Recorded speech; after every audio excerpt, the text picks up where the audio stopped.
One day, chaos came to the world. Monsters attacked people and destroyed everything around, sowing panic and destruction. They appeared completely out of the blue and attacked everyone indiscriminately. The monsters far surpassed humans in size and strength, had sharp fangs and tough skin. The creatures could show up anywhere and wreak havoc. Ordinary humans couldn't handle them. The helicopter blades parted the air noisily near Cheongho-dong. There was a new anomaly, and at first people couldn't even figure out what it was. The cyclopean object did not attack humans, even if they were in close proximity. The rocky tower towered above the city with a lone, sharp tusk. It soon revealed itself by activating a summoning circle, absorbing people right off the streets. Once inside, at first they didn't know what was happening or why. It was as if the tower had drawn a lottery and called for random winners. For years they disappeared into the depths and were severely tested, until 1 in 5 people on Earth has been in the tower as a hunter. The hunters who cleared the tower became the new hope of mankind. 12 years after its discovery, the monsters have gone nowhere. Streets of the city were still filled with ugly creatures, vile and bloodthirsty. But now they were easily countered, killing them with a single blow. Hunters destroyed monsters with magic and other abilities. Their appearance attracted a storm of attention and loud applause. As if they were heroes, they became the ideal for people. Even ordinary hunters were known by name. Their forces forced governments to pass new laws. However, the hunters have created their own world, with guilds and alliances outside of the state. The cameraman beeped, letting them know they were on the air. There were 3 guests sitting in the studio, 2 men and a girl between them. The beautiful host welcomed the audience and started the show. The leaders of the top 3 guilds in Korea are in the studio today. Goguryeo Guild leader Han Kwon-seo, a young man with a bold hairstyle.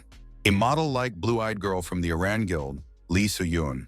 The last to introduce himself was the unflappable, handsome man, Kim Se-hyun, the leader of the Seoul Guild. The show was about an experienced player, a mysterious personality that has become popular online. The guild leaders were surprised to hear a familiar nickname. The skilled player has spawned many legends and urban stories about himself. Kwon-seo laughed ruefully. Judging from what they say, player is not dead and is living well.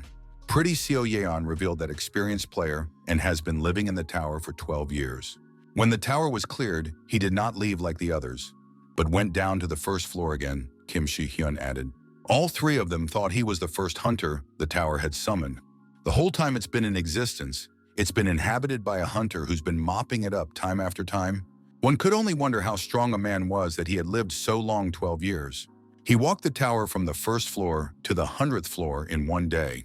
The player is stronger than any tower apprentice in all basic skills except magic.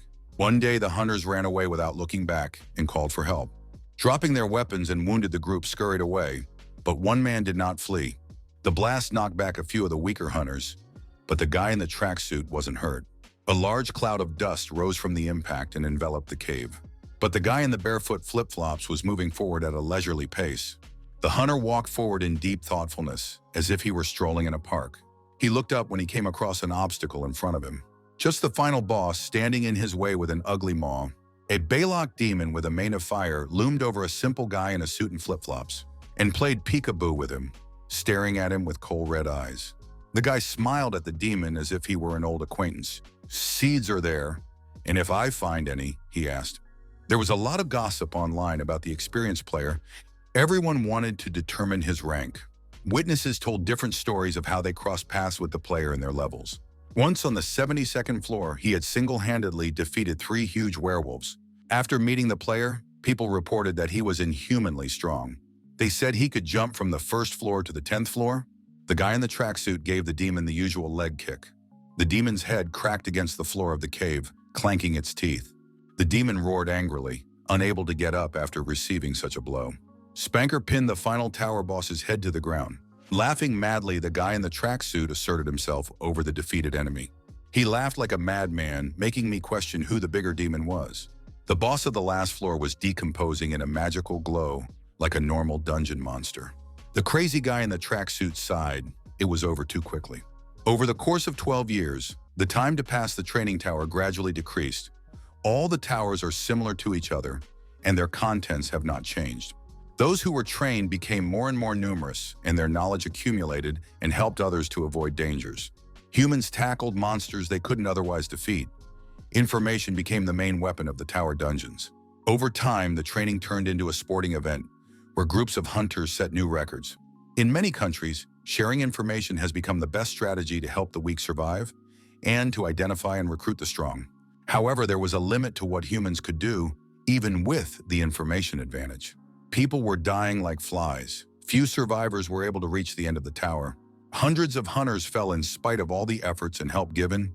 Even after reaching the last floor, they continued to take casualties. The 100th floor monster, the Lord of the Tower, the demon blazing fire was blocking the way. The final test of the tower, the ugly, evil demon Balok. This disaster has taken the lives of half the players, and the survivors will be plagued by nightmares. And so this fearsome monster was nullified by a single attack of striped flip-flops. The crazy guy in the tracksuit kicked the penalty with the demon's head. No black and white striped flip-flops were harmed. The surviving hunters couldn't believe their nightmare was killed in one blow. 1,349 sweep counted off the insanely strong guy melancholically. The light of the portal illuminated his face, indifferent to everything. Sighing, he slammed into the direction of the purple portal, the exit from the tower. He closed his eyes and listened to the sensations. The familiar feeling of slight disorientation came and went. He opened his eyes and looked around. No change, still the same damp dungeon. The neon banner of the first floor still bore the same dull welcome to those who entered. A new walkthrough had begun. There was a nervous laugh from a guy in gym shoes and flip-flops. He fell to his knees and despaired. Even a fun ride would get boring if you didn't get off it. The entire tower shook with his profanity, the unwilling prisoner begging to be brought home. Letting off a little steam, the hunter lay down on the cold stone floor of the tower and called up the status window, as he did every time after another sweep cycle. The familiar blue rectangle of the interface appeared before my eyes as a translucent cloud. 12 years ago, he and his friends had made it to Balok, with great and loss among the first. Having defeated the demon, the four friends were jubilant, celebrating their victory and their imminent return home. Everyone thanked Kim Hyun-woo for saving them and agreed to meet again. But the hunter modestly shrugged off the merits and made a promise to meet them. After the portal, however, he was disappointed to see the boring signboard of a bogus establishment again. The neon sign blinded his eyes. He was the only one back at the starting room. Received the curse of the Banshee, read his sentence in the blue window. As much as Hyun-woo tried to understand why he was cursed and imprisoned, he never found any answers. So he began to sweep the tower on his own from the very bottom and slowly went crazy, trying everything he could. Hyun-woo persistently passed the tower dozens of times, each time carving a mark on the stone. He quickly increased his physical strength to the limit and could smash rocks with his bare hands. But a boring neon sign haunted him at the damn tower entrance. Even after 5 years of trying everything possible, he couldn't get out. In his own way, he was even enjoying what was going on, playing tricks on the other hunters. Kim Hyun-woo gave them tasks, playing the role of the starting NPC's mentor and dungeon guide. He played the role of a tough military training instructor, making the rookies sweat in training. But it couldn't last long. Everyone he knew had left the tower after the sweep. After 1,000 passes, he stared at the status window again, dying of boredom. But this time something was different, and Hyun-woo excitedly stood up. He read the inscription again. Curse broken, the status informed him. Hyun-woo grinned like a madman. Would he really be released after all these years? His joyous shriek shook every floor of the tower from the first to the last. The hardcore inmate mustered all his physical power in flip-flops. The guy in the sweatpants did his usual upward leap, but with so much force, it smashed through a dozen floors in one fell swoop. The lone guy in flip-flops was finally heading home. The host of the show asked the guild leaders if the 18th group of hunters that entered the tower could break the mop-up record. Groups vary greatly in composition, number, and cohesion, and it's hard to predict their capabilities in advance. Beauty Lee So-yeon replied. It's also important to understand which techniques are more effective given everyone's abilities, Kim Sher-hyun added with a nonchalant face. Kwon Seo clarified that the biggest obstacles occur after passing the middle of the tower. Starting on the 51st floor, a high-level boss, much stronger than the other mobs, appeared every 10 floors. The level 60 boss became anxious when he sensed something wrong. A strong earthquake started at his level, as if a volcanic eruption was imminent. The ground split open, revealing a mad hunter in a hurry to get home. His eyes burned with fire at how many years this tower had kept him locked up. In one jump, he went through 10 levels like a rocket.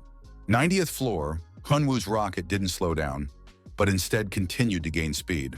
Level after level turned to blazing ruins by just one player. Explosions comparable to bombs, rocks turned to dust, until the insanely strong prisoner reached the last floor. The dumb ugly git staring at the hunter one last time. Down with this boring game where there are no updates and the quit button doesn't work. Balog zeroed in on a second from a single light kick under the breath. The ascent took a record few minutes and nearly destroyed the tower.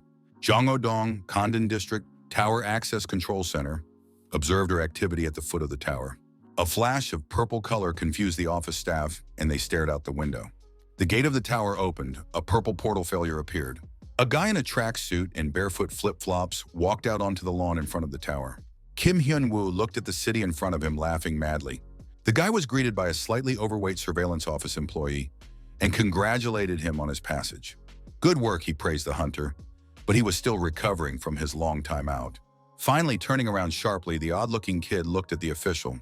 Hyun-woo asked him sharply in a trembling voice if he had definitely left the tower. The young man's face brightened with joy. He wanted to hear it from the outside, to know for sure he wasn't dreaming. He's home, thunderous exclamation. Kim Hyun-woo is finally back. His name was not found on the list of the last 18th group. The watcher had to flip through the tower's impressive list of trainees. The first group, wondered the association's observer. Impossibly, he thought. Experienced player, the hunter of the first group of the training tower, Kim Hyun-woo, officially made it out of the tower after 12 years. A week later, many people gathered outside the testing center. People were rushing to meet the newcomers from the 18th group and to see the already world-famous stars who would also be here. Considering this band broke the world record for a full 2 weeks, the hype surrounding them is more than justified. But one more piece of news about couldn't go unnoticed. The same hunter is also here today. Graceful feet in fancy shoes paced the wooden parquet of the VIP box. Into the well-furnished living room walked a cute girl. She was a little late to meet her friends. The three gathered were representatives of the top hunter guilds. They had come to verify the rumors of the returned hunter. Now come together again, they will easily recognize their friend, for in the tower there is no cold and sleep, and people don't age. Their friend hasn't changed a bit since then. Han Seo-kwan was anticipating the meeting, excited about how strong his former comrade could become. Many newcomers were gathered in the hall, wearing protective gear and waiting for the test to begin. Kim Hyun-woo chewed on a packet of chips. Over the years, he had longed for the taste of them. The appetizer quickly ran out, and he sighed disappointedly. He yawned sleepily, which surprised the entire group of newbie hunters. Hyun-woo noticed that the hunters were wearing strange equipment. The gear was distributed early in the morning, but the freed hunter skipped everything, wanting to sleep longer after 12 years without sleep. The start signal sounded. Everyone was serious, as if a difficult test was ahead. The gate opened, blinding the newcomer hunters inside with a bright light. Hyun-woo squirmed, and not knowing what to expect from the test, he was clearly bored. They came to the labyrinth, a huge building the size of a hangar standing in front of them.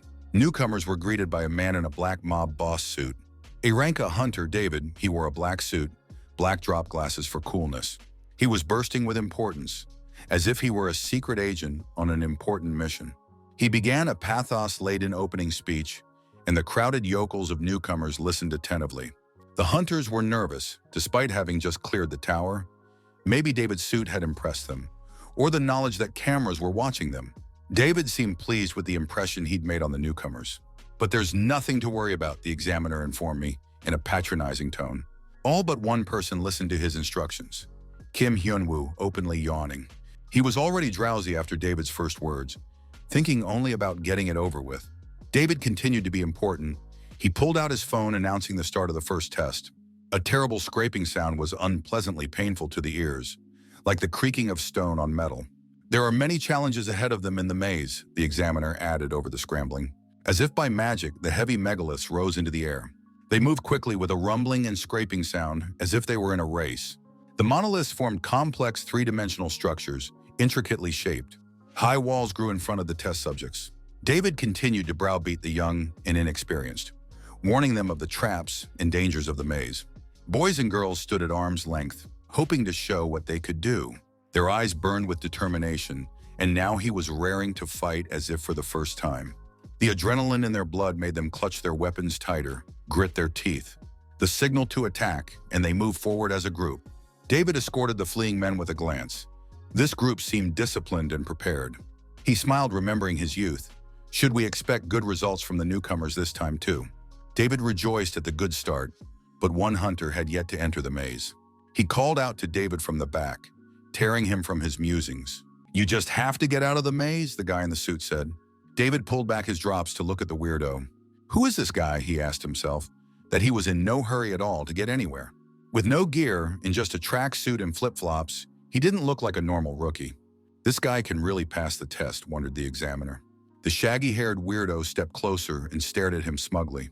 Hyunwoo waited for an answer. Neither the test itself nor his grade, he didn't care. "Is this a joke?" frowned the examiner. This rookie was allowing himself too much. In addition, the newcomer only smirked back and advised David to watch the other students. David flared up. After all, he's an A-rank hunter, and some chick is treating him with no respect. Kim Hyun-woo seemed to be counting on it and offered a bet. He would complete the maze in 20 seconds, betting $1,000,000 to the winner. The newcomer was talking outright nonsense, which pissed him off even more. Did he chicken out? The odd hunter prodded David. 10 million, David gritted through his teeth. He decided to up the ante. Barely hearing the amount, an overjoyed Hyunwoo rushed towards the labyrinth. What kind of crazy person, thought David. Hyunwoo's hand touched the wall of the maze. An ordinary stone. The tower is made up of the same. In his thoughts, Hyunwoo counted the money. The fees of hunters in the service of the state were impressive. Tens of millions of won. Easy money in his pocket. Hyunwoo swung his fist from a low stance like karateka do. The main thing about the punch is the fulcrum. He's properly grounded. And unleashed his power, his foot went deeper into the concrete base. David took off his glasses, not realizing what the strange newcomer was up to. The audience stared at the screen, also puzzled as to what the skilled player was doing. Even his friends couldn't tell what was going on, and watched intently. Hyunwoo concentrated and inhaled deeply and gathered strength. His hand was covered in a blinding blue glow. He unleashed all his absurd power in one blow with a bright flash. The shockwaves soaked the labyrinth as if it were made of cardboard. Hyunwoo walked through the dense cloud of dust, following the beaten path. Standing proudly in the middle of the piles of rocks on the other side of the maze, he announced that he had passed the test. He just won a bet he offered himself. Easy money. There was a commotion in the audience room. The audience was in shock. Kwon Seo was satisfied. Their friend is still a stubborn guy. Hyunwoo could only think about the 10 million won he had just won. It suddenly dawned on him he wasn't in the tower anymore, where everything would fix itself. I just hoped they wouldn't make him pay for the damages. 24 hours before the test in Hunter's newsroom, work was simmering. The next issue of the magazine was special because of the contributors. Rumors of an experienced player could fuel magazine sales this month. It wasn't easy to find anything about the player, however, with editors looking for other promising rookies. One such was just on the list. The reporters knew him well as they followed the hunters. A beginner strong in traditional martial arts and characterized by good physical fitness. This newbie hunter could outshine even an experienced player. They should have prepared themselves. Lee Kang-hyun read the caption under the photo of the tough guy. The hunter clutched his sword tightly and prepared for battle. He always dreamed of becoming a star, of finding fame and recognition. And he has always had the skills, intelligence, and luck to accomplish that goal. Where others fled, he stayed to meet the enemy, holding his katana firmly in front of him. And so he always went into battle without fear and without a shadow of a doubt. No matter what creepy monsters came his way, he never backed down. Not afraid of death, he looked it in the eye and chopped with all his might. That's how Lee Kang-hyun became the best hunter of the 18th group. A good debut is a step to his success. He could count on it. That's what he thought until he saw the 100th floor boss die from a single kick. With a kick of his foot, the fearsome tower demon's head was blown clean off. Someone despised Lee Kak-hyun's efforts to climb up. He remembered the face of the madman with the burning eyes that snatched victory from his hands. That bastard blew through a hurricane without even looking at them. An unknown crazed lunatic has cleared the tower instead of the entire team. With a joyous laughter, he threw himself into the portal and was gone. After everything, that crazy person took all the glory that Lee Kang-hyun should have gotten. They met again at the hunter's exam. Just now he was shining, passing the test, and here he is interrupted by some unknown force. The destroyed maze is no longer suitable for the exam. A fuss was made and journalists and other observers rushed to find out what had happened. No one was filming Hyunwoo at this moment, because he had fallen behind the main group, which was led by Lee Kang-hyun. And who'd pay attention to a shaggy guy in slippers? On the screens in the journalist's studio, Hyun-woo's face appeared. A star was born. Kang-hana gritted his teeth, the second time his well-deserved glory was taken away from him. Hyun-woo just slept while he had the chance. No one had realized yet that he was the cause of all the commotion. In the waiting room, they talked about what happened. Lee Kang-hyun kept his eyes on his dangerous opponent. He hadn't given up hope for a rematch and hoped to bounce back. They were notified over the loudspeakers. A new test should begin in 15 minutes. The noise woke up the peacefully sleeping Hyun-woo and made him open his eyes and stop drooling. For Lee Kang-hyun, it was a ray of hope. He had to show his best. The head of an ugly orc appeared right along the course. The ordeal was called a stream of monsters. Kang-heng took out his purple aura sword and prepared to fight. He rushed at them with his strongest technique without holding himself back. The blade was enveloped in lightning magic, electricity sparking at its tip. A strong spell rained down on the crowd of holographic targets, and it made a furor. Using magic immediately after clearing the tower was rare. The masters of the best guilds had also spotted the birth of a true genius. Lee Kang-hyun was jubilant. It was his moment of glory where he could prove himself. He used a technique with many sword strokes and magic, and killed 78 targets. Not bad for one man. He alone was worth an entire team. That's it, that feeling. He got what he deserved. The best result, all the glory now belongs to him. Observers gave him high marks too. He definitely looked like a leadership candidate. He would have been spotted sooner if it wasn't for the weird guy in the sweatpants. Hyun-woo was frankly bored, but went to take the test. Lee Kang-hyun was wary. What will this abnormal person give out this time, thought he. For journalists, such stories are fodder. They watch closely the contest between the genius and the skilled gambler. Hyun-woo's friends were also watching him closely. How his fighting technique might have changed. What new things he would show. The test room filled with the light of holograms. The timer began counting down the 2 minutes for the test. The holograms of the opponents lit up. Ordinary orcs, nothing special. Hyun-woo stood in the middle. He nonchalantly kept his hands in his pockets. The audience tensely watched without taking their eyes off the screens. The friends of the experienced gambler froze silently in front of the screen. The orcs huffed boredly, though quite naturally, and surrounded him in a tight group while the countdown was still the countdown. What a load of crap, sighed the hermit. I'd rather stay home and sleep and then eat and then sleep again. The digital targets rushed to attack the indifferent guy. A light push from the ground with his flip-flop-clad foot followed. It left an indented mark on the concrete surface of the arena. Hyun-woo hit the first target, blowing the head off the orc from the light. The journalist could hardly keep up with his speed and now hoped only for a record from their cameras. The virtual orcs rushed to the attack in droves. But in the same instant, the next orc suffered the same fate, his head exploding.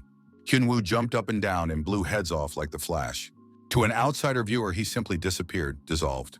All they saw was the monsters' heads exploding and their bodies remaining in place without movement. Only a certain black shadow flickering between them. They suspected magic at first, but Kwon-sung saw everything with his keen eyesight. Hyun-woo moved so fast that even experienced hunters had trouble keeping up with him. In slow motion, they examined how Hyun-woo just ran towards the monster as if he was on a walk in the forest, and struck effortlessly without taking his hand out of his pants, and then repeated many times, just jamming the attack on the joystick. He's just so fast that it looked like heads were exploding on their own. What did he do in the tower to become so fast, his friends wondered. Sometimes Hyun-woo would do things that others made up about him, and that's how he became an experienced player. He stood proudly amidst the pile of bodies as the tabloid gave his murderous tally of 248 kills. And they call this a test, child's play, thought Hyun-woo. The video broadcast racked up millions of views and went viral across the web. Thousands of viewers took it apart frame by frame and couldn't believe their eyes. The net did not subside. They were wondering what magic the skilled player had used. Lee Kang-hyun was angry. All the sites were exclusively discussing player. His hands shook with anger. Once again, all his efforts had gone to waste. He squeezed his phone so hard he didn't even realize he'd crushed it. Screwing up like this on the test day, in full view of everyone, Lee Kang-hyun didn't want to accept it. The door of the waiting room nearly flew out into the hallway from his blows. Out of anger, he fought back against the concrete wall with his bare fists. From morning till night, he worked like a cursed man, put himself at mortal risk, increased his rank, all for the sake of glory. Is it fair that crazy bastard skilled gambler just took it all and ruined it? Lee Kang-hyun howled. A clipboard with a long list of names was placed in front of Hyunwoo. After the test, he was taken to a private room by a pleasant young woman.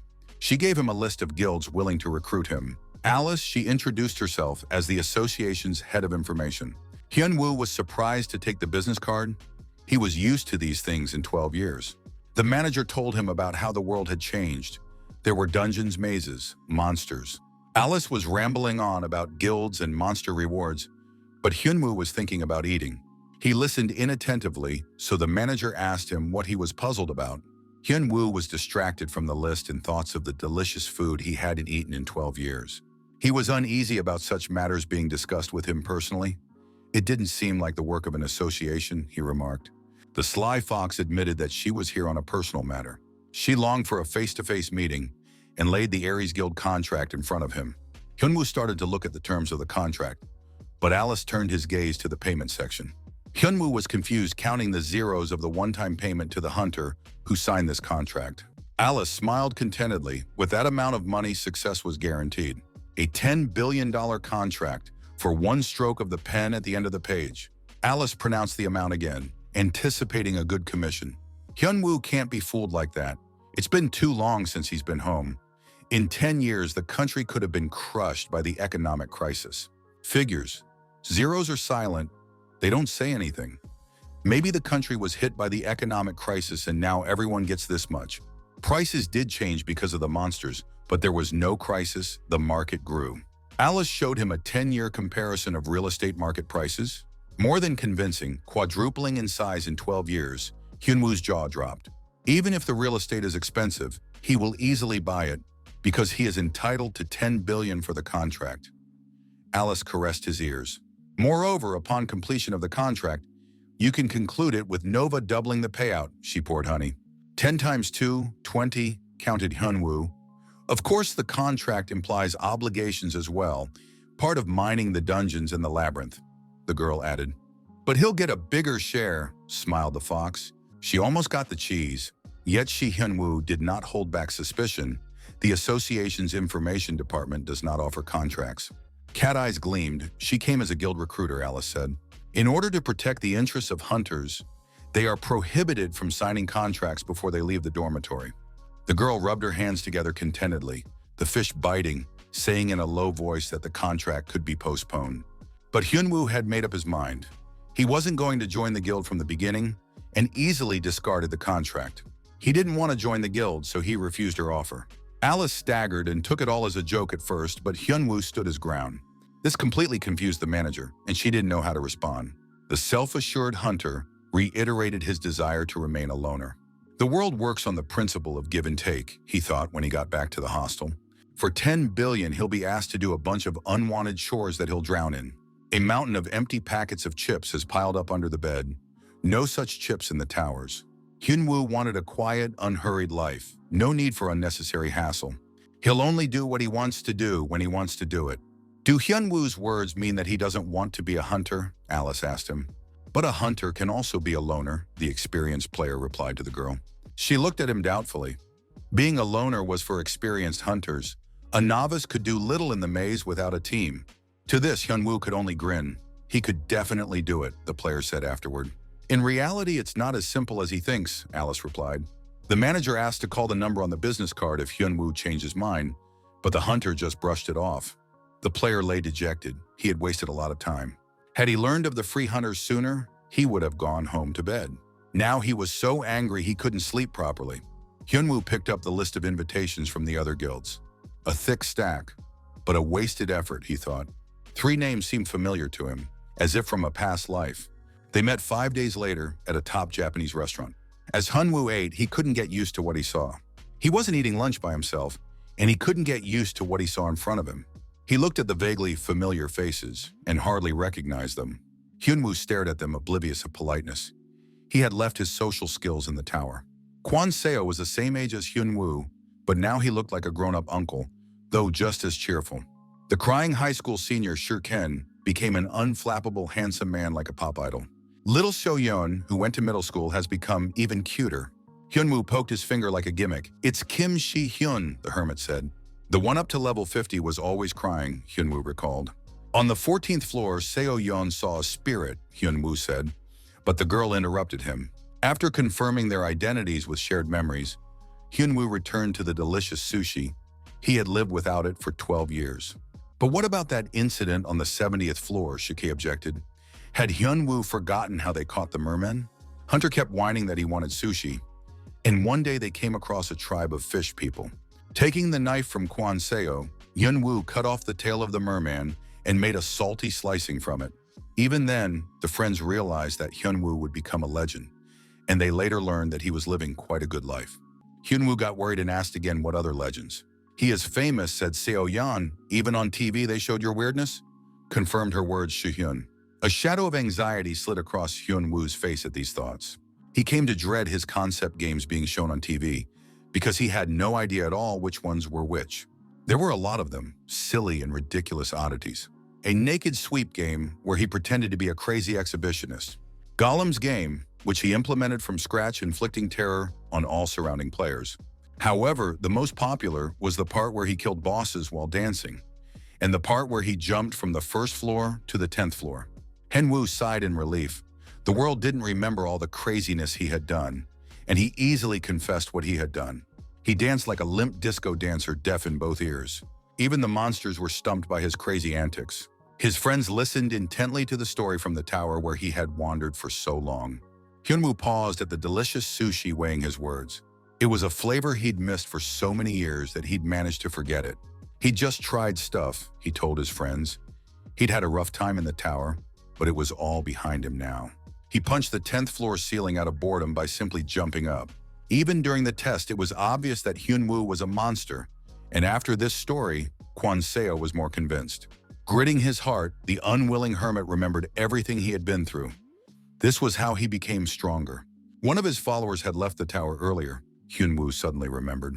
For a while, he lived between the 50th and 60th floors.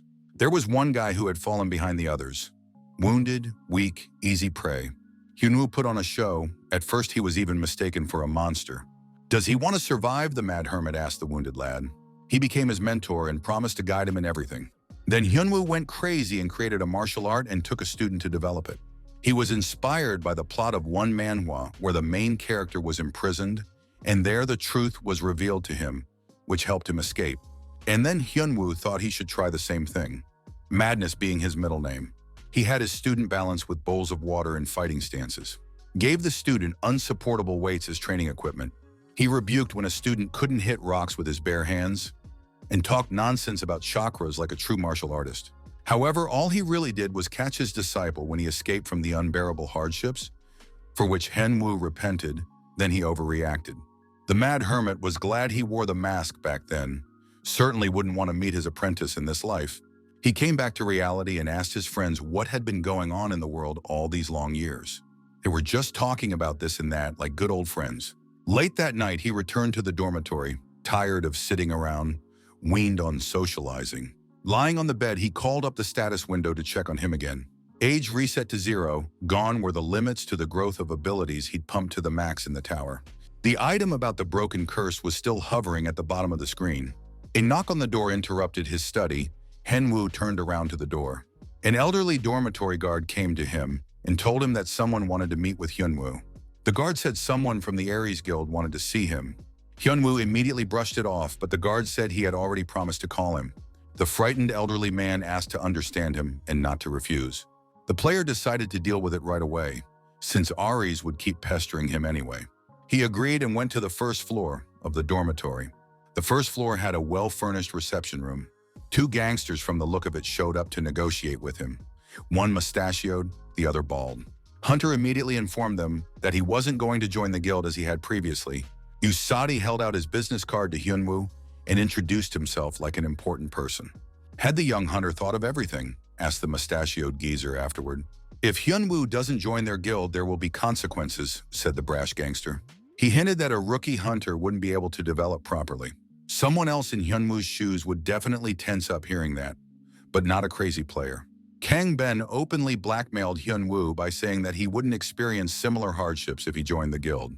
Hyun-woo quickly realized what the mustachioed man with the gangster's behavior was referring to. Don't threaten South Central, the mad hunter said. The bald boogeyman behind. already ripping at the guy, but Ben's cockroach mustache stopped him. Realizing the guy's final decision, the bandit began to cover himself with the entire Ares Guild. "The mutts that can only intimidate people in a pack," replied Hyunwoo. He already knew everything about their guild. At dinner with friends, they told Hyunwoo that you need a ticket to enter the dungeons. It's like these dangerous places have become an amusement park. The Ares Guild had taken over half of the rookie dungeons in the country, Shuken said. The guild was frittering away money left and right, buying up all the dungeons good for farming, little Seo Yeon said. Some newcomers are forced to buy expensive tickets from Ares and join them, giving away most of the profits, his friends told him. Strong heckled ended the languid negotiations, and real dialogue began. Ares people are everywhere, and Hyunwoo should watch his language, the mustachioed man told him smugly. The table flew away like a piece of fluff, the bandit tossing it with one hand. The bald man threw the table into the wall, causing it to shatter. Baldy got an A rank for basic physical skills, but he still didn't reach Saitama. "Do you think you can beat him?" the mustachioed man asked, to which Hyunwoo only smirked. Hyunwoo sighed at what kind of scum he was dealing with. The assholes were furious at his reaction. The brat had gone ballistic. "Here it comes," said the mad hunter, pulling out a slap of doom. "Hitting with his hands is nasty, so he uses a slipper," Hyunwoo informed the gangsters. Baldy gritted his teeth. There wasn't a rookie who had behaved like this in front of him, a rank A hero. He really wants to die, decided the bald man, and struck first. He squealed like a slaughtered boar and made a scary face, and immediately snatched a slipper of fate at the brazen bread cutter. Hyunwoo didn't hit hard, he didn't want to become a killer, and carefully controlled his strength. The slipper slammed hard into his face, knocking the bald man out instantly. With a bullet, he flew into the wall, punching it with a terrible rumble. The cockroach whiskers stirred, but it was too late to think of escape. Baldy had his head securely drilled into the wall like a battering ram. In front of the hapless bandit's eyes, his main argument in any negotiation had just been nullified. "Just let him yell something," said Hyunwoo, holding the remains of the slipper in his hands. Of course, Kan Ben saw that very video of the practice test. Who hasn't seen it? It made a lot of noise. Of course, he was aware that Hyunwoo was stronger than he looked at first glance, but he was still a small fry for the guild. Even though he's a rookie now and thought he was the strongest. What would happen if he saw real power, the mustachioed man pondered. The power and influence gathered by the Ares Guild will bring a newcomer to his knees. The muscles of an ancient god, a Hercules in the flesh. The bald man overwhelmed with his mere appearance. At least that's how it was supposed to be, the mustachioed bandit pondered. It was meant to be, it always was, but not this time. So when the hell did things go wrong, the mustachioed man wondered. It's impossible to do that without magic, the gangster told himself. And the most horrifying part was that the kid has a second slipper as well. Hyunwoo inexorably approached the bandit like inevitability itself. He cramped the mustachioed man until he unknowingly pressed himself into the wall. A terrifying slipper was approaching. Even half of this slipper is enough to break a person's backbone. The word stuck in his throat, his former importance evaporating without a trace. "What he hates most is being threatened," Hyunwoo said. "Clench your teeth tighter, asshole," the mad hunter smirked, and shoved a slipper right in the mustachioed blackmailer's face. The starry sky sparkled with a scattering of lights over the night city. Because of the destruction, Hyunwoo stopped by Shin Ken. The latter reprimanded him for the violent rampages and destruction. "Doesn't know the measure at all. The people of Ares, very cruel," reprimanded Shin Ken, a homeless friend. And what's cruel about them surprised the hunter as he ate the delicious strawberries. "No one touches the Ares Guild because they are terribly vengeful," Shin Ken warned. Hyunwoo wondered. "Might not let you join another guild," the loyal comrade continued. "Or grabbed quietly in the labyrinth, and that's what Shin Ken did. He might even be killed," the friend worried, "because there were no witnesses in the maze." "The world has become more cruel," said Hyunwoo, while carelessly eating strawberries. "The crazy hermit is who has become cruel," replied Shuken. "Hyunwoo could join his guild or live freely as before," Shuken suggested. "But the idea of freedom will have to be put on hold for now," Hyunwoo remarked while eating a strawberry. "What happened this time?" Shuken asked his homeless friend. "There are things to do," the mad hermit blurted out, and asked if Shinken had heard of Aderon's research center. For years, he was tormented by the question of why he was the only one who couldn't leave the tower. How much doubt and anger accumulated that drove him to madness. Who created the tower? Why did they need to imprison him for a whole 12 years? He wanted to know their secrets and find the creators. Shiken asked why the hunter was interested in Aderon's dungeon. Hyunwoo asked to tell everything he knows about the place. A Doran Research Center, it's in a hard-to-pronounce area, and it's a C-rank dungeon. It's rumored to be great for newbie development. The monsters in it are just as stupid as the tower. But why do you want to go to that dungeon? Shinken asked Hyunwoo. But he evasively replied that he had something to do there. Shinken warned his friend that he would not be able to get inside, much to Hyunwoo's surprise. The Ares Guild appropriates all dungeons for themselves, and Adoran is one of them, the friend informed. Hyunwoo was outraged. What right do they have to do this, and where does the government look? There is no monopoly law, he continued to resent, but Shinken reminded him that governments cannot influence the world of hunters. Hunters are out of state. They can even get away with murder if it's completely underground and no one moves. You can't investigate in these areas as it's too dangerous due to the monsters inside. It's all being written off as an accident. A real outrage, Hyunwoo noted. For the state, Ares is a profitable, growing company that pays its taxes. They won't meddle in the hunters' business and influence them because of that. But what about getting there secretly? Hyunwoo asked. Shinken warned him that the entrance is guarded by Ares and they are not sleeping on guard. Then I'll get in another way, Hyunwoo reported back. He was clearly up to something crazy. Always cautious, Shinken suspected something wrong. He might just break through the passage, the mad hermit reassured him. Shinken warned that this would definitely make him an enemy of the entire guild. For a moment, Hyunwoo hesitated, but he was already their enemy, so it was okay. There was a meeting going on in the Ares Guild, discussing the Pedo Guild, which had unexpectedly interfered greatly with Ares' business in China. How long will this delay the guild? The director asked. China's delay of 5 months, Russia and Japan are next in line for development. Listen to the report by director Hyuk Seong-woo. He doesn't care how long it takes for the plan to work, he told his subordinates. The main thing is to do it faster than the others, Director Sung-woo insisted. It's important not to be the fastest, not to be the slowest, he instructed. The director let them go, satisfied with the report he had gotten. Director Sung-woo finished with one case and immediately started on another. He was given Kim Hyun-woo's skill chart in his hand, which the director had asked about earlier. Based on the video from the learning zone, they created a spreadsheet using analytics technology.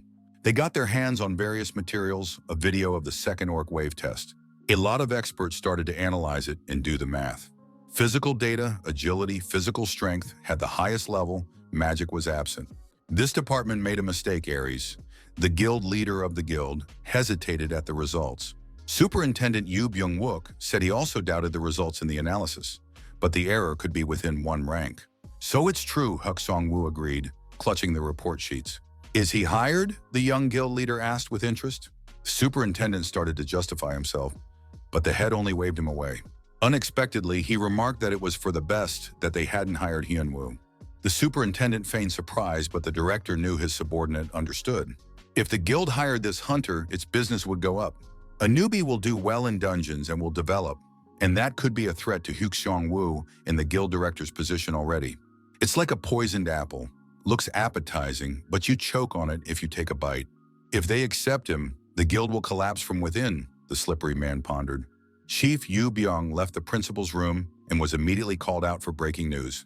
What's up? He asked his subordinate, who was out of breath and had some bad news. Trouble happened in the Adoran dungeon. Yu Ben heard the unexpected news. The weather was sunny on Cheongbongsan Mountain, and nothing was looking up on this gentle weather day. At the entrance to the checkpoint, a lone girl tried to get a pass to the dungeon, but was denied. A red-haired girl with a bow behind her back was making a pitiful face and to get a pass. The proud watchman taunted her by offering a deadly maze for hunting. No skills or money, the guard continued to sneer. Regardless of her earnest pleas, he leaned toward the girl. His eyes flashed with concern, and he immediately revealed his rotten nature, the kind of position that would be hired for. The jerk shamelessly flirted with the girl in a desperate position and leaned right up to her face.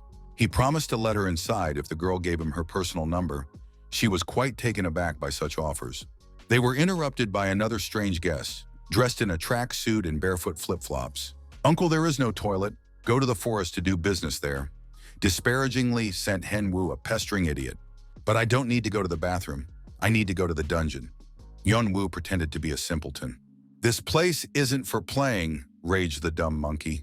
There's a dungeon with monsters. He pointed to the ignorant man in front of him. Hyunwoo was not embarrassed in the slightest. He continued walking. He replied that he had come to do his own thing. Or is the monkey so dumb he hasn't realized it yet, he asked the guard. Not only the guard was stunned, but also the poor girl next to him. He looks like a simpleton, talking nonsense, and has clearly confused all sides of the border. That won't do, said Hyunwoo, and reached for his flip-flop. The astrologers foreshadowed a quick lesson in politeness. The slipper rose upward with significance, as if pointing out people's mistakes and excessive pride. Both guards, the lusty one and his buddy, fell out. What to do with psychos was something they hadn't been taught. Come closer, banders, Hyunwoo beckoned them by waving his flip-flop and grinning bespectacledly. He's really sick, you know, the big guy started, but didn't finish. His rant was cut short by an exhalation. Topka ignited a supernova, writing out an extraordinary lesson in good manners. The first student went for the knockout. He flew so fast past the second guard that he didn't even realize anything. Only his feet flashed. He looked at the friend in the cloud of dust, and at Hyunwoo, the friend, and Hyunwoo, and forgot all the words.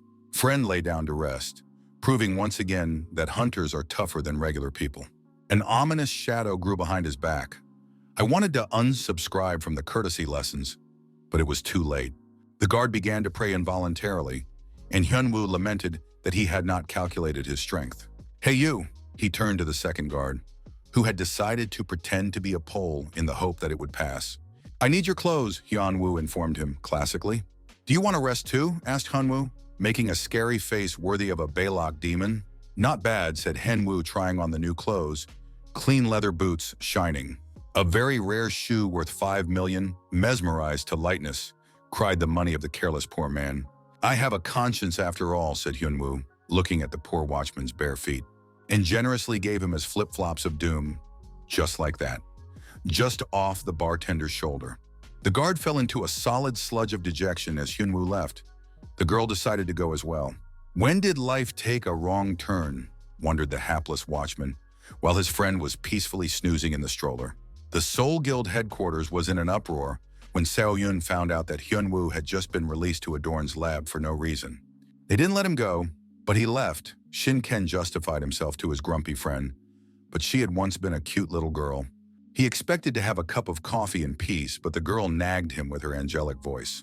She was worried about the crazy hermit, as if he was her boyfriend, Shin-ken noticed, but the girl dismissed his barbs. What could he do when their antisocial hermit friend prefers to act alone? She realized the absurdity of the position of having to look after a savage. Still, the situation is not easy. Now Hyunwoo is feuding with an entire guild. Not the last one in the rankings and very violent. But what is, said Shin-ken, clutching his cup of coffee. He himself was not thrilled. In the past, Hyunwoo had always had a calm temperament and acted with poise. He was a rock to lean on. But it wasn't always like that. Sometimes life backed him into a corner.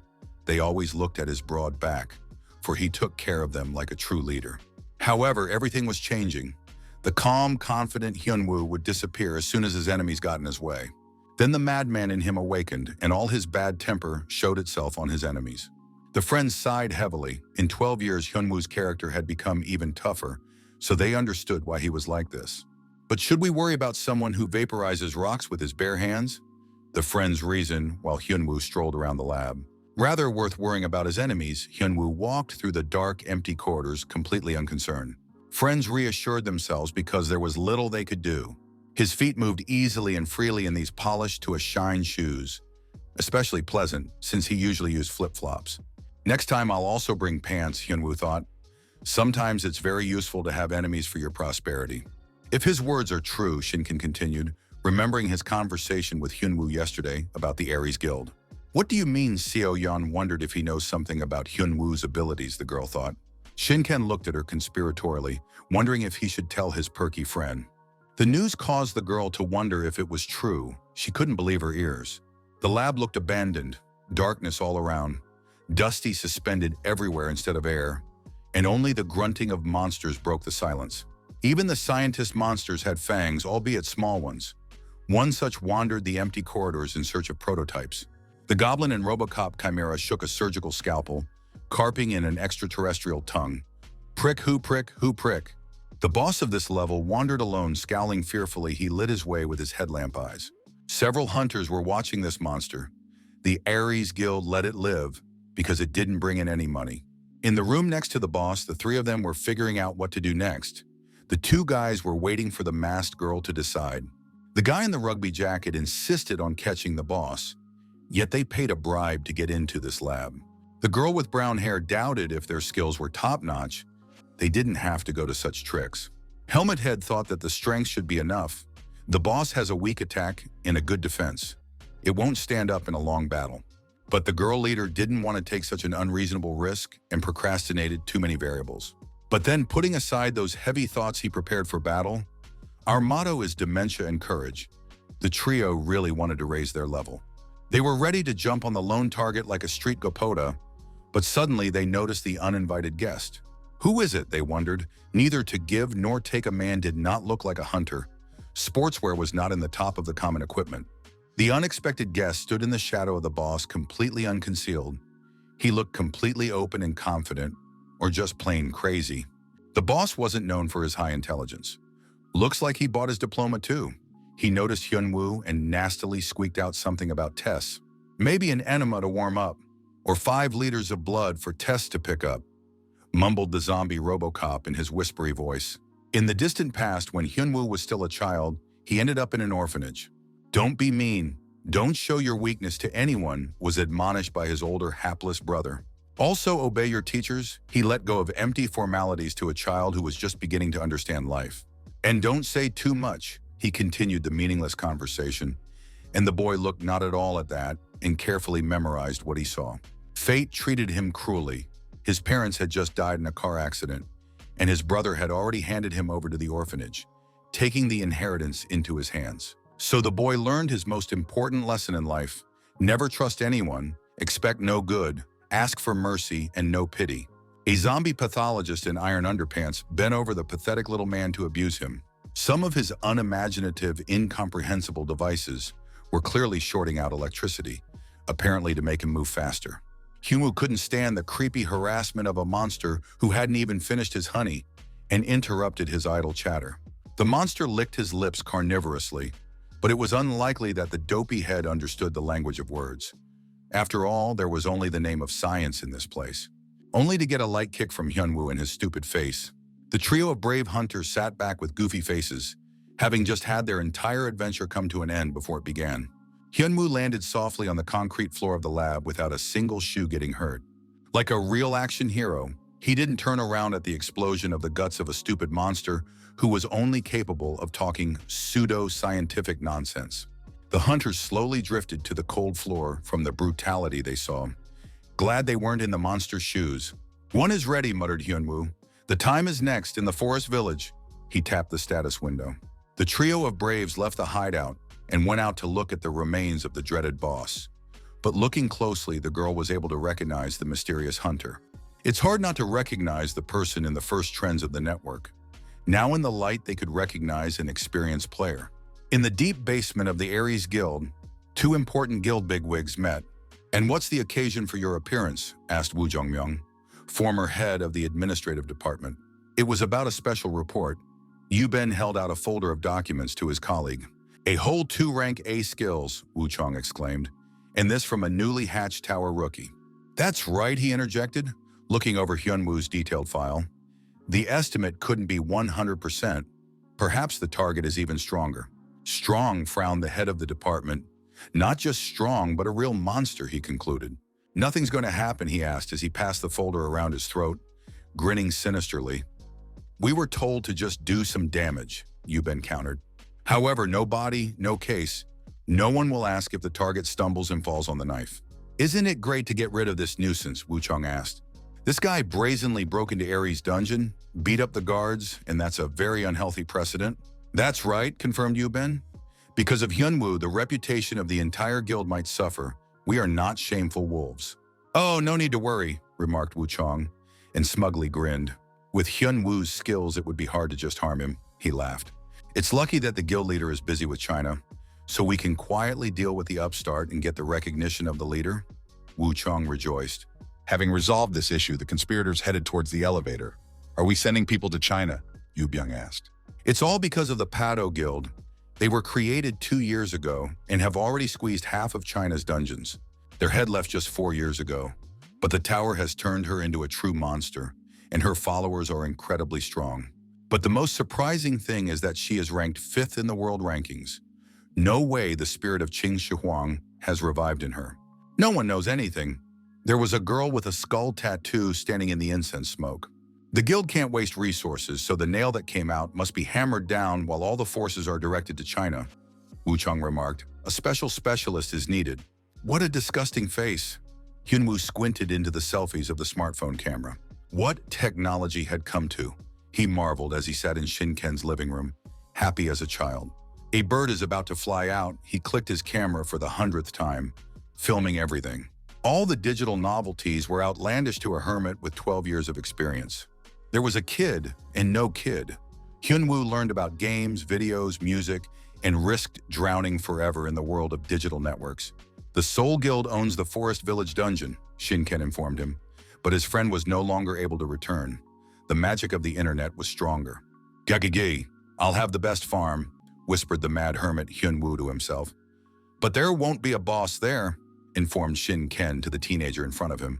The information came with a giraffe delay, about 7 seconds, until the meaning of what was said reached the gaming nerd. What do you mean the boss is gone? He shrieked. What do you mean caught a few weeks ago? The new information was changing the whole matter considerably. In the tower, monsters appear every day, regular and bosses. No matter how many you kill them, Shinken explained. But the dungeons of the world outside the tower, other normal monsters, are also revived. To infinity, farm don't want to. But bosses, unlike mobs, have a full social package. Paid vacation, pension, and days off on vacations. In short, they need time. How long would it take? Hyunwoo asked. When he was told that it would take a month, he barely got foam from his mouth.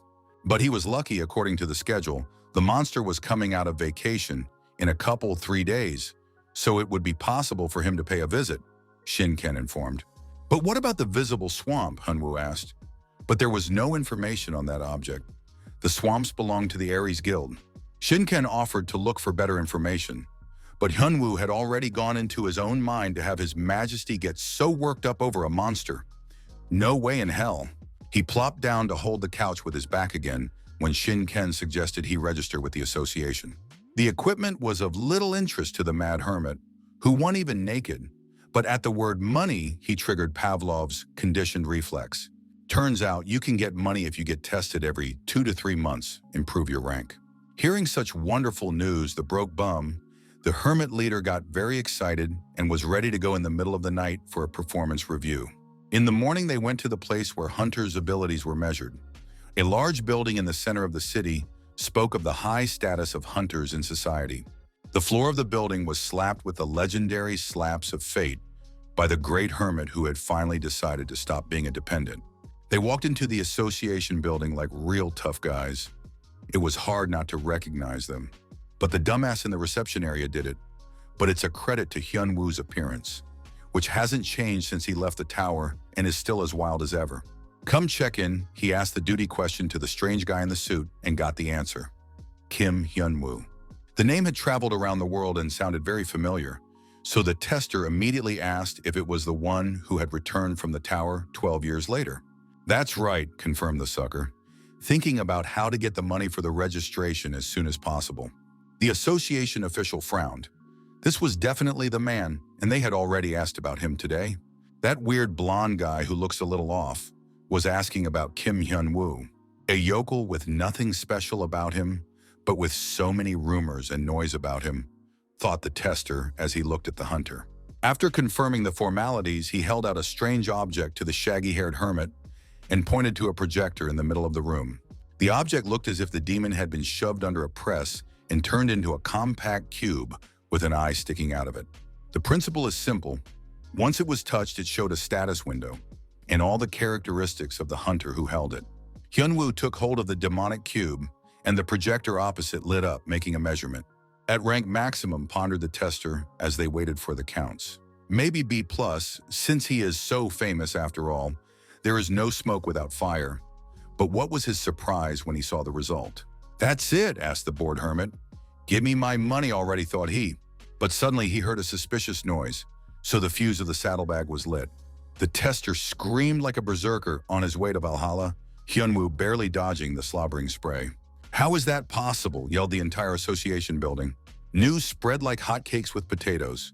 The World Wide Web of rumors was already in full swing discussing the experienced player. The news stunned and overturned all notions of normalcy. All of Hyunwoo's rank A skills, except for magic, are something to envy. Hyunwoo was riding in the car and listened to the video of the reactions to his testing.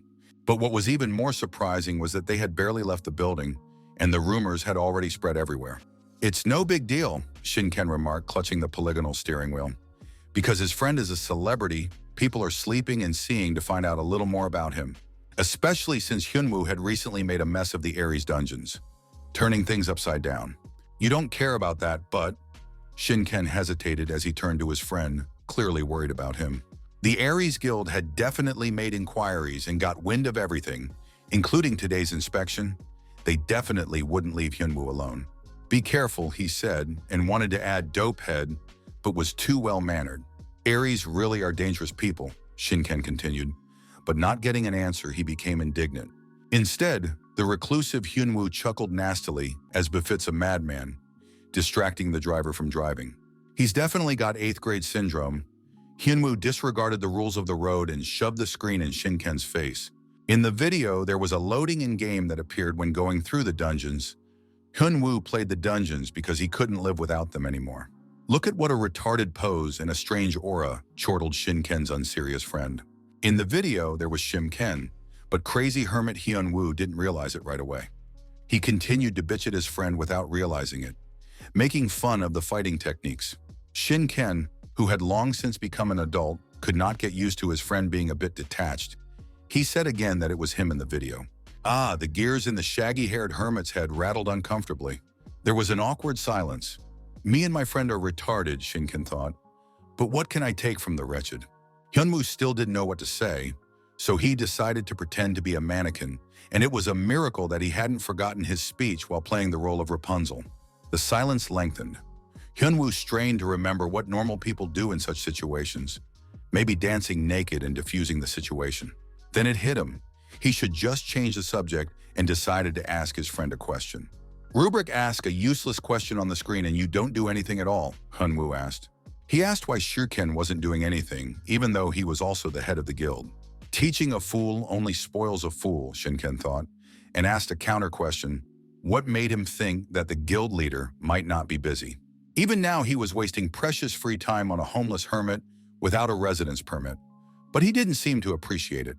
The empty corridors of the Ares Guild office gave off a chill as if it were a king's palace.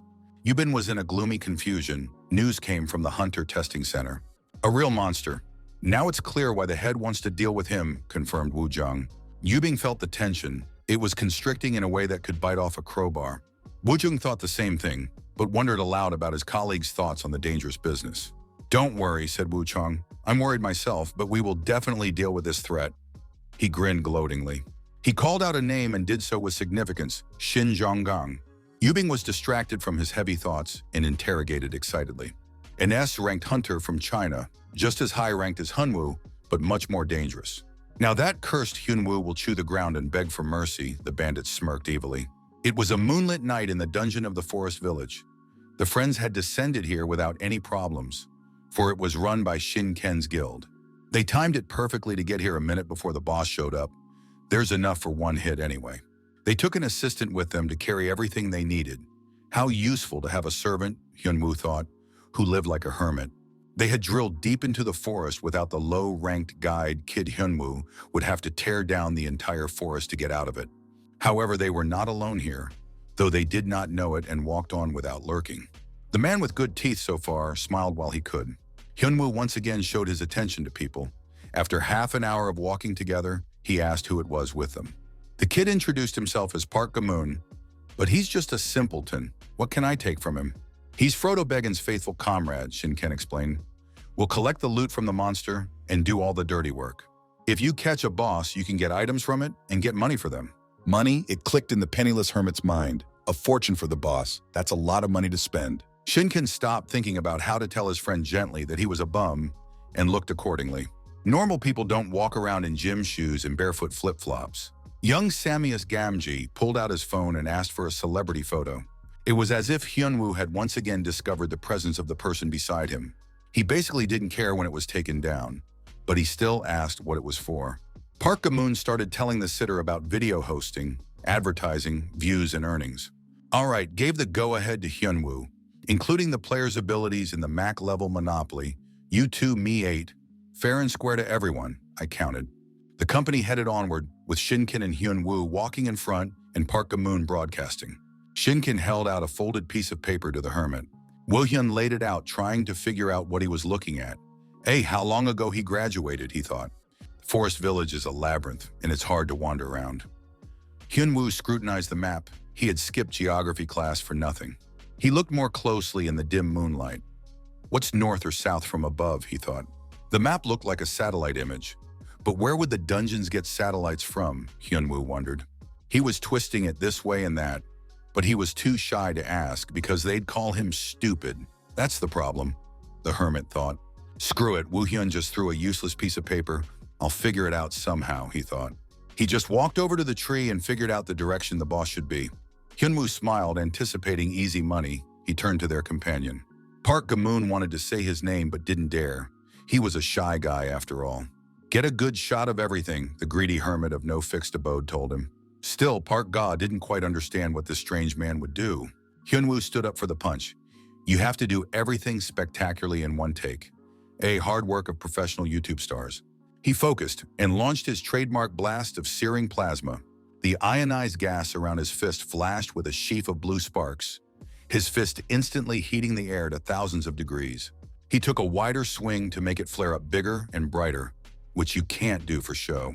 With you program evening loggers, the tree in front of him all covered in fire, the shockwave went up, splitting it down the middle.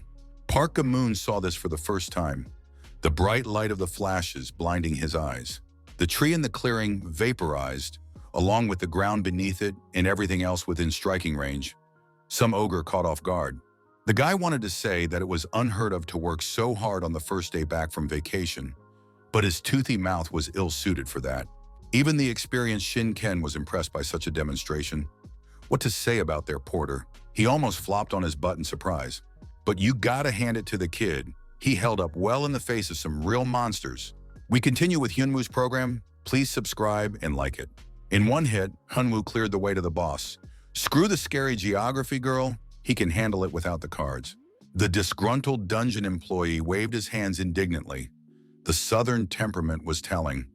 These people didn't understand anything at all. Hyunwoo made a point of light, once again not sparing his flip-flops. In one motion, he soared toward the bifurcated head of the ogre. The latter waved back with a cry of ruffians depriving him of his sight, but no one understood him. Free kick delivery arrived. Hyunwoo was approaching the ogre. It landed deftly on his shoulder, much to the honest dungeon director's dismay, for the guest could have fallen and hurt himself. A powerful kick rejected his polite address. A supernova erupted from his blow. Ogre collapsed on his back, a sick day for sure. The master of writing people and not only sanitarium certificates landed on top. Newcomer Park Ga-moon barely had time to point and sharpen his camera. A true hero hermit, forester, hunter, and just a good man, Hyunwoo proudly flaunted the body of the unfortunate dungeon director. Park Ga-moon was crying with happiness. He seemed to be feeling sympathy for the homeless hermits with insane strength. In the shade of the trees, sitting on a branch like a hen on a perch, a proud and lonely representative of the feathered species watched them.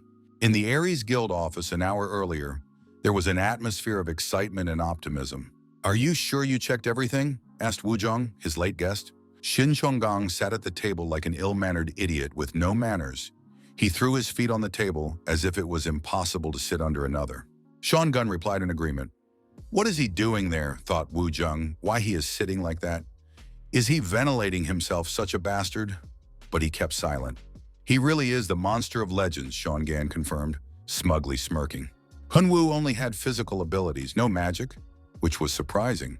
However, where there is strength, there is weakness. There are no invulnerable, continued Shungen.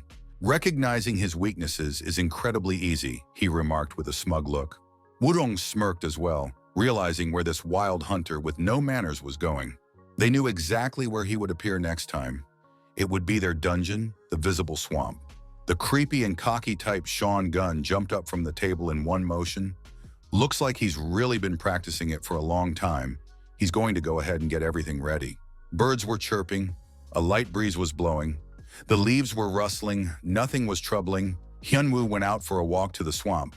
As usual, he was in no hurry to get anywhere, letting the wind ruffle his bushy hair. And yet he felt strangely threatened, his hermit's intuition making itself felt. He felt a slight vibration in his pocket and didn't immediately realize what it was. After all, he had gotten a phone not too long ago. Surprised, he looked at the screen. Not many people could contact a lone hermit. Little Seo-yeon texted him, wanting to know about his plans for today. Hyunwoo sighed. He thought he'd get a phone and have cute girls texting him. But so far, only grumpy girlfriends were texting him. Yet he realized that his friends were worried about him. They were acting like adults, which made Hyunwoo feel like a child. Aries, not Aries, what does it basically matter who and how? After all, it's the great him, Hyunwoo thought. Earlier, when she was sitting in front of him beautiful, Seo-yeon asked him why he wanted Aries' dungeon. Sinner Hyunwoo is back in reality and out of the internet. But what can you take from a hermit with low social skills? He answered her question evasively. He's got business there, that's all, with his girlfriend. Hyunwoo continued to wriggle out of it like a frying pan, but he was pressured by the frightening power of the woman's charm. It would piss Aries off the least, he replied, grabbing his strawberry smoothie, not knowing how else to dodge the direct questioning. Suen made a cat-like cute face and looked at him worriedly. She was left to sigh. Her friend was completely impenetrable, a good quality in combat but difficult to communicate. Still, she decided to press him for a straight answer. He was bothering her too much. Of course, she knew he wasn't someone to worry about, but you couldn't be sure of everything. The new video from Forest Village confirmed his strength. He's definitely not a weakling who can be hurt by any passerby. Sitting in front of her was a highly troubled specimen of a recluse who easily looked for problems on his own head, and they found him. In any case, be sure to act quickly, little Seo-yeon instructed him with her thin but firm voice. Visible Swamp is an A-rank dungeon, and it's great for going unnoticed and avoiding unnecessary risk. On the day the boss appears, Aries will probably conduct a raid to kill him, Seo-yeon continued. Hyunwoo listened to her intently. Still, she managed to get his attention. He still saw her as the schoolgirl he had cleared the tower with. He thanked her nonchalantly, as if he wasn't about to break into an enemy base where 100 dangers might await him. He had told her not to worry, however, things had gone downhill from the very first minutes. A guild guard stood in front of him, with a Chinese broadsword at his side, and he was frankly shaking with fear. Or perhaps he had already gotten a little lighter. The guard shouted loudly. When dogs are afraid, they also bark loudly to call out to their master, Hyunwoo thought. Seo-yeon haunted him even in his memories, and she had told him not to get caught by Aries' guards. How tiring it is, Hyunwoo said. The same thing every time. Everyone shouting loudly and flying off one pitch. No fun. Couldn't they have reacted any differently? Offered tea? Asked politely? So no, the same thing. Wait, who's coming? Resented Hyunwoo. And then you get into a fight even though you know you can't win, Hyunwoo continued. You can't learn. A samurai has no purpose, only a way. What do you realize? Aries' guard thought, and got terribly angry. He would have shouted something harsher, but he wasn't allowed to and rushed into the attack. The plight of Aries' simple guards was hard, but they were paid for it. See a bright flash. It's the light of shattered hopes and dreams. Hyunwoo's fist is back in action. The road of adventure once led him, and then he met Hyunwoo, and only a light puff of smoke wafted in the wind. What a nuisance, Hyunwoo thought. I told them I was on business, and they gave me a pass, but I gave them a pass. Hyunwoo sighed heavily. What kind of an organization this Aries was. No pity for his subordinates at all. His foot fell through the soft soil. The quagmire was just around the corner. He walked right into the center of the swamp and looked around. The boss was definitely nearby. Amber-slit eyes took predatory aim at the new prey. A lone defenseless target, so close you could smell his scent. The predator rushed into the attack like a revved-up mechanism. A veritable death machine on weighty short legs will emerge from the swamp. It raised a heap of splashing water and mud all around and rattled powerfully in the soft ground. Hyunwoo stopped. His ploy worked. You should pretend to be an easy prey. All the monsters are yours and will rush to attack. The boss appeared in front of him, a huge ancient fossil with the boring name of Mega Alligator. Hyunwoo recognized the beast since Seo-yeon made sure to tell him about it in detail. However, all Hyunwoo had memorized was the cost of skin and teeth, which meant that the monster must be caught whole without damaging the skin. So much for a lonely hermit's pension, Hyunwoo thought. He let out his trademark smirk and activated his righteous nagging mode. The fossilized dinosaur hasn't seen such blows since the Chicxulub asteroid that wiped out the dinosaurs. The ancient lizard immediately became dull, deflated and sour. The hunt was not going well at once. Quickly kill it and skin it, informed the future bag. Animal lover Hyunwoo. But the walking antiquity was not going to give up. He had experienced more than that in his long annals. You can always employ a tactical retreat, not to be confused with panic flight. Hyunwoo instantly reacted. A valuable resource can't be let go. He had already thought of what kind of wallet he would have, and boots. He quickly and firmly grabbed the fleeing lizard. Time to make money.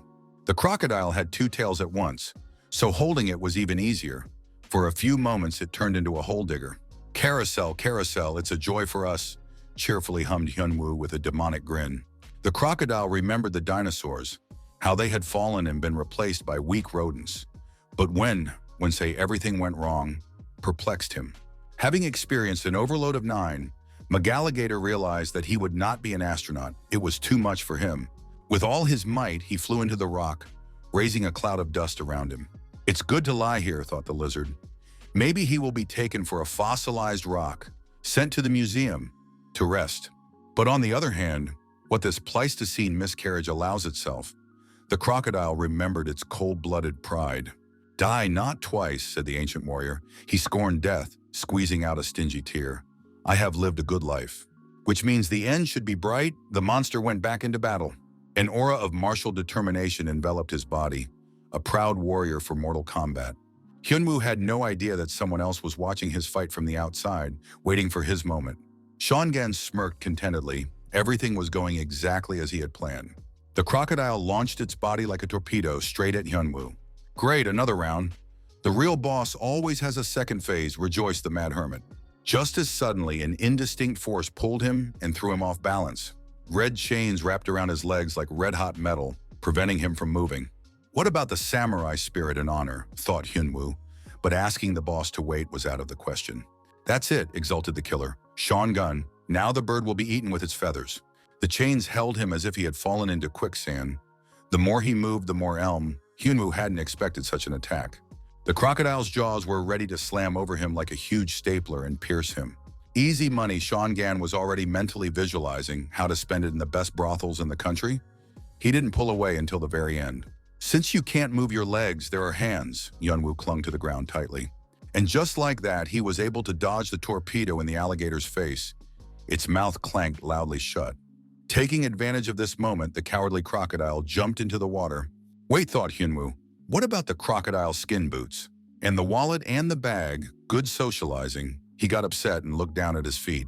The unknown object was still preventing him from moving his legs, entangling them tightly and digging deeper and deeper. Magical chains answered the unasked question. Seongan could now show himself, completely unafraid of his opponent. And what can he do with his power if he's now sitting miserable with a dirty face?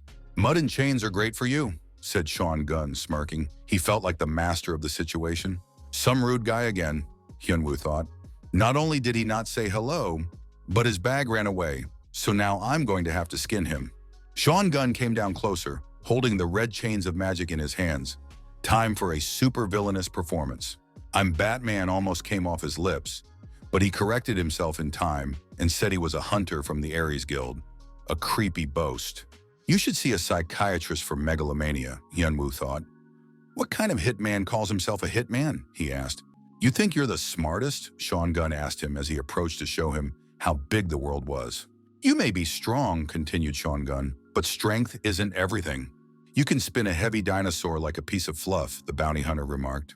Let you be able to kill a two-headed ogre with a single blow, like a fucking cheater. Seongan measuredly chased his words. But even if you were 100 times stronger, what could you do if you were bound by those chains? The bandit asked him with a gloating grin. The chains became increasingly tangled around Hyunwoo like wired headphones. The longer, the more knots, but it didn't bother him. As he suddenly found that he couldn't break them, a very uncommon skill was used on him. These aren't simple chains, but magical chains. Magical chains were obligingly explained by the villain. Thank him for the details, Hyunwoo thought. The only way to break them, another rank A magic. The noble bandit willingly gave away the weaknesses of his technique to the victim. Hyun-woo looked deeply stunned by this discovery. He looked ahead of him as if he was desperately looking for a way out. He began to play dumb, questioning the thug on what was already obvious. Sean Gunn became angry.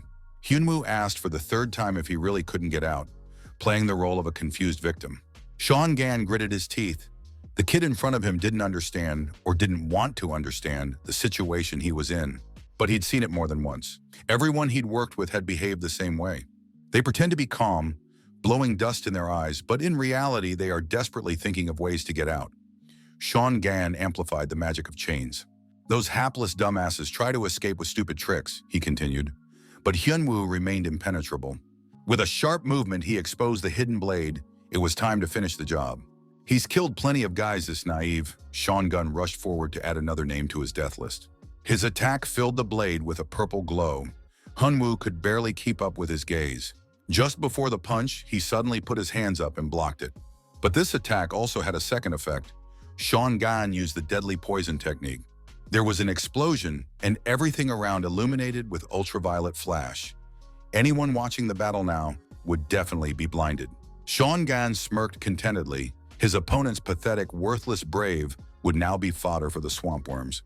In the thick smoke that rose from the impact, it was hard to see anything farther than an arm's length away.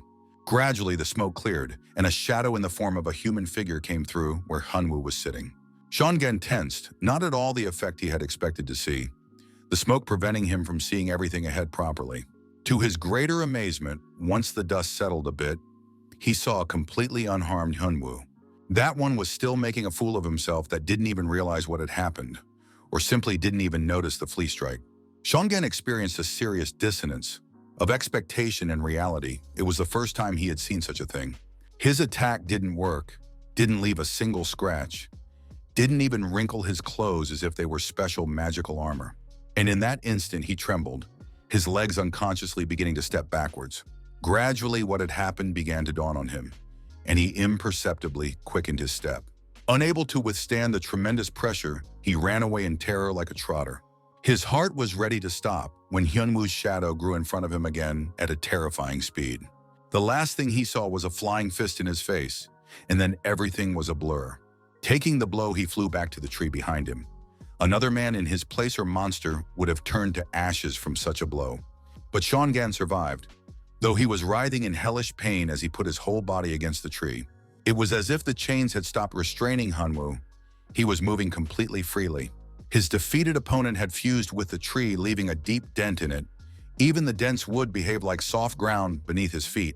Now it was Hyun-woo's turn to torture the villain. "You should have tied up the whole body," he remarked. Sean Gan couldn't believe his eyes. The ego technique was completely useless after hundreds of uses. Chains slowly spilled over Hyun-woo's legs, much to Sean Gan's even greater horror. Hyun-woo defiantly raised the hand entangled in the chain that had visibly loosened. A light flip-flop kick ignited. Hyun-woo wasn't going to spare his enemy. From the kick, the long-suffering tree collapsed like an undercut, along with Sean Gan. Hyun-woo grabbed him tighter. It was time to repeat the ride. Sean Gunn clearly wasn't thrilled. He hadn't liked amusement parks since he was a kid, and he was very unaccustomed to being in the role of victim. Hyun-woo began to quote the great Chinese strategist. "Whoever comes to us with what and why, that's why," he said, swinging harder. The overload pressed Sean Gan even harder into the wood. He no longer knew what was worse, the shame of defeat or this agony. The crocodile in the swamp, meanwhile, was doing what he usually does, acting as a log and reflecting a bit on his behavior. He was quietly floating peacefully in a small lake, not touching anyone, fixing the primus. As suddenly an ominous shadow loomed over him, something was rapidly approaching him. A shadow covered the entire sky, but the reptilian eyes wouldn't let him look up and see what it was. A large log with Sean Gang on top hit the crocodile with tremendous force, causing a fountain of spray. Hyun-woo made a great throw in the townships, 2 goals in one fell swoop. He looked at the surrounding landscape through the eyes of an investigator. A hapless hunter chased a squirrel into a tree. It fell and was captured by a crocodile in the river. Looks like it was a hapless hunter nudist, a squirrel catcher. That's something that should have crossed anyone's mind, thought Hyun-woo. The status window lit up with a blue light notification has arrived. Defeating the boss, he got the lowest title there was. Meanwhile, in the Aries Guild office, Someone was diligently drinking valerian with expensive whiskey. Shin Chongang is dead. Received a short report from Wu Chong. There was no other information. Still, the hunter was working alone. All this meant that a very large and furry beast had just stepped on all his plans. A small investigation found that the corpse of the unlucky killer is already deep at the bottom of the swamp. The monsters had definitely eaten the remains. No body, no case, but you'll still have to answer, Sean Gan thought to himself. He'd probably launch himself to the moon from the burning of his sciatica, but the valerian had already kicked in. Or maybe it was a liter of elite whiskey with no appetizer. Shin Chonggang is an elite assassin with 2 rank S skills, read his case to Wu Chong. So this Shin Chonggang, who was acting so blusterously, killed Kim Hyun-woo, puzzled a worried office worker. Everything that had happened was like a diabolical prank, someone's mockery. Such a thing was impossible to bitch about. Wu Chong wiped his teeth in anger. Then he imagined what his boss might do to him when he found out about the asset he'd spent, which would give him a week's worth of constipation. It was a quiet night in the bedroom district of Seoul. The stars were twinkling outside the window, and the city was drowning in the lights of the lanterns. Hyun-woo was lying in complete prostration on the couch in Shin-ken's living room, as befits an unemployed slacker. A fly on the ceiling, and how it's holding on, he thought as he stared upward. No matter how much he thought, he could not understand the vagaries of nature and existence. But still determined to figure it out, and called up the status window. A familiar blue hologram appeared before him like a projector screen, its light making his eyes ache. He couldn't understand the line under his name where the title, Temporary Guardian, was written. And an added ability, a right to information, he wondered. And with the size of the melons, would it work? And yet I couldn't know how to use it, because I'd never seen such a change in the system. He also got an invitation, no exact location, but a countdown timer. Hyun-woo continued to puzzle over it for a long time. But no matter how many times he looked, there was no more understanding. Hyun-woo's adult and responsible friend returned to the apartment and greeted his unemployed comrade. Knowing how useless Hyun-woo was at household chores, since he hadn't lived in the house in over a dozen years, Shin-kyung inquired about dinner. Suddenly, Hyun-woo, it hit him. "Wait, don't press anything. Let me try," he said to Shin-ken. Hyun-woo decided to test out the new ability, right to information. It must work somehow. Abracadabra, he said the words of activation and looked at his friend carefully. Shin-ken's status window appeared in front of Hyun-woo's face, but no new information was shown. "How the hell to use this garbage?" he blurted out. "No, he's seen stupid scumbags, but this is the first time he's seen them this stupid," he said, referring to the developers of the system. But Shukin took it personally, so I had to calm him down. For the remaining 2 hours, he stared impatiently into the phone, counting minute by minute. The last few seconds stretched slowly like tar. It couldn't be that, he thought, that he'd just been tricked, or it wouldn't make sense. Hyun-woo waited tensely. He didn't know what awaited him. Monsters, trials, but he was ready for anything. But then the light went out, as if everything disappeared around him. He experienced a slight feeling of disorientation. When the light came back on, he found himself in a completely unfamiliar place. Good thing there was a chair under his buttocks, or he would have flopped to the floor. The place resembled a deep stone well, the light falling from above, with no apparent source. He was moved stealthily without any portals. Hyun-woo looked around. There was a girl sitting at a table in front of him. Somewhere he had seen a similar scene before. The white-haired showbit girl greeted him politely. She kept upright and moved little, and her skin looked unnaturally pale. "Nice to meet you, Guardian," she said. "I am an architect, or rather an assistant," quickly corrected the girl named Avi. Hyun-woo interjected, wondering how a name could consist of 2 letters like a toaster model. These meetings would be frequent now. The white-haired answering machine notified him. The mad recluse is encouraged he can finally find out all about the tower and his imprisonment. 5 minutes of silence passed.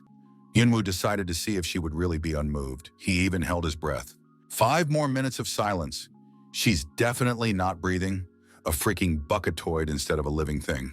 Unable to stand it, he started the questioning first. Human or not, he could definitely be talked out of it, he thought. The white-haired woman wasn't even going to explain anything. She slammed her gray eyelashes shut. This made Hyun-woo furious, so he jumped up from his chair and started yelling and demanding answers. She could answer a question if asked directly. Apparently, this model of Jippity chat did not support a high level of abstraction.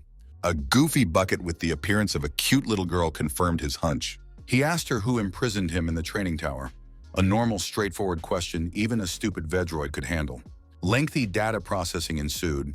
It looked like a Pentium 3 processor had been shoved into the girl. Information denied due to low rank, the answering machine said after a long pause. How stupid is it, Hyunwoo thought, but decided to try again. He found out that only by going up a rank could he get more access and more information. At least that's what the machine said clearly. However, it pissed him off terribly that the system that this dolt of an answering machine, all done by crooked developers, had no answers anywhere. He tried to ask a leading question again. If you increase the rank, can you find out who created the tower?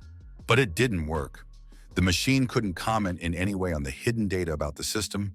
It wasn't even clear what he would learn by raising the rank. It was frankly starting to piss me off, no user-centeredness. The entire development budget went to a pretty face. A query about the training tower also failed, access denied. A request for the reason for its creation was also dismissed by a bucket of bolts instead of brains. The request for the causes of the monsters was also rejected. There is information here, but it is not given, only shown. Beautiful, Hyunwoo thought. He remembered how his father used to fix the TV when he was a kid, and if you bumped it, it would pick up the signal right away. This machine had one excellent property. It felt pain, and you could vent all your anger on it. The goofy android with the appearance of a cute girl was rubbing his bruised head. Hyunwoo was getting really excited and was thinking of opening up the system unit because the friend inside had something interesting to say. The girl bucketoid resented it. She couldn't give answers to his questions. Baton method works, thought Hyunwoo. However, the developers were still just wasting his precious time, and he was terribly angry. Anticipating an imminent unpacking, the android announced that there was still information available. Guardian, the bucketoid said, shaking his fist as if that answer was so self-evident that it needed no explanation. Guardian must guard, issued the robot another poorly written script. It seems one blow is not enough to enlighten the chips. The Vedroid hovered in overload mode again. It seemed to be her way of compensating for her lack of computational ability. She finally got around to giving out the main quest. Wouldn't have to spend so much time on empty dialogue branches. However, the Vedroid wasn't going to say anything of what Hyunwoo needed. At the moment, Hyunwoo is only a temporary guardian, whatever that means. To become an official guardian, you need to follow the link. Next came the unmissable advertisement for an unknown Hyunwoo brand of electrical appliances. When it was over, he was able to ask Taki how to get a new rank. In 5 days' time, she said in the ominous voice from the movie call, the city will open a glacial fissure. There will be a beak in the deepest part of the cleft that will help him increase his rank. This city needs a new hero. Hyunwoo watched the lights of the crime-ridden city flicker on. Hyunwoo was backing away from the dialogue with the Chobet. He was still cringing from her phrasing and silly electronic voice. However, there was also something important. He must increase his skills in the first. In a very long time, he could become even stronger. There was nothing else to do but accept the assignment, especially since it involved a lot of outside people. In the morning, friends sitting in the cafe for breakfast was interrupted by the exclamation of little Seo Yeon. Glacial crack, she shrieked. They came to eat meat and burgers, as befits true hunters. When Hyunwoo decided to ask his friends what they knew about Glacier Crevasse, the friends looked at each other anxiously and were in no hurry to answer. Shinken decided to find out the reason for this question first, and he too looked anxious. Hyunwoo was surprised at his friend's harsh reactions. It looked like the case was not an easy one. Shimken started to explain to him with a serious look. The phenomenon was familiar to him. This is a real disaster, he said, a catastrophe of enormous proportions. In the main headquarters of the Ares Guild, a soldering iron was warming in the boss's office to better motivate his subordinates. Boss Hook Song-woo had just trashed the office furniture and was now thinking about who to use the electrical device on and how to use it. The post-landing news upset him very much, and he wondered what to do about it. His subordinate dispatched the guild's best assassin to remove an annoying nuisance, but ended up being killed by his target himself. I wanted to send half the department to the torture chamber to maintain discipline and morale, but it wouldn't help the cause, Sung-woo thought. Woo-chong bowed his head guiltily and prayed that he would get away with it. He had experienced a red-hot poker last time and didn't want to repeat. The boss's attention shifted to Yu Ben-wook, and Woo-chong heaved a sigh of relief. Start pissing goats, Boss Song said angrily, showing his violent nature more and more. He was taking personal control of the case. and was even willing to lend his money to new assassins stronger than Sean Gunn. And let the music play in his house, but he will not hear it, he ordered his men. He purposely asked again to know if he was understood correctly. Yu Ben nodded in response, immediately letting it be known that he had accepted for execution. The chief sat back in his chair, letting off steam. He felt lighter. Or else some teenagers are having a debauch, killing the best people. It's a mess. And with something else entirely hanging on the agenda, the Pedo Guild too required urgent attention. Intelligence reported that they were gathering a real army and preparing for open war with the Ares Guild. Hunter wars are common. Yu Ben nodded again. The task was clear. Let everyone go to waste and fertilizer. Nothing can be left to these jackasses. Chief Sungwoo grabbed his head. So much to do. Now I'd like to go to the sauna and have a drink, but business is business. He doesn't take care of himself at all. He's all business and business. You have to think about yourself too. The merry quartet of first hunters sat in the restaurant and waited for their food. Hyunwoo rejoiced like a child looking at something bright in front of him. The ring in Kwang Song's hands glowed at the full 2 billion value. Such expensive things are given in the labyrinth. Kwang Sung gently hinted to his friend that it was time for him to stop being a freeloader and get a job. Hyunwoo learned from his friends the difference between a maze and a dungeon, and it turns out that there are different artifacts in them. The ring in question is also an artifact, so Yeon explained. Dungeons, on the other hand, give special resources such as magic stones or monster parts, Shinken added. The labyrinths give already finished artifacts from the treasury, like this ring. The ring has an enchantment, Kwansung said, hoping to pique Hyunwoo's interest. Just like in the games, the hermit remarked, examining the shiny trinket. Artifacts with enchantment, much better than ordinary ones. Hyunwoo gradually understood what was going on. The smell of money attracted him like a hare to a fox. As he looked closely at the ring and began to see the inscriptions in the ancient language, a status window appeared. Now Hyunwoo could use his ability to recognize objects through the system. He applied the skill right to information again, concentrating on the ring. Fucking classified material, thought Hyunwoo. The system hid the description. However, Kwan Seo's tip he accepted. After all the business, one should definitely pay a visit to the labyrinth. He returned the ring to its owner and checked its value again to make sure he hadn't heard it. After putting all his business aside, the hermit decided it was time for a meal. That's why he goes to meetings with friends, because he is well fed. He simply swiped his finger across the menu and ordered each dish like a true cave troglodyte. The friends were greatly surprised at Hyunwoo's bottomless stomach and complete lack of conscience. Don't be shy, said Kwon Seo, barely holding back tears as it was his turn to pay the company's bills. Hyunwoo exclaimed as if he had forgotten a mere trifle, but now he had just remembered. What do you know about the glacial crevasse? He suddenly stunned his friends with his question. The question caught them off guard and silenced them. They tensed up considerably. There was a long silence as they thought about what their weirdo hermit savage had gotten himself into again. Meanwhile, the food, blood steak, pizza, and other appetizers were brought in. But Hyunwoo didn't back down and kept asking about the crack. It turned out that this is the name of a rupture in the ground that suddenly appears, and from it climb monsters that have no end and no edge. Germany and China, where she appeared, are called the gates of hell, said little Seo-yeon. Hyunwoo pondered greedily, devouring the meat. He had insanely missed eating normal food while living in the tower. The stupid android didn't say a word about this event being a real disaster. But what would happen if this thing showed up in their native Korea? He frightened the boys with his question. They couldn't find anything to answer. Horrible pictures of the possible consequences floating before their eyes. Even the always combative Kwon Seo hesitated and huffed. He really didn't like these thoughts. The prudent Shiken calculated that even with a rank C crack, even if it was stopped in time, everything would be destroyed.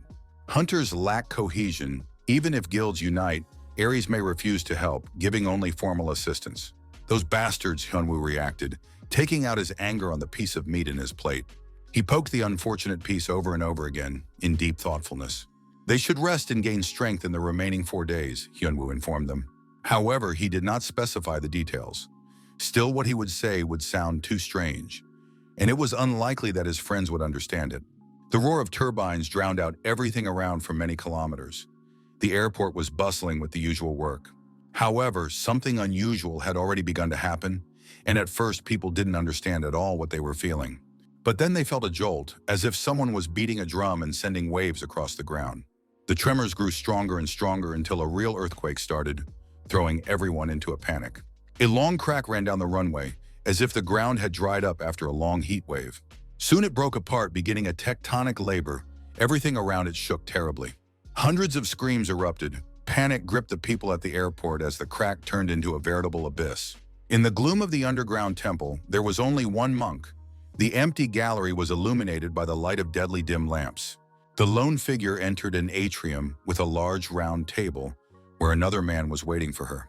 "Level 9 has come to his senses," the novice reported, bowing. The man at the table inquired if someone the two knew about had fully awakened. "Soon it will be completely ready," reported a monk in a dark cassock. The man at the table was pleased with this news. He looked like a formidable warrior, and a dark aura surrounded him. His thoughts were occupied by them wild oddball hermit, a very unusual man.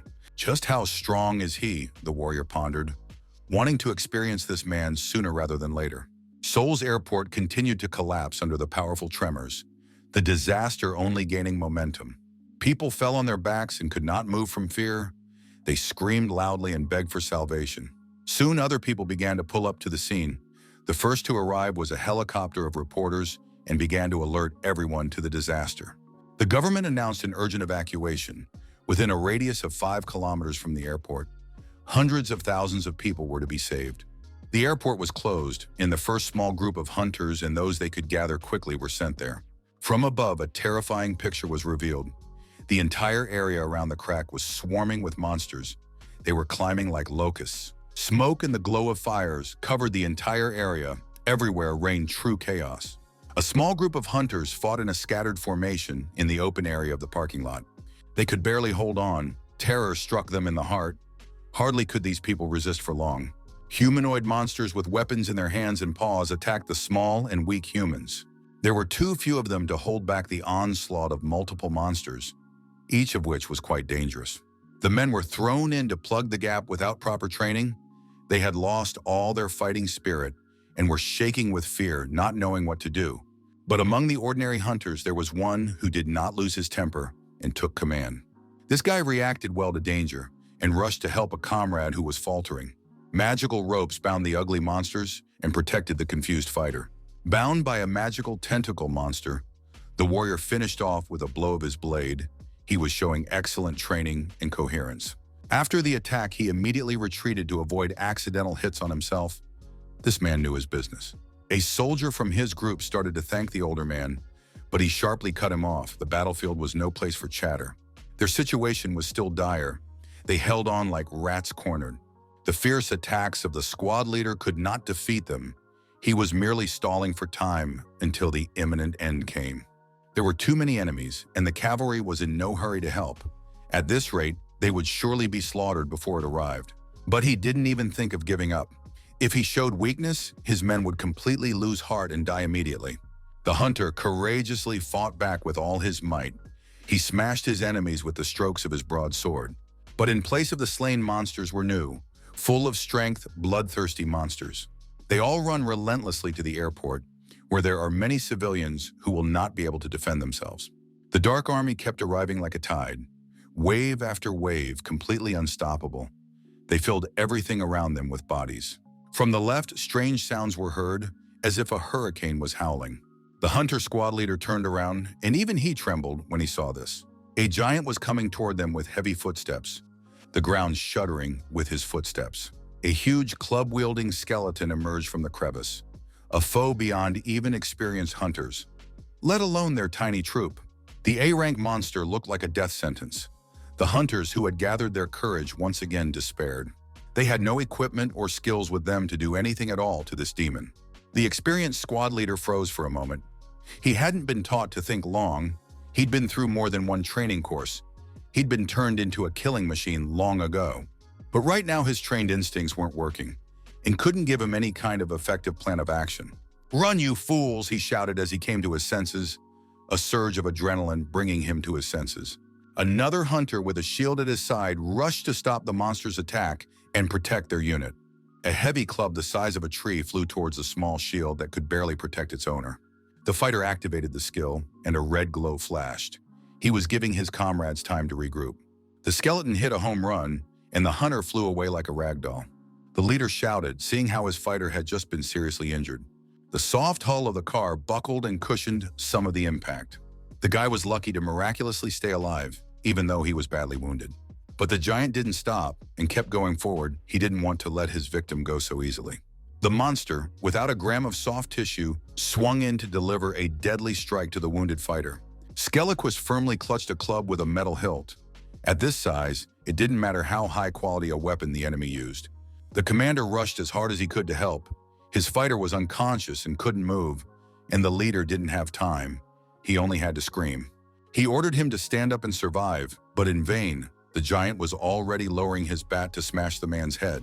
Not that the squad leader thought he shouldn't see his men die, he should have died first.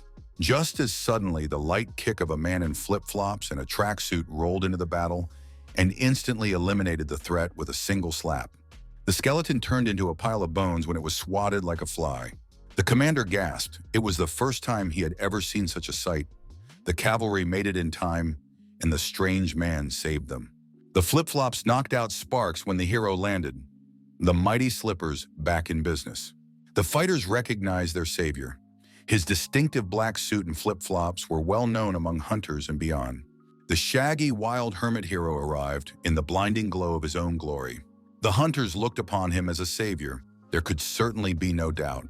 Experienced player Kim Hyun-woo practiced his heroic appearance and posed in various spectacular poses.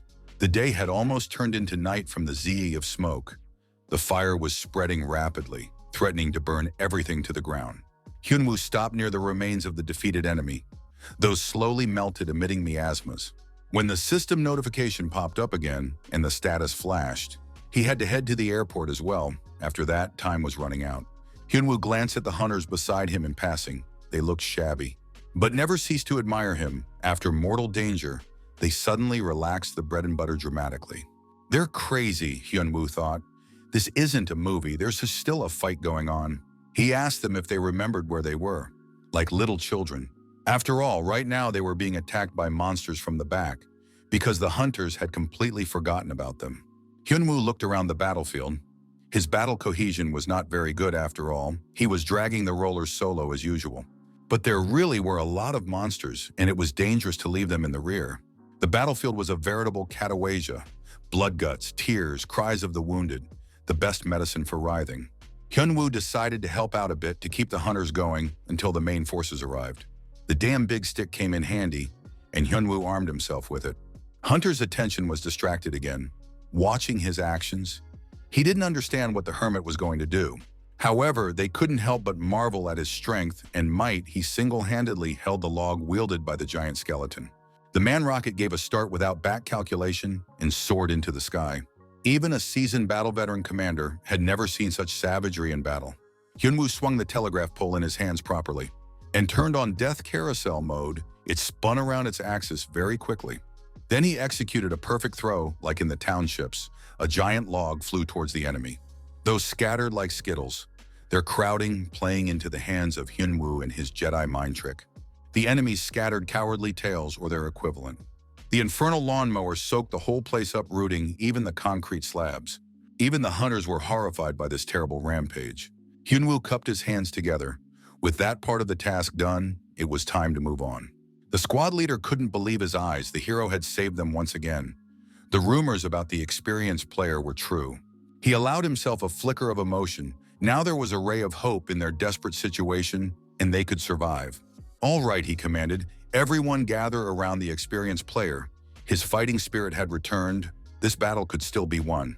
He thought and noticed the player pressing on his heels, leaving the battlefield as if nothing had happened. "I'll be back," shouted Hyun-woo to them. They can do it because they have the power of friendship. He swiftly raced away toward the airport, only flip-flops flashing. The commander fell out again. How could this be, and what was going on? Unanswered questions swarmed. His sword flashed and took a bloody harvest. The way of the samurai is simple: raise and learn, and think of nothing else. Yuri Singh Fein, they just have to straighten out the rest of them. Easy, you can't show your tears to your subordinates. The commander rushed into battle.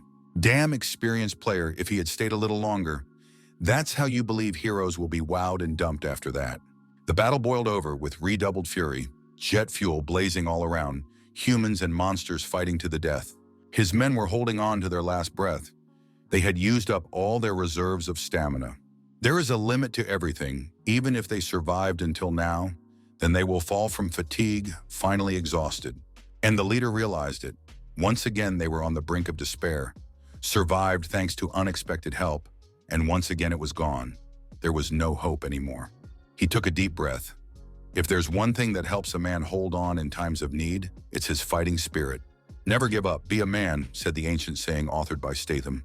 Balls and fist, who has them, who doesn't, just hold on as best you can. Help is on the way. Through the enthusiasm of the squad, the commander. But death was already breathing down his neck. He could already see the wheat fields to the horizon, the ears caressing his hands, the samurai's hand on the hilt of the katana, the fleeting movement of the plum petal, one enemy defeated. Maximum speed, the warrior said, and began the game of death. With a single stroke of his blade, the huge orc was split in half and the commander was saved. The cavalry coming for the second time in his life, and even in the same battle, thought the hunter. How much longer will this go on? That emotional swing would drive anyone crazy. He's definitely going to retire after this fight. The sword returned to the scabbard. One should love everyone. Even the enemy should be killed gently. Warrior Samurai Star Guild leader and simply handsome Shinken arrived on time. And together with him all his honorable army, they were built beautifully and spectacularly so that all could be seen. The exhausted hunters cheered. There was nothing to fear now. Sky was cut by flashes of lightning. It seemed someone had summoned a scorpion. The discharges of electricity set off a cascade of lightning and blew away all the monsters in the area. One day the Sith will rule the galaxy. Learn the power of the dark side of the Force. The charred, crispy corpse fell at Shinken's feet, smelling of roasted meat. And it's called in time, asked his living Tesla coil, striding gracefully across the field of bullwhip in high boots. The beautiful Seo Yun said, her long hair falling down in a waterfall as her guild arrived in full force. She had spent the entire evening before the attack on her makeup, and it was a success. The sight of the beauty had the male half of the hunters drooling. It can't be. 2 regiments of cavalry came to the rescue at once. Such a thing can only be seen in Manhwa, thought the squad leader. Eagles, eagles have arrived, shouted one of the fighters, pointing in the direction. A squad of armored tanks from the Kwanxiang Guild also arrived at the battlefield. Three regiments of cavalry. The commander couldn't believe his eyes. He didn't realize which god had saved him, but promised to pray to him. Now it's retirement. He'll start a vegetable garden, plant potatoes, not all this. Vigilant little Seo Yan looked around for Hyun Woo, who was nowhere to be seen. And give up on this skilled player, the commander thought. Who in their right mind would worry about him? He went deep into the rift, the commander informed the beautiful Seo Yun. Bosses are never late, nor are they delayed. They come strictly when needed, Shimken reported. The heavy infantry shield slammed into the coating of concrete, knocking out a sheaf of sparks. Quan Sung stood at the head of the united army of hunters, as the tank should. He rested his shield on the ground. He used his acceleration ability and transformed into a transformer. His heavy Povis shield enveloped in a force field aura. The man bulldozed forward. Heavy armor and shield along with acceleration was a good combination with a huge energy output. Forming a wedge, the hunters of the 3 guilds went on an organized offensive against the crowd of monsters. The shield was simply crushing the monsters with a battering ram. They couldn't hold back Kwang So's mad onslaught. He strode through the enemy ranks like a knife through butter, smashing everyone like a Keldy in his path. Some particularly nimble monsters tried to outflank their group. They relied on the shield to speed and hit their backs and flanks, but everyone was overtaken by instant death. The calm and balanced Shinken chopped them down in an instant. He didn't even raise an eyebrow. He didn't care about such petty bipeds. The defeat of the enemy was obvious. His flaming blade cut through flesh and bone without losing speed, like cutting through air. Wearing white gloves, the blue-haired witch gathered a blob of magic in her palm and lightning flashed. Static electricity lifted her luxurious hair as she summoned multiple lightning spells. The Stormlord completed the defeat of the enemy by unleashing weapons of mass destruction on them. The discharges killed so many monsters that their bodies carpeted the entire area of the parking lot where the battle was raging. Another fighter gave his life in the war. What brought him here didn't matter anymore. War is the way of killing. Pressing the corpse of the defeated enemy with the flip-flops of fate, Hunwoo looked around the battlefield. It looks like the forces that came up should handle the disaster while he takes care of the main task at hand. An otherworldly portal filled with dark energy opened before him. He contemplated going downstairs and how good it was that monsters disappeared after they died, or else who would have buried them all. Along the sheer wall of the rift climbed a serpentine path, as if carved directly into the stone, along which more troops of their unknown enemy kept arriving. Hyunwoo hesitated. It was necessary to get inside as quickly as possible and not waste much time on the small bipeds. If you go left, you'll lose your horse. Hyunwoo saw a strange inscription on a rock. If you go to the right, you'll find 100 grams, another strange sign. The signage here is so bad, Hyunwoo thought. But he didn't read the next inscription because he saw something more interesting, and the GPS navigation would be more reliable. Right above the abyss hovered a tired car. He was desperate to find his happiness and looked sadly into the abyss. To be or not to be, that was the question.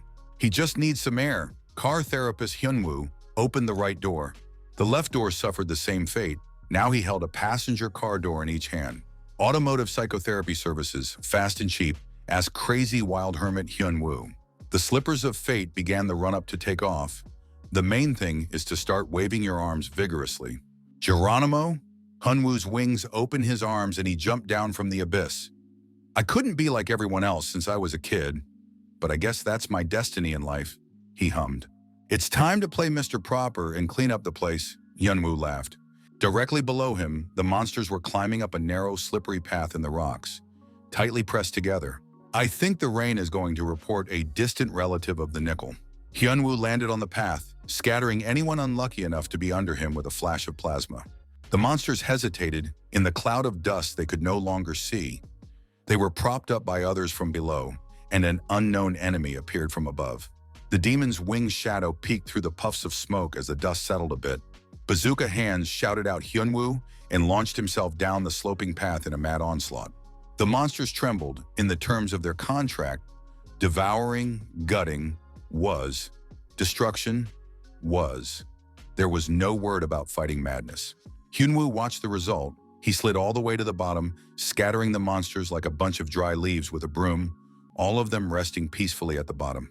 There was musty air at the bottom of the cleft. The miasmas made it hard to breathe. It smelled like a menagerie. The search in the semi-darkness didn't last long. Hyunwoo found the target he was looking for. Suddenly, the rocking boss appeared from nowhere and approached him with measured steps. "Punk note, Grandpa," barked the humanoid monster who was dropped in a can of Gainer as a child.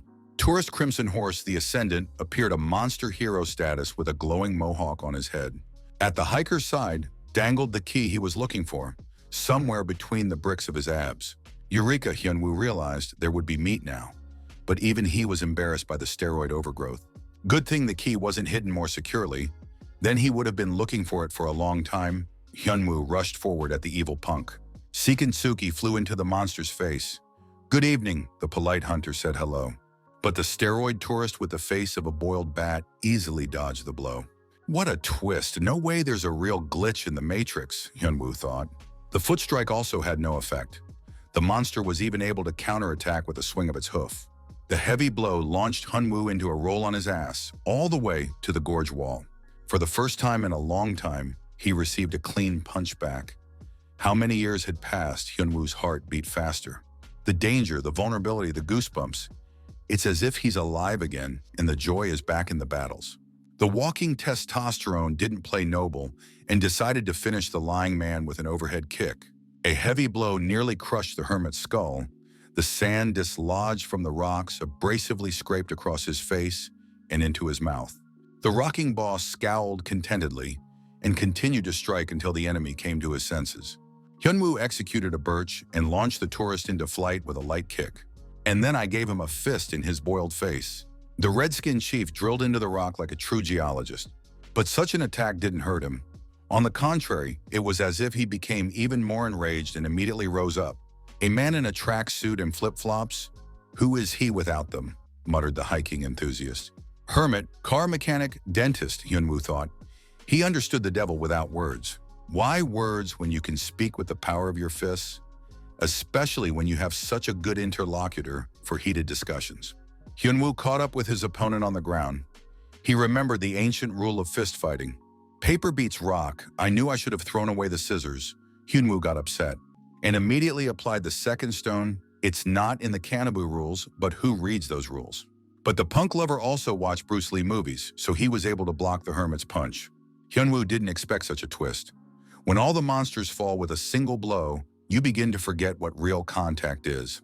The blast wave went through, nearly tearing his membranes, the demon's fist knocking him back again. Followed by a front leg kick, Punk Tourist didn't miss his karate lessons.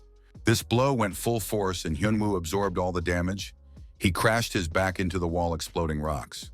The hermit coughed heavily, his ribs aching from the impact, sand crunching on his teeth. The evening no longer languid. The third pose changed, but only he gets the blame, the hunter thought. The steroidal crane-horn creature was much stronger than he'd believed. His ribs cracked as he tried to stand up. Now the real fight would begin. The monster was very different from the ones he'd encountered in the tower. Even a level 100 boss flew away like a furry beast. The limitations of the tower had taken their toll. Hyunwoo inhaled. To become stronger, he had subjected himself to various ascetics. It was time to remove one of the restrictions. He was loath to break the vows of abstinence he had made to himself. It undermined his spirit, but the situation forced it. "Hey, Rubberface," the hero rose to his feet, gathering his strength. The monster wheezed something unintelligible in response, yet he had no real speech like all monsters. Hyunwoo pointed at the monster and promised it a quick and easy death. But the punk lover didn't understand a damn thing. He put all his points into strength, not enough for intelligence. The mad hermit took a special stance. The first technique, a killing slam. He made the same seemingly completely unimportant hand motions. Taking a low stand, he was inviting the monster on a date with death. This technique brought back a long-ago memory from his imprisonment, so he didn't want to use it again. Years ago, imprisoned in a training tower, having known despair when he tried everything he could to free himself. Hyunwoo hadn't become a crazy hermit yet, and was following the script of a martial arts novel he had read earlier. The hero of this novella was imprisoned as he was, but was able to get out after learning the truth by creating his martial arts. The prisoner, driven to exhaustion, lay on the cold ground of the tower. It was only at the bottom of the well of despair that the right thought struck him. Rejecting the deadly fatigue, he cheered up again. Hunter refused to give up and accept his fate. Away with discouragement and defeatism, he could definitely get out of this prison. Madness was slowly enveloping his sanity. Hyunwoo tried everything he could and persevered to create his own martial art. He remembered everything he knew about martial arts from movies and novels. 100 push-ups, 100 squats, 100 abs. He did everything. But what does it matter if one is determined to achieve the goal? The main thing is to believe that once he becomes a master, he can do anything he wants. He ran around the tower shouting pathetic phrases and getting into theatrical poses he could only imagine. Even then, the residents of the tower began to suspect something about their unwilling guest. Unfortunately for Hyunwoo, his techniques didn't work. The cheats refused to connect. He continued to study the sky over and over again, flying away from the blows of different bosses. It was all about boredom and endless time at his disposal. Hyunwoo didn't give up and kept trying, still throwing ridiculous punches and shouting strange phrases that he put his whole soul into. Until one day it didn't work, and the monster was torn to shreds. A special feeling was absorbed into every cell of his body when the monster's head exploded with a balloon. This feeling turned into a special skill because he had used it thousands of times while clearing the tower. From mock moves, these techniques have evolved into a true martial art and have gained unprecedented power. And yet the source of the power of those blows is his madness. Each blow a step closer to the precipice into darkness. Hyunwoo broke the last seal and prepared for the final round with the boss. He waited for him to lunge at him. He could see his every move. The demon attacked with an overhead hook over his head, his left arm held ready for a finishing blow. A heavy fist with knuckle growths carried straight to the hunter's head. The games were over. Both fought to the death using their best skills, Hyunwoo patiently waiting for the right moment for his attack. He deftly stepped into the redhead's defense, palm sweeping at the demon's eyes, distracting him. Then Hyunwoo turned his palm into a fist and swung it at the ugly demon's face. The fist was echoed by a pathos phrase worthy of the king of pathos. The technique didn't reach the finger grip of the Yusin, but the explosion was deafening. Secondary shrapnel flew. The shock waves shattered the walls of the gorge. The energy of the impact reverberated off the walls and filled the entire bottom of the gorge, scattering to either side of it. The mad hermit stood in the middle of the gorge in puffs of smoke, bent over his defeated foe. Hyunwoo sighed, examining the devastating consequences of his actions.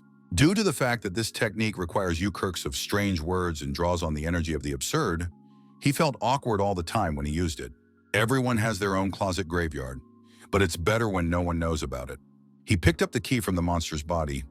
Good thing it hadn't gotten lost in the heat of battle. Finding it in the dark would have been difficult. Once he took the key, the system recognized the quest item and sent a notification. This promised answers to long-standing questions. The system sent him a new invitation 3 days later. As the noise of the battle settled down, Hyunwoo noticed a strange buzzing above him and a wandering red light. Something was approaching from above the gorge, buzzing like a huge fly. A drone copter descended to the bottom of the gorge. Apparently it was filming. The drone carefully focused its digital eye on Hyunwoo's face. The Mad Hermit had been imprisoned for so long that he was completely unaware of the purpose of the contraption above him. The Ares Guild drone had direct surveillance of the Mad Hermit and was broadcasting everything to the guild office. The mood of the staff was subdued. The man on the screen was a very formidable foe and did not bode well. He waited fearfully for the reaction of his young, hot-tempered and quick-tempered boss. "Is this A rank?" he asked his staff after completing the review. The HR manager hastened to justify herself, for she had delivered earlier not a simple analysis, but an association document. They had on their table the result of the official test of his skills, all A rank abilities except magic, for which he had received an A rank. The principal couldn't stand it any longer and pounded his fist on the table, where only his men would look. Even after watching the video, this chicken didn't understand anything. Does she really think these skills are just a rank? The manager frightenedly faded her gaze. She couldn't find anything to reply, but that's an observation. Without magic, without items, in an ordinary tracksuit, even Director Xiongwu couldn't get his head around how this was possible. He went back to contemplating the case files. He should have thought it over on a cool head. An incredible force that was fundamentally changing the entire landscape of their strategy, and something had to be done about it. After making a decision as befitting a true boss, Hook Xiongwu turned to his deputy, Yu Byung-wook. He asked if the materials for the new case were ready. You can always turn defeat into victory if you're smart. Yu Byung-wook confirmed his readiness. He had already let his boss down once, and he shouldn't let him down a second time. A faint smirk touched the headmaster's face. There were always things that could not be fixed by force alone. Encouraged, he ordered his subordinates to put the plan into action. The day after the glacial crevasse closed where there was no ice, a meeting was held at the Cory Hunters Association. It was attended by dozens of reporters, even overseas reporters. The leaders of the 3 guilds and Hyunwoo were invited for the awards, and in recognition of their merit in closing the cleft. Hyunwoo showed his complete disdain for the official dress code this time too, preferring loose clothing. Park Ga-moon's hands were shaking with excitement, except for the phone not falling out of his hands. He was beyond happy because he could broadcast from the front rows as Hyunwoo's acquaintance. His broadcast was watched by thousands of people and animatedly wrote into the chat room. The minister held out the award to the hero with a sour face. He was still not used to the world changes when self-confident children took on leading roles in society. He looked the guy over from top to bottom, sloppy appearance, unstatutory uniform. Because of his age, it's too late to enlist. But in the days of his youth, he would have brought such an insolent upstart to his senses and shaved his head, the minister's look said. The sight of the Mad Hermit evoked nothing but contempt. And this man is a hero, a total disgrace to society. The minister was angry. "Maybe we should buy some clothes for Kim Hyunwoo," the minister remarked with his lips pressed tightly together. Hyunwoo was distracted from his thoughts and looked at the defense minister right in front of him. Usually he just ignores people, since he lost all social skills in the tower. But he chose to respond this time. He rudely blew off the minister and made him even angrier, telling him that he could ignore him. The chat on the broadcast exploded with comments, all liking the rebellious antics of the Mad Hermit. The man in shoulder straps almost collapsed from a heart attack. In the army, he would have sent the soldier to the brig, but here he had to endure. The Mad Hermit simply took the commemorative award, flowers from the hands of the minister, without waiting for special congratulations. And in the same instant was so, escaping the outbursts and dull objections of the Minister of Defense. A high-ranking man who had given his entire life to his career and service was shaking with anger. He went into a real frenzy, demanding that the hunter be sent to the army, where he would immediately be taught to love the army. Hyunwoo's friends only had to sigh. His selfish disposition, low social skills made socializing with him a difficult thing. A tall Chinese pagoda was drowning in the sunset light, housing the Pado Guild headquarters. The girl was taking a royally huge bath, and looking at the screen, from the hot water rose clubs of thick steam, as in a bathhouse. Through her thin robe, her naked back with a skull tattooed on her back was showing through. Beautiful thin lips sighed excitedly, and a tear ran down her cheek. The girl watched the battle between the mad hermit and the red-skinned demon and couldn't believe her eyes. The particular pose the low stance Hyunwoo was standing in seemed familiar to her. He froze for fear of missing a single shot, her red eyes unblinking. The pose, the disheveled hair, the outline of the body, it all evoked very familiar feelings. The girl jumped up sharply as if stung. She couldn't find her place from excitement. The pretty cutie's face blushed no longer from the hot water. She wanted to know his name. The bath attendant reported that it was Kim Hyunwoo, the hunter who had recently left the tower. Kim Hyunwoo, she whispered his name, spelling it on her tongue, her beautiful eyes sparkling bright rubies. She immediately demanded all information about the weirdo prana in the tracksuit. The minion nodded and hurried to clarify what it was that her mistress was so interested in. The long-haired beauty with the looks of a princess wanted to know absolutely everything. The servant girl nodded stoically again, her mistress's will being law to her. Another servant in white robes entered the bathing room. He was approaching his mistress. The warrior took a knee and bowed. He reported the capture of a neighboring guild. The princess didn't take her eyes off the screen. She didn't even dignify her servant with a glance. His report was insignificant. The warrior reported the capture of all the southern dungeons, telling everything in detail. The mistress stepped out of the water, her thin robe clinging to her naked body. But she wasn't worried. Hardly a servant dared raise his eyes. Their forces clashed with the Ares Guild and lost one warrior prisoner, the servant continued. She stood on the warm tile of the bathing tub, water dripping down her body. The maid threw on her robes of imperial colors. The girl didn't care at all about the fate of the prisoner. If he let himself be captured, then he's pathetic, she said, her pretty face giving off a chill. The weak have no place in the guild, the petite girl spoke imperiously, stepping her bare feet on the tiles of the bathhouse.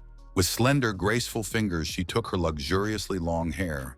In one easy motion, she squeezed them dry, each movement filled with power. Proudly beautiful, she made a lasting impression, as if she were a real empress. She commanded that there was no delay in taking over all the remaining guilds, a bossy and cruel nature hiding behind the cute, childish face. Emperor Qin's spirit revived in this fragile beauty. It demanded to take over all the dungeons without a trace. All for the sake of an oath made long ago, she thought as she looked at the odd hunter. Only when she looked at him did her eyes glow with interest and a slight blush scorched her face. She moved closer to the screen to get a closer look at Kim Hyunwoo's face, her heart beating faster than usual. Pretty Seo-yeon dressed up in an open-top evening dress for dinner, she reprimanded Hyunwoo again for his indiscretion. She reminded him again that he was too popular, which meant he needed to behave more carefully. Kwon Seo chucklingly confirmed her words, but cautious as always, Shin Ken said it wasn't funny. Kim Hyunwoo, puzzled as to where such popularity would come from, as a true hermit was quite far from it. His friends began to show him various news stories about the Mad Hermit. The experienced player thread has grown incredibly large, and only a lazy person hasn't written about it. The journalists hadn't changed at all, Hyunwoo noticed. They were doing the same thing then and now. Little Seo-yeon insisted that Hyunwoo pay more attention to the matter and not run away in the middle of the ceremonies. They're watching every move, and their appearance too, Shin Ken noted discreetly. Kwon Sun only laughed. He understood the futility of his friends to curb Hyunwoo's odd temper. Hyunwoo easily brushed it all off. Is it worth worrying about people you'll never meet? He replied lightly. His life and his rules, Shin Ken and Seo-yeon have finally given up, no matter what they say. The fool doesn't care about anything. The Mad Hermit looked at his watch and told them he would be leaving them. Cautious, Shin Ken rushed to clarify exactly where their reckless friend was headed. But the man, as always evasive and streamlined, reported that he had a meeting and turned around to leave. Meeting whispered to herself, little Seo. Her completely discouraged, where is Hyunwoo and where are the meetings? All three of them shuddered at this news. Could the Mad Hermit have friends besides them, they wondered? The girl sighed. She was already tired of worrying about her friend like a small child. But why worry when your friend is a Superman? Wondered Kwon Sung, looking at her depressed friend. sled with the umami of the entire world, became the personal enemy of a huge guild. Just that, replied Shinken restlessly to him. He had barely left the tower and things had already taken a devilish turn. After all Hyunwoo had done, his friends had reason to worry. Beauty Xiaoyan was lying flat from the weight of worry. Shinken was also in a pensive state. Quan Sung was the only one who was amused, as he understood the hermit's violent temper more than anyone else. Hyunwoo went out for some air and stopped in a dark alley with no random passers-by at all. He came here a few seconds before departing. This time, Hyunwoo knew what to expect. The bright glow of the teleport passed through, and he felt a familiar sense of disorientation. The silver-haired Chobit girl welcomed him back into the confined gray room. Hyunwoo excitedly replied he was also looking forward to this meeting. After all, he had now increased his rank. He checked with the android girl to see if his status had gone up, and she said yes. By killing the tourist, he had increased his rank. From low rank, she paused paging through the files, to low, the android happily issued. Hyunwoo listened intently, anticipating the useful answers he might get. However, the android clearly didn't tell him what he was hoping for. A shadow lay over the Mad Hunter's face. He instantly exploded. The damn car had once again failed all his expectations, utterly failing to live up to his trust. The android girl reacted faster this time, remembering how scary the hunter was in anger, and hurried to dump all responsibility on the system. Someone who is this developer that writes dialogues to this android, chanted the Mad Hermit. Vedroid again blamed it on the system, but that didn't negate the crux of the matter. He had been left a fool to believe their promises. The girl with bolts instead of a brain shrank in fear but couldn't add anything. Hyunwoo's rank didn't allow him to know more right now. But it would be better soon enough, she hastened to assure the speedy hunter. And since he's already become a guardian, he can tell him what he's going to do next. If he could handle it, he could definitely find out whatever he wanted to know this time. The android girl continued to brainwash him. However, Hyunwoo was even angrier. He had heard the same thing last time, and now he suspected he was just being deceived. His job is to fight the Ascenders, the Vedroid continued, giving away something new for once. Hyunwoo immediately took notice and demanded a detailed explanation. Those who climb the tower, the girl continued, ascending tourists, like the one Hyunwoo defeated last time. In his many years in the tower, this was the first time he'd heard of such a thing. The bucketoid saying strange things. It wasn't about the training tower. The chat bot that came to life explained. Hyunwoo felt more and more interested. After all, he hadn't agreed to this assignment for nothing. The tower the Chobit spoke of has 12 stories, one of which is the entire Earth. The news sounded shocking. It was out of the ordinary worldview. The silver-haired android repeated everything he said again, so that Hyunwoo would definitely understand everything. Kim Hyunwoo's guardian now has to protect the 9th floor out of 12, the android said with significance after finally stating the mission. It was about an entire planet, his home world that could be in danger of a hitherto unimaginable level. Hyunwoo couldn't believe his ears when he realized the meaning of all the information he had received. He looked shocked. The other Ascenders are going up to the 9th floor and they need to be stopped, the android girl said. He didn't sign up for this, Hyunwoo said indignantly. He just wanted to know who had imprisoned him in the tower. The farther into the forest, the thicker the partisans, he tisked. Matters did not add clarity, only new problems. He was in a jam, the Mad Hermit lamented. Too much on his mind at once. If the Ascenders are not stopped, the entire 9th floor will be destroyed. The bucketoid reported important information. In that case, Hyunwoo would disappear like the entire planet he lives on, she stated the obvious. Where is this captain's boat? Hyunwoo slammed his palm sharply on the table. What was happening was making him very angry. In other words, he is told to shut up because he has to do what he is told anyway. Most of all, he hated being manipulated. The android clipped its silver lashes idly, processing the request. Chobit fidgeted and made excuses. She didn't mean it at all. What's the matter then? The Mad Hermit was angry. He could barely keep from tearing the place apart. As if sensing something wrong, the Vedroid was intensely moving microcircuits. And then she spewed out some completely ridiculous nonsense. Apparently, the bug shorted out all her circuits. Hyunwoo was fed up with this parody of a humanoid robot with truncated functionality, mumbling incessantly. The little android went into standby mode. Even the monitor backlight went out. And yet she's part of the 9th floor's control system. The bucketoid clenched her fists, gathering all the digital will that there was. Kim Hyunwoo, the android, suddenly changed its behavior protocol, adding rigidity to its patterns. Even Hyunwoo noted the change in her behavior and voice. This neural network was still capable of learning.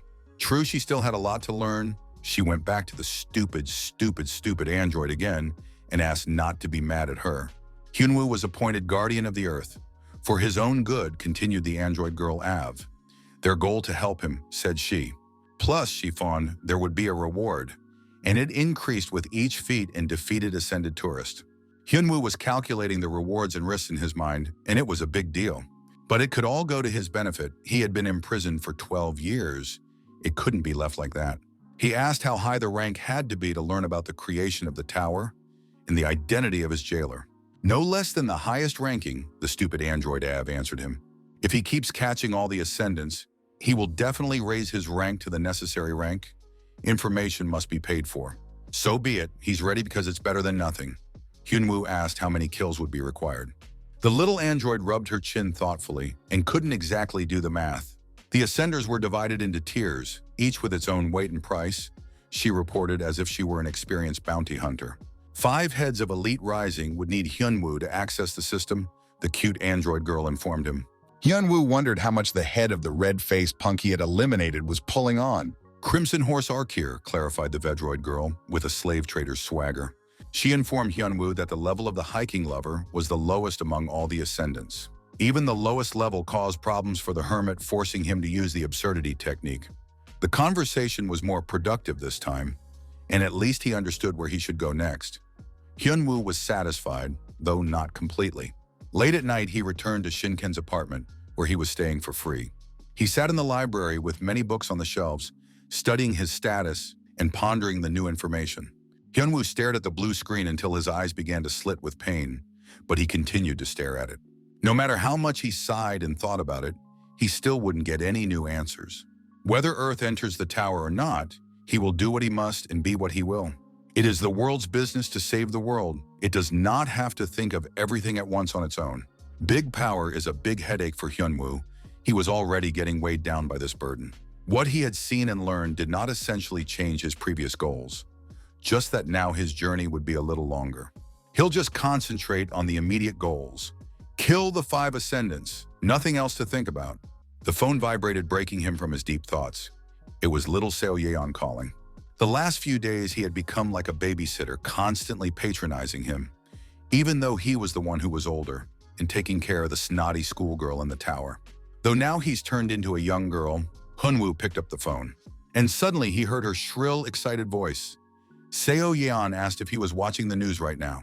She demanded that he get up immediately and turn on the breaking news. Hyunwoo turned on Korea's Channel 1 and started listening. He didn't immediately realize what it was about. When it came to him, he was the subject of heated discussions on the country's main channel. He was accused of murder. It was no longer a joke case like before. Journalists were seriously discussing the murder of Hunter Aries in their dungeon, blaming Kim Hyunwoo for everything. The mad hermit was even taken aback by the unprecedented insolence of his opponents. What was happening amused him. In any case, there was nothing to fear. After all, the hunters lived in no law. They met at Kwon Seo's country house. It was quieter there, away from people and reporters and their cameras. The phones had been ringing off the hook since the night before, making Hyunwoo very angry. He was thinking about throwing them all in a bucket and burning them with gasoline. Little Seo Yeon slammed her fists on the table and was indignant because it was Hyunwoo who was the culprit behind all the commotion.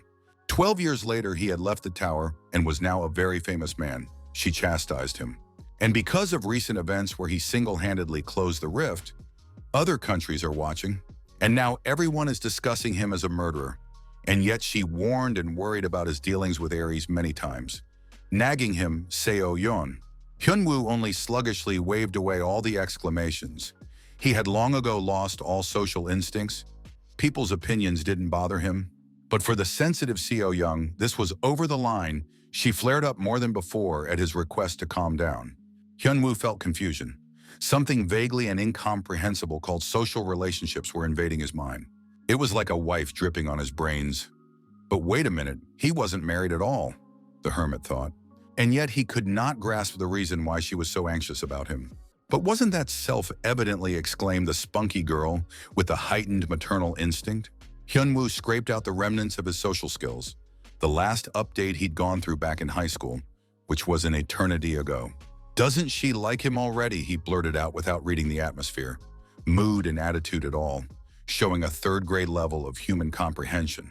From such a blunt and inappropriate question, little Seo Yeon was speechless, as if someone had kicked her in the butt. It took her a full minute to come to her senses while she just stared at him with her blue oceans of eyes. All kinds of torturous executions of sinners flashed through her mind, and she noted those where the victim lives a very long time. You can get a pacemaker for such jokes. The girl's storm turned into a real storm. If he says one more word, she'll give him electrophoresis like that. Seo Yeon was unrecognizable, a real witch in her place. Hyunwoo decided not to really piss her off anymore. And shut up, it's better to believe a woman when he promises you something. Shim Ken came to the aid of his suffering friend and took the oddball hermit to task. He brought his cell phone, which was ringing off the hook with hundreds of calls from reporters. On top of that, Hyunwoo came out at the top of the rankings for internet search terms, and with him, so did his friends. Hyunwoo was excited because he thought it was his first time there, but Kwon Sung noticed that the hermit had been there before. Shim Ken started reading the articles. Most of it looked like a dirty slander on Hyunwoo and his comrades, getting to every little detail. Shim Ken drilled the hermit with a reproachful glare. The magnitude of the problem exceeded that which could simply be dismissed. But Hyunwoo still doesn't understand why he's so excited, as if he had nothing to do with it. The always reserved friend huffed. Unlike Hyunwoo, he cared a lot about public opinion. He had a responsibility for the guild. Kwon Sung was on his wavelength like Hyunwoo. He didn't worry about anything. Everything was simple for him. His friends' problems were his problems. The rest didn't matter. Hyunwoo checked with Kwon Seo when the press conference for the case would start. It was only half an hour away, and Kwon Sung asked if Hyunwoo was ready to speak in front of people. Shim Ken stirred like a fire, the news completely unexpected to him. Tiny Seo Young was also unaware of the crazy detachment man's plans. Hyunwoo calmed them down, as he had prepared himself to meet the reporters, and was very confident. But the couple just didn't believe him. It's not Hyunwoo's custom to negotiate by word of mouth. He's not going to beat up the journalists, they worried. Kwon Soo, who knew everything beforehand, laughed. He was amused by their reaction. Hyunwoo was a bit confused and didn't know what to say to this. His friends didn't trust him at all. It seems that the comrades were firmly doubting his capacity, which made Hyunwoo huff. The Aries Guild has started an after-hours meeting dedicated to an experienced player. Boss Hyuk Song-woo nervously tapped his index finger on the table as he listened to the deputy's report. Yoo Byung minted that everything is going according to plan. After leaking to journalists, they launched bot farms and raised the topic online. The slanderers had done a good job, and the attitude towards Hyunwoo changed to negative.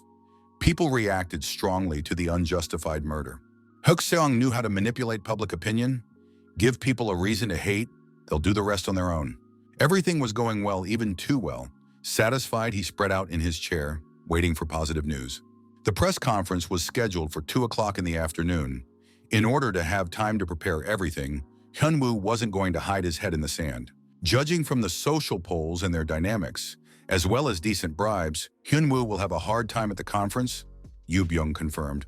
This is the power of money, Hyuk Song-woo thought to himself.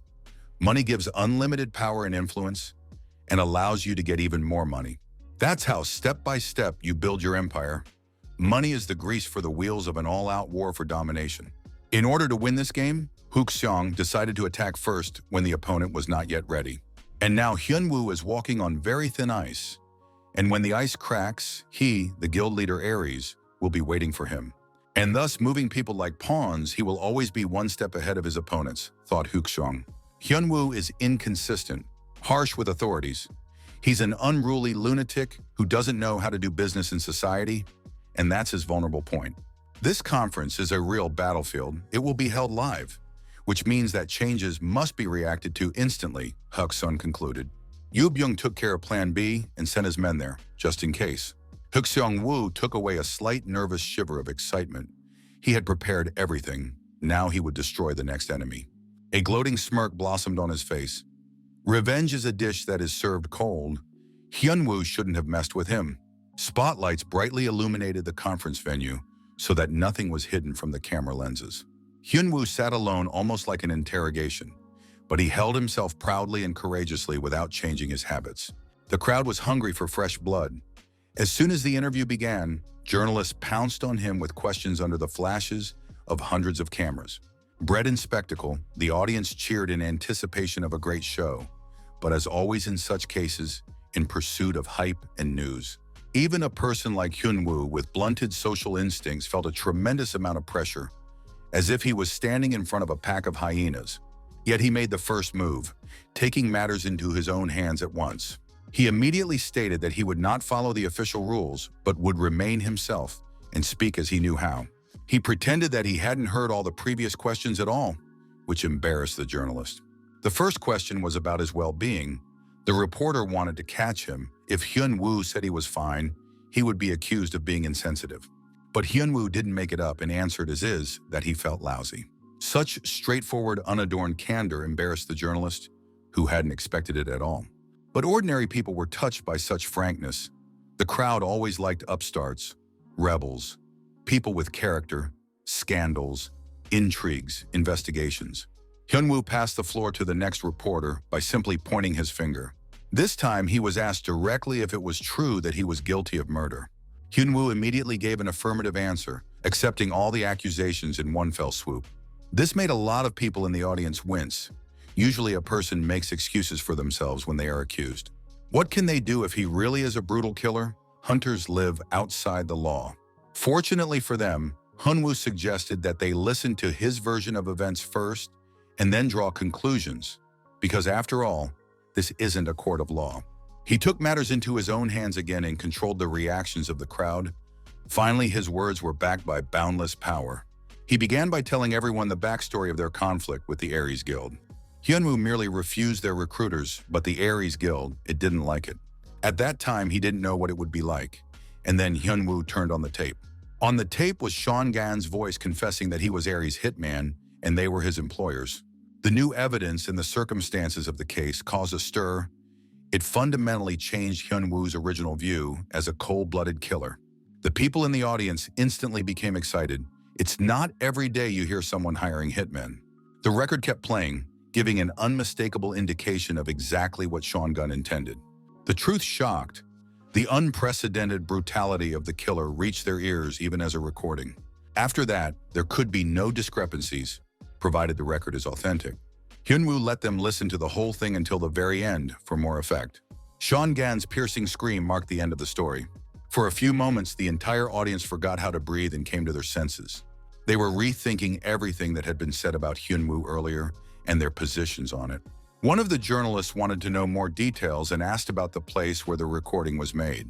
Hyunwoo confirmed that this was the same place that had already been trumpeted everywhere in the Aries Guild, the Swamp Dungeon.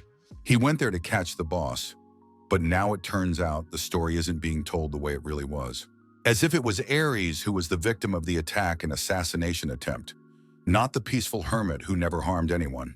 This fundamentally reversed everything, making the accusations false and simply slander. If anyone doubts he can provide other information, Hyunwoo was very confident. But a journalist is not so easily confused, and he immediately asked about something that could prove the authenticity of the recording. The question sounded weighty. It wouldn't be dismissed so easily. Who would prove that Hyunwoo wasn't a manipulator? However, things were going exactly as he had hoped. He allowed himself a condescending smirk. This question was a real gift to him. He wanted badly to be asked. Hyunwoo pulled out another smartphone and shook it in front of hundreds of cameras. The mad hermit suspended intrigue, biding his time, waiting for the right pause without giving it all away at once. The reporter hesitated. He went along with the hermit's ruse and didn't know what to say. Hyunwoo claimed that the cell phone he's holding belongs to the killer. In court, the evidence is usually considered individually, but at a press conference, more importantly, as you say, the reporter was bagging again. The phone itself is still locked, but if given to specialists, it could become an important piece of evidence. He brought it with him just to claim that he had such evidence. As for the assassin, Hyunwoo stated that he could only resist because he was a rookie who had barely left the tower. He completely captured all of the people's attention by deftly playing on their emotions. Now, by his calculations in the eyes of the public, he must appear as a victim of assault and a man who used self-defense. Hyunwoo was merely fending off an attack from a more experienced and older hunter. According to Hyunwoo, during their fight, Sean Gang accidentally fell into the jaws of an alligator. The reporter was finally confused by Hyunwoo's testimony. Just now he said that everything that happened, an accident. Hyun-woo responded that there was no contradiction. In a way, he was involved in Gang's death. Even though the killer was killed by an alligator, Hyun-woo isn't the kind of person you should be relaxed about fighting. His every word was recorded by the hundreds of hands that were texting. Hyun-woo stated that he had heard a lot about Air's credibility, how awesome the guild was, and that was why he wanted to keep their conflict quiet. However, Aries were the first to decide to play in the public eye, in dirty at that, and it went too far. The conference ended well for him, Hyun-woo leaving the buildings in reflection, not the first time their paths had crossed. Aries had once again annoyed him, and he couldn't let it go. Deputy Yoo Byung could no longer sit. His hemorrhoids had reopened. The conference results had derailed all his efforts, but now it was even worse. Everything turned upside down over a tiny little thing, a tape recorder. Their guild had been badly screwed over, and the reporters wouldn't miss it, Jung-woo spoke up. The problems of a large, well-known guild worried them more than the death of a single hunter. Yoo Byung choked with anger, imagining the kind of beating he would get from his boss. He almost cried as he realized he'd lost to a weirdo teenager. Yoo Byung thought he was playing against a boy, a simpleton who could only swing his fists. No matter what, they can no longer let their guard down. Who knows what other surprises the Mad Hermit will throw up. The group visited the restaurant again to celebrate the victory, the successful conclusion of the conflict with society. Shim Ken marveled at Hyun-woo's foresight in keeping a record of the fight, as if he knew he might need it. Both Kwon Sung and baby Seo-yeon were surprised at such an insight that even the hitman's cell phone was brought by Hyun-woo. It's simple, Hyun-woo said, because he lied out loud and made it up. It's about the killer's cell phone, of course, he added, seeing the amazed looks on his friends' faces. But it didn't help much. They were still perplexed by what they had heard. They demanded that everything be told to them immediately as it was, and that they not be led around by the nose. Hyun-woo reiterated his words, saying that he is not holding the killer's cell phone in his hands. It is not evidence in any way. However, the tape is real, and they were so hot on his ears about Aries being dangerous that Hyun-woo got the idea to record the conversation. And the killer's imaginary cell phone, it's just one of Shin Ken's devices that changed them like a girl's shoes. Little Seo-yeon raged. This kind of reversal worried her more. What if the phone's authenticity was established? Hyun-woo answered her with a satisfied look that no one would know about the fake evidence. It was quite simple, Hyun-woo reasoned, because the Aries Guild would come after him much faster than the police would come after him. The girl was taken aback by his answer. She still couldn't quite grasp the Mad Hermit's train of thought. The Aries Guild would definitely make contact, he assured her, not bringing the matter to an investigation. Seo-yeon wondered. From Hyun-woo's words, everything was working out fine. But when he solved some problems without creating others, she's still adamant that a big kid as a crazy hermit needs an eye on him. The company laughed merrily, teasing little Seo-yeon with her hyper-responsibility for Hyun-woo. The hermit offered to go back to eating. Since he had returned, he had only had two favorite things to do: eat and sleep.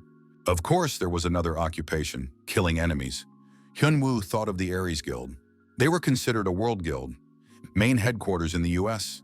Dungeons in different parts of the world, scattered everywhere. They were able to pick up the most dungeons in Korea, making that beachhead very important. Hyun-woo calmly destroyed the meat in his plate. Whatever the Aries Guild undertook, treaty or slander, he didn't care. The reputational losses of the huge guild far surpassed any possible losses Hyun-woo might suffer. He had nothing to lose. With these thoughts, he walked out into the parking lot outside the restaurant. Late that night, they parted ways, Shae Ken again acting as his personal chauffeur. But Hyun-woo suddenly asked his friend to leave him alone and said he would walk. Shae Ken was surprised. It usually meant that his crazy roommate would definitely get up to his neck in a new story. But Hyun-woo remained adamant and simply waved his hand without going into details. Shae Ken looked after his comrade.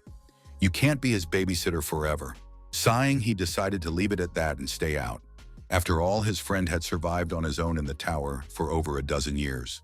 Hyun-woo found a convenient place, narrow, dark, and completely deserted. A perfect place for a hot date. He walked through the night, breathing in the coolness, completely open, as if inviting conversation. It didn't take long for the interlocutors to arrive, and Hyun-woo caught a glimpse of their presence.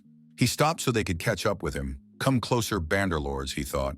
The masked enemies cosplayed the Leaf Village clan. They appeared even faster than he expected and surrounded him. Hyun-woo met them with bravado. Once he was alone, his stalkers immediately showed up. The group of fans of his skill moved closer. They didn't leave any space at all. More like Assassin's Creed fans, their ringleader invited Hyunwoo to visit the chief for a cup of tea. After taking a closer look at their cosplay, Hyunwoo liked it. He had been playing this game since before the tower. A cosplay gang leader contemplates what to do with a recalcitrant client. Hyunwoo inquired who the distinguished gentleman was that sent him an invitation with an escort. However, the costume gang leader replied that their boss prefers to remain incognito. Of course, Hyunwoo knew who invited him and why. He only provoked the underhanded goons. He refused the tea party, to which the head of the theater troupe politely warned that he would use force and escort the guest out anyway. This turn of events was highly expected and moreover desired by the Mad Hermit. He reminded the cloak and dagger servants that he had gained considerable fame since the glacial crack.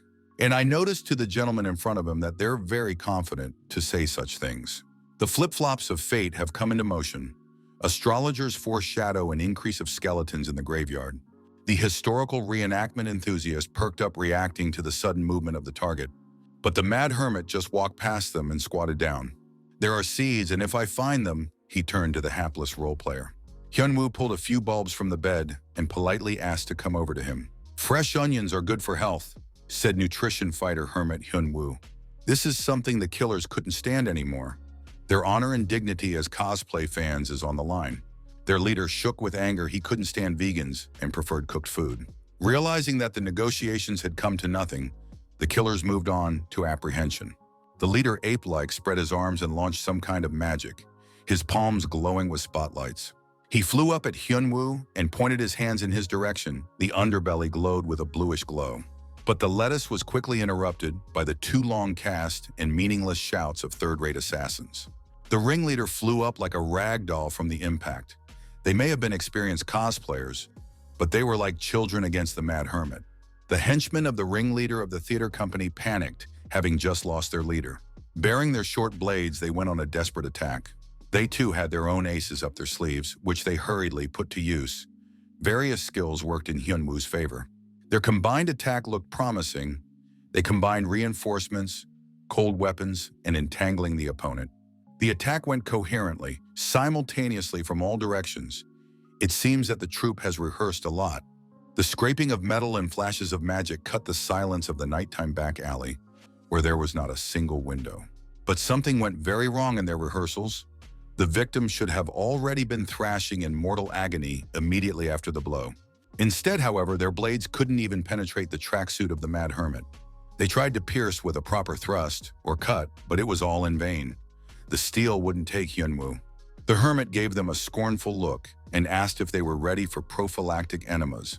The patients lay still, spread out on the ground in an even layer. There was only one left that was still standing on his feet. His flesh was shaking with fear. The Mad Hermit took him by the scruff of the neck like a shitting kitten. The hapless medieval cosplay enthusiast begged for mercy.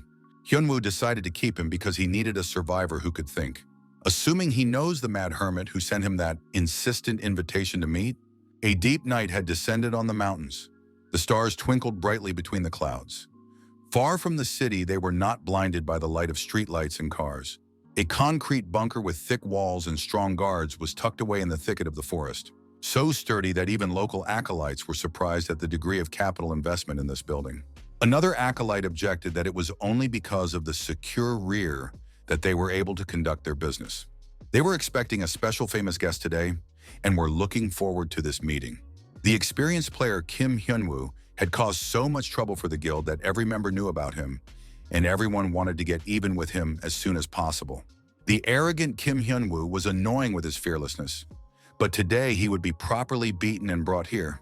They had all the amenities for a comfortable stay, a real healing sanatorium. Their sweet conversation was interrupted by a blow from the sky, as if something heavy had fallen from a great height, smashing into the ground. The guards stirred, trying to make out in the dust what was going on and who had come to them. The star arrived to sign autographs, Hyunwoo, holding his guide tightly, clods of dirt and dust raining down from above.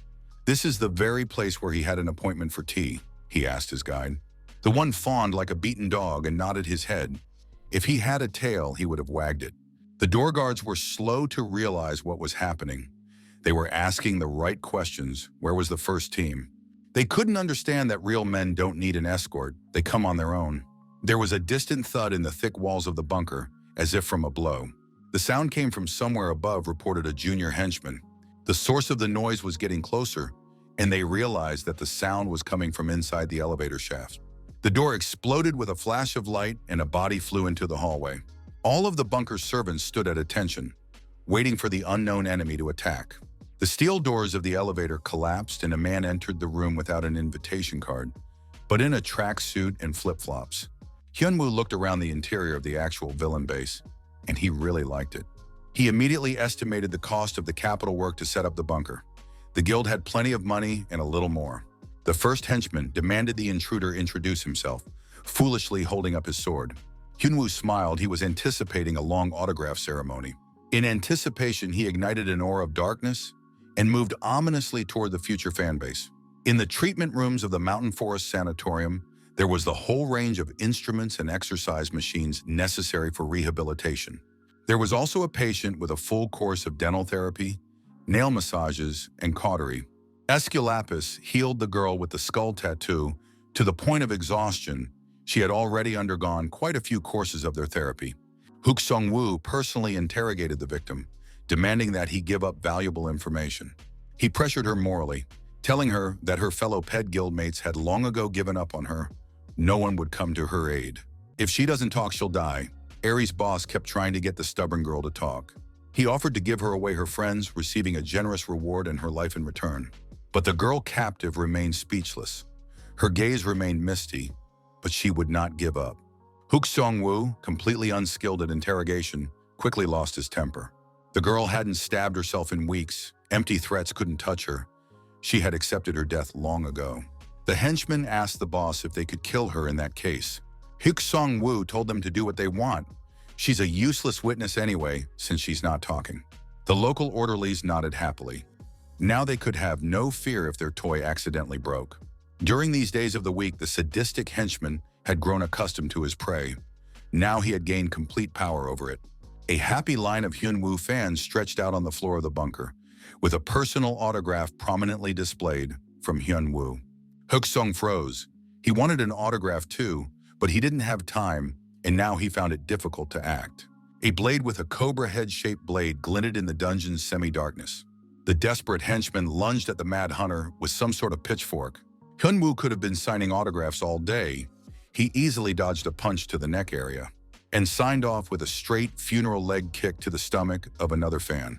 The text message reached the addressee and he lay down to rest after a hard day's work. Hyunwoo was puzzled. He was invited to tea, but there was no tea. Not even the brew was fired up. Hook Sung-woo was already wishing he'd made a black bai tea with buns. The remaining henchmen also froze in indecision. They didn't even have cups. The director was biding his time. Every second could save the situation. He was desperately looking for a way out. The strength of the enemy in front of him surpassed the A rank. There was no doubt about it. The only people in the bunker were rank B plus minions and rank A plus assassin cosplayers. The very best assassins that close to the S rank went as part of the first team for Hyunwoo. At the moment, the director didn't have any assets that could handle the Mad Hermit and plug the gap. He had handled the big cleavage alone after all. He hated to admit it. But her boss was strong, Hook Sung-woo pondered. His enemy was definitely worthy of S rank. The unarmed guild leader clenched his fists. Even more than just S rank, Mad Hunter was definitely at the top of their list. There are hundreds of names on the list. The world is huge. Hook Song had barely reached the middle with great difficulty, weighing his strength. The Mad Hunter got tired of waiting and called out to his opponents. If there was no tea, then everyone would get an autograph.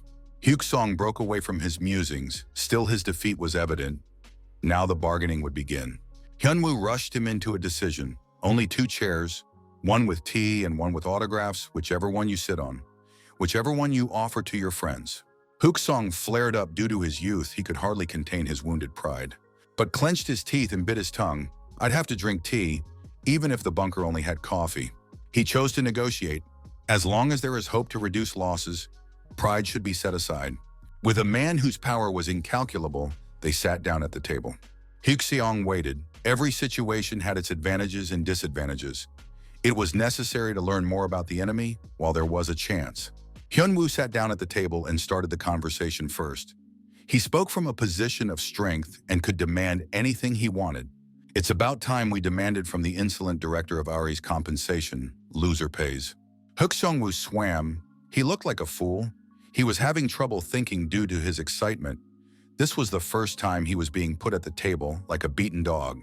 Hyun-woo asked if the man was deaf and made his demands for all the damage he had done.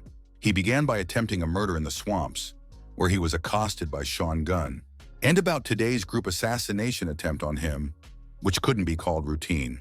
The Mad Hermit also demanded compensation for libel in the media and moral damages.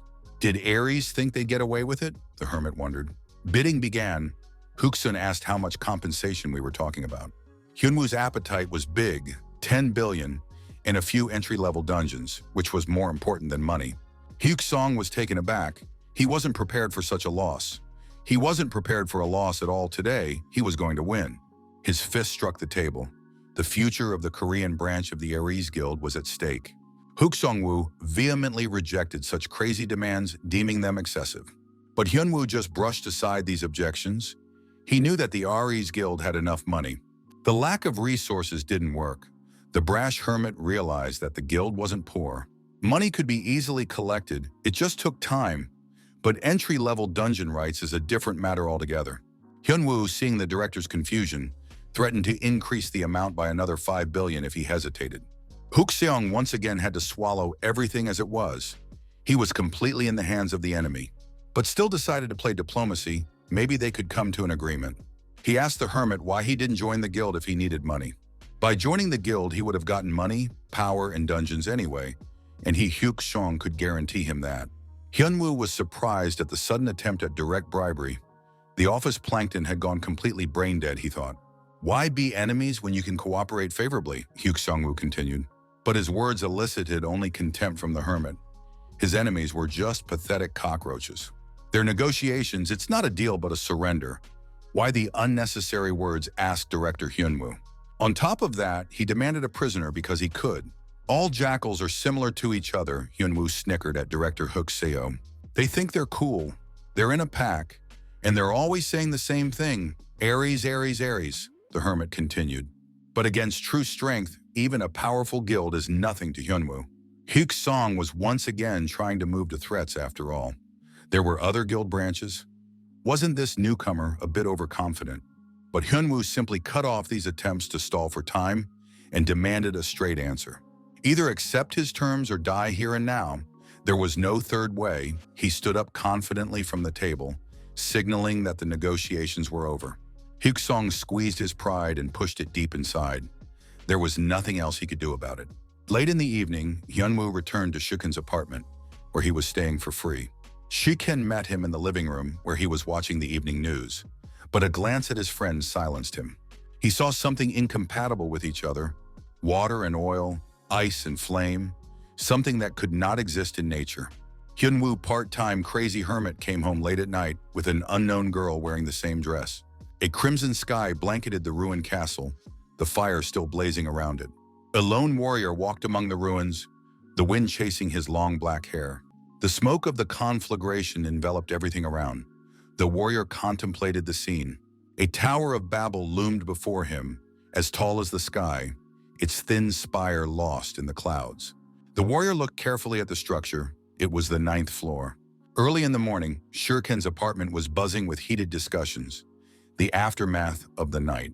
Hyunwoo told him how much money he'd gotten from the greedy director Aries, and that the girl came with it. Shurken was amazed that Hyuk Seong-woo had given everything away, but Hyunwoo replied that he had no choice. The always cautious Shurki shifted his gaze to the girl and asked who she was. The Mad Hermit declared that the girl is a valuable hostage, and when she comes to her senses, he must question her. But he wouldn't tell me exactly what it was about, citing that it was a private matter, as Hyunwoo usually brushed it off. Personal business. Shuken couldn't figure out why this bum was living at his place and dragging anyone around, and not even paying. But he didn't have time to be upset. It was boss appearance day in the guild, and Sharken was off to mop them up. The captive girl had been given first aid, was badly bruised and tortured, and was now sleeping peacefully. Hyunwoo couldn't miss looking at her unusual skull-shaped tattoo, the outline of which seemed familiar to him. It couldn't have been a mere coincidence. The resemblance between them was too great. A long time ago, back when he lived in the tower, He carved himself a skull mask from the bones of a monster. The tattoo on the girl's body repeated the outline of that very same mask with uncanny accuracy. He asked for status, activating the information skill on the girl. The girl was nothing special, her characteristics were ordinary. Hyunwoo couldn't know her, so he decided to ask around when she woke up. Suddenly, the status window flashed up again, even though he hadn't called it up. Hyunwoo was confused. Everything was happening too fast. The stupid system didn't give him time to prepare. The girl Chobit Av was sitting at a table in an empty room as usual. Hyunwoo didn't understand what she could possibly need. The android was tight-lipped, as usual, and seemed to be coming out of standby mode. And then it beeped in its thin digital voice that someone was on his way. The bewildered hermit clarified who he was talking about, since the Vedroid attached so much importance to it. It was about the next rising tourist, the bucketoid girl said seriously. And who is this in tourist when he shows up? Hyunwoo asked in a concerned voice. Like a priestess of a techno cult, she summoned a system screen just like the mad hermits. Unfortunately, the status window showed exactly the same notification that Hyunwoo had already received without any additional data. Hyunwoo urgently made an adjustment by tapping the indicator on the top of his head. He angrily reprimanded the electronic chatterbox for wasting her time since she had nothing new to add. The silver-haired bucketoid began to make excuses. Rubbing her bruised spot, she just couldn't give what the system forbade her. But Av sharply denied all the allegations, saying she still had something to say. Hyunwoo realized that she had called him to warn him about something. The new rising tourist is illegal, much more dangerous than the previous one, and it takes training to battle him. Hyunwoo calmed down and asked the bucketoid Av how exactly he should prepare. He must awaken his magic as soon as possible or he would be in danger, the shaggy android informed him. But Hyunwoo heard his friend. He was only interested in the ascendant rank. After all, he was an important target. Av answered in the negative, for a battle with a high-ranking illegal would require much more than just awakening magic. High-ranking ones are capable of creating a real apocalypse. It's too early for him to get his hands on those, the girl replied. Another important question remained, where exactly would the new cleft in space appear? The Vedroid girl let out a negative response, straining in anticipation of the blow. It's all about the fact that an ascendant's appearance depended heavily on his abilities and skills. The Mad Hermit was summarizing their short and productive conversation. It was necessary so as not to miss anything. The android was always being dark and underhanded, which pissed her off a lot, as now she couldn't help it. Hyunwoo felt like smacking the buckethead on the top of his head again, just to blow off steam. Anticipating danger, the android covered his head with his hands, outraged at such an injustice. How could he beat a cute little girl like her, a boor with no parental upbringing? Blurted out the Chobit girl. Hyunwoo shuddered. It had been a long time since he had been asked about his parents. He barely remembered their faces. He told her that her parents died in a car accident years ago. The frightened android began to bow and apologize, stammering and babbling. But Hyunwoo replaced anger with mercy, his long-forgotten past faintly worried. The shaggy android hung dipping new evaluations and patterns due to this information. The man in front of her, contrary to past assessments, wasn't that bad and just had a difficult childhood. In the Oran Guild headquarters, there was a real commotion and angry shouts. Hyunwoo sat in the middle of the magic circle and lamented because he was promised that once he sat in it, he would immediately feel mana. In his hearts, he swiped his hand across the floor, threatening to erase the magical inscriptions. Much to little So Young's dismay, the circle was worth as much as a palace. The Mad Hermit wondered if he could be a man without mana. But So Yun ruled out that possibility. All hunters possess magic in one way or another, she explained tiredly. And there was no one in her practice who couldn't unlock mana in the presence of a mage like her, and with a magical circle of concentration. They continued to argue heatedly. Little Seo Yeon was already exhausted from dealing with him as Shuken came in. The friend inquired, their condition both looking annoyed and frustrated. He found out that Hyunwoo Ta and couldn't unlock mana even though he had been sitting here for 4 days. He came not only to taunt the hermit, but also to bring him a registered letter. Shiken asked if Hyunwoo had founded a guild, and when he heard that, Seoyeon also cried out. She was very surprised that Hyunwoo had created a guild, and she didn't know anything about it. Hyunwoo created a guild with the name Guardian, gaining several dungeons and a cash bounty. He got a little tease that being on guard wasn't about a crazy hermit. Hyunwoo changed the subject by asking about the hostage girl. The girl with the skull tattoo still hadn't come to her senses. Hyunwoo wasn't happy about this news. He was worried that she might be brain dead and then she's useless. But Shiken calmed him down, saying that she was fine. She was just in deep shock. The only thing left to do was to wait. Hyunwoo squawked like a small child, completely unaware of the feeling the mana was supposed to cause. Pretty Seo Yeon, after trying everything possible, suggested that she seek help from other psychics. Shiken immediately realized who the girl was talking about.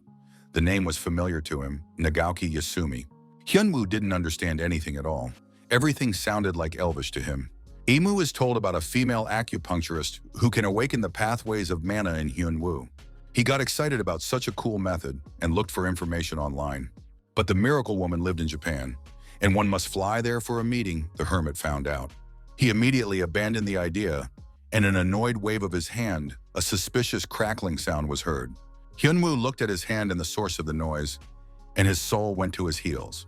His hand involuntarily erased some of the lines of the circle and destroyed its integrity. Tikai Z City, Tobihana, thought Shurken, looking at his friend. Oh, this is awkward, thought the mad hermit. He screamed under the lightning discharges, promising to pay for everything. Even Shiken got a kick out of it. There was a battle going on outside a dungeon in Tokyo, the wounded screaming, begging for mercy. The fighters called out to her for help, but the guild leader kept her eyes on her enemy. Naganawa Yasumi, the leader of the Izanami Guild, stood completely defeated. The enemy left them no time to regroup and attacked mercilessly. Yasumi commanded everyone to duck as she spotted the enemy attack, but the knuckleheads in her squad hesitated. They had succumbed to panic and were not thinking straight.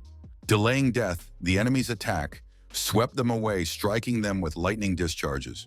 The head managed to dodge with a deft jump. A blast of lightning passed by. She landed away from the impact zone of the unfathomable magic. The battlefield is littered with corpses and building rubble, with few survivors wounded. Dumbasses, the huntress muttered. You should have jumped. What wasn't clear? Through the noise of destruction, she heard a quiet step in her direction. The dreaded enemy stepped measuredly over her fallen comrades. In his hand, he clutched the heavy straight sword that had cut short so many lives. A tall, long-haired warrior stood over his defeated opponent. The guild leader couldn't find the words to describe his strength. What is he, she asked, looking death in the eyes. The girl was lucky to have dodged, the warrior thought, since that made her worthy of a response. He wondered what name he would introduce himself by. He has many names: Ripper, Destroyer, Scorpion, Thor, Lord Sidious, Electrophoresis. But the long-haired warrior introduced himself as Yong Ma. Push notifications slammed into Hyunwoo's face, making sure he didn't miss anything. Rising tourist appeared in Japan, and the hermit immediately told Sha Ken to get the car ready. They raced quickly to the airport, Sha Ken at the wheel, in his usual role as personal chauffeur. Intourist has already made a splash in Japan, Hyunwoo learned from the news. He never learned magic and was a little worried about it. Shiken, who was working for free, asked his friend how long. After all, he had just refused to go and immediately agreed. What's the big deal? Shiken asked him. Business as usual, the hermit replied evasively and hurried the coachman away. Did you at least take the papers? Asked the hermit's free chauffeur. Documents, multi-passport, hoof prints. Hyunwoo was going through the cash documents from the training tower in his memory. Mustache, paws, and tail, that's his credentials. The insane man with the seniority answered him. A tense silence hung in the room of the Japanese Hunters Association. One of the leaders asked Nakazawa how the woman stayed alive. He had seen her death on the news. Saved in time, she replied. The Beck Appa artifact had saved her more than once. But she told of their enemy firsthand. He is very powerful. After seeing her death on the first channels, the other hunters dropped their spirits and refused to help. But even if she were alive, there was little they could all do together, the chairman reasoned.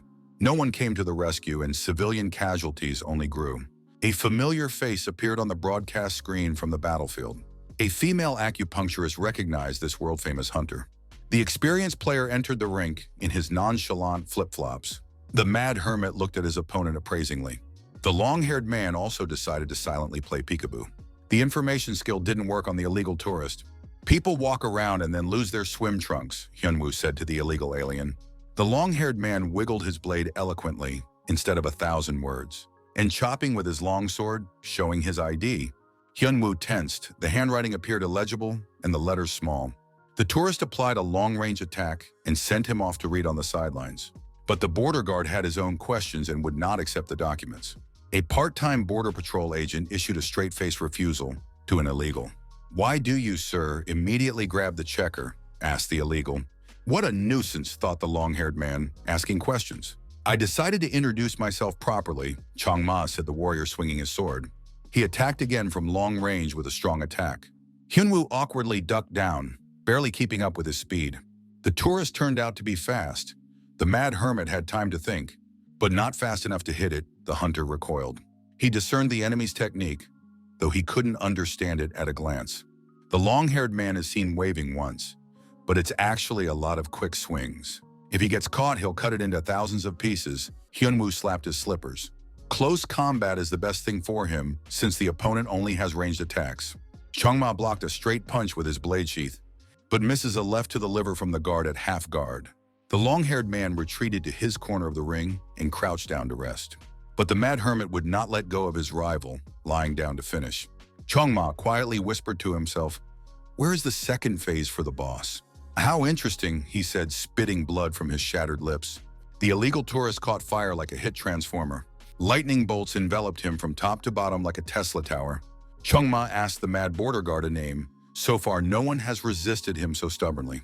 So this is the second phase of the boss, Hyunwoo thought as he looked at the lightning discharges. The citizens were well settled in for the viewing. The only thing missing was popcorn. Shuriken found out the details while they were flying to Japan. A rift opened up. A lover of alternative medicine was glad for the reinforcement. Hyunwoo ran away as soon as the board landed, Shuriken recalled. And now he's standing on the battlefield with the invasion, Shuriken wondered. A vague suspicion crept into him. Could Hyunwoo really know where the rift would be? Hyunwoo dodged the discharges like crazy. He galloped from side to side like a boar, like a minefield. "What kind of mad skills?" asked the hermit to the enemy. "Are these skills?" the long-haired man replied contemptuously. "Chain lightning, sword lightning, aura lightning," the illegal electrician answered him. Nothing he used Changma related to the system. The man connecting the chits moved as if in slow motion. Hyunwoo followed his every move with great difficulty. Dodge or retreat, thought the mad hermit. What to choose? He shifted abruptly, tugging on his flip-flops, grabbed the illegal electrician by his kimono, and pulled him sharply toward him. There was the sound of a bell as they collided foreheads. He might have gotten a concussion, but he got off with a slight scare. Changma rubbed his bruised forehead. Fluttering like a boar like a bee, Hyunwoo didn't wait. Time for a game of rock, paper, scissors, lizard Spock. His palm turned into a fist. Hyunwoo used a crowning blow. The power of absurdity threw the illegal migrant off with a flash of light. Suddenly, he also threw a rock. Hyunwoo got nervous. Hyunwoo. Flashes of discharges blinded the hermit's eyes with pain. "Real bosses always fight until the third phase," the illegal electrician said. A halo of a huge circle of mana grew behind Changma's back. "Let him try to dodge it," the long-haired warrior said, raising a sheaf of lightning in his hand. The matter smelled fried. The mad hermit became nervous. He tore toward the illegal without waiting for the end of the spell's cast. Thunder God mode on, the illegal electrician swung once. And with half the country without power, there was an explosion. Home theater fans watched the broadcast of the fight, dumbfounded. Real monsters thought Shin Ken as he watched the crazy fight. One sweep of the electrician god scraped the entire site clean with a fan. "Good response," the illegal said to the enemy at his feet. Hyunwoo managed to grab onto the electrician's cloak at the last moment and avoided the blow. However, the illegal was called electrophoresis for a reason. Hyunwoo felt a pleasant tingling sensation in his body. The currents warmed him well and stimulated the right points. Push notification system dragged in right during the fight. The prophylactic currents opened up all his chakras in stagnation. Psychic, Hyunwoo thought, and bounced off the illegal tourist. Jongma looked puzzled. He was expecting a different result. Just in case, he began a second cast of killing magic. Chongma's skills were astounding, for they went beyond the system. Hyunwoo remembered that he had read about a similar character in a lot of manga, a strong fighter who had risen to the top of the martial arts. Jongma asked the hermit if he really wanted to continue after what he had seen, but he was not afraid. On the contrary, the electrophoresis stretched his shoulders perfectly. The long-haired man marveled at the guard's boldness, but he did not pity him. Hyunwoo replied that he now knew the power of the dark side of the force, and now he's going to kick illegal immigrants' ass. Changma froze. The opponent had just gotten stronger. While Hyunwoo was in the tower and honed his martial prowess like the ancient masters, he could only blindly copy random movement from the Chanma Manhwa. Now, however, the longtime teacher was right in front of him. His one move was enough for Hyunwoo to realize the essence of the martial arts he was imitating. The confident Changma froze. He is not the only one who has a third phase. Almost instinctively, he attacked the Mad Hermit. But in vain, the uninvited student had just surpassed the teacher. Hyunwoo's technique repelled the Ascendant's attack with Wings of Mana. In deference to the teacher and psychic, Hyunwoo decided to reveal all the cards. The technique they used was very simple. Gather mana at one point and blast away. The Mad Hermit combined the two techniques. He gathered mana and applied the Absurdity Strike. There was an explosion and everything disappeared in a blinding flash. The copter was filming for a live broadcast high in the sky. When the shock wave reached him, he fell to the ground and crashed. There is only one left on the battlefield, the elephant mountaineer from the movie. The pagoda of the Imperial Palace was drowning in the sunset rays. The Empress watched the broadcast sitting comfortably on her throne. On the screen, the insane hermit applied the absurdity technique. A shiver ran through her body from the familiar feeling of madness. The man on the screen is definitely a teacher, the Empress realized. 5 years ago, when she first got into the Tower of Learning, even weak monsters could beat a girl to a pulp. Wounded, she despaired and was ready to give up. Kneeling down to accept fate and die was all she could do. But instead of death, salvation came to her. She heard monsters dying. The Mad Hermit in the skull mask destroyed the zombies in one fell swoop. Later, the hermit taught her how to fight, made her strong. He was like a teacher. The first man she accepted with all her heart and agreed to serve him, a Mad Hermit teacher. The Empress had left the throne. The servants reported that there was only one zone left on her way to absolute power. In a month they will take the last enclave, the acolyte said. But this time, the Empress will go forward on the cutting edge of the attack. The girl was in a hurry to fulfill the promise she had made to her teacher, to build the world he deserved. Then she could meet him. The apprentice's dreams plunged. Soon the friends were back in Korea on the first flight back. As soon as they stepped out of the building, they were blinded by camera flashes. A crowd of information-hungry piranhas pounced on them. Hyunwoo told the seagulls to shut up. They were asking too many questions. And he promised that the always balanced Shiken would answer all questions from reporters. Shiken didn't immediately realize the depth of the setup he'd gotten himself into.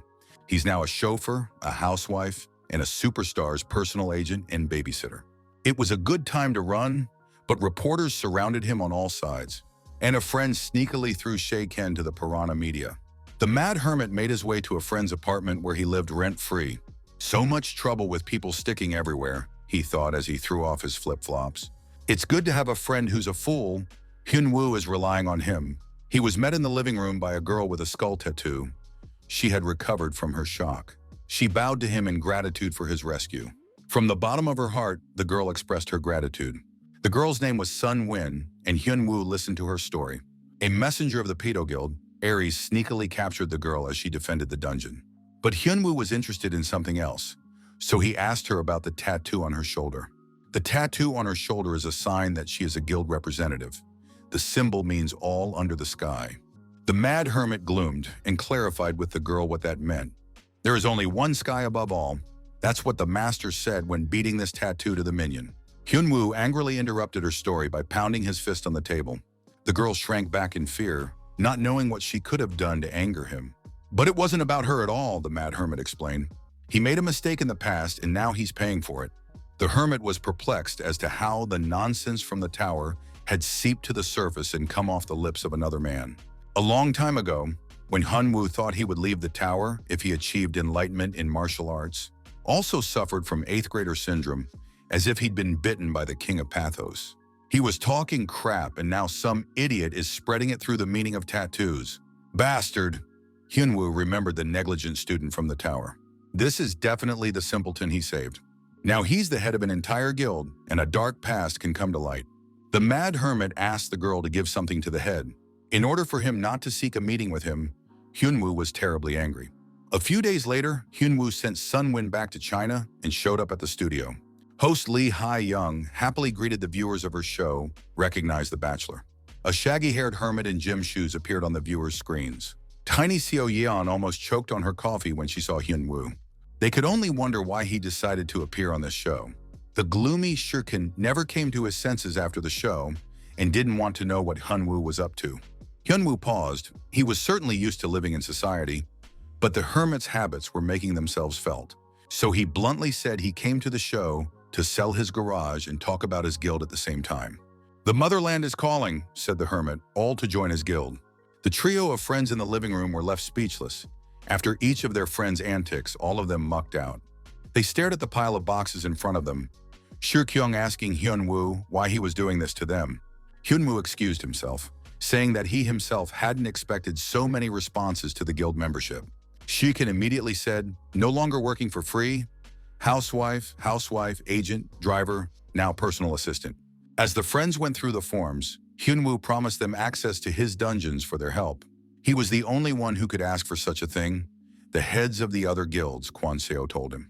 Creating a guild is a tedious endeavor. There are a lot of things to keep track of. So why would a hermit need a guild? Kwanseo asked. Money, money, and money again, followed the immediate reply. Hyunwoo earns money by clearing dungeons, and now he also has his own. Creating a guild will bring even more profit, replied the hermit. Someone wants to make up for a difficult childhood, little Seo-yeon suggested. Hyunwoo took a quick look at one of the hunters' profiles and immediately rejected the candidate. The big guy roared like a bear, indignant. He shouted at Hyunwoo, did he read his resume? He's the most experienced C-class hunter, so why was he rejected? The mad hermit resented it in return. He didn't like the candidate a hell of a lot. Fuck off, dog, he yelled across the guild office at the fool. The most famous hunter from the ranked dungeons, left rejected and dejected. The mob boss stared at the status screen. He was skeptical. The Vedroid girl asked him out again after defeating the illegal. This time, instead of a guardian rank, he got an information skill pump. Vedroid added a new ability to the skill and pumped up the push notifications. Identity verification, Hyunwoo wondered. The scanner was now doing the work of a psychoanalyst. He didn't know how to use the improvement at first, but then applied it in his first interview. Hyunwoo looked carefully at the girl who was squirming in front of him and applied the new skill. A system window lit up above the huntress. A characterization fell out, a conciliator ambiguously, Hyunwoo thought. He looked at the other hunters sitting nearby and applied the skill. The dummies sat as still as a string. A window fluttered over each one. Sacrificial personality, strength and friendship. Hyunwoo was satisfied with it. He accepted all three. The hunters nearly died of happiness. The lazy hermit specially selected the hardest working ones to dump all the work on them. How can a guild interview go so quickly? Asked free halftime driver Sharken. Hyunwoo replied to him that he just picked hardworking simpletons. Honest enough, that's enough. The mad hermit didn't test their abilities because the fight would still be his. However, not a single S-rank hunter came on, the hermit noticed. S-rank is rare, explained driver Sharken. There are only a few thousand of them in the whole world. He told the hermit that while he was away, his friends had climbed to the top 200 of the world. If a hunter is on this list, he will be recognized everywhere, and everyone will want to hire him. Hyunwoo was surprised. His friends had really climbed high in the rankings. The hermit noticed another oddity.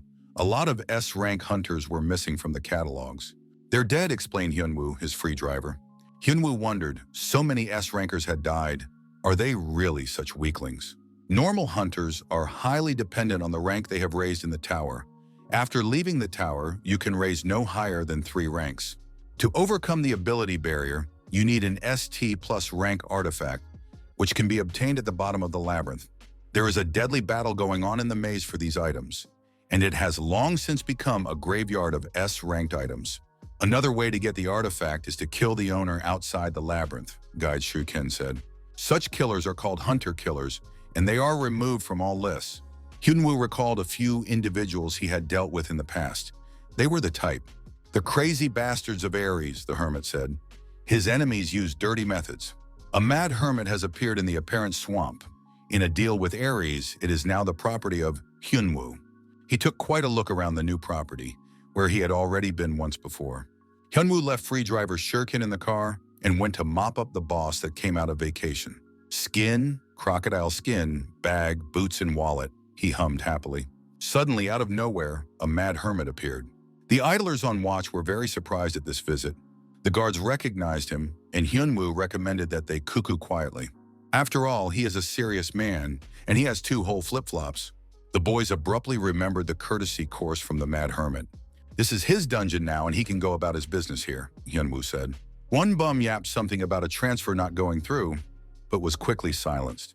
Hyunwoo strolled through familiar places, looking for a valuable hide. Suddenly, the mad hermit met a man, in a zone with a boss noobs don't go to. A man with a gun in a hip holster seemed to be waiting for the hermit. He said a polite hello and addressed him by name. The hunter knew who he was dealing with. Hyunwoo grimaced. Had the Aries Guild decided to crap in his slippers again? Guild, the passerby confirmed, and 3 more jumped out into the clearing beside them. Oh, another troop of cosplayers, Hyunwoo thought as the pandemonium group got into picture poses. They acted out scenes from the past over something in front of the hunter. Allegedly, they're formidable killers, work without witnesses, everyone knows them. The 4 goons lined up again and called out their names. Hyunwoo didn't even bother to listen to them. At last, he waited for the end of the dismal performance of the strange company. The girl in the group said she was a high-level mage. This caught Hyunwoo's attention. But the haughty runt boasted, supposedly Hyunwoo must have known the great Mamazelle. The mad hermit immediately shaved it off. These people haven't gotten a courtesy course in a long time. Shorty couldn't stand it and attacked first. Dementia and courage. A very long cast began to cover up this delay, the short one again praising the great self. A large magic circle appeared under Hyunwoo's feet.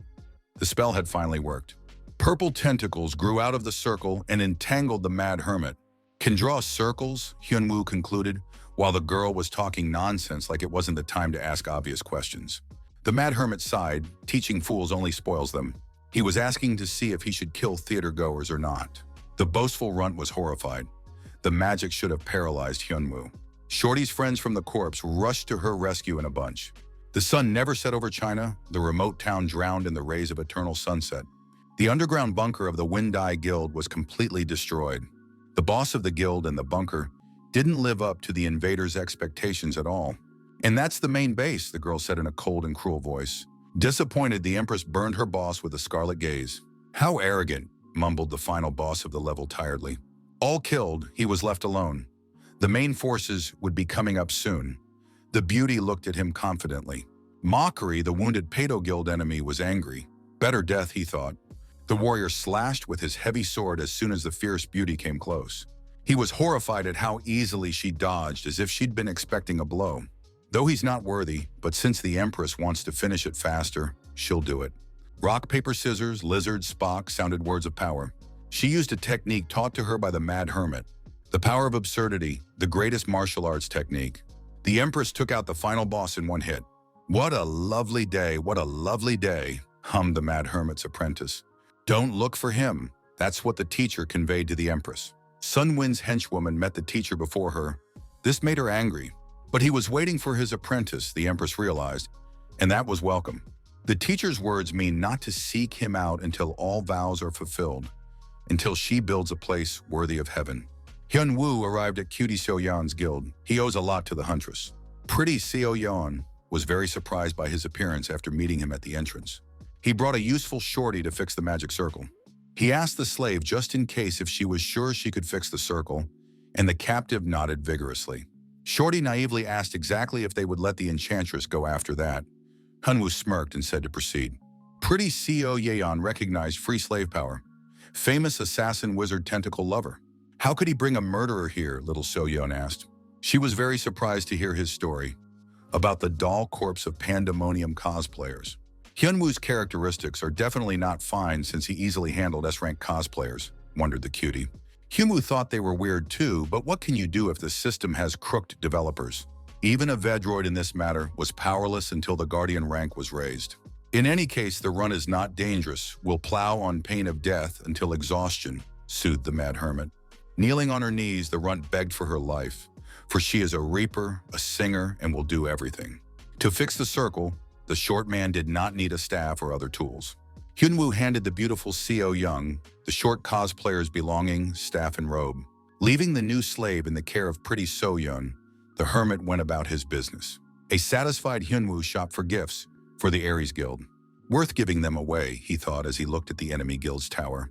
The slippers of doom showed up on the horizon, to bloody rains, astrologers reported. After all the events, the shaggy-haired hermit had 100% recognizability. The goofy goons stirred like boars in a pen when he entered. The funny people haven't yet realized that it's time to do the legwork or have to carry them off piece by piece in the building. Hyunwoo asked if Chief Hyuk Seong-woo was there and pulled out the gifts. The stick of justice, he wrote on the toy hammer. The polite hermit asked if everyone had health insurance. The game was called Hit the Mole, and Hyunwoo quickly got the hang of it. The citizens liked the gifts. They fell senseless with joy. The mad hermit swatted the guild hunters like flies. A couple guards stood in the way. Probably the bravest ones here, thought Hyunwoo. Perhaps they've already been signed off sick leave, he asked, the fair hermit. The dummies slowly flocked to the floor, out of fear of the common toy. Hyuk-seok listened to the call on speakerphone. Big trouble was coming his way. And with each shriek of useless goons, the buttocks clenched tighter. The mad hermit came to them with a single toy hammer. It's a shame they won't be able to wash it off for a long time if it's in the news. Whether to call the heads of the guild, the slippery headmaster fidgeted with worry. There was a gentle knock on the door, no time to think. The slippery principal popped out to greet the honored guests. How many years, how many winters? A fair hunter came in and said hello. The slippery headmaster's stomach rumbled violently at the unpleasant thought. Nicosia suckling, the fair hermit got straight to the point and sat his opponent down for further business negotiations. A pile of books sprinkled on the empty head. Not long ago, the partners discussed compensation for damages, and here we go again, Hyunwoo said. As soon as one costume group finished touring, Hyuk-seok sent the next. Pandy something there was a group of assassins, the fair hunter marveled. Hyuk-seok wanted to answer, but clenched his teeth tighter, just in case they'd hit him again. It's too late to drink Borjomi, he resigned himself. Even S rank is no match for crazy Hyunwoo. Hyuk-seok wondered what would be taken from him this time and offered compensation. How good it was that they had established an intelligible form of communication, rejoiced the fair hermit. 20 billion won, even his mouth turned sour, Hyuk-seok agreed. The chief instrument of negotiation fluttered in the hermit's hand. To land over the head of a no-nonsense director Ares. Let him send anyone he wants, as long as he's willing to pay the bills, the mad hermit warned. Have him call an ambulance for useless knuckleheads, the hermit said one last time, and left the slippery director to streamline in a corner after business negotiations. The vengeful but rich goon pounded his fist on the floor. He liked that rake so much he wanted to get a third time. To deal with Hyunwoo, even S-class hunters aren't enough. You have to look in a different league, the director rattled on. He couldn't ask for the main office. That would show his weakness. But there was definitely a solution. The fifth man on the world list is a fighter from China, the Dragon Emperor. The eighth floor was ablaze with fire, its guards doing battle with the invaders. The last of them was barely on his feet, badly wobbled. He looked at his opponent in horror, feeling death at his back. He winced. In front of him, riding a hellish millipede, sat a girl demon. This city belongs to her now, the pointy-eared demoness said. The barbarian warrior, enduring the pain, refused to surrender. The demoness laughed as if she had heard an amusing joke. One step, she whispered, and the flow of mana went in circles. The barbarian warrior rushed at her to interrupt the terrifying technique. Taking another step, she simply stepped forward, unleashing more and more of her strength. The barbarian in the fur hat screamed in hellish pain. He was being torn from the inside out. The third step crushed the guardian warrior with a press, shredding his insides. The fourth step blew the city clean up, demolished it with an explosion. Hundreds of residents turned to ash with their last breath. The demoness stepped into the fifth circle of hell, her technique. A pillar of flame and mana, as bright as a second sun, illuminated the ashes of the eighth floor. The horned, pointy-eared demoness smiled contentedly at the job well done. A handful of ashes that vanished in the wind, all that was left where she walked. Only 5 steps out of 10 that there are in the technique, so she'll have to change her name. The demoness smiled wickedly and spoke legion forward. An army of huge monsters rose at her command and headed towards the tall tower.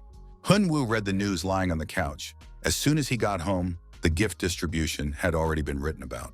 People were gossiping about this and that, about how badly Hyunwoo had demolished the Ares Guild with a single hammer. 47 frags, said the homeless hermit to the cautious Shiken, the hammer of justice lying nearby. Shiken feared that Ares might press charges and take Hyunwoo into custody. Nonsense, remarked the mad hermit of justice. It's all self-defense. He's not guilty of anything. Yes, and the weapon was a toy hammer, Hyunwoo objected. But how many people went to the other side of the world in the process? Shuken asked. But the hermit brushed it off. Nothing like that would happen, he punched lightly. Hyunwoo jumped up like a shot, barely glancing at the time. He informed Shuken that it was time for his lessons, and if he was late, he would be stripped of his bonus. Shuken heard something about the lectures in Japan, so he asked if it was about the lectures, because Hyunwoo had initially said no, but now he's changed his mind. 50 million won, shown Hyunwoo. Money motivates anyone. He got a push notification of another illegal to deal with, right during class. A group of goons followed him and filmed his every move and word. Nonsense, brushed aside the fair hunter. Even if the world is in danger, that's no reason to give up money. And he continued his crazy lectures on how to catch the boss with his bare hands. Good thing he didn't have an exam. Hyunwoo hesitated. The Android invitation time updated twice. At the meeting, Hyunwoo flooded the bucket list with questions. A new illegal had shown up so soon, and he hadn't even promoted a rank for Young Ma. The right to the right information didn't go up, but he got something. The silver-haired bucketoid bargained. And what are those, the Mad Hermit wondered. Vedroid was in a hurry to give him information about the new illegal alien, because Hyunwoo had a generous reward waiting for him. This time the illegal is not alone. He comes with the whole diaspora of rubber muzzies. Hyunwoo remembered that the first illegal tourist was also accompanied by a wave of monsters. But the Vedroid countered that the monsters were created by the system The Time, just to help the weak illegal. However, they are a weak support group and can only crush in numbers. They cannot be called friends, Av said. The new illegal was of average level, slightly stronger than the previous one. Hyunwoo was surprised to hear this. Electrophoresis wasn't a weakling. Vedroid confirmed lately she had been making strides in intelligence. Hyunwoo cheered up by defeating the illegals. He could finally upgrade his guardian rank and access to the system. In a hurry, he returned to Little Seoyenon's guild. The illegals were closing in. Hyunwoo knocked on the door and asked them how the magic circle was doing. The little witch told the hermit not to break the property, but he blamed it on bad habits. Pretty Seoyeon asked him why he came. The hermit replied that of course to check the slave power. The short and tentacle-loving girl was practically up to the task, and even improved the magic circle. Great, thought the mad hermit, and gave her another task. The slave must not rest. Shorty's main skill, teleport, so he had her draw a teleport circle. Pretty Seoyeon was surprised, such a skill in a captive. He asked the assassin why she didn't run away, and she said she couldn't do it without the staff. She needs the help of the magic circle to escape, so if she wanted to escape, she would use it. Realizing how her words sounded, the short girl became nervous. She excused herself when Hyunwoo came another text message. Baby. So her asked the hermit where he was going, and he just figured out the right place thanks to the spamming system. Germany met the illegals in full force right before the rift.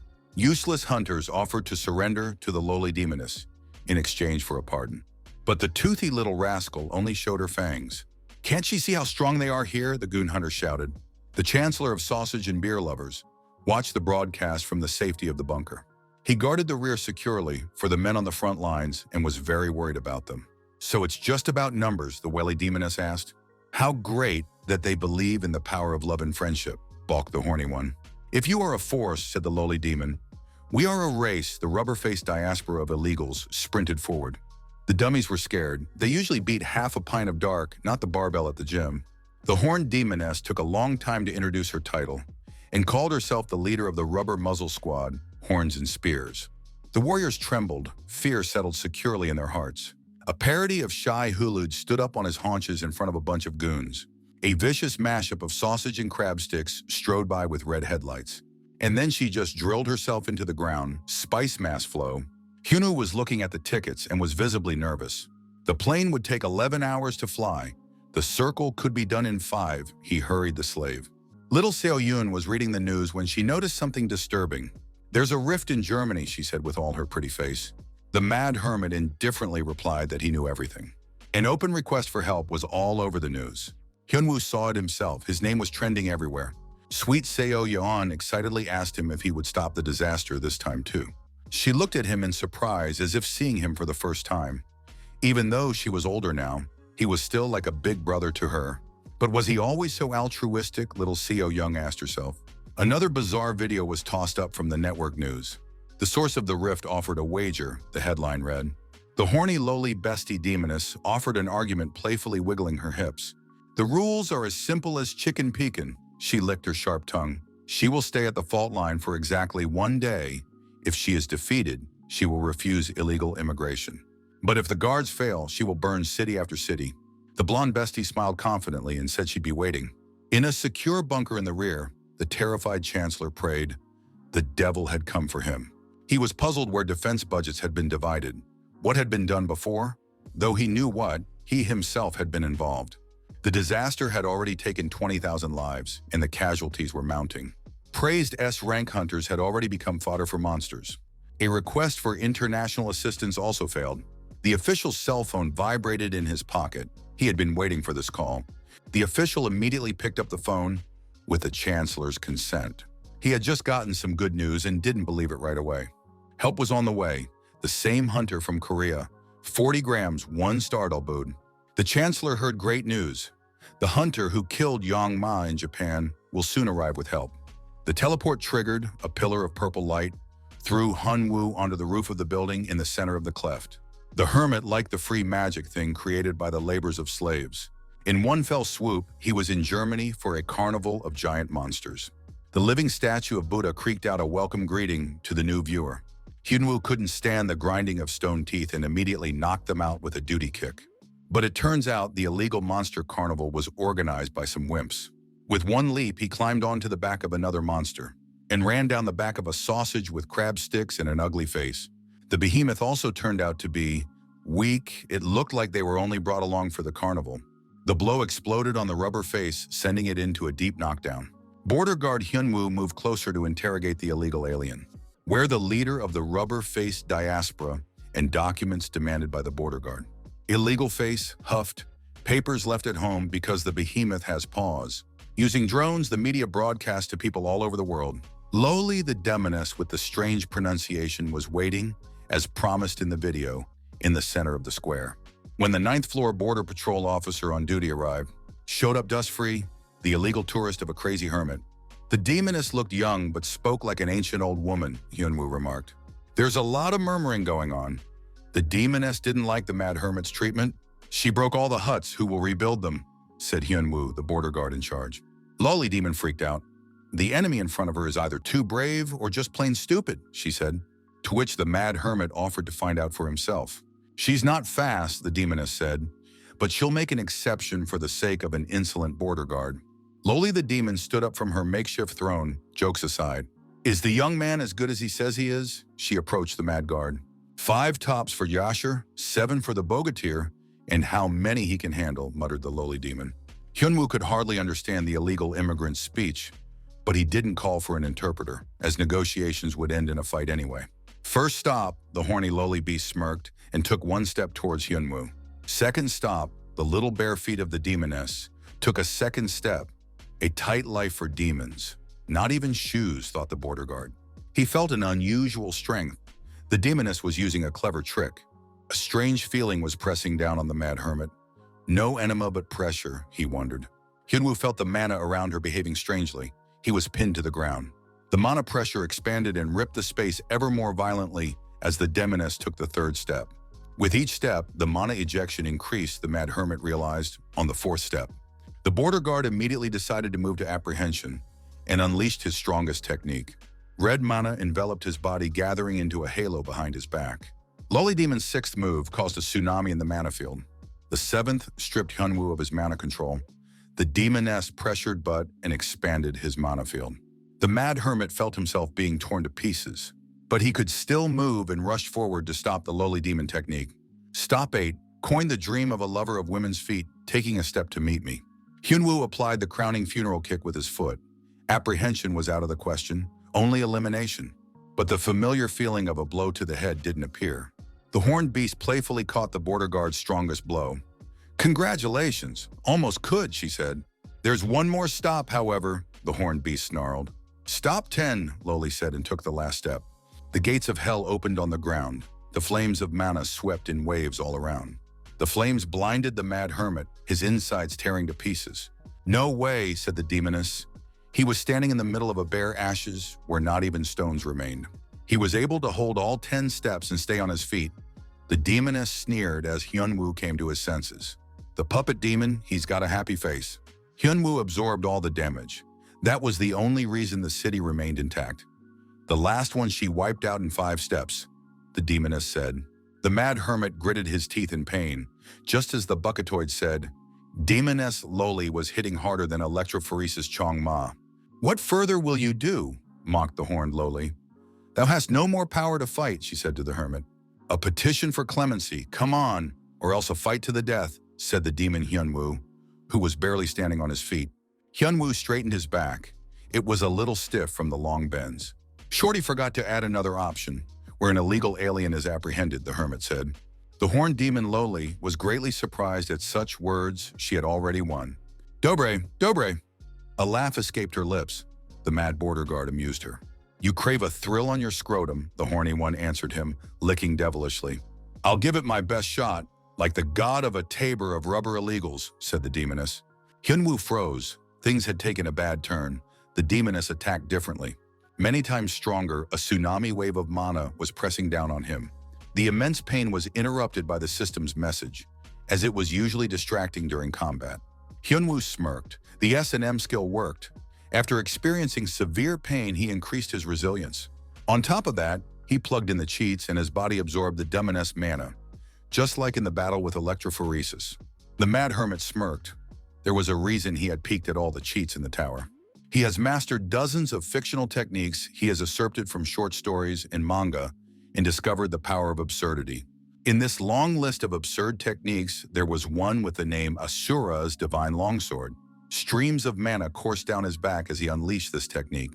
3 lotuses appeared next to the mana halo and 4 feelers. Loli Demon glanced anxiously at the mad border guard. Now the state border control representative has 4 hands to search. She couldn't stand it. She had to put everything on the line, the demoness whispered. One stop, she said, but the sneaky border guard grabbed her bare foot and began the search. Damn you, pawing at me, the lolly demon said indignantly. What kind of long brook is that? Only was a way, wondered the horny one. The arm of the long-armed god stretched out and firmly grasped the horned Loli. The demoness kicked the rotten hands of the foot lover squeamishly. Loli the demon quickly stepped a second time, but was again grabbed, raking hands. The lecher, she clenched her sharp teeth. No one had ever groped demoness so brazenly before.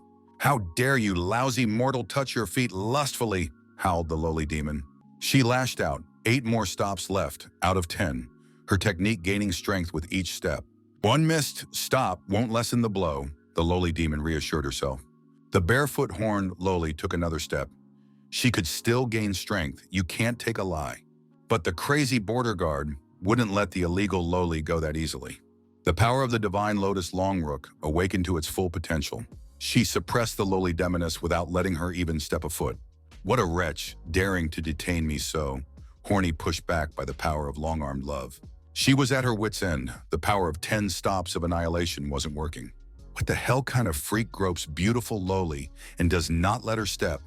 She howled with a finger pointing at the hermit. Steps resumed, Loka hummed. Words of strength. There goes a horny goat behind the little guys.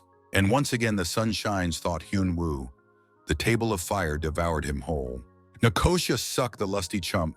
10 stops on him now, exulted the lowly demoness. Eat till you die, you bastard, the horned Loli bared her sharp teeth. But then the scythe hit the rocks and the mad border guard interrupted her attack. Loli the demon and the divine long-armored man met gaze face to face. Yakuso perplexed Loli demonica, Otririshi Rodok. The power of the masochist, the mad hermit answered the unasked question. A lover of flogging, horrified the horny Loli at her own miscalculations. Time to conduct a thorough search of the illegal demonic lols, said the mad guard. The power of Loli love gathered in the cancers of an excited frontiersman. Fighting-style ray Loli beam of love and kindness sent Hyunwoo into the illegal demoness. She froze, unable to resist such powerful magic. The ray of love of the excited frontiersman struck the demoness in the heart. Such force the frail body could not withstand. The power of her love for the Loli pierced through her in a violent torrent. Dying by my mortal enemy came a belated realization to the unfortunate head. The power of love, a demoness without reserve. Hyunwoo moved into the Bucket Ab's room. The silver-haired woman greeted cheerfully. Thank you for your border service, she congratulated the perverted border guard, and informed him that he's now been upgraded to medium-low access. She summoned a mad hermit to explain the changes that had taken place. Hyunwoo still hadn't recovered from pawing the lowly demon to death and was slightly taken aback. He was first called up right after the illegal was apprehended, all because the bucketoid was in a hurry to warn as soon as possible. Hyunwoo was pleased with this arrangement. The sooner the better, said the hermit. The room seems to have gotten bigger, he asked, looking around the stone sack where he always appeared. Vedroid Av confirmed that this kind of change happens every time Hyunwoo defeats the illegals.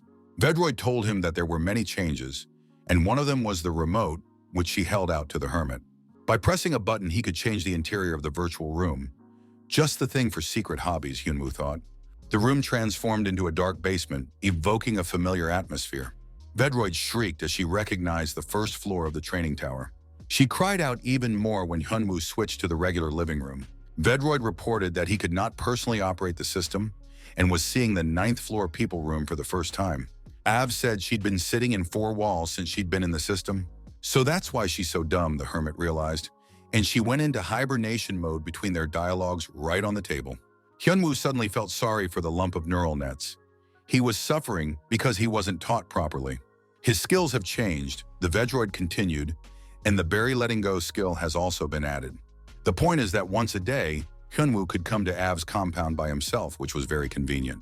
He then asked the Bucketoid what was wrong with its status screen. Even though the characteristics had increased after the fight with the lowly demon, he still thought that his abilities were higher than indicated. Av confirmed that he could now answer the hermit since his level of information had increased. The mad hermit exulted. At last his labors had paid off. The creator of the training tower put restrictions on nerds, but they only applied to system skills and couldn't block his personal skills. Hyunwoo liked what he heard. He told the droid to continue. Unlike the status updates, Hyunwoo's body continued to evolve. How simple it is, the hermit remarked, and asked what the real difference between the indicators was. But that's a question the android can't answer, she said sadly. The reason he was stuck in the tower was also beyond his reach. The system was still brazenly exploiting him, the hermit realized. But since he was inflamed by the demon after the battle with Lole, he immediately demanded the next illegal. The little empress held the S-rank hunter by the throat like a kitten. She had hoped to have fun with him since he was considered strong, but not fate, the student said. All for nothing, said the tailed one, and dropped the man like garbage. Tired of the boring battle, she called for a servant, and the servant immediately appeared. Kim Hyun-woo's photos from the battle at the German Rift, he reported to the hostess, holding out a tablet. The Mad Hermit's apprentice bit her lip in delight. The Mad Hermit applied the fist of the divine longsword in these shots. The Empress was quite radiant with happiness. The teacher had met all expectations as always. Breaking down, she demanded a report on the captured lands. She wanted to hear those words, China is captured. The small enclaves that remain belong to loyal puppets. Their great campaign of conquest is now fully completed. Excellent, said the Empress, for she had waited many years for this. Now she could look the mad teacher in the eye when she met him. The girl delved into memories from when she was still a novice apprentice. Then the future Empress made a promise that she would create a place worthy of a teacher. The snotty girl was talking her ear off, trying to please the teacher. In the flashback, the teacher affectionately escorted the tailed student before she left the tower. Nostalgia brought back happy memories. Since then, the girl has grown up and turned into a strong and tough warrior. Time to meet H-teacher, thought she. Hyunwoo took a long look at the list of rewards for eliminating Loli, but most of them were tax breaks. Judicious Shurken asked for the papers to himself. The friends had lunch together again. Hyunwoo got all of Loli's items and the rest as a tax waiver, a house, a car, and an office for the guild. In fact, he was offered to move. This time the reward is more than from the Japanese, Kwanseo said, and asked what the hermit did with that electric sword of Chong Ma's. Shiken boasted that he had gotten the sword, to which little Seo Yun powdered her lips. But the mad hermit immediately cooled the woman's desires by reminding that earlier, the girl got a staff mantle and a magic circle. Kwanseo took a drink of water. Well, fuck him. Changing the subject of the subjects, baby. So-yeon asked why still their friend is stopping the rifts around the world. The cautious Shurken had also long suspected something amiss and joined in the question, as did Kwanseo. Not that there was any special reason to answer the hermit. Lowly groping, illegal aliens being stopped, and anyone else who thought they were powerful. Just like that, the friends marveled, not knowing what to say to that. Hyunwoo tactfully slipped away to look out the window while his friends paid the bill, the cheapskate not being unfaithful to himself. The mall where they had lunch had a good view of the training tower. The training tower appeared with the monsters and summoned him along with the other people. The hermit sat there for 12 years for reasons unclear. Hyunwoo brushed it 1,000 times from the 1st to the 100th before he could get out, whereas his friends had long ago left him, having gone to the outside world. And even his disciples left early, leaving the mad hermit behind. It closed 3 spatial rifts, albeit slowly. Access to the system grew. When is Scrooge going to pay for himself? Little Seo Yeon asked him. But Hyunwoo wasn't bothered at all. Don't have 100 rubles, but have 100 friends. No need to worry, he replied to his friends. Money is not that important. A week after defeating Demonaloli, Hyunwoo snuck back on The Bachelor show. The Mad Hermit is regally spread out in the studio. Bored, he was on the phone, but he showed up at the studio anyway. At the last conference, he said something amazing, the Fox presenter asked him. But the Hermit brushed it off. He just told the truth. The girl host laughed. The Hermit, as always, acting simple and direct. She invited the audience to listen to a recording from the conference together. After defeating Lol Demonis, he was asked what unique skill he possessed. Skills, wondered the Hermit. He had just thoroughly searched one lowly, using the martial arts he had invented in the tower. After his words, martial arts became popular again, the presenter merrily chanted. Two out-of-nowhere grandfathers in pajamas entered the studio. They were invited into the studio. Hyunwoo skeptically examined the two geese, one gray, the other bald. Elderly, lazy people perform ballet dances. According to them, those who practice them will reach the highest skill. Hyunwoo got angry when he realized that the two pajama grandfathers were just trading his face to make money off of it. The Mad Hermit stomped his foot annoyedly, interrupting the seniors' pajama party. It seems like they misunderstood the crazy hermit and need to fix it immediately, Hyunwoo said. He snatched the bogus sword from the old goose in his pajamas, PR on the hermit's name, and no money in the cash register. That's lawlessness. The martial art is him, replied the hermit menacingly to them. What matters is who uses them, Hyunwoo continued, not what exactly to do. A little demonstration would freshen up the show, smirked the Mad Hermit. He showed them a true martial art by releasing mana.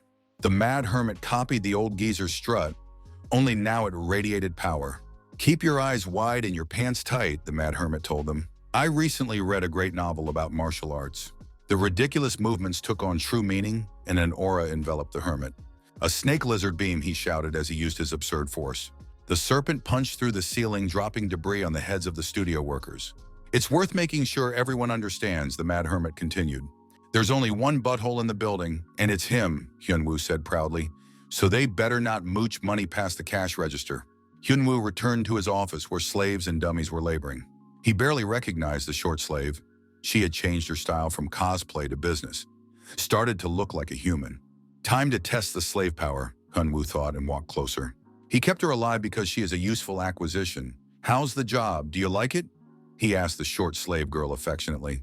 Or might not like it, he asked the unfortunate woman, and she sharply shook her head to the side. Great, said the hermit. I promise to feed, water, protect, holidays off. But if only suddenly she thinks of running away, it's scary to imagine what he'll do to her, Director Hyunwoo intoned, and then tapped his fist on his shoulder almost affectionately. The carrot and stick method, he remembered. If you behave well, I'll give you cookies, he said one last time. The girl thought for a moment. It had been 10 days since she had worked for the guild as a staff accountant. Quiet, dusty work, not driven to death, well-fed, she thought. The creak of the printer interrupted her musings. The Ares Guild fax had arrived, successfully handed over the dungeons. Jung-woo shouted back at the slippery principal, Hyuk-seok, going in person to Peyo's guild, with whom he had feuded not long ago. Devil Hyunwoo took all the dungeons for himself, dishonoring the headmaster twice. Such shame can only be washed away with blood. Fuck it, waved off, the director waved his subordinate away. They were both screwed. Jung-woo thought, after all the events, the principal's influence had fallen below the plinth. He'll soon find himself where he sent his predecessors in the race for the director's chair. Hooksun sounded like he was a little crazy and obsessed with revenge, but he was right about one thing. They were in the same boat. If one falls, Jung-woo will fall too, because the director decided to go all the way. The monopoly collapsed and the influence of the entire guild was devalued. The head of all Ares Guild branches listened to the report. Boris Mart, the inscription on his plaque read, listened attentively. He was informed of the Korean branch's problems. Director Hyuk Seong-woo lost part of the dungeons by making a mistake. Anyone can make a mistake, Boris Mart said, wringing his fingers. Only what was corrected later can be called a mistake, he continued. Such words should be said when everything is in order. Otherwise, it should be defined as a failure. He fiercely kissed each word. They will regain all the dungeons they lost and repair all the consequences of the failure, murmured the Lord of the Rings.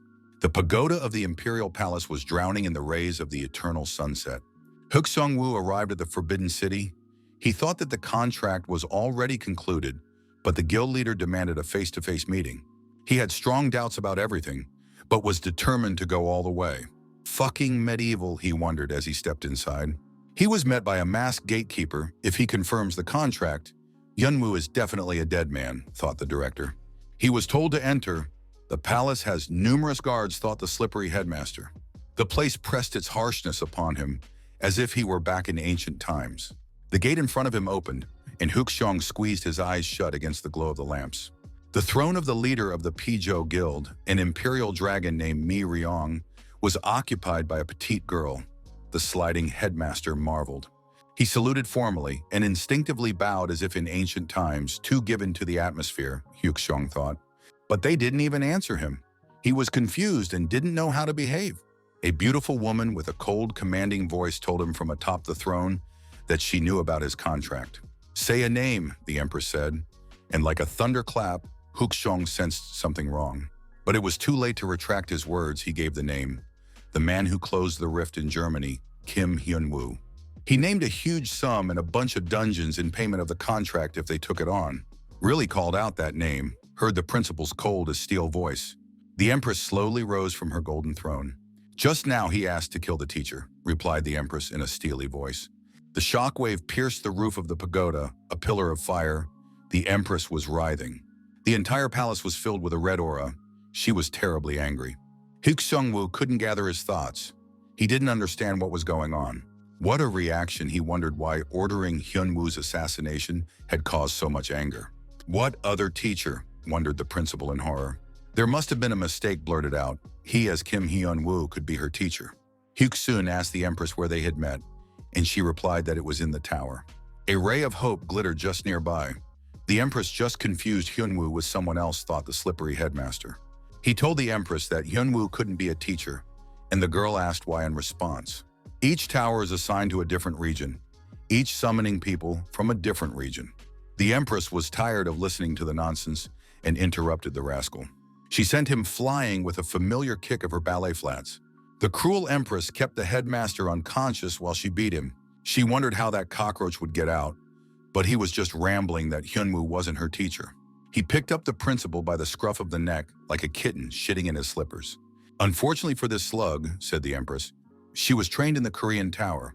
In those days, her father sent her into exile to re-educate her, a young major, and she ended up in the tower. Luckily, she met a mad hermit who took her on as an apprentice. The formal kipao dress, the loose hair gathered into a bold ponytail, the teacher's mark on the back, and even the name Miryong. All it is the will of an insane teacher that a brainless cockroach would deny. How dare he now hope for an easy death, said the cruel empress. Twice the worm had made attempts on the teacher, and now on top of denying their strong bond, the little beast pouted. Hyunwoo listened to the android's raptures. He'd run cable to the virtual room, and now the program could at least make some progress. This cheeky chip girl even asked for her own gaming console. She made a cat-like pity face, saying she couldn't do it herself, since the android exists as a voice assistant. Hyunwoo wondered if it was worth rewarding a runaway and what it would cost.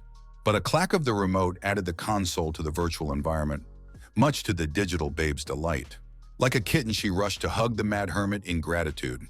And this sesh is good, Hyunwoo thought, learning how to manipulate his emotions by mimicking the role of a daughter. The white-haired kitten remembered there was something else he wanted to tell you. She was still speaking confusedly, but Hyunwoo asked bluntly what she meant.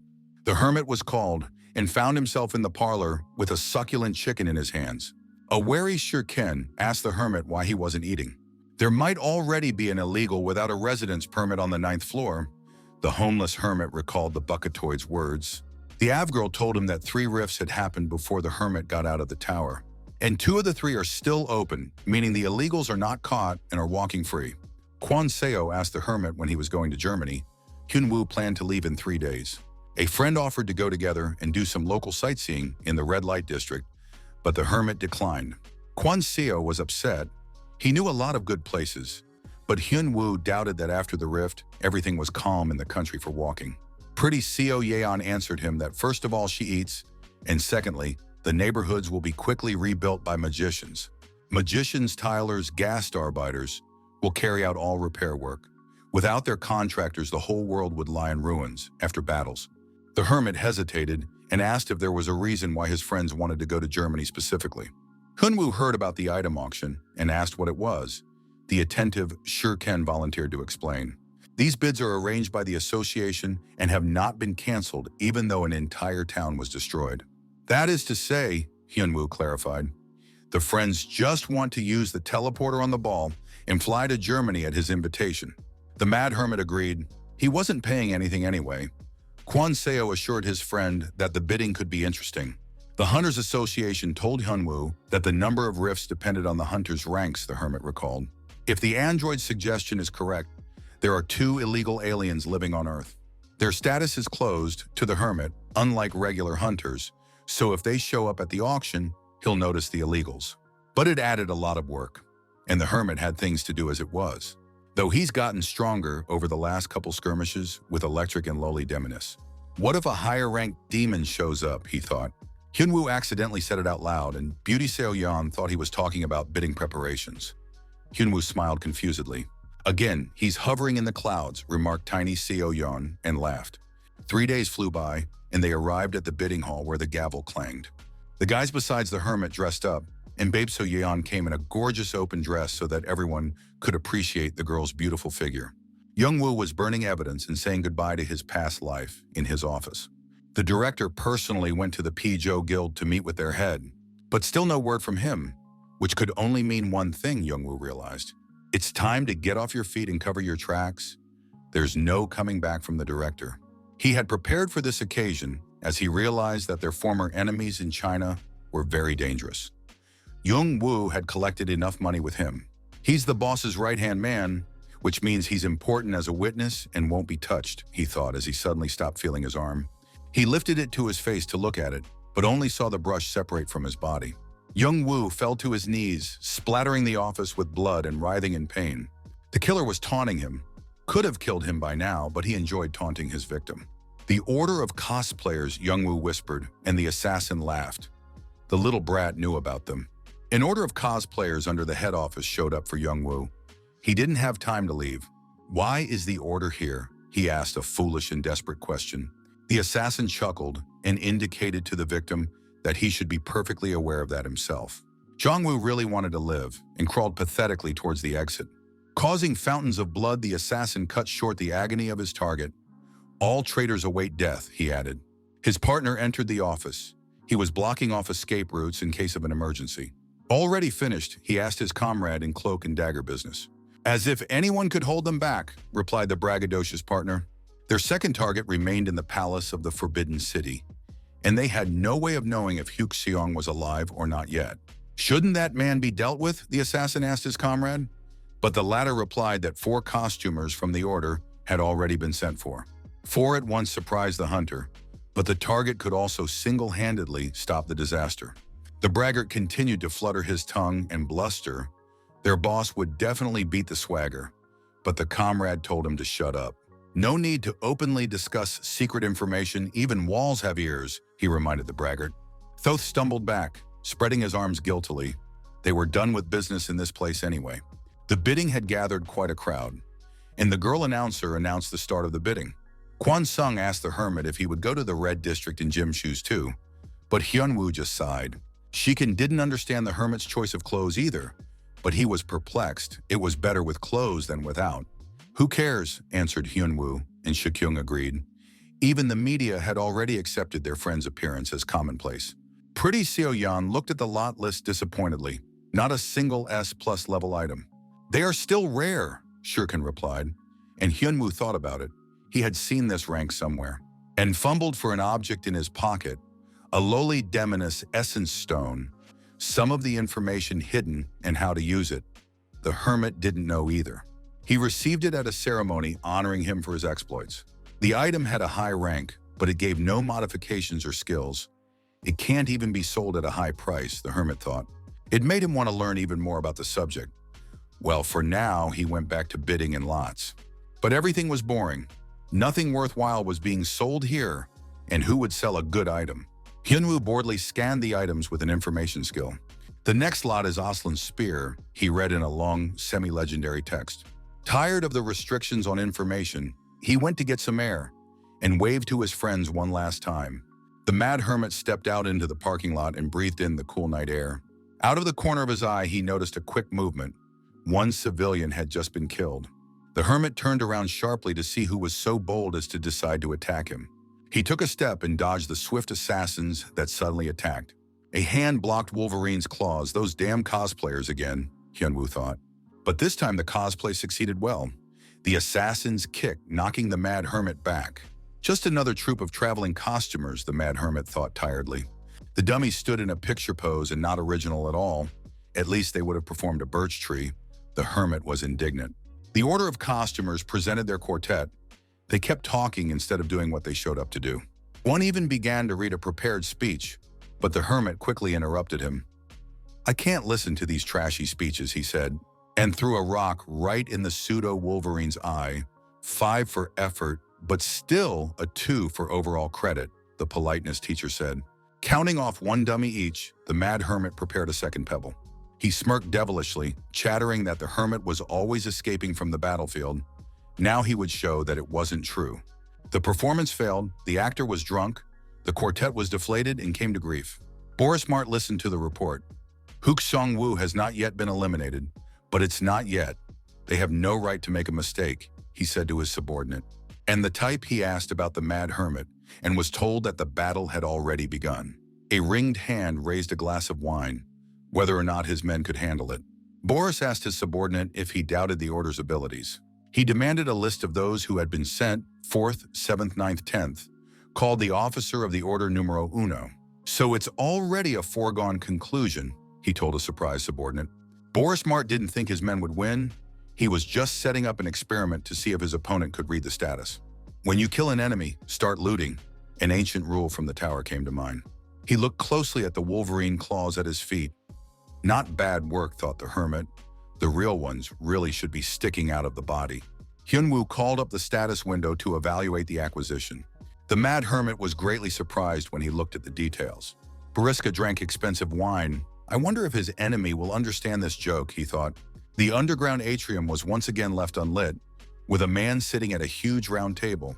A crimson aura of darkness surrounded him as if he had bathed in manganese. "How did it go?" he asked his interlocutor in a monk's cassock. "Already 2 illegal immigrants have been detained. Chief, they are vile thugs. They don't give us any life at all."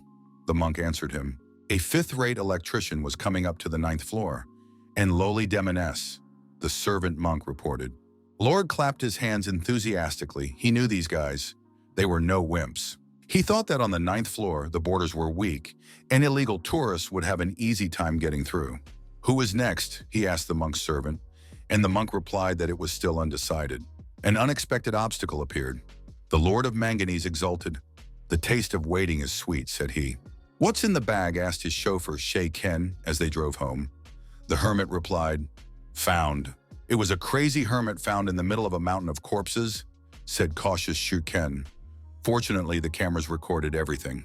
Managing to find out who it was, Shuken asked him, and got the answer that the interrogator had died after the first question to the head.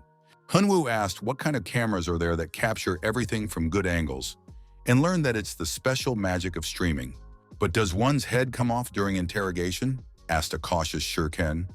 The hermit guiltily moved away that his hand had just slipped. "He just slapped them, though," a wary Sharkin remarked to the Mad Hermit. "He really did just slap them, swatting them like flies, but managed to experiment a little," Hyunwoo recalled.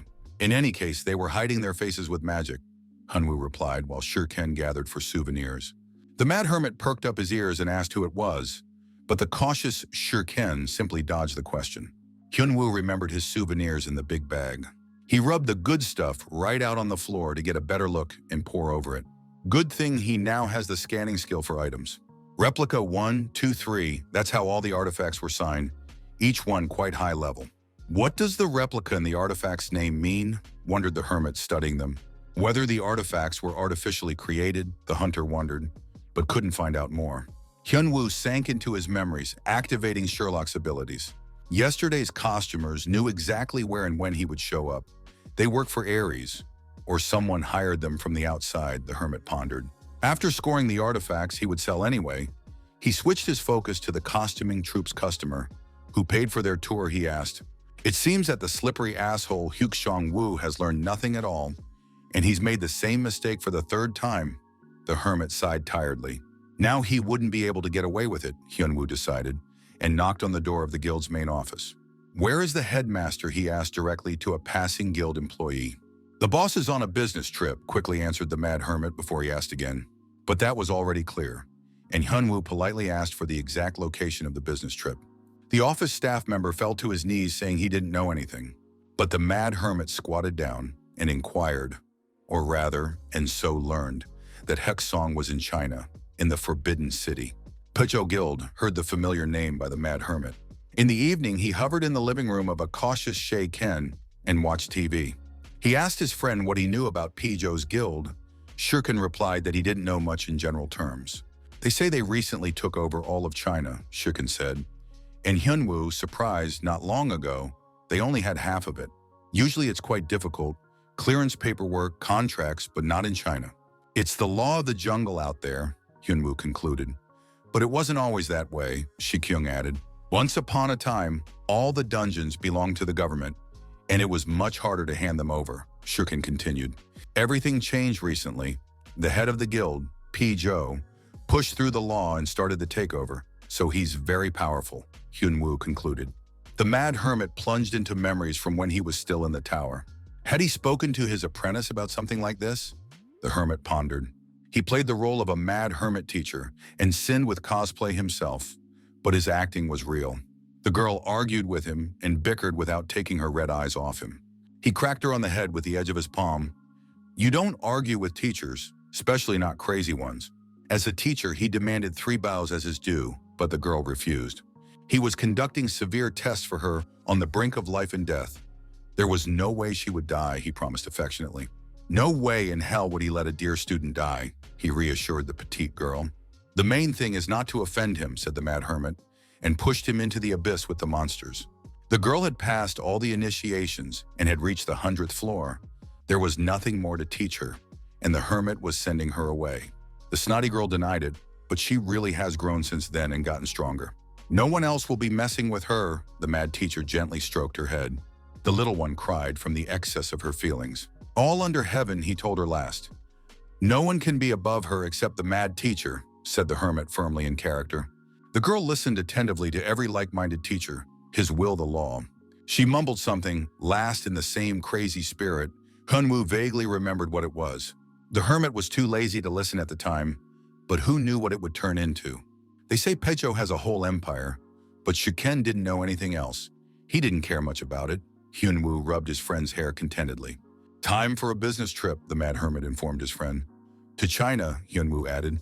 "More specifically to the Forbidden City, the site of the main palace, the Pizhou Guild." The empress lay peacefully on the silk sheets and thought of her teacher. She remembered what she had said to him one last time before she left the tower. The one who used to solve everything with money faced many difficulties in the tower, and only the teacher was able to save her. Her father cared for her too much, and the girl grew up like a spoiled doll. But the mad teacher showed what the true path is. Unlike her mild-mannered father, he didn't coddle the brat, but accepted her as an equal. He trained her to live by the rules he himself followed, pulled her from the shackles of weakness and laziness. The cruel empress fondly remembered her teacher, hugging her knees. Now the entire empire was at her feet, and she could bring him here. The girl walked to the window, hotly breathing in the cool air. Just a little dream, she dreamed, blazing a blush on her delicate cheeks. 2 goons from the Order of Numero Uno costumers had just gotten the order for Hyunwoo. Their predecessors higher in rank were already feeding the worms. "Don't be scared, he's scared himself," said the 5th to the 8th. "There's definitely a way out. As long as Hyuk-Song-woo isn't killed, they can stay in Beijing and not rush into another suicide mission." The costumers rejoiced. Why them, wondered the 8th, for their target had no weaknesses. The 5th didn't understand why either. It was the first numero uno of costumers to go on such a mission. Their target killed 4 with strong artifacts in higher rank. "Direct contact should be avoided," said the 5th as suddenly the ground shook. The 5th, as the eldest and leader, reacted first to the new threat. But the powerful attack threw the costumer away like a rag. He had no time to do anything. Junior grabbed his weapon and tried to counterattack the unknown enemies, but in vain. He was being overwhelmed by sheer force, by unknown men in white uniforms and skull masks on their faces. "Are they the ones who killed young Wu?" the masked type asked them, chopping the killer's knives. The eighth recoiled back to flee, the enemy too strong. But he was immediately surrounded by dozens of blades. The dogs of the Empire knew their business. The hapless dummy was slammed face first into the floor. "Just don't whine," the leader of the Empress's hound dogs told him. They dared to eliminate the one who relied on Her Highness. "Now we have to drag the two goons to the Empress," said the skull. Dummy chewed the ground helplessly, unable to utter a single word. The faithful slave finished drawing the magic teleportation circle, as usual, a laborious process. Hyunwoo was not eager to deal with the case. Little Seo Young suggested not going. But everyone has a dark past they don't want to talk about, the Mad Hermit thought. He was orphaned early on, working hard to survive until he was summoned by the tower. He didn't have time for theatrical teenage nonsense before. But in the tower, time is infinite. It would be all right, but the past has come to the surface. He should take Huk Seong-woo and get away quietly, the hermit pondered. He was traveling to another state, Baby So Young warned. The girl was worried that the Mad Hermit would not do anything, but he just waved away as usual and was gone. Belle was worried about her friend. A vague sense of unease suddenly came over her. The free slave nearly took her breath away from yet another overtime. Sweet Seo Yan came closer to ask her something. Hyunwoo stepped into the teleporter and immediately moved to China. There won't be any problems, he thought. But there was already trouble. Once he appeared at the gates of the Forbidden City, the hermit was stunned. The palace was decorated in the style of a mad hermit, with the inscription of everything under heaven and his phrases on the gate. A complete failure. He really underestimated the extent of the insane problems. The dogs of the Empress's regime, they were there when they noticed the intruder. The guard's hand roughly touched the mad hermit while he considered what to do with what he saw. He jumped up to enter the territory of the Forbidden City. The little brats didn't bother him. First, he'll smash the slippery slug that's already made 3 attempts on him. The Mad Hermit didn't hesitate and immediately used the power of absurdity. He decided to finish here quickly. The blow shattered the main gate and the bloody inscription above it that he had once read out of novels about the Qin Emperor. The Empress's loyal dogs raised the alarm and surrounded the intruder. Everyone has a replica of the Mad Hermes mask on their muzzle and even their techniques. The minions persistently attacked him, but Hyunwoo easily dodged. The Mad Hermit noticed something in their strange movements. The loyal dogs used real martial arts, like the ones he taught the little brat. The small infestation had trained its people as well, the Mad Hermit realized. The hermit froze in place, falling into the role of a martial arts master, the power of absurd filling him. The intruder simply disappeared before the eyes of the acolytes. "That's how you should use this technique," he said, appearing right in front of the guards. In one fell swoop, the Mad Hermit threw everyone aside, clearing a path for himself. "I hope no one died from this." Hyunwoo shook the dust off of himself. "Master," he heard with a huff, a familiar gentle voice. A mature girl was looking at him now, with wide-open ruby eyes. She would recognize him anywhere. The power of movement, the technique, her heart hammered more often. But what was more important, thought the hermit, was that look she was giving him. "My mad teacher," she thought. "Student," thought the hermit. After so many years they met again. The Mad Hermit stood silently. "It's been a while," sighed, accepting the inevitable. Ruby eyes burned through his gaze from beneath long lashes. She has come such a long way to give the master everything he desires. Gathered the guild, changed the laws, trained the people. The girl was on her way to the Mad Hermit. No matter what name she was called, no matter how tough she had to become, it was all just for the master. A step away, she got down on one knee and greeted him like a mad student. The girl counted down all the days and months of their long 3-year separation. And now, the guild leader P. Zhou, the dragon empress that ranked 5th in the world, could finally bow to her master. Hyunwoo looked at the insanely luxurious golden emperor's throne and couldn't believe what he was seeing. "A throne for the master," said the mad student. "Throne master gold," Hyunwoo drooled. "Don't you like the throne?" the mad student asked. She was coming in trumps and knew how to touch the master's heart. "Then she will execute those who made it," to the hermit's horror cut off by the brat. Hyunwoo immediately interrupted her before someone actually got their head chopped off, like in ancient times. He sat on an insanely expensive, gleaming, gold-trimmed imperial throne. So wait, how did he end up here? The Mad Hermit hesitated, imperceptibly succumbing to the mood. He doesn't usually go for this kind of thing, but this girl is really good. The Mad Hermit was completely unarmed under such sincere pressure. Hyunwoo couldn't understand why she felt this way about him, even though he had trained her in martial arts. But all the training it took to comprehend the power of absurd. That's why he didn't seek it after he left the tower. Disciple, the hermit sitting in the imperial throne, mumbled, and she immediately kneeled down. No, nothing, said Hyun-woo, and the crazy disciple, happily wagging her tail, replied, yes, master. Damn it, panicked Hyun-woo. What to do with her, since she was so favorable to him, despite him hitting on her several times. The hermit sighed and used the information skill on the girl. Always faithful, he read in the characteristics. Exactly abnormal, thought the hermit excitedly. Hyun-woo turned to her again, and the girl shone brighter than the throne. Hook Seong-woo was delivered at the hermit's request and thrown onto the cold floor of the palace. The prisoner didn't look good, Mad Emperor Hyun-woo noticed. Daring to stammer about attempting to assassinate the master, the apprentice replied, and Hyun-woo gently praised the concubine candidate. The hermit woke the slippery principal with a slipper of doom. Demented Hook Song's spirit soared when he saw the familiar face, and it was as if he had forgotten his hatred. How are you feeling, good sanatorium? The hermit asked, recalling Hook Seong-woo, his bunker with the sanatorium. The one clung like a tick to his sciatica, begging him to save him from his mad student and take him away from this place. Pathetic worm, thought the concubine candidate as she emitted a bloody aura. The mad hermit turned around to look at the innocent maiden. You'll live if you answer all the questions the mad emperor promised. The slug couldn't believe his luck. Oh yeah, you'll definitely live, said the mad emperor, thinking about how much in thrill there is to life. In an underground bunker on the outskirts of New York City, a meeting was in progress. Boris March gave the assignment to a trio of numero unos from the upper echelon of the costuming order. This time the job is difficult, Lord of the Rings told them. Do it quickly and you'll be supplied with an SST plus level artifact. The Numenera became excited at these words. They had no idea that an artifact of this level could even exist. Such an item increases the characteristics by 2 levels at once. Something unimaginable struck by numero uno costumers. Do they think the Lord of the Rings might be lying? Boris asked.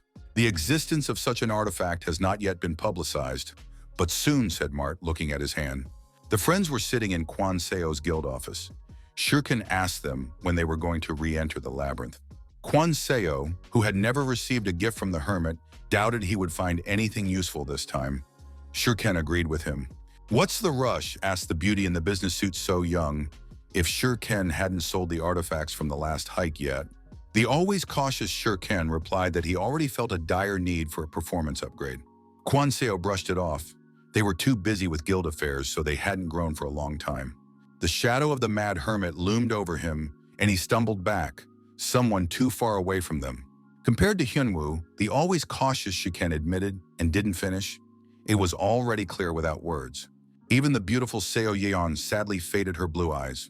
So they were sent by the Ares Guild, Hyun-woo asked while looking at the 2 half-dead goons with numbers on their faces. Are they still alive at least? The hermit asked, and his crazy concubine candidate nodded affirmatively. Hyuk Sung-woo finally went insane and crouched down at the mad emperor's foot, begging for his life. The emperor asked if there was a prison here, and the apprentice replied that there was a suitable dungeon with rats, which would not kill, but would bite to oblivion. Whoever remains inside will suffer the torments of hell, writhing in endless streams of pain, reported the mad student with a cute face. 30 days the emperor passed judgment to the great horror, the slimeball Hyuk Sung-woo. He babbled weakly, but the magic ballet flats pressed her head against the stone floor. I obey, master, replied the cruel beauty. From the pocket of the numero uno costumer, a ring fell out. What a lovely thing, thought Hyun-woo. He picked it up and activated the information skill. My lovely flashed on the edge of his consciousness. But Hyun-woo came to his senses. The ring also bore the name Replica on top of Ares' men standing in his way again. The mad emperor was angry. At this he finished his business and said he was leaving. The mad student alarmed. Is the master leaving? She asked the mad emperor. But he only waved her away. But isn't the master going to take me over? The bright student asked. We'll talk later. The mad emperor remained cold.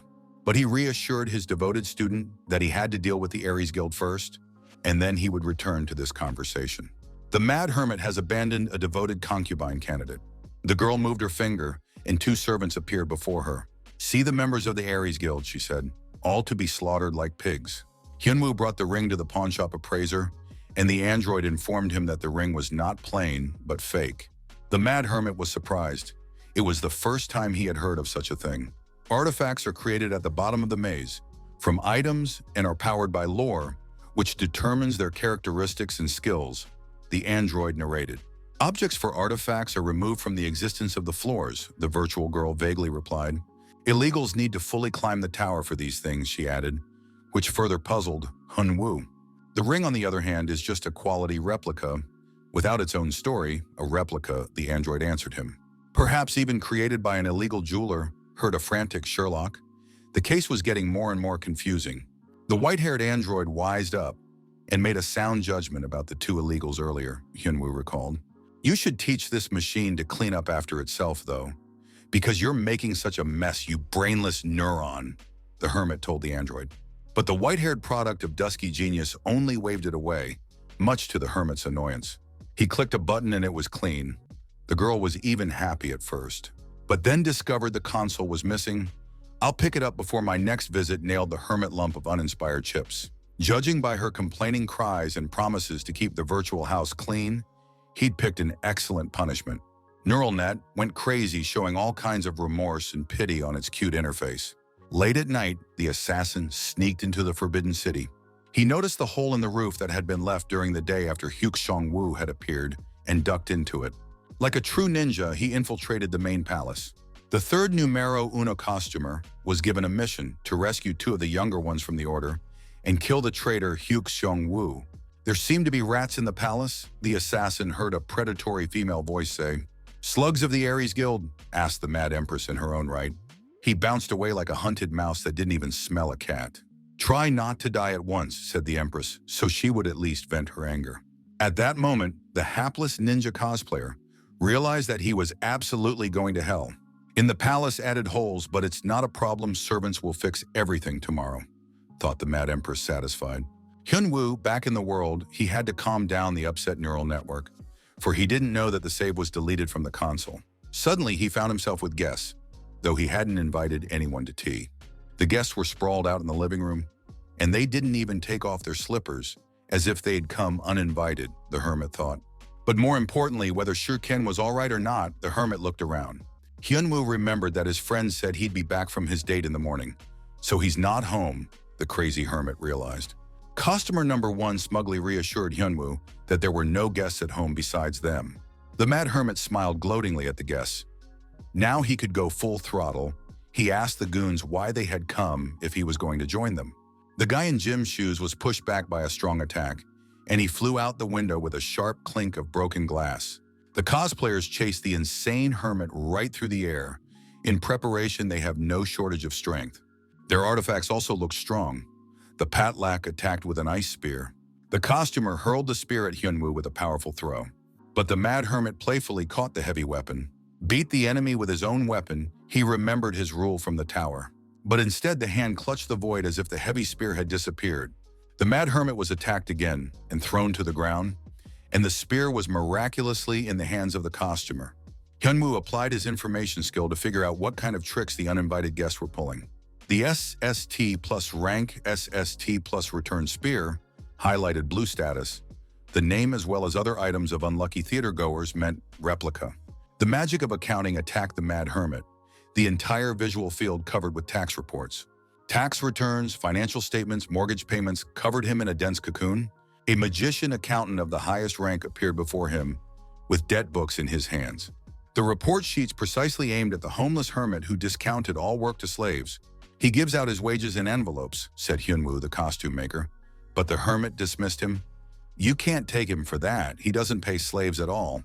We'll definitely get you for tax evasion, a costumed financial analyst with a spear told him. There was a difference in speed after all. This dupe was performing better than the previous goons. However, the mad hermit is still faster than the tax audit cosplayer's exertions. But as soon as he took a big swing, the accounting reports came flying in. The hermit dodged easily and wondered what was next. Barely had he frozen, the homeless hermit was pinned down with a hard kick by the financial analyst. Clubs of dust rose up and blocked the hermit's view considerably. The costumer attacked sharply with his spear in front of him, through the dust veil. The powerful spear took the S-rank strength, mad hermit, as a test. And when he tried to counterattack, he was thwarted by the accountant's tax returns. An angry, shaggy-haired hermit crawled out of the rubble like a bear from its den. The battle had already lasted longer than a couple blows, so Hyunwoo decided to try something. "Don't move, guys, while I press something," the Mad Hermit told them, and disappeared from sight. "Oma iwa shinderu," he said in an anime voice to the patched cosplayer. He didn't even have time to say Anani before he was hit with a heavy punch from Hyunwoo. But even after the shady move, the financial check cosplayer didn't lose his presence of mind. 2 translucent sheets protected him from the Mad Hermit's blows. Hyunwoo was blowing dust in his eyes, but he himself remained in bad shape after the jump. His mana channels tangled. While Hyunwoo was distracted by the accountant, an analyst with a financial poker crept up from behind. Should he have dodged the attack supplemented the tax records? These costumers were really pestering the hermit. The accountant threw mana arrows and the analyst cosplayer clamped down with his spear so the hermit couldn't dodge them. He figured out the assassin's tactics. These goons knew their business and attacked the hermit coherently. Hyunwoo's shadow move hadn't been finalized yet, and the assassin analyst was already approaching, but to his surprise, the target remained calm. The Mad Hermit kept suspiciously relaxed and open as if he were luring a trap. "Since he's standing still, we should just attack," the financial analyst decided, and there was an explosion of impact. A cloud of dust rose up even more fiercely than before. The cosplayer had interfered with himself and was now wondering whether or not he'd gotten in. As he suddenly felt the strong, masculine hands of the Mad Hermit on him, caught the strange smirk of a homeless hermit. Now there will be a different conversation with the taxman. He took advantage of his S++ rank resistance and let the enemy get close enough to catch him. And this time was able to give the cosplayer a good smack on the scruff of the neck. "Time for the accompanying ride," the Mad Hermit told the cosplayer and grabbed his skull. Shiken looked around his ruined apartment. What a party, he thought, and he wasn't invited. The homeless hermit consoled his now homeless friend, but he was not much comforted. What a mess they made in the bachelor apartment, baby. So Yan came to support them, but at least Shay Ken had settled in well. She finished the inconsolable friend who was sitting on the couch. "The association will cover all losses, and there were no accidents," Shurken replied to her. It's true, the girl noticed, and pulled out her phone to show him a video of the battle. On it, the crazy hermit grabbed the hairy cosplayer by the mane, and in one mighty leap dragged him all over the building. They soared all the way to the roof on the hermit's Galactic Express, and it was immediately clear who had trashed inconsolable Shiken's apartment. Even the beautiful Seo Yun felt sympathy for her friend. She thought it was good that the hermit didn't live with him. "Why did he take in a homeless man?" Seo Yun asked him, but Shurken had trouble answering. "The perpetually homeless use it," complained Shay Ken. Driver, dishwasher, personal agent. After that time, Shay Ken's phone gets cut off by reporters. He complained to a beautiful friend. It hadn't even been a month since he changed his number. Lamented an inconsolable Shiken, while the homeless hermit packed up all his belongings, putting his toothbrush in his pocket. An inconsolable Shurken asked the hermit where his conscience was, and caught something shiny that Yunwoo threw to him. "Cheer up for now," he threw a bone to the faithful dog, and himself headed to the guild office of the guild babe So-yeon. An inconsolable Shiken looked at the piece of metal in his hands, and immediately felt the incredible power of the ring to rule all. "Woof!" shouted the always cautious and loyal Shurken loudly into the hermit's back. "Good thing there are useful slaves," the Mad Hermit noted to himself for the umpteenth time. The cosplayer quickly put out the name of the theater owner. Worth the train ride, Boris Mart gave him the name. Guildhead Ares is hiding in a distant underground bunker, but with teleportation magic, it's not a problem, Hyunwoo pondered. The diligent slave reported for the completion of the circle, and after all, she had previously given a useless performance. Hyunwoo worriedly asked the talking tool if she was okay, or else it was a shame to lose her. She nodded weakly. "Then let's get started," the Mad Hermit decided. But before he did, he remembered. He tossed the girl the phone so that she barely caught it with her tired hands. "Pass it to Seo Young," said the homeless emperor. "Let him keep it," he added. The girl with insomnia syndrome even brightened up at receiving such an easy assignment. Hyunwoo jumped into the warp portal. The slave girl perked up as he left, the homeless hermit noticed. He found himself in a dark, deaf basement, no windows or doors. What a strange place, the homeless hermit asked himself. It's not like his slave betrayed him and sent him to a place he can't get out of. A polite man stepped out of the shadows and said hello to the hermit. Boris Mart recognized the theater director, a mad recluse. Even as Hyunwoo confirmed, so many performances with his actors watched, said the Mad Hermit. The main performance won't begin until now, the director of the traveling theater informed him. "They are well prepared," stated the Lord of the Rings to the ninth floor frontiersman. Gathering information didn't work, so it meant he was nothing but an illegal alien in front of him, the hermit realized. "Great," said the homeless border guard. "Two birds with one stone. We'll close the theater and eliminate the illegal alien." "This place is a trap in itself," said the Lord of the Rings. They switched the coordinates to get the hermit into it. "How nice of the miscreants to give away the base," said the border agent, and proceeded to apprehend the illegal. The blow exploded with a bright, blinding flash. The hermit didn't mince words. But instead of the target, the hand hit the magic barrier, surprised Hyunwoo. "This barrier is no match for his low-grade magic," the hermit illegal told the hermit. The shockwave threw the crazed border guard off. The illegal alien proved to be a tough nut to crack. Hyunwoo braked, leaving 2 deep furrows on the ground. The hermit noticed movement above him and looked up. Dozens of guns of various kinds loomed menacingly over him. The illegal spoke in a theatrical voice and decided to introduce himself again. The Magneto cosplayer gave out a long pathos speech, which Hyunwoo let slip past his ears, and introduced himself as Replicant. With a wave of his hand, the illegal artifact forger controlled the guns, attacking the mad border guard. Hyunwoo had to jump like a boar to dodge the constant attacks from above. The mad hermit applied a shadow step and dodged the powerful strike. A barrier as strong as the illegal replicants cannot be broken through with a normal attack, the hermit realized. Since it was such a big deal, Hyunwoo decided it was time to go for it and activated the power of Absurd Circle of Mana. It was necessary to use the Divine Longsword's attack to stall for time, the hermit decided. The illegal hunter came close to the target. "Will the theater director endure this divinely absurd slipper kick?" shouted Hyunwoo, words of strength.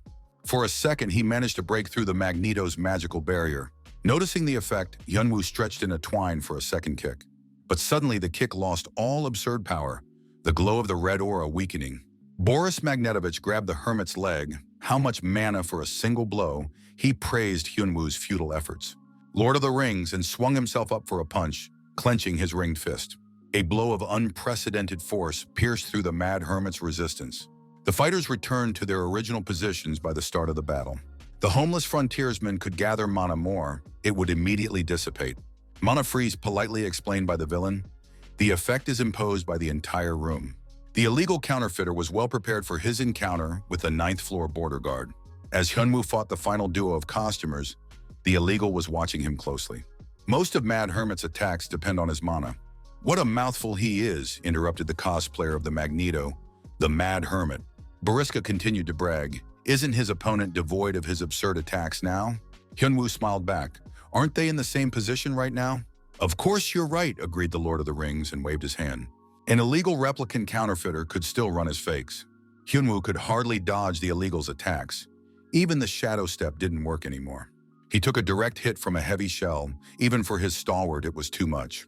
Hoping in vain for resilience, Boris Magnetovich gloated at the hermit, drawing first blood, all forgeries exceeding S+ rank. The room had no visible exit, and therefore the way lay only through victory, the hermit reasoned. The illegal counterfeiter prepared to attack and raised the barrier. "Where is it?" searched Hyunwoo with his eyes, scanning every item of the illegal. "What causes mana freezing?" His gaze fell on the staff in Magnetovich's hands. "This is it. Hyunwoo has gotten close to the theater director. The barrier is solid, but not enough to contain his pure power." The mad hermit dodged the counterattacks of the heavy shells. He flew up to the ceiling and pushed off again, changing his trajectory. The mad hermit somersaulted in the air. He recalled a special technique from the manga he had read this morning. Even though he had no mana, it could work. "Holy motivational kick under his sciatica," shouted the hermit, words of power. The punch worked at full power. Hyunwoo felt it perfectly. But Boris Magnetovich easily blocked the combat technicians with his shells. "Oops," thought the mad hermit, and clenched his teeth tighter. At the last second, he parried the blow of the iron stick with the back of his fist. Magnetovich's swipe spun the mad hermit around as if in a dance. With cat-like agility, the border guard landed on all 4 limbs. "Second time the barrier is broken, this time without mana," the illegal forger marveled. "The performance was a success. Now the theater director can perform as well," the illegal stated. "The specialty of this Cladenza sword," stated the relic forger, "is that it adopts the abilities of other weapons. There is an ancient myth about a hero that fought with the power of friendship and love," the theater director went on to say. The Jedi sword in the hands of the gloating director glowed with a welding arc. "That's what the right build means," said the relic forger, throwing 100 reinforcements on the blade. With that, he went on the offensive face-to-face with the unarmed hermit. Hunwoo saw the movements with the corner of his eye, but he couldn't dodge in time. The sting of the blade stabbed into his skin. Without mana, there was little the hermit could do, and Boris Magnetovich was not letting up. Blow after blow followed blow, the mad hermit barely keeping up. The satisfied counterfeiter swung his chain mace. The spiky stuff hit, it was echoed by other sharp objects obeying Magnetovich's power. And lastly, the theater man pulled out another sword, the only original among his fakes. Berserk sword with the debuff of inferiority complex snatched the steel train rail. Hyunwoo stared doomfully at Gat's illegal cosplay. "That's it," concluded the introduction by the director of the illegal. But the mad hermit was still standing on his own too, though covered in wounds. "The guard didn't give up, let me ask you," he told the illegal counterfeiter. "If the guard looks like a beaten dog, we can have a chat," agreed Boris Smart. "Why kill the border guard?" the hermit asked. He wanted to get the illegal to talk. "To ascend the throne," the illegal replied succinctly, as if it was implied in itself. "Throne got the frontiersman new input in this difficult case. What more needs to be answered? It's time to end," decided the illegal theater director. "A bastard with strong items," Hyunwoo said. "These replicas dealt critical damage, not simple scratches." "Did you lose your mind before you died?" Boris asked. But Hyunwoo replied that he had trump cards too. "Mana," marveled Boris Smart at the dizzy glow around the hermit. "No, not her," he guessed. But the hermit was already dissolving into the teleport pillar. "Good performance, but he'll get his ticket money back later," the hermit said lastly. "See you soon." The border guard said goodbye to the illegal artifact forger, said the mad hermit to the illegal, and disappeared into the warp. Hyunwoo fell out in the virtual room where the android girl lived, to ran up to the hermit in terror, examining him. But the mad border guard felt better than he looked. By pressing a button, he changed the interior of the room. Boris Magnetovich, indignant, the only spectator of the theater, and that one ran away at intermission. Illegal couldn't trace the coordinates of the teleport, and you need to catch the enemy while he's wounded. The thin thread of mana that the hermit had left behind caught his attention. Boriska realized that since the teleport thread hadn't been severed, it meant that the hermit had hidden in subspace and was in fact still here. The Lord of the Rings has prepared all his artifacts. The intermission will not be long. When the viewer comes back, Illegal will force him to watch it all the way through. The first floor of the training tower recognized the android girl in the room. The bandaged hermit was exercising his mad kung fu style. Though the android had used first aid protocol on the hermit's wounds were deep. The silver-haired girl regretted not finding a healing potion or an artifact, only a first aid kit. Illegal smuggler of fake artifacts also can freeze mana. The situation is lousy, pondered the hermit.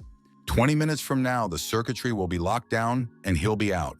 The mad hermit took a deep exhale. "Finished," he said. "Insane kung fu training complete," he replied to the neural network girl. Training in his condition, the hermit looked unconcerned.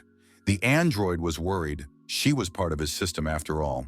Hyunwoo told the little girl that he was leaving, but she worried that the hermit hadn't thought things through enough. He affectionately rubbed the neuroset on the silky fiber optic on his head.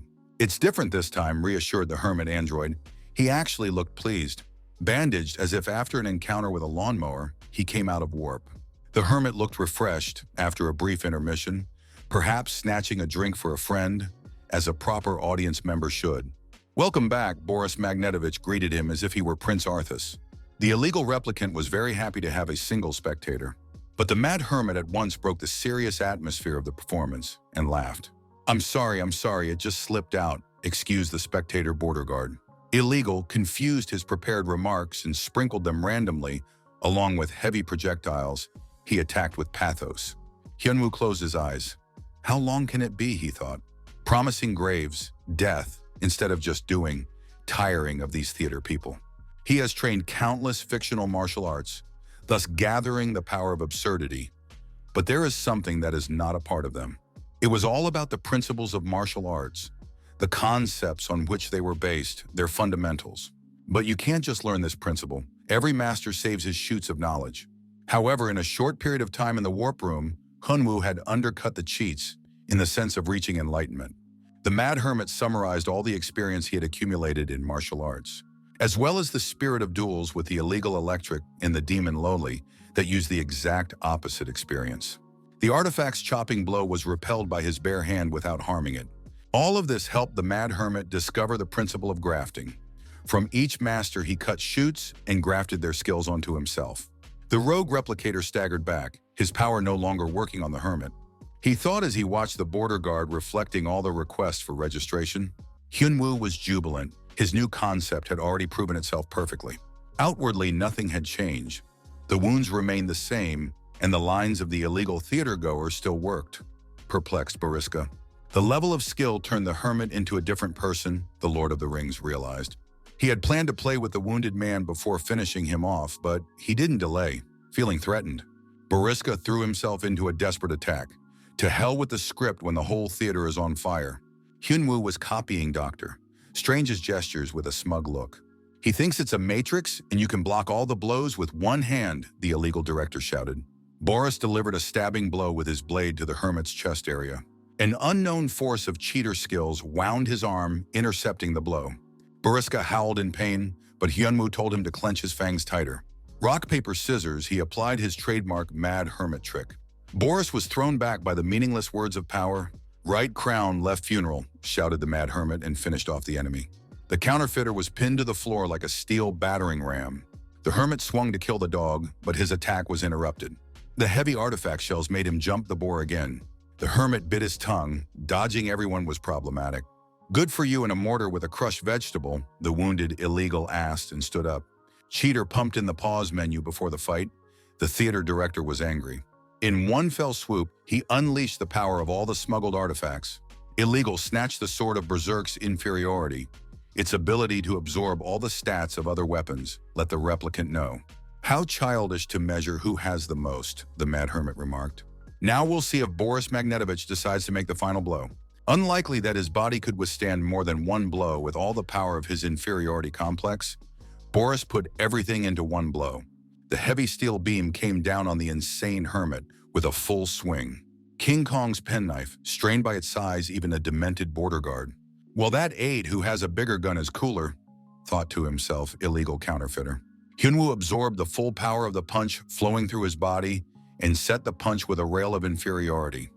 Boris thought at first, but then he recognized the familiar energy.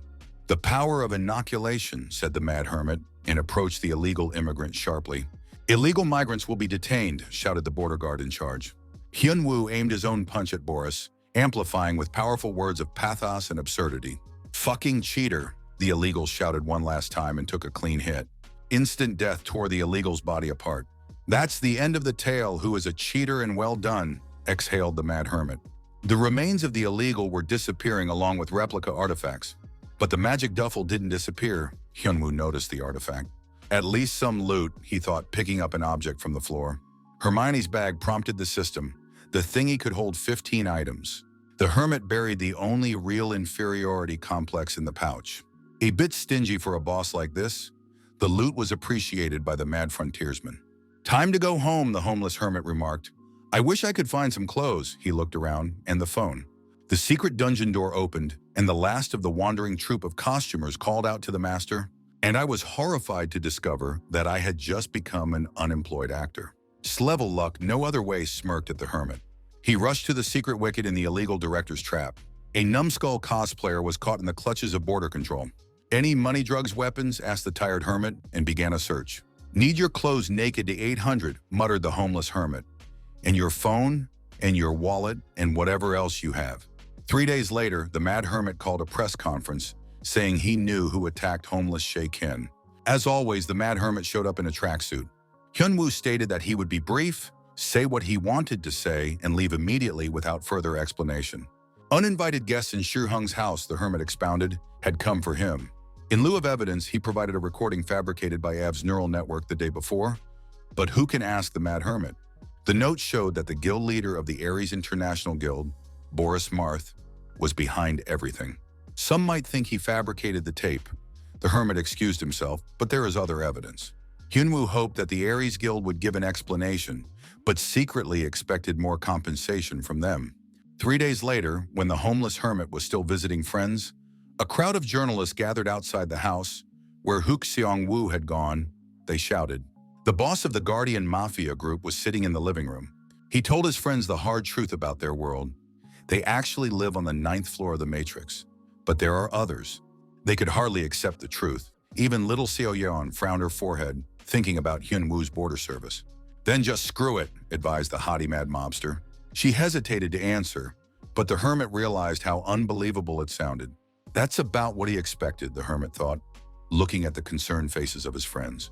But sooner or later he had to tell them he could still explain the rifts and illegals. No wonder the not-so-altruistic Hyun-woo was doing the rifts, Shuken remarked. So an illegal alien was detained this time too, asked the cute Seo Yeon. Not quite answering the hermit, the guild leader turned out to be an illegal replicant, 2 geese in 1 volley. The mad hermit wanted to continue the tale of his exploits of service, but they were interrupted by shouts from the street. Tired, the mob boss got angry, but the cautious Shuken asked if he was in the right state to talk to people. Mad unwrapped the bandages, flashing his bogatyric abs, and told his friend it was okay.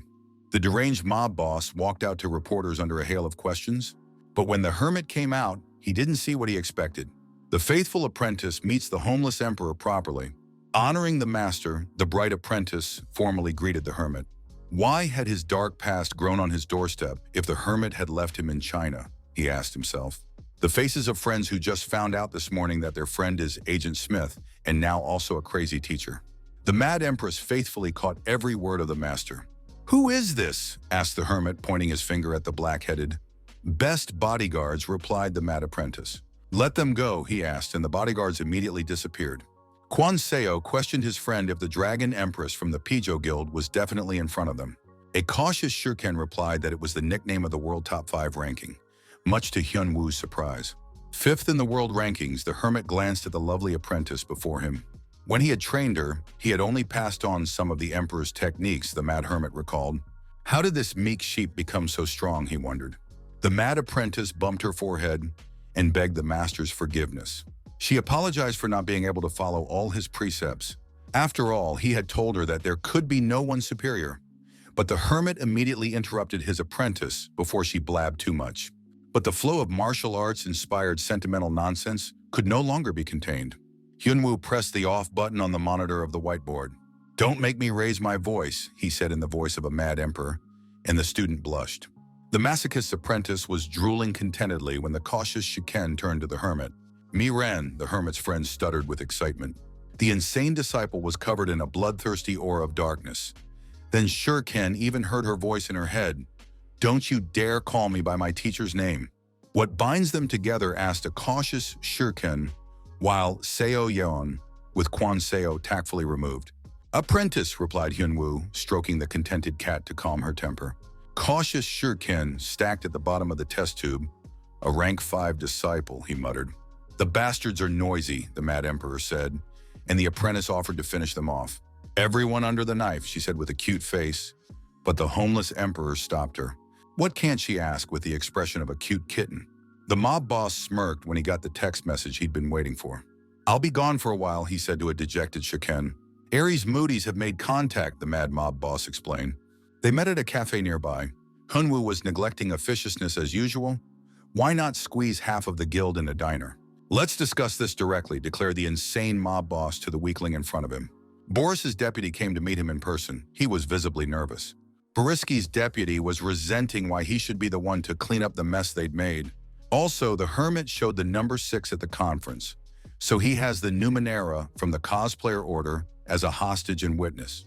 It was probably because of this crazy guy that the boss was killed, Boris's deputy thought. The guild was bursting at the seams. He was in a hurry to figure it all out and asked the hermit what he wanted. The deputy promised to process the request for compensation, which the hermit will be satisfied with.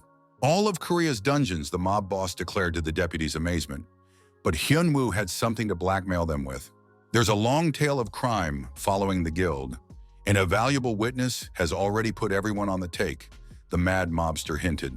He guessed at random, but from the reaction of the deputy, he realized he had hit the bullseye. Racketeering is his second profession, the hermit thought. But mercy is familiar to him, declared the homeless mobster, and he agrees to 40% of the Korean lands in the hands of Aries. Tightly, he grabbed us by the Fabergé, horrified Boriska's deputy. Satisfied with business, the head mad mobster left the diner, his empire slowly growing. The mad disciple didn't slacken her zeal despite the fact that they were far away from the empire. Told you to remove the extras, reminded the homeless emperor, and they disappeared.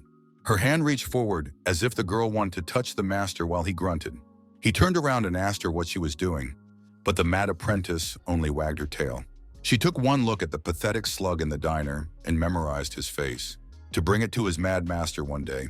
The girl turned her back, escorting the mad teacher with a look. In her hand, she clutched a small device of unknown purpose. "All dogs gather," the chief candidate for the emperor's concubine commanded.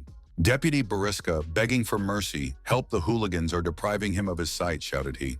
Black shadows hurled against the concrete wall of the parking lot. "Nothing special," stated the senior dog of the empress's personal guard. The deputy recognized them as soldiers of the Pijo Guild. The deputy shouted pathetic excuses for his lack of involvement, but to the empress's hounds, his only fault was that Ares existed. The hounds ripped out the deputy's fingernails on his left hand so he could better remember their words. "Dare to anger the Lord again, and they will surely return," the men in skull masks told him. "Cold wave," complained the advanced function neural network. "Last time Hunwoo never changed the interior before leaving." "But the girl could have summoned him," the guilt-ridden hermit asked guiltily. "After using the schematic, 5 days he's unavailable," the android Av explained. Hunwoo nodded. He couldn't wait to see what could be improved this time, so he asked the android. The girl cheerfully announced that an update had been pushed into the system. As that function of psychoanalysis remembered the mad hermit, not quite heard him answer the android. Each improvement requires a level increase. Hyunwoo had fallen out of reality. That's how long it took to work as a border guard in 3 shifts without a break.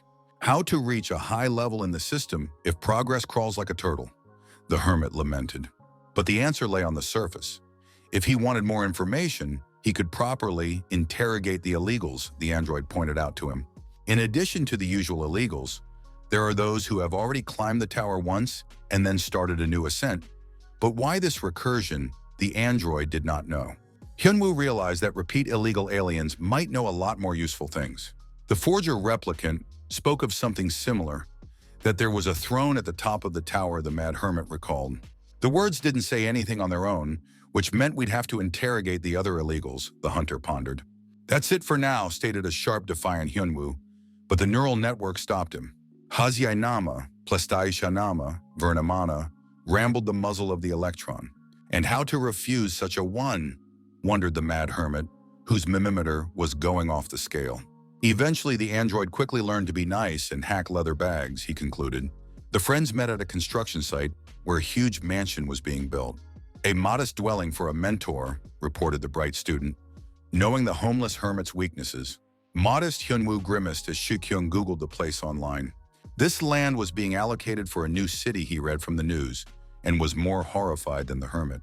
"How much money is that?" her mad teacher asked.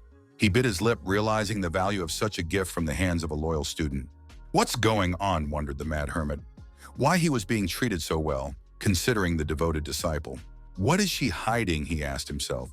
A hidden motive, a secret identity. These questions kept the hermit uneasy.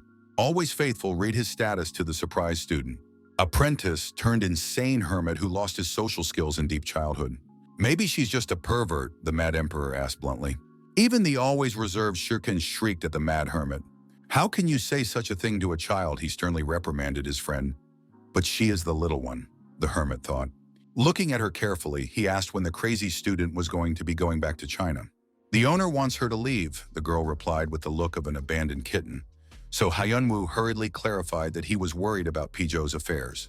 "The only place she should be is under heaven," replied the satisfied cat. "Oh," sighed the mad hermit, and told her to just do something. The always cautious Shirken noticed something between the two madmen. "What happened between them?" asked the hunter of the mad hermit. He portrayed a sweet girl that was beyond excited about the opportunity to serve the teacher, but the mad hermit told him to forget the whole thing. Forgotten, Shiken agreed with him and asked when the mad teacher would go to the USA. He reminded his friend that he had received an invitation from the International Hunters Association. Hyunwoo was surprised.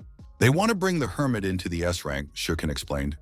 Hyunwoo remembered that they give money for ranking for nothing. And for S rank, the payout was huge. Hyunwoo only memorized what was profitable. On the other hand, he's already rich, wondered the mad hermit. Having a place in the world rankings is prestigious, Shukin thought dreamily. Then it's worth a trip there, crazy hermit. A few days later, the trio arrived at the World Association building. Hyunwoo marveled at the size of the park around them. The Mad Emperor's ardent disciple offered to build one in his mansion, but Hyunwoo talked her out of it. Shiken said hello to the man who greeted them. The man with the monocle, his name was Liam, and he immediately recognized the living legend. Shiken introduced him formally as a member of the Association's Supreme Council, Senator Liam. The latter suggested that he be called Qui Gon. He politely shook hands with the Mad Hermit, exchanging pleasantries. He also extended his hand to the Mad Student, recognizing her as the Empress of Dragons. But the girl didn't even move. There is only one sky, thought she. But why did the senator come in person? Asked a cautious Shiken, to which the wily politician replied that he came for Kim Hyunwoo's sake as a fan. Plus, the Mad Hermit came here to find out his place in the rankings. Qui Gon volunteered to personally escort them to the testing building. He opened the modernist door with his fingerprint and invited guests inside. The place looked like a state-of-the-art super lab, marveled the Mad Hermit. The test itself is pretty simple. You have to touch the purple orb. It will do everything, Senator Liam explained. So simple, the Hermit asked disappointedly, to which Liam replied that wouldn't it be nice to keep things simple? Well, thought the Mad Hermit, now we'll find out. Not much he trusted these machines. Even his status was floundering with readings. He approached the balloon. The Mad Hermit's hand rested on the warm neon quartz. Observers froze in anticipation of the results, not knowing what to expect. Error 404, the Hermit read in the status that came out. What the hell, he thought, looking at the blank screen. Chic beauty, Seoyeon wiped her wet forehead and praised her group for doing a good job. The monsters are especially strong this time, thought the tired cutie. But more importantly, the monsters seem to have gotten smarter, as if someone had pumped up their intelligence level. Then again, maybe she's just winding herself up, the stunning huntress brushed off.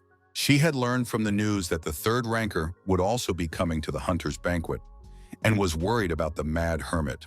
A few weeks ago, Hyun suggested to Tiny So-yeon that they move their raid to the maze. Planning to follow Hyunwoo, she teased her friend, but he wondered if she wasn't going to do that. Not really, the beautiful girl evasively replied. Business was over for today, she sighed in relief.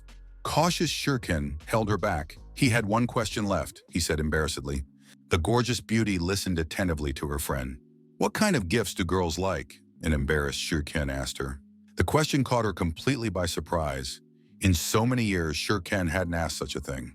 Deputy Bariska, biting the remains of his fingernails, the guild's stock value plummeted. The Lord of the Rings artifact also dissolved.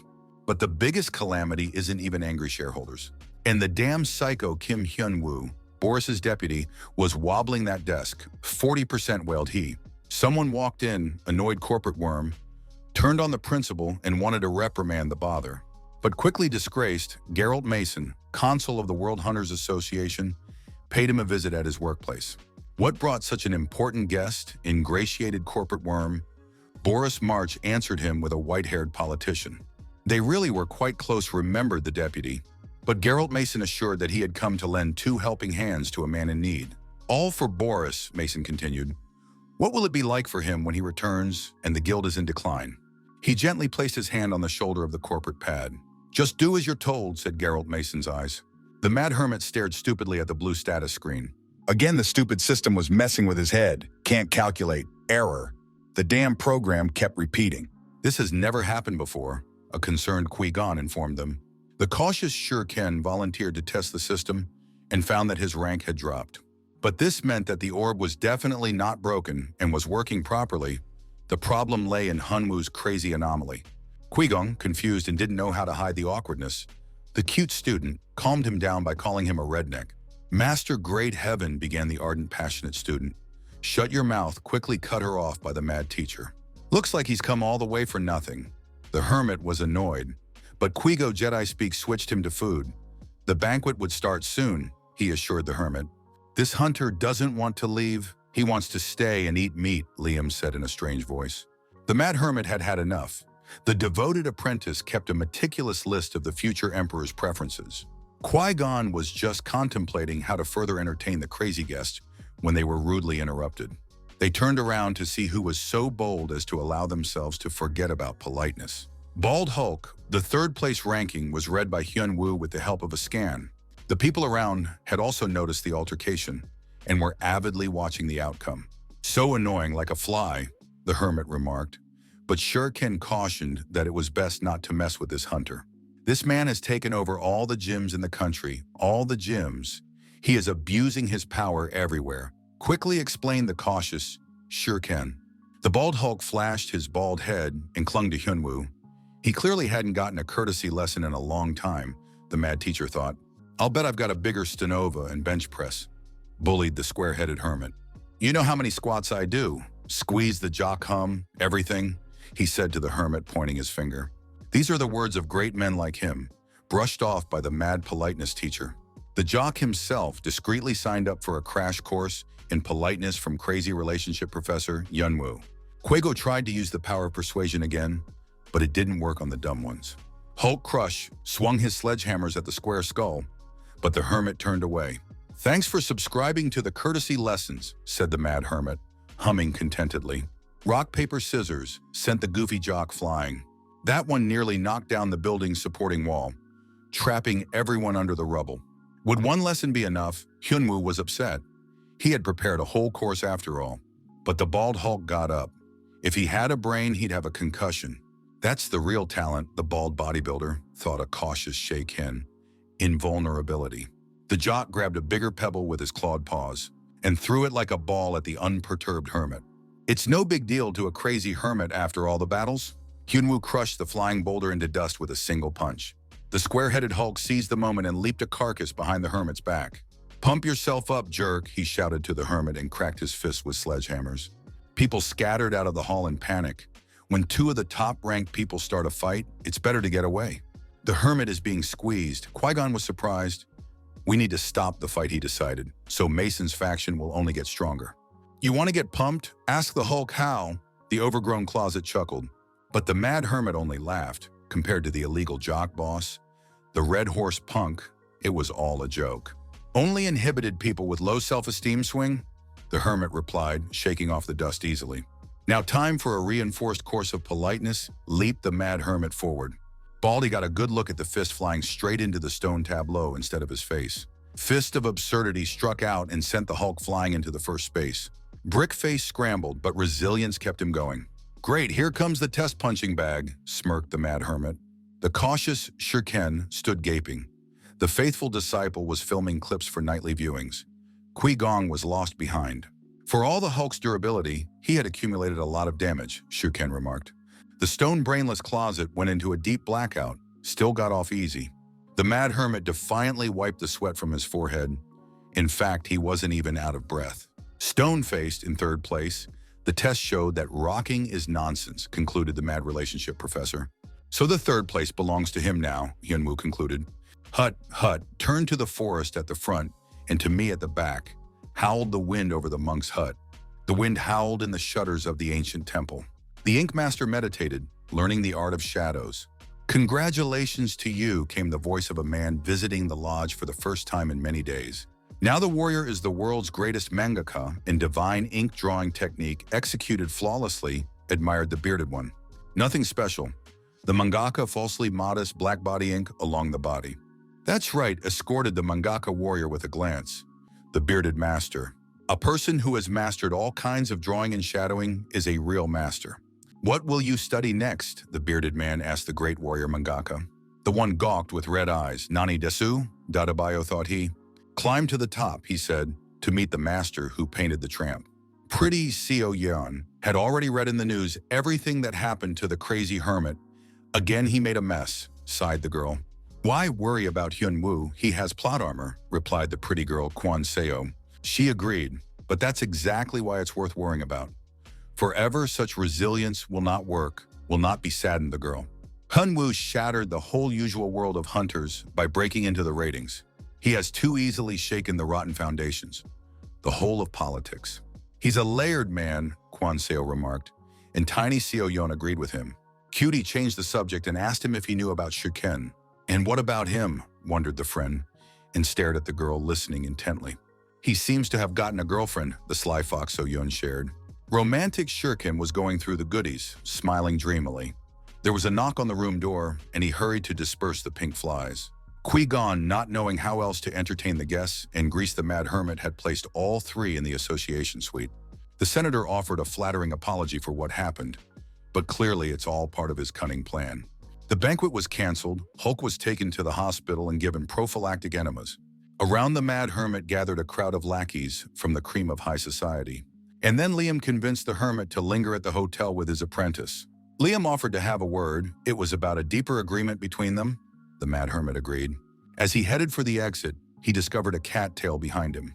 "Stay home," he said to the mad cat, and it fluffed its fur. 100% of her hostility was directed at the cunning Qui-Gon. The mad student returned with nothing in her frustrated feelings. The cautious Shirken experienced the feeling of any guy when a beautiful girl sits down next to him, even though there is an empty seat next to her. It would be nice to be friends, thought a cautious Shirken. After all, they were both in the hero's retinue now. But a petite beauty with the temperament of a brutal berserker can't be approached so easily. He politely addressed her by her first name, Miss Myren. 2 scarlet rubies scanned him for the importance of the conversation. The level of interest was somewhere between the baseboard and the floor. A cautious Shirken asked her how they met the Mad Hermit. The long eyelashes of a possible concubine candidate fluttered slightly. The Mad Cat agreed to tell, but set her own conditions to the hero's friend. "What does the master like?" asked the girl with the meekness of an angel. Cautious Shirken pondered the answer. At first, the mad friend was only dragging himself over food. But then he got hooked on money, so much so that he even lived with him for free and made him work as a driver and an agent and a housewife. The cat said thanks and perked up her ears, leaving the cautious Shirken wondering what was on the girls' minds after all. The mad student rushed away with a loud slam of the door. What bee had stung her, wondered the cautious Shirken. The Mad Hermit hobbled over to the expensive tea. The politician was clearly sucking up to him, but the homeless emperor enjoyed it. He quickly cut to the chase, stopping the flow of exhortations. Kwanso Fake laughed in the spirit of Chow Chow at such a straightforwardness of a mad hermit. He asked Hyunwoo if he knew Geralt Mason, another influential member of the association. "The man is closely connected to the authorities and to the top ranks of the hunters," Qui-Gon said. "Mason is slowly building influence and needs a counterbalance in the association," the wily politician continued. He bluntly asked the Mad Hermit to take his side in this confrontation. The homeless emperor wondered if he needed all this pile of problems on his scrotum. With the same thoughts, he returned to the room, politics greatly exhausting the Mad Hermit. He returned quickly, remarked a wary Shirken, getting the cookies. The Mad Hermit immediately stuck his nose in, asking Shirken what he was hiding, forgetting about tactfulness decades ago. "A souvenir," Shirken stated evasively, but Hyunwoo kept up. "Looks like a gift," to whom he asked. Embarrassed, Shirken changed the subject and asked how things were going with Liam. "He might just be idling," the homeless emperor replied. Shirken took a new look at his friend, who had gained a lot of political weight, an apprentice in the top 5 of the world, an enemy of the Ares Guild that was a bone in everyone's throat. One shadow of him could change the balance of power on the chessboard of politics, Shirken remarked. Hyunwoo got the offer from the senator because of that, Shikyung explained to his friend. That's right, the Mad Hermit remembered. The senator had promised a free teleporter. He really gave permission, not believed by the cautious Shirken, but Hyunwoo was firmly convinced that he had heard about the teleport. The Top 50 banquet was held in 2 weeks, and Hyunwoo would need to appear there. These are the terms of the senator's support. Geralt Mason took the chair of the head of Ares and quickly combed all the office rats. One such stood before him and fawned over the report. Boris's deputy himself realized that these were all temporary measures. Ares was finished, but Mason was helping to keep the guild afloat. Obviously, Boris March is just an excuse to use what's left of the guild as he sees fit. But the puny office worm pushed aside all the doubts that were eating away at him with venom from within and accepted what was. Mason noticed the office plankton's hesitation, and he fidgeted even more. It's all right, he reassured the puppet, and prepared a present. He shoved a strange object into the hand of the simpleton, which made Boriska's deputy surprised. A black bug-like disc lay in the palm of his hand. What is it? The office worm asked. Do as they say, and he can control the members of the Ares Guild, Mason said in a conspiratorial tone. The bald Hulk was coming around from his evening prophylactic enemas. It was very painful and humiliating, especially from underneath. When he rose, he found visitors in his chamber. Geralt Mason himself was waiting for his awakening in the moonlight. They warned Hulk not to mess with the crazy hermit, but he didn't listen, and this is the result. Such painful lessons in politeness the Hulk received from the master of ink Manga, the patient said. Who looks like him? Another visitor entered the chamber. Speak of the devil, Hulk thought, hearing the familiar voice of the mangaka. What's wrong with your face? The mangaka asked and corrected himself. I'm sorry, it's always like that. Mason smiled contentedly. His mainstay in the political field had returned from training. He theatrically spread his hands and told them it was time to act. Qui-Gon did not move away from the windows. He was waiting for an important guest and lamented that he had not yet arrived. Is he still waiting for him? Another hunter asked the senator. Number 4 in the rankings? The boatman with a huge oar behind his back suggested that Liam surrender. It seems that Hyunwoo is not interested in this encounter. Don't people send notices by mail pigeons? Asked the girl with green hair. CC. Qui-Gon realized that Hyunwoo was a very peculiar, wild hermit barbarian, and there was still hope. There was a knock on the door, time for the formal part of the banquet and his exit. The senator was great in public after all. That's his main profession. The evening brought together political sharks from around the world, top-class hunters and moneybags. Everyone is busy consolidating their corrupt ties and making money out of nothing. Senator the Hall had recently been destroyed but was fine again. The guest turned to Liam. The latter laughed. Oh, those magical guest workers. The boatman touched the senator's shoulder worriedly. He was part-time Liam's bodyguard. He turned his attention to the Mason faction that had just arrived. The inky mangaka also appeared. He neither drank nor ate, as if he was waiting for something. This caused CC to be worried as well. The mangaka hasn't appeared at any official events since reaching the top 5. Now Qui-Gon was feeling the pressure. The Mason faction represented here looked powerful and influential, which meant clients would move to them. Are all the hunters here? Asked Mangaka, the politician next to him, and he looked around the room and confirmed that all the invited guests had arrived. He suddenly unclasped his arms, hitherto crossed on his chest, answered the man beside him. Fine. No reason to wait any longer. Mangaka grabbed the guy by the skull and crushed it with his hand like a ripe watermelon, dirtying everything with scraps of brains. Ink Mangaka also indifferently looked around at the other guests, searching for a convenient target. Liam staggered back, horrified, as if he himself had been nailed to the floor. Why is he doing this in his guild? The crazy hermit was sternly asked by the cute Seo-yeon. It's good here too, the cheeky hermit answered her. And there's no one here, he replied to her indignant claims. But the cutie got even more pissed off. There's no one here because she doesn't let anyone in here. That's right, then let's change the location, said the carefree hermit, causing the slave to have a seizure. She rambled on about having to start all the magic circle work all over again. And what's the big deal? The mad slave owner asked, completely failing to understand the question. The girl collapsed in despair. Night shifts again, she wailed, to which the hermit suggested that she should save herself. Still, a living slave was more useful. But after all, she still has her main job. The circle has to paint at night for 2 weeks. Just do the afternoon. For her work, they'll find a friend, a slave. The mad slave owner quickly decided. The cat nodded, her master merciful. The slave fell to her knees, rejoicing at the relaxation of the labor regime. But what about Liam's proposal? Asked the hermit cutie Seo-yeon. Traveling the world with magic circles, it's convenient, the hermit dreamily recalled. But the circle is only for apprehending illegal aliens, frowned cutie Seo-yeon. That's right, confirmed the hermit. You never know where a rift will appear and how many people will be affected, so the teleporter is useful. Hyunwoo approached the slave girl as he heard a knock from the back room.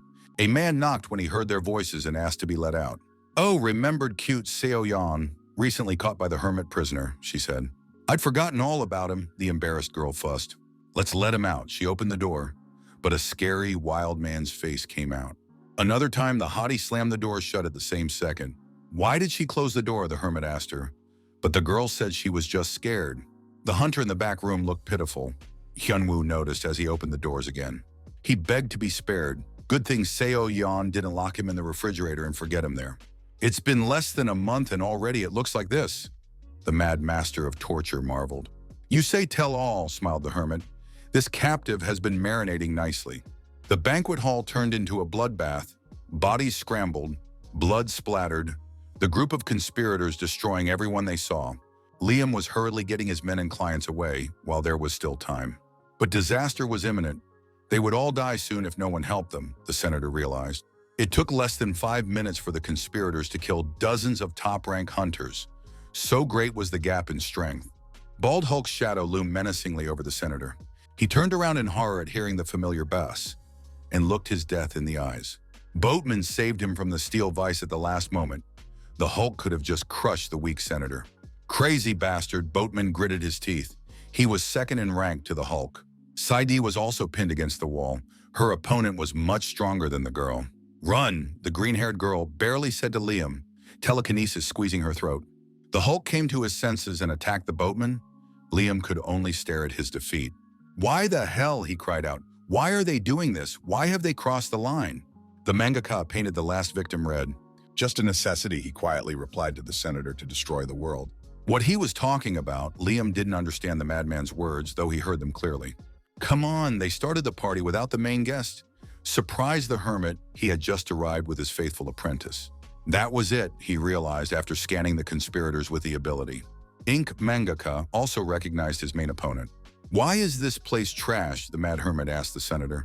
Why is everyone so sad like someone died? Hyunwoo wondered. So that's him, the mad hermit heard and turned around. That's who was chasing the bald Hulk. Mangaka came close. Some reenactor again, the hermit asked. And Mangaka introduced himself. No, he said. He just come from a Comic-Con. Who is it? The hermit asked. And the obliging, faithful apprentice explained that the first number among the hunters was before him. Just in time, just as I was about to sketch, I heard Hyunwoo and wondered if they knew each other. Just heard, Mangaka replied and flicked a drop of ink off his finger. To climb the tower, you have to kill the border guard, said the mangaka in the hat.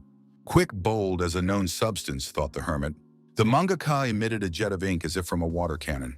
Climb, the hermit heard and confirmed his hunches. There you are, you've been caught, you damned illegal alien, rejoiced the mad border guard. Requesting the information once more, he saw his status, which was quite unexpected. I haven't become one yet, Mangaka said, but I will soon. It just takes one small step. The unrecognized artist took his hat off and instantly moved with a pop of air that closed in where Mangaka stood. And paint a portrait of him in blood, the artist continued. Hand moving, bandaged, the hermit saw a flying fist. Smells like ink and a lonely lifestyle, he managed to think. And ducked at the last second, Neo-Matrix style. Hyunwoo did a somersault on his hands using his spinning energy. He delivered a sudden kick from bottom to top with his foot to the artist's jaw. Mangaka didn't just block the punch, he also caught the hermit in a takedown. Your martial arts, Mangaka said, appreciating the hermit's skills. Bottom of the pile, get out of here, said the unrecognized artist, and directed the mad hermit toward the exit with a slight movement of his hand. There were no doors along the way, so the hermit had to pave the way with his sturdy body. A devoted student became concerned and wanted to step in to help, but the ugly square face blocked the entire view. Wow, what a girl, let's dance, heard the crazy student. I don't dance with freaks, the Dragon Empress replied defiantly. What a nuisance, Hyunwoo thought. Then theater people, now artists. A crazy man of the art showed well-practiced choreography. He threw a lot of punches, so fast that his movements seemed to blur. The mad hermit could hardly keep up with the complicated ballet pass. He's actually a bad dancer. Cosplayers, artists, now there's ballet. How long can we go on?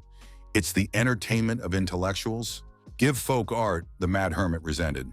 The unrecognized artist was performing at the level of the illegals, perhaps even stronger than them, the border guard felt. Once clamped, one must respond, the mad hermit realized. Unleash the power of the divine Longrook. If it can't handle a two-handed hold, it needs more. Mangaka let the border guard go and thought about it. He'd stuff stuff in his pockets and you'd never notice. The unrecognized artist felt something strange. The monofield around them was expanding. Everything seemed blurry because of it. That's the benefit of 2 weeks of practice, grinned Hyunwoo. The fist of the divine longsword itself, only Lole is good for groping. But if the target is apprehended, a thorough search can be conducted. The mad hermit applied the 10-stop Demonololi technique, expanding the mana he had delayed the artist. Thanks to her, he had increased his internal mana supply. The unrecognized artist was pinned to the ground. He was unprepared for such criticism. The raking hands of the border guard reached for the artist. No one can cross the border illegally, Hyunwoo exulted, neither inside nor outside. He used the wave of love LOL on an unrecognized mangaka. The whole neighborhood was flooded with iridescent pink light. The shock waves went round and round on the ground so that the hermit squirmed.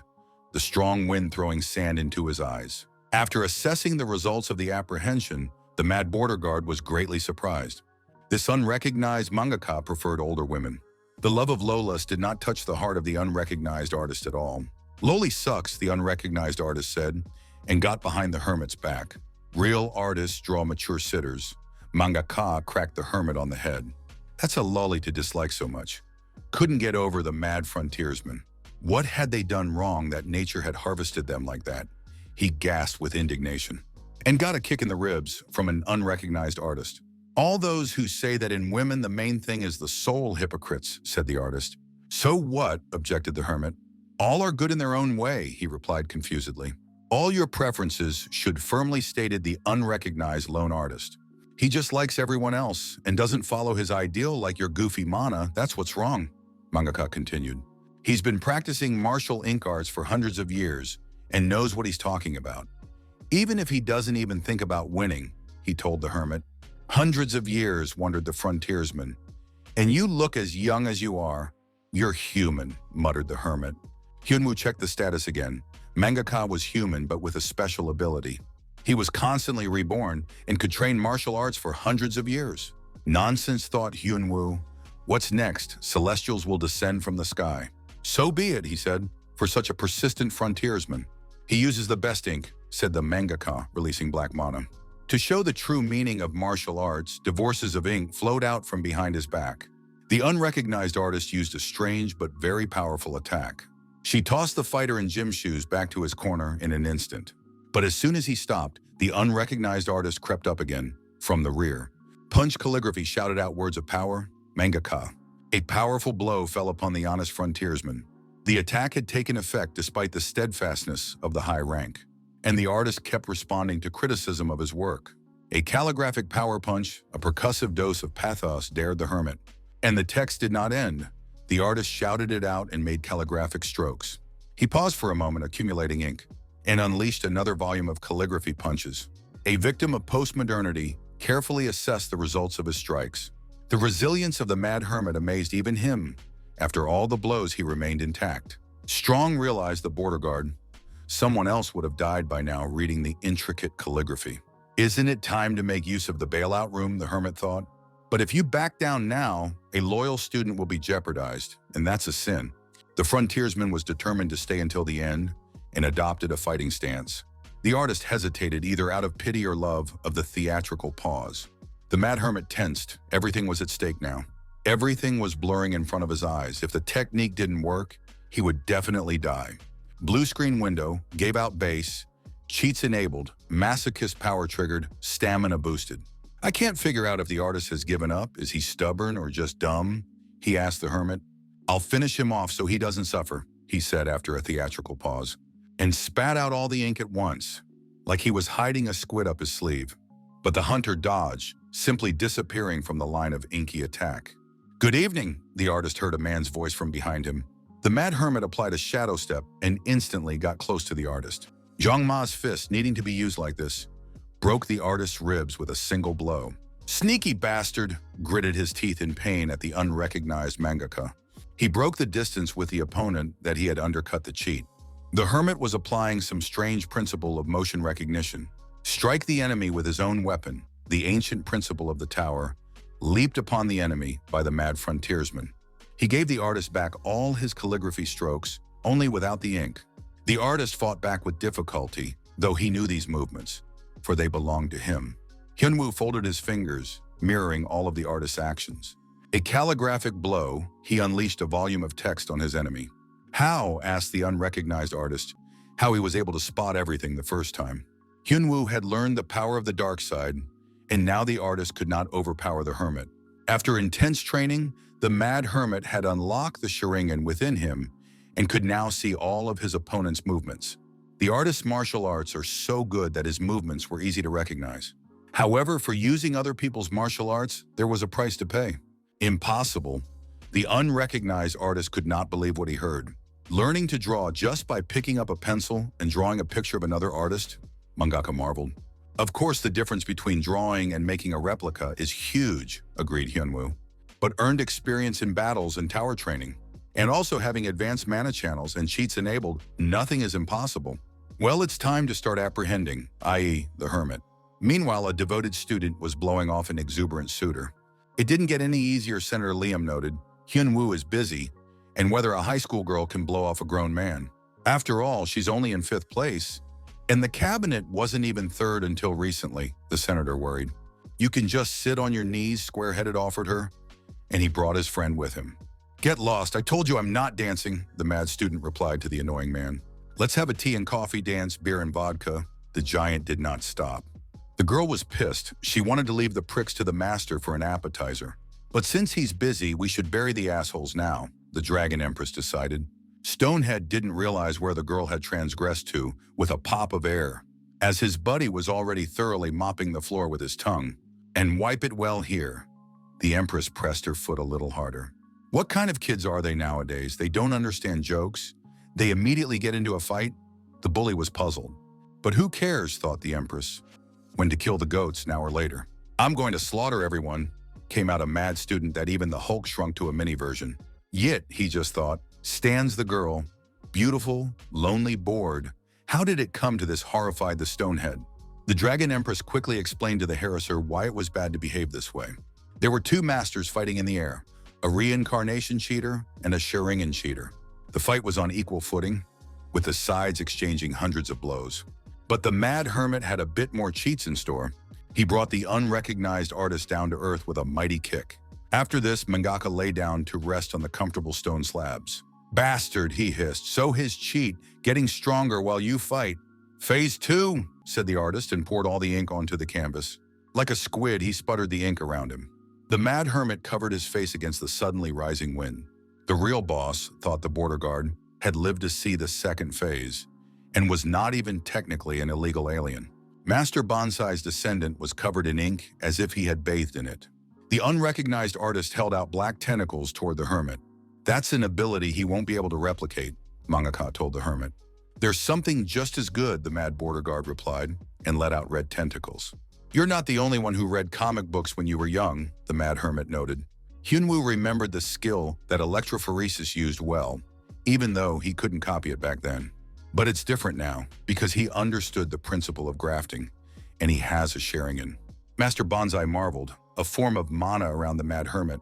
Hyun-woo performed his signature electrophoresis, just like an illegal electrician in the past.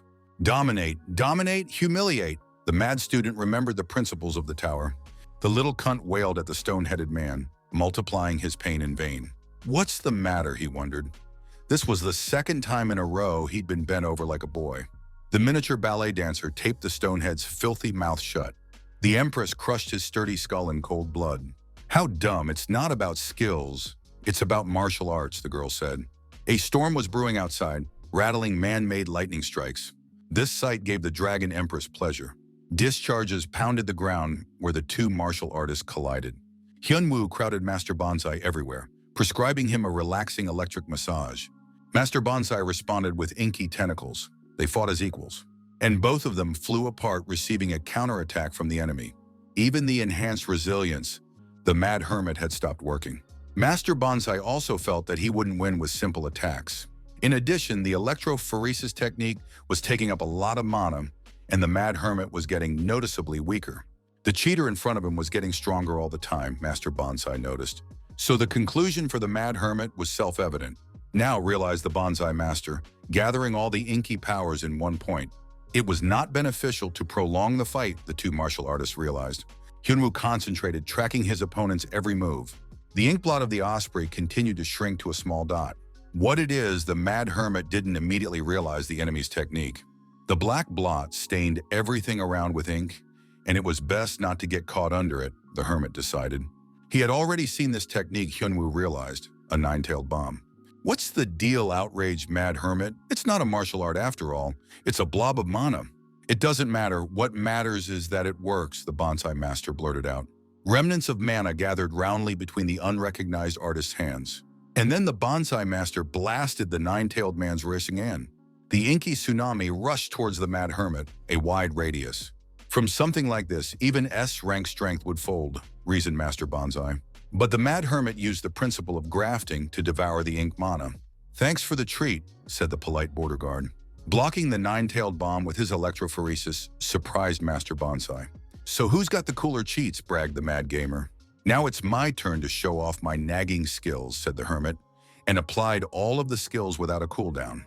The bonsai master lost back when he splashed all of his strength into the tailed bomb and forgot to save before doing so. The bright flash of the explosion incinerated Master Bonsai's body without a trace. The duty text beeped, confirming that the frustrated illegal alien had been eliminated. All the cheats spent on him, the mad hermit thought tiredly. All that's left of the master of adult manga are the horns and the weird bandage. Hyunwoo looked at the unusual object that had fallen off the failed illegal. Master Bonsai's secret, it said he wanted to become illegal to meet his teacher. Read in hermit status. Already through the foggy shroud, he saw the faithful apprentice rushing towards him. "Nothing to worry about then," relaxed the weary hermit. Even with the cheats, the rink was not easy, but the opponent had his own cheats. He fell to the ground. "And yet he won," satisfyingly sighed the mad hermit. The lens of a digital camera kept a meticulous record of the entire battle. The atrium of the gloomy dungeon was once again occupied by the manganese lord. "The hidden mountaineer and the illegal hiker candidate are defeated. Listen to the lord's report." "Impressive," he said, scratching his crimson chin. "The dead were strong. No pain, no gain," he uttered an ancient principle. "Only through crises do one become stronger." "Border guard of the 9th floor, is this crisis?" asked the servant of the Crimson Lord. Had he met a top-ranked mountaineer, the Lord asked, and received a negative answer. "However, the border guard is yet to meet such a tourist soon, for even gods avoid the 8th floor," the servant monk added. Hyunwoo lay resting, waiting for the stretcher, his faithful disciple leaning over him from above. How quickly he would reach his limit, thought the carefree, tired hermit. The helpful goons from Hyunwoo's guild were discussing the hot news. A veritable massacre horrified the docile office girl. But her co-workers, on the contrary, rejoiced in the awesomeness of the boss they worked for. How so? Shrunken office cluelessness. In the world is going on, and they are so calm. Only 9 people survived the bloody feast. Regional associations have already stated that the losses will not affect the overall strength. There are still plenty of worthy hunters to replace them. The dummy didn't give a shit. All they cared about was the boss's status. The media lies heard the obvious truth. "All for diversion," said the slave accountant. "If the head finds out, he won't like it," realized the redhead. "Better not to say that in front of the hermit," added the slave girl. Cutie Soyeon flew in to check on her injured friend, looking lousy. The one lay bandaged like a mummy and sassed back. So it wasn't all bad, the lovely huntress realized. The cutie left to go about her business, leaving the hermit behind. Even after several days had passed, he was still not back to normal. His wounds ached. "The consequences are no joke," stated the mad hermit. "It could have been even worse if it wasn't for his special cheats. His mana would have just been destroyed. Energy was still circulating improperly in the tangled channels. He turned on the cheats intuitively, not knowing all the details of their use, and it made itself felt. What to do next, the mad hermit asked himself. Train on his own or find a mentor? A couple days later, he asked how to use Master Bonsai's portmanteau. The android girl did the appraisal as an experienced pawnshop employee. Also, how to get rid of the restrictor, the mad hermit asked her. Android has clearly improved the search engine in the time he's been away and has done a search. Pretty quickly, the white-haired android found the clue. "Whatever the item is, you have to go down into the maze to open it," the girl informed the neural net. Okay, Hyunwoo realized, the system wouldn't give any big answers anyway. "Are there any new awards?" the mad hermit asked. And there was one. The system now gave access to thoughts twice a day, similar to telepathy, Hyunwoo realized. It's hard to use this skill on hunters, but it's quite easy to use it on ordinary people. A notification system had been added as well, of the time and place of the hunts, but Hyunwoo didn't quite understand what it was. The android made a cute face again. She'll be begging again, the mad hermit realized. The console, he guessed the neural network's intentions, and it pouted its lips. But instead, he decided to share some important information with him. Hyunwoo tested his new telepathy ability on a test student. It was better he didn't. All her thoughts were on the mad teacher. "Is all well with the teacher?" asked his ardent and eager student. Hyunwoo regretted seeing her thoughts. A solid stream of worry. "But where is Seo Young?" he asked the devoted disciple, and she replied that the huntress had gone to process the hermit's discharge. "Will everything be all right? The undesirables have gathered on the first floor," the student reported. "Ah, those simpletons," remarked the reporter's hermit. The student offered to eliminate, but Hyunwoo volunteered to escort them himself. As soon as he left the hospital grounds, he was bombarded from all sides, shoving recording phones right in his face. They wouldn't let him say a word. "Let the steamer go." The hermit waved his wings to disperse the pesky journalists. One even got a painful elbow to the chest. Even the wounded hermit easily scattered the wretched humans. One slippery paparazzi took great offense at being treated that way. "This hunter considers the rest of us to be Untermenschen or something." The journalist was indignant. Hyunwoo started as soon as everyone quieted down, but he was rudely interrupted. "Is it true that the massacre at the banquet is an excuse to kill the unwanted?" asked a cheeky journalist. Even the other journalists were taken aback by such directness. Hyunwoo wanted to continue, but the insolent reporter, sarcastic further, whether the hermit's answer could be considered an agreement, he asked. "The damn smurd has lost his way," thought the mad emperor. "Great," gloated the cheeky journalist. "That's what he wanted." But Hyunwoo didn't respond to the barbs and bluntly told the jerk to disappear. The journalist faltered at the direct threat. He wasn't used to this. Usually his victims acted within the law. Hyunwoo gave 30 seconds for the reporter to disappear or there would be no interview. Nearby, the Dragon Empress summoned a hidden servant. She merely held her hand at her throat and looked in the right direction. Spring had sprung on the city streets. The devoted student never took her eyes off her teacher. The ever-circumspect Shay Ken read the news about the hermit and his run-in with reporters. There he was called polite. The mad hermit opened the door as usual after knocking lightly and returned with his apprentice. "Soon he will be traveling to the labyrinth," the mad hermit reported. Shiken wondered why all of a sudden the hermit had enough money, and he replied that he wanted to check something. Hyunwoo also said that Shuriken's guild was needed. "It's all about the cards," the mad hermit explained, and he couldn't even read them. Shuriken realized the labyrinth is a place where you can't rest and there are monsters everywhere. He said he would prepare a raid next week. The satisfied hermit ran his hand through his apprentice's silky hair. The candidate for the first concubine immediately blushed scarlet. Scratching the cat, the mad teacher remembered a familiar feeling.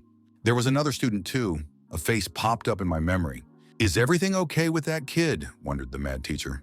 The image of the girl with the rose thorns surfaced in his mind. Back in the old days in the tower, he played the mad teacher scenario and planned to escape afterward, but it didn't work out well. But the other child himself asked to be apprenticed to the mad hermit. It was too late to teach absurd martial arts to her, so he trained the girl differently. Since he hadn't heard from her at all, that in itself was good news, the hermit decided. "Hyunwoo is hovering in the clouds again," a cautious Shurkyung remarked, rummaging through the papers. "What the hell," he thought after reading the other news in the feed. It was written that the slippery and arrogant reporter who harassed Hyunwoo disappeared after he quit the association. It didn't look like the mad hermit was settling matters quietly, thought the cautious Shuken. So it's about this sweet and loyal student with a violent temper. It's worth being nice to the mad hermit, decided for himself cautious Shuken. An expected but not at all unwelcome guest arrived in Deputy Bariska's office. He adjusted his tie. Hard negotiations were coming. The deputy couldn't just give the dungeons to the hermit. Turning to Mason for help can't be done either, the deputy pondered. After the massacre that the hunters from his political faction had caused, he couldn't act in the open. It didn't matter if the politician was personally involved or not, he would be closely monitored. After this incident, all influence in the association was seized by one man.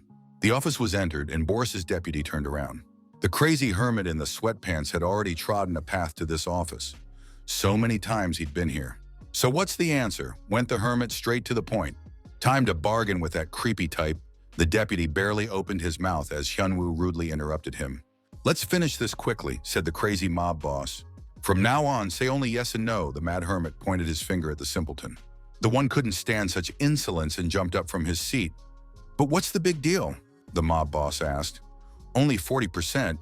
He could have taken all of it, but he took pity on them." Damn Psycho went straight into spin mode, pissed off the office slug, but he heard a familiar voice. Hyunwoo turned on his phone recording before he diligently spoke the taken tongue from the former costume gang. The voice of number 6, the office plankton, recognized it. "Just in case," the hermit said, "if they refuse to volunteer to donate to his guild's fund, it's only going to get worse," said the country's most powerful mafia group. The office slug was covered in sweat in an instant. "And another question," said the mad hermit. "It's all completely voluntary and pro bono," the mob boss reminded us. "And who's the principal now?" The office slug has clenched his knees.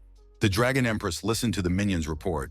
Thoth proudly reported on the new conquests that the Empire's troops were bringing in right now.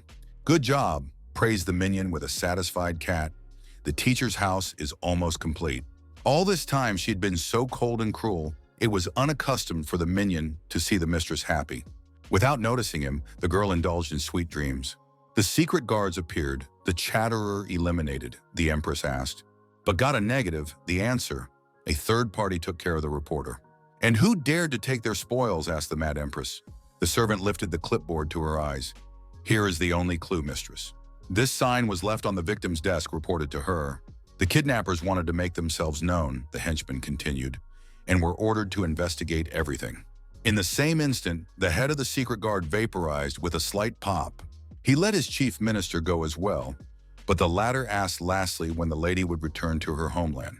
The satisfied cat informed him that he would return when the emperor wanted him to, but until then, let him keep an eye on things. Recognition blossomed the chief minister of the empire.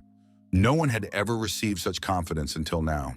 He bowed to her, but the contented cat didn't care, purring about his own. The homeless hermit was visiting with Shiken again when he asked him how the deal with Ares went. The deal went great. In 2 weeks, the guild problem will be sorted out. By using telepathy, Hyunwoo discovered the slug's dastardly plans to install a device in the dungeon on Mason's orders. The mob boss thought he was taking over the business, but Mason's rival organization showed up. But who would just let go of their chance, reasoned the crazy mob boss. The dungeon stank horribly of sewage, a prime place for a slimy office slug. There were half-decomposed dead people and skeletons walking around, and other work-weary office plankton. Trying not to breathe, a still-living office slug snuck in here. So that's where the souls of burned-out employees go, Ares' office goon realized. Having a good stealth skill, he avoided the zombie planner. He took on this risky assignment for a promotion. They were already being handed out left and right. The guild was having a rough time. You just have to bury it, the slug followed instructions. When he ran into a crime boss. Why this racketeer was back again hung the mute question of Bariska's deputy. Sorry, got held up, apologized the polite mobster. It's been 6 hours, he greeted the office plankton. Words fail, these feelings cannot describe, thought the slug. Let's talk, suggested the polite, organized crime boss, but the deputy rudely called for security. The guards showed up at the same second, though a little different than he'd expected. 2 from the box propped up the hapless goon. "End passenger, with your stuff out," said the goon to the polite mob boss. It was recorded in the case file that the victim accidentally cut himself while playing with the knife. It's no big deal, it'll heal before the wedding, the mob boss reassured him. But the plankton continued to scream loudly in pain at the cut. "Knock it off," said the polite mob boss, "or they'll think he's a bad guy." "How does he know everything?" read the polite mobster on the slug's face. Hyunwoo sighed. What to do about it now? It wasn't the right time, or he would have rolled it into a barrel of cement. "If you realize you're in trouble, start begging for mercy," he said, and the model student nodded her head. "How did he figure it all out?" said the hermit very simply, politely asked. "This whole damn bastard guild keeps stepping on the same rake." "Just like that," Hyunwoo simply answered his question. "Now start talking," allowed to slime the crazy mob boss. "If not, we'll find out which is stronger, the head or the stone," the hermit said. The polite mobster gave a moment to think, and the slug deputy agreed to tell all. A few days ago, Mason gave him the device and told him to install it in the dungeon that Hyunwoo wished. "But what was he given?" the office slug asked Geralt. "Catalyst," replied the white-haired scumbag cryptically. "You've heard of the monster wave?" he asked the office goon. "If you don't kill monsters for a long time, they accumulate and burst out. This is the monster wave. So this thing in his hands, it causes an artificial wave of monsters. Hyunwoo will be criticized for not keeping a good eye on his dungeons, and Ares will be able to bring them back. If everything goes smoothly," Mason said, "he'll continue to help keep the guild together." That's the way it went down with the clean-cut slimeball. The loyal student remarked very strangely and frowned her beautiful forehead. Why did Mason go for it? Because earlier, he didn't have a problem with Hyunwoo, the girl wondered. Unless what was said was a lie, the Empress threatened to retaliate. It wasn't his fault. Mason came to him himself, justified the slug. Under the pretext of helping him, he was plotting something against the mad hermit. The goon had no other choice and agreed to such terms. He excused himself pathetically. How ridiculous, Mason thought, rubbing the strange bug-shaped objects. Master Bonsai failed, and after all, This was the first step to destroying the ninth floor. He sipped red wine from his glass. Looks like the calculations were wrong. Mason underestimated his opponent. The ninth floor was defenseless. Meeting Boris Mart made sure of that. They had a plan, and they were sticking to it. Step by step, they prepared to destroy the entire floor. There was nothing the hunters could do. With the help of Ares, they would control all the dungeons of the world, and with the help of the association, they would attract the best hunters. If a massive wave of monsters in all dungeons and a bloody feast at a banquet happened at the same time, the world would definitely collapse. As soon as the border guard appeared, everyone wanted to get in, and it says, "Don't get in, you'll be killed." Mason laid out the pieces on the board. The Mad Hermit has even gotten to Boris Mart, but part of the overall plan is still in effect, Boris's pawn, though he suspects something but is too stupid to realize it. Everything was going swimmingly, but the unrecognized mangacap took a gamble on losing to Frontier. "Stop!" Mason raged, the glass bursting in his hand. However, thought the illegal, there's always a plan B and even a C. There are still plenty of letters in the alphabet. No need to get upset if the plan called A didn't work, he thought. He seemed to be paying too much attention to the bonsai master, believing that without supervision he would fail, Mason recalled. But mangaka grew on his own, effortlessly becoming ridiculously strong. Mason looked around at the dozens of boxes and the monster catalysts in them. He was satisfied. "Happy as an elephant after an enema," remarked a voice from behind the chair. "All right," Mason replied nonchalantly. He turned around and saw the intruder, who appeared like a devil from a snuff box. "Kim Hyun-woo," he shouted his hated name. "Where are you going? Private property." As he just guessed, the Mad Hermit gloated and added that mafia bosses don't write the law.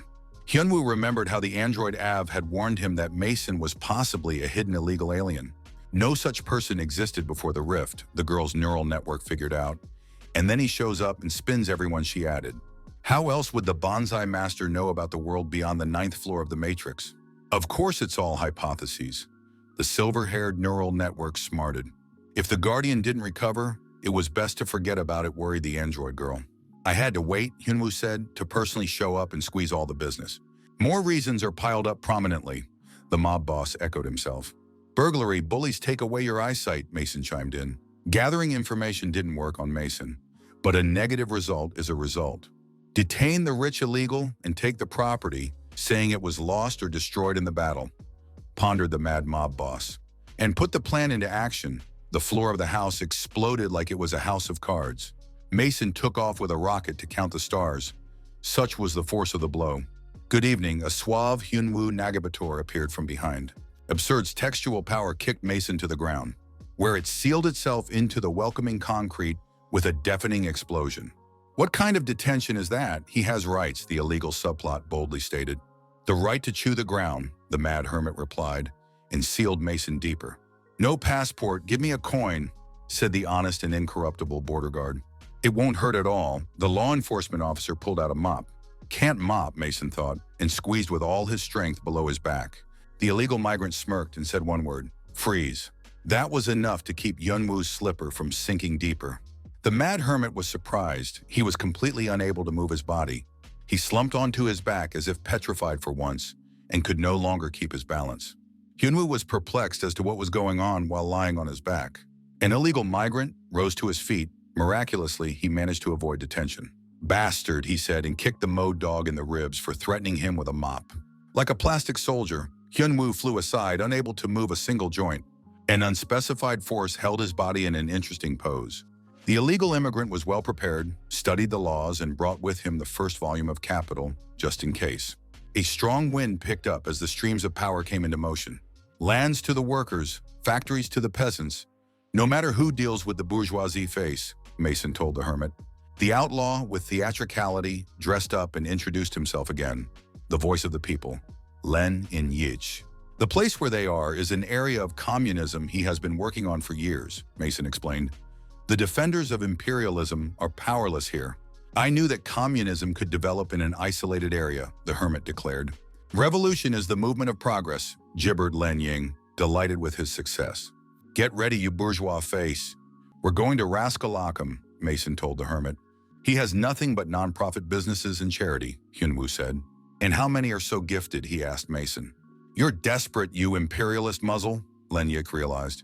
Trivial question. Working people are the source of all wealth and talent. They show up all the time, Mason stated. He doesn't know, Hyunwoo realized and asked one last question. Does he know anything about repeat illegals who have already served their time? Hyunwoo asked. They're the ones who were deported and stripped of their citizenship, Mason replied. And to get it back, they're climbing the floors again. Former citizens, Hyunwoo wondered. And then who are they? It's unnecessary, Mason said. He's going to die now anyway. Discharges of black lightning traveled across the Mad Hermit's body. Something doesn't look right, said the Mad Hermit, rising. He moves again, squealed the illegal revolutionary. In the field of communism, there is no capital movement since could not make out Lenin. People always find a way out. Black market, under-the-table trade, instead of monetary capital, social capital, and the rest follows. It doesn't matter. Socialism, communism, people remain free because we are one biological species, the Mad Hermit explained. Damn it, the teachings of Marxism are true because they are true. Don't move, imperialist, ordered the rich hermit Len Ying. The waves of the planned economy have tugged at free capital and were easily repelled by the free market lightning bolts. The time for revolutions was not yet upon us. Hyunwoo destroyed all attempts to nationalize his property. Mason grimaced. What about Marx? What about Len Ying? The spells didn't work anymore. Hyunwoo moved easily, completely smashing the opponent's ideology as untenable. After the battle with Mangaka, he had gained enhanced mana control, and now no outside influences could affect the hermit. Similarly, the attack of the long-armored fist was blocked by Mangaka, even though the hermit still lacked experience. The technique was working. Mana came into motion again, and the Mad Hermit unleashed it to strike. He easily unleashed a volume of calligraphic blows on the illegal revolutionary.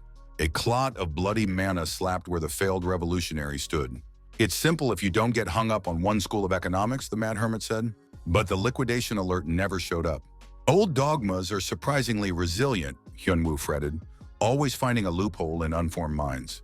He was left alone in the midst of the ruins. An illegal revolutionary escaped. The wounded Mason occupied the golden throne. He could hardly move. One more moment, and the border guard would have definitely detained him. Plan B can still be executed, because he still has the KGB. They started out as a small security department, and then they grew to include everything bad. Mason sighed contentedly. If there is power, any doctrine will become true. Long time no see, greeted the illegal his guest. A girl as beautiful as a rose walked in, gracefully swaying her hips. She was smiling sweetly at the illegal revolutionary, her shoulder epaulets of a skull mask flaunting on her shoulder. Let him listen to it first, Hyunwoo handed Senator Liam the tape. He feigned concern, though of course he knew what would be on the tape. The willy politician pretended to hear everything for the first time, Mason's voice confessing to Master Bonsai's crimes. That voice, he shouted, playing the play out to the end. Hyunwoo was quite satisfied this kind of reaction. Political games are not for him, but he came to make a deal. The record is authentic, the senator asked the Mad Hermit, and the latter nodded in reply. Mason is an illegal revolutionary, one thing that gives Liam an advantage. Now he can oust his men in the association and put in his own. All the money and contracts will flow through him. It used to be hard to imagine such a thing. A politician would have been accused of abusing power, but now it is easy to sway public opinion to your side. So, what's the price of the deal? Asked a wily Senator Liam. Not much at all, said the Mad Hermit. It's best not to mess with politicians. Just play around with the media a bit, he replied. All the Hermit needs to do is get out of the journalist's focus and act freely. A deal win-win, smiled the Hermit. The senator agreed. If Hyunwoo had personally laid out all the evidence, he could have been declared biased and dodged. That's the end of it, said the Hermit and left his seat. There's more. Senator Liam detained him and asked. There was a huge mana explosion at Mason's house, which was shown on the news, the senator said. Is he dead or is he not? Asked the wily politician bluntly, still needing to find out the full circumstances of the transaction.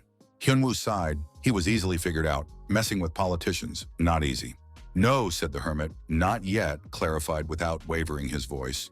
The Empress's bloodhounds scoured the wreckage in the surrounding area, but found no trace, not even a fugitive illegal. After an illegal dies, there is always a notification, but this time there was none. It's unlikely this system glitch. Hyunwoo was finally tired of thinking about politics. He should kill the illegal alien as soon as possible and forget about everything, the Hermit decided. I'm counting on your help in the search, he wanted to say, but was interrupted by a system notification. The system just credited him with with eliminating an illegal revolutionary. Rose walked confidently past the secret agents while holding her sword. "You look tired," he told the revolutionary illegal. "We need to take care of one person," he said, and gave her a name, Kim Hyun-woo. The girl was dumbfounded when she heard it. "That's how," without changing his tone, calmly replied to the illegal. "But there's nothing to worry about," the illegal said, "because they have Rosa and the KGB." "No, not like that," the pretty girl interrupted the boastful ramblings of the chump, and made a small jab with the sword in the chest area. The pretty girl leaned toward him to assess the implications. "It's a shame he's such a chump," Rosa said, mocking the illegal. He could only stare helplessly as he was pinned to the throne. "What the devil do they do when things like this happen?" Mason looked at the agents. "What are you doing?" he wheezed through holy lungs. "Apprehend immediately," gurgled the illegal. "Capture, quarter, cartwheel," and other uncultured words escaped his bloody lips. But the agents didn't move, betraying their superior. "Why?" wheezed the illegal revolutionary, contra underhanded, grabbed the girl's collar.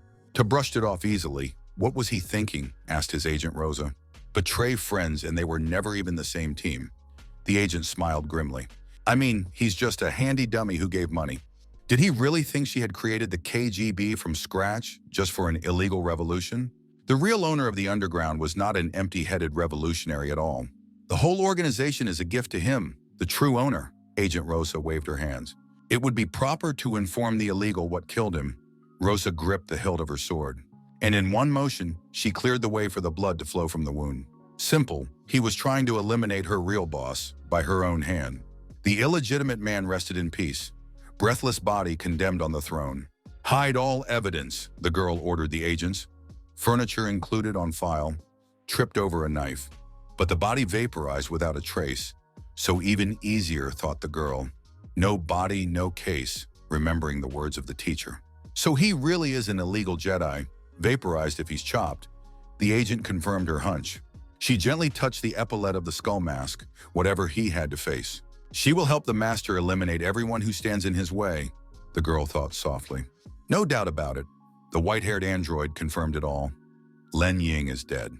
He blamed it on the system, but it looks like there's no error, even though he got a promotion. It was good that the fragment wasn't taken away, but what happened, Hyunwoo pondered. Did he die himself, or did he have help? That's the question. The mad hermit rubbed his beard. "I don't care if he stabbed himself while making sandwiches," the border guard said. "No more hidden illegals," he asked Av, and she agreed. Since that was the case, he was about to leave, but the girl held him back. "Is it for games again?" asked the hermit. "No," pouted the embarrassed android, averting his gaze. But she wouldn't let go of his hands and quietly pulled him toward the laptop screen. This one pointed android cute finger at the VIR glasses advertisement. Extortionist, thought Hyunwoo. Android said it could do better. Kept hacking away at the hermit's cuteness. "And how can you say no to a child?" sighed Hyunwoo when he heard the request. A few days later, the homeless emperor was greeted by a concubine candidate. "To the entrance of the labyrinth," said the mad emperor to the coachman, scratching the cat behind the ear. "What if the others aren't ready?" his satisfied student asked him. "One will be enough," the emperor replied briefly, causing the student to blush. "The master will appoint her headwife," the satisfied student blurted out in her dreams. Hyunwoo quite read the news. Not much time has passed, and the cunning senator has already made up his mind. "This problem is solved," thought the mad emperor. "There's so much to do lately." The hermit pulled Mangaka's portmanteau from his pocket, the progress on the lock moving slowly. "Kai, my sweet squeaky goblin with open arms." To get punched in the cheeky face by a non-human at the same second. How nasty the monsters are now, the hermit wondered. And there are many more perverts here, the mad emperor wondered. A devoted student volunteered to disperse all the supremacists. But the emperor refused. He wanted to slap the rubber faces on their hats himself. "Time to get pumped up on the boars," he said, and lunged at the stupid mobs. The genocide of the green non-humans ended with a couple of powerful attacks, while the rest of the raid group quietly smoked on the sidelines. "Sotona," said Kwan Seo admiringly. Cute Seo Yeon couldn't get used to this fact either, even though she had known about the hermit's power for a long time. Even all together in this tight passage, fighting back against the troll perverts would not be easy, thought a cautious Shuriken. Maybe that's the difference. The hermit always drags the roller in solo, reasoned the hunter. Boss turned to Shuriken by the excited loader of the squad. He thanked me for bringing him along. The guy kept a record of the whole raid. A bunch of people flocked to his airing with the crazy hermit. Even the cautious Shuriken was surprised by this number. Their friend had become too popular. The mad hermit raised his hand and stated that he was going upstairs. He had already leveled up. Mangaka's stupid portmanteau opened if you filled the strip with monster kills. Cautious Shuriken asked a couple of madmen how they would climb if he didn't have a map and couldn't read them. The mad hermit quickly glanced at his apprentice, but she pouted her lips and turned away. The student, the mad teacher, addressed her, but she hid her gaze in embarrassment. Clearly understandable, said Hyunwoo to the crazy student. All in the teacher, he realized. They were bailed out by a part-time blogger loader. Though his fee for the raid wasn't full, he agreed. No problem, the guy said, because he's a loader for the soul and he makes real money from streaming. The prisoner was awakened with a bucket of cold water in the face. He found himself in the middle of the interrogation room, chained to a chair. Who knows what they're holding him for, said the agent in the dark glasses in the basement. They said interrogate him. They're interrogating him. A graceful girl entered the interrogation room. Agent Rosa herself went down to the detainee. Contrabreed, confuse the unformed minds means she became over the prisoner. Defame the name of the leader of the party. The chief blurted out the nasty reporter in surprise. Defaming the name the leader, he interjected. Is it really about Kim Hyunwoo? The journalist was horrified. Agent Rosa stepped up to the switch with a cute face, good interrogation. The key to a clean confession. It was a good thing he'd figured it out, said a sweet voice, and the switch clicked. Mercy, I swear by my mother not guilty, screamed with pain and horror of the employee of the Wall newspaper. Liar, said Agent Rosa, and who wrote nasty philippics, made up poems, told jokes about the leader. You say you don't know anything, but you yourself were warned that everything first to submit to the censorship commission, the agent continued. Censorship, wondered the independent media worker. But what about freedom of speech? From the girl's collar, an all-seeing eye looked at him. Big Brother is watching you, the dreaded motto came to mind. A few days ago in the newsroom, he asked the question, isn't it all suspicious where the free press has gone? Isn't Kim Hyunwoo too heroic, he asked his colleague. No surprise stated, a co-worker, the guy's a hero, stopped Master Bonsai. All articles are commissioned, no criticism, just one-sidedness. Citizens should see different points of view, the reporter insisted. Stay out of it, he heard from a colleague. Quieter you go farther, free speech fiction.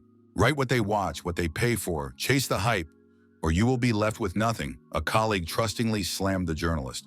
But is this honest journalism, democracy, freedom? The reporter was outraged. What a tattoo, he wondered with a glance at his comrade's neck. Recently made, he replied embarrassedly, adjusting his collar. Now that I remember, smiled Agent Rosa. Freedom of speech is when it is against whom it is necessary freedom.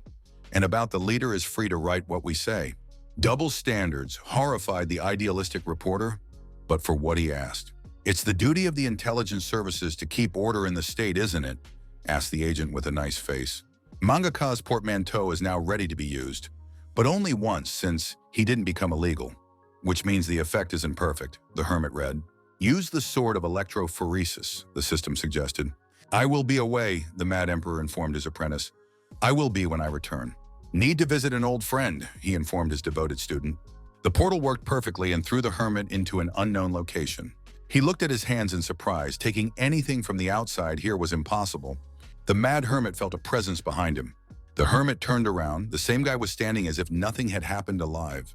A fifth-rate electrician, an illegal electrophoresis, stood with his back to him. The warrior noticed the intruder and turned around, giving him a serious look.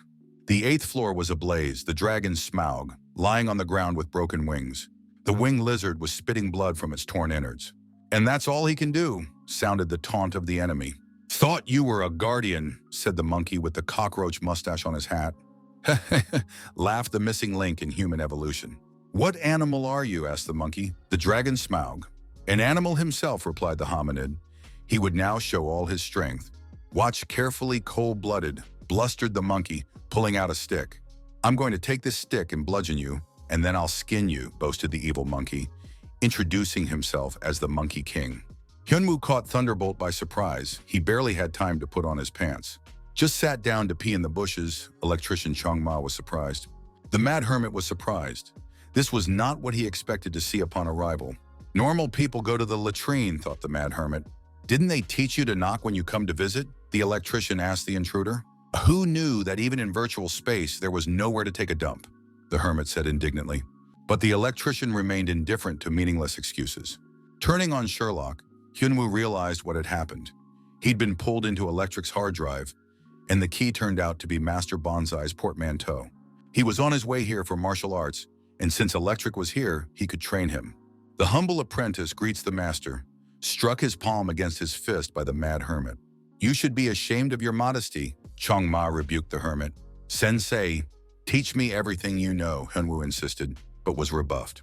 Who would want to train a border patrolman to apprehend him, the mad hermit realized. "Shifu Posea, teach me," the hermit gritted his teeth. "Get lost," snipped the last thread of patience from the proud electrician. "First one with cheats, and now come to learn," reproached the hermit master. "So what's a couple of cheats? What's the big deal?" Hyunwoo wondered sincerely. "Who needs that hardcore?" the mad hermit declared. "Your cheat set still hasn't changed. Evaluated at a glance, Electric Hermit mana pass, except a drop," he added. "With cheats or not, defeat is defeat, objected Hyunwoo, and he can do it again." "Bullshit," said the warrior Electric. "Cheats don't work here." "Let's see." The mad hermit rushed to the attack. All the insane cheater power descended on the 5th-ranked electrician. But he threw the paper away, and paper beats rock. The cheats really didn't go away. "Here he is, faster than before," Electric stated, and shooed the mad hermit away to think about his behavior. With no cheats and no way to view his movement, the mad hermit noticed. Even though he had gotten faster, Electric was still ahead of him. "Still crazy, Kung Fu is cooler?" "Electric," said Hyunwoo, jumped into the fray. But all his blows were repelled by the local Morpheus, with his eyes closed. The electrician easily grabbed the mad hermit's arm and kicked the failed chosen one in the side. "This isn't the Matrix," he thought.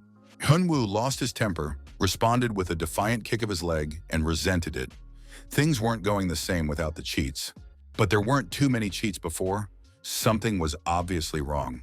In the past, the electrician explained he'd done the call and set the limits. Because he was playing for an illegal alien, the system imposed additional restrictions. What does the hermit know about illegals? How ranks are determined? Does he really think it depends on personal power? It all depends on the recognized achievements that the system counts, no matter who you play for, illegal aliens or border guards. "So when you get too strong, the balance system intervenes?" the hermit asked. "And he's smarter than he looks," the electrician stated to the hermit.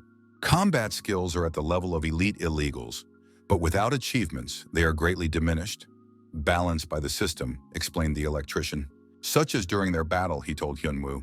"So be it," suddenly changed the electrician's mind.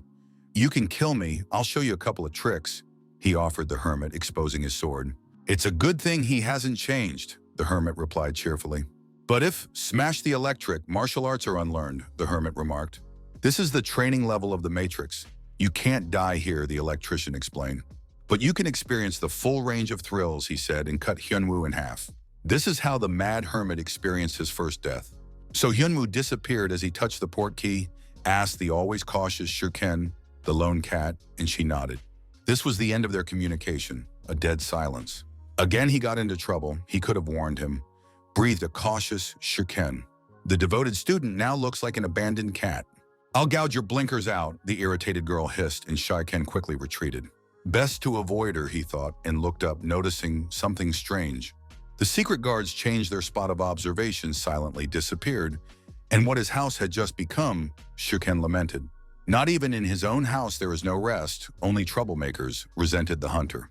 When the apartment is fixed, he'll go there, cautious Shurken decided, and silently left the abandoned cat. She wouldn't let anyone near her anyway. The girl waited faithfully in the place where her master had left her. And carefully she heard the voice that came from Hermione's pouch. "So you can hear the voice, soldier," came from the bag. The devoted cat stared at the strange object. Whether it showed or not, she couldn't tell. Was she really the only one who heard that voice? The girl puzzled. Suspicious. If it wasn't for the master's things, I would have buried it deeper long ago, the loyal cat thought. "You can hold your strength a little, my child. I will give you the strength of a bogatir," led persistent agitation voice from the bag. What kind of talk went on? The Dragon Empress didn't understand. "Don't be frightened. The first time is always a little painful, but then you get used to it," said the voice. Loli Demonis, a voice with an ancient accent, introduced itself.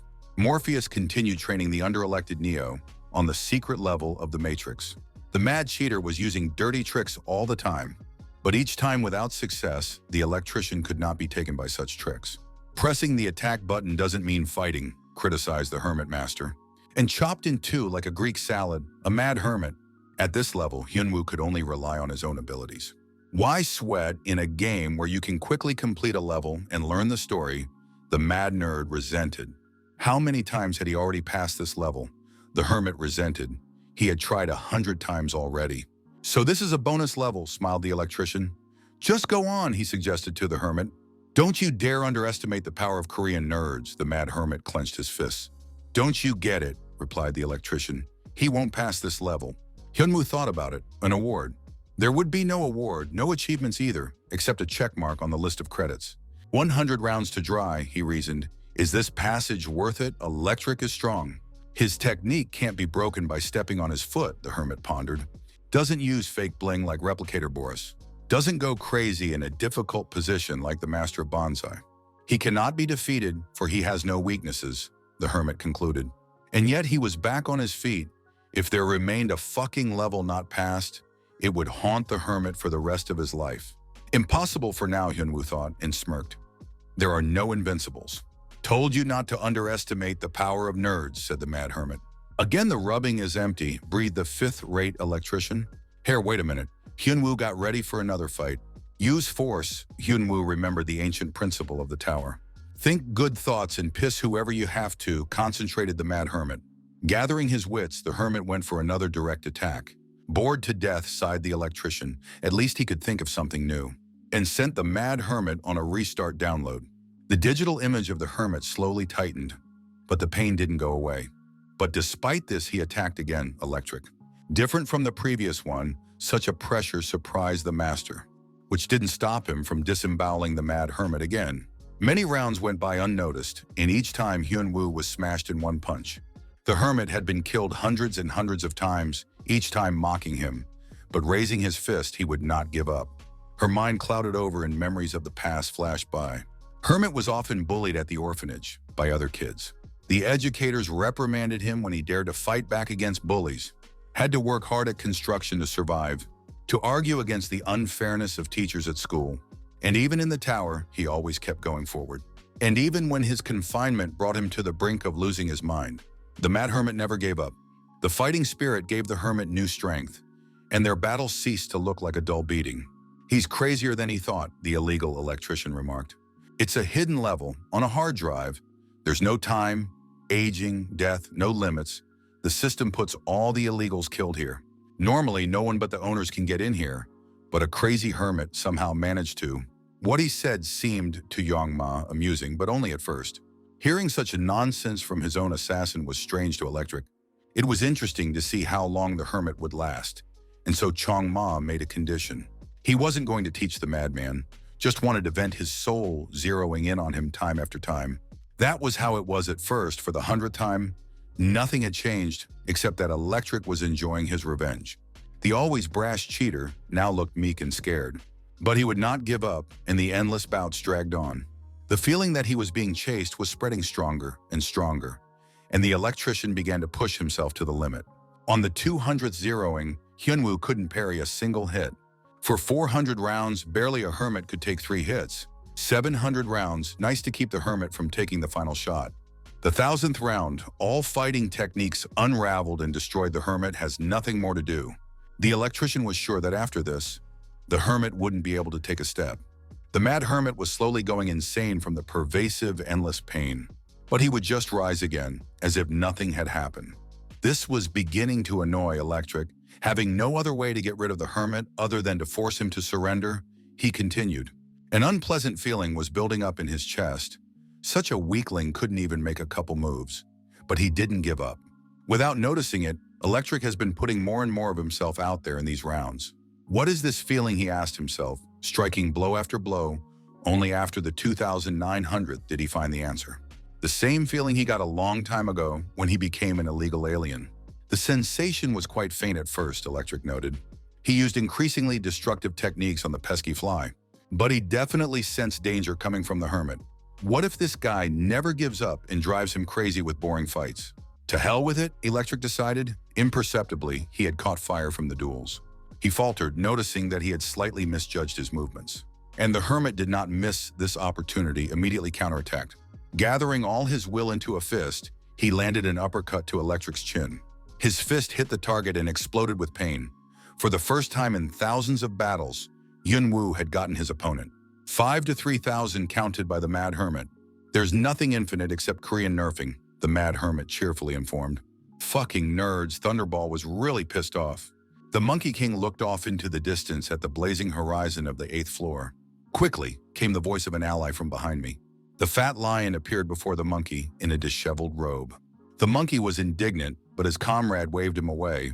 Because the monkey's buttocks are stronger than a stone, he said. That's right, said the monkey.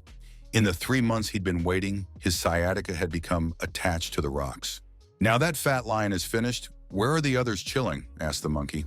Roast cock and white elephant. Don't ask where the trunk is, arrived shortly after Tolstoy. Did you have a good time? Lev asked the arriving couple. And they confirmed that they all had a good time, especially Rooster. How funny, everyone has already climbed the tower and been illegal, and it took 3 months to get one zone, Monkey bragged. It's just that the balance of the system sucks, Fat Lion justified.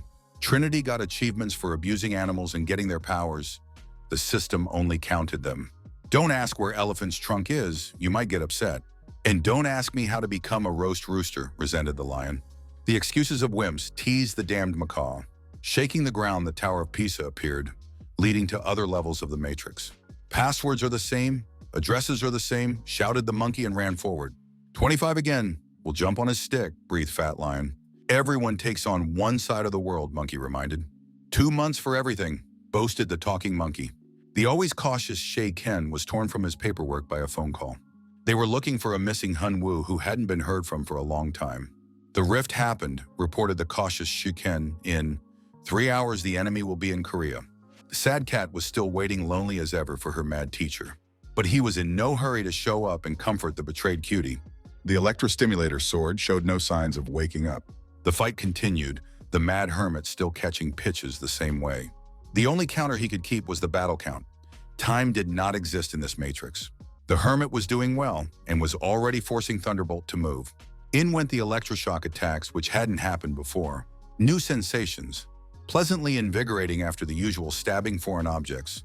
The Mad Hermit was now attacking crazily and unpredictably. Striking a blow, he spun the turntable, messing with the electrician's mind with his nonsense. Just a trick, Yunwoo fires a fist instead of a leg kick, but Electric dodged it all. Crazy nut job, 5,000 deaths later, said Thunderbird. Isn't that tired, the crazy asshole asked, nudging Electric. I wonder if nerfing is also a cheat, Thunderbird wondered. How many times can we do the same thing? This guy is definitely nuts, Electric decided. Let there be no fatigue here. But is it normal to have a 5,000 BO session, he thought. He should have surrendered long ago, for since the middle of the fight, Electric had made full use of all electrophoresis techniques. The Mad Hermit was practically reaching his target, but nullified at the last moment by lightning strikes. Thunderbird felt someone touch his pants. You sure are a rabid dog, said he to the Mad Hermit. Aren't you bored, he asked the wordless Korean nerd. But even in this position, his eyes said he wouldn't back down. Only girls grab for clothes, Electric said. You'll do just as well, replied the Mad Hermit. The sense of danger turned to awe at what else a crazy asshole could pull off. On the way to the top, Thunderbird slaughtered many different illegals. But this was the first time he'd seen such crazy nerds. Dumb as an oak, but persistent, the fifth-rate electrician realized. Everyone was cracking up after meeting Thunderbird, but not that dumbass asshole. It broke all his skills and fighting techniques, but the madman reinvented them and was rising again. It's as if someone turned him into a robot that doesn't know how to give up. Because of this, even Thunderbolt felt awe in front of this madness. No one could change the nature of man. Everyone gives up, sooner or later, thought the fifth-rate electrician. Shadow Step, Thunderbolt noticed the Hermit's technique. He had seen this somewhere before. The warrior once again easily dodged even a high-level attack. He had seen it thousands of times. It takes 3 steps to execute, said the fifth-grade electrician. Hyunwoo froze. For the first time in so many fights, he had received advice from a master. Hundreds of discharges struck a single point with a bright arc of electricity. Martial arts, it's not fancy moves and buzzwords. See the root of the matter, he instructed the crazy nerd. Concentrate on the basics, forget the complicated names. The fifth-rate electrician demurred. Simply copying won't help with electrophoresis techniques, the master explained. It's not the copying of lightning bolts with mana that matters. It's the content of the lightning bolts in the mana itself. The hermit traded an eighth nullification for advice. When the lightning bolts are inside the mana, it's only worth it to give them the shape they need. The discharges vaporize Hyunwoo's body, leaving large gaps in her image. He'd already lost count of how many zeros had gone by. Each step was like water, indifferent from the previous one. This is true martial arts, the mad hermit realized.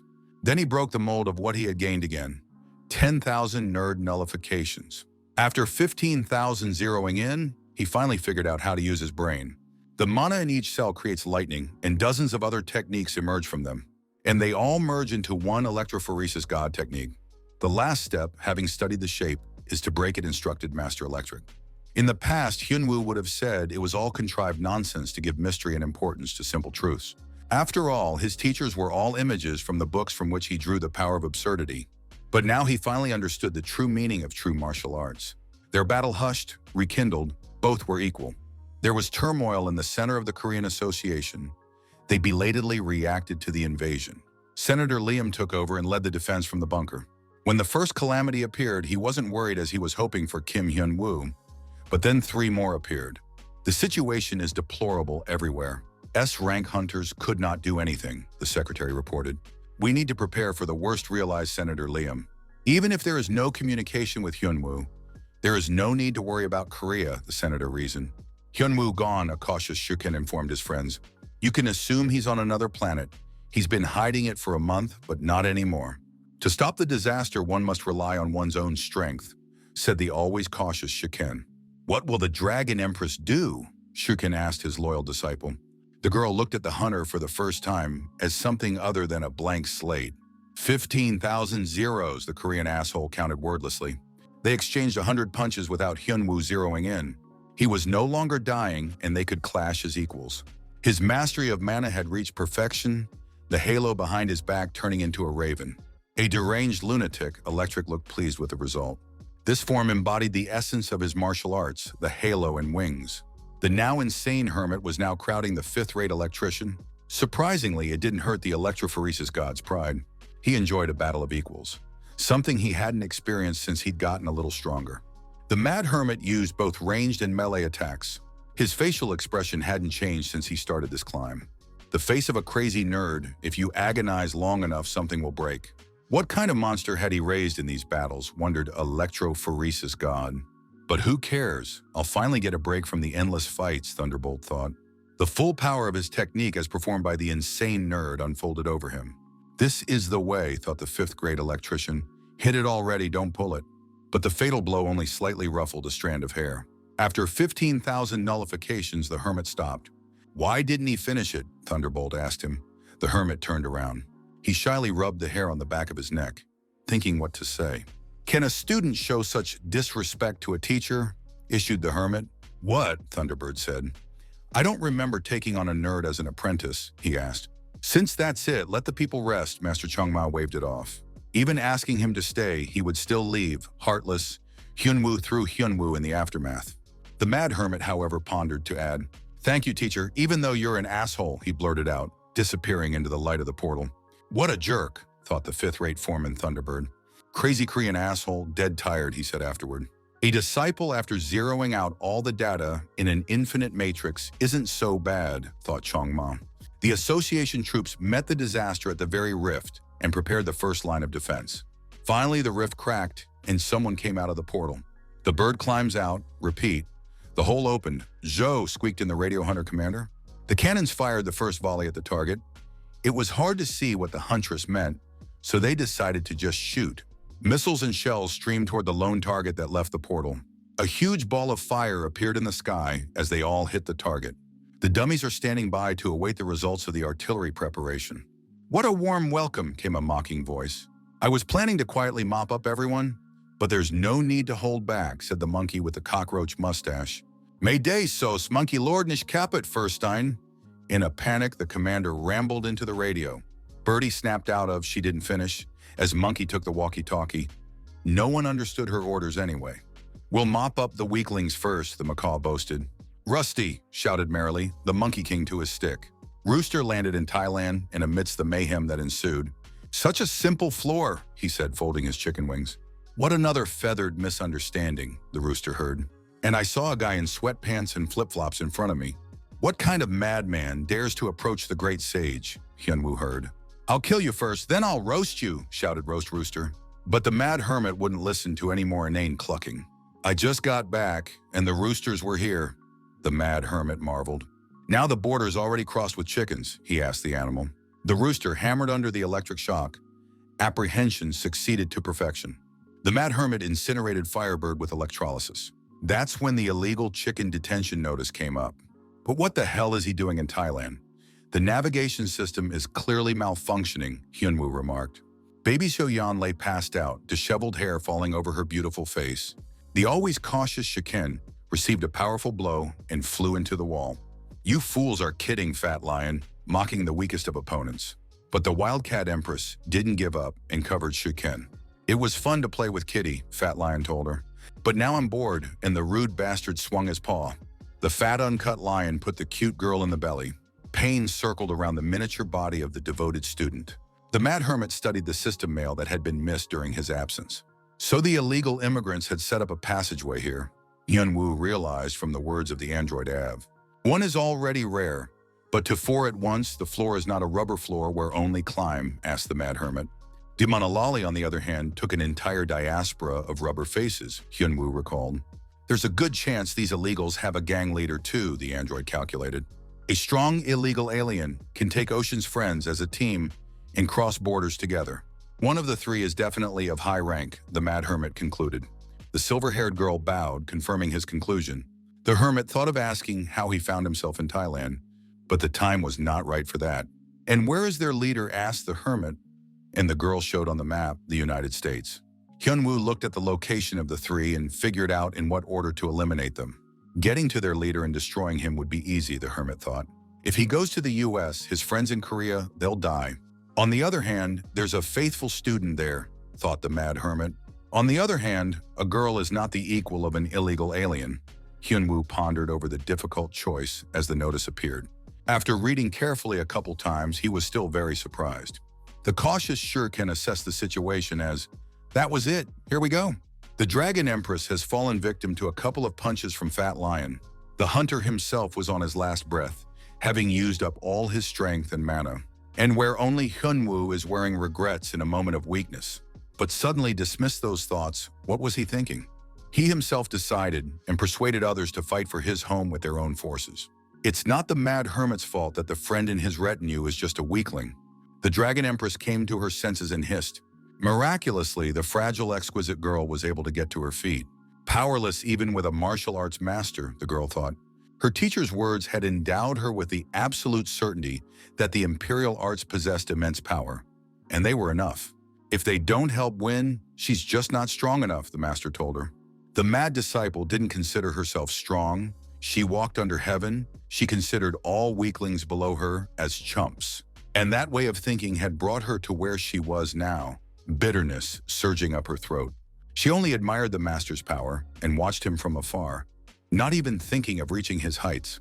That's the end of the fairy tale, and whoever listened to it sang the Fat Lion. "I'll do you the honor," growled the uncouth man who beats women. "And I'll show you how to become fat," he continued, devouring hundreds of thousands of soldiers. A lion's roar threw the weakened Dragon Empress off. "There's not enough bogatir strength to borrow," the girl heard a voice from Hermione's sack. I see, came the voice, and the girl glanced at the source. Same voice she recognized Demonaloli with her strange speech. "Keep strength, Bogatirskoy, and help in the Rathi will be," persuaded Demonaloli.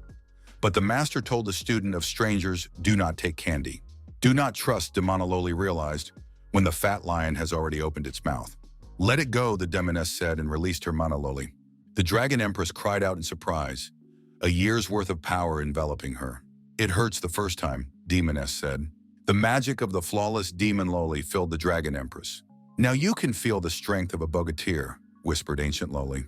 The miniature mad student's appearance was completely transformed, with the traits of a cute, lowly demon manifesting in her. "A horny goat is coming for the little guys," grinned the warrior maiden. The Fat Lion was surprised to see a young goat in front of him. Suddenly to himself, he found that he couldn't use his mouth. "What is she? Horns grown in teeth," wailed the fat lion. "So be it. Goats are very nutritious," declared the lion, and tried to open his mouth. One stop, he heard a soft, gentle voice and crouched to the ground. Lowly's strength kept him from moving, and the girl walked quickly in his direction. Fat Leo was being crushed by the roller, with every step of his miniature feet. The always cautious Shiken took a moment to pull out the wounded friends who were unconscious. Though it was a shame to run away from the battlefield and leave the girl alone up close, he would only get in the way. "No one can resist Lowly's strength," the transformed disciple leaned over Fat Lion. "You think you're the only one whose strength was cut," said Lowly Demoness. With each step, the pressure of Lowly's power grew and flattened Fat Lion. "If I were a queen," the demoness said, turning Fat Lion into Flat Lion. "Called the Lowly Goddess," the demoness said to the Flat Lion in the aftermath. Illegal Slanjara went through Mexico City and everything was destroyed. The girl with the trunk froze in place amidst the destruction. And she couldn't move. She had absolutely no idea why. "Do your eyes hurt without blinking?" a stern female voice asked her.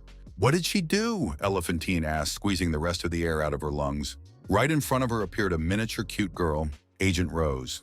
"Just animal experiments," the agent smiled sweetly. She had recently found a great book. "Nothing to be afraid of. They are a humane organization. They don't torture animals," informed the agent with a cute face. Sick bastards objected to Elephant Paw, but the agent gagged her. Not for an Elephant Paw who had trampled an entire town to say that. "On behalf of the KGB, let me express my gratitude," Rosa smiled. "They used it to eliminate their rivals in a dangerous business." "Who is she?" the girl with the trunk asked in horror. "Better get back to our sheep," said the girl, and opened the first volume of Capital. "This experience is intended to reveal signs of dialectical thinking," smiled Agent Rosa sweetly. The injured baby. So Yan was slowly regaining consciousness in the hospital.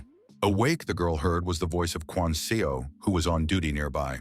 Realizing where she was, she immediately jumped up in bed and asked what had happened. Quan Seo didn't remember much.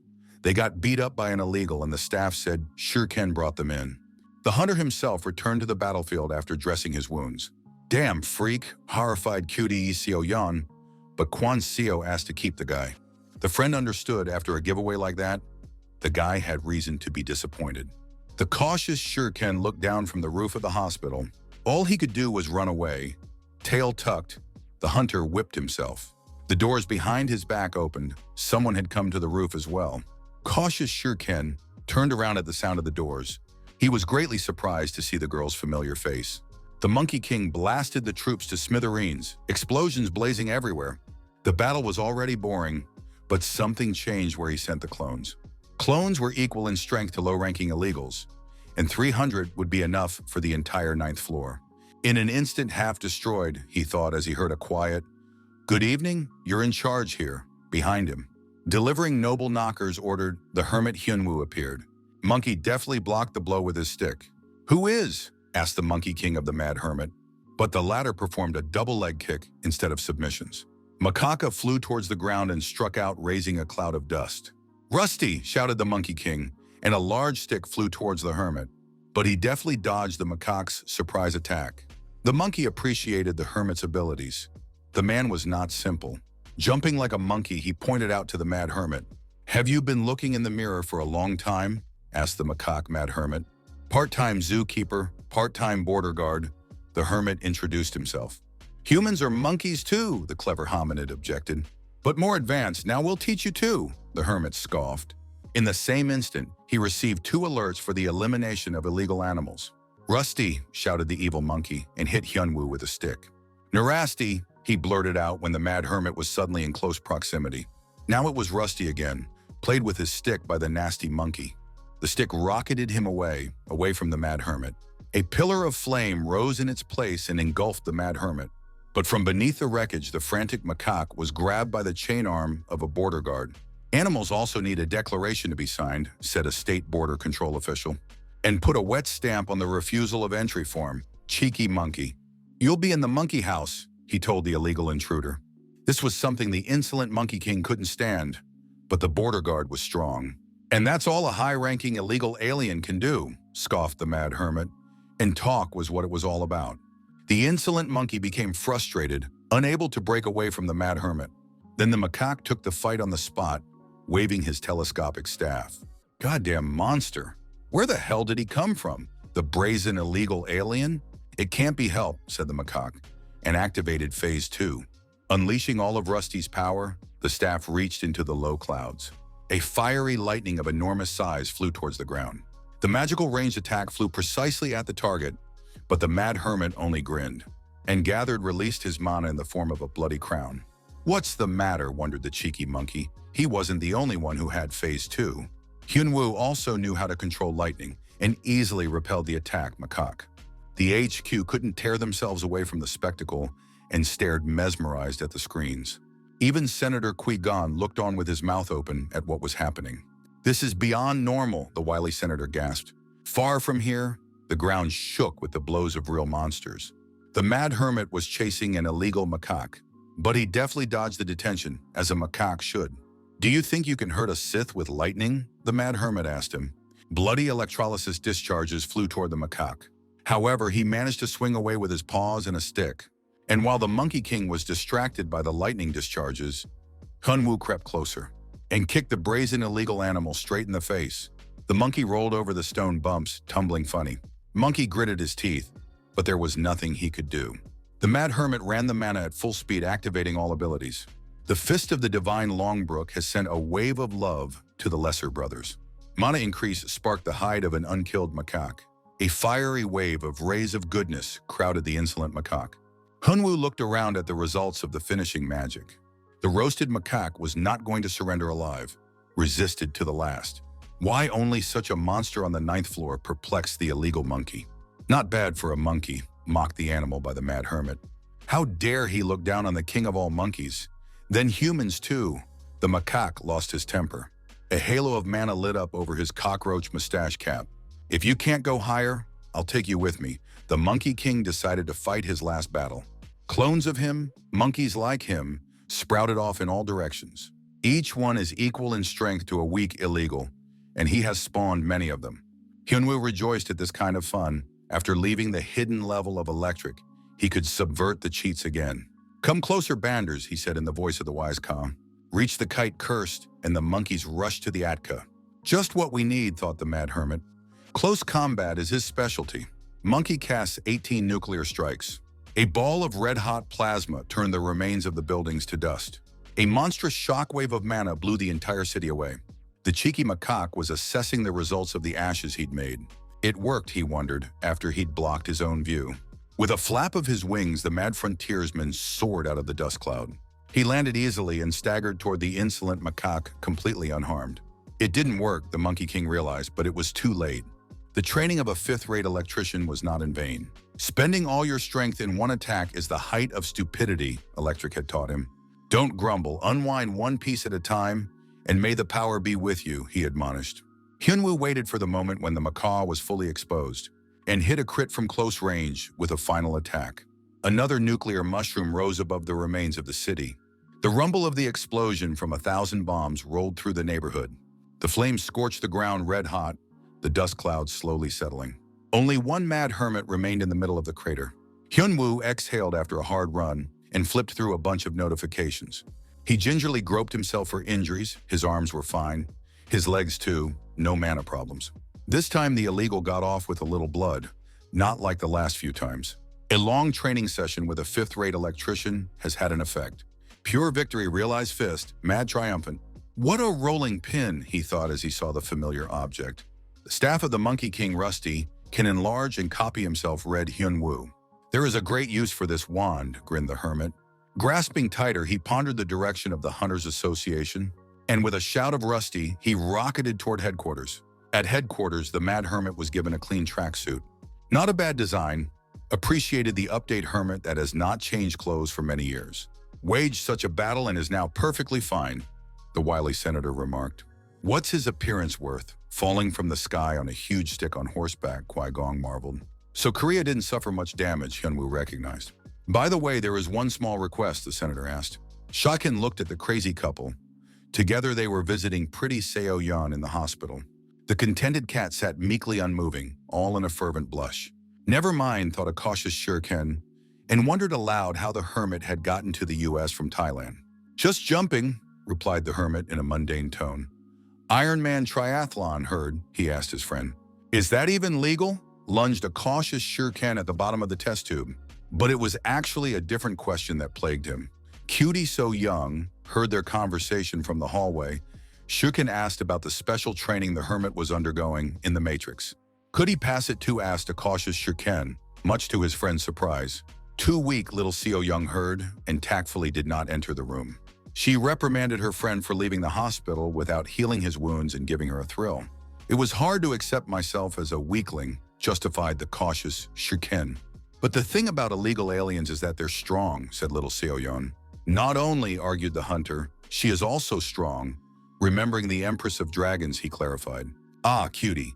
So Yun saw the fight on tape. It looked epic.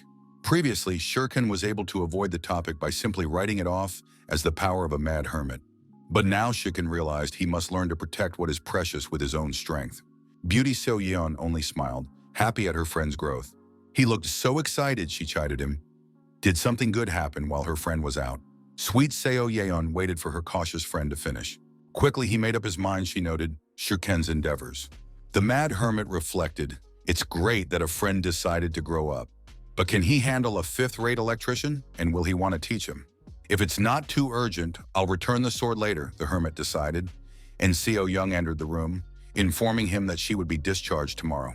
Hyunwoo himself wondered how much his characteristics had changed after passing the secret level of the Matrix. Nothing much changed, the hermit looked over the long list. But what's up? Shuddered the mad reader, rereading again. The age column listed 118 years old. The hermit improved the virtual room for the neural net girl. The system poured in bonuses for apprehending an illegal menagerie and got to expand the virtual room. The girl rejoiced so ebulliently that the hermit suspected the nether of self-interest. Ta, of course, denied that he was looking forward to more games of games more than his wins. After the secret level, the meter counted, he's a whole 118 years old. System glitches inside the time matrix, no, but the hermit's internal clock kept ticking. The time paradoxes, attributed to the difference in the processing power of the matrix processors, went faster at the hidden level, Av said. 100-year-old virgin, the mad hermit was horrified. Not enough to give an archmage for such a thing. On the other hand, he had already gone through something similar in the training tower. The main thing is that the muzzle hasn't aged and everything else. You can live, the crazy hermit decides. Is there any information about the tower's creator? He asked the android girl, and she clapped her hands and said there was. Finally rejoiced the mad hermit after so much effort. The creator is the creator, the white-haired runt gurgled. What next? The hermit couldn't wait to get an answer. The creator is the creator, the neural network repeated, obviously not understanding what was confusing the hunter. Okay, I was a fool myself for hoping for a crooked system. The hermit resigned himself. But the girl resented this indulgence and shrieked. 5 days, the young neural network loudly coined. No, not even 7 days, and she could find his location. Of course it's not certain, but it's important to believe, the android blurted out. Okay, the mad hermit has long since gotten used to the network's antics. So the essence of Loli Demonis spoke first and gave strength, the mad teacher clarified. A new word has been added to the status of apprentice, successor. Ab warned him that a force of illegals was still present on the 9th floor. Turns out there's another receiver in Mexico, and Mason's been hit. There was a connection, turned on Sherlock the hermit. He glanced at the slumped, frantic student, who sat dumbfounded. She berated herself for using the master's things without asking. The girl felt the wizard's hand reach for her. For a second, she shrank into a lump, but instead of punishment, she was praised. Without you, everyone would be dead. She did the right thing, the mad teacher told her. Faithful Cat didn't expect to hear such words at all. But when she received the praise, she blossomed with mad happiness. Senator Liam was hosting an important guest and asked to repeat the request in case he misheard. The guest, eagerly twirling his bug-like tendrils, wondered if he had been misheard. This staff belongs to Montana, said the fat seal, part-time governor of Montana. As a collector, it's not surprising that he's interested in the staff, but it's Kim Hyun-woo's booty, Senator Qui-gon said. But that's where our union was operating, the seal said defiantly. It's enough to meet Kim Hyun-woo and figure it out. The fat dumpling rubbed his mustache defiantly. Senator Liam frowned. That was the problem. He'd dealt with a crazy hermit before. About me and without me, there was a knock at the door. Liam jumped up with a premonition of trouble. Who there wants his staff? Asked the mad hermit, hovering over the fat carcass. Hunter Kim Hyun-woo wiggled his bug whiskers at the dumpling. The hermit looked intently at the seated misunderstanding that sprawled across the chair. He handed over the staff for inspection and registration, as procedure required. But already they were swarming like flies to honey. Fatty held out a sweaty palm and introduced himself as the governor of Montana. Oops, let's skip the details. Shut the insolent greaseball's mouth, the hermit. It's about how he shoveled it all out for everyone. And while he was gone, someone decided to steal the loot. Got it right, the hermit said. In general terms, mumbled the fat, sweaty dumpling. There seems to be a conflict of interest, said the master of diplomatic negotiations. Liam didn't know where to call anymore. Hyunwoo smiled sweetly. A smile can solve hundreds of problems. And having a strong fist can solve all problems. Cracked the hermit to the insolent bug. The fat man still didn't understand anything and poked the hermit with a wiener. He wouldn't leave it like that, squealed the pig. And immediately got a refill from the master of aggressive negotiation. Any more questions, the hermit asked. But the client was already peacefully asleep. Don't be afraid, he told Liam. He was just tired after negotiating. No need to worry. Just return the stick to the digger, the mad hermit asked. The next day in the association's parking lot, an agent showed up. What did your boss Evan say? Asked the agent with glasses to the tired employee. Can't eat as he wants to poop in Hyunwoo's striped slippers.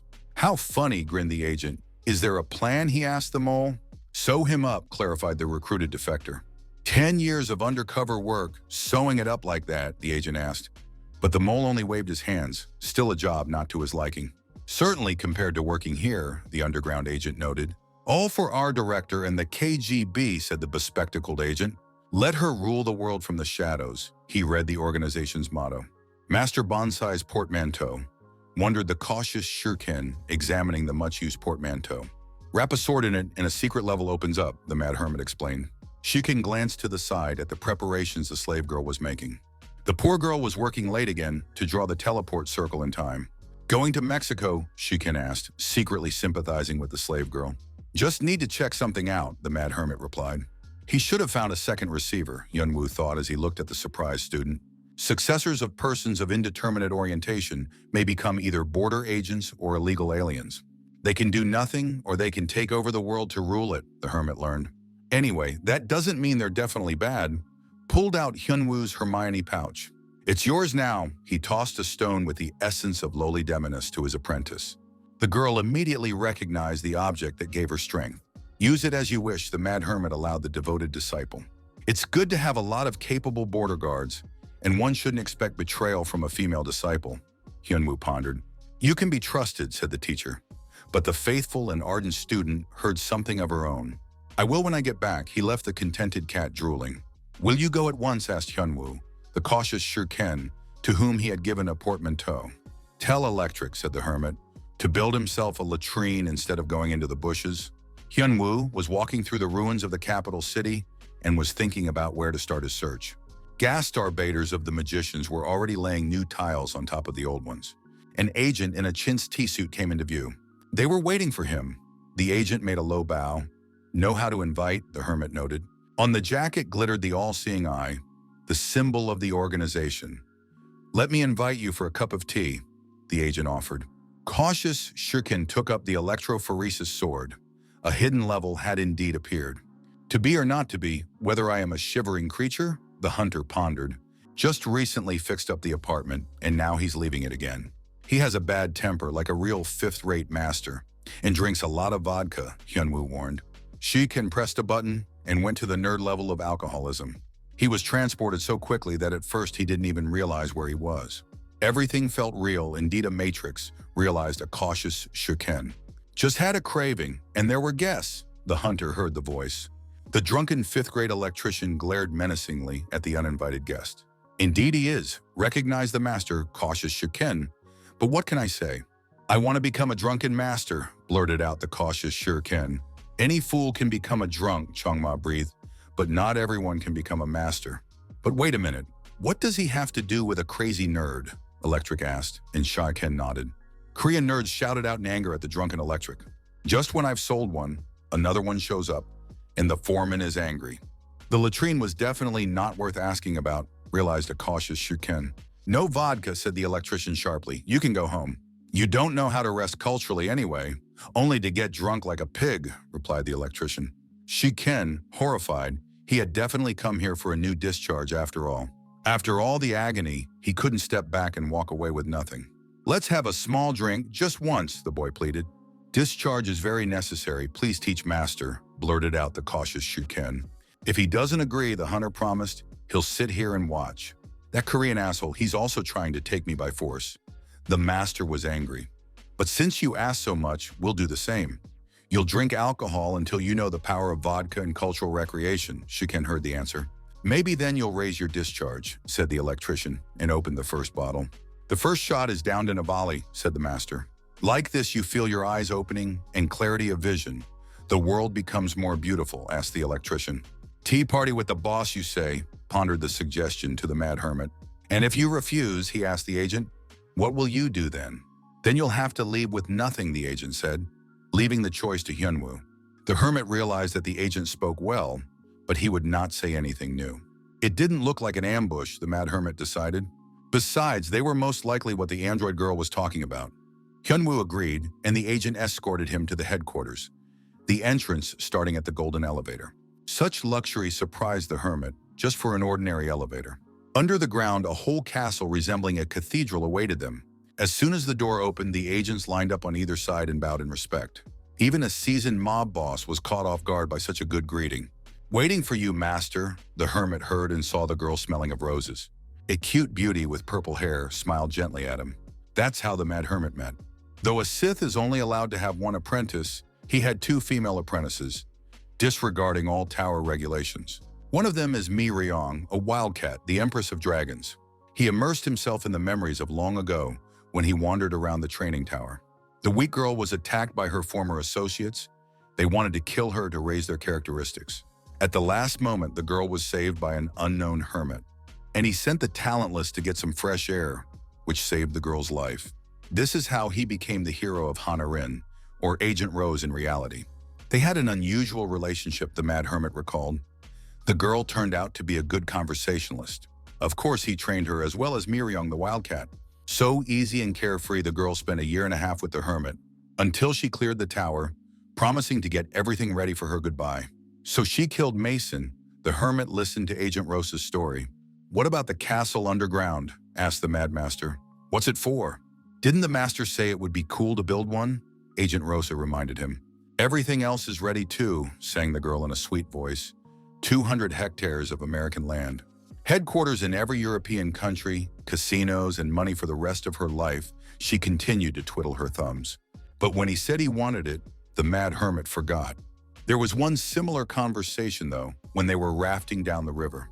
What would he want? The beauty asked him, and the hermit replied that many things. To sleep, not to work, to live like a rich man, dreamily answered the one. And also a castle, a casino, a harem.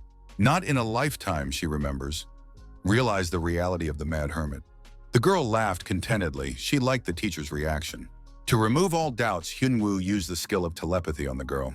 Anything the master desires, he saw her secret thoughts like a faithful cat. She's out of her mind too, the mad hermit realized. But it was worth sorting things out. The gal is now a receiver after killing Mason and acquiring the first volume of Capital.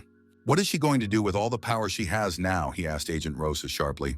The problem is she's unclear on whether she's borderline or illegal. Even the system can lie. If the girl betrays him, he'll have to deal with her.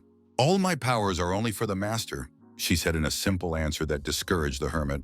So she killed the last illegal elephant too, the hermit asked, sitting back on his throne. Checked out a couple possibilities of Marxist ideology, the girl replied. The city in ruins had a hard time asking the mad teacher. It's part of a long and bold plan, the hermit heard. You said you wanted a whole city, and now you have the space and resources. She presented the whole world in the palm of her hand. So now you can let your imagination run wild, fantasy master, shown Agent Rosa, and play Sim City. Mad student number 2 sparkled with happiness. She's more schizophrenic than Miryong, the hermit decided, and cooled Rosa's fervor. They hadn't met before, because the girl wanted to prepare everything, and working with the media was also her handiwork, the hermit learned. Not normal at all, Hyunwoo decided, while watching the girl wagging her tail contentedly. And why are the apprentices like that since he's perfectly normal, the mad hermit lamented. That's it, I bow out, the homeless emperor told her, and left the throne. What about all this stuff she had prepared? Rose asked, to which the hermit waved back. See you later. The girl quickly realized everything. The master was not in the mood for fun right now. Then I'll walk you out, master, said the pretty girl with pink hair. Hyunwoo marveled so easily let go. But why did she stand in the circle, the hermit asked her, and was answered that it was the duty of the disciple to be near the master. What about the organization, he asked, but Rosa easily replied that the KGB would manage without it. He'd heard that somewhere before, the mad hermit thought. I'll just take it with me, no problem, decided the hermit, and told them to stay close to the center of the circle. Teleports are handy, breathe in magic and jump, the hermit remarked. Loli Demonis tempted the inexperienced cat to sign a long-term contract on Lolly's strength, but to pondered. In any contract, there's an addendum in the fine print, thought the faithful cat. Innocent maiden wants to know the truth, asked Dimonaloli. Sharing thought, feeling, and fighting the supposed together, the whole contract resented the demoness offering an equal contract. Over her entire body, give up control, the loyal cat wondered what the demoness would do. So you can take the body at any time, said the dragon empress. But demoness denied that the contract is voluntary, honest. The offer is tempting, and from that suspicious. While she was thinking, the teleport circle in the courtyard lit up. Master, exclaimed the happy cat and jumped up to greet the master. Master, cut off halfway through her voice as she came downstairs. Suddenly the cat realized that she wasn't the only candidate for concubine. The thief was holding the mad emperor under her arm as if she had to. Dragon Empress took crushing damage. Waiting greeted the master to the faithful student that stammered, poking at the master's new surroundings. Why are you clinging to him? He asked the other cat. But she wasn't going to let go. He'd told her to hold on to him. But it was about something else the mad emperor didn't understand at all. Since this was the case, everyone should be introduced, the hermit decided. Here is the first Koshkogen disciple, he pointed to Miryong. Here is the second Koshkogen disciple, the emperor pointed to Hanarin. Questions. Second master, Miriam Cat couldn't believe what she heard. What's wrong? Asked the mad emperor, who had lost all social skills in his childhood. I hadn't heard about the other student, excitedly, the girl mumbled. The rival smugly grinned, obviously who was now the emperor's favorite. Her gaze spoke. I told him to get off and the hermit pulled away, but his clinging paws wouldn't let him go. Shoo, the jealous cat couldn't contain her emotions and fell into deep precipitation at the bottom of a black hole in the middle of space. What do you want? Loli Demonis asked when she was suddenly awakened. Accepting all terms heard her sudden agreement. There seems to be an unwanted obstacle on the horizon. A jealous cat on fire. What the? Thought the mad hermit as he moved into the android Av's room. A total mess, he noticed. The sloppy net didn't know how to clean the basket at all. How are things going? He asked and heard the question. And what was it from? The white-haired neuroset. But as soon as he reached for the TV remote, she knew immediately what he was talking about. So what information? The mad hermit demanded. Location could not be set. Android girl appeared. Rights insufficient. But there's better than a key, a drawing of a key, replied the neural network cryptically. There is an item that can help establish the exact location of the creator. Pretty Seo, Yan stopped at the door to the living room in indecision. She brought the papers, but she didn't feel like going in. A storm was raging outside the doors. They watched the carnage, Hyunwoo chilling, Beauty Seo Young watching worriedly from the balcony. What are these two doing? Asked the cute little mad hermit. The first cat girl and concubine candidate is her, Miren insisted. Malavka, on the other hand, Rosa replied. They were having a light sparring session, but it was more like a mortal combat, so Yun worried. The forces of the two successors were equal, so they systematically trashed the entire courtyard. Freeze created a zone of communism, rose, and immobilized the Dragon Empress.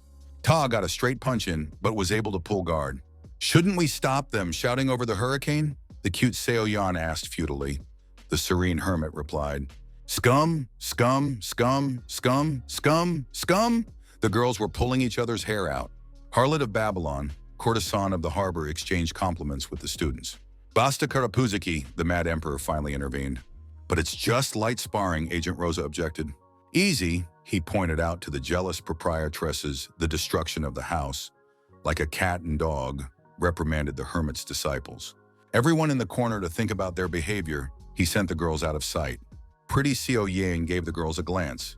But who is she? Asked her friend. Second apprentice, replied the mad hermit briefly. How many of them do you have? Wondered the pretty Seo Yon. Just 2 pieces of koshkogen formalized in the tower, the hunter replied. One wasn't enough, dreaded the cute Seo Yeon. If these two get into each other's hair, it's not like she'll be able to pull them apart, the girl lamented, and Hyunwoo was just absent. Hyunwoo rubbed his burning ears as if someone was recalling him. What's wrong, the android girl asked, but Hyunwoo just scratched behind his ear. Where is the artifact that will point to the creator, he asked the white-haired neural network. Between the 8th and 35th, the android app said. The 8th floor is divided into a bunch of sub-levels and is different from the 9th floor. It's hard to search there. Hyunwoo didn't understand a damn thing about the droid's complicated, cobbled-together descriptions with poor translation.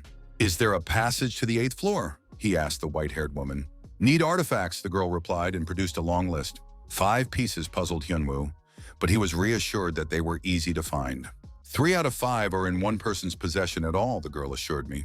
Hyunwoo checked all the data and made sure it was accurate. If that's the way to go, said the mad hermit, rising. Easy peasy, he smiled when he saw the familiar face of the proprietor. From where, Miriam Cat asked, pointing to the mask Rosa.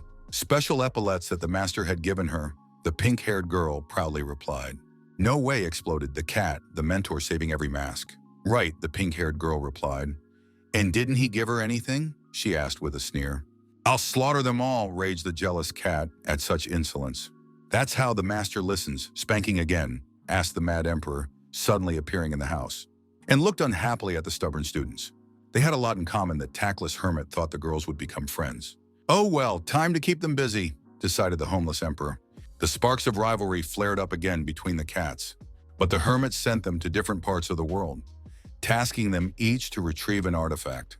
Anything else, Agent Rosa sweetly teased, but received a negative response. Just end peacefully. In Montana, the fat governor sputtered, spitting spittle. Even for a generous fee, they refused to cooperate with him. How so, yelled Dumpling. No one wanted to write stinking blather about Kim Hyun-woo. He got a dozen refusals and berated the hunter for nothing. There's someone here to see you, the secretary reported, though the Dumpling wasn't expecting anyone. The meeting wasn't scheduled, he just showed up, the secretary said in a conspiratorial tone. The ravings of a madman, the already angry Dumpling was shaking with anger. The room was entered without knocking, nearly overwhelming the fat governor. The seal appreciated the redesign and panicked even more. How much longer can you yell like a slavering pig? A familiar voice asked him. The mad hermit came for a cup of tea, even though no one called him. How dare you, the seal indignantly poked the wiener toward Hyunwoo. What a question. So much slop spewed behind my back. It's time to pay up, said the crazy mob boss. Hyunwoo listed all the people the fat, arrogant pig had contacted. He didn't know what to say and anticipated a quick autograph session. Hyunwoo discarded the list, too long to read all the way through. So interesting to write nasty things, he asked the fat governor. The insane mob boss smiled sweetly. The beginning of the negotiations had been made. How could you? Jerked towards the secretary Fatas when he realized he'd been betrayed. All it took was good behavior, the defector replied. And here's where the guilds he cooperated with gave the secretary another list to the hermit. Wow, even so, acted as if Ares was a guild, the mad mobster marveled pictorially. A complete failure, taken like a goat by the beard, horrified the Dumpling. You're supposed to roll him in asphalt for this, but today he's kind, the hermit said. So let's make a deal. The mad hermit crouched closer to him. A couple trinkets and we'll solve this misunderstanding, smiled the mad hermit sweetly. The Dragon Empress quickly found the collector she needed and summoned him to the carpet to talk over a cup of tea. Such people and no guards, the local sycophant asked her. Blind man's compass on the table briskly, the Empress said briefly in lieu of greeting. And in return, a pathetic cockroach dared to squeak and nearly lost his life. We'll do it to the best of our ability, quickly changed the pathetic collector's mind. Only 3 days. 3 hours, not that. The Empress ran her palm over his throat, leaving no doubt as to what would happen to him. But this thing is far abroad, dared the excuses and mumblings of a sycophant. He had incurred the wrath of the already demonic Dragon Empress. The first one to follow, she ordered the henchman. Gotta tackle it faster than that pink-haired thief, thought the Empress. The blind man's compass lay in the palm of a local appraiser of stolen goods. In just 2 days, it could have taken a week, wondered the white-haired girl. It just worked out well, replied the mad hermit sprawled out on the couch. Hana-rin did it in less than an hour, and Mi-ryung did it quickly. Now you just have to put these artifacts together, because they were already one piece before. The android girl put each part in the right place and began setting up a sophisticated artifact control system. Hyunwoo wondered greatly what was going on here. For once, the android was useful. The white-haired woman delved into the layers of information and blue screens. The mad hermit squinted against the bright light as the fusion began. The result was a strange and tasteless bling. The compass looks different now, and the status has changed, the homeless hermit noticed. This is the true face of the compass of the blind, proudly expressed the girl. Now Hyunwoo could easily get to the 85th floor through the maze with the help of a compass. The mad hermit yawned tiredly. Killing stupid mobs was boring, but there was no other way to get through the maze. How much further to stomp, he asked himself and pulled out his compass. Ariadne's yellow thread stretched toward the exit in the labyrinth where he had long since lost his sense of time and direction. "You stay," he said to the two spunky cats. "Let everyone in." "Let no one out," ordered the mad emperor. "We can only take one," the sly pink-haired fox suggested. "The master's first apprentice, the dragon empress, will definitely protect this place," Rose suggested. The dragon empress was outraged. Only the first apprentice has the right to protect the emperor. They were again arguing for the place of the first concubine candidate. Wondering if they would destroy the city worried the hermit when he was interrupted by a squeak. A bunch of green bums jumped all over him. Even without cheats, the hermit took down such weaklings with a single spit. What could he think of that would make weaklings flee in fear, he pondered. Hyunwoo looked at the stiff man that lay at his feet. No pulse was palpable. The patient died from the autopsy diagnosed by the mad doctor. The hermit was glad to see that the labyrinth would soon be out of the labyrinth, since there were only weaklings around. The threaded room shuddered in anticipation of an imminent exit. Cutie Seo Yeon came to say goodbye to Hyunwoo before leaving, but slave girl Anya reported that the master had already left. As he always does in his own way, the beauty was upset and gave the coffee to Hyunwoo, his slave. But what was that familiar object next to Anya, the girl wondered. She easily recognized the sword because she had seen it so often. Anya blanched awkwardly as she asked the question, the dark circles from overexertion never leaving her eyes. "Don't be shy to ask," offered almost as a friend the cute Seo-yeon. "When exactly will Hunter Kim Shiken return?" the slave girl asked, sweetly embarrassed. That's it. So Yeon Seo-young was stunned by the news. The illegal hungry eunuch frolicked with a huge axe. The Empire's first sword master Tums weakly fought off the formidable illegal. The monster chopped his comrades into cabbages, the shredded ones lying at his feet. He turned to his soldiers and tried to cheer them up. After all, they were the last defenders of the Empire. But the evil eunuch cut them down like grass in a hayfield. The soldiers fell cut in half by the huge axe. He was already tired of playing along with weaklings. The eunuch scoffed at the pathetic effort. "Time to show your hungry eunuch strength," said the illegal, intercepting the axe. As soon as he swung, a thunderous shout came from the sky. "Rusty!" A large dirk stabbed into the ground where the eunuch was swinging his axe. Master Jerk couldn't make out anything in the cloud of dust from the impact. "A soft landing," rejoiced the mad hermit. "It's a good thing there's bedding, or they made the exit from the maze right in the air," he said. "Defeated an illegal of ours." Dumbfounded Master Cheeks and the remnants of his company. Stomping again, the mad hermit shook the blind man's compass to illuminate the direction of the quest. But the thread was breaking here, for he had already arrived at the right place. A few battered natives came up to say hello to the mad hermit. "Whose villain will you be?" the knight asked him as he came closer. Shiken gritted his teeth. The vodka was no longer flowing, but the electrician kept pouring. At the same time he forced to do strengthening physical training, the hunter had a hard time. "Who drinks like that, without a soul, one after another in a volley?" admonished the fifth-rate electrician after 100 shots. But Shurken didn't give up. He had come here for a discharge upgrade.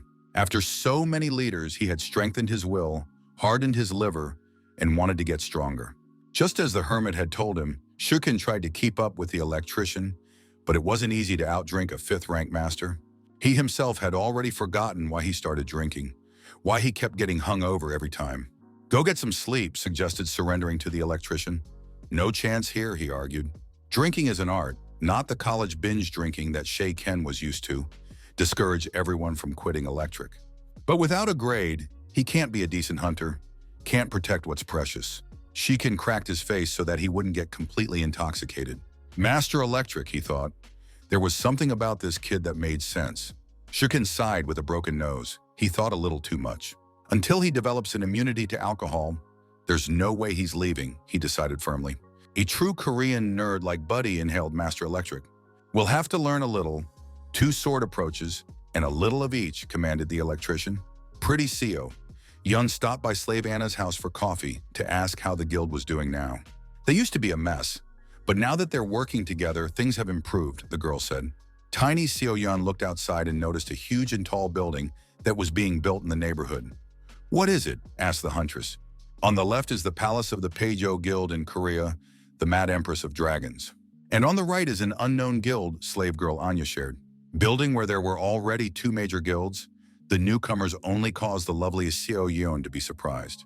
But then she remembered the fight between the 2 mad students.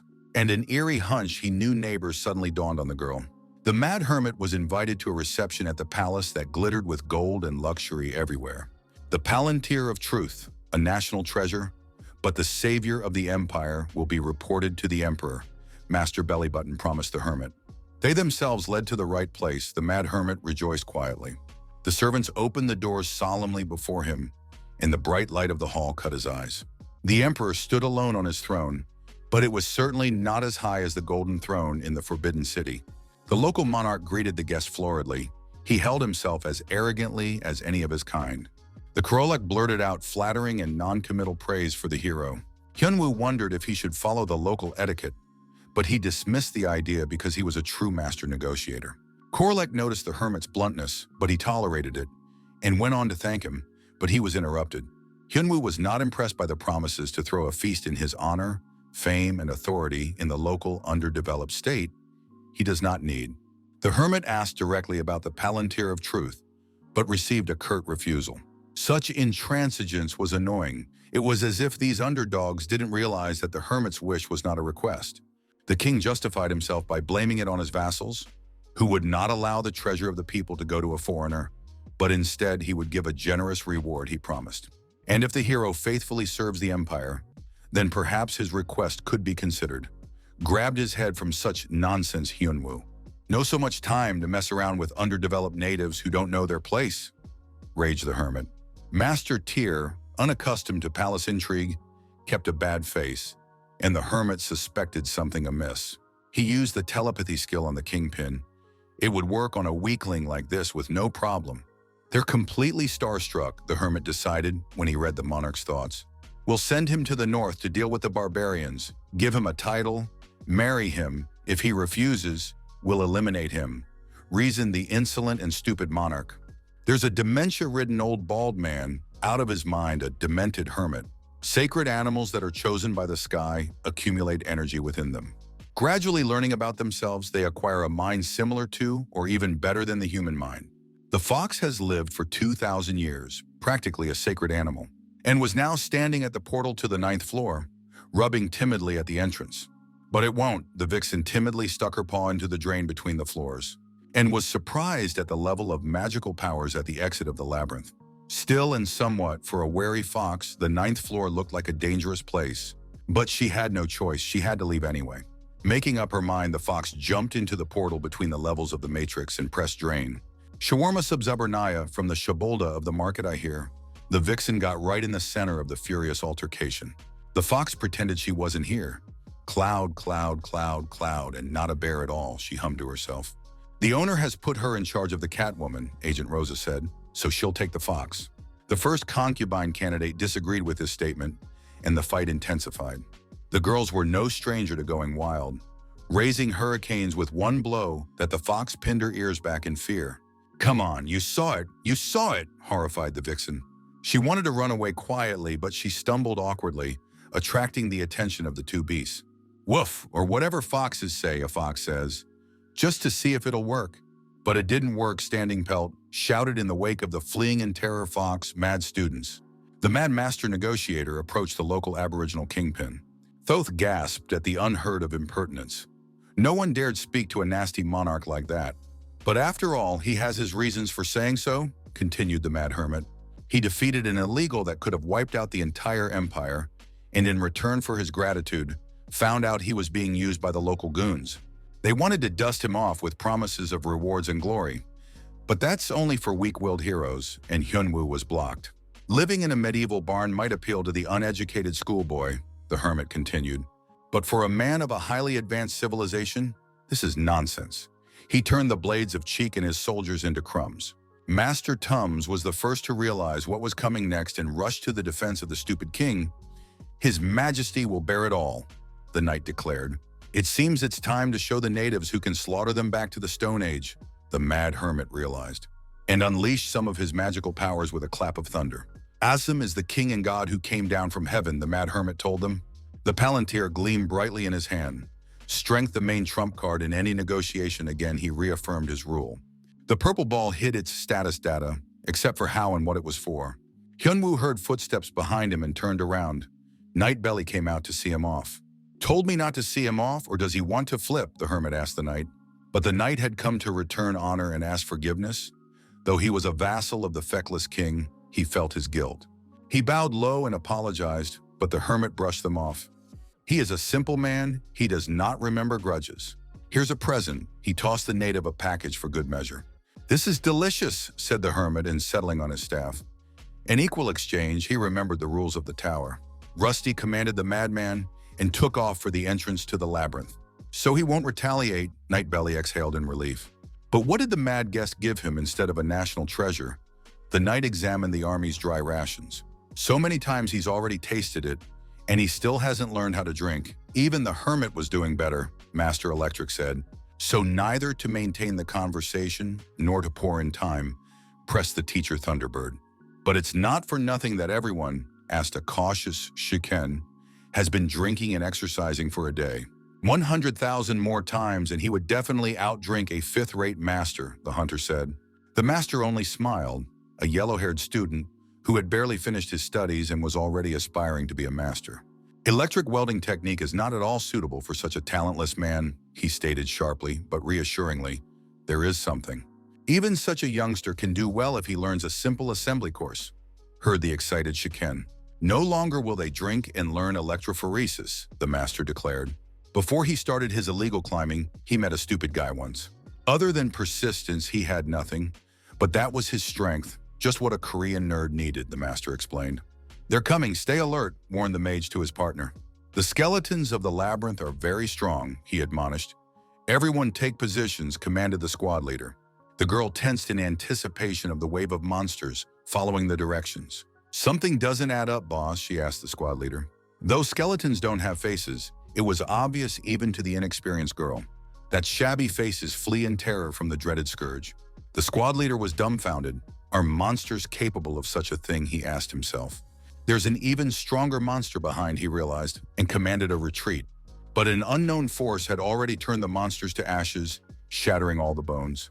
Rusty heard the leader shout loudly in the midst of the general commotion. Something long and heavy rushed past them that they barely had time to duck. Which one? Both hunters were dumbfounded and looked up. "Wow, the humans showed up," smiled the mad hermit.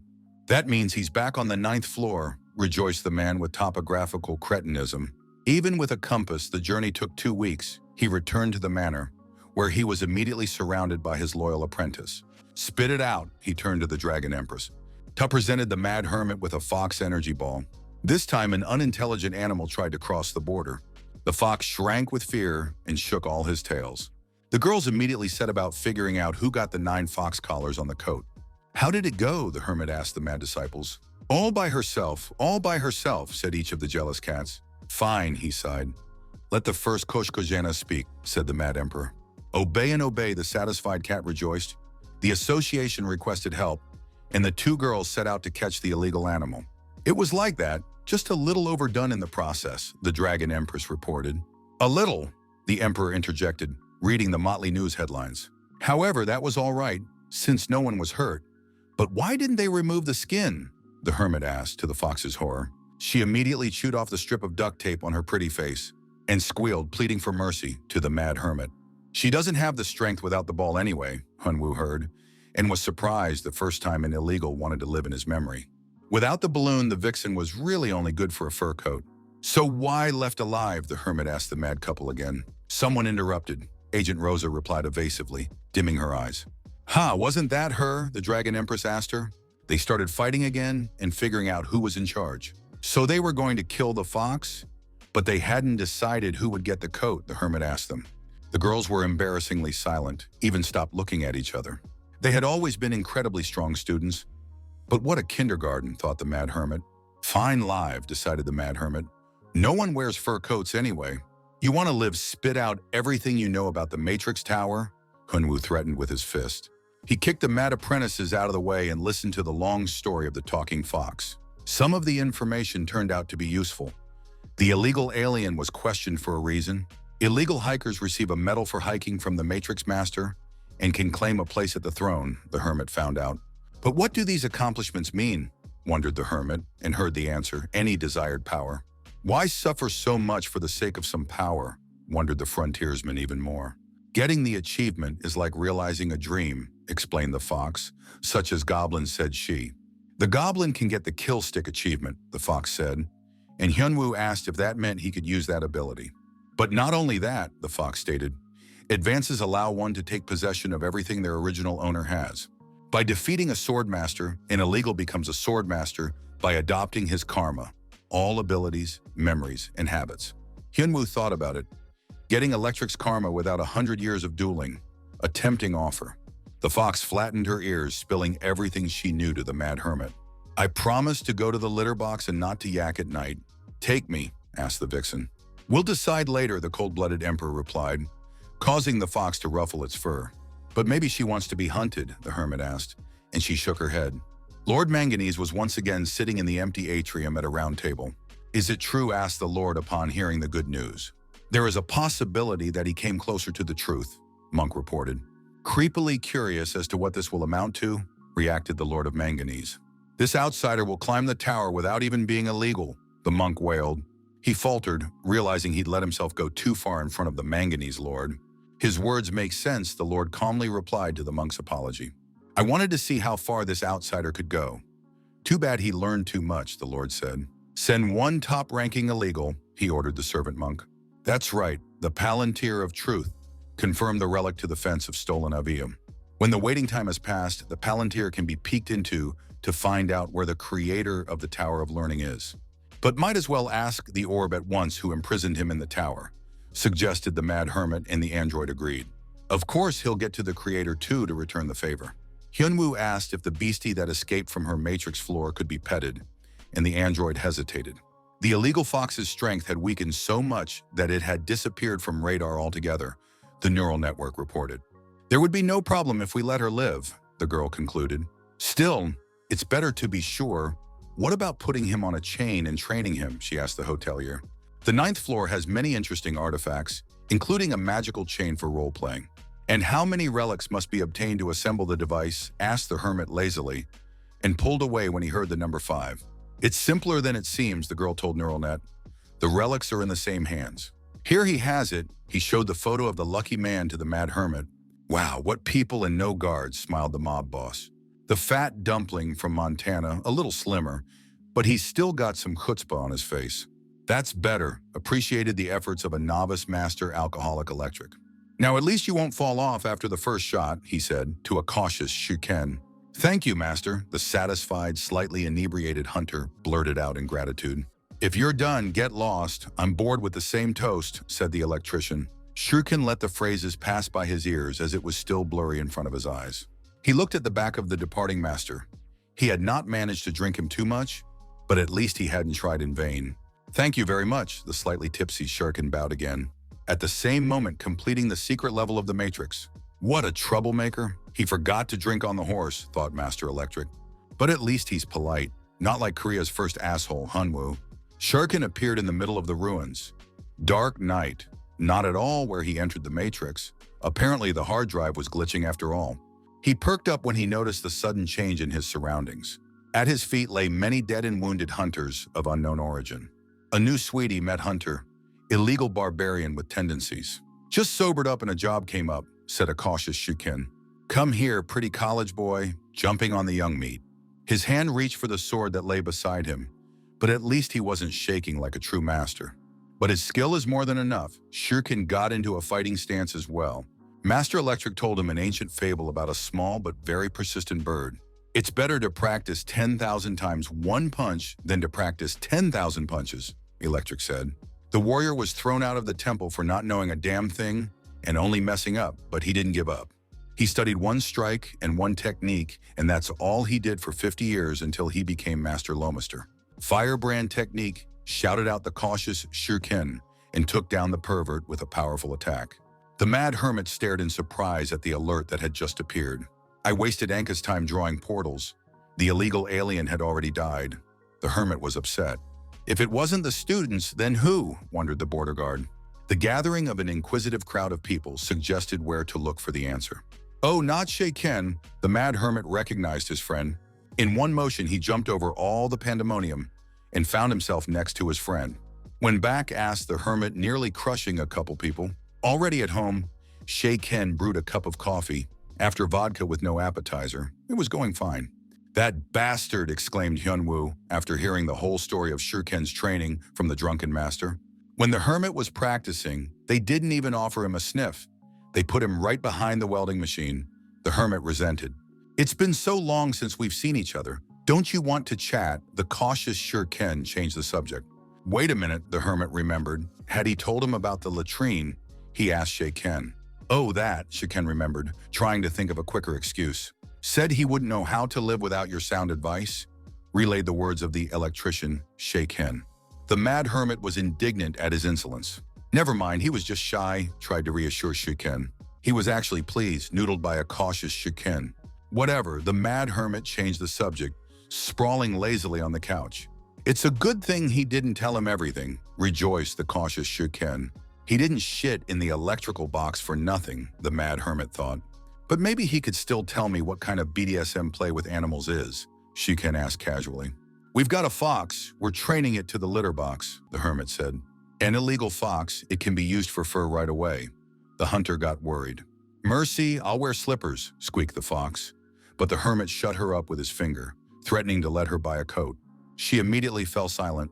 Training subject to Shuriken concluded with an experienced look. I was just curious what it would be like to mess around with a fox, the hermit said. Foxes are not only valuable fur, he told his friend, but also useful information about the tower. What if it runs away, asked a wary Shuriken, looking at the fox powerless with fear. She won't run far. She's weak, the hermit said nonchalantly, and we'll put her on a leash. The frantic students burst through the doors with a report. Shuriken only had time to shift his gaze from the apparition into the mad hermit. Why are there two of them now? Shuriken cautiously asked the hermit. The second student, Hanarin, introduced the girl Hyunwoo. Two at once. The always cautious Shuriken was stunned by his friend's antics. The Rain Man sat in a sky hut without legs, blown about by all the winds, which made the Hatter very upset. It was always raining in his shower. A guest appeared in the heavenly hut. When will he stop this rain? All the storm drains flooded, the monk asked him. Didn't he get Rain Man karma, the Hatter asked. I can cry wherever I want, he declared. You must go down to the 9th floor and deal with the outsider, Monk interjected. If they can manage it, they'll pave another lane, the monk reported. If that's the case, smiled the Hatter, we can go for a walk, he said. The lightning bolts of an experienced electrician burst from his hand as soon as he raised it to the sky. Fine, agreed Hatman Minister. Celestial sprinkler. Sprinkler, sprinkler. We'll kill everyone, so tell him so, he said to the monk. Alice the fox, nicknamed the illegal animal by a deranged hermit. There's not much pleasant about putting on a collar, sympathized Hyunwoo, the animal. But where to go? The beast can't go without a leash. And she's used to it, he realized. I wonder how the collar looks in human form, thought the hermit. The android girl and apprentices, well done. Now the hermit had a will-suppressing artifact. A very handy thing, the Mad Emperor thought, if he had to get more slaves. He could now read the vixen's mind and decided to test the ability right away. The fluffy shawarma was snoozing without hind legs as if nothing had happened. Soft, warm, chugging behind the ear, feeding. Hi, he read the fox's thoughts. Why the hell did she go to the tower if she wanted to lie there and enjoy herself? The hermit wondered. Other illegals went all the way to the end to earn karma as if their existence depended on it. One day I'll ask her why she went into the tower, the mad hermit decided, looking at the fox. A guest came into the house and he turned around to greet her. Sweet Seo Yeon said hello to the not-so-frequent guest in her own home. The pretty girl had come to study Taoist magic, the hermit recognized. Kiss, kiss, called out to the pet fox, Beauty Seo Yeon. She jumped up at the same moment, wagging all her tails. They settled in like homeschooled students. Hyunwoo didn't understand a damn thing the girls started talking about. First, Shi-hyun got a discharge from Master Electric. Now, cute so young, learning Taoist magic from Fox Alice, thought the hermit. Not the slightest clue what was going on, as if they were speaking Elvish, Hyunwoo decided. But the lovely Seo Yeon, she was studying so hard that she couldn't take her eyes off. So she'll do well, the hermit thought. The Truth Palantir rebooted and ready for use. Hyunwoo received a system notification, which pleased him greatly, for he had been waiting for this for a long time. Time for the main quest. Even the white-haired android met him dutifully at the living room table. On such an occasion, she even refused to play games, marveled the mad hermit. Can we trust the balloon as much as Av? Hyunwoo asked with a squint. But the fortune-teller Neuronet pulled out a purple palantir and embarked on a seance in search of the developer's spirit. Hyunwoo was surprised as this was the first time he had seen the source code. Before this, the system had only shown itself through the interface. He squawked at the bright light of the system notifications that threw the orb when it was turned on. The balloon had a firmware change and was now running better and faster. A white-haired android in the guise of a cute girl wiped away non-existent sweat as if she'd unloaded a railroad car. The Palantir worked on the principle of a modem and allowed you to search for the answers you wanted, the android explained. Formulate a question mentally and you'll get the answer. That's the whole instruction, the hermit learned. Time for important questions, Hyunwoo reflected, choosing his search words more carefully. Even the little android covered her mouth to keep her non-existent breathing out of the way. The mad hermit recalled how the curse of the tower had been placed on him, like being separated from dear friends for 12 years, like being made to go crazy climbing the tower over and over again. Who had locked him in the tower sounded the ultimate question in the hermit's mind. The modem was silent, and Hyunwoo even touched it lightly with his fist to check if it was working or not. The Palantir hummed harshly with its cooler, but refused to give out information. Maybe you should tap it to get a better signal. That's what my dad used to do when Hyunwoo wanted to kill the slow modem. The little android could barely contain the mad hermit's rage. As the connect passed, a light discharge on his fingers felt Hyunwoo. Ego was ported inside the modem's hard drive so fast he didn't realize it right away. Communication is one way, stated an unknown voice, in violet space. The hazy image of a man flickered ahead, as if someone had hidden him. But the feeling was more like that of Av's neural net, just as inanimate, the hermit sensed from the voice. Hyunwoo demanded clarification, but the image reminded him that communication is secure in about one way. Find the developer's tower at the source of the bad weather, conveyed an image-encrypted message. Then he would know the truth about himself. The image enigmatically said, which annoyed Hyunwoo, who wanted immediate answers. The frontiersman must find him, the image told him, for he was the one who had locked him in the tower. Having said that, the image began to fragment, as if someone had erased the message they had listened to. Hyunwoo rushed out, was to hold back the escaping information, as if he had forgotten that he wasn't in physical space.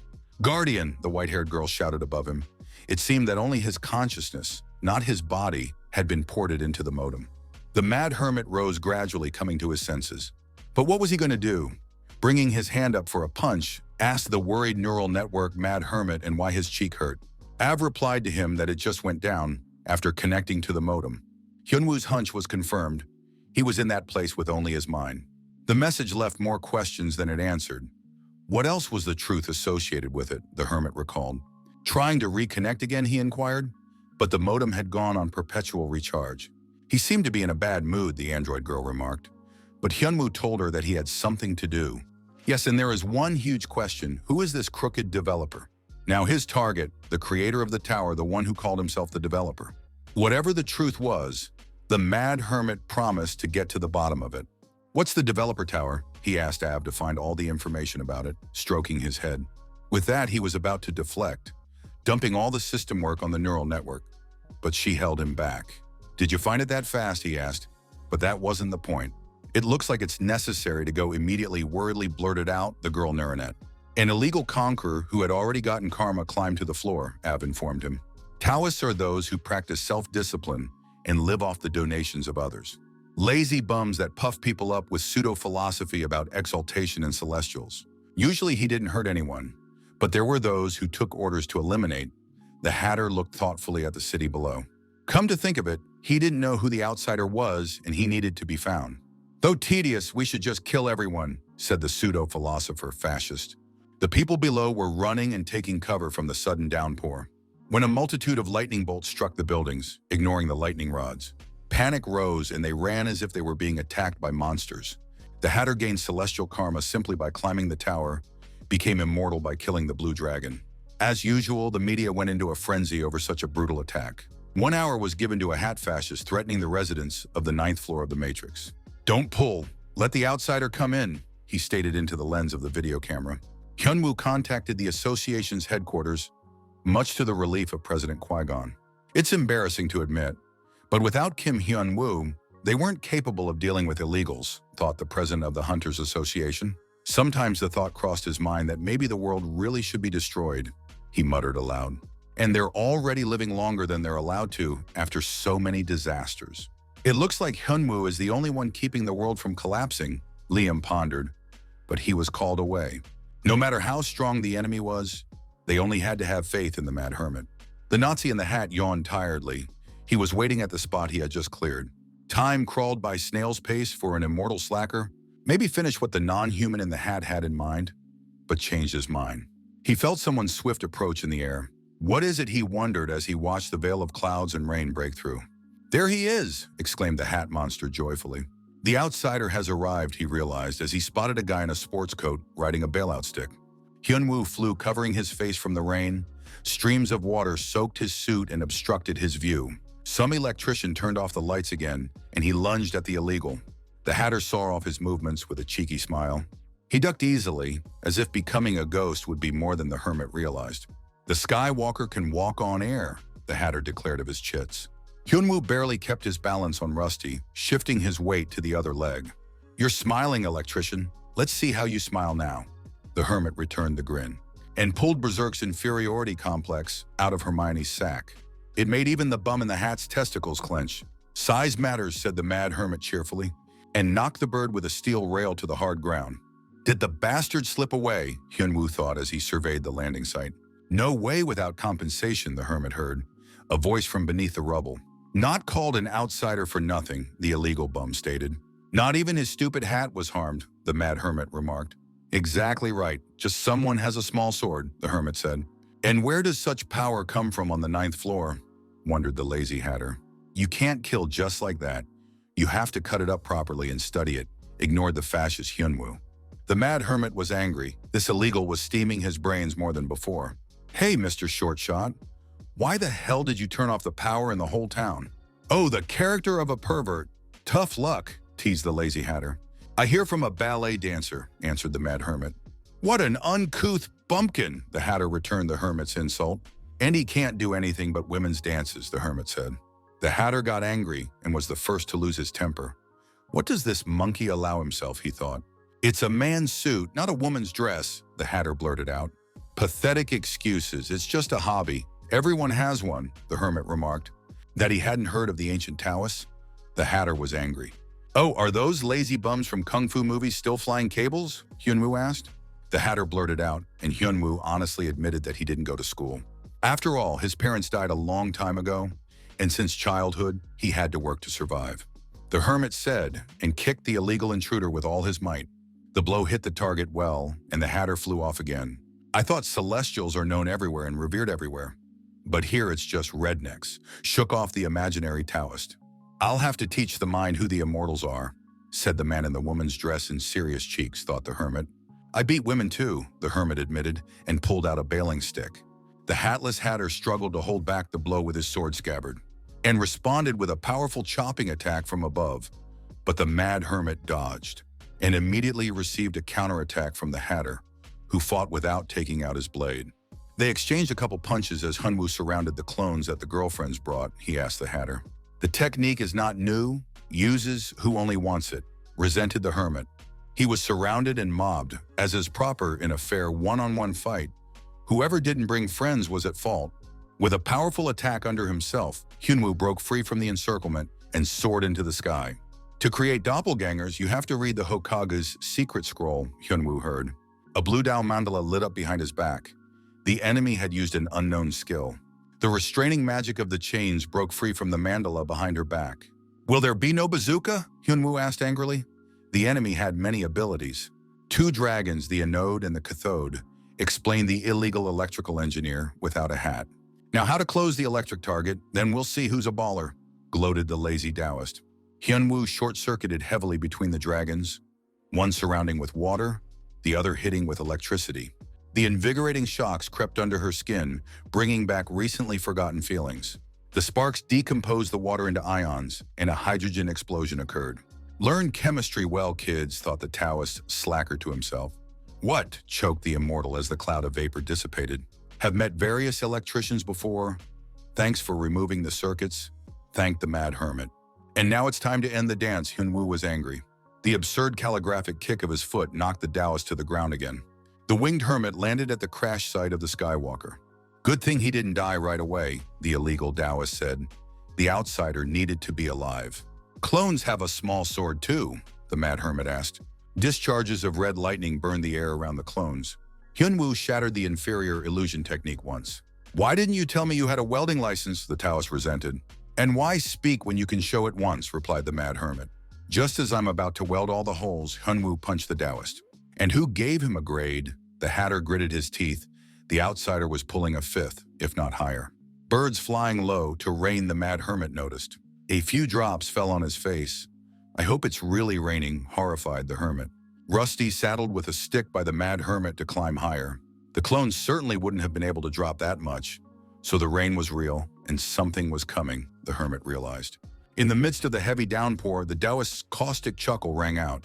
Now we'll see whose kite is longer, the mad hermit heard. Where he hid the boa constrictor, the mad hermit sensed something amiss. Needing to stop the hatter as quickly as possible, Hyunwoo changed the trajectory of the bailout stick. A hail of lightning from all directions fell on the hermit as the Taoist recounted his boring biography. Hyunwoo extended his staff again and tried to brush off the pesky narcissist.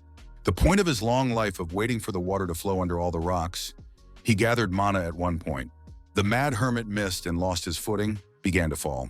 A ball of lightning of enormous size exploded in front of the hermit. We need to finish off the illegal installer before he shuts everyone down, thought the hermit, falling down. The distance kept increasing between them, but he had a disadvantageous position from below. Suddenly to himself, the hermit took quite a bit of damage. The immortal hatter who lost his hat stood in the sky and gathered more strength. Super mutant mode activated, the Taoist smiled, starting the second phase of the battle. He drew his sword and his hands and feet became chicken feet. Hyunwoo made a superhero landing and came to his senses. The chicken dragon Dao had already attacked him from close range. He accelerated noticeably that Hyunwoo could barely keep up with the mutant. They crossed their guns, shooting sparks in all directions. The electric arc swept over the mad hermit himself, and who promised to show a masterclass in seamless welding, welded a chicken hybrid with a discharge. I'll be right there, the hermit replied, but I'll just put in a thicker electrode. But the chicken Dao slashed not weakly at the lightning bolt, stunning the hermit. He spat blood, it was no joke. The second phase of the battle was making itself felt. No one gave a rest, the chicken Daos pounced on top. They fought in streams of electrical discharges, jumping here and there. The mad hermit took a lot of heat for every blow. Chernobyl bastard, he motioned desperately to the Taoist. But the chicken's foot pressed against his chest with the arcing discharges of multiple bolts of lightning. It's not working, the hermit gritted his teeth, and yet he had defeated a fifth-rate electrician. He jumped back sharply to break the distance between them and buy some time. The hermit would have died many times over if he hadn't undergone Master Electrophoresis's enhanced training. A Daos with the strength of a chicken dragon couldn't be killed so easily, stated the hat, knocking out a spark. In the pouring rain, he gathered the lightning bolts into a tight bundle, raising a chicken's foot. A torrent of encouraging discharges of high power fell upon the mad hermit. Each raindrop contained lightning, and the discharges had more power than before, the hermit realized. Taking out a bailing stick, he unfurled it in the manner of an umbrella to keep the rain off his body. Mimicking a helicopter mocked the chicken leg at Hyunwoo. A helicopter will not save you from a relaxing electric massage, chortled Chickenfoot as the hermit was chilled to the bone. Hyunwoo was in distress. He couldn't even use Ab's bailout room and sneak away to her place. Well, said the lazy Taoist, in the world of electrical engineering has many more thrills for the hermit. The massage worked perfectly, completely relaxed the whole body, stated the Taoist, evaluating the results of his work. It's so great that the client is still conscious. A great consumable for testing, heard Hyunwoo's voice from above. As a thank you for choosing our services, scoffed the Taoist, I will show the final technique of full electrolysis. The coming of the chicken dragon, the Taoist said, and a large face appeared in the sky. A suit of lightning bolts lashed out at the defenseless hermit. He grabbed the bailout stick in the manner of a lightning rod and squeezed tighter. It was unlikely to help, but what else could he do? The Macaca King's voice came from the bailout stick. Hyunwoo didn't immediately realize where he had loaded to. The battlefield with the chicken Dao had disappeared. Instead, he found himself in blurry mountains with a couple of pine trees, obviously in an incomplete level of the matrix. The wounds were gone too, the hermit noticed, if post-mortem had happened, he thought when he was called. Couldn't strangle the boa constrictor, dummy, said the Monkey King. What are you hatching? You were the first to start measuring who has the longest in the right. You said so, sarcastic monkey. Oh, there are monkeys in the forest too, remarked the Hermit King Mikasa. Hyunwoo asked where they were, and the macaque wondered what definition to give to the special level of the matrix where they were. He doesn't know himself, and he's being clever, the hermit paused. The situation was about the same as with Master Electrician. Consciousness connected to the secret level of the matrix, with a separate processor that ran faster, and that was why Hyunwoo hadn't died yet. And what next? The mad hermit spat on the cold stones. Pretty soon he will die from the chicken dragon's final blow, realized Hyunwoo. So will you give strength? He asked the Macaca King. Why all of a sudden? No, of course, teased the cheeky monkey. Just a break between rounds. It's nice to watch a man being mutilated by a lizard, laughed the macaque. Now let's see if there is pain in this world, raged the mad hermit. The monkey, the zookeeper, the illegal menagerie, recalled to macaque everything Hyunwoo had told him before. And now you come and ask me for power? But you do it without respect, monkey said in a picture voice. In principle, it is possible, if you ask nicely. I'll take pity, the talking monkey gritted his teeth. The boa constrictor has to be strangled somehow, Macaca said. The hermit seriously wondered if it was worth it or not. Maybe he should just quietly weld the monkey. Forget it, he decided when Macaque was ready to make concessions. The one immediately squealed, how so? But the hermit waved it away. He didn't need that power.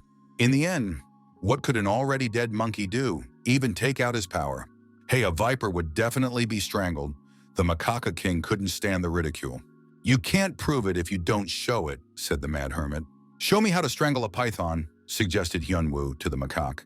The Monkey King realized what a cunning trap the little man had driven him into, and he could not refuse his words. So brave and now head in the bushes, asked the mad hermit. What a nasty homo sapiens, the Monkey King thought to himself. A rare bastard, he said to the hermit. Life is like that, excused the quickly demented hermit. The image of the chicken dragon was rapidly approaching the helpless target. The emo Taoist was already anticipating the reward he would be given for the outsider's head.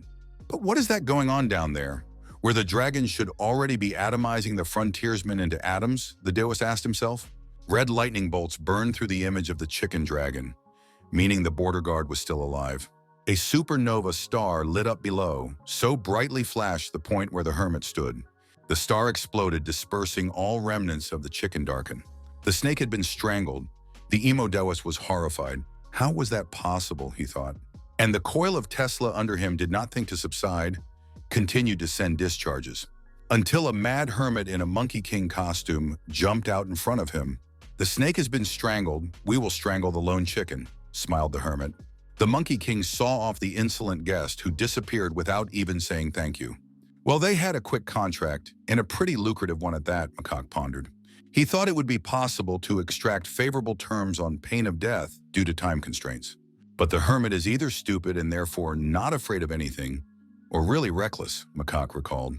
On the other hand, for his purposes, just fine, Monkey decided. If Kim Hyun-woo is really the outsider that the monkey pondered the contract, he looked around the vacant lot he lived in. A reward for being an illegal once already, a bare rock. That's the whole apartment. But maybe with the crazy hermit and the rights will work out, Monkey thought. And he was still talking about dresses and himself. Rain Man was horrified. The mad hermit sped past as if riding a rocket. Wait shouted after him, "Mo boy. Don't uncle. The rocket broke through the dense veil of clouds and flew farther away, high enough to ask the mad hermit at the bailout stick. He thought back to the plan they had worked out together with the macaque. Let the blue dragon chicken's strength be great, but not to this extent, Macaca said. This one is definitely a cheat, Monkey said. But there it is, exclaimed the hermit. Hyunwoo shrank the bailout stick and swung it around before the Emodaus caught up with him. He smashed the electrical panel that powered the blue dragon chicken. Do you think you can win now? The Emodao asked. Why, yes, answered the mad hermit with a question. To a question. He had obtained the Monkey King's golden armor with good insulation, and now he could not fear the Chicken Dow's lightning bolts. Ugly, he lamented after shutting off the arc welding. The cheater needs to be set straight. The hermit swung the stick. By now, Hyunwoo could already crowd the fidgety Imo Dao. A knife would still be fencing, the hermit scoffed. Now he had more advantages again. Frankly speaking, the Emo Taoist was good with a sword and moved very fast, the hermit noticed. But compared to a fifth-rate electrician, his movements were mediocre. The crazy asshole has spent 100 years honing his swordsmanship on a stealthy level. No one can compare to Chong Ma, he sent the arrogant Emo Dao flying. A stick massage is as good as an electric massage, the hermit said. This is not a massage, but a real flogging. Pain is free, you don't have to worry about it, the mad hermit replied. Emo Dao literally exploded with anger. Hyunwoo clenched his eyes as the stone shards scratched his face. Now let's see who's the head masseur and electrician in the neighborhood. The Emo Daos took off and sparked again. Show, again a downpour of Emo Dao from the sky, Hyunwoo was upset. With his finger, he beckoned the discharges in clouds as if to a lightning rod. Chicken Dragon's power was still with the Taoist, and he threw all the lightning bolts at the hermit. The discharges covered Hyunwoo. In his armor with good insulation, he could not fear heavy breakdowns. He smiled. If two are equal, the one with the better defense wins. He remembered the ancient principle of the tower. What? The Emo Taoist didn't realize, noticing the massage stick near his face. It was the third time the hermit had brought the lazy Taoist down from heaven to earth. One should always learn. Thanks for the informative lecture, said the hermit. Now let's test all his knowledge on the teacher, smiled the mad student. Chicken Dragon Force, thank you for the new technique. Hyunwoo released all the mana. He pinned the Taoist lest he suddenly escape with the Damanaloli technique. Black Rooster Dragon, shouted Hyunwoo, infusing absurdity power into the technique. For such a massage, the Emo Dao was definitely not ready and panicked. He ridiculously put out his sashimi knife to defend himself. But the Black Chicken Dragon swallowed him whole like a nut. As usual, the mad hermit stood in the midst of ashes and devastation. The special pelt monkey armor itself came off of him when it ran out of mana. The hermit flopped on his back after a hard massage. Time to use the cheats is up. Good thing my arms and legs are in place, thought the hermit. Before I pass out, time to check the artifacts, he said, and looked at the blue orb in his hands. But the information was even more classified than before, the hermit marveled. Screw it, it's still a pawn shop to carry an android to an appraiser of stolen goods. In the meantime, we can sleep and wait for the evacuation team. The hermit relaxed and snored loudly right in the middle of the muddy swamp that the city around him had become. 3 days later, Agent Rosa saw him off from the sanitarium. Straight home, he asked the hermit. Where's the first one? Hyunwoo asked. Rose smiled slyly and said that Miryong was busy, although she was the one who gave her the job. It's been a while since I've been to the guild. It's time to clean up the mess so that the useful goons don't relax, the hermit decided. The second Koshkojin humbly took a seat beneath the mad emperor. To smile triumphantly, now she was alone with the master. While that girl is gone, we need to seize the moment. Agent Rosa's ears perked up. She had specifically told the driver to take her time, and now she could stay with the master longer. Or maybe even dreamed the girl when the mad teacher said he was going to leave. I will when I get back, the hermit replied to the bewildered girl. Just took and slipped away. Could not reconcile with such a turn of Agent Rosa. Not already to another? She was horrified by her thoughts. A mute question, and that now rang out in her mind. The whole plan to the cat's tail. Just circling the neighborhood. Gave the order, Agent Rosa, to the driver. Once a girl decided something, there was no stopping her. She'll be sure to take her time with the master one-on-one. The android appraiser was fidgeting with the hard drive dropped from the Emo Daos. But the assessment did nothing, even with the white-haired girl's hacking skill. Apparently there was nothing to be done, the mad hermit realized. The thing might as well lay down. What about the developer and his secret apartment? He asked the neural network. The secret level is at the very top of the level tree, Av answered him. What else is the top of the tree, wondered the mad hermit. The developer has put together a special level, but it's not clear for what purpose, the android girl reported. Just need to go up, resulted Crazy Achelnik. But the problem is where this top added android AV. The place in the hierarchy of matrix levels is known, but where he is physically in the memory is difficult to understand, the girl explained. Hyunwoo, who didn't go to school and didn't know the slightest technical details, just tell me what to do and where to go, thought he. It'll take a little time to figure it all out. Calmed him down, android girl. He remembered the developer's vague encrypted message. It would not be easy to understand. Wait a minute, a great guess occurred to him. The hermit jumped up. What if one used Chicken Dragon's energy source and Master Bonsai's portmanteau? They should be enough, Hyunwoo suggested. With that, he walked back and was immediately surrounded by the scent of rose-scented perfume. The blooming girl smiled welcomingly. Why is it taking so long to get there? He got upset, to which the girl replied that it was just traffic jams. She gently leaned her head on his shoulder. He could feel her shampoo.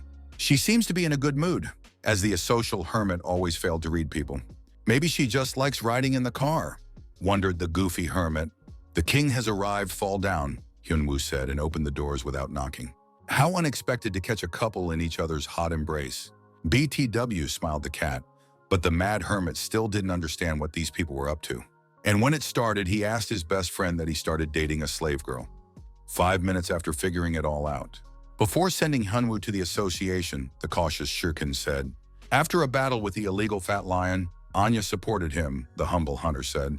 Hyunwoo looked at both of them carefully. He basically didn't care what the slaves did as long as they worked. This isn't an interrogation, wondered the hermit at the reaction of the confused men. He looked sternly at slave Anya. She had been acting about lately. Still, she has a dark past in the costume gang.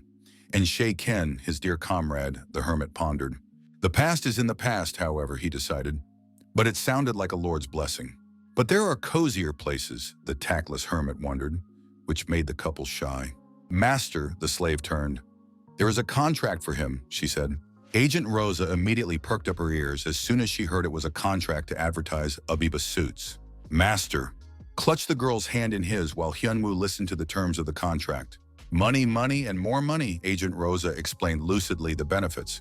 But she was clearly not interested in them. We should definitely go, the girl urged him fervently. She did it so insistently that even a couple in love were surprised. A few days later, Shirken was on the podium at a press conference. Cutie. So-yeon was watching the broadcast in the dressing room and was waiting for a friend. Good performance, she encouraged the always reserved Shirken. She did a good job, too, he returned his thanks to the cute So-yeon. After the Border Control Guild forced Aries out and took their dungeons. The Korean Hunters Association began to revive like after a rainstorm. Hyunwoo didn't break the price, and now hunters could develop in low-level dungeons. The guilds of friends also acceded to the hermit's terms and formed a cartel, but agreed not to jack up prices. So far, there are no problems with profits and competitors, and none are foreseen, concluded a cautious Shirken. But, he thought and got distracted, something was confusing him. Isn't it Alice the Fox? He asked the cute Seo-yeon. And what is it chewing on? Snacking on cat treats, So-yeon said, scratching the fox on her lap. Cute little vixen really, she said to a cautious Shirken. Don't worry, said baby so young, she is litter box trained and rides in a carrier. Shirken hesitated. From afar can be mistaken for a cat, of course, but is it normal? Still, the creature is half human, half fox, tensed Shirken. The mad hermit was put in interesting poses and filmed. But what it meant, he never realized how it had come to this. The dummies in the studio are silk, the antisocial hermit remarked. A job is a job, he reassured himself. If he had signed up, he had to do it. But the photo shoot for the tracksuits evolved into something else entirely unnoticed. What's with the flowery poses, perplexed the mad hermit. The two devoted disciples enjoyed the process and waited patiently for him. Oh yes, gleamed their eyes with a conspiratorial look. Good job, praised the hermit photographer when they were done. I'll get the suit, said the suddenly awakened mob boss. I'll take my leave now, the hermit waved goodbye. Not only was the money given, but he also squeezed out the suit, the hermit rejoiced. As Mi Ryong returned, the piece was gone. Even a simple ride in the limo felt like being between a hammer and anvil. Scylla and Charybdis were arguing over who would sit next to the master, their shouts ringing in their ears. Tomorrow the portmanteau will charge into the labyrinth to open the chicken dragon's hard drive, the hermit thought to himself. I'll definitely go alone, he decided, after only a glance at the two beasts, if I should get a third one for balance. Late at night, the photographer was processing the images. The shoot was a success. The silent shadow of the Dragon Empress's personal guard grew from behind. Mistress's will is law, whatever she asked for, pulled out the guard's pocket knife. The monsters were raging on the 14th floor of the labyrinth as they heard a scream. Rusty flew at the runny faces with a long stick. All died quickly and almost painlessly with a single blow from the hermit. You're holding the extension stick wrong, grumbled the annoying Makasis. Now they had a permanent connection. It was so quiet, the hermit resented. Now we have a contract, Monkey declared, and the stick must be used properly. Learn the art of the killing stick, macaque said. But when Hyunwoo replied, well, you could always try out new skills on dummy monsters, the hermit decided. Doesn't know anything at all, macaque lamented. Hasn't even heard of the principle of borrowing power, he asked Hyunwoo. Illegals borrow strength from those of higher rank, but if the difference is too great, it's useless. The power can't be used, explained macaque. Bullshit, the hermit replied to this and pissed off the hairy ape. Bold, dumb monkey without skills with a stick, the Monkey King's strength won't show itself, yelled the hermit macaquus. A digging stick is useless in the hands of a dumb macaque, and useful in the hands of an intelligent one, which is not clear, wailed the king macaque. All right, I'm tired of listening to the monkey's inane squeals, hermit. Macaque did have a good handle on his staff, combining punch combinations well. To try everything out, the mad hermit went down to the level below, where the monsters were at least suitable for training. I wonder where in the contact is prescribed mutt on the interlocutor, thought Hyunwoo, listening to the endless grumbling of macaque. It was so quiet before. Why are you talking now, he asked the Monkey King. What do you mean to piss off? Hyunwoo was already thinking of cracking the stick, aka hard drive harder. But just in time, the stupid labyrinth mob showed up. Crocodile Face came up. Macaque suggested that the hermit not chop full on, but learn basic bailout stick techniques. Okay, let's begin, said the Shaolin hermit and swung his staff. The first crazy cat woman took the throne in the manner she built for the hermit. This throne she had made smaller and less luxurious at his request, but now the two of them wouldn't fit in here together. But on the other hand, you can sit on your knees, the student dreamed. But she was interrupted with a report by a guard. That's the one, the innocent maiden blushed pink. She almost fainted from the exuberance of her senses. The hermit was too good. Don't peek, said the Empress of Dragons, embarrassed, to the experienced demon Loli. Why not, since that's the case, asked the ancient priestess of the Loli. I'm leaving. The contract girl dutifully bowed out. She could still see everything from the inside. The embarrassed cat reopened, cautiously uncovered her treasure, and sprawled on her throne in the pink drool of a passionate, innocent maiden. She launched into lengthy, girlish fantasy-soaked reveries. They had nothing to do with reality, but that didn't stop the maiden from dreaming. A little more, and the girl would not have been brought back from the dream world. She pressed the folder of photos right to her heart, as if she were hugging a teacher. I would have stayed on the throne drooling, but I heard a noise. Who is it that came crawling in uninvited? The first student asked angrily. The one who doesn't need an invitation, replied an equally defiant second student. The masked warriors still posed a problem for her, so it was best not to put up a fight, Agent Rosa decided. You came to stretch your buns, so can we help? Asked the Empress, the guest. The buns are perfectly fine, trim and smooth. But here she is for the deal, said the second student. The master likes mine better, Agent Rosa smiled and got down to business. It's about the picture she's holding, Rosa said, and pulled out the exact same gray envelope in typography. She gave her rival a sly glance and pulled out the contents. Bug, the Dragon Empress wailed, but Rose stopped her. Not only did Mi Ryung come to borrow a photo before publication, but Rosa showed up for it. The mishap is that now everyone had their own set of photos, and Rose showed up for a fair exchange. Had she guessed the first Catwoman, changing from anger to mercy, Rosa took the photographs out of the envelope and beckoned them like a jewel. These pictures don't you want? Spread her web agent Rose. Saliva flowed treacherously from the corner of the delicate lips of the first candidate for concubine.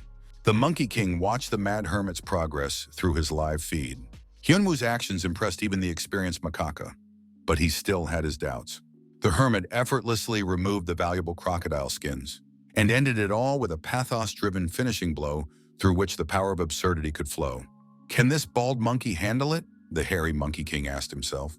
At first, the actions of the mad hermit were clumsy, too reliant on force.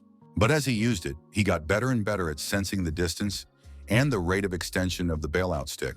The essence of the bailout stick is that it can be both a melee and ranged weapon. With a wide grip, you can wield the stick like a spear, shortening like a dagger in close combat, quickly switching between the two. It all depends on how to hold the bailout stick, and so the art is hard to learn and takes time, Macaque pondered. Hyunwoo crumbled the monster meat one by one while holding the dough rolling pin correctly. In an instant, the hermit extended his telescopic baton and drove it into the muzzles of the tall reptiles. With only a couple of grumpy macaques' advice, the hermit quickly got the hang of it. The kid is definitely a genius, realized the Monkey King after all the observations. The hermit pulled his shoulders, the unfamiliar movement and exercise making them a little stiff. Training with electric had not gone to waste and was still helping him learn new skills. His entire training consisted of endless jousting, and he learned those lessons well. In battle, every step and movement is important. You should think about good things and kill whoever you are ordered to, remembered the hermit. But Hyunwoo had studied more than just that. The style of attacks, the ways of all-round defense, in endless variations over 100 years. But precepts also solved a lot of things, greatly reducing the debt of the learning path. Any fighting technique is now his forte, said Hyunwoo in the middle of the mountain of crocodile corpses. Cheater, Makaka thought to himself. Just very diligent, the mad honors student thought to himself. Will there be more instruction? The hermit asked the monkey boastfully, and muttered that that was enough for now. Mangaka's portmanteau was almost discharged, assessed the mad hermit. No need to use the bailout stick anymore, he asked Makaka, and he agreed. Hyunwoo had mastered the weapon sufficiently. How about using the digging stick in conjunction with the chicken dragon force? Monkey King asked. Thinking, Hyunwoo replied. But why did Makak ask, he thought instead of answering. What that could mean the mad hermit didn't understand. A disappointment awaited at home. Mangaka's porta-potty didn't work on the chicken dragon ball. The power of the chicken dragon could not be applied and will not be for the time being, Monkey Face clarified. I had traveled to the labyrinth for nothing. The hermit was upset, tasting the deception. It seems the master's angry. I will come back later, said meekly Slave Anya. He got a contract again, this time from Rita's Suits, and with pretty good terms too, the slave girl reported. 2 sly cats were standing right there. If the hermit could read faces, he would have noticed the first one blushing. It wasn't a bad offer, the hermit appreciated, but he didn't look interested. Just say no, he threw away the contract. In his spare time from his main tasks, he preferred to loiter. There was enough money without that. He leaned back on the back of the sofa. Why work when there was so much slave labor around, the hermit thought. Isn't it wonderful to do a master photo shoot? Agent Rose smiled sweetly, squeezing her eyes shut. Again resented the hermit, but he was gently and decisively taken aback. It was not at all necessary, quipped the apprentice. Such an investment would definitely benefit the master. There is no such thing as a lot of money, the apprentice stood her ground. He was lucky he didn't see Myeong's face. That's someone who could give away their plan head-on. What do you think, first Koshkojena? He suddenly distressed the student with a question. The woman hesitated to answer, but the goofy hermit still didn't read the atmosphere. Pictures are good, squeezed the tomato-red innocent maiden. These two are conspiring suspiciously, even more so than when they are rivals, the hermit thought. And not so long ago, we were like cat and dog, fighting about everything. They look like they've become friends, the mad father came to an illogical conclusion. At the same instant he received the system notification, Av whipped out an invitation to him, just in time for him to slip away from the heavy questions of the persistent female students. But what a mess, he looked around the room. And the drooling android girl. Get up, you digital slob. He pressed the hibernation exit button. Just worked up, the girl said when she woke up. Where does all this food come from, the hermit asked, and learned that digital food can be endlessly replicated in this dimension. Convenient logic, the hermit appreciated the benefits. Might as well move here, he thought, but wondered aloud if he had managed to find out anything about the developer. The secret level on the 12th floor, with significance pronounced the extracted information the android. The 12th, the topmost recalled the hermit's meager knowledge of the tower. The search designates it as the original developer's apartment. But what that means, the hermit will have to figure out for herself, she said. But how to get there? Asked a hermit with topographical cretinism, a blind man's compass, he suggested. Trouble, he saw the android's concerned face, but she shook her head. It would be fine. But there's some but, the hermit asked the perpetually slowing system. Time, said the girl. To complete so many levels, you have to spend a lot of time. The transition could take a couple years, the Av girl sadly stated, after all the calculations. It's too much, he immediately dismissed that option, the mad hermit. Still, he's the only frontiersman on his level of the Matrix and can't leave it for long. Of course, there are capable mad students that can fight the weak illegals. But if, like last time, an illegal conqueror shows up, there will be trouble. The pressure, the chicken dragon, was still fresh in the hermit's mind. The floor can't be left to these two, Hyunwoo decided. Try looking for more loophole, asked android girl, crazy cheater. Denied, no loopholes, replied the white-haired neural network. Is it really that hard? Burst out the mad hermit, smashing the virtual furniture, the little girl barely saving her pizza. It was a nasty thing Hyunwoo resented.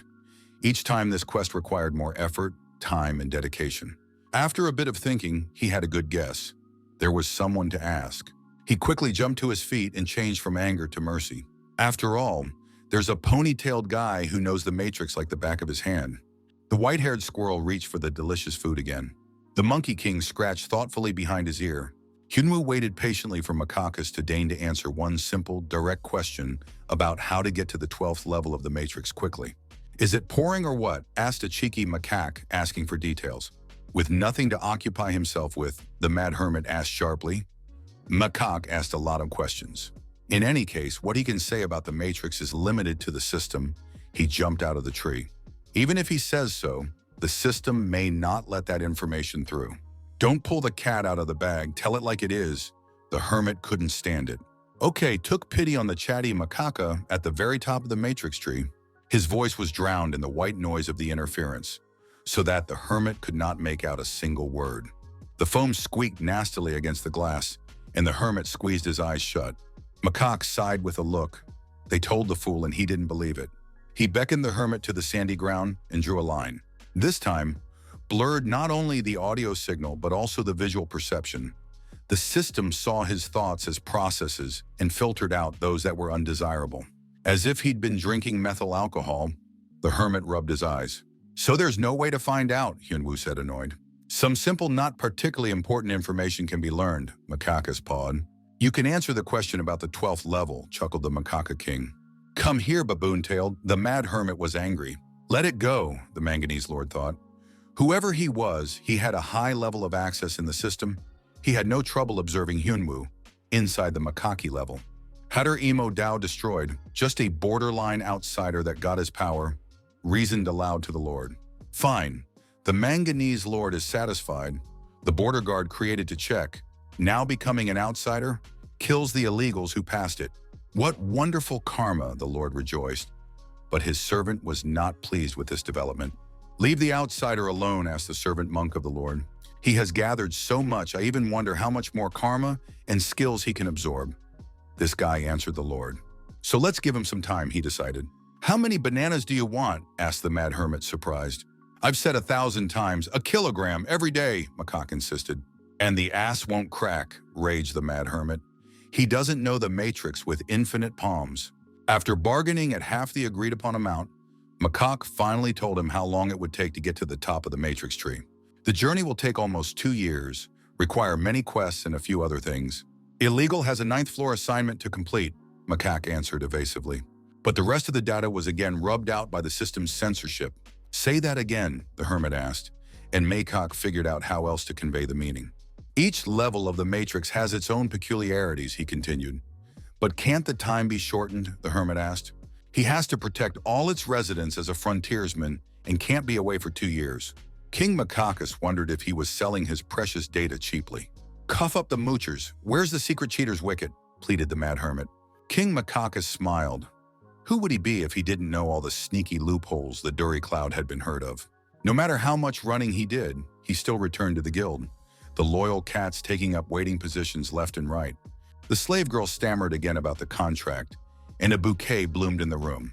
But the mad hermit refused, and the flower bed immediately wilted. The hermit gnawed insensitively on his waffles while surfing the net.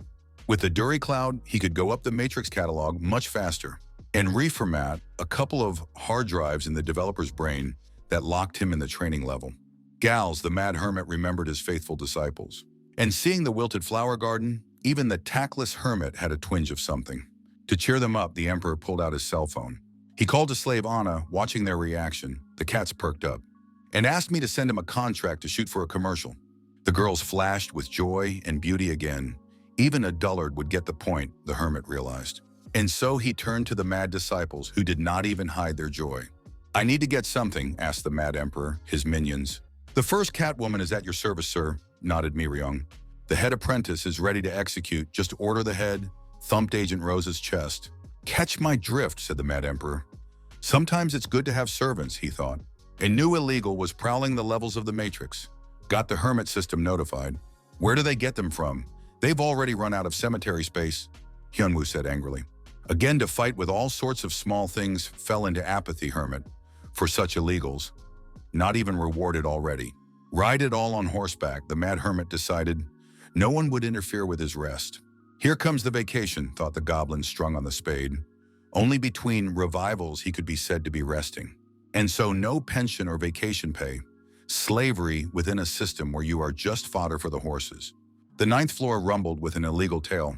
He took a long time to snicker and sputter vile saliva before exiting the labyrinth. Bouncing in at last, the pedal-powered polite hermit from the lounge area said hello. Tell me your number. I'll bet on you at the races, the hermit asked politely. What's the small-minded one?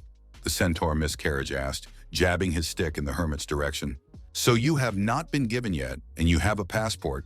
How do you want to come in? Cattle or humanoid? Asked the border guard.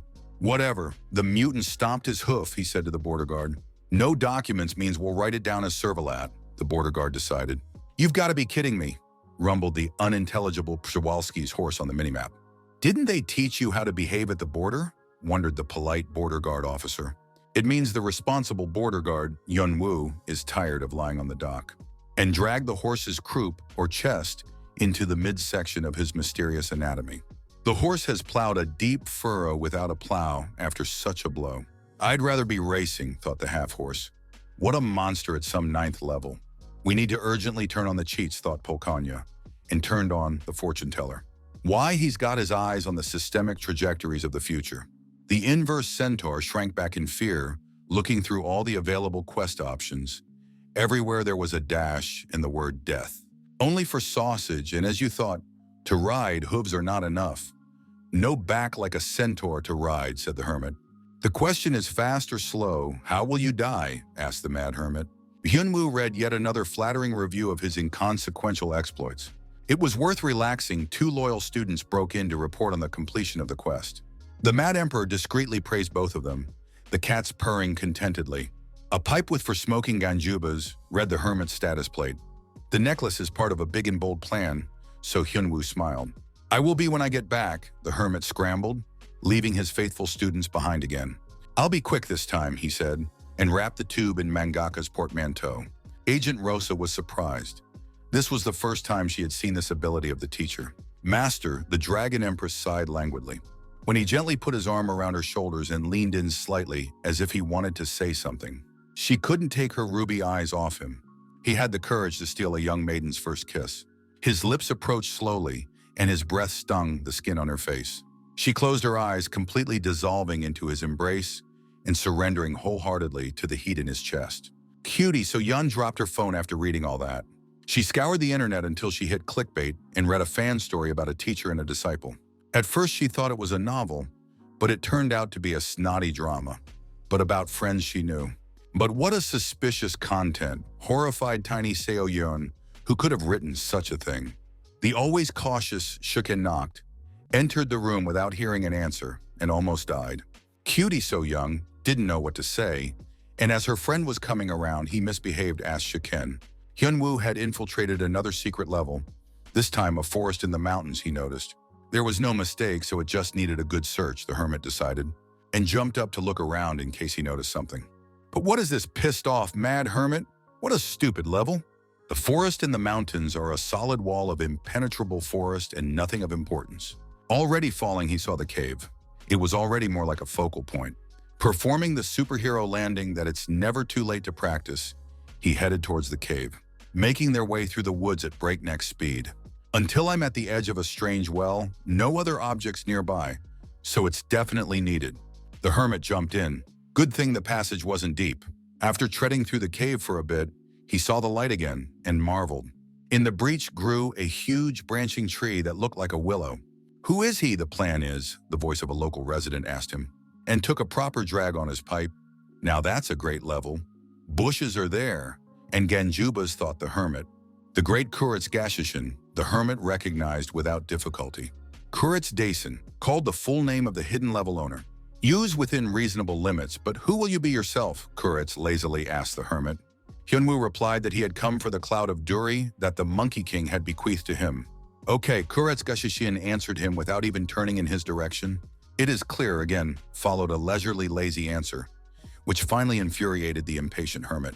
He was already thinking of giving the native a smack, but he decided to answer suddenly.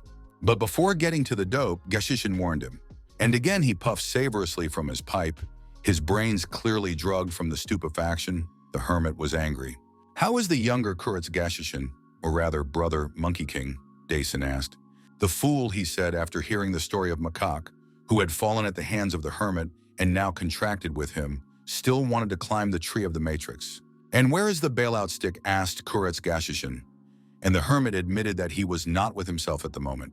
Mangaka's portmanteau only allows you to connect to one server at a time. You can't take a second one with you, Kuretz realized. The Monkey King has already climbed the tower, and not alone. "What does that mean?" the hermit asked. "Heard of the 7 curses?" Dason answered the question with a question.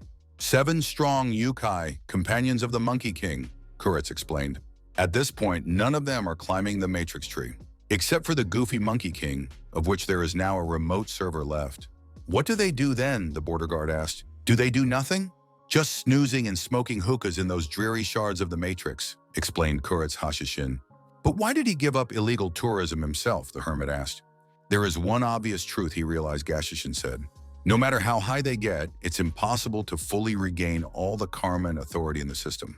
"Especially them, that guy," muttered Gashishin cryptically and took another drag. That's it. Kuretz made it clear that the character's third-party dialogue about the lore of the world was complete. If the Monkey King is still fighting, it's a good thing. Kuretz yawned lazily. The hermit sighed. They always cut off stories in the middle. But now that they're done, let him give up the cloud of Duri already, the hermit said. "Will he be able to hold it?" Gashishin asked, exhaling smoke. "Don't mess around," the hermit replied sharply. But Gashishi explained that he wasn't going to clamp down on the Duri cloud at all. This level allows you to transfer accumulated skills, but there is no easy way to get them, Kuretz replied. Strength is forged from the steps traveled, Kuretz continued to explain. Did Emo Daus use the Chicken Dragon's abilities as freely as his own? Kuretz asked. But this place has its own methods of transmitting karma, Kuretz pulled. We need to repeat the karma of the Monkey King, enigmatically uttered Gashishin. What a strange logic this matrix has, as if someone had long forgotten they lived in the game, wondered the mad hermit. The two lords sat at the world map and divided the spheres of influence. How do we divide? Asked Agent Rosa, the main rival. She'd like to rebuild Mexico City herself after the White Elephant attack, but right now it's chaos and anarchy. Of course, it would be easier to clean up all the gangs with the KGB, but that might cast a shadow on the teacher, she thought. But P. Joe has a lot of experience in taking territory, and their skills could be useful in Mexico City. Here they could create the master's dream city. The maiden conceived a cunning plan. Half made her terms, the first candidate for concubine. Half of the city she will build up as she wishes, the Dragon Empress proudly declared. Okay, for the sake of cooperation, Agent Rosa was willing to make concessions. We'll draw the border here and the elevation difference here. They started the business partition of the pie. To get a dope cloud, you need to get as high as the king of the macaca, Hashishin said. What? Hyunwoo wondered. That's how much to blow out, he wondered. Shouldn't he have been trained first, but Gashishin brushed it off? The hermit must comprehend the art himself. After all, he is not strong in the art of smoking Dao, and is more specialized in physical strength, showed his biceps, Hashishin. Doing everything himself, eventually gave up on the crazy hermit. What a damn macaw, couldn't explain it all at once. The hermit got angry. Even if he knew, there would be no point in helping him, because without repeating karma, you can't get power, explained Kuretz Gashishin.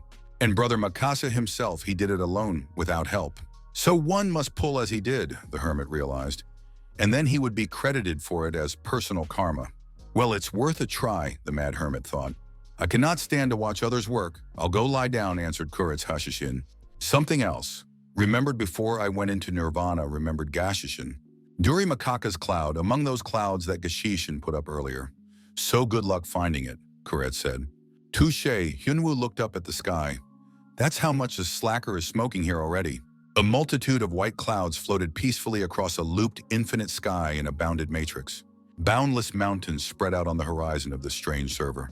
The hermit has aged imperceptibly after being on the accelerated server for 3 whole years. 100 years had gone into the electrophoresis technique, but with the Tao of smoking, he was dealing with it for the first time, resented the hermit. At first, he tried using the 5 elements by applying the power of absurdity, but the cheat failed. He would then jump clouds, hoping to find the right one, but that quickly got boring. Even after pacing like a master electrician through the clouds, nothing worked. Riding the cloud didn't work after all. It's just water vapor. Hyunwoo didn't give up and tried connecting the clouds with magic. He tried to squeeze them forcefully, but they turned to rain and disappeared. Eventually, he realized the step of emptiness and began to walk across the sky. Pushing off the dense manna beneath his feet, he could run. But not for long. Barely losing concentration, the hermit immediately rocketed downward. He'd better ask the king of the macaca, the hermit thought, forgetting his pride. But then he imagined how he would abuse him, so he gave up. What else is there to do, he thought, looking at the vast clouds floating peacefully across the sky. The hashishi chicken had left the den and was smoking outside, adding new clouds to the sky. The mad hermit was startled. A hunch struck him and he shouted a battle cry. You can really walk on the sky and surprise teacher Gashishin? Or not, he thought, as the hermit flopped to the ground again. The hermit took off again, so you can... Amazing thing, the Tao. Works though it shouldn't, puffed Gashishin. But perfection is still a long way off, a lazy Kuretz remarked. This is the second attempt to fail. Although the guest had previously fallen to cloud level, Gashishin noted. It didn't matter whether it worked out or not. From that day on, he lost all hope, Kuretz recalled. But why was Macaque clinging to this troublemaker so tightly, Dason wondered. He even told him how to get karma, which is quite unusual for a macaque. The mad hermit was hot from the exercise. Or maybe he was already starting to feel the cloud of Duri. Why had he taken off all his clothes, hung Kurtz's mute question. Good thing that psycho left his underwear on. A naked man in the sky doesn't bode well. Hyunwoo hovered above the clouds, treading carefully on them with his feet. It would have to work this time, he realized with a final inhalation of the stupefaction. Eventually, he revisited the power of the absurd through stories of flying wizards. One master had a light body technique. If you can't make the clouds denser, you have to relieve yourself. Recalling his power, Hyunwoo noticed that the usual physics of vapor and condensation did not apply in the clouds of this matrix. By applying the basics of body relief in Master Electric's bush, one can sense the clouds, the hermit realized. The void step he applied earlier was incomplete. Now he stood on his inner energy, as if on the ground. Wow, Gashishin noted. The hermit used to be bursting with magic, but now everything comes easy. The hermit and WPIM stepped confidently on the cloudy surface as if it had texture. The Duri clouds immediately reached for the mad hermit. Finally, he exclaimed happily, he'd caught the damn parish, and collapsed on the cloud as if it were a soft feather bed. Ports would have put on already, exhibitionists, through clothes, curettes, Gashishin. It seemed heavy to the hermit, for he had had time to wean himself off of it as well. To his age of virginity was added a dozen more, at what cost to strength. Don't worry, you'll make up for it, soothed the innocent hermit Kuretz Gashishin. Here's a keepsake ring with an expansion feature, handed to the hermit by the artifact. But why did the cloud of Duri become a ring of Duri? Asked the hermit. But Kuretz only shrugged his shoulders. When you catch a parish, and not such things are seen. Expand, the hermit decided to try out the upgrade, and the cloud of Duri became a cloud again, poured out into the sky. Squeeze, the hermit cheerfully commanded, pondering the methods of application. The cloud had become a ring again. The matrix was taking on an increasingly convoluted logic, the hermit realized. Just don't use it too often, the great Kuretz warned. Of course, replied the hermit confidently, and wanted to press the exit button. Pass something to Brother Makakich, asked Kuretz Hashishin. Okay, the hermit listened carefully to Gashishin's lengthy message. Peaceful dispute about the division of spheres of influence turned into open warfare, forgetting everything girls fiercely swapped pillows. As a familiar voice called out to them, the cats turned around happily. Girls don't fight. The crazy hermit is here to check on the students. But what is it? He asked, looking at the design madness. What madness land they had built? The hermit marveled. Mastered the Duri cloud. Well done. Supported Macaque. But why? He asked. But he himself said to get a cloud. Duri resented the hermit. They both froze, staring at each other in cognitive dissonance. Didn't Bart Kuretz tell the hermit how to bring the cloud of Duri? Makakich asked. No, replied the hermit incredulously. He was told to repeat all the rituals of smoking. Was there any other way? He asked the Monkey King. And from his silent reaction realized that yes was. 10 years horrified the hermit. For nothing. What the hell was he doing catching parishes for so many years, resented Hyunwoo. Makak remembered his brother hadn't listened very carefully to the instruction on how to pass the Duri cloud. Well, and let it be. Real time spent not much, the cloud received new experience, also consoled himself 120 years old man. Actually, you could have done without that, Macaque shook his head. He could simply share his karma, for the cloud is part of it, and thus pass on the hermit's control abilities. What's done is done. You can't regret it, the mad hermit said to himself. Time to go up, Macaque said, and Hyunwoo interjected. Through the labyrinth, he suggested. You can't ride a cloud in a narrow space. Monkey shook his finger. We need to get into the rectum, he told the hermit, the specifics of logistics in the Matrix Tower.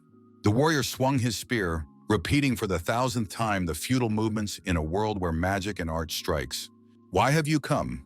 He asked the unexpected guest who had interrupted his valuable training. About that man, the warrior asked, but the monk shook his head negatively.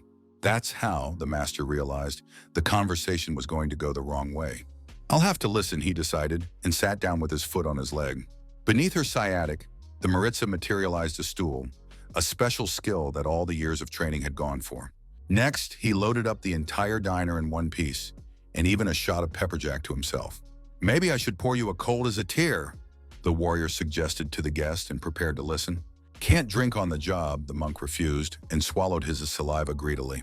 Then I'll take a sip myself if that's the case before it gets hot, the warrior said. So why are you here, said the master of the quick pour. Need help, briefly communicated the purpose of the entire visit to the monk. Amazing, the master said. It was the first time he had seen a monk go against the Lord's will. What's up with that kid? The warrior asked a leading question. He needs to be cooled down. He's getting too excited, the monk replied. Outsider, the warrior clarified that it was about one person. So Emma Boy Douse is already that, concluded the peppermaster. And the talk was chicken claw, electrical installation, grinned the warrior. Laziness, he replied in refusal to the monk's request to deal with the 9th floor. Direct passage, explained Macaque, but only for experienced illegal immigrants. In one day you can rush to the 12th. One day instead of 5 due to new abilities is good news for the hermit. If it didn't work out, he would take on the apprentices again. But there was no need for that now, the hermit decided.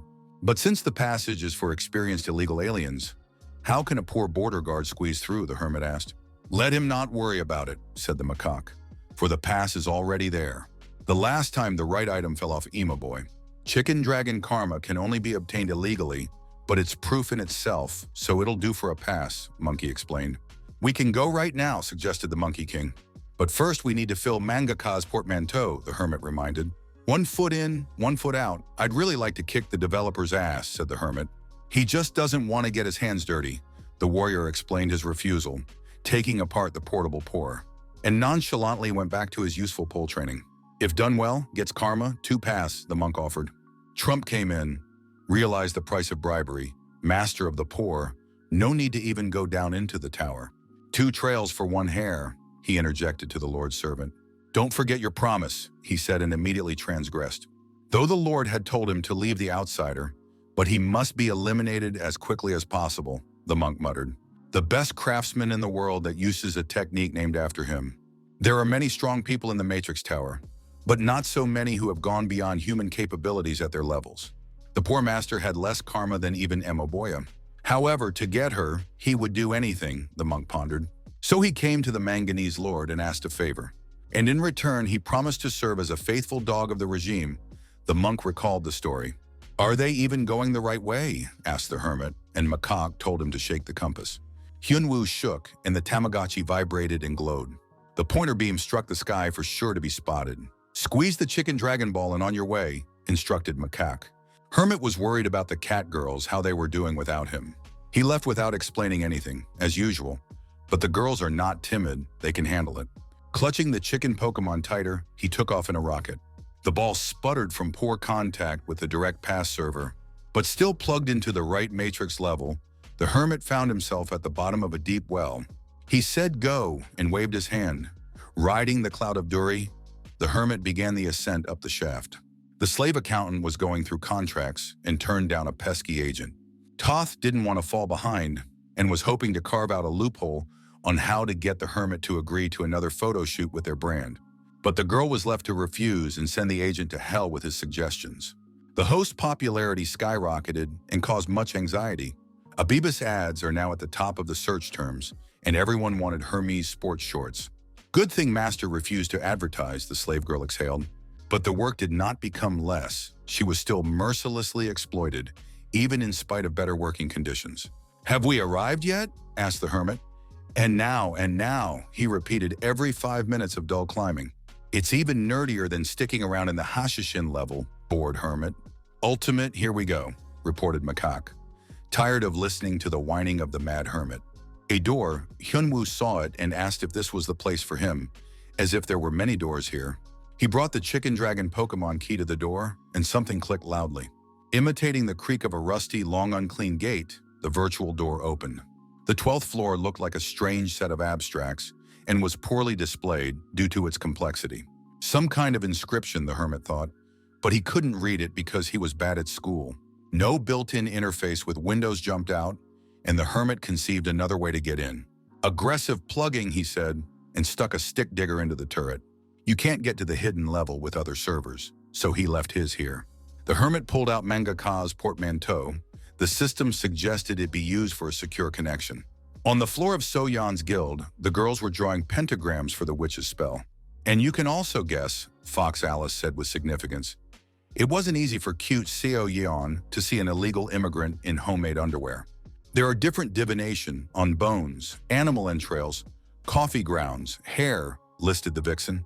The fortune-telling circle can be spun back and forth, conjuring up the past and the future, Alice explained. But the all-seeing eye of the Matrix doesn't let you cheat and see the future. But you can find out if you're lucky or not, said the fox.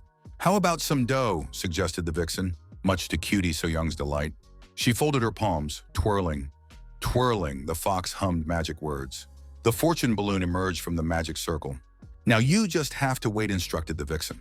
But the balloon gave out the inscription full PE instead of answering, so what that could mean the girls didn't understand. The level began to rearrange itself right in front of the mad hermit's eyes. The textures of the wooden ship grew out of the tower textures. As the ship chugged along, the hermit noticed an entrance off to the side. Inside, everything was covered in dust, scrolls with blueprints lying around, and round clouds of scenery hanging instead of lamps. Each cloud represented some level of the Matrix. Hello, Mr. Anderson, came the greeting tape as he passed the entry point. Who's the Joker? The hermit asked and turned around, noticing the presence. Developer, the patch programmer, introduced himself. The joke really is outdated, he commented to the bot at the door. What other biblical references are there? The hermit asked after looking around. There's a secret archive of Matrix blueprints, the developer told him. Volumes of code and stuff. That's why it's an ARC, he explained. Noah introduced himself to the programmer by his nickname. The creator of this place, he said. And he called the hermit here too. Ah, developer, rejoiced Hyunwoo. That's right, the shaggy-haired programmer confirmed the input again. He also created the training tower and put a hermit in it, like a red maiden. The developer nodded his mane at everything. How long he had been looking for him, exclaimed the hermit joyfully. A good opportunity to close the gestalt and return the favor, smirked the mad hermit. But they're not the enemy, the developer hastily raised the firewall. I know, said the hermit. But duty is duty, and he continued to batter the developer's defenses. As if he didn't know what he was in for, raged the mad hermit. The defense cracked, and the puny programmer was taken by the collar. Don't worry, I won't hit you hard, Hyunwoo said and swung wide. Sounds of profanity, coughing, and muffled kidney punches rang through the ship. The developer's virtual head swelled badly from the aftermath. What you sow is what you reap. The mad hermit fulfilled his long-held dream. Now we can have tea, Hyunwoo said to the developer. My mirror, my light, tell me the whole truth, sang the master of negotiations. The programmer was stunned at the programmer's insolence, but the hermit dismissed the accusation. He was the one who was locked up for 12 long years like a prisoner. If there was a reason, then spit it out before your fists itch, the hermit threatened. The reason why he was locked up, Hyunwoo wanted to know first. It would have been nice to tell the whole background of the story first, but the developer left it out. He chose the staunchest tin soldier. The programmer pointed his finger at the hermit. The ravings of a madman a masochist found resented Hyunwoo. No details, realized the dim-witted developer, who had also lost his social skills. Each floor of the matrix in the tower has its own logic and physics. On the 9th floor, it's a level reset. The 21st load cycle has now begun on the 9th floor, the developer explained. That's right, he confirmed the hermit's hunch. He too had booted up many times, but he didn't remember it. But in past uploads, the hermit has proved himself properly, so the choice fell on him. In the sixth cycle, he'd be a regular hunter, maybe a little stronger than the others. What's more, he didn't even have any special skills like other hunters. However, he was still able to kill the illegal with a mighty jerk. But the main reason is that the hermit has distorted the standard scenario in the matrix of the ninth floor. All levels of the matrix, originally just testing programs, the ninth floor screened out the bottom half of the list of illegals. Each time it had been destroyed, but now the mad hermit had broken the noose. There was something else that was reassuring, groused the programmer with a broken nose, in that it is the mad hermit who will be able to change the entire matrix. Neo's chosen one, the developer inadvertently blurted out. And because of that, he was kept in the tower as if he were a prisoner, the hermit exclaimed. What's so special, Hyunwoo wondered. And the developer replied that the 12th cycle was particularly memorable. The hermit lost his arm in a fight with an illegal alien and was bleeding. All the comrades had already fallen and lay dead beneath his feet. The hermit lured the illegal to a nuclear plant that was nearby. Applying the curse artifact on the illegal, the hermit pressed the detonator and blew up the nuclear reactor, taking the monster to the grave with him. The developer wanted to recount everything, but the hermit brushed it off, whoever he was. His current personality is the product of a single stream of memories. The imprisonment gave the hermit time and strength, because resilience alone cannot change the entire matrix. But the tower had a limit to the monster's strength, the hermit objected. A training device of sorts. Normal-level citizens could only gain karma in the Tower of Learning. Outside of it, the recruitment of karma, and thus power, is greatly reduced, the hermit learned. X2 experiences, that's the main feature of the tower, the developer said. Understood, accepted, but what are the changes to the matrix that the developer wants to make? The matrix is being misused, the developer explained. Originally with 5 people on the team. The designer who drew the matrix and its concepts. The engineer, the one who designed its mechanics and logic. The tester, the one who tweaked everything and brought balance to the system. The developer programmer wrote code for everything to make it work. And the sysadmin, the one who makes sure the system works, called everyone Noah. Without the team lid, the mad hermit assumed, the problem started when the designer, the tester, and the engineer colluded with each other. They stole the access passwords from the sysadmin and tried to erase the developer. He was lucky to be saved on a secret server that no one had access to. Sysadmin had to hide as well, Noah assumed. After they stole the project, started using it with their blackjack, and underbid the developer. He noticed something and fell silent doing a quick search. What's wrong? The mad hermit asked the silent developer. Half Indra, the shaggy-haired programmer, told him. An experienced illegal immigrant had descended to the 9th floor. At the triumphal arch, the master of the pole pusher appeared. How strange, he thought. No one meets, no flowers, no loaf, not even a drink is offered. The dummies were taking pictures instead of running for cover in any unclear situation. The people were completely weaned from monster attacks. The guard shouted, shoo, shoo, into the horn. He's come here for an outsider, but there's no choice, the poor master thought to himself, and opened the door to the underspace refrigerator. Hundreds of dummies with cell phones turned to ice. The master of the poor took another swing, long dirk in hand, and caused another ice age on the streets of the city. How else to make ourselves known, make a phone call, give a note to the newspaper, put on an ice figure show, our choice. Sweet Seo, Yon and Alice the Fox anxiously listened to the news stream. Better not to run into an illegal, said Alice the Fox. They will die at the mere sight of that monster, she told the pretty So Young. Fox is lower in rank than Master Electric or Demon Loli, but since even he says so, thought Seoyeon. The poor master didn't just use plain ice. There was no mana visible in it at all. So everything he's created is his karma. The fox ears perked up. There are even receivers, Empress Loli heard, breathing heavily. Already met a couple times in past cycles, said the pouring master. He towered over the girls on the ice column, just amused while he waited for the outsider. What a monster! Empress Loli could barely breathe and had already wasted all her strength. She hit it with the power of absurd and the power of Loli, but to no avail. Even the power of the first volume of Capital, as performed by Agent Rosa, didn't work. The book was getting covered in ice faster than the girl was reading the spells.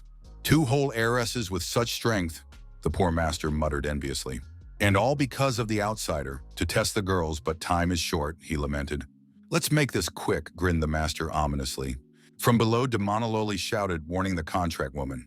The girl turned around and saw a huge wave of ice coming at her. At the last moment, she dodged the ice age.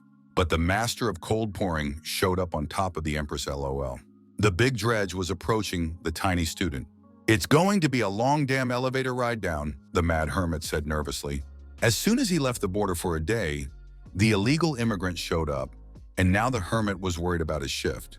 "Get the Pokemon Pass," Monkey commanded as they arrived. "We'll be there in 10 minutes, guided the topographically cretinistic hermit macaque. The ruins of Rome have been replenished with new ruins. There will be no shortage of tourists," thought the hermit. As Scary noticed, the stranger's uncle was pawing at his catgirls. "No forgetting, no forgiving, illegal crossing, only elimination," shouted the mad hermit. But the poor master managed to dodge from a hard blow. "Oh, there's the main customer. He's getting tired of waiting," said the criminal. The hermit gently held the Empress Lole. Pulse palpable, he checked across his chest. "Maybe they will offer a drink at least now," asked the pouring master. "We'll give you a light too," the mad hermit replied menacingly. Appeared right out of nowhere. "Where was who he saw?" asked the poor. The hermit asked the Monkey King to move the cat girls away from the battlefield. He gently placed them on the cloud. It was a good thing they were both breathing. Dury Cloud turned on autopilot and sped away with the students. "Dury Cloud, an unusual thing," remarked the anomalous artifact poor master. The mad hermit released bloody mana without further ado. "Wow, magic isn't bad either," the illegal was amused, at level 9. "But is that really all there is to it?" Looked more closely by the pouring master. "For Ammo Boy to get pummeled with just that," wondered the illegal. "This is a flower," said the hermit, "and now there will be berries." But the illegal muzzle didn't understand the local metaphors and stood with his mouth open. "We'll weld your saddle," the mad hermit raged. "Welding means you learned welding?" Dazedly looked at the hermit master of the pouring. "Seamless, weld all the hatches shut," the mad hermit hissed. He exchanged a few blows on the bailout sticks. A lively battle of equals ensued, the hermit wielding monkey staff well. But the master of the poor had something to answer with. He struck with icy projectiles. "Not a big deal," he issued pathetically after the attack. But now the mad hermit stood taller, his power clearly underestimated. As a master of close combat and face-to-face negotiation, he rushed toward the illegal. Absurd's zero-distance punch applied Bruce Lee's technique, hermit. The illegal's carcass rolled on the rocks, ringing with each impact. Rusty, the illegal heard, and noticed the rapidly increasing screening device. "What kind of endoscope is that for a giant?" The illegal was horrified. "Wait, not yet," agreed, pursued the enemy by a mad border guard, and attacked with a series of simple punches with a bailout stick. And the illegal fought back with a steel crowbar with which he had practiced extensively. But the bailout stick hurt more, and the illegal drinker was squeezed. "Turn around for a thorough inspection," the border guard asked politely. "Crikey, the hooligans are taking away your eyesight," wailed the pouring master. And the border guard backed off. He doesn't want to bend over nicely to the inspection. "There will be another conversation," said the insane hermit and applied the long-arm fetishist technique. But then he got an unpleasant surprise. The mandala behind his back was covered in frost. "Now I see how Emma Boy was apprehended," gritted his teeth at the illegal poor master. "Since you've endured the duel for so long, it's worth introducing yourself properly," the hermit heard. Ice didn't break with lightning, wondered the hermit, because he didn't do well in school. Master Refrigerator, nicknamed Glacier Zapoya, introduced himself as an illegal. The developer was worried. Let the frontiersman swat Emma Boy. As luck would have it, his opponent was a legendary creature. He's a repeat illegal alien and definitely has karma, and all the developer's powers went into locking Hyunwoo in the tower 12 years ago. The mad hermit tensed up and removed the glaciation. The hermit let static currents flow through his body for self-heating. Thanks to the Monkey King's karma, this movement was able to be concealed. "Enough demonstration," said the refrigerator man. "It's time to finish the repairs." He moved toward the mad hermit himself, closing the distance with a single leap. The steel crowbar collided with the bailout stick of the mad hermit. The freezer was chilling him to the bone. Rusty, he pulled out the telescopic staff of the Monkey King. "What kind of karma is this?" he asked Macaca, himself not freezing, from his own refrigerator. But Monkey knew nothing about the karma of the illegal refrigerator. Omaiva Shindaru sounded the foreshadowing of a critical blow from behind. Just not that way, the hermit struggled to block the heavy blow with his crowbar. The impact carried him to a cliff of building rubble, their battle changing the landscape beyond recognition. "You're not doing too bad," said the Freon master, and was sent to the erotic pedestrian. "And who promised to fix it with welding?" snarled Freezer. "It's almost done now. We'll be soldering the whole thing soon," the hermit replied. "Good, so it won't be boring," replied the pouring master calmly. How about this one? He asked and turned on the ice maker. It's always like this. You order a drink and it's all ice. The hermit was upset. Ice stakes flew towards the mad border guard in large numbers. All he had to do was refuse his order and retreat. Your order, pursued by an illegal part-time bartender. The metal of the leather vest was covered with frost. The main thing was not to lick it, the hermit thought. Now we'll set the accelerated freeze and call it a day, the freezer man exulted. I'll finish him off in one blow. He pointed the crowbar at the hermit. A cloud of dust and ice crumbs rose up from the impact. The freezer man was surprised. The blow hit the target, but without the desired effect. His steel tuning rod was gripped firmly. Gotcha, thought the mad hermit, and took the crowbar away. You can't fix a refrigerator without a tire iron, he told the illegal. Hold your teeth, swung the hermit around for a mouth inspection. And fist bumped the fetishist, the drunken freezer master. Hyunwoo looked at the effect of the punch.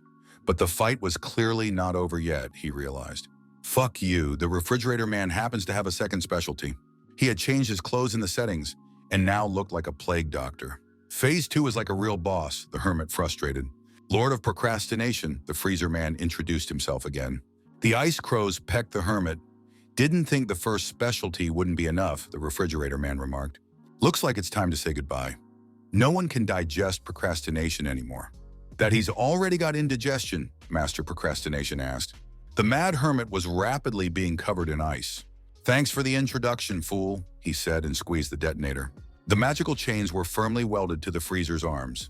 A well-fixed client, no need for anesthesia, the hermit said. Get ready now to start welding all the holes, heard the alarmed illegal alien. What kind of tricks are these? They didn't agree to this, faltered the grizzled freezer.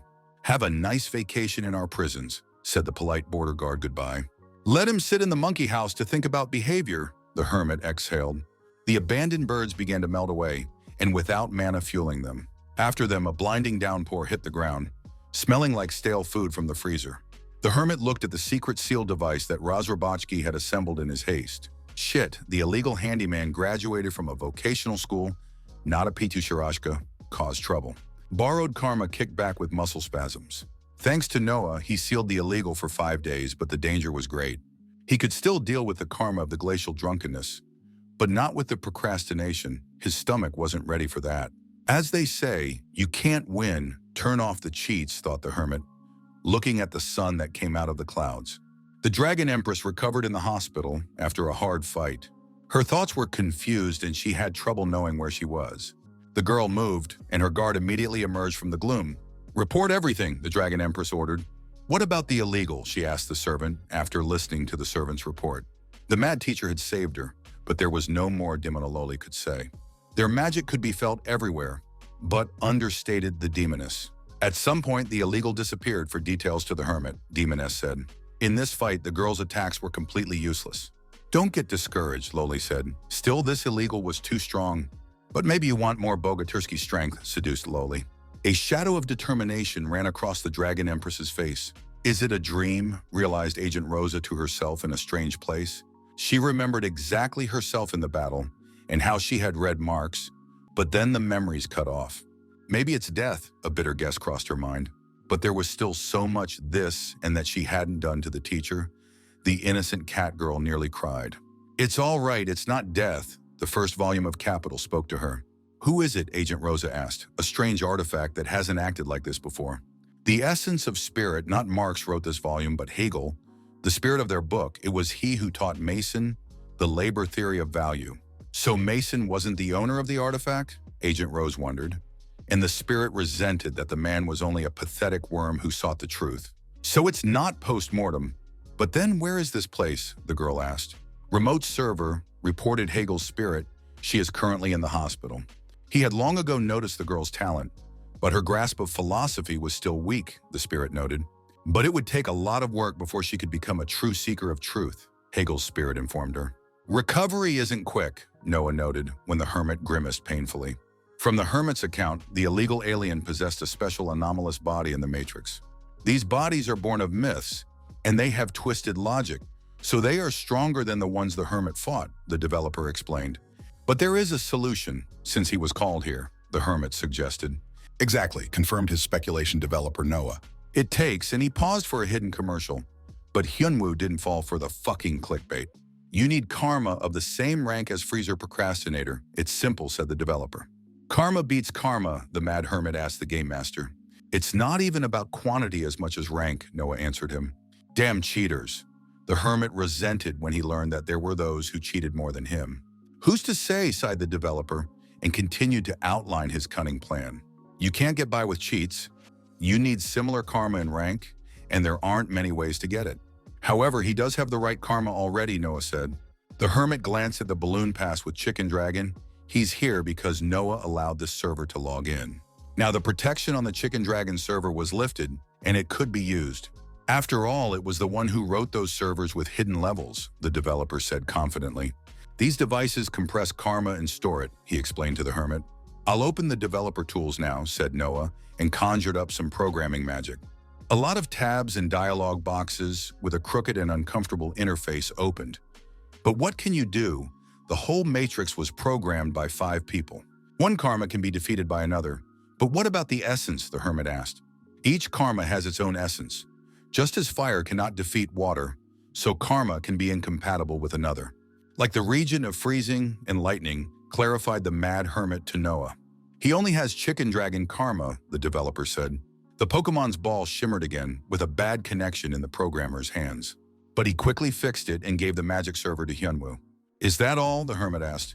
The preparation's complete, he heard in reply. You can upload, the rest is up to you, Noah added. But what to do with this Pokemon? Asked the hermit. Whether to strangle the snake or not, he looked at the azure ball. It's simple, you just need to… Noah paused for your commercial. Tame the dragon. Either give it a light and still tame the dragon, the developer added. Connected that way, Noah said, giving the hermit some thought. There are 3 ways to fry for the chicken dragon.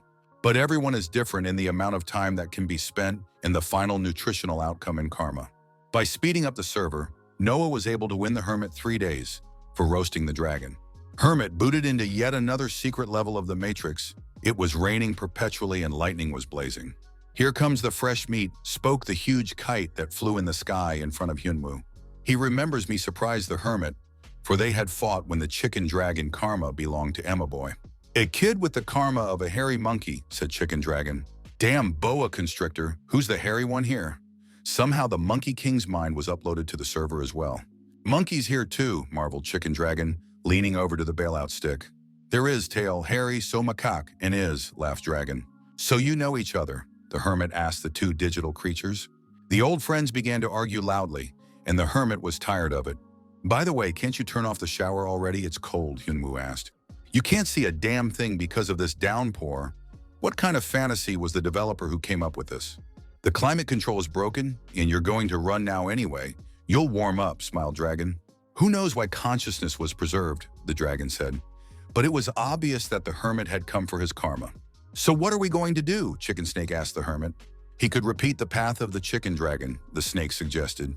There's no time for that, the hermit quickly replied. Crawling like a snake takes too long. You can grab karma, or you can get recognition, which means you can make a contract.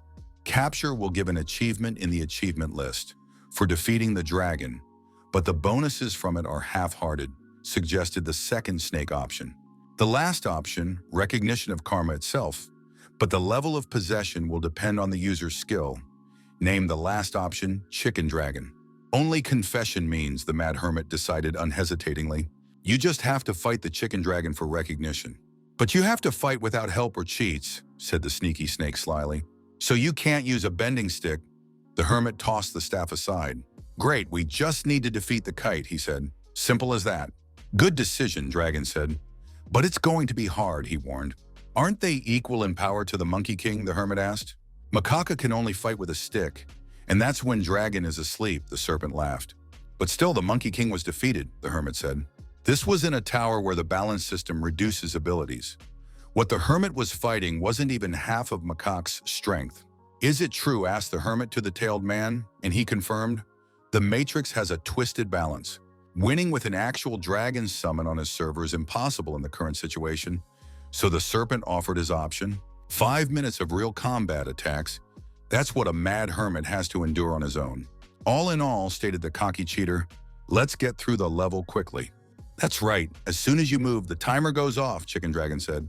The main thing is that the boa constrictor should not retract his words later, the hermit warned. There will be no such thing, replied the dragon. But he so smugly, stated the serpent. Hyunwoo released all of his mana at once and attacked the query dragon. Meanwhile, the rabid freezer was sitting on a tight leash. The chains were perfect, nothing could break them. But for such durability, they were paying for it with time. There was not long to wait for them to sleep. I'll get out of here, I'll freeze like a mammoth, said the illegal Santa Claus. Noah watched the broadcast from the server from his desk. Despite the prolonged use, the dragon's karma was full. Practically 100% of true strength, he noticed. Originally, his remote servers could only hold half of the true powers of the image. Has it really been possible to improve the server? Wondered the developer. The remaining trio was able to do something. He remembered his former co-workers.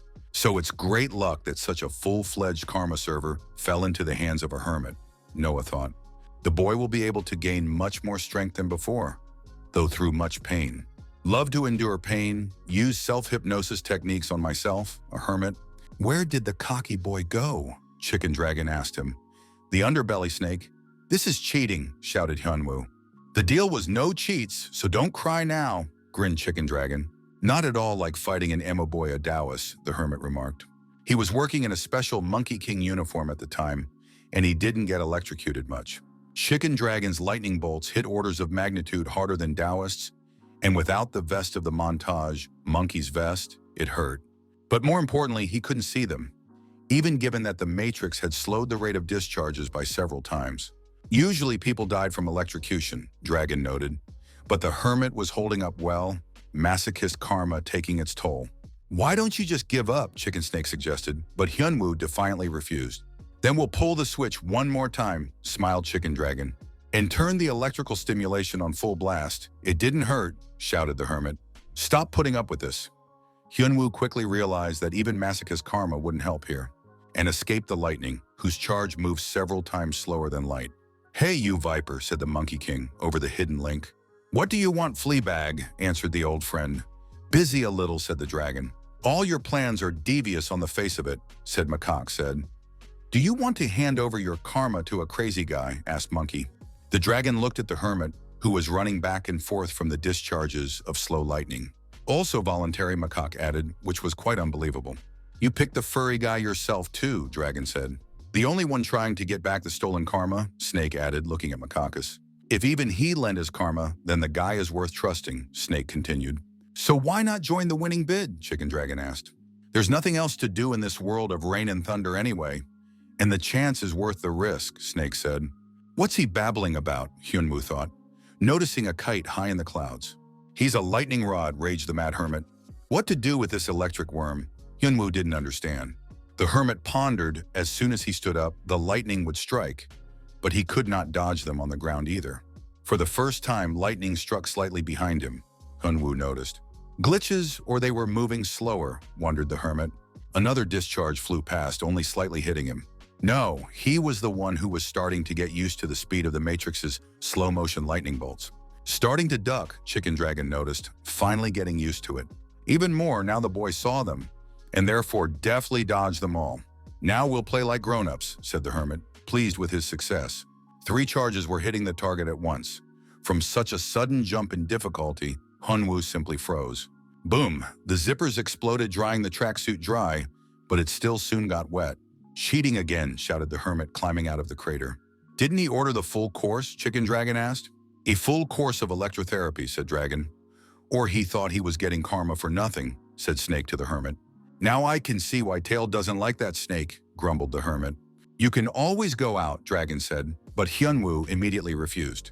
Pain. Let the pain pass through you, and it will go away, the hermit continued, practicing mosaicism. Painful, still painful, squirmed the hermit from a dozen lightning bolts. Continue training, the obliging sadist asked, and the hermit gritted his teeth in anger. There was no way he could dodge more than 2-3 lightning bolts, whose speed and the strength kept increasing. Maybe we should run in all 4 directions, the hermit pondered. But that would only make it harder to control everything, so you have to take a face, he realized. The Korean nerd's strength to the max, Hyunwoo began practicing evasion. After hundreds of frying, his senses began to sharpen, the system adding to his reaction speed. Now he was playfully dodging all the lightning bolts because he could see them so well. The hermit prepared himself. He waited for the discharge. Now he could see the slowed electricity of the matrix flowing. His arm swung up to meet the charge, taking it like a lightning rod. And easily deflected, the resistance of the skin of her hands grew to the level of rubber gloves. The mad hermit could pick up bare wires with his bare hands without fear of electrocution. Change the movement of the lightning? Surprise chicken dragon? The kid showed a good result. But from most of the lightning still, the hermit had to dodge, the electrocuted coach reckoned. Even with infinite revival, on a training server, without much comprehension skill, it wouldn't be so easy for the system to rack up stats. Already in the fight against Emo Boy, Chicken Dragon realized that the guy is not ordinary even among Matrix cheaters. It's not like he's been saving up skills for a long time, Snake observed. What is the source of the cheat's self-discipline? Dragon wondered. But it doesn't give as much power. You can't extract too much mana from a human body either, thought Dragon. That's it, he remarked, observing the Korean nerd for a bit longer. The one no longer screamed in pain as the lightning bolt struck him, enduring in silence. Every time after a fall, the crazy Korean Rocky asshole would get back up. The thing about his eyes, Dragon realized, no complaints, no regrets, a steadfast spirit, and a little bit of Sharon. The hermit fended off another lightning bolt. Incredible focus was pushing through the mechanics of the Matrix. He had sped up his own time, relative to everyone else's, and now he could already catch lightning bolts that weren't slowed down. The hermit easily controlled the flow of electricity with his fingertips, repelled, deflected, and received all the lightning bolts that the chicken dragon sent at him. Suddenly the rain stopped, the mad hermit noticed. 5 minutes at full speed, as agreed, said Dragon, having completed the test. That's it already, couldn't believe the hermit. Do you want a refill? Asked the flying Tesla coil. Give me the contract, the document where the bounty issued sly face, said the hermit. But after all, karma is received since the rain is over, said the cunning snake. But Hyunwoo did not feel anything. The thing is, he's gained access to karma, but the skills themselves are still locked, Dragon explained. The hermit remembered that the Monkey King had said the same thing when he was training him to use the staff. Now too, the hermit realized the use of karma was already dependent on personal skill. Even possessing blood acceleration sheets, it's not easy to get the skill to use them, Dragon said. So from that moment on, the mad hermit began to suspect something amiss. That's right, get ready to take the full anicaps technique, grinned Chicken Snake. Master Freezer patiently counted all the sheep, and he waited for the chains slowly fell off with slow motion animation. The tech was already asleep, but because of the video picture, he was still standing in jail. I had to wait until the end. Whether it's an ice age or a stitch-up in all the supermarkets, Master Freezer was wondering at the exit. Well rested in our punishment cell for the rabid, a border guard greeted the prisoner. It was dark in the cell, so when Freezer climbed out, a bright light hit his eyes. Have you gone completely feral already? Asked the merrily mad border guard. Didn't run away then, the master of the hidden poor replied calmly. And when he escaped, he went straight into phase 2 of the procrastinator. Matrix changed her clothes to a strange garb of medieval motifs. You'd better think of a way to get home, the hermit suggested. He doesn't think he can take care of a freezer in 5 days. The hermit didn't hesitate either and put on his vest, monkey. Rotten monkey already seen it, said Master Freezer. So that's not all. There is a special technique, learned recently on himself, said the hermit, and covered in static electricity to keep from freezing. Lightning bolts struck the ice crows with procrastination inside. And who put the horns on? Asked the freezer man to the mad hermit. These are horns like a trolley bus, explained the polite border guard. Electricity supply. Now we'll wire the freezer too. And shined his contacts right into the freezer master. The one was struggling to wave his crowbar away with a tire iron. Ice Age, the wizard chanted, and blocks of ice appeared around the hermit. Rusty activated Hyunwoo's telescopic baton, and he swung his stick properly. A wide radius attack shattered all the ice around the hermit. Just turned on the ice maker and he's breaking everything. The freezer man resented.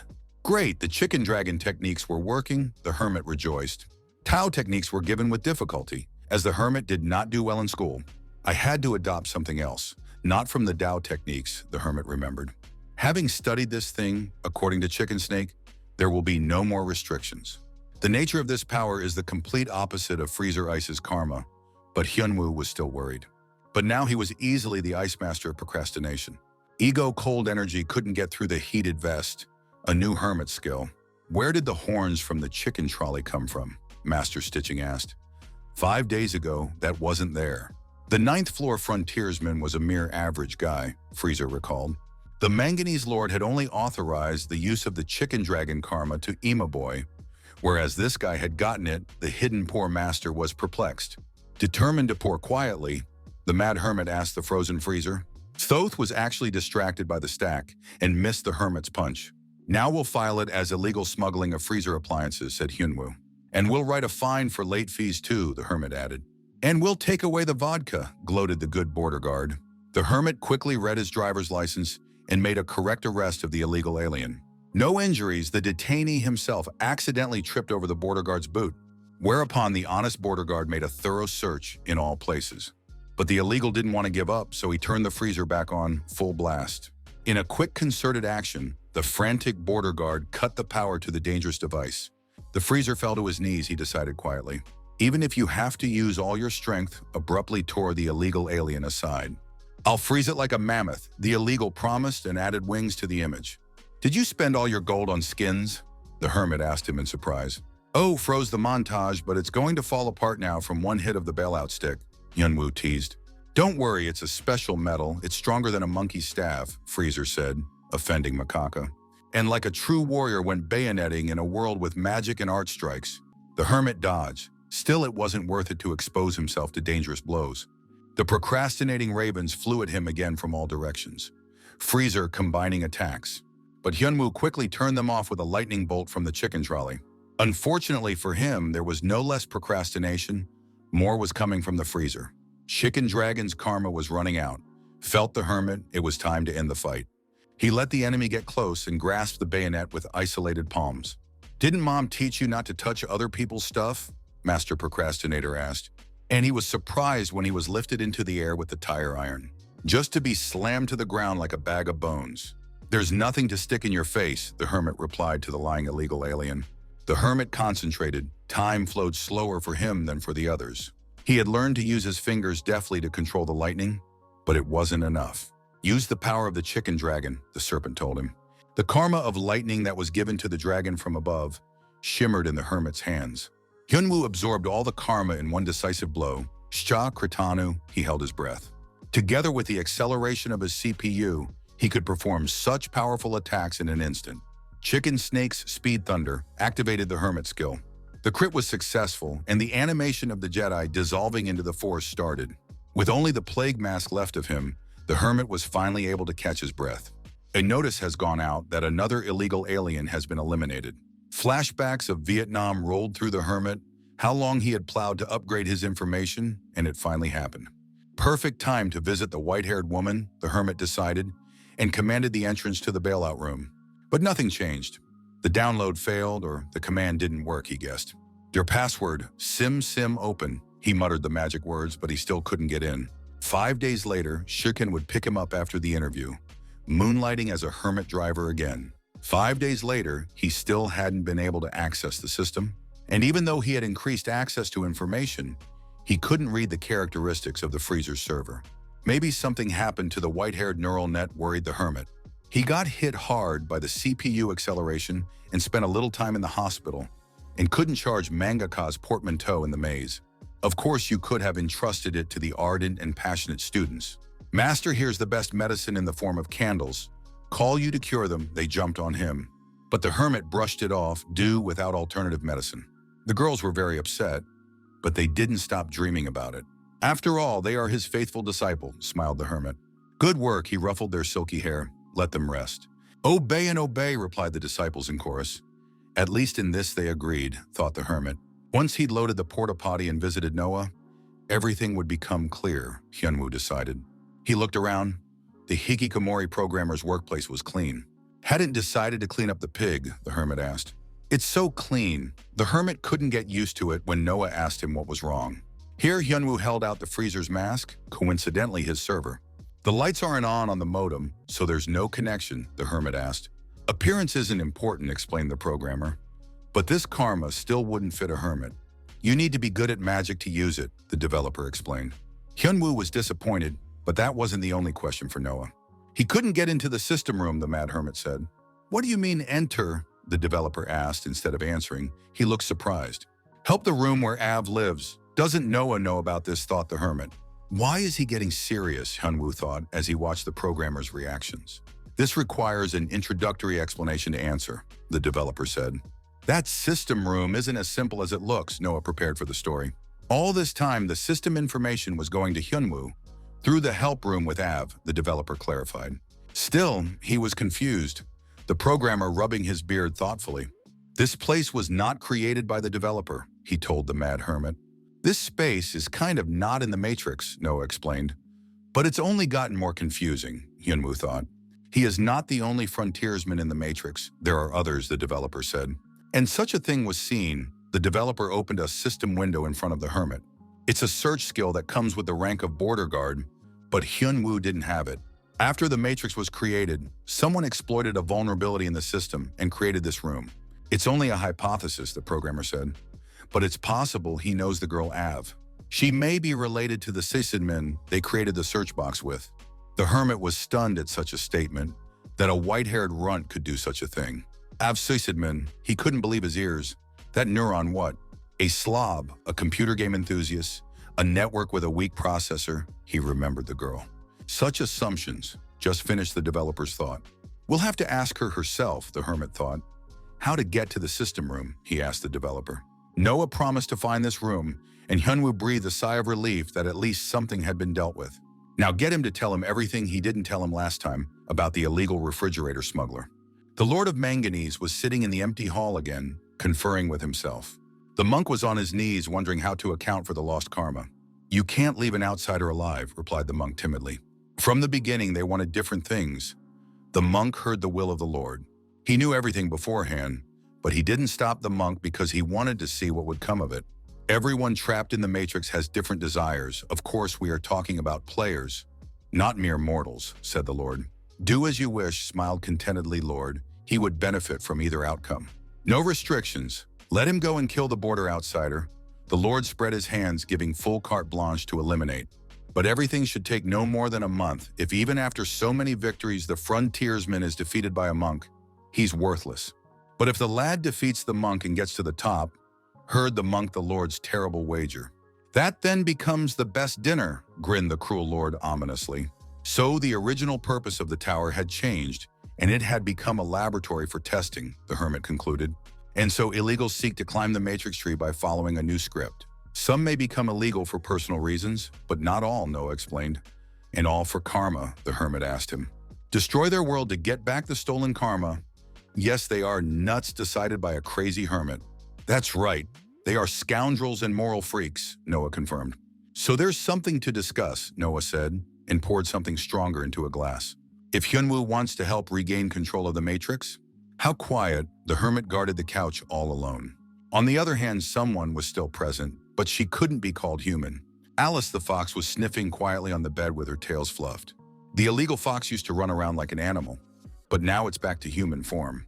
What a pose and view, the hermit was shy and decided to touch the vixen a bit. Don't snore, animal, he poked his finger at the fox to get it to wake up and stop whining. Woof, master of the house broke out a runaway animal, not knowing how to behave. Why was she only climbing the Matrix Tower, the hermit asked her. And why all of a sudden she wanted to answer with a question, but she faltered at one glance from the hermit. I'll tell you everything, squeaked the vixen. The furry pelt's former habitat was destroyed, and so it escaped, said Fox. Someone stole her karma and said he'd give it back if she went up the tower. He took the karma of the entire level too. There was no other choice, the fox continued, but Hyunwoo heard a familiar white noise. The system put a filter on this information.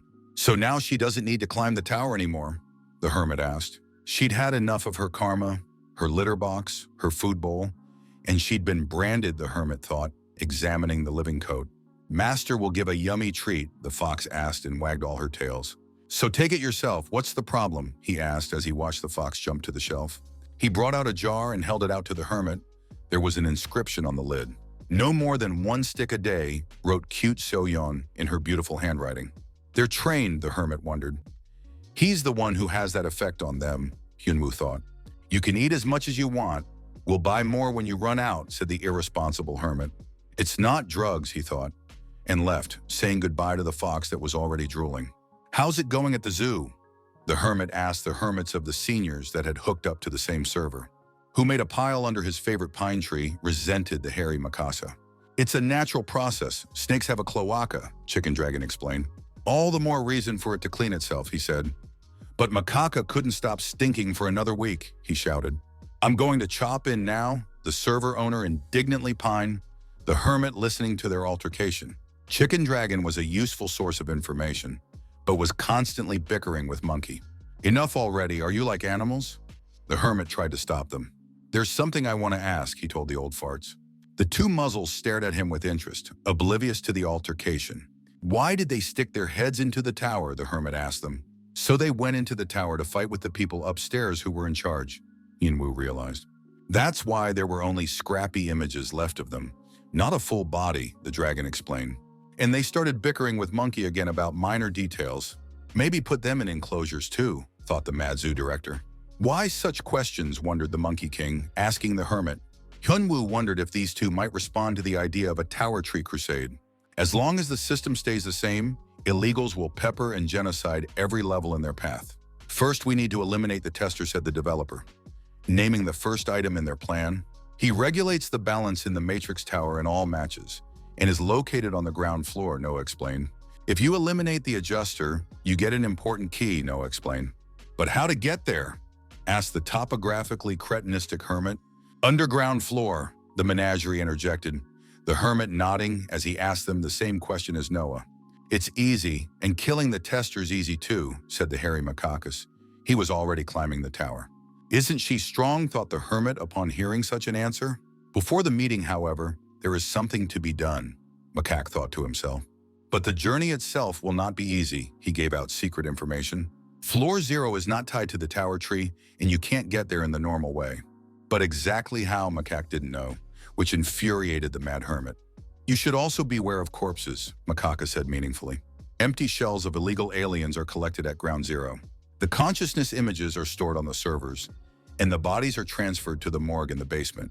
Useless minds are disposed of, and the strong ones are preserved in hidden levels of the matrix. The morgue kept the physical bodies in the morgue just in case, Macaque said. And why such a separation? Asked the hermit.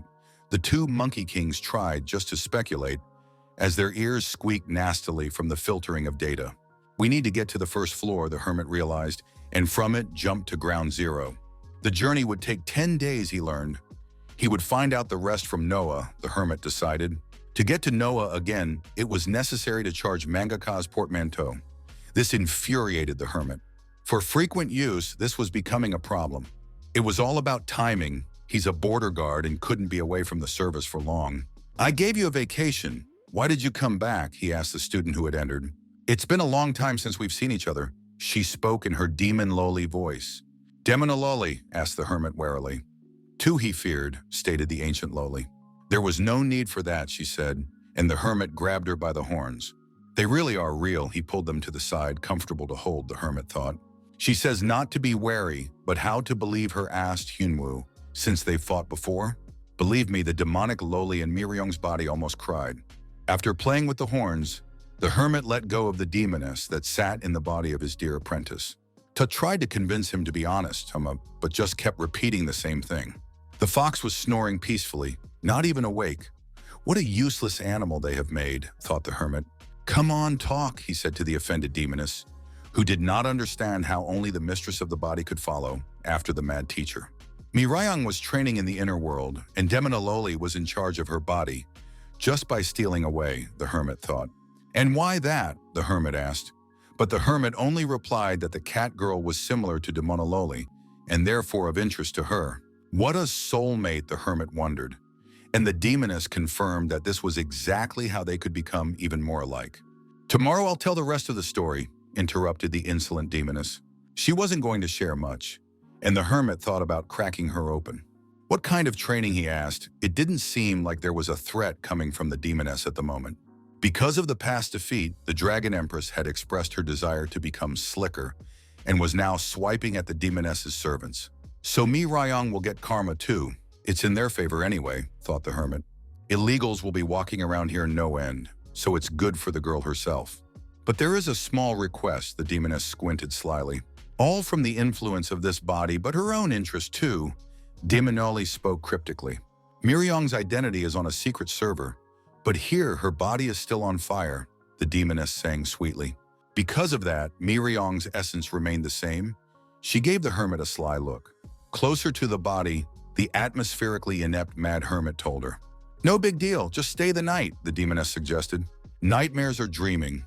At first, the hermit didn't understand the sentence, but then, as understood. An old demoness in the body of a young cat, the nightmares would give him nightmares. What's with the face? Noah asked cheerfully, pouring a fresh kaffir. Is there any way to get to the secret apartment right away? He asked the developer. To get here, you have to use Mangaka's loincloth. It's been sweating for a long time and it stinks, the hermit explained. It's really not pleasant, Noah thought, and took a sip of the invigorating tea. Okay, I'll put together a separate artifact, but you have to wait, promised the lazy programmer. It will take 2-3 weeks, Noah said, and Hyunwoo was fine with that. Moving on to the main issue, he said. What's the fastest way to get to floor 0, the morgue? He asked the developer. It would be a problem if a strong illegal like last time showed up while he was away, the hermit said. Find the testator item, Noah told the mad hermit. It takes an item related to the tester to get into the morgue, just like he got into Noah's secret apartment. But how to get it, the hermit asked, and Noah promised to see. Strange, no matter how many times I look, I don't see a crooked programmer surprised. Just using the secret passage, asked the annoyed hermit. Perhaps he can take advantage of it. Reinserted the developer ad space. And so the secret back passage is still there, the hermit clarified. Is there any problem with it? He asked the thoughtful developer. Not now, there's even a navigator for the dumb.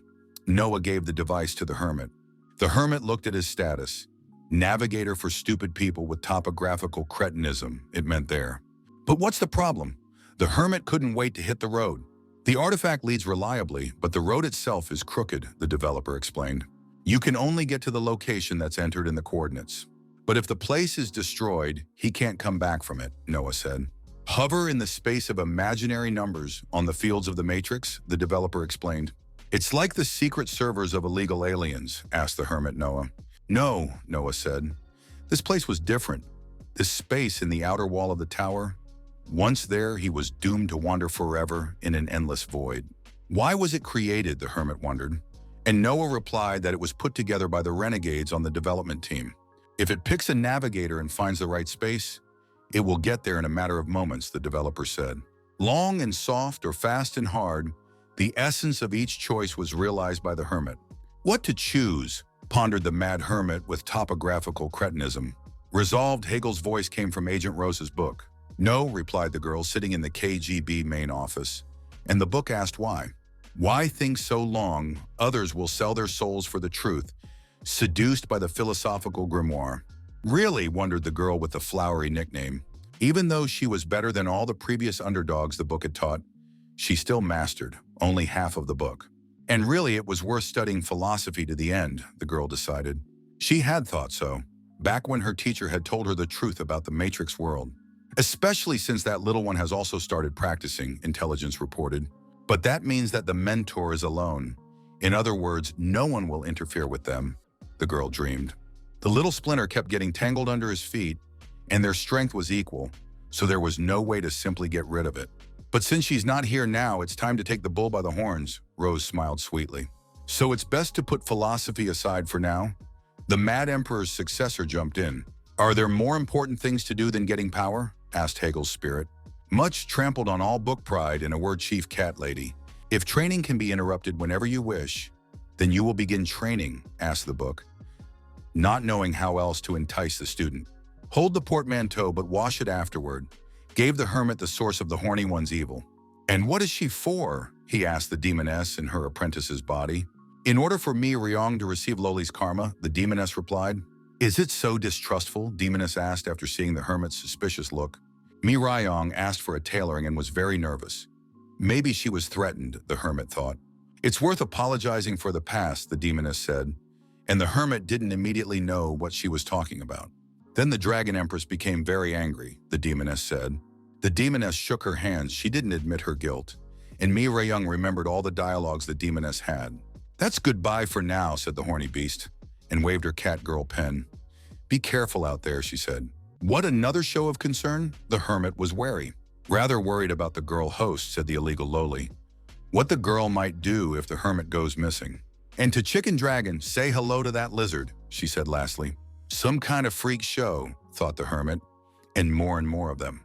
The hermit pulled out Hermione's pouch, time to hit the road. The two Ikai recognized the horned one and remembered her in no mean, quiet words. What is this about? Asked the hermit. But Chicken Dragon got off the subject. Does he really know Damanaloli? The hermit wondered. And the dragon marveled at how the deviless called herself even more. Also Karma, the hermit heard, through the long hesitations of the censored matrix. Ask Loli directly, Macaque suggested to the hermit. We'll deal with that later, agreed the mad hermit. Do you want to send a cloud of Duri to test the artifact? Monkey asked. Then through Macaque's karma, the location of the Duri cloud could be illuminated. But if they miss, it's just a consolation that he's not the one who's missing. The hermit summoned a cloud of dope, and Kumar filled the entire house. Putting on the monkey's flea vest, he directed the cloud at the artifact. That one was slowly sucked into the drain like a portal, the hermit thought. Move, he commanded, to the lazy developer's artifact. Cloud successfully connected to the remote level, Noah's modem squealed. Since the hermit had now gotten Macaca karma, it would be easier for him to control the cloud. Hyunwoo tuned his senses and immersed himself in his inner vision. He slowly opened his eyes inwardly where the cloud was. Great, there it is, the hermit saw, the back of the matrix in front of him. There was a mountain of corpses decomposing in the morgue, bodies lying huddled one on top of the other. Frankenstein girl digging through that stinking, rotten pile of pus. The thing being sought glowed faintly in the darkness of the morgue of the Matrix's ground floor zero. Found a trinket, rejoiced the Frankenstein girl. Preparations complete, the smallest thing left to do, the chimera climbed up on her multiple limbs. What's in it for me? Read in the Buddha statue's eyes. Once again, it acted as a punching bag. And she wasn't the only one. Others from the Demonaloli rubber-faced diaspora were also getting a lot of blowback. The Dragon Empress had issued everyone a certificate for sanatoriums, but they still couldn't be used by anyone in this level of the Matrix. The girl finished off one and immediately shifted her gaze to another target, instantly destroying a fearsome-looking monster. One at a time, they were worth little, and even piling on the whole lot, and there wasn't much of a diaspora. But their main virtue was that the freaks never ran out and kept on rolling. Exhausted, the Dragon Empress reacted more slowly, and the raking hands got to the fragile girl to paw at her. The rubber faces did not forgive such miscalculations and rushed after the enemy. Demonaloli stopped the simulator beating rubber friends, and they melted into thin air. What are we waiting for? Demoness asked when she entered the training cave. Away from the fetishists, in the safety of the inner server, she could walk freely in all her glory. Why the hell did she do that? The first Catwoman nearly cried. Clearly not because of the monsters. So angry, clapped her hands admiringly at Demonaloli. Don't change the subject whenever you want, the Dragon Empress shrieked angrily. But she apologized already, as the girl asked. Demonoli replied. Helped a little since they were now sharing the same body. The demoness excused herself. Every night only dreamed of the teacher, teased by the insidious demoness. Poor thing, what to do now, innocent maiden, said the deviless with her hands. With the teacher covered in flames, a mad student, but she likes him, objected the demoness. He's a teacher, cried out the embarrassed maiden. But she loves him after all, said the demoness bluntly. And that's why she drools with rainbow dreams every night, demoness finished the girl.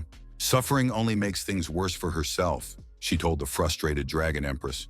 But I won't joke like that again, promised the demoness in the contract. But in that case, the secret weapon's usefulness would be lost, she said, and Mi Rayong's ears perked up. How old do you think she is? The demoness asked. How many men she has seduced? She began a sly conversation. Who would fall for such a thing? The Dragon Empress said indignantly. He'll succumb at once, said the grandmother in maiden form smugly. No doubts, we must strike while the iron is hot. The insidious demoness has set her nets. There is no more skillful woman in the entire Matrix, smiled the deviless slyly. A noble monk with centuries of abstinence could not resist her charms. The emperor, with his many concubines, fell at the feet of Demonoli. Everyone fell before the charms of the extraordinarily beautiful Demon Lola. The girl's teacher is still an insensitive chump, but even he can't resist Demonaloli's charms, she said proudly. In one fell swoop, Demonalili chattered self-consciously, but Miriam listened with her mouth hanging open. This meeting will be fateful, noodled the inexperienced maiden, the old grandmother. She can only share the secret with the Empress of Dragons, the demoness said. The innocent maiden both wanted and poked. Don't you need a teacher if you've been thinking for so long? The deviless said to the innocent girl. However, first you need to get Demonolali's karma. Name the deviless the price of seduction services. A crowd of rubber friends surrounded the shy and innocent maiden. Polkin, the first floor's border guard, stood guard at the floor's only entrance. Woof, he blurted out as he spotted the intruder, wearing a tracksuit. Please, here are the documents in the pass. Showed everything to his colleague, the mad border guard. Quickly the hermit said disappointedly, but Macaque asked hurriedly to find the keys. This one, the hermit asked, fumbling for the only key in the guard dog's pocket. There's a small slot in the wall for it, the hermit remembered the developer's instructions. The morgue door is automatically unlocked. Now we can go down to the basement, the hermit thought. There was no order in this crypt. All the bodies lay as they had been thrown here by the system. The e-book with Hegel's spirit was slightly battered by the current of bad contacts. What a piece of junk, Agent Rosa thought as he leafed through the ancient artifact. Reached Nietzsche, well done, third step, praised the book. But what is that languid look, asked the book, all because of him, because of the teacher, clarified the book. He was not there, the maiden replied. When she went to visit him, it turned out that the teacher had already left without saying goodbye, Rosa recalled. Such an opportunity is in the cat's tail, angered the devoted student. After the third step, she became even more irritable. Not good, Hegel's spirit reflected. Do you want to seduce this mentor? Hegel's spirit asked, and the cat girl perked up her ears. The solution lies quite close, the spirit told her. The girl listened attentively. If it reaches the last stage of the book, we'll be able to control the feelings of the mentor. The maiden heard the suggestion. Are you suggesting playing with your favorite teacher's feelings? Agent Rosa asked sharply. Hegel's spirit at once denied everything, but the cat girl did not restrain her anger. The thing is, he's not the only target. The book quickly corrected itself. The language of the soul can be used on that little girl, quickly dusted off the Talmud before it was wasted. Agent Rosa marveled at the little girl, changing from anger to mercy, and conspiratorially propping her chin up with her fist. The Talmud gave out the deed. Sounding great, Rosa thought of all the creative ways to use her new powers. Control of that girl will be possible after going to the 5th volume, Encyclopedia of Philosophy, said Hegel's spirit. Good, agreed the maiden steadily, applying the new plan. Split in half and die, Agent Rose said as she used the force on a simple book. In stage 3, she could use the force on inanimate objects. The magic clearly worked on one of the many books from the Len Ying library. The book went to recycling with the spine cracked as it was ordered. Yuck, yuck, the mad hermit kicked the rotting piece of meat and it slurped up slop. The morgue reeked of death. The freezer must have been stolen from here, and the tester was still nowhere to be found, the hermit thought. If left in place, the rotting zombies would continue to pester. He jumped on the head of one of them. Pushing off, the hermit flew higher to look around. It seems the right point was at this level of stench after all. In the distance in the mountains was an abandoned castle, the only structure amidst mountains of corpses. It was crawling with zombies that were poorly preserved without a freezer. Let's go take a look, said the hermit when he reached the castle gate. Be careful, the Monkey King warned him. These zombies aren't that easy. These are no ordinary corpses, he said, as the bulging eye sockets of one of them glittered with anger. One zombie warrior attacked, a powerful chopping lunge so that the hermit barely had time to dodge. Hyunwoo pushed off from the opposite wall and rushed to meet the zombie warrior himself. The blast attack tore the one apart with a deafening pop. But a bunch more semi-autonomous corpses ran to take the place of one. They suffered the same fate. The hermit quickly disposed of them. The impacts left a deep crater underneath, so powerful had it become. He certainly suspected that the corpses of illegals would not be easy. But in fact, they still retained physical attributes, having overcome rigor mortis. The Matrix allowed them to move, but they still weren't serious opponents for the hermit, Macaque said. Mobs to farm hero coolness points, the hermit realized, and started earning those points with a series of simple punches. After training with the chicken dragon, his internal processor worked faster and his reaction speed increased. So the steepness farming went off without a hitch. His movements had yet to keep up with the speed of perception, the hermit noted, but the current level for mindless, rotting corpses was quite enough. The corpses acted on reflexes, but they're not capable of much more than that, Chicken Dragon said. The select miasmas of procrastination hit the hermit's nose again. What an abomination. He tried to plug his nose, but the odor wafted through, even as he inhaled with his mouth. So that's where the noise was coming from. A voice suddenly boomed in the morgue. "And here we have visitors," said the Frankenstein girl. "Damn it, Wonder Woman, what an abomination," said the hermit. Even the menagerie lost the gift of speech upon inspecting the Transformer model. "You don't understand anything about beauty and practicality?" The Chimera smiled. "Why did you come?" the Frankenstein girl asked. "So she is a tuner," the hermit asked, and the girl nodded. "A mortal cannot understand the beauty of her body." "Good of you to come. I needed a live test subject," the hermit heard. "Just about done with the experiment," the Chimera said. She stepped forward, "The one who controls everything in her tenacious paws and claws," said the Frankenstein girl. Queen of the Hive introduced herself to the reckless Transformer girl. "This is what a tester is supposed to look like," the hermit asked in disgust. To hell with talking. Needing to pull herself together, she pulled a couple of her limbs out. "Burn the witch," recoiled the hermit from the vile sight. Dozens of insectoid tentacles and legs emerged from the crazed tuner. The hermit dodged, but the Chimera was hitting pretty hard. "Stop with the Kunstkammer," he said, and gave the ugly girl a smack. The one recoiled from the staggering effect of the blow. Before that, only corpses could be opponents. The constructor with the name Build a Girl fell on its back. "Is that it?" wondered the hermit. "Is she kidding?" he asked the arthropod tester. "Too weird," suspected Macacus. "Can't be said," he said. "It's her body," said the Monkey King, first noticing its features. A strange magic ignited inside her ruined body, the hermit saw. The ground suddenly shook beneath his feet. The hermit understood nothing. Two huge searchlights peered out at him from the darkness, the eyes of an immense monster. Even the spiritual menagerie was stunned at this reversal. "And the guest is no ordinary person," said the monster in Chimera's voice. "How would a normal person get here?" asked the mad hermit to the foolish tester. As soon as such a goofball got a position in the Matrix, he provoked Chimera. From above, Chicken Dragon shouted to him over the telepathic bridge.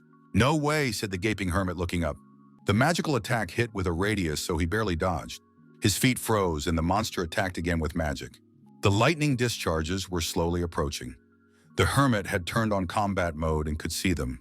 He ducked at the last moment and donned the vest of a flea-bitten monkey. "Rusty!" the hermit shouted the command and swung harder. But the huge muzzle managed to dodge the wide blow. What kind of nonsense she had done to herself, wondered the Monkey King, watching the fight through the live broadcast. He felt the vibrations of different karma in her, his former associates and enemies. "Even the karma of the chicken dragon," Macaque said to the snake. That's it, she had connected the karmas of the murdered illegals, Macaque realized. The ugly millipede laughed throughout the castle. "So he has helpers," she said. "That's not the whole puzzle," Chicken Dragon said, also taking a good look at the creeper. "A worm able to utilize the karma it has joined," he remarked. "The lightning that struck earlier belonged to a snake," agreed the Monkey King. "And ice crystals from Master Procrastination's freezer," the hermit confirmed. "What clever mortals," laughed the vile arthropod chimera. The hermit watched the beast crawl out of the deep hole. The zookeeper on the way out was also stunned, disgusted, looking at the ugly woman. The queen of the hive spilled out all of her cock-headed bods. "And this is a queen," the hermit grimaced, more like a shabled host. "This body is excellent. Provocations are useless," the behemoth rumbled. "Useless, as it were, who had just gone off the chain," replied the hermit. "So," demanded Hive, the adjuster, the chimera mumbled, showing signs of schizophrenia. Lord of corpses and their abilities, flapped the chimera's mouth in a fit of megalomania. The diagnosis is not comforting, thought the hermit, and while all his opponents are brain dead, the Matrix has had a bad effect on them. "Better be careful," said Chicken Dragon. "The chimera has quite a few karmas. At least several hundred," he added, warning the hermit. "Okay, Coddle, move." Pushed away from the microphone, Snake the Monkey King. The chimera gathered all available mana and hid ominously behind a stone ledge. What a toxic energy. The hermit unwound the bailout stick in the manner of a fan. "Look around too," the hairy macaca warned him again. A firestorm of many fireballs flew at the hermit. Along with him, waves of cold flew from the other side in a combined attack. Ghosts of regrets and poorly spoken phrases pounced from behind. Meteors, ice, flames, curses, a multitude of magical attacks spewed out at the hermit. "Pikachu, I choose you," he squeezed the chicken dragon balloon. A barrage of light flashes engulfed the entire battlefield. The hermit aimed a powerful punch towards the chimera. Get shouted he did, and in one fell swoop, he blew up the rock behind which it was hiding, throwing the millipede into the air. "Here I am," he said, and landed in the area of the back of the parasite's head. The chimera released the spikes from its neck to block the surprise attack. But the hermit had already released the power of a divine fetishist with many hands. The mad hermit went full blast, and there was a monstrous explosion. The millipede lay torn to shreds after such a magical attack. But the vile arthropod creature was still moving. And now the mad hermit rushed toward Chimera. But suddenly her bodies interlocked like pieces of a jigsaw puzzle. Body recovered, the hermit realized the unpleasant news. Hyunwoo once again dodged a series of lightning attacks, the monster attacking immediately as it recovered. He approached and swung the telescopic thunderbolt properly. The hermit nailed the schizophrenic girl so hard that sparks sprinkled from her eyes, but suddenly discovered a magical barrier in front of him. "What a wall!" tapped the hermit on the transparent barrier in front of him. The Dragon Empress was breathing heavily, emitting a bloody aura. Lolidmanus looked at her ward anxiously. The girl was doing well at first, but accepting the mind of all the yokai was still a bit difficult for her. The Dragon Empress smiled a devilish grin. "Ended up losing her mind," Lowly Demon sadly remarked. "What's the firewall?" the mad hermit asked the team from the zoo. "It looks like the earthen wall of Horseshoe Mountain," Monkey replied thoughtfully. "The energy is the same, only it's been made transparent with different karma," Macaque suggested. "That's not the problem. Better look at her body. It seems the Chimera has infused most of her powers into regeneration karma," Monkey said. "The farther into the forest, the thicker the partisans." Scratched the back of his head, the mad hermit. "So we need to beat up the creep, faster than recovering," he said. "I thought to leave the guest intact, but I guess it wasn't meant to be," Chimera excused herself. "Especially for you, I'll show you my true colors." The Chimera rumbled with a rotting mouth and bit her own tail, sinking her sharp teeth deep into it. "What kind of auto-cannibalism?" exclaimed the hermit, the menagerie huffing again at the bizarre creature. The chimera curled into a tight cocoon and emitted an aura of dark mana. It now looked like a slimy ball of rotting flesh, with an eye of rotting flesh. The lump of rottenness attacked with many thin cockroach legs. The speed of his attacks had increased greatly, and the hermit was barely dodging everyone. He moved close to the myth bow to stretch him properly. But Rensgora's transparent magical barrier got in the way again. He was attacked by black lightning, but Hunwoo repelled it with a bloody aura. He stopped to see if his attacks had worked or not. Once again, a multitude of legs flew toward him from one point. Rotten tentacles tried to surround them, but the hermit fended them off with a bailout stick. The eyeballed thing regenerated literally from a piece of flesh. "If even that's not enough, we need to come up trumps," the hermit decided. "Let's check out the new technique," he said as he prepared a sheaf of electric arcs. With a kick, he tossed the stinking ball of flesh farther away to get out of range. But the cockroach's thin, nasty legs reached for him again. A splinter in his sciatica, clenching his teeth, the hermit dodged a multitude of attacks. Cuttlefish covered in sinister mana and fully recovered. Not bad, thought the hermit. His opponent wasn't particularly powerful. Balls of ice flew towards him again, the creature switching to ranged attacks. Hyunwoo easily knocked down the weak magic with a bailout stick. Fireballs flew in exactly the same order. The Devil Chimera had simple attack patterns that even the hermit became bored. He easily repelled the already known sequence of magic shots, but even so, the problems didn't end. Not too absolute a regeneration power for such a rotten thing, strained the hermit. If he procrastinates any longer, he'll simply run out of strength and the creature will win. The chicken dragon swept up the same thing. "Time to wrap up," said he. "Better suggest a weak spot, admirals," shouted Hyunwoo to the menagerie. "But he is gone," replied the Monkey King. "A monster almost immortal," agreed the chicken snake. "But there is one oddity," said the sly Macacus, stretching his words to annoy the hermit. At first he thought all the karmas were gathered in the center of the huge body, coddling the furry one, while the hermit was beaten to death. "There's a karma battery," Macaque concluded, "somewhere outside the body." "Indeed," realized Chicken Dragon, agreeing with Monkey. "You can whenever you want," said the serpent. "At least you're good for something, Fleabag."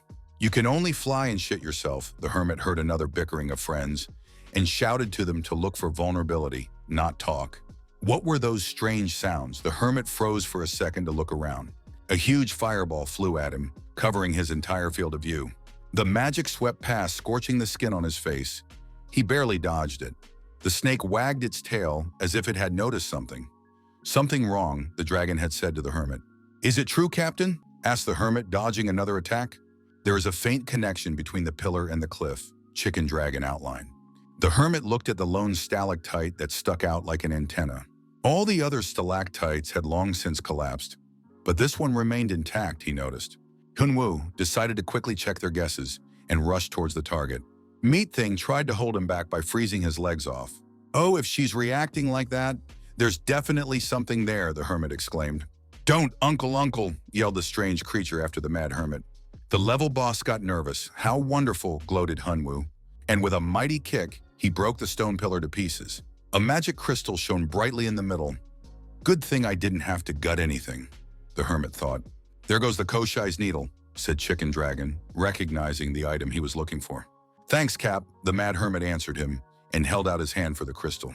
All the claws that M.I. Boy had on hand reached out to Hunwoo, but he had already managed to mercilessly crush the beautiful trinket. Deep in the yokai tabor, a mad dragon empress ran rampant, tearing immortal images with her bare hands and bathing in their blood. "A normal person would have lost their mind long ago," Lowly Demon remarked. But the girl held on. Albeit faintly, reason still flowed in her frantic head. The craving for madness was getting stronger and stronger. Every second she could lose control completely. She tore the monsters apart over and over again, and it wasn't enough for her. The meatball shrank, its magical connection to the source severed. It was writhing in agony, cursing the mortal who'd taken karmas. The beast unleashed its last magical powers on the hermit, hoping to defeat it with a single attack. "Time is short," suggested the Monkey King. "We must hurry," he stated the obvious. Fed up with the admirals, the hermit gritted his teeth and dodged the schizophrenic monster. The time of borrowed karma with the fleabag vest was coming to an end, Hyunwoo realized. "Now let's go full castaway," the mad hermit decided. Thunderclouds suddenly gathered in the dark cave. "Who touched the climate control?" wondered the tester. Dragon troll mode on, the mad hermit plugged in his horns. This is where it ends now. He gathered a tremendous amount of power on his fingertip. Mana from the clouds rushed towards his outstretched finger as he put his hand up. What a trick! The ugly creature was horrified, sensing something amiss. To interrupt the hermit's cast, simple but powerful spells flew at him again. But he still stood unwaveringly without canceling the cast of magic. The art of the Tao, it's not like showing electroshock tricks, Chicken Dragon taught him. Let the energy into the sky and seize space, the hermit recalled practicing the Tao. Add a drop of ink to it, don't try to make it perfect, the dragon taught.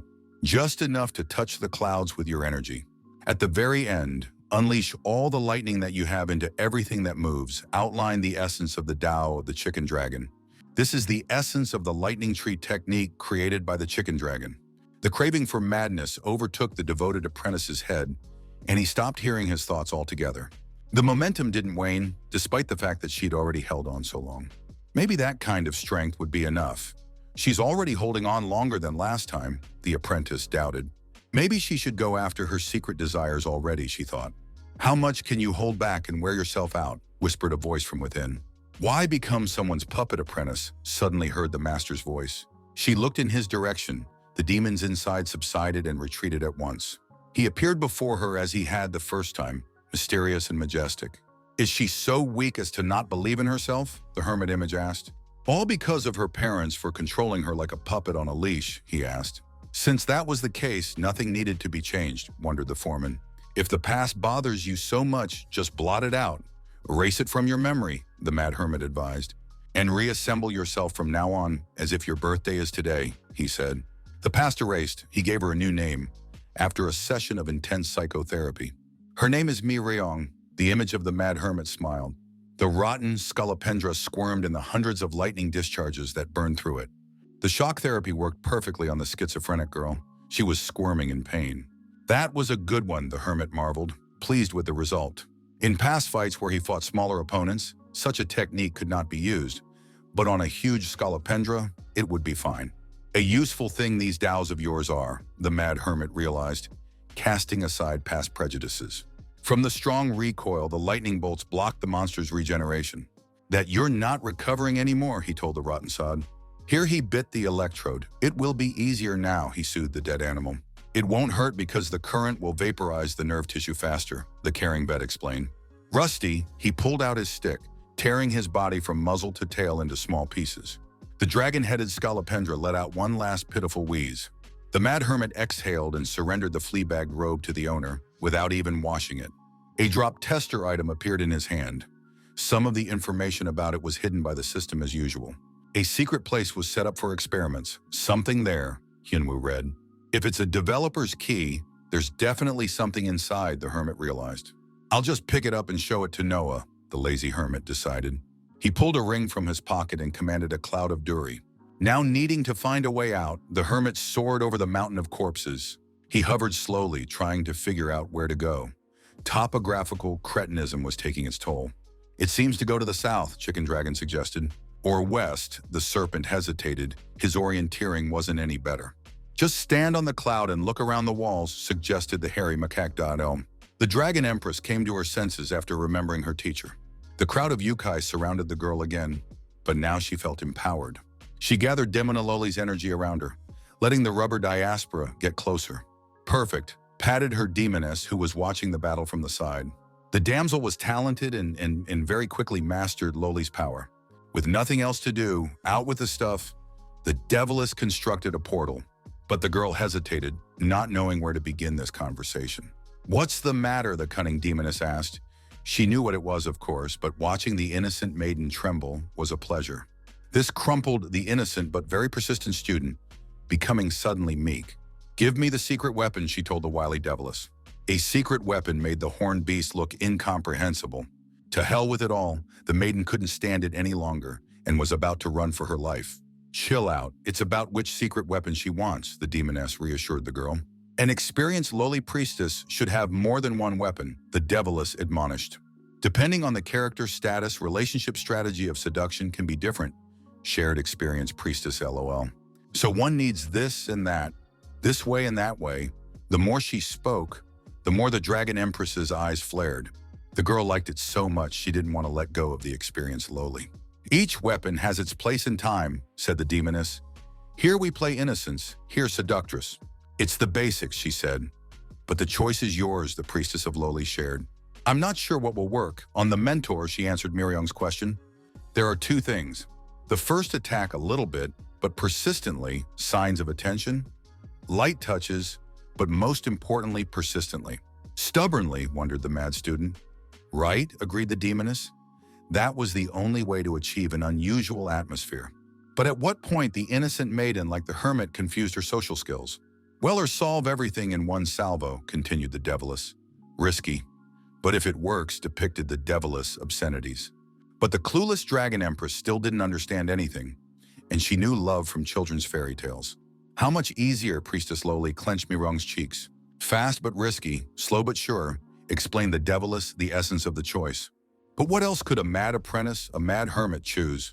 It was a warm spring day. He was lying on her warm lap. She was stroking his hair with a gentle hand. The gentle rays of the sun warmed the couple that couldn't take their eyes off each other. The girl looked at him with ruby eyes in love. He couldn't resist her innocence, and his hand reached up to pluck that flower. For a moment she staggered back, not knowing what to do, but then bent to meet him like a flower after a rainstorm. Cutie Seo. Yan's ears were slowly turning red from the pages she had just read. She looked away for a moment, took a breath, and went back to reading. In the end, this love fanfic pulled her in really hard, and she was curious to know what was next. It's not every day you read about your significant others. Especially since what was written was not without merit. The apprentice really did not move away from her master, the girl tensely pondered. She's usually completely unemotional, as if she doesn't care about anything remembered cute Seo-yeon. Written clearly fiction, but the author wrote very vividly, I wanted to know the sequel. Arrived, the driver interrupted the embarrassed beauty's pondering. Is there a magical teleportation circle here? Asked the fox Alice when they found themselves at the mini replica of the Forbidden City. They came to experiment with magic circles. As soon as they showed up, they were already greeted by a cute Seo-yeon who noticed the minions. They suddenly formed two rows as if they were holding an official reception at the Imperial Palace. The Dragon Empress's servants were letting them through, so they could enter, decided the girls. It's a big building. Maybe we should split up and find the circle faster. Ah, heard a languid sigh coming from the closed room. Cutie Seo-yeon. Ooh, what a sound, wondered pretty girl, and looked inside. Teacher, a languid high-pitched voice came out, and the cute Seo-yeon was stunned. First floor, said the eyed devil, who had just begun her ascent. But what is it? He noticed a peacefully snoring body, not far away. The examiner's out of it, you know, red-faced, drunk or something. What the devils are here? A replacement or something, heard the red-faced one. The eyes in the back of my head considered the guy in the tracksuit who entered. The new examiner asked the red devil of the guy who entered. Heard there's a lot of funny types in the tower. Right on, laughed the devil. I'm so sick of these lunatics. The morgue is nearby, if anything, the hermit replied. You're cheeky. Have some more fun, said the devil, but got a sleeping pill in the form of a slipper. Sleep a little, said the mad hermit, and put the red-faced man to bed. Mocking the weak is not good, it's embarrassing, sneered Hyunwoo's beast. The first Catwoman arched her back, too hard and tense than required, but her talents were in her face. A little more curve and lift, she twisted her hips in front of the mirror. But it's so embarrassing. Do we have to do this? The Dragon Empress thought to herself as the cute Seo Yeon walked into the room. Now turning back, Mi Ryong spoke without noticing that she was being watched. What's going on? So Yeon didn't know what to do, whether it's that Mi Ryong is crazy or not. Witnesses don't live long, the mad demoness muttered. Pretty Seo Yeon shrank fearfully in front of the Mad Empress' face. Since she is the teacher's friend, one cannot kill, reasoned the innocent maiden in anger. Just erase the memories. Don't worry, yokai will only bite her once, said the mad deviless. I didn't see anything. I don't know anything. The frightened cutie so young begged for mercy. A little bite, it didn't hurt at all, soothed the Mad Empress. What? Use it, but it's a disgrace, argued the student with the demoness, while Seo Yeon froze in horror. You'll come in handy. Let's leave the memory wipe for now, the apprentice said. But in return, So-yeon heard Milaka and tensed up at what they might ask for in return. You'll be working for me, the mad student said menacingly. Agent Rose focused. She stood in the center of Len Ying's library. Let's get started, the determined Catwoman commanded, and got ready. Dozens of books flew out of their places on the shelves and sprinkled in hail. The girl commanded her to stop, and the books obediently froze as if alive. Place, she shouted the command from the book magic again, and the books flew back. But one strong tome with illiteracy on the matrix hit me on the head. The fourth step is still a bit heavy, concluded Hegel's spirit. No one had ever reached this level so quickly. The spirit didn't finish. The girl grabbed the relic tightly. Why didn't you put it away at once? Resented the girl strongly. She gripped the page like she was ready to let it go to toilet paper. Just a test, Spirit yelled. Don't tear it. What was the point of this training if she was using this ability before she even met the spirit? Strengthening exercises before the next step, the student heard the spirit's explanation. The mind grip is inside the control radius. Master it, then she can defeat that little brat, Rosa realized. Where does the master wear? The slave accountant wailed. So many documents still to be approved. Cautious Shuriken came to help the girl. He asked her to give him the documents. Here she held out a stack of papers to him, and as he reached for it, lightly touched the slave girl's hand. Thankful for the help, the couple turned away in different directions in embarrassment. Shuriken, the slave girl addressed him embarrassed, and he took a step closer. An arm lightly clasped her waist and pulled gently towards her. Shuriken gently leaned towards her. Idly, friends burst into the guild room with food and other snacks. The couple pretended to work and looked unhappily at the entrance. Hyunwoo brought the item to another appraiser while the pawn shop at Av's was temporarily closed. Was she definitely a tester, the hermit asked? She looked too dumb. He briefly described Chimera with a bunch of karmas and schizophrenia, to the point where he wondered about the downfall of a former employee, Noah. The girl had originally planned to create omnipotent karma, but ended up stealing other people's karma, and this led to insanity. Everyone associated with the Matrix Tower project are sick bastards, said the hermit. Now we can visit the vault, Noah said, since the waiting time is over. The hermit took the tester's crystal and looked at its status once more. Pass, he commanded and moved to the vault's internal server. The connection was established quickly. The server was small by the looks of it. Boris Smart put him in a similar cell, and the hermit looked around in the confined space. The frozen images of the illegals stood before him, gray as if they were statues made of concrete. Great job, mewed the fox, happy to be finished and soon to be delicious. Dying of fatigue, stretched beauty Seo Yeon with a sporty top. Progress is great even with the system, stated the fox, grabbing a stick. Sweet Seo Yeon looked at her characteristics in her status. In just a couple weeks, she had gotten 1 mana discharge. Usually growth boundaries are set in the tower. Once you leave it, growth slows down, but now it was growing fast again. Isn't it time to go? Asked Alice the fox, reminding him of his errand. The Dragon Empress asked for something, the fox said. Ah, the very thing. A shiver ran through her body. The hotties in the sports top had better wipe her memory. Like a statue, the hermit picked Boris Mart's nose as the real one marveled at him. But how they should help, Hyunwoo didn't understand why there was all this fuss. Oh, thunderbolt electric. He saw the concrete sculpture of a fifth-rate foreman.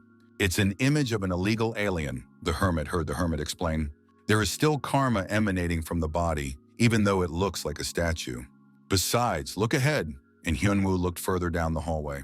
He was very surprised to see the familiar statues, the illegals, Emma Boy, Macaque, and Master Freezer. Everyone who died in the tower gathered in this vault, Monkey said. True to the serpent's confirmation, his body should be here somewhere too. The hermit looked up and saw a huge boa constrictor above him. So you went to the vault, Noah asked him on his return. A terracotta army, but what good are they? The hermit replied. None so far, the developer evasively replied. But what if they become allies? How else, wondered the mad hermit. He held everyone up. What is this? He asked Noah as he pulled a strange ball out of his pocket. A thing that will help turn said things into reality to change everything. The hermit heard and rejoiced greatly. Convince the illegals to fight for you, Noah simply suggested to him. It's been a long time since he's been beaten up, the hermit thought. Once again, everyone is beaten up or something said by the main character of a shonen manga. Is there another way? He asked when Noah gave up on the previous one. The procedure is simple in and of itself. The programmer decided to explain in more detail. You need to go to the remote server to the illegal, talk to him, download your consciousness into this stone, and then come with it to the vault where the body's imprisoned. The hardest part is convincing them to support him, Noah explained calmly. Convince these lunatics, the hermit remembered. All the lunatics he dealt with in the last 100 years. And is it even possible with the fucking menagerie he's already packed? Okay, hermit, it dawned on me. There's someone who won't fight back. There it is, he blurted out to the clueless programmer. There is a way. The menagerie has been with him for a long time, so they can easily be revived. But what would he do himself then, the developer asked him. You revive the Monkey King. You'll have to pay back all the karma you borrowed from him. In other words, you can't use it anymore, Noah explained. And the chicken dragon has only given a grain of karma, so he will only be reborn with it, and it will be of little use. The annoyed hermit sat back in his chair, and he just thought he had found a way out. But you can also give up borrowed karma, Noah suggested. But the hermit refused, he still needed it. He sprawled out on the table. The thought of eliminating an important bump in the tower only caused more problems. To end the Matrix Tower, eliminating the testmate was necessary. It wasn't for nothing Noah had calmed down. By the way, what about Av? Founder asked the hermit, remembering about the white-haired peeper. So far, nothing he heard the answer. More importantly, the Fenka he asked for is ready. The developer held out the device to the hermit. Now he could get into the developer's secret apartment from the 9th floor without Mangaka's portmanteau. Resurrect us, and you can't use karma, confirmed Macaque, the programmer's words. So they didn't hear the conversation with Noah. At the secret apartment, the hermit asked, and learned that the system carefully filters all leaks. Is it possible to resurrect the menagerie so as not to give away karma? The hermit asked them. There is one way. The Monkey King raised his finger up cheekily. To do it, he didn't finish. Just act like you did with Dury Cloud. Get personal credit, said Macaque. But it wasn't fast enough for a cheater. The chicken dragon understood Hyunwoo's indignation and informed him that there was another way.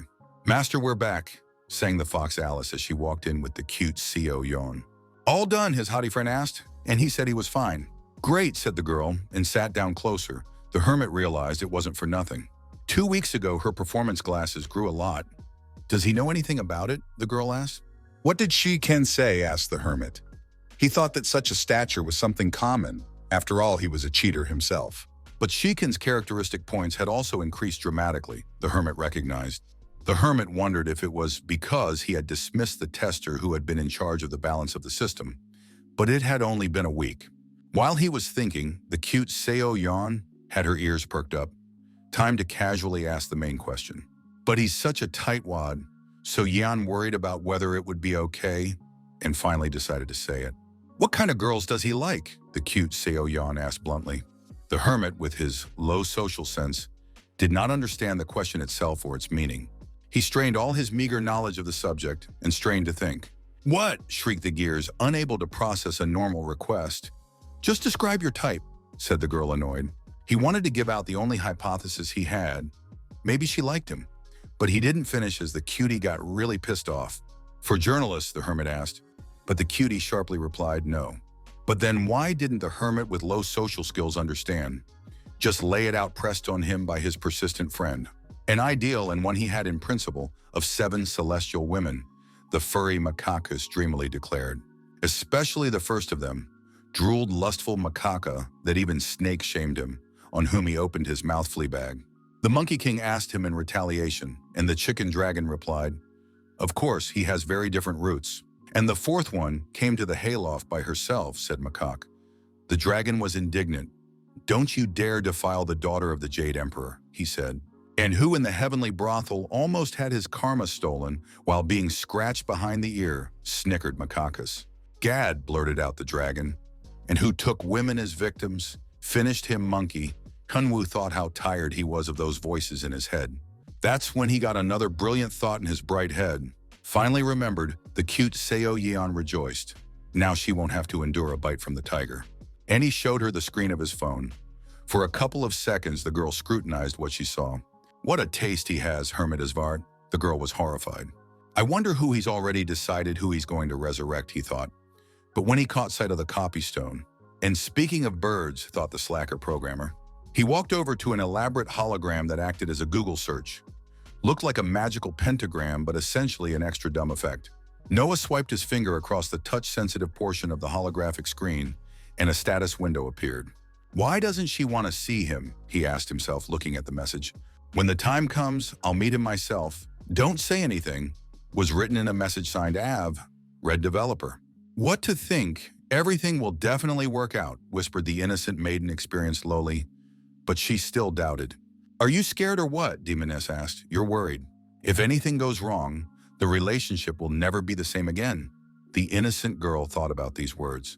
Lend me your body for a while, the demoness asked. 10 hours and she'd charm him completely, she offered as a guaranteed option. The servants reported that Seo Yeon had come, and the maiden tried to hide her embarrassment. Did you manage to find out the master's preference? The impatient student asked. And the cute Seo Yeon timidly said yes. Here stretched out he telephone screen. The Empress of Dragons brought the phone closer to take a better look. Such, wondered the girl. 12 of the 13 levels of the Matrix are closed, the monk reported the unpleasant news. And what is the reason? Asked the angry Lord of Manganese. A glitch or a system failure, maybe a Trojan caught. Monk didn't know the reasons. But it is known who has access rights to control the Matrix levels, Monk said. Ah, that beastie realized who he was talking about. The Lord of Manganese, and smiled evilly. The possibility cannot be ruled out, the monk replied, recalling Sishadmin. I thought she was dead, but she was found, and she's with a border guard outside her, the Lord said. And the monk was surprised he didn't know that information. Like I said earlier, the Lord released some manganese effects, and hit the indestructible textures of the tower with them. I'll be idle, he finished the sentence. What crooked effects they drew from the destruction, the monk thought. No gimmicks or tricks, said the Lord, striking a spark between his fingers. The battle of the two welders would be legendary. But this time there were too many harem elements attached to the border guard. Envied the Lord of the Manganese. I'll help once, he promised the monk, who couldn't have hoped for such a gift. She closed the floors briefly, sparking the Lord's wiring so he wouldn't come down, stalling for time, he concluded. In that case, we'll use another place, he promised the monk ominously. Crazy day, even for a crazy hermit, Hyunwoo sighed. Let's get back to our dragons. What was the method he was talking about? Karmas can be studied at the same time, Chicken Dragon suggested to him.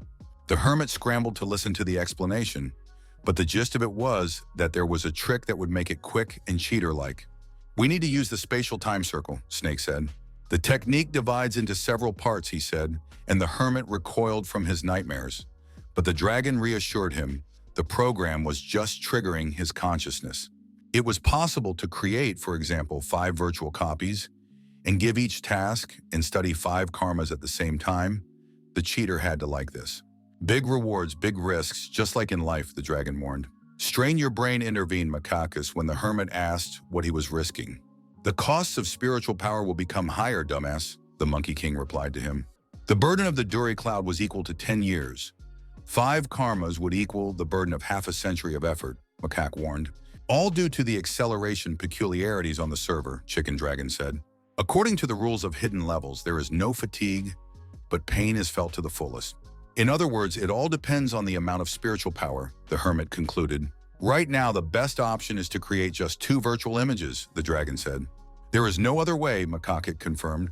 This training session will be different from the previous ones, because the goal is to get 2 animal karmas at once. Okay, I get it, the hermit accepted. It's not going to work to create 1,000 shadow clones like in Naruto.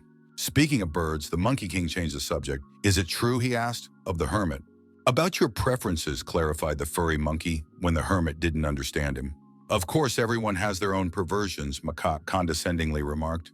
Isn't it a little small, the dragon wondered. It's not just that, Macaque added, and the hermit asked them what it was about. The girl in the picture he showed cutie, so Jan reminded monkeys. I made it all up. I just showed the game screen. The first thing that came to hand justified the mad hermit.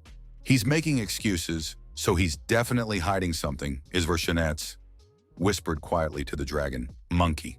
Generally similar to his female students, Chicken Dragon agreed. Definitely insane. Lolly Damon adjusted the antennae. He knew the hermit was strange, but to be so, she said to the innocent maiden. So the reason why nothing had worked before? The Dragon Empress asked a leading question. Forget the word defeat childishly, replied Lolly Demon. Prepare to act according to the plan we discussed earlier. He told the innocent maiden over the telepathic link. First, let's do this, then that, and then, wow, that one? The demoness whispered to her. And even that very thing embarrassed the innocent but devoted student. Sweet Xiao Yeon came to her senses and vented her soul by reading love stories. Her lobe blushed with embarrassment, and she confessed to Kim Hyun-woo, read Beauty Seo Yeon. And yet the fanfic matched the real story.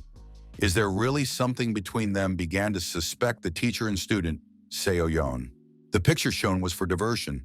The hermit was too asocial for such a thing, Seo Yeon realized. But if she went to the Dragon Empress empty-handed, there would be a disaster. What I bought, I sold. Let them sort it out themselves, the girl decided for herself. Apprentice, the hermit scrutinized his ward, head to toe, and once more in reverse order. Yes, teacher, humbly greeted his faithful student after so many days. What's this? He finally asked, pointing to a case of liquor nearby. Alcohol, answered honestly the student, but he could see that already. He looked at the open top and the bare belly of the mad student, and there was no way he could grasp the context. Why is she dressed like that? Like a heroine from a game? Into cosplay? Wondered the hermit. The maiden caught the teacher's gaze in embarrassment. At the exposed parts, he involuntarily lingered longer than he should have. But why should I show my hobbies? Didn't understand the hermit as the apprentice opened the first bottle. Master, she held out the first glass with ice cubes. Please, master, the girl stood up to hand him the alcohol. What is it? He asked. Just drink it, she replied. He asked again a few times but got the invariable answer. Just drink it. She was too insistent, and the hermit felt uncomfortable with the pressure. I knew it. The demoness grabbed her horns. The dopey girl never drank. That's why she's doing it so slick. Why offer a drink without an appetizer and just for no reason? The horny one asked, but the girl brushed it off. I see a goal with no obstacles. The fool is inexperienced, but oh, he's no better either, huffed the demoness that she had underestimated the couple's social skills. If everything was solved by alcohol, there was no need for all the other techniques, the demoness said grudgingly. Shouldn't everything be like this? Didn't the Dragon Empress realize? She had done everything right. Getting the teacher drunk and cementing the relationship? Isn't that right? The devoted student reflected. One glass won't be enough for one so hard-headed, the demoness said. What hangs on now? Perplexed the mad hermit, completely unaware of other people. Cosplay, now drinking. Sure, she's of age. She can do what she wants, but why? He thought. Wanting to just relax after everything that had happened, he imagined a fun sit-down. But the alcohol that she took was meant to get wasted, he remarked. Only absinthe tincture is stronger. The hermit looked into his glass. We could start with beer. Let's finish this quickly and get out of here, he decided, and suddenly took the glass from the cat girl's hands. Hyun-woo knocked it over in one gulp and regretted it. It was like taking a sip of jet fuel. Act maiden innocent, suddenly excited by the unexpected good fortune, horny lowly. Offer another glass before he regained his senses, insisted the demoness, and talk. Though no, she changed her mind. Better not talk. But what to do? The cat girl freaked out. It was time to make decisions, she uttered, discarding other unreliable options. One of two things, or retreat, said the Lord of Lowly. Either drink it yourself, go to plan B, commandeer the seduction operation of Lolly Demoness. Either he'll fall or you'll get drunk since you can't outdrink him anyway. And a slight hint would be enough, the demoness whispered to the innocent maiden. Now's the best opportunity until the competitor isn't around, reminded the demoness to the hesitant cat girl. If this is some kind of joke, began the hermit, but the mad cat woman jumped up sharply. Wait 5 minutes, better. 3. She became incredibly serious, as if she was going to kill someone. Good, agreed the hermit, wondering what the hell was going on in the maidens' heads. Luckily for him, an invitation came from a long-lost friend. The invitation turned on immediately upon reading, and the hermit immediately moved. Welcome, he was greeted by a Pisea, who had arrived recently, and the virtual apartment was unusually clean. A white-haired android, the hermit wondered if it was her. What if it was a fake? I'll crack it just in case, thought the mad hermit, and slammed the neural network into the monitor. Why again? The neural net beeped, and Hyunwoo made sure it was still the same Av. Always manhandling, said the android Av resentfully. But the hermit gently patted her on the head like a kitten. A lot of things happened, he told the neural network girl. Need to be told. And to me, Av smiled. She was regaining more and more of her human senses. What she couldn't say before? The hermit asked. The girl answered correctly, but before doing so, she paused. I'm sure the developer has already explained everything, but I'd like to introduce myself, she said. Hyunwoo listened intently and didn't understand why the Matrix dwellers were so fond of long introductions and boring titles. Sysadmin, the girl finally said, keeping an eye on the whole Matrix. Gaff, Polkin said as he woke up from a long and sound sleep. What's wrong, he said, and the room shook with the sudden change. A whole gaudy altar of marble rose from below. A means of communicating with the upper floors of the Matrix. Polkin recognized the device. The first floor exam is removed. Everyone starts on the 9th, he read. The red-skinned, clear-eyed man also awoke after a long healing sleep. Where is that doctor? I'll give him an enema myself, the red-skinned barbarian resented. That man in the tracksuit rose higher, Polkin's tail wagging happily, that there was somewhere to fuse the troubled illegal alien. So she didn't even know who she really was. The hermit recognized Av's story. But why kill yourself? He asked worriedly to the neural network. Now it was clear why it had slowed down at first. That she would tell him later, the white-haired android girl answered him.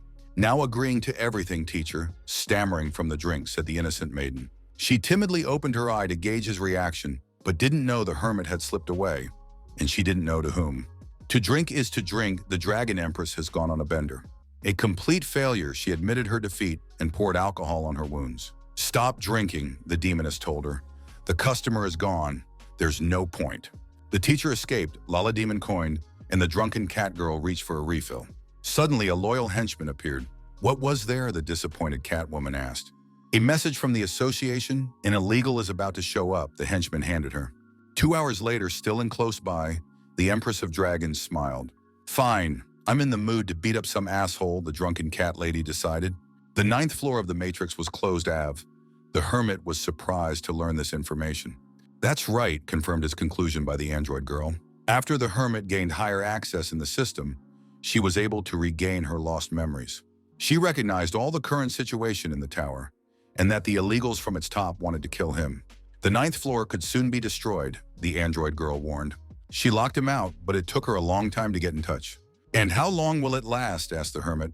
A month or 2, replied the white-haired woman. That doesn't sound very definitive, the mad hermit remarked. As best she could, bitten girl, she reminded him of her circumstances. Because of her escape from the development team, she had to put restrictions on her own memory so she wouldn't be found by the system. And it still hasn't come back all the way, she told the hermit. The hermit replied clearly. So when the floor opens, a whole bunch of illegals will pile in, the hermit realized. And it will take people to protect it, the girl agreed. The Matrix Tower invaders can't come down, said the girl. But the illegals from below will easily come up, Hyunwoo heard. Disappointing news. Now their numbers will increase by the same token, Av warned. There has been a change in the tower. The engineer has taken away Sysadmin's powers, and the first floor is now connected to the 9th floor. The damn Gaijin burst through the maze, trampling the monsters. I'll tear my jaws open. I'll gouge out my blinkers, the red-faced Glazin shouted threateningly. That was the exit he passed through the purple portal to the other side. But he was already being greeted ceremoniously, the Empress lollygagging in all her glory. Just don't slink off quickly, the horned beast said angrily.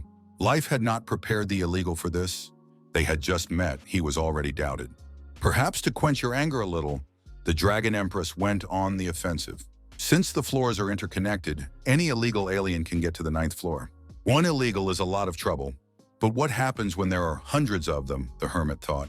But who to ask for help, pondered the mad hermit, digging through the list of minions. Hana Rin, currently busy perusing the Talmuds in her personal terrain. Miryung is trained by Demon Loli, albeit in strange techniques, but those are details. Cautious Shurken for getting a discharge from Master Electrician. And the useless snoring fox, really, why did he only remember her? Ugly said Hyunwoo when he found out there would be about a dozen illegals, every day or more. Good thing he'd killed the tester earlier, the android girl reminded herself. Or else she could raise her monster dead from the morgue. Originally, those who failed to reach the end of the tower tree were restored by the system after time. The hermit recalled something like this being said by Master Electric. He's just waiting. Regenerate faster, the Mad Empress ordered and punched the red illegal once more. Barely dodging, the barbarian dodged the deadly attack on reflexes. That's it. He's used to her speed by now. There's a chance of winning, thought the clear-eyed man. A trainer with an evasion function. Excellent, said the Empress, appearing behind the back of the merciless barbarian. Already dead, the Dragon Empress kicked the breathless body with her foot frustratedly. Sobered at last, she heard the cat girl's experienced Loli's voice and told her to be quiet. Why angry? But the girl pouted frustratedly and didn't answer. After such a disgrace, why did you listen to such advice? The cat lady said indignantly. We got him to pay attention to her.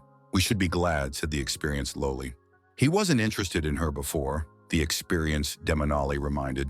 But he just ran away. The innocent maiden blushed with embarrassment. That's the thing, he ran away, the experienced Demonaloli insisted. He used to blatantly ignore all offerings and signs of attention. And now openly escaped? Such an action is not of the mind, the demoness continued. In other words, Koshkadayeva, he cares. The conclusion caught the girl off guard. The red barbarian hissed as he came to his senses. What was going on he didn't immediately realize. The teacher likes her. The maiden blushed pink and crushed the head of the cockroach beneath her. The hermit won't be gone for a month if you go to train with shadow clones, Chicken Dragon warned. That's why the preparations will begin now, the hermit said, and called his entire entourage. Glad to hear dear hunter Kim Hyunwoo, greeted the wily politician Qui-Gon. The furry beast is about to swoop in, the hermit warned of disaster. There are some things worth doing, he told the wily senator. But the senator already knew of the invasion and was about to call the hermit himself. The association has a special radar that sees all the illegals on the horizon. When first activated, it shows 7 phenomena of illegal aliens, the senator shared. Of course, thanks to the dramatic increase in the characteristics of hunters, the situation has leveled out somewhat. So it's a ubiquitous phenomenon, the hermit remembered Cutie Seoyeon's words. But now it's on hand since we need to deal with the illegals, the hermit said, counting on the senator's help. Business taken care of. Time to talk to the gang, muttered the mad mobster. Gathering everyone this early is unusual, remarked a cautious Sharken. Better help with the work, wailed the slave girl. The fox snored loudly. All gathered, the mad hermit quickly got to the point. What is it this time? The cautious Shuken asked, and he was nearly blinded by sparks of happiness. The innocent maiden didn't even hide the strength of her feelings and purred contentedly. The entourage couldn't help but notice how the Dragon Empress was sprawled out. What's wrong with her? Hung over the briefing, a mute question. Has she completely lost her mind? Asked a cautious Shuken, but the hermit himself wanted to know. I have to say something, he began, eyeing the cat girl warily. I'm off to a special gym for a month, he warned his friends. I'll leave all the work to you, darling, said the mad hermit. Come back, spelled Agent Rose on the command line. Flying books. The books obediently flew further to dust on the shelves. In a short period of time, the maiden had obtained what took the spirit dragon 1,000 years to obtain. A real talent, Hegel's spirit realized as he watched the tired girl. Midway through the 4th stage, he informed her of her impressive progress. That's not the problem, the maiden said grudgingly. There's a bad feeling. As if while she's here sweating and practicing, the little one is taking advantage of the teacher's freedom. Let's move on, decided the mad student. What's the drag? How about a break for rest and preparation suggested by Hegel's spirit? Great, so we can visit that little thing for now, Agent Rosa rejoiced. Preparations are complete. The boys won't be lost for a month, the hermit informed Noah. There's a risk of mind destruction after training with shadow clones, Noah reminded him. But you can get stronger in a short time, the hermit replied. What about the item that will help convince the illegals to fight for our team? The hermit asked. Here it is, the developer handed over one of his many scrolls. The thing allowed for an equitable contract, ideal for cooperation in uncertain environments, the hermit read. So he already knows who to call for the match, Noah asked him, since he's willing to use the contract. You can trust him. 100 years of pissing in the same bushes, replied the satisfied hermit. The hermit finished drawing a large magic circle. What if everything takes more than a month? Hyunwoo wondered. Let's increase the speed inside the hidden level, so we'll gain some extra time, Chicken Dragon reassured him. Then let's go, the hermit decided. No more delaying the inevitable. The circle activates with good control of the Tao power, reminded Chicken Snake. You must first gather all the power in your hand, he repeated the instruction, and then begin to manage the basics of the technique. The hermit concentrated and the technique worked, the Dracono reported. He stood in front of himself as if he were looking in a mirror. It was impossible to tell who was real and who was a clone. It looked just like him, the hermit noticed, and even pinched the clone in front of him. Very strange sensations, thought both hermits in sync. The preparation for the study of karma is complete, the Monkey King said. Now choose who gets which chair, said Chicken Dragon. Behind each of the beasts appeared a door with a test of personal karma. Once the workout is complete, all that's left to do is merge the two looks into one. One to the left, one to the right. The hermits assigned roles. Good luck, he synchronously wished to himself, and everyone walked through their own door. Wait, mentor, the cat girl said dreamily as she left the hidden server. What's that? She wondered at the swarm of bats outside the window. Someone has summoned Batman, the girl thought. The blood-sucking ghouls had broken the windows and were rapidly approaching their new prey. Suck yourselves, the girl commanded the ghouls within range of her magic.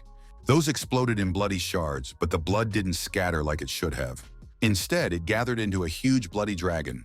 The hermit hovered in the void, no light or outside sounds, mind getting used to the deprivation. Found, eyes lit up with the cheater fire of the Sharingan. He could feel the crowd of monsters with his sixth sense, even without light. What kind of gathering, the hermit asked himself. He could see them well through the night vision device. Prying, he cracked the rubber face so hard it swallowed its teeth. Even with cheats, angry hermit. The Chicken Dragon arranged hardcore for the hermit to learn how to control the power of the Tao within his eyes. We just have to deal with a crowd of rubber-faced waiters, the hermit humbled himself. Let's go our urban, he rubbed his fists. Get the rubber faces ready.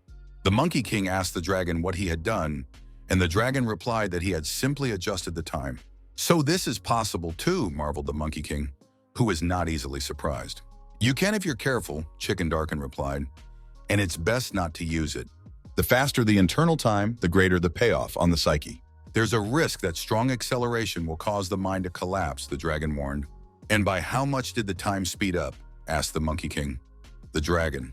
10 times, replied the Chicken Snake. You could do more, but better not. But isn't that not enough, thought the furry macaca. They've only got a month, so you can't make up more than a year. It would be fine, Chicken Dragon assured. Unlike Hyunwoo, they were starting from scratch. The guy has a different starting line. He already has quite a bit of experience in comprehending karma. He'll make quick work of it, though from such an acquisition, there will still be a difference in strength. Another 100 left, or so counted the rubber mobs by the hermit. The Tao power in the Sharingan was already running low, blotted out the hermit. It would definitely be enough to finish off the rest of them, but that would be it, he assessed the situation.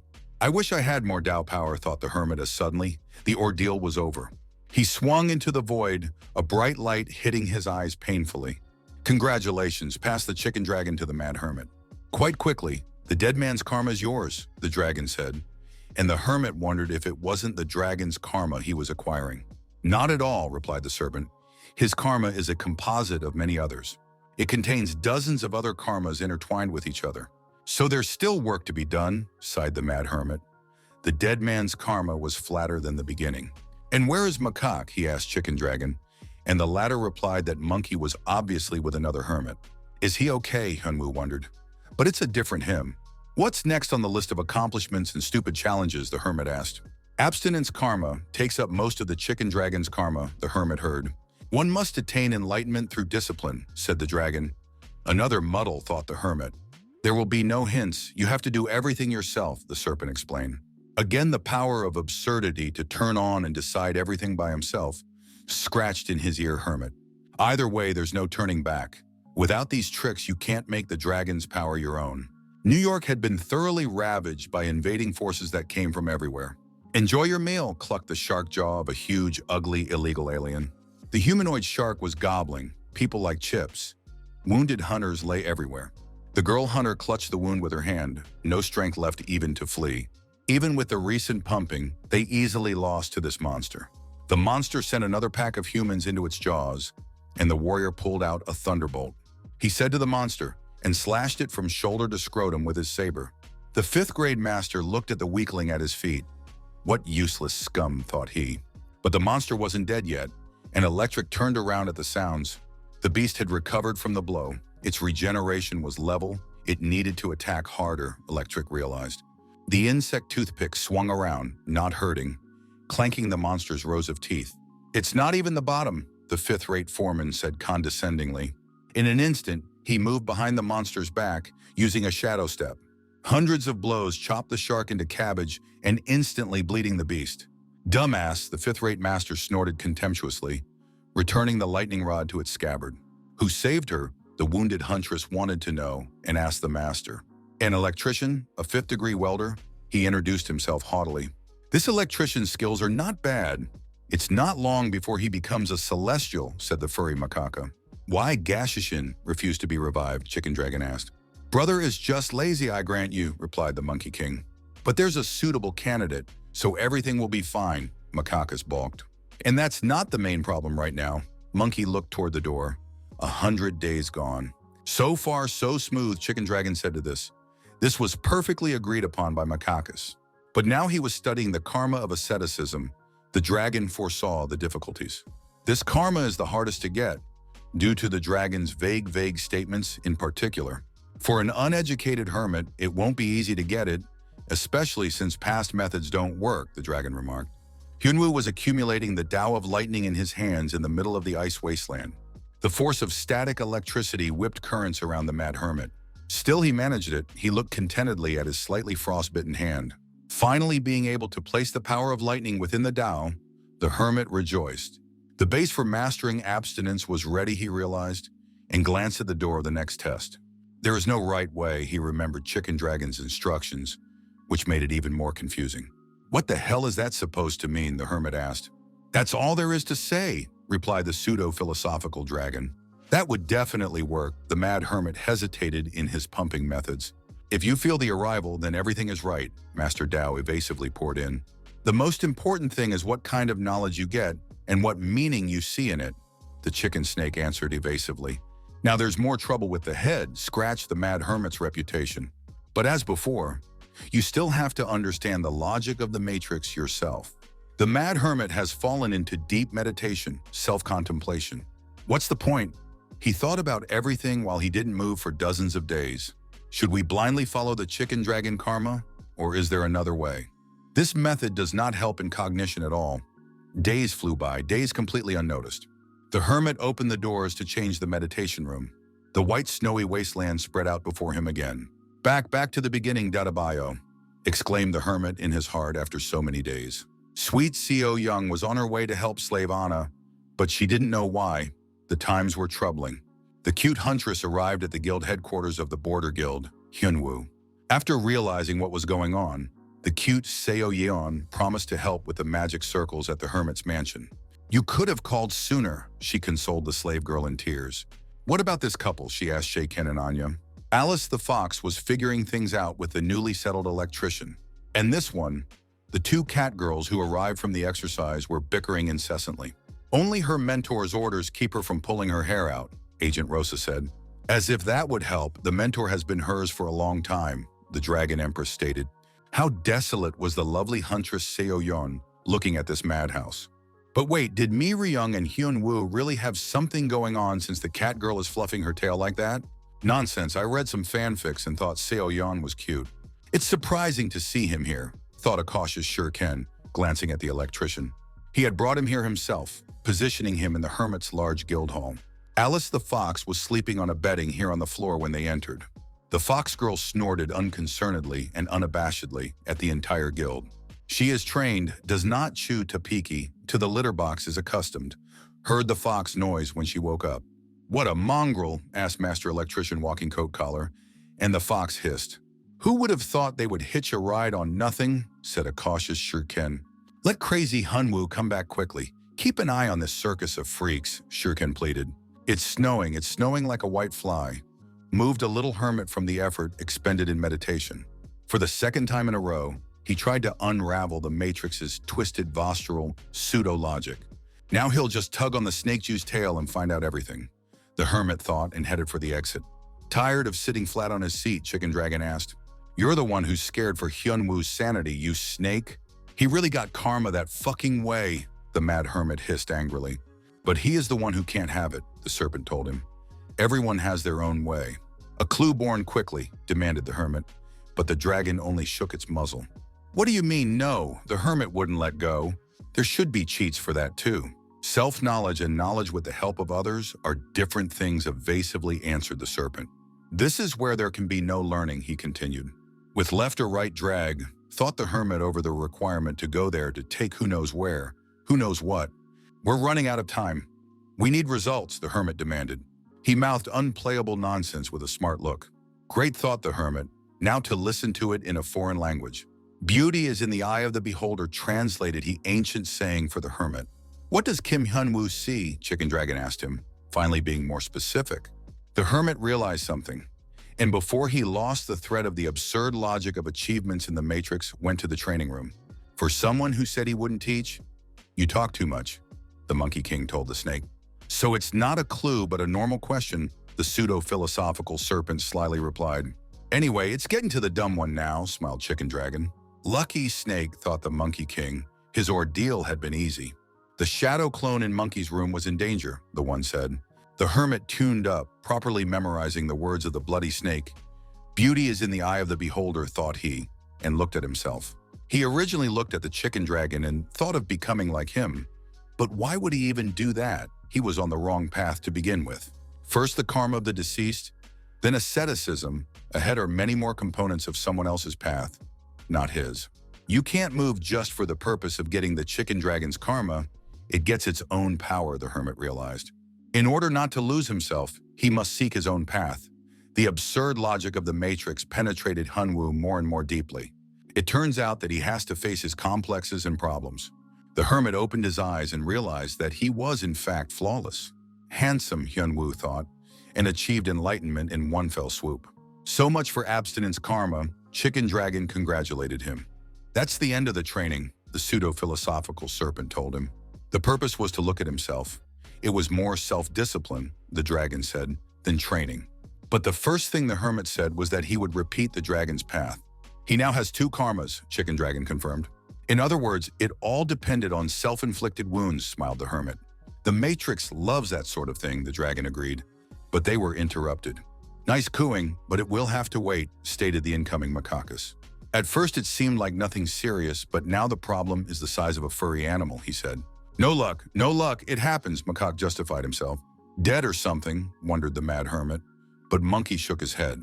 A little too much karma and a little cuckooed, replied Macaque. Mad as a herd of yokai and shouting everywhere, a beerwalg, he dismayed his comrades. Hyunwoo couldn't believe what the yokai had told him. The monkey stomping nervously in place. He revealed that things were good at first, but towards the end, things didn't go according to plan, and Hyunwoo's copy became an evil spirit. The Monkey King immediately thought that it was too quick to master karma to be suspicious. Dragon explained that the thing was that the compatibility was good, almost perfect. The hermit marveled that a race could change because of such things, but the dragon replied that in a way it was obvious. The dragon asked the macaque why he didn't stop the transformation, and the macaque replied that there was no way he could have prevented it. Hyunwoo tried to reassure them by saying that it wasn't a split consciousness, so there was no problem yet. But the dragon objected that when his mind mixed with what belonged to the yokai, there would be severe identity disorder. And even now, things aren't so rosy anymore, the serpent explained. Then Hyunwoo demanded to be told what to do about it. The dragon had an idea and asked the monkey where the copy of Hyunwoo was. The monkey replied that he had fought the Bull King the last time. Then the dragon told the hermit to go there and kill his distraught replica. Meanwhile, another intruder on the 9th level of the tower was trying out the strength of the barrier with his foot. He was surprised that the occupants of the 9th floor had the strength to extend the blocking time. However, there was no rush for him anyway. The summoner had lost most of her strength and wouldn't last long anyway. Yeah, and the main threat won't do anything in a short period of time either, especially since he did not come alone, but in the company of trusted friends. It wasn't possible to summon 4 heavenly kings, but the dummies beside him should have been enough. Honey, Soyun read the news. It's been 35 days since the tourists came. All the hunters have gotten stronger, but there are more disasters as well. From fatigue, the girl was falling off her feet. Slave Anna was lying down without any strength at all. The two of them had a lot of magic circles to control, though there was help, but it had been a long time since they had had a human rest. Meanwhile, Hyunu asked the dragon if karma would disappear if you killed a copy. But the lizard explained that if you kill the copy, you just eliminate the personality. Even if you kill the body created by magic, the karma belongs to it and will not disappear. However, there was another problem with that, the dragon worried. The moment a clone died, information from its brain would pass to its owner. The clone had definitely accumulated quite a bit of knowledge through training, so there would be a lot of information, and if Hyunu couldn't handle it, the mind would undergo destruction. The hermit thought briefly and afterward told him to take him to his clone. There, a version of him who had become an evil spirit had already butchered his rival. Yokai pinned the defeated man to the ground and began to abuse him. He had completely ceased to be human. At that moment, Hyunu appeared and called his twin brother crazy because now he would have to clean up after him. The electrician meanwhile dealt with another intruder by quickly chopping off the freak's arm. He was about to finish the insolent man off, but he caught the stare of the 9-tailed fox. He pointed his sword at the annoying beast and it shrieked innocently. The electrician really wanted to finish her off, but he couldn't do it. Then the electrician remembered that the fox had made a contract with Hyunu, and the latter had promised her protection. While they were arguing, they sensed the presence of another intruder. Another ugly man smiled at them and said a polite hello. Another conqueror destroyed a few neighborhoods and admired the ruins, but also languished in boredom. If it wasn't for the great cause, he wouldn't even settle for such a small thing, the rogue thought as he was attacked from the back. However, he noticed this attack in time and brought out his huge hammer to block it. 2 of the mad hermit's apprentices appeared right above them. Marion was annoyed that she had missed. Hyunu, meanwhile, asked his copy in Ikai form when he last looked in the mirror. The one immediately realized that the calmer original had come to kill him. After all, the Monkey King was very worried, saying that a little more and it would reach split consciousness. But since Yokai already knew everything, the hermit decided to skip unnecessary explanations. But Yokai didn't understand why kill him, because right now they needed power. To which Hyunu replied that he needed his sanity and he wasn't going to live without it. Ikai didn't like this, as they are both copies of the original, and agreed to this separation, and confidently declared that he wasn't going to meekly die. He had the same rights to be an original again. Because he said he would kill the second himself and poked his finger at him. Even the calm version of Hyunu had a vein rippling on his face at those words. He wasn't a pear tree either. They had mastered similarly powerful karmas, but the dragon's karma required simple meditations. Whereas the monkey's karma forced the second copy to fight strong monsters, it meant that they were on different levels. But even so, calm Hyunu wasn't about to relent and decided to punch himself in the face. Yokai got into a symmetrical fighting stance and haughtily asked if he could overpower him. The Monkey King was very nervous outside the door and offered to intervene. After all, Hyunu had accomplished his goal and gotten karma, but Dragon was against it. They were only helpers. The dragon wanted to answer further, but changed his mind, which made the monkey even angrier. He understood that since it was the Monkey King's karma that was the problem, he was worried that their ward would lose and go insane. But the dragon told him to put his worries aside and just trust the capable lad.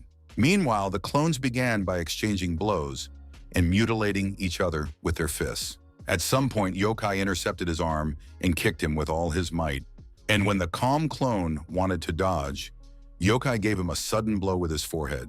He launched him in flight, but immediately caught up and swung his fist straight up in the air. After a powerful punch, Yokai shouted that normal would definitely never beat him. But still, Hyunu, with dragon karma, rose up after being hit. It was impossible to kill him with such an attack. But as soon as he moved, Yokai simply disappeared right in front of him. A appeared right over his head and brought his foot in for a crowning technique kick. Yokai asked he'd never been hit with his own techniques after all, and promised a new experience. He landed a powerful blow with a long and heavy title, so Hyun with dragon karma had to flank him with his wings. Yokai only laughed, even though his strike was repelled by the Thunder God's technique. After all, he had the exact same one. And then Hyunu got nervous, because his enemy is himself, exactly the same, only more aggressive and without breaks. Despite the same basis, the difference between them was clearly visible, Yokai stated. Yokai wanted to suggest something, but Hyunu dismissed it at face value. There would be no deal with evil. Yokai released his claws and became even angrier than he was before, discharges of red lightning striking around him. No matter which way you look at it, he looks like an evil spirit, Hyunu noted. Yokai smirked all smugly. Even though the dragon's karma was stronger, it didn't mean he had already lost. He had to just finish off his opponent before he could take advantage, Yokai decided, and rushed into battle. But barely had he gotten any closer as he was struck by lightning, a blue dragon. Hyunu apologized for the inconvenience, because he wasn't chasing balls either. It was hard not to agree that they had a terrible temper. He jumped up, telling the Yokai that he was slacking off for nothing, and unleashed a powerful punch. The intruder pressed on the protective barrier, and it cracked like thin ice, at which point the defense of the passage was broken through. Yokai screamed in pain and resentment. In the middle of the crater his body had left after falling. Hyunu smiled. He realized that his twin brother wasn't easy. But you had to try harder, he said. If he'd been wearing a high-resistance monkey vest, he wouldn't have gotten electrocuted. Yokai asked how that was possible, since they had the same amount of time to master karma. Hyunu agreed. They were on equal footing minus the power of karma itself. When Yokai didn't understand, Hyunu explained that the dragon karma he had mastered was full dragon karma. The monkey karma was partial. It's like fighting an opponent who has a sword while you only have the hilt of it. Hyunu offered to keep it simple and promised not to bully his brother in that case. But those words only made the Yokai even angrier. Even on his deathbed, he didn't want to help his copy. Hyunu sighed heavily. Now he understood what it was like for others to face his stubborn nature. But there was no choice. They both had a hard time, so one more sin on their souls.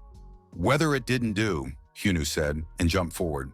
But at that moment, the Yokai completed his transformation and became a huge evil gorilla. This was something Hyunu didn't expect from himself. He had become a monster, and on top of that, his speed had increased. Though the Yokai was still the same scum, said Hyun, and drove his fist into him. After the punch, he provoked Yokai again to not sit still so they could finish quickly. The mere sight of him ruined his mood, Hyunu thought as he looked at the hairy ape and hoped he would never see him again. A whole sheaf of lightning rained down from the sky on the Yokai, which incinerated him. The electrician bowed to the intruder in his overwhelming power. He didn't understand what was wrong, but his Thunder God attacks didn't do any damage to the freak. The freak complained that the fight was over quickly and stated that if he had known it would be like this, he wouldn't have knocked the fox out quickly. The intruder said it was time to call it a day and moved instantly, coming between them. The first one he decided to nail was a fox. Apparently he wanted a fur collar. But the electrician hadn't given up yet and blocked that blow, albeit at great cost. He bounced to the side and swung his sword, causing a charge of lightning between them. The freak admitted that the punch was a good one, except he didn't leave either. The big man indifferently kicked the poor man in the stomach with his knee. He told him thank you for cheering him up and grinned nastily. But at the same instant, the Monkey King landed right on the freak's head. He asked the intruder why he was so puffed up with the status he had gotten from his grandfather and mocked the weak. Seo Yeon and the slave girl were once again puffing over the magic circles that were squeezing their mana dry. Cutie Seo Yeon suggested that they take a rest since they had already taken care of important matters at that place. Meanwhile, Miriam's servants who were guarding the girls encountered other freaks. The girls heard a strange noise and cried out alarmed. One monster ate the guards, and another hooded monster asked the girls if they were Hyunu's accomplices. He scared them more than the bloodthirsty freak nearby and demanded to know where Hyuna was. Miriam dodged a heavy hammer fist blow and landed sideways. The intruder was nervous, for Agent Rosa was still hovering over him. But while he was distracted by her, Miriam kicked him. She moved cat-like fast. The alien flew back into the wall from the blow, but did not let go of the hammer. The girls went down to the illegal and disappointedly remarked that they expected more from him, and here it was only 3 minutes. The girls wondered how it was possible to get so ugly and so fast. The alien became angry and took its true form, as ugly as the others. He called himself the god of disasters and wiggled his rubber face funny and then banged a hammer in front of them. However, such a show of force did not scare them at all. On the contrary, they continued to taunt him. Either the toad or the talking catfish called them fools and said their cheap tricks wouldn't work on him now. He suggested they attack and see who was right and who was wrong. But just like Mir and Rand told him, he was too slow. They both used their abilities. Rose said to stop, and Miriam took a step. In the same instant, the toadhead collapsed to his knees, being washed to powder in a column of fire. Miriam took a couple more steps because they had to finish faster since they were waiting for their teacher. Meanwhile, the Monkey King mocked his illegal freak and asked him what he was laying around for. Macaque asked him if he was mad about the old jokes in hell, to which the freak started yelling even louder. He screamed loudly, but the Monkey Man said he didn't have time for that and suggested the illegal freak die quickly. But the freak said that they were laughing at him for nothing because he was no longer the same as before and started the second phase. The Monkey King realized that his opponent was turning up his nose, having only received the karma of 8 stars. She wasn't bad, but not to say she was good either. Regular average karma, the Furry King stated. The freak told him not to pretend to be calm because, with such inferior karma, the king could not defeat him. The cocky freak swung his fire stick and rushed to attack. While the illegal threatened him, the Monkey King just yawned. He didn't care about it at all. After all, he knew that the illegal would pull something like this, so he also brought a gift with him and took out the Plague Lord's karma from his pocket. The illegal came to be confused. He asked what it meant, but the Monkey King told him that it was meaningless information for a dead man. He clenched the ice ball and said it was time to try out the gift from the apprentice. Hundreds of ice crows appeared in the air. Hyunu arrived just in time, with his friend and slave already pinned down. The intruder greeted him. He spoke of how long he had waited for this meeting, but the hermit rudely interrupted him. He angrily told the hooded illegal that he had no intention of cracking up with him right now. The illegal realized that the man in front of him was expectedly arrogant and said that he had not come alone. With besides him and the gull, a couple of illegals came here. Hyunu stretched tiredly, his opponent simply afraid to come alone, and brought a gang of goons with him. He pointed his finger to the sky and said he was counting on it and had prepared. Their company was joined by the Blue Dragon himself, who had gotten his karma back. He fairly welcomed the one who had imprisoned him in the past. The hooded illegal was surprised, and Hyunu declared that he had friends too. And then Hyunu called him engineer, at which point the illegal invader flinched. Hood immediately realized it was the work of the adder. The small one, though, lost his powers, had already figured out who he was. He decided he needed to contact the other illegals first, but suddenly he found that the artifact that bound them together had been destroyed. Hyunu noticed how nervous he was and asked what was wrong. At this point, a couple of friends of the illegal aliens quickly went into a deep sleep. Hood threw away the shards and stated that he didn't care. Even if Hyunu was well prepared, he could handle it alone. Turning back to his bloodied and ugly companion, Hood said that the blue dragon was on him. A toothy monster named Ghoul looked up and recognized the dragon, calling it a worm. Wishing himself a pleasant appetite, the monster leapt into the sky, though he had no wings. Hyunu summoned a cloud and told the girls to get on it and get as far away from here as possible, which they did. The Hood smugly declared that no one would interfere with them now. He decided to show his true colors and took off his ridiculous hood. But instead of his face, he had a mask. Hyunu was greatly surprised by such a masquerade. The engineer stated that he was the one who created this world, that he was a being who knew the truth, but Hyunu didn't listen to him, just attacked. He struck with all his might, telling the villain to be quiet, and he flew off to the side. The engineer was indignant and called Hyuna an unbridled savage and barely extinguished the inertia of the movement. Hyun enjoyed being a savage, for he was going to savagely beat up the hated tower creator. He threw several punches at him and didn't stop even when he was asked to stop. But then his fist collided with a solid barrier. Hyunu was surprised to see the botanical garden in front of him that the engineer had just grown. He was angered by what Hyun was saying and attacked him with his wooden tentacles. But the hermit raised his hand up and blocked the tree's attack with his lightning bolts. Smashing everything into splinters, he grabbed the engineer by the collar and suggested a change of location, and struck a powerful blow at him. The engineer plowed himself a long furrow and stated, Hyunu received an annoying force. However, the engineer had something to answer to. He had grown his tree vines again. However, Hyunu didn't let himself be locked up and blasted all the vines with a sheaf of lightning. He told the engineer he'd finish him off before he did anything else. But the engineer replied that it was too late, and Hyunu froze. The creator again started talking delirium filled with megalomania, called himself Brahma, and took off his mask. A huge wooden dummy statue grew before Hyun, and he realized that his opponent was not so simple.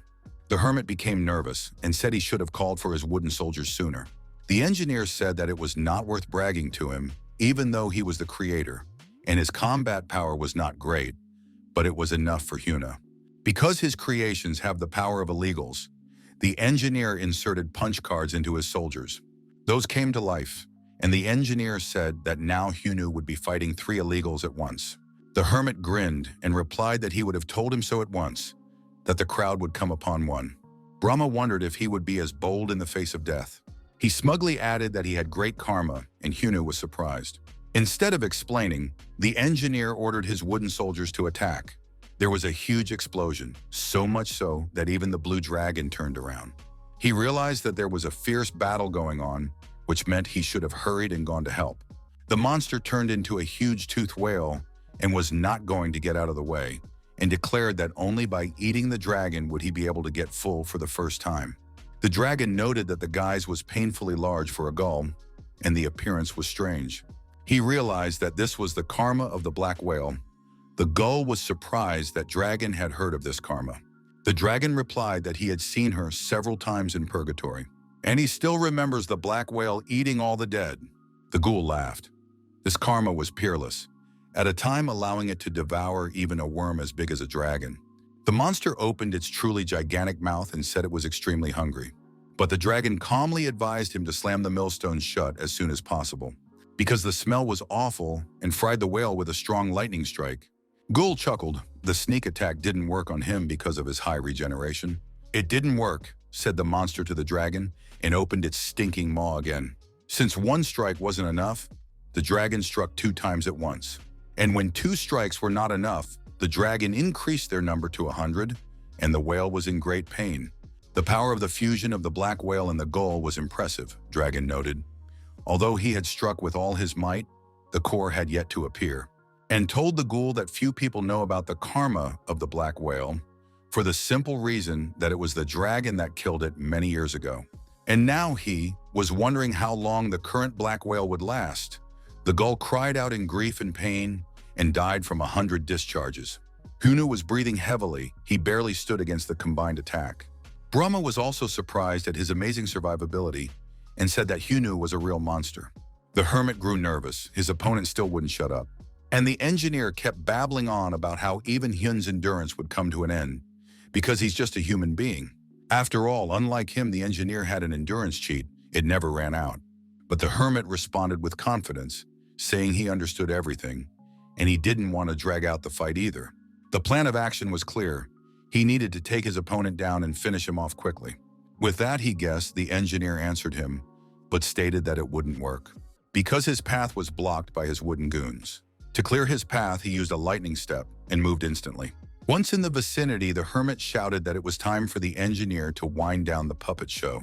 But then the side effects of using the power caught up with him, and he froze right in midair. At the same instant, vines reappeared from the ground and reached for Hyun. In the end, Hyunu's plan backfired on him, and he was the one who ended up being captured. Brahma said he would heed his words, and his wooden statues charged a powerful attack. But then a voice from above asked how long he would be beaten, and with a mighty blow of his staff, the Monkey King smashed the engineer's sword. Seeing Hyunu's mouth open, the macaque boldly stated that he was surprised at his cool appearance. The Monkey King apologized for the delay. They still couldn't get to grips with the new toy he had been given.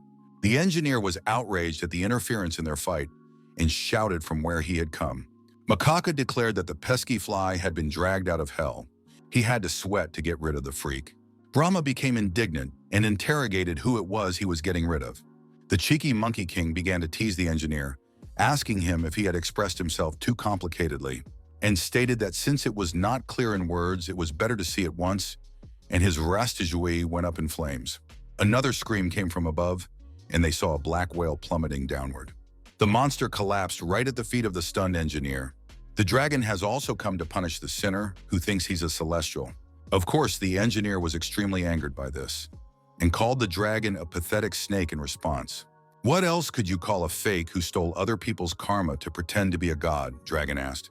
Hyunu was surprised and asked the Monkey King if he knew anything, but he didn't understand the word about the fake either. The hermit tore off his vines now that his backup had arrived.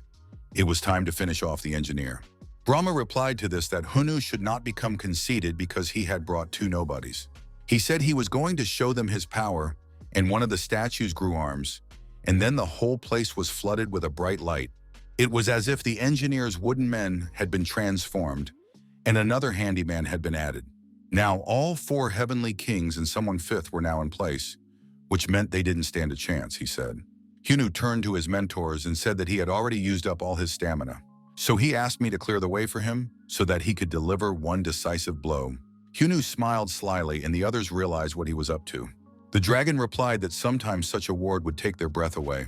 The king of the monkeys complained about being forced to work again. One of the wooden soldiers swung a huge stick as the engineer ordered him to attack with anger. The monkey broke through it, but another wooden statue that played a guitar got in the way. The powerful bass stopped the king of the apes. He had no defense against it. But the serpent intervened and eliminated the bad guitarist with a lightning strike. The dragon had a temper and decided to teach the wooden warriors a lesson. After all the obstacles were destroyed, Hunu joyfully roared forward. The last statue pulled out a set of huge swords that aimed at Huna. But this attack too was eliminated by the dragon with its tree of lightning. Brahma was amazed that his chief puppet was struck down with such ease. Then he unraveled the whole lotus and summoned an entire army of wooden dummies, hoping that quantity would solve something. They all rushed straight towards Hyun, who hovered fearlessly in the air. But then along came the king of the apes with the karma of a plague doctor, which was perfect for a multitude of purposes. Now Hyunu could break straight through to the engineer unimpeded. He pulled out his hooked hands and grabbed the tower creator by the collar. A powerful blow sent Brahma into his final flight. He couldn't believe that some human being had surpassed the immortal. Hunu was surprised. After all, immortality didn't mean invulnerability. If you beat them well, they would all end up just like regular illegals. Letting a red trickle down his cheek, the engineer noted that his defiant tone never changed. In the end, he was never able to overcome it, the dying immortal reported. He wondered how Hyun could handle it and asked what it was about. The dying engineer decided to deprive Hyuna of sleep out of curiosity, so he didn't explain anything, just said what's above. An artifact with lotus-shaped karma fell out of him like the rest of the illegals, and Hyun was given the highest access to information. He scratched the back of his head and picked up the lotus that hung in front of him. It was the lotus of the creator of all things, but not all information was available, even with his level. Tired after the battle, as was his custom, he lay down to rest on the heated asphalt. A week later, he gathered journalists to somehow reassure Earthlings about the recent events. Especially since it had been a long time since he'd had such a meeting. There was a hospital ward nearby, so he asked them to be quiet. But he was immediately interrupted by a hail of questions, each wanting to attract attention. He was asked if he saw that the video of his fight had racked up 100 million views, but Hyun didn't care about that. But the journalist said this video excites minds unburdened by intelligence. The main problem is that there is a huge monster, a dragon, and a monkey king that has recently attacked the land. People were worried that Hunu might have teamed up with these illegal aliens and that what happened was just an act. Hunu blinked away all insinuations on his account, though the table ordered a long life at that. The hermit realized they needed a scoop, but he was a little tired just saving the world, so he decided to be brief. Whoever wanted to live, let them keep quiet. That was the end of the conference, and Hunu decided to leave after saying everything he wanted to say. After he did leave wishing them luck, the reporters simply had no words. Agent Rosa rode in her limo and admired her teacher. He was quite bossy. And since he was quickly done with the meeting, which meant he had to be free soon, a perfect setting in which her main competitor is caught in a ruse and flown off to a distant island. Seo Yeon is in a meeting about the dungeons and stuff. Slave Anya and Shurken on a date at a restaurant they were given coupons for. Everything was going according to her plan. Rose smiled, her eyes full of determination. Marion dared to make such a brazen face in front of the teacher, Rose recalled. She didn't know what kind of tricks the competitor was trying to pull, but today she decided to pull her own, without hesitation. The damsel blushed embarrassedly, for she was about to go much farther. Hunu walked through the corridors of the hospital. The reporters exhausted him more than the battle with the monsters. He thought for a second and stopped, wondering if everything was going to be all right. He remembered the uneasy relationship between Electric and Ninetails, both having stopped by to heal after the battle. Some noise came from the electrician's chamber, and Hunu became worried. He didn't understand what was going on, and he had already imagined the two fighting once again. In anger, he stormed into their room to quiet them, for there were other people in the hospital. But caught up in a completely different fight, one in which there are usually no losers.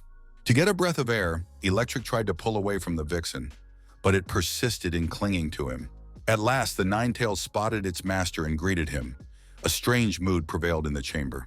Thoughtfully, Hyunu suggested that Electric lie down not in a ward, but get a private room in a hotel.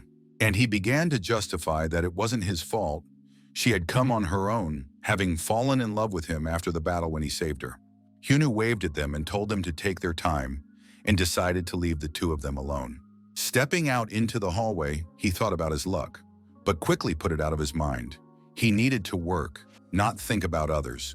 Next, he visited the android girl. Her hideout was a mess as usual, but she said she was already cleaning up. He asked her before he amused himself, had she done what he asked? And the girl stated that she was all set. Pointing her finger upward, she said there was no activity there. The android explained that the cause was still unknown, but she was really trying to find out. But the hermit still looked at her with disbelief. He told her to let her know when he knew something. Hyunu remembered that his access level was now the highest, which meant their dialogue wouldn't be filtered, which was good because he had wanted to ask her for a long time. Walking up close to the android, he demanded that she tell him everything she knew about the designer. Marion listened to her servant, who whimpered pitifully as he fell to his knees and trembled with fear. He had committed a mortal sin, for his report that the teacher was about to be attacked was false. The frightened servant told him that a girl with purple hair had burst into his room yesterday, and told him to use Kim Hyuna as bait to drag the guild head to this place the next day. She put him under hypnosis and told him to come up with a reason on his own. The servant was forced to comply. Marion was furious at the way her main competitor had spent her. Agent Rose was blooming with happiness, for she was alone with her teacher. Hyunu was resting and getting checked out, but he looked puzzled, so she asked if everything was okay with the tests, but it wasn't about them. He was just very concerned about the answer to the question he'd asked the neural network about the designer. The girl replied very quickly that she didn't know anything about it, which put him in a stupor. She knew absolutely nothing. The thought made the hermit frustrated for a long time. In a rage, he started smashing her game consoles, and the android wailed that it wasn't her fault and really couldn't have known anything. The designer helped design the tower but never showed his face, the girl explained. She promised to be sure to look into it, only asking me not to destroy her limited edition game collection. Hyunu sighed heavily. The highest access was simply no use. He came back to reality and asked Rosa what she was doing in the hospital. A devoted student stated that she had one question for the master. She opened the book and in a mysterious voice asked if he could answer. Hyunu immediately felt like they were trying to hypnotize him, but it didn't work, though it was annoying. There were already a lot of problems, so the hermit decided to make a joke and turned on his great acting. Rosa was glad the hypnosis was on and asked him how far things had progressed with Marion. Hyunu clarified in an indifferent voice what had progressed, and Rose asked about intimacy in an embarrassed manner. Then the hermit confidently replied that there was no intimacy. Rose couldn't hide her joy, thinking she was under hypnosis. When the teacher confirmed everything, she realized that Marion had simply tricked her, even though it was her own delusions. She quickly forgot her anger, for this was the perfect opportunity to fuck the little girl up right now. Then Rose asked him in a languid voice what he thought of her, and the girl's cheeks flushed. She got bolder and touched his face, asking if he wanted them to make any progress. Hyunu reached for her hand so that she thought she had succeeded until the last, and then took his hand away. As if nothing had happened, he replied that he didn't know anything. Rose recoiled. All this time she had thought he was under hypnosis, and now she felt as if she had been caught by his tail. On top of that, Hyunu upset her by breaking her hypnosis right from the start. The hermit grinned. Usually Rose kept a straight face, but now she gave out a bouquet of emotions. That lifted his fallen mood, Hyunu stated, which embarrassed the girl even more, making her turn red as a poppy. With a loud shriek, she hurriedly retreated, slamming the door, and Hyunu laughed. Now he had a new way to get rid of his stress. As he moved, he realized it was time to get down to business and got out of bed. Hyunu arrived at Noah's in an elevated mood and didn't hide it because someone had helped improve it. Noah replied that this was good, for further conversation might give him a headache. First, his next enemy is the planner, and he is much more complex than Brahma. He is powerful in his own right, but the 4 heavenly kings he has in his charge are not so simple either. Because he probably can't handle his current level, Noah stated, and Hyunu predictably grabbed his head. It was still the same annoying plot with pumping before every battle. But there was good news, Noah said.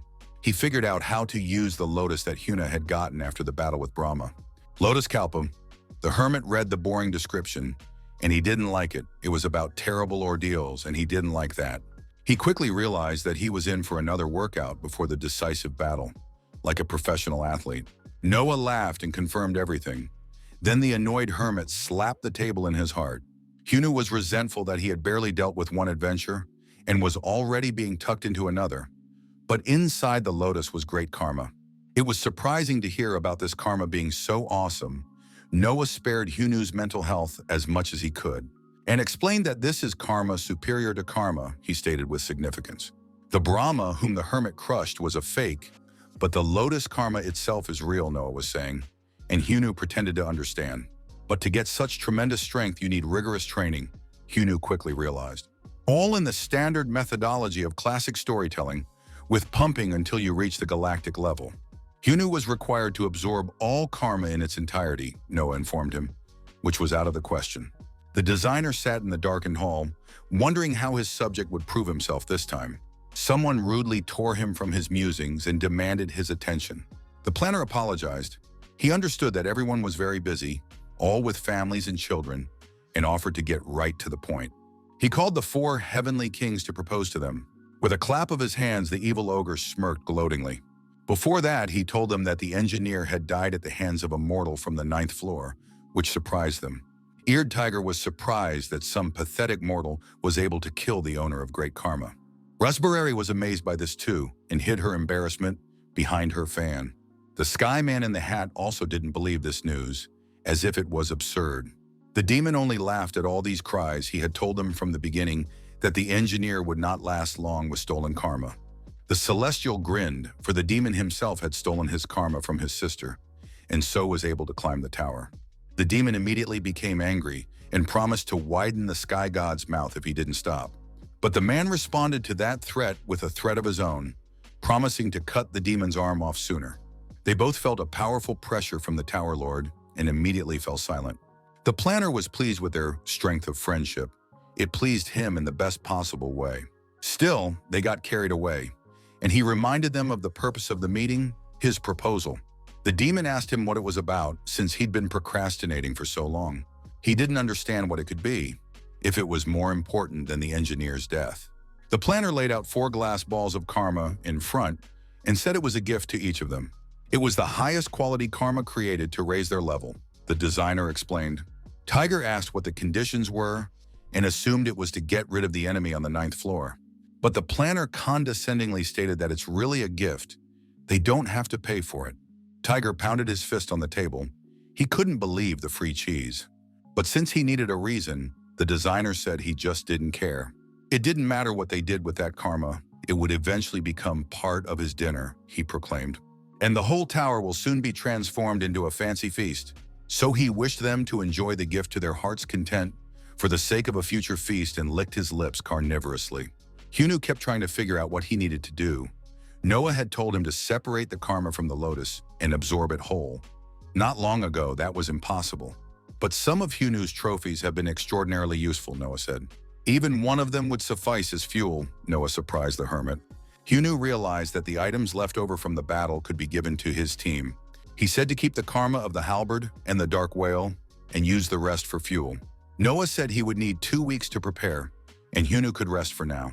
He also added that next time, Hyunu could come with a monkey king. Noah wasn't entirely sure, but he thought he could give the monkey an important present.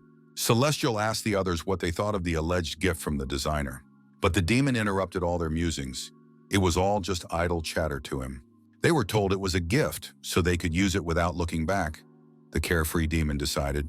The Celestial called him a fool for this, for first he had to check whether it was medicine or poison. The demon then stated that if it was poison, he could sacrifice himself and take away all 4 karmas at once. But as soon as he reached for the gift, all the heavenly kings jumped up from their seats and stopped him. Raspberry held a fan to his throat, so Demon quickly had to claim it was all a joke. He took his karma and stated that he would go test it, and they could continue to gawk at their gifts. The Celestial called him a barbarian and sighed condescendingly as the demon left. He looked at Tiger and asked him what he was going to say. Tiger made the observation that they were given karma after the engineer died, so the designer also stated that it was all for a future feast. Even though the tower owner said he didn't care, it was obvious who he had chosen as his victim. It was the mortal from the 9th floor who was to be his dinner, Tiger guessed. And the planner's gifts are sort of tools to help set the table. If they use it, that means they'll get to the holiday table themselves, but in a very unexpected way, Tiger realized. Hyunu brought presents like Santa Claus, but things didn't go according to plan. His menagerie fought over his fan preferences for the Adels. The Monkey King wrestled with the serpent and shouted to him that he had lost his eyes when he ascended. But the dragon did not give up his position. Hyunu sighed heavily. He didn't even want to get involved in his squabbles. But the fan culture of the people was clearly a bad influence on the Celestials. But at that moment, he received an invitation from the system, which was going to happen in 5 seconds. As usual, he suddenly moved into the secret room. But he was greatly surprised at the guest he saw there, and immediately asked what he was doing here. There sat Noah himself. It had been a week since they'd last seen each other. He told me that he had some important business to attend to with a girl android, part-time summoner of the tower, so he made his way over. Noah reminded Hyung of the gift he was preparing for the Monkey King, but decided to put it off, for he had a question for the android girl. He reminded Hyung of the Black Tower on the 12th floor and said he needed something from there. The bizarre stone that is on the top floor, only it could contain karma. Not the friendliest of demons lived there, but they were no threat to Hyunu. Plus, you didn't even have to climb the tower, you just had to break the wall of the top floor on the outside and go inside. The hermit scratched the back of his head. There was a reason it had been too quiet lately.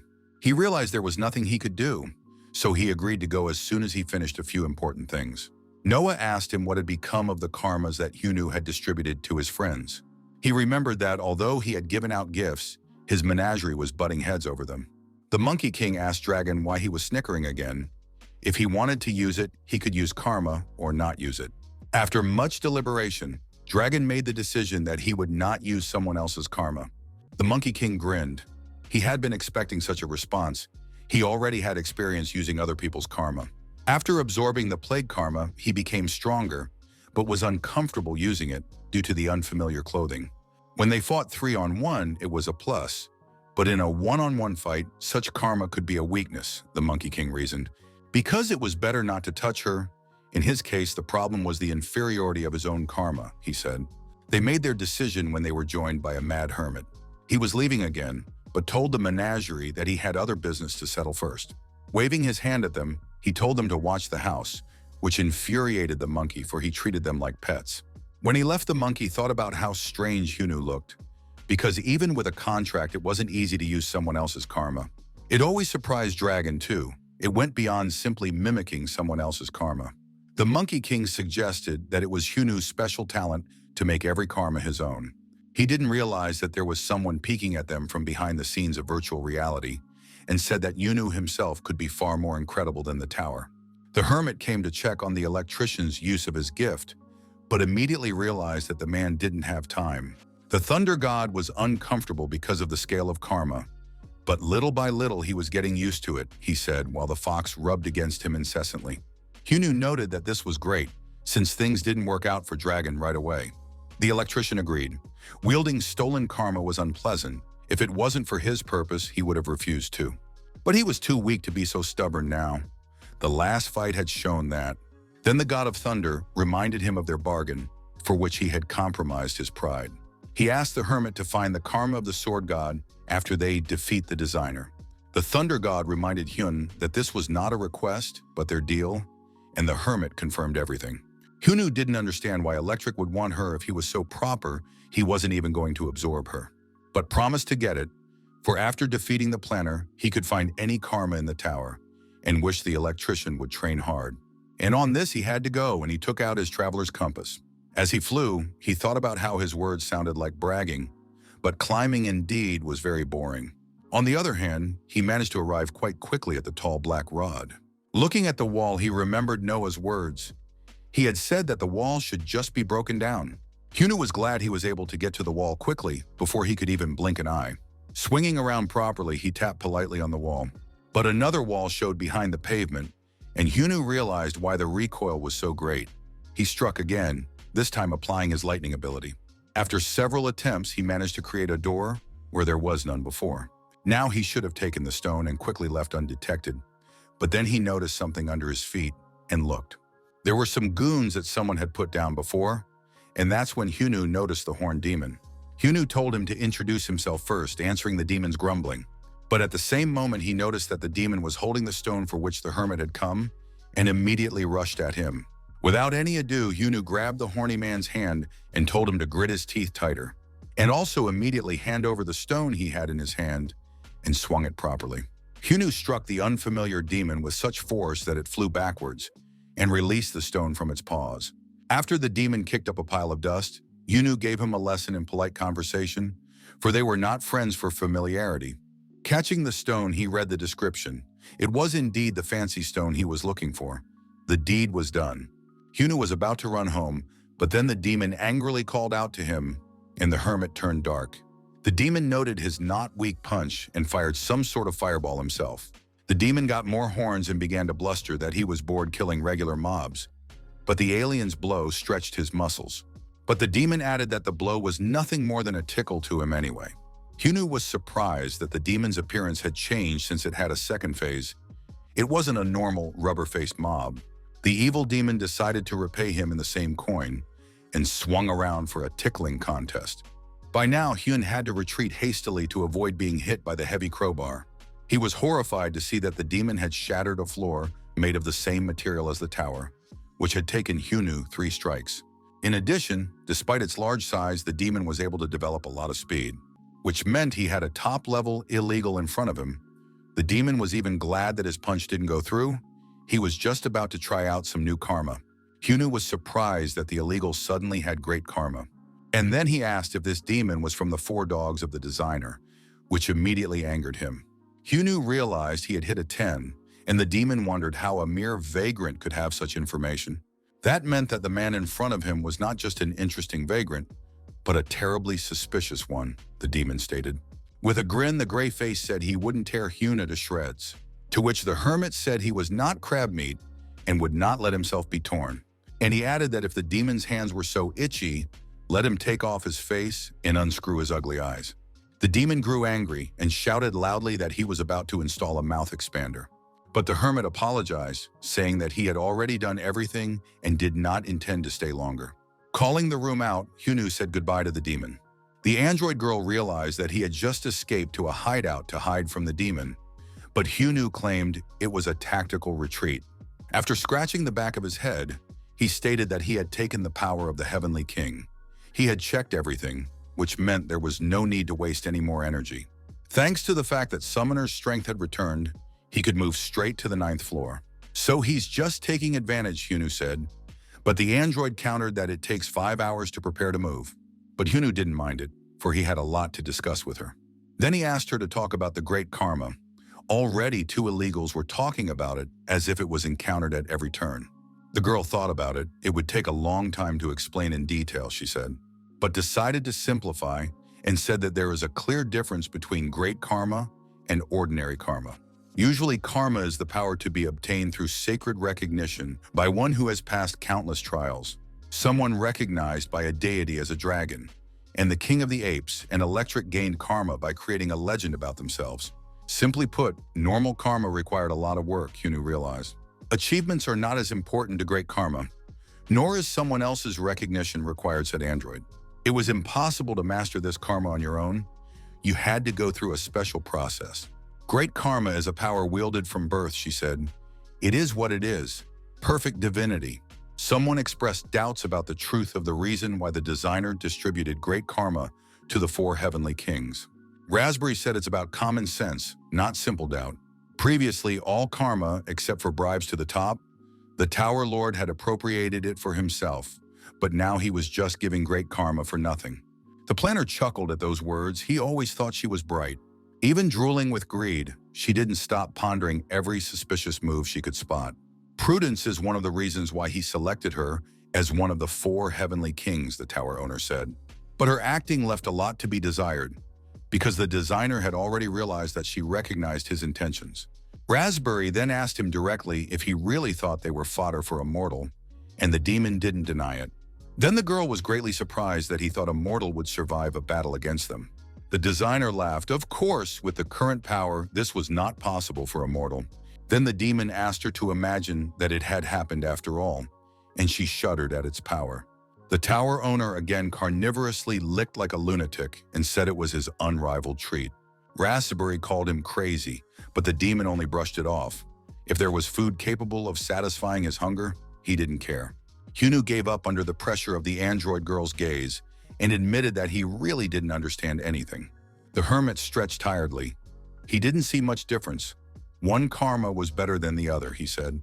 But when Summoner asked him why he was asking then, Hyunu just threw her a rock. He asked her to give this stone to Noah. Since he came here, she could visit him too.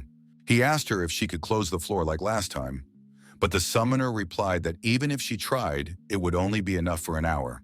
The hermit was worried about the heavenly king he encountered, and after all, there are 3 more of them with him, and no one knows when they will appear. He needed to figure out how to protect the 9th floor without his involvement, and the Summoner had an idea. That's where a gift for the King of the Apes might have helped. Reminded the android of what Noah was cooking. Noah asked me to tell the monkey that he had found a way to make his karma complete again. The Monkey King was extremely surprised when he heard such news, so much so that he even shouted. Hyunu told him to stop by Noah's house in a week, and Dragon asked how the stolen karma could be returned. The hermit then responded by asking why they were so skeptical of such claims. The dragon replied that it wasn't like that. Then Hyunu asked them who the horned demon was. The beast faces immediately became nervous, making it clear that they knew him for sure. The Monkey King asked why such a question, and Hyunu replied that he had just recently met a horned man while he was running Noah's errand. They told me that they didn't really know this demon, but they knew someone who knew him well and was near his apprentice. Meanwhile, Miriam and Rose glared at each other. Miriam wasn't happy with what Rosa had built in the city. A teacher couldn't live in such chaos, she stated. But Rose replied that her rival was no better because her tastes were stuck in the Stone Age. She was sarcastic about the fact that Miriam wanted to send a teacher in a bamboo garden with a waterfall. Miriam then pounded her fist on the table. There was nothing to talk about, and she was ready to wipe her into powder. Then Rosa replied that in this their thoughts coincided. She too wanted to do away with her rival. They both jumped out of their seats and hissed at each other like enraged cats. When they nearly clashed, a servant of Miriam entered the room to make a report. She looked at him angrily, so that he immediately shrank back and began to apologize for disturbing her. But a servant reported that Master Hyunu wanted to see Miriam. Hearing this, the first student smugly flung back her hair and said she had to go. After all, the teacher needs her immediately, the sly cat smirked. Rose couldn't help but cringe, but there was nothing to say. Hyunu asked his student to ask her mentor about the horned demon of the heavenly kings. Miriam looked disappointed that he had a case not for her, but for her horny mentor. The hermit asked if he had called at an inconvenient time, but the apprentice waved her hands and replied that it was fine. At the same moment, she turned to the inner world where the demoness resided.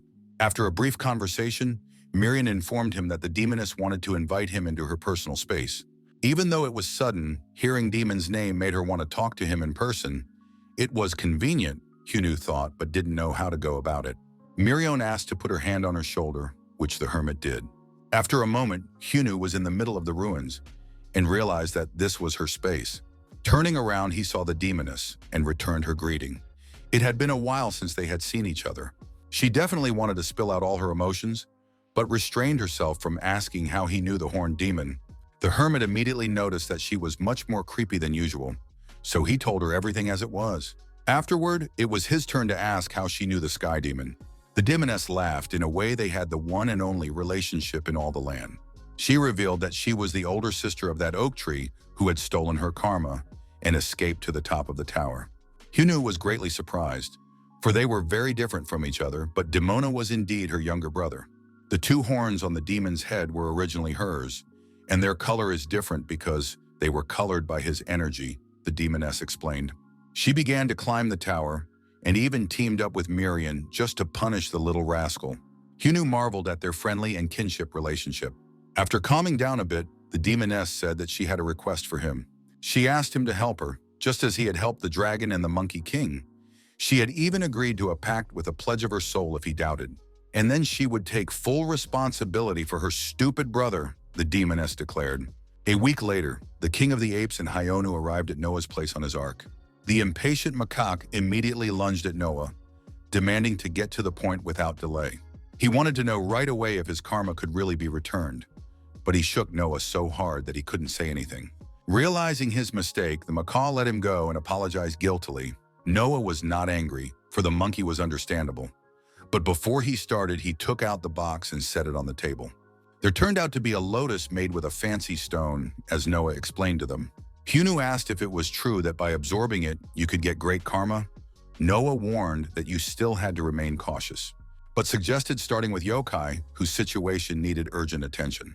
Hyunu read the description. It was a spatial traveling device, but the description wasn't complete. Noah explained that the passes contained the coordinates of the collector's room, the imaginary space where the planner keeps the stolen karmas. Hyunu immediately realized that being able to climb into the enemy's warehouse was like winning the jackpot. The hermit asked how Noah had managed to find such a treasury, and he replied that it was all thanks to him. He reminded him of Hyunu's request to get into the system room when the summoner went missing. To find the information, Noah began to search the tower thoroughly, and accidentally stumbled upon the very spot that was releasing just incredible power of influence. He explored it from all sides until he found a tiny opening. And looking through the gap, he saw a multitude of karmas that were rushing back and forth, colliding with each other, and formed a real chaos, which meant his karma was in there too, Monkey realized. Obviously, the designer had used the place to store karma. Hyunu marveled that the planner had time for all this collecting, and he asked why Noah didn't take away the karma of the Monkey King right away. But the Monkey King replied that it was impossible. Finding the right karma amongst such a mishmash was beyond him. Hyunu feared that when the monkey himself got into the vault, he wouldn't be able to handle it either.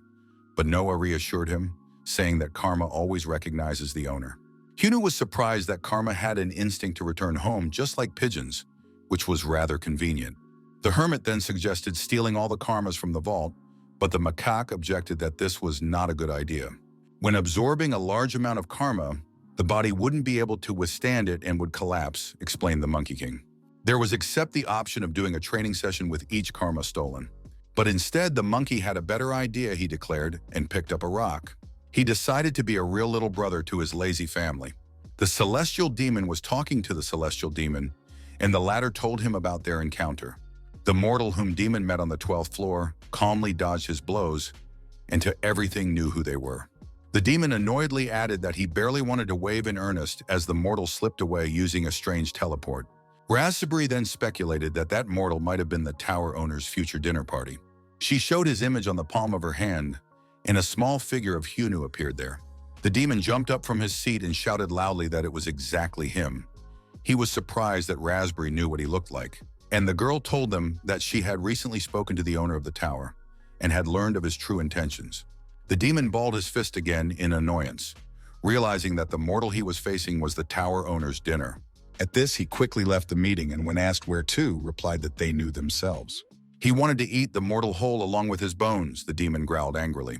After all the truth that he had heard, he could no longer sit still, and asked where the three of them had forgotten their pride. Tiger then stated that although the planner was not a common cadre, still he would not act to his own detriment in an unfavorable game, which means he saw something in the mortal that they couldn't see, Tiger told them. The demon was indignant that Tiger thought he could be defeated by some worm, but the latter added that there was still danger. The danger was if acting alone, Tiger said with cold fury that they only had one way. Hyunu suggested that demoness go with them to the tower owner's secret storeroom, but there was no karma she could take. Besides, the demoness confidently stated that her karma alone was enough for her as well. Hyunu expressed doubt, and demoness asked why he doubted. The hermit told her that no matter how he looked at her, she didn't look strong. The horned heavenly demon, although he was without brakes, but in terms of strength, he was far from being weak. The demoness realized in Hyunu's eyes she was too weak to pull with her brother, but added that for her victory over her brother, strength wasn't that important. Because everything is already determined from the moment they were born, the demoness said. Hyunu grinned. Once again, the demoness spoke rebuses to him, and the woman waved her hands, saying it couldn't be explained to a human. Then he offered to show her in the real world, for he had already spent a lot of effort to get her statue. But the demoness was still sitting in this world.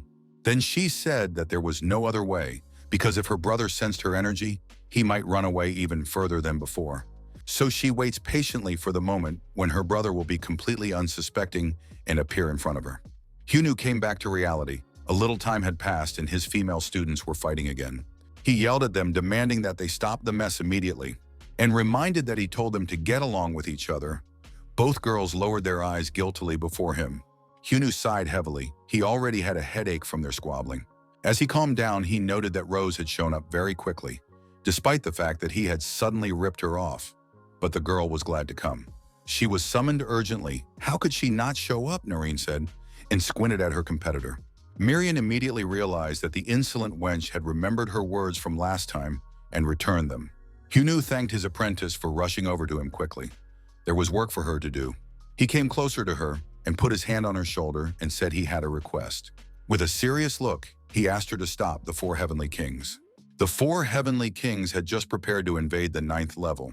Before leaving, Tiger reminded them that they had one purpose for which they had agreed to work together: kill the mortal Hyuna, and in doing so, trample all of the planner's hopes of a tasty dinner.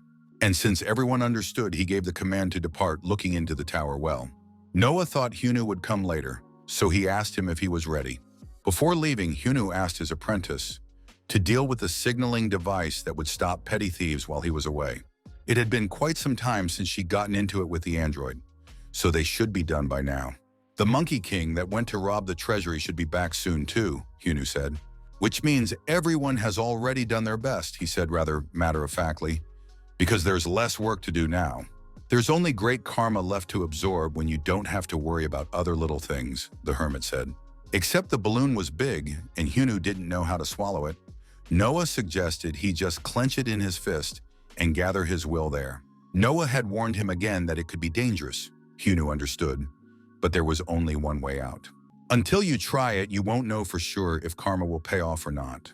Noah wished him luck, and the hermit fell asleep right on his desk. Hyunwoo started looking around. He got inside Brahma's karma. He didn't understand why Noah was intimidating him, because the place was not bad, it looked like a temple. But as no one came out to him for a long time, the hermit began to grumble that his host had forgotten all manners and was not welcoming his guests. He looked at the statue with the face of the engineer, who was staring serenely into the void. The statue spoke so loudly that his ears pricked up.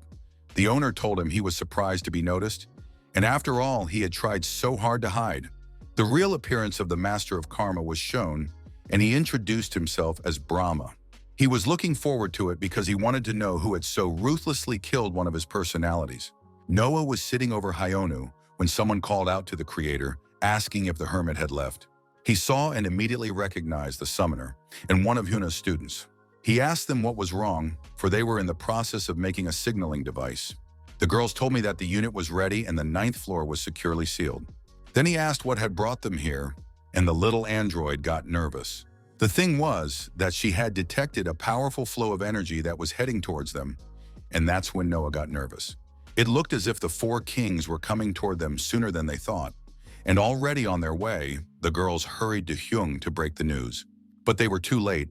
The hermit had only recently penetrated Brahma's karma and would be gone for some time, Noah explained to them.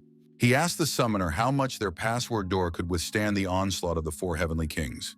But no sooner had she finished speaking than there was a knock at her door, which had taken so much effort. She grabbed her head and started screaming loudly that the door was collapsing. The kings have already reached the 9th floor and are knocking with all courtesy. The android girl said she couldn't stall much longer, and Noah realized he had to come up with something right away. But then they heard a mocking voice about making a real drama here. Noah rejoiced when he realized that the Monkey King had returned. The android girl recognized the artifact from him for communication, and Noah told her who gave it to her. The cheeky monkey smugly declared that he was glad to see such a violent reaction to his return. Before he left, the King of the Apes told Noah he was going to meet someone, and the tower creator didn't think an intercom system would come in handy. In general terms, the Monkey King understood their situation and said he had one suggestion, and he told them that the secret door with a password could be opened, which surprised everyone. The girls immediately resented the fact that they had worked hard to seal it, but even that wasn't that important, for the heavenly kings would immediately enter here. The monkey said to just change the coordinates to his location and call the lizard. Although he stated that there shouldn't be a problem without the dragon, Summoner asked him what it was all for. And the Monkey King answered her that his brothers were gathered around him now, itching to use their power. So they can have peace of mind, they are only required to open the door on a signal, he said. Hunu, meanwhile, was trying to figure out what personalities Brahma was talking about. Noah had said something like that to him. The Brahma he killed was 1/3. He took the main karma for himself and escaped the others. Then he thought that since they were one body once, and even after one of them became a thief, they decided to take revenge on him. But the deity only laughed loudly, which discouraged Huna. The hermit then asked what had amused him so much, and Brahma replied that he was amused by the reaction to his joke. Brahma declared that he was incapable of revenge. Besides, one of them was just a thief. They wanted to thank him for dealing with the traitor for them. This was originally their task, but the thief had put a seal on them, and they had to stand idly by. And having become free, Brahma decided that it was necessary to pay tribute to the benefactor. Hyonu was very happy, realizing that Brahma would give him the great karma he had come for. True Brahma immediately said he couldn't do that and smiled with all his mouth. The mad hermit immediately prepared to beat his own out of the strange god, but he asked him to calm down and laughed again. He hurriedly explained that he wanted to give karma away, he just couldn't. All because the karma had already been given and was right in Hunu's hands. After he arrived at that place and was recognized by Brahma, karma was at once in his possession. The hermit was surprised that something like this could be given away so easily, but Brahma did not care, for he had already begun to accumulate his karma. But absorption alone wasn't enough to use the power. Hunu didn't understand what that meant, but there was no time to explain. The temple began to crumble because the karma that sustained the place had already been transferred to Hyun. Brahma's real body was outside the tower. He just had to go home, so he told Hyung not to worry because they were supposed to meet again soon. If, of course, he can become a vessel that can accommodate the great karma, Brahma added. Brahma offered to leave all further discussions for later, and thus drove the hermit out of his senses. Meanwhile, the heavenly demon was angry with annoyance that the wall was too strong even for him. Tiger was surprised too, and said that obviously the mortal had some tenacity, but they couldn't wait any longer, and he decided to help.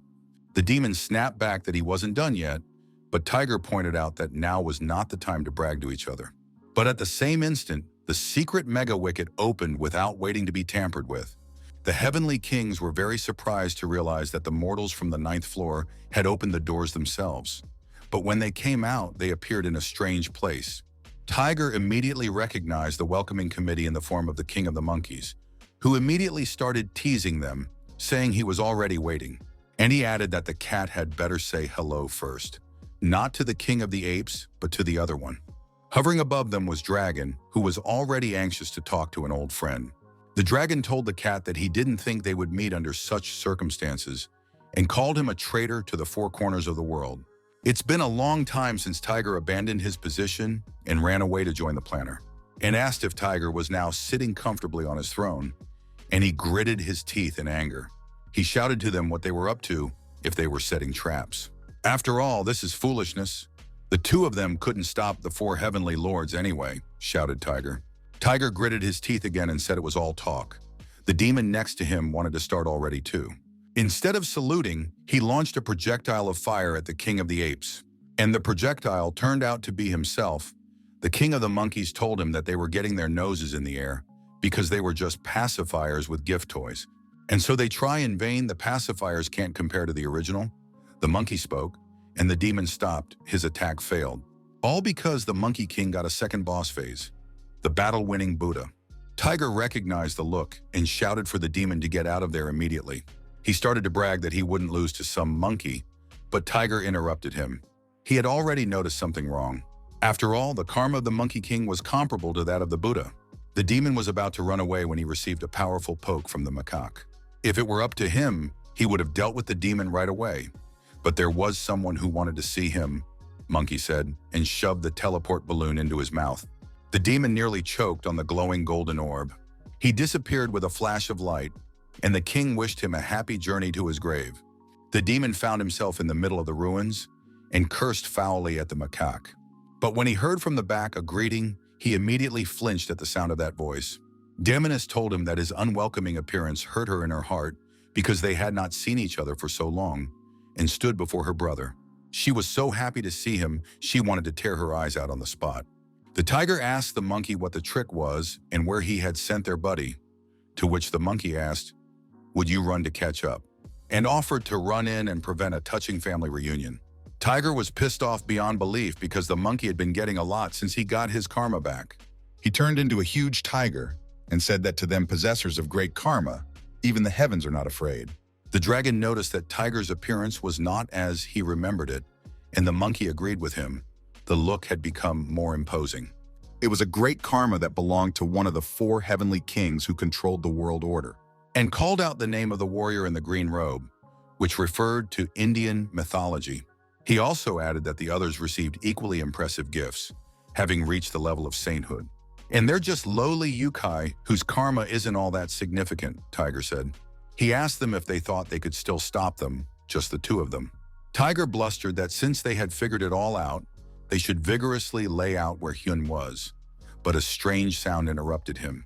Monkey crossed his arms in front of him like it was a quiz and said the answer was wrong.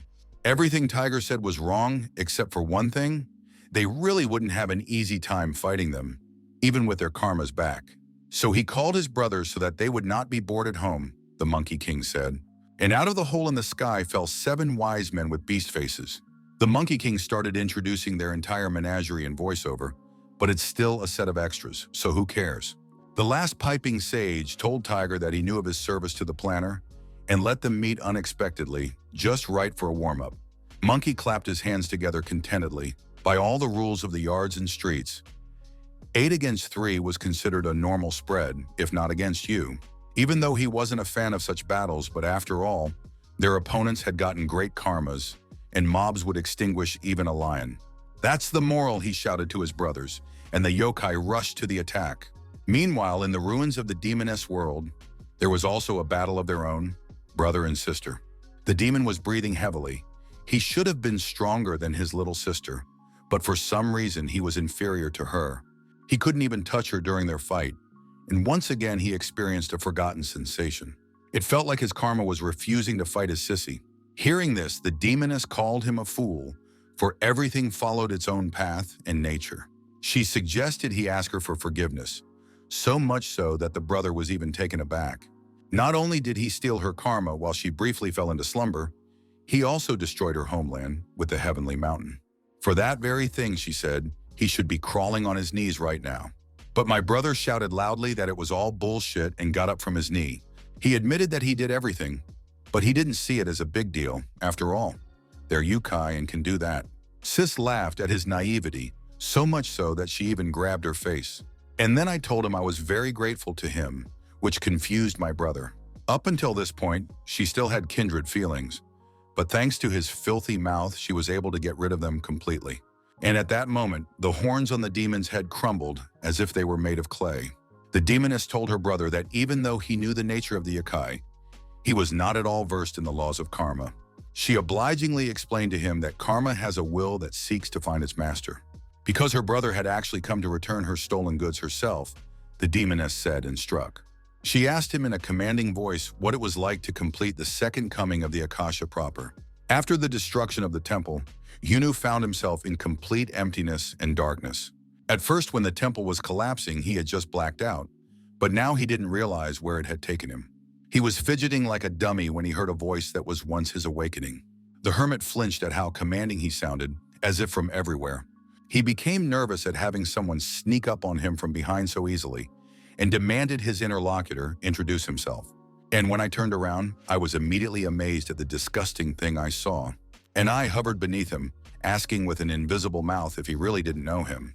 She sounded like a girl by her voice, and Yunu had the audacity to tell her that she hadn't even given her name. Because how was he supposed to know such a poofter? To which she replied that she hadn't expected him to be so stupid. After all this time he was thinking about just being super talented and gifted, the voice said wryly. She squinted at him for his excessive ego, which hurt Hyuna, but decided to explain nonetheless. He should have realized by now that he had entered an imaginary space. His body was stabilizing karma now, and they were unlikely to be able to talk at any other time. So she had to steal his soul for a while. Hunu was surprised that one could say such strange things so calmly. Isor apologized for scaring her, but there were no other options. It was time to reveal the secret. After all, she had been watching him for a very long time, she said in a strange voice. Hunu immediately shrank back at the memory of all the things the stranger could see and shamefully covered himself with his hands. But the girl said it wasn't like that. He asked her why she was following him. The girl said it was too early for him to know. And it was already time to part, said the girl with stalker tendencies. And Hunu began to dissolve into thin air. As he screamed, looking at the mosaic his body was turning into, she told him to remember something. The top of the tower is not the end of his journey, the stranger said. There is more than one story arc ahead. The demoness asked her subdued brother how it felt when he found himself sprawled on the ground. She told him that since he had stolen her karma, he should have immersed himself in training and become its new owner as soon as possible. But the foreign power intoxicated his mind, and he began to stir recklessly here and there. So karma left his body. The demon saw again the long-forgotten look his sister had when he admired her strength. Despite being of the same origin, her strength surpassed all other yokai. Soon, however, admiration was replaced with hatred every time she looked down at him from the top. Those eyes looked at him as if they saw only nothing but nothingness. The demon screamed at her to get that hateful look away. He said that he no longer needed her handouts, for now he had the great karma of a heavenly god. He smugly told her to keep her eyes open, for he was stronger than her now. The demoness chuckled indulgently. She knew this karma, and told her brother that he couldn't handle this power. But the sibling didn't hold back. He said that now her karma was no longer holding him back. Therefore, he would definitely win. Therefore, it was her fate to die at his hands, the brother boasted. But as soon as Demoness ordered him to fall to his knees, the careless brother staggered and collapsed to the ground. And even the multi-tiered birdhouse behind his back didn't help him against his sister. The demoness said that no matter how you look at it, the bottom fits him best. He still didn't understand how this happened, since her karma was no longer there. The demoness apologized to him, for she was only saying it now, but he wasn't really her brother. In his memory, they have been together since birth, but those memories are false. All because he himself is a fake, the sister was telling the bitter truth. She created it out of her karma when she experimented with biblical myths, because the reason he couldn't resist her orders wasn't karma. It's just that he was her creation from the beginning. She dumbfounded her homunculus brother. Demoness realized she might have gone overboard with playing family. But was that a problem? Demoness asked. Because they're yokai and can do that, she returned her brother's words. The demoness released her power and said it was time to end their strange kinship. She wondered how many of her steps he could handle. His karma was bad, and she grinned a terrible grin. Hunu came to his senses right where he was in the Tower Creator's arc. Noah immediately came to him and congratulated him on successfully joining karma. He told Hyun that he had slept for about 24 hours, and the problem seemed to be there, but at the same time, already solved. Almost immediately after he fell asleep, 4 heavenly kings appeared to them, dumbfounded Noah. But when Hunu was about to jump into the fray, Noah hurriedly calmed him down and told him that everything had dissipated. Even though they had difficulties, everything is calm now, the Tower Creator said. He opened a teleporter window for him and told him it was better to see everything with his own eyes. In the picture, the yokai were kicking their feet into the tiger's belly, all in a merry mob. Tiger resented that they had been fighting all day without any respite. But the yokai only laughed louder at him, for Taki fights only lifted their spirits. The yokai became so furious that they nearly broke Tiger's spine. Elder Brother Sage was lazily smoking bamboo and suggested that the brothers take a break after all, because this way the pleasure would last longer. Tiger shouted, looking up long enough for the Keeper of Order to just stare at it. But the dragon remained indifferent to his cries. It was rather pathetic to ask such a thing of an enemy. The dragon called him a traitor and told him to shut up and just die before he himself joined the morass. The king of the monkeys appeared from above and asked if they were done with the lyrics. It was time to call it a day. The monkey shouted to his brothers to move aside, or they would get hit. Swinging his stick, the Monkey King shouted to grow joy, and he flew down in a column. Compared to this stick, the tiger started to seem like a flea. The shockwave even seeped through the spatial window Noah had opened. An entire Tower of Babel was sticking out of the ground, and it was clear that with this blow it was all over. Hunu realized that of all the kings, the kitty had lasted the longest. They left behind a bounty of artifacts, and Hyunu was surprised that they were dealt with so quickly, and Noah said that numbers are decisive in such matters. The only demon left was the one assigned to Demoness. He was still alive for now. Hearing this, Hyunu wanted to go to help. But then the Demoness herself appeared to them and told them to hold their horses. She didn't need any help. Demoness has added horns on her head and other signs of adultery. Hyunu told her thoughtfully that she had changed a lot, and so had the atmosphere around her. Slapping himself on the forehead, the Demoness said as she simply appeared in her true form before him. So from now on, he should call her Mistress, she said, and stroked his cheek. The Demoness smiled seductively at the young and inexperienced one. Feeling threatened, the hermit quickly brushed off the pesky Demoness. She handed him a gift from his brother in thanks for his capture. And she said she's going to go get used to having her karma back. She left him utterly bewildered and with a feeling of emptiness, as if he had ceased to be the hero on whom everything hung. A few days later, Hyunu called Shirken to distribute the gifts. But when he looked into the hermit's mansion, he didn't understand what was going on in the mess.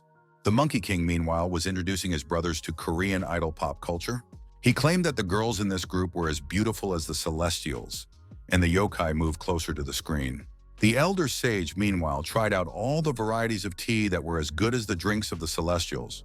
He asked the dragon what the artwork was called, and the dragon replied for the 100th time that it was soju. Then Shirken decided to find Hyuna himself, and just as he saw his female students, he already wanted to ask them a question.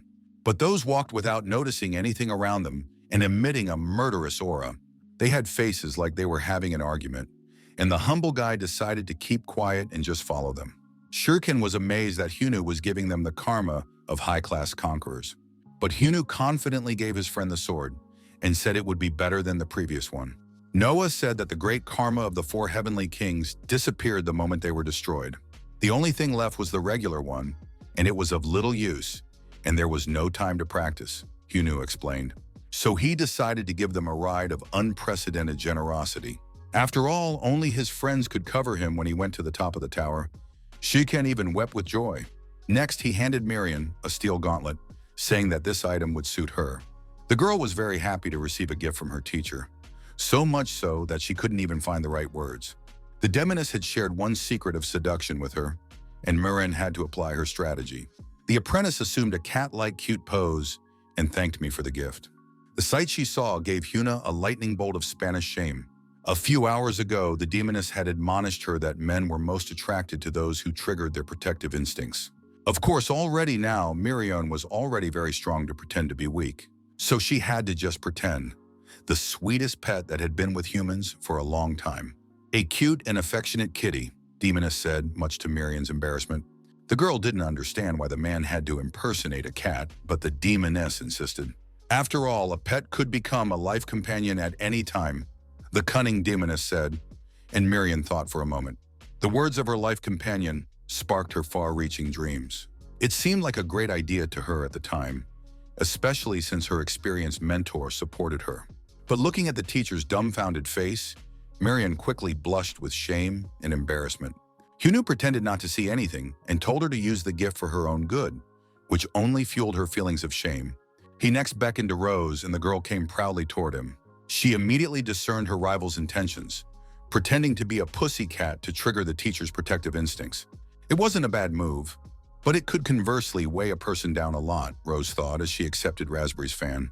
Naturalness was important in this case. She read all the books on love relationships and made a list of nicknames for couples in love. She finally managed to find that one killer word that any guy would love, she thought when Hyunu asked how her present was. The girl smiled gratefully and said she liked it a lot. And then she made a seductive face and called him brother.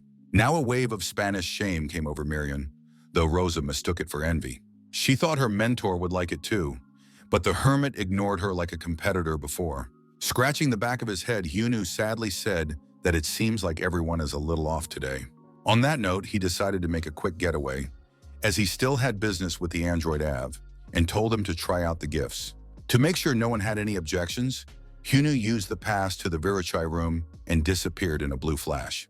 There was an awkward silence, and Shirken promised to keep it a secret. The android was surprised at his depressed look, as if he had eaten a lot of rotten mushrooms. He then asked her what about his request. He was bothered by the words of the eyed stalker, who said the tower wasn't the end of it. The summoner told him that she had looked through the old tower records, but something like this had never happened before, so she hadn't found anything. The only thing she could assume was that the top the stalker was talking about wasn't part of the tower. Hearing this, the hermit sighed. He hadn't expected to learn more today. At the time, he thought he was looking at a creature completely different from him, but now he decided to put the subject aside. It bothered him that it was still quiet at the top of the tower, though a business-like master would be angry that his men had been beaten. The android then informed him that she had figured out something by studying the information that had fallen from the 4 heavenly kings. By it, she'd figured out the designer's intentions and told it to a dumbfounded Huna. It was important information because he jumped up asking why she hadn't mentioned it sooner. Then Summoner began to mumble that she was afraid of making him uncomfortable. But Hunu still demanded that she tell it like it is in a straightforward manner. Then the girl blurted out that the designer wanted to catch him and eat him. The news discouraged him. Sweet Seo Yeon also looked into the hermit's mansion. She heard that the vixen had moved in with the electrician. But what bothered her more was what happened to Hunu's female students. Those were terribly depressed. Rose sharply blamed it all on Myron and her pretend image of a cat.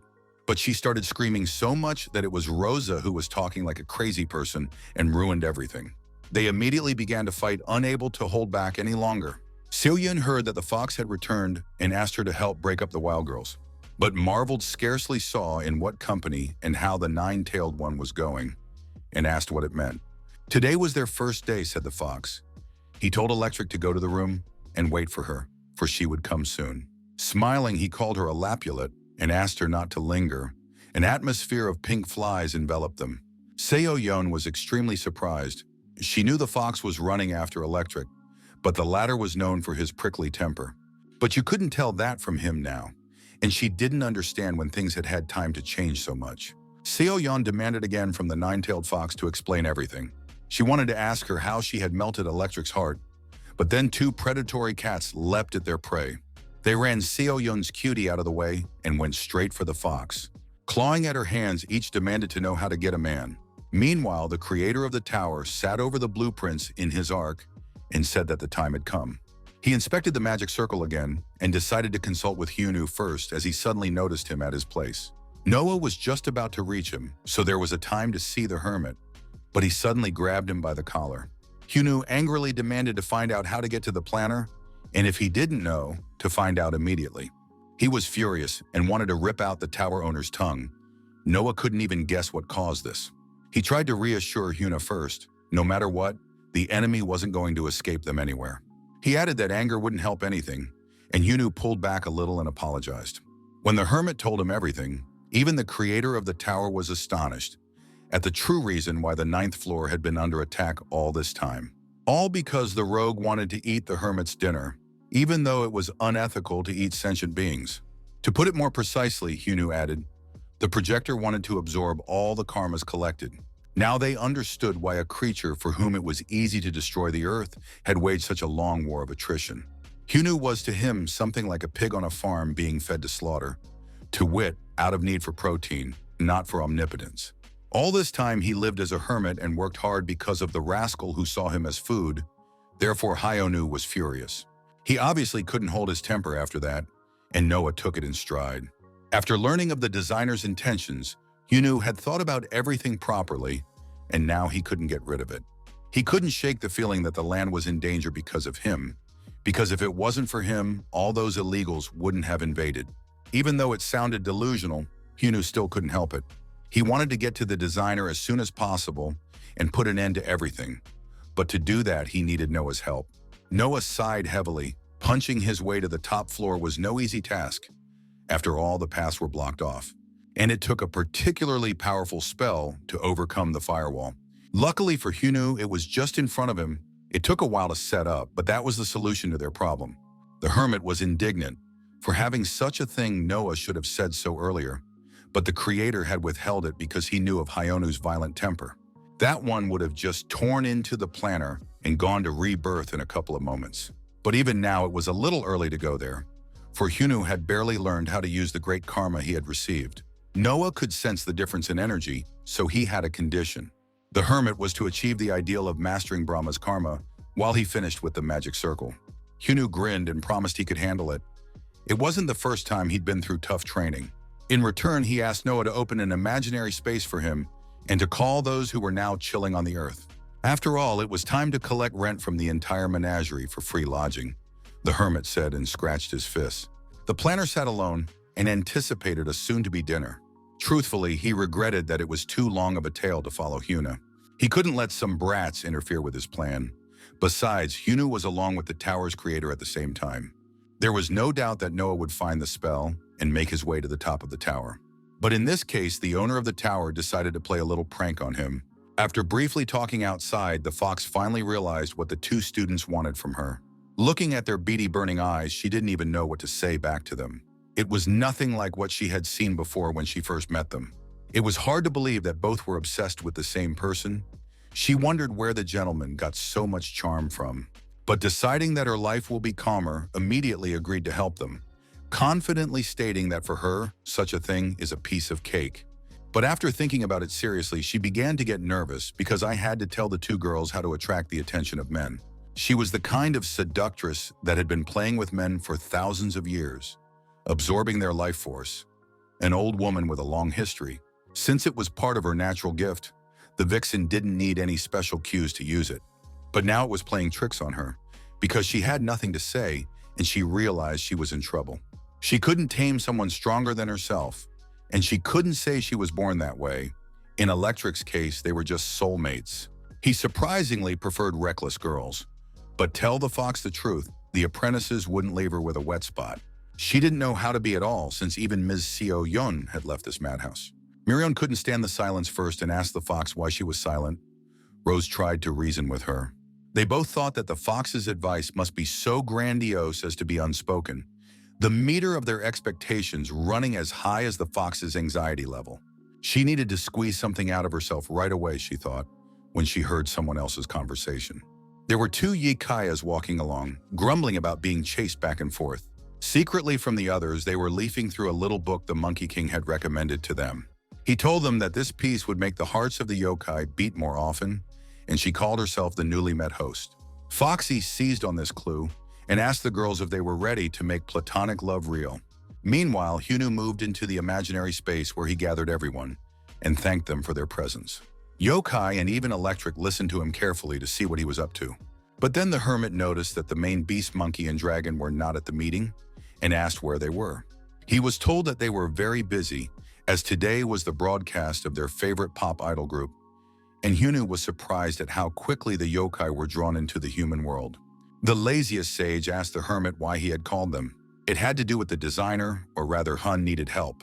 No big deal, just that they all had to take turns fighting him, he asked, pounding his fist together. The lazy sage was surprised that he wanted to fight them. It was like a new kind of training. Hyunu explained to them that he had received a gift of great karma, but it just so happened to be too heavily packaged. To which the lazy sage asked him if the hermit was sure his limbs would stay in place in the process. It's because the yokai brothers can't really contain their strength during battle. But the hermit only smiled and declared that it would only be better for him. From what Brahma had told him, there was only one reason why he could not use karma. His body wasn't strong enough to match her. In such a case, the way out was simple. You just have to harden the steel until it becomes impenetrable. He was the first to offer to go out to his teacher, to check on his progress at the same time.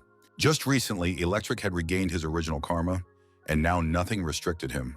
Hyunu suggested he give it his best shot, and the Thunder God sighed, calling him a cocky boy.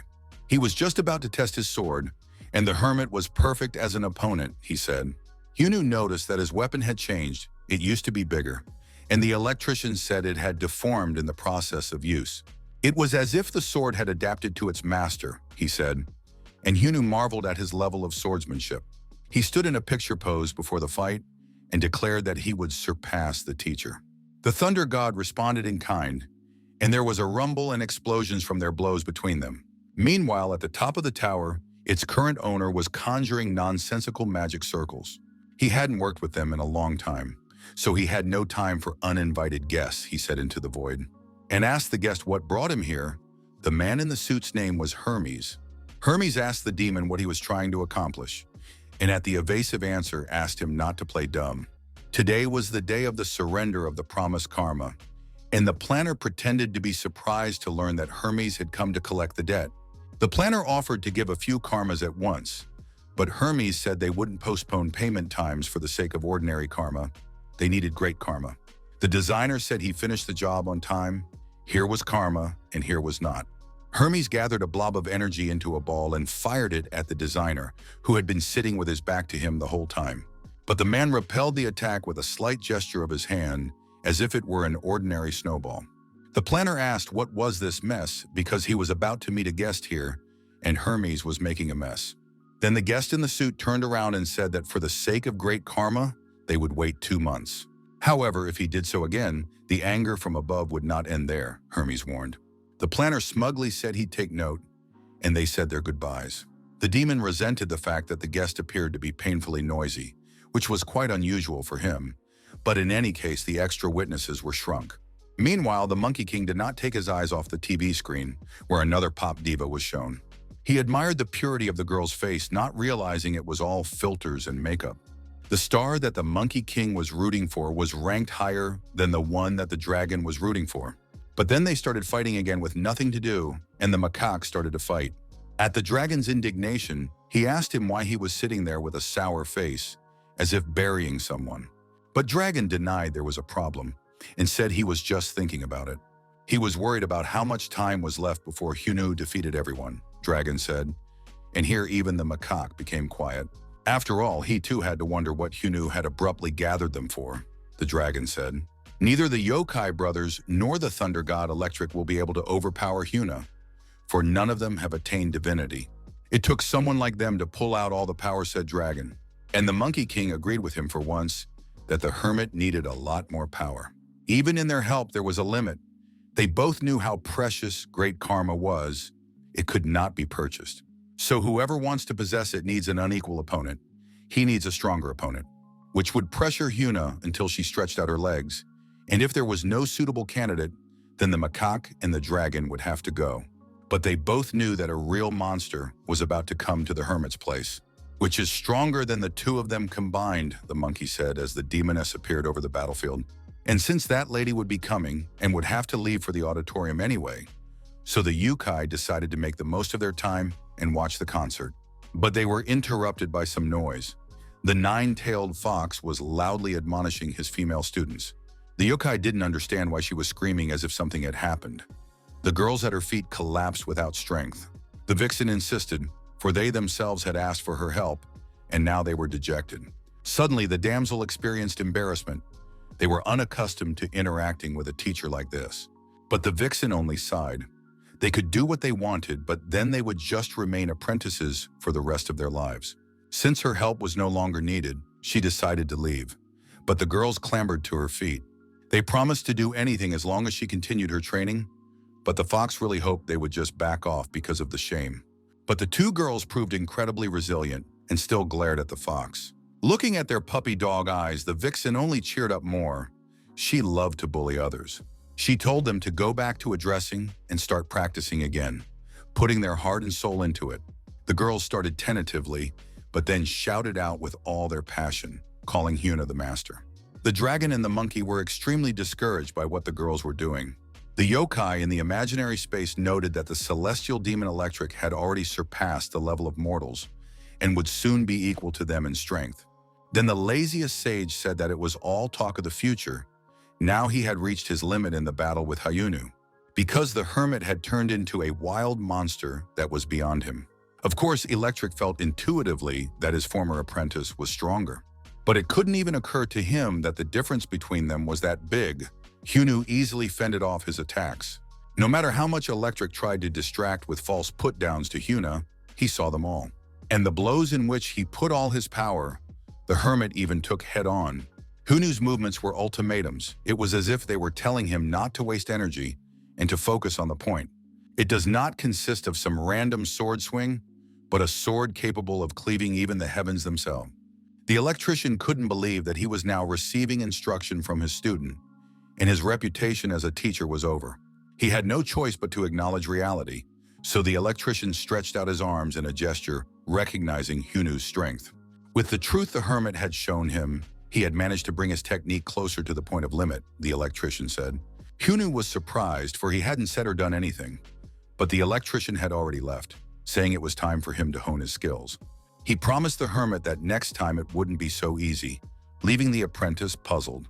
Hyunwoo decided not to let his words pass his ears.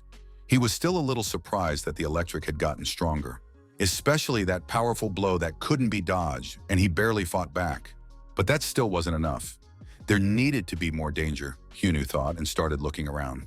Looking at the yokai, he hoped it would be different with them. But the demoness intervened in their dialogue and declared that as long as she was here, the yokai were simply useless and jumped from a great height. Hyunwoo shouted to her that she was making a lot of noise for someone who was late, while he himself shielded himself from the shockwave. The demoness apologized for being late. She needed time to get used to her karma completely. She told him that if he wanted to be truly scared, company wasn't needed, all because she had become so much stronger, all the ikai combined. Hyunwoo brushed off such statements. He had certainly heard that the demoness had been strong in the past. He was sure the animal rabble would not tolerate such humiliation, but the yokai had already disappeared. Hyunwoo was greatly surprised at the distance those had managed to move back, wishing him luck in the fight. The hermit asked the lazy sage where his pride was, but he replied that he just knew his place. Yokai tells demoness that she can safely spank Hyunwoo. They won't interfere. The hermit said smugly that perhaps the yokai really wouldn't be enough for him. He just needed an opponent to fight at full strength. Then the demoness said that even full strength might not be enough for him, for in her eyes he was just a baby. She warned him to be willing to put his life on the line because she might kill him. Feeling threatened, Hyunwoo instinctively jerked backward, saving his throat. Even though he had let his guard down by mistake, he couldn't even follow her movements. And then the hermit realized that if she wanted him to, he would be dead by now. Hyunwoo started moving again. Earlier, he thought the demoness was just bragging, calling herself the goddess of all ikai. But apparently she did rule them, he said, and the demoness laughed. She suggested we stop wasting time on pointless warm-ups and went straight to phase 2. Her power increased manifold, and Hyunwoo felt the rasping pressure of her ability. This technique was certainly powerful in the past, but not even close to what it is now. The demoness laughed and asked what was wrong with him, for she had only taken one step and he was already going under. Hyunwoo also unleashed his power. Even though the demoness had gotten stronger, it didn't change anything. He wasn't lazy either, after all, and thought she was underestimating him by using a technique he'd already defeated once. Hyunwoo asked her if she missed his arms and went on the attack. The essence of the kill in 10 steps technique is that the attacker's mana doubles every step. It is very powerful, but has one glaring disadvantage. During the application of this technique, the user himself is weakened physically. Because of that, Hyunwoo tried to stop the demoness before she took the second step and rushed towards her, ignoring the mana overlay. The demoness replied that he was right about something, but wrong about something, and the hermit froze. All because she is no longer just a demoness, but Mistress Demoness. She advised him to remember well that it was something other than a title that had led her to dominate the yokai. And the overwhelming power, the Horned One said, and magically became many times his size. She applied a divine palm of annihilation with power like an atomic explosion. It had been a long time since the beast had seen such a sight, and it brought back memories. Then they were foolish enough to fight with the elders, but it could not be called a fight, more like a beating. They piled on Mistress Demoness with the entire zoo, but ended up tiring quickly. The lazy sage's knees were still sore from the rain. After that fight, they had been hit hard. But they thought Hyunwoo could handle the mistress. He really could be called a monster.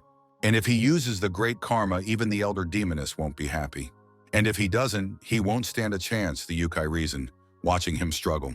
Hyunwoo resented that the demoness arm was too heavy, his whole body numb with pain. He told himself to pull himself together. No matter how strong she became, the method of destroying her technique remained the same, he thought. The demoness grinned. She could see how tense he was thinking and hoping to stop her before she took 10 steps. And offered to overpower her next step, Hyun didn't care. He hoped he could take 3, maybe 4 more steps. He wanted to squeeze all the mana out of himself and gather it at one point, and take out the mistress in one blow, but suddenly all his mana was gone. Like the demoness's pressure that was acting on this area. She explained to him that the technique was not designed for 10 steps originally. Its essence is the point of the limit. The technique is powerful but pressures the user, because of which they divided it into 10 parts. Had she traveled these steps in her past body, they would have seemed like nothing compared to her ultimate power. But she, the one who got her power back, only needed 2 steps, the Lady Demoness explained. The first step, the beginning, the second, the end. As for the last, it took some time for it to reach its goal. And all because the second step is made from the sky, she said. And Hyunu looked up at the sky, saw the nightmare of a master pedicurist. That's a lot of heel area to clean, he thought, as he was hit hard with a long, pathos-laden name. A lazy wise man said that no words could come close to describing this sight. What they saw was deity level, and Hyun was not sweet in the pillar of fire. He knew in his brain that he wouldn't die here, because he was in an imaginary space, but his senses erased that certainty. He could only think of death when he heard laughter and a voice calling his methods of accomplishing his goal barbaric. Hyunu stood up and was greatly surprised to see Brahma here, though he didn't even know where this one was. Then the deity reminded him that he had warned him that they would meet again. Hyunu wittily stated that Brahma might not have been in a hurry, for he appeared when the last nail in the lid of the coffin was hammered in. Brahma replied that he was just a residual image that had appeared when he was giving karma to Hyun, so there was no point in blaming him for anything. He did so to do a small favor and to help in mastering the great karma. So he explained who he was and why he looked slightly different. Hyunu still grudgingly grimaced. But since this is the case, asked the image to urgently think of something. They had little time. But Brahma replied that there was little that could be done about it anymore, and scratched the back of his head shyly. He told the hermit that he had already handled it himself and asked if he understood what great karma was. And he himself replied that it was an innate power of the sacred might of the cheetahs that could not be gained in life. Despite that, Hyunu still wanted to wield that power, and then there were 2 choices: waiting 1,000,000 years for karma to take its natural position, or be reborn, dumbfounded by the strange god's mega revelation. He explained that one's spirit power, mana, and vital energy must reach 0 in order for only one great karma to remain in the body. She will then release her power in an attempt to keep the energy vessel safe. And as soon as everything within it stops, the vessel will immediately begin to form anew into one that can accommodate the great karma. That's exactly what had already happened to Hyunu when the demoness lady had brought him mentally and physically to the brink of exhaustion. That meant he had already awakened his great karma, Hyunu realized and smirked. The demoness coughed up blood. Although she had regained her strength, this technique still exhausted her a lot. She herself realized that even she found it difficult to sustain her power, so she usually left the powerful punch with a long name for last, and realized that in all likelihood, she was pretty pissed off that he'd withstood a series of her secret attacks. Even before the blow, he was still on his feet, as if ready to go on the attack, and yet the demoness wasn't going to exert herself that much. She realized that of course Hyunu was not dead, but rather transported into an imaginary space. The demoness wanted to kick him to bring him to his senses, but suddenly she was thrown back by a shockwave. The hero performed a superhero revival and cast her mana divine heal. Even the Sage of Laziness was surprised that the hermit had surpassed the demoness lady's limit point. Now officially, Hyunu has reached the level of a cheater god and has been reborn without a scratch. He was unspeakably happy about the new feelings of invulnerability of the hero and said thanks to the demoness for such a pumping. The demoness was annoyed that someone had so easily overcome the power that she had saved up for ages by hard work. She noticed the obvious thing. The hermit had not recovered through the power of imaginary space. His rebirth was close to creation. It was the power of great karma. In a short time, he had passed to the divine level. Yes, and became a deity altogether. Hyunu moved and agreed with her conclusions, and asked what had become of the proud mistress demoness. Had she become frightened? But the horned one only grimaced and answered him that his words were meaningless nonsense. She wouldn't be a goddess of the Akai if she was afraid of such nonsense, the demoness declared, and let out all her strength. Hyun was pleased with this attitude, and he grinned contentedly as well. But he said he was a little tired from the journey to the other world, and decided to finish it all in one blow, using divinely cheating techniques. He already realized from her unstable mana that she wasn't okay, but the demoness accepted the challenge anyway.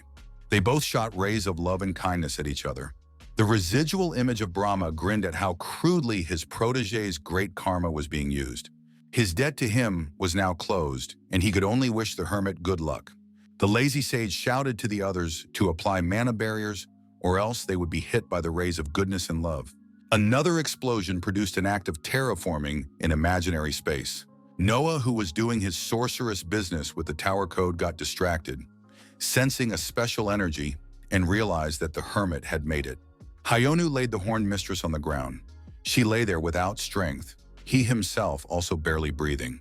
After their battle, he too collapsed to the ground with no energy, and as was his custom, he decided to sleep.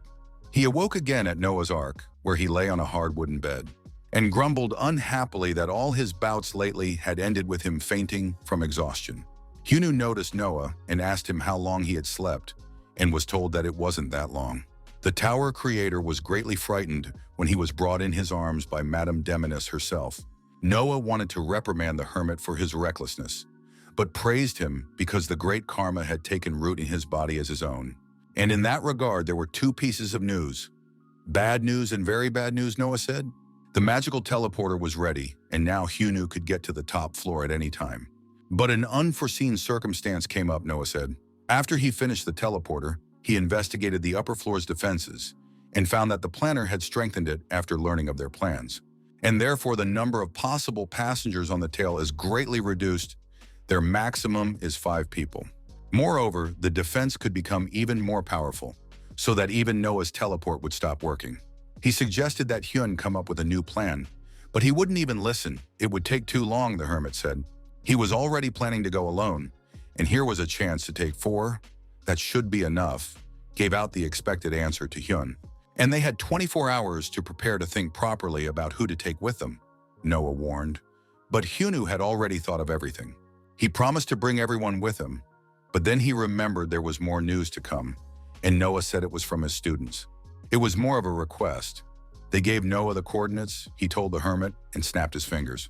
The girls asked him to move Hyuna as soon as he woke up. It must have been a surprise because Hyunu didn't know why he was moved, but he found himself in his mansion. He breathed a sigh of relief recognizing his home, glad he hadn't been dragged into something creepy when he heard the greeting. Turning around, he saw his apprentices dressed as maids greeting him by calling him master. The girls were trying very hard and innocently blushing asked him if he was very tired, and then offered to help him with it, but the hermit quickly turned away, saying he had a lot to do, just ignored his female students. Having torn off their bonnets, the maidens became quite enraged and promised to let the 9-tailed one on their collars. But even the thick armor of the mad hermit gave a deep crack as he stepped out the door. They hit the mark this time and looked really cute, Hyunu thought. But a team had to be assembled, and very quickly he returned to Noah. Hyunu stated that everything was ready, no need to wait or ask anyone else, especially since he already had a titanium cheerleader, a veritable dream team, a macaque, a snake, electric, and a horny woman. The demoness smugly declared that if there was one, there was nothing to fear, and the dragon couldn't wait to get even with the designer. Monkey offered to take one of the brothers instead of Electric, but the latter claimed to be stronger after the last fight. Hyunu called Noah's attention to his team's confidence and said that they would tear anyone apart. Even if an illegal alien were to appear on the ground during their absence, the remaining 7 yokai would quickly deal with him. Plus, his loyal friends were still there with their guilds. He decided that they would deal with the planner first and then celebrate the victory properly. That's what this battle was for. Noah wished them back safe and sound in that case, and they stepped into the teleporter. When they disappeared, Summoner showed up. She didn't think they would be in such a hurry and was slightly late. Noah had told her that they had done all they could, so she could take it easy, but the android still wanted to see what was going on in there. Meanwhile, the owner of the tower was still sitting in the same room, at a table that was covered with food. Apparently, he had no other rooms. He was impressed that the creator was able to sneak 5 of them through at once, despite the enhanced defenses. But it was within the planner's expectation, and he had prepared for that eventuality. Hyunu looked around, studying the place where the planner had been hiding from them all along. He told everyone to be on their guard, for it was uncertain when and what trick the scoundrel would pull. When they saw the strange black thing that was rapidly approaching them, in a flash it unfolded like some kind of sheet or net and covered Hyuna's companions with it. And then from the back, the hermit heard the voice of one who had long waited to meet him. Turning around, Hyunu saw the ogre's planner just standing in front of him. He thanked him for making Hyunu travel such a long way, because it would make the day unforgettable. Hyunu immediately realized who was in front of him simply by the infinitely insolent and vile face. The designer also realized that introductions were unnecessary and smiled. He was genuinely excited about their meeting and was looking forward to it, he told Hun. The latter replied that he too was glad to death and rushed into a frontal attack on his enemy. But barely had he hit the body of the planner as it scattered into mist, it was an illusion. The demon said he was sorry to greet his guests like this, but he had to cool the hermit's ardor. They couldn't have built in dialogue otherwise, he said, and apologized for being rude when Hyunu realized they'd moved. The Tower Master offered him a seat at the table and a treat as an apology. Naturally, the hermit was indignant as he had come to fight, but the demon offered to find out what had happened to his team. He motioned for Hyun to sit down again and hear the answers to his questions, which were many, the planner said confidently. Hyunu sat down irritably. He didn't like all this talk. But what can you do? Because otherwise you can't advance the plot. You can't reveal the conflict. As he sat down, he asked if the tower owner was satisfied, and he was. Then the hermit asked the first question, what had happened to the others, and received the answer that it was nothing much. He just locked them up somewhere, and to keep them from getting bored, he assigned an illegal high level to each one. But it was safe to assume that they were safe, for it was only necessary to delay Hyunu's friends so that they would not interfere with their meeting. The tower owner remembered that there was one man among his companions. He didn't realize what his name was, so Hyunu called out Electric's name. Then the demon warned that the man would most likely die quickly. His courage was commendable, hence the strongest opponent was sent to him. The electrician didn't realize what was happening. He remembered being sucked into a black fog, and then he lost consciousness. Now when he opened his eyes, there were only cherry blossoms around, out with a simple texture. He realized it was the planner's prank, which meant the others were scattered all over the place too. That meant that Hyunu was most likely all alone, though he shouldn't worry about him. He was strong, Electric thought. He was already thinking about where to look for a way out when he heard a voice from behind him ask him if he was a celestial demon. Instead of answering, Electric swung his sword so that it flashed brightly like a Jedi. But when the smoke and ash from the blow cleared, he saw that the unexpected enemy had fled. The enemy began to bluster that Electric's reactions were excellent, and he wasn't named so grandly for nothing. Then the electrician asked who was before him, and the man replied that he was just an idler who wandered like clouds in the sky, and so he was a master of the sword. The tower owner said that this swordsman wielded his weapon masterfully and never lost, being the strongest on all floors. No matter how hard the electrician tries to survive in a fight with such an opponent will be difficult, Demon said, but Hyunu disagreed with him. He called the god of thunder his teacher, who wouldn't just let his face be broken. The tower owner had no choice but to spread his hands since Hyunu was so confident in his partner. The demon offered to ask something else, but Hyunu wasn't sure if he would lay the cards on the table himself about his true identity. But there was another question as to why the food was only on his half of the table. Then the planner replied that Hyunu already knew that he didn't need any other food but him, and licked himself vilely again. The hermit didn't doubt for a second that the demon's mouth would spew such a slop, for he was a head case. Then the demon rose from his seat. He was already anxious to start the long-awaited fight.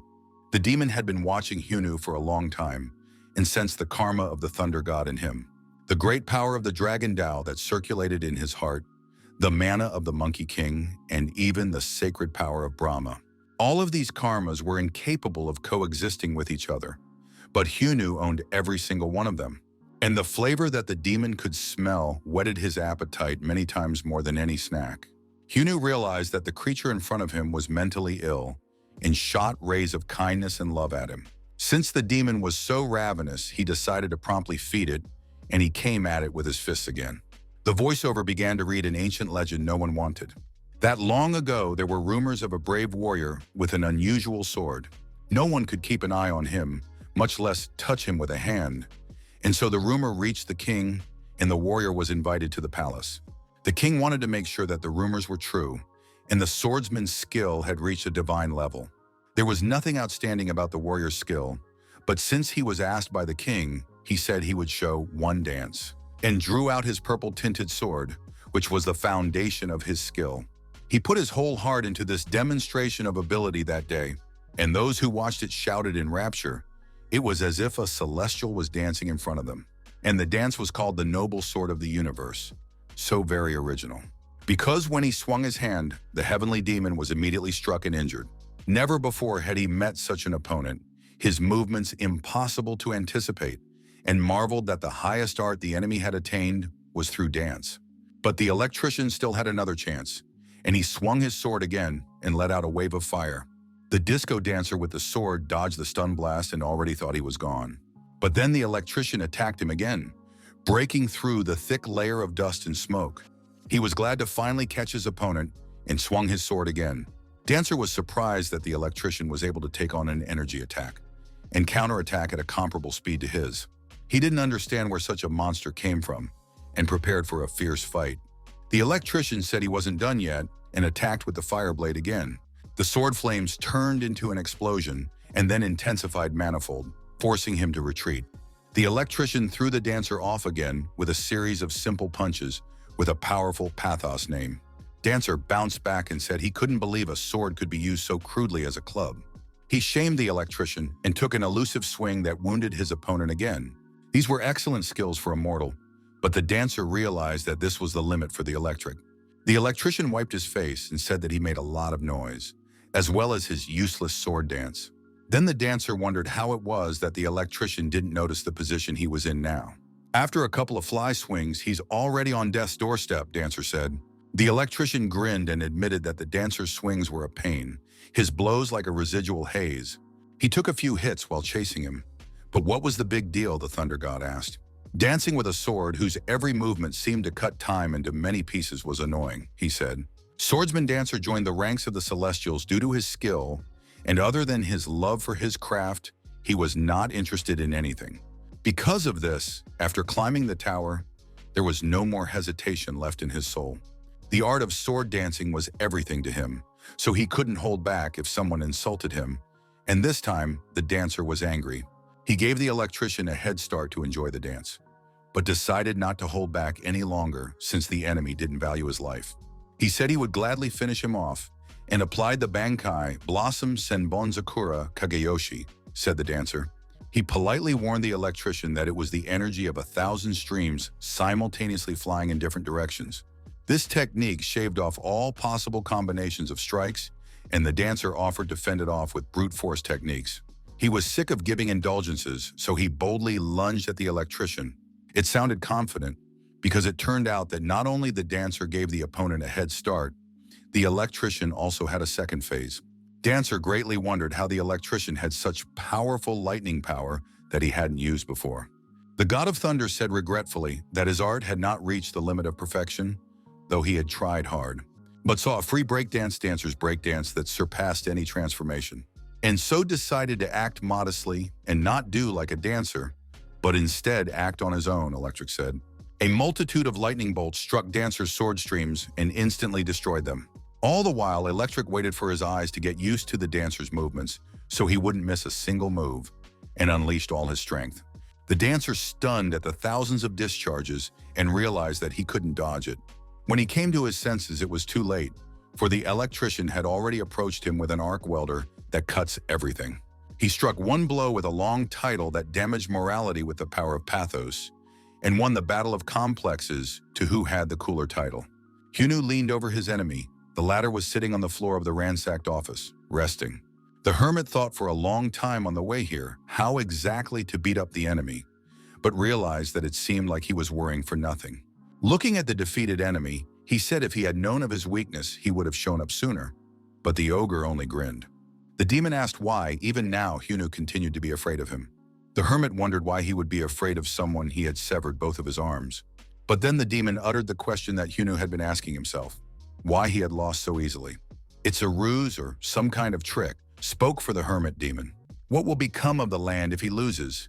The planner voiced his thoughts, and Hyunu grew nervous. He didn't understand how a demon with strange tendencies could read his mind. The demon said that even the faintest fear exuded a rich flavor for him. O instantly moved right up to the hermit as if he hadn't just been trimmed and said he loved fear. Hyunu felt himself being restrained, and the demon began to send rays of evil at the antagonist.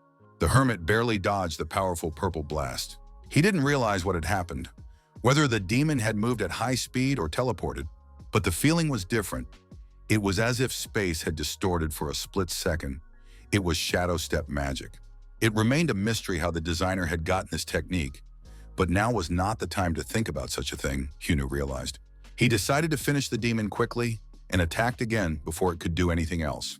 Meanwhile, the tower owner told him that since he had answered his questions, it was now the hermit's turn to answer. When the demon started walking towards him, he fully recovered as if he was unharmed. And the planner asked if he thought the illogicality of the tower was odd. As usual, Hyunu didn't understand what it was about and asked the demon, but the demon suggested that he think for once on his own. After all, the owner of the tower took away the karma of the supernatural beings and made them climb the tower. The start may not have been equal, but the outcome was pretty equal for both sides. Those who made it to the top, he handed out an award. They got their native karma back, so no one took anything away from the successful illegal climbers, the demon said. The question was, what did the tower owner get in return for forcing everyone to go upstairs?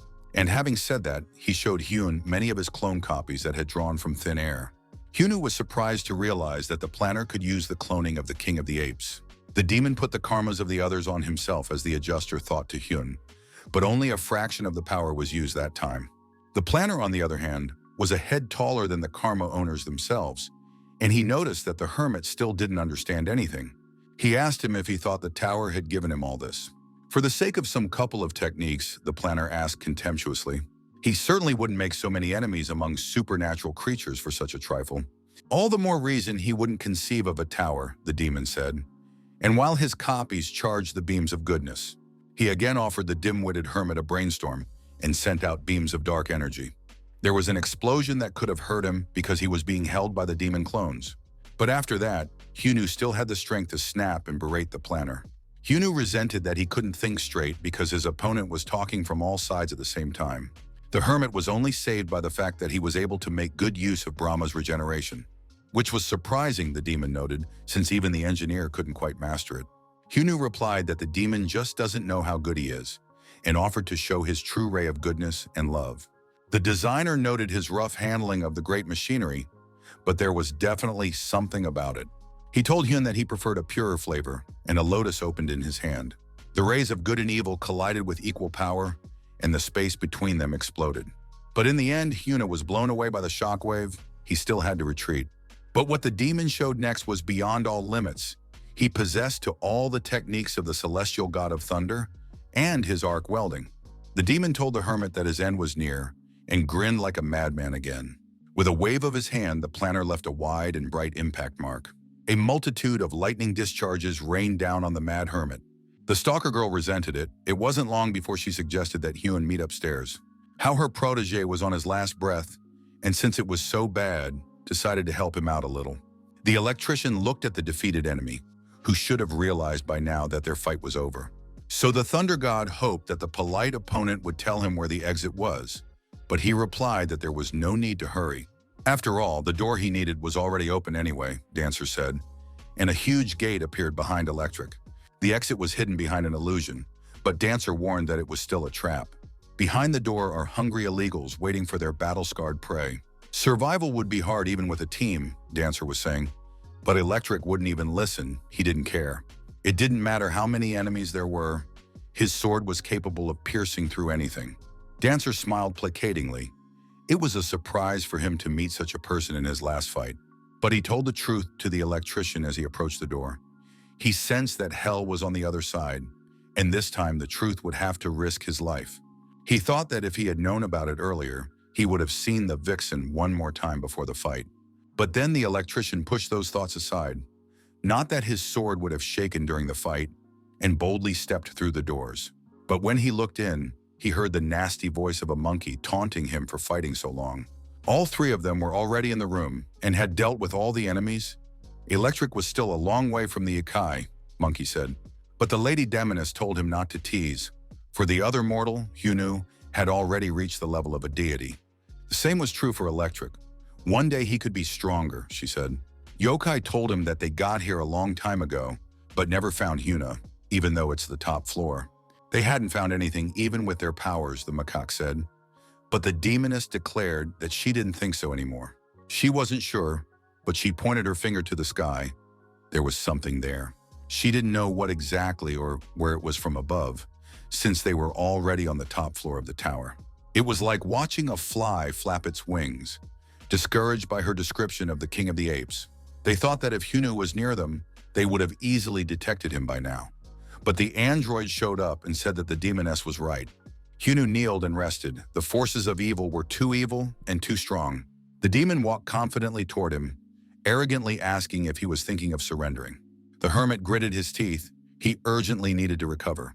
But then the demon applied the demoness's walk and told her to stop fluttering. It looked pathetic. Hyunu was already hurt and he was pinned down again.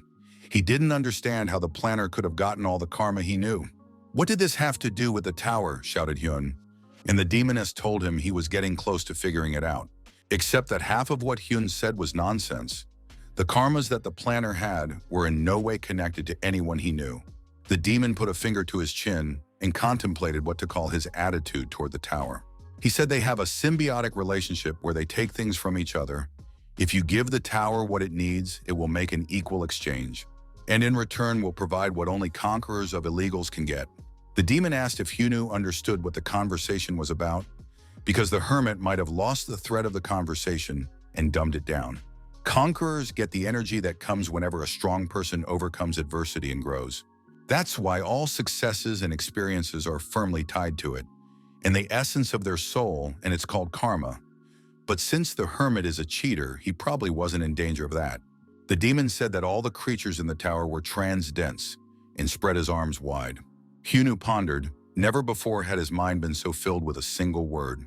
Defeat. That's what it all meant when normal cheats don't work, and you have to wait for story armor for the main character. The demon told him that it was not worth resisting, for death was at hand, and so it was time to become its food. He released black energy and enveloped Hyuna with it.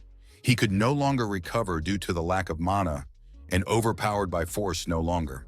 But in that instant, he moved into an imaginary space, and the stalker's voice told him to get up immediately.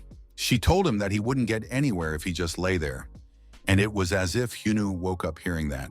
The huge eye appeared in front of him again, as if he had met with the sin of pride. The stalker's eye asked him if he was happy about their meeting, which was planned for later and happened sooner. Stalker told him he was beaten like a dog, and Hyunu cheekily reminded her that she'd promised to keep an eye on him, but then embarrassingly slapped himself in the face. The planner was ridiculously strong, so it was impossible to beat him even with cheats. Even though he got a decent amount of damage, it was all a hoax, the stalker said, which dumbfounded the hermit. She asked him if he noticed anything strange while he was fighting with the planner. Like he was more worried than usual, the stalker told him, and the hermit hesitated. Even though he should have been nervous, but even for such an important battle, thoughts of defeat were climbing into his head a bit too much, Hyunu realized.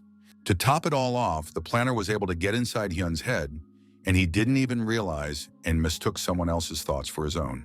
And from that moment onward, the demon grew stronger and stronger, the stalker said. This is the true essence of the demon's power. He harnesses a dark power that increases while his opponent is afraid. The demon always used the fear that lurked in those close to enlightenment to plunge them into an impenetrable darkness. He is a demon of the mind that consumes countless souls and so fills his belly. Hyunu thought for a moment. He realized that a demon was the more powerful, the more they were feared. But he was surprised because he wasn't afraid of it at all, but the demon still exerted a lot of pressure. Nerves, worries, anxieties, doubts, even if they were few, a second was enough for the demon to turn them to fear and panic. That was the reason he sat Hyuna down to talk first, took the attack, and showed his weakness to pull the fear out of his heart and turn it into his strength, and Hyunu fell for his ploy. Although avoiding it in demon territory was impossible, there was a way out. The stalker cheered him up. The ability to absorb fear sounds terrifying at first, but in fact it's good for nothing if he can overcome all his fears.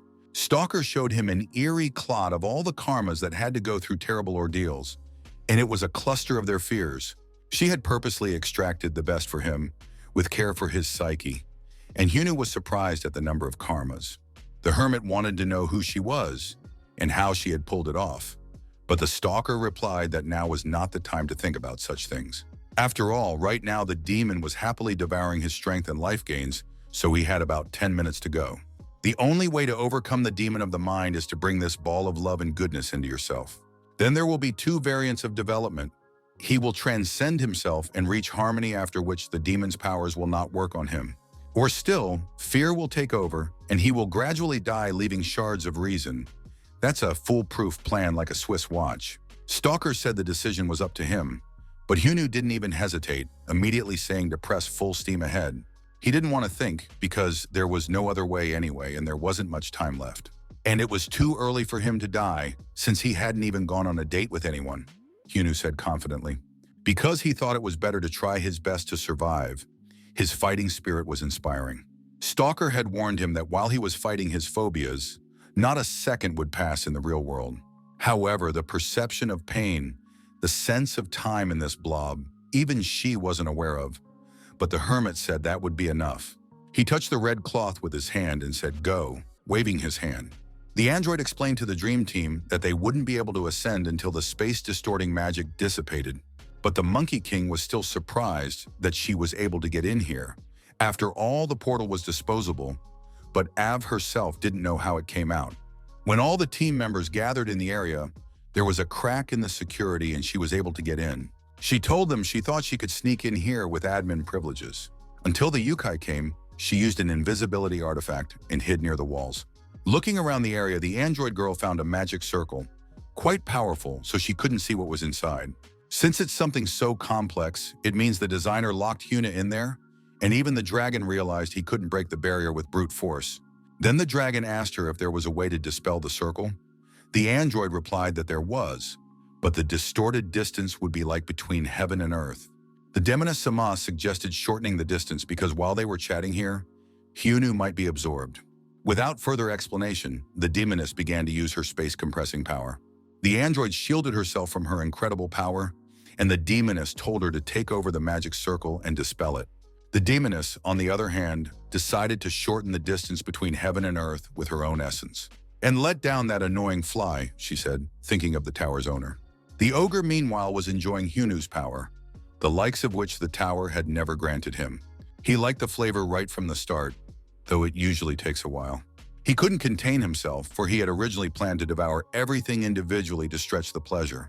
But absorbing the entire force in its entirety seemed like a great idea to him, when suddenly he heard his victim's voice coming from the web. Hyunu was so satisfied with his ordeal that even the demon was happy to see him. The demon was stunned and didn't know what to say. He couldn't believe that the prey was able to get out, even though it was already on the brink of death. In addition, something changed. Hyunu, noticing the demon's confusion, began to taunt him. He asked if the mind demon was scared, and then the tower owner flinched. He hadn't expected to be exposed. An acquaintance prompted Hyun, revealed everything the first time because the mind demon was famous. The demon sighed indulgently, hiding his excitement, and wondered who might know his identity in the tower. It was worth checking. But immediately asked Hyuna, so what if he knows his identity? He told him that this information gave him nothing, and now he would show him what real fear was. Black tentacles rushed towards the hermit. Now Hyunu understood everything. Up until this point, the demon had been hiding his abilities with the help of mana. Come to think of it, it was exactly as the stalker had shown him. It's noisy and damp, just disgusting. The sound of styrofoam on glass everywhere, pure hell. This place was the epitome of chaos. If you got stuck in it, you could disappear without a trace, along with the second sock. But when Hyunu faced the demon, he saw the main difference between it and chaos. That was what this rascal was deluded about. His maddening sounds no longer worked on Hyuna, and he was able to strike. All the while, the demon was having fun, creating a tower, stealing other people's achievements, enjoying life, shouted Hyuna to him. But now it was time to pay the bill for being locked in the tower for 12 years. Hyunu's fist slammed into the demon's jaw unimpeded, and this time the real damage came through. The demon flew backwards and didn't understand why he couldn't avoid the blow. Hyunu shook off his hand. He planned to end it all with one attack. But the demon was stronger than he thought, and immediately began to sarcasm that Hyunu was overconfident but could only hit him once. The demon possessed not only mana, but could still apply karma, and reminded the hermit of that. Hyunu replied that he almost died from those stunts, so he had hardly forgotten about them. But the problem for the demon was that if he used karma in his current state, his body simply wouldn't be able to withstand it. That's exactly what happened. The demon's arm burst like an overcooked sausage and he collapsed to his knees. The demon gritted his teeth in pain and anger. He couldn't believe his body was unable to bear it. The demon's abilities should have grown as Hyuna's fear enveloped her, but the strength had left the demon. Hyunu grinned. The stalker's words about how the longer he didn't give in to fear, the weaker the demon's powers proved to be true. This meant that the demon really couldn't do anything. It looked weak and exhausted.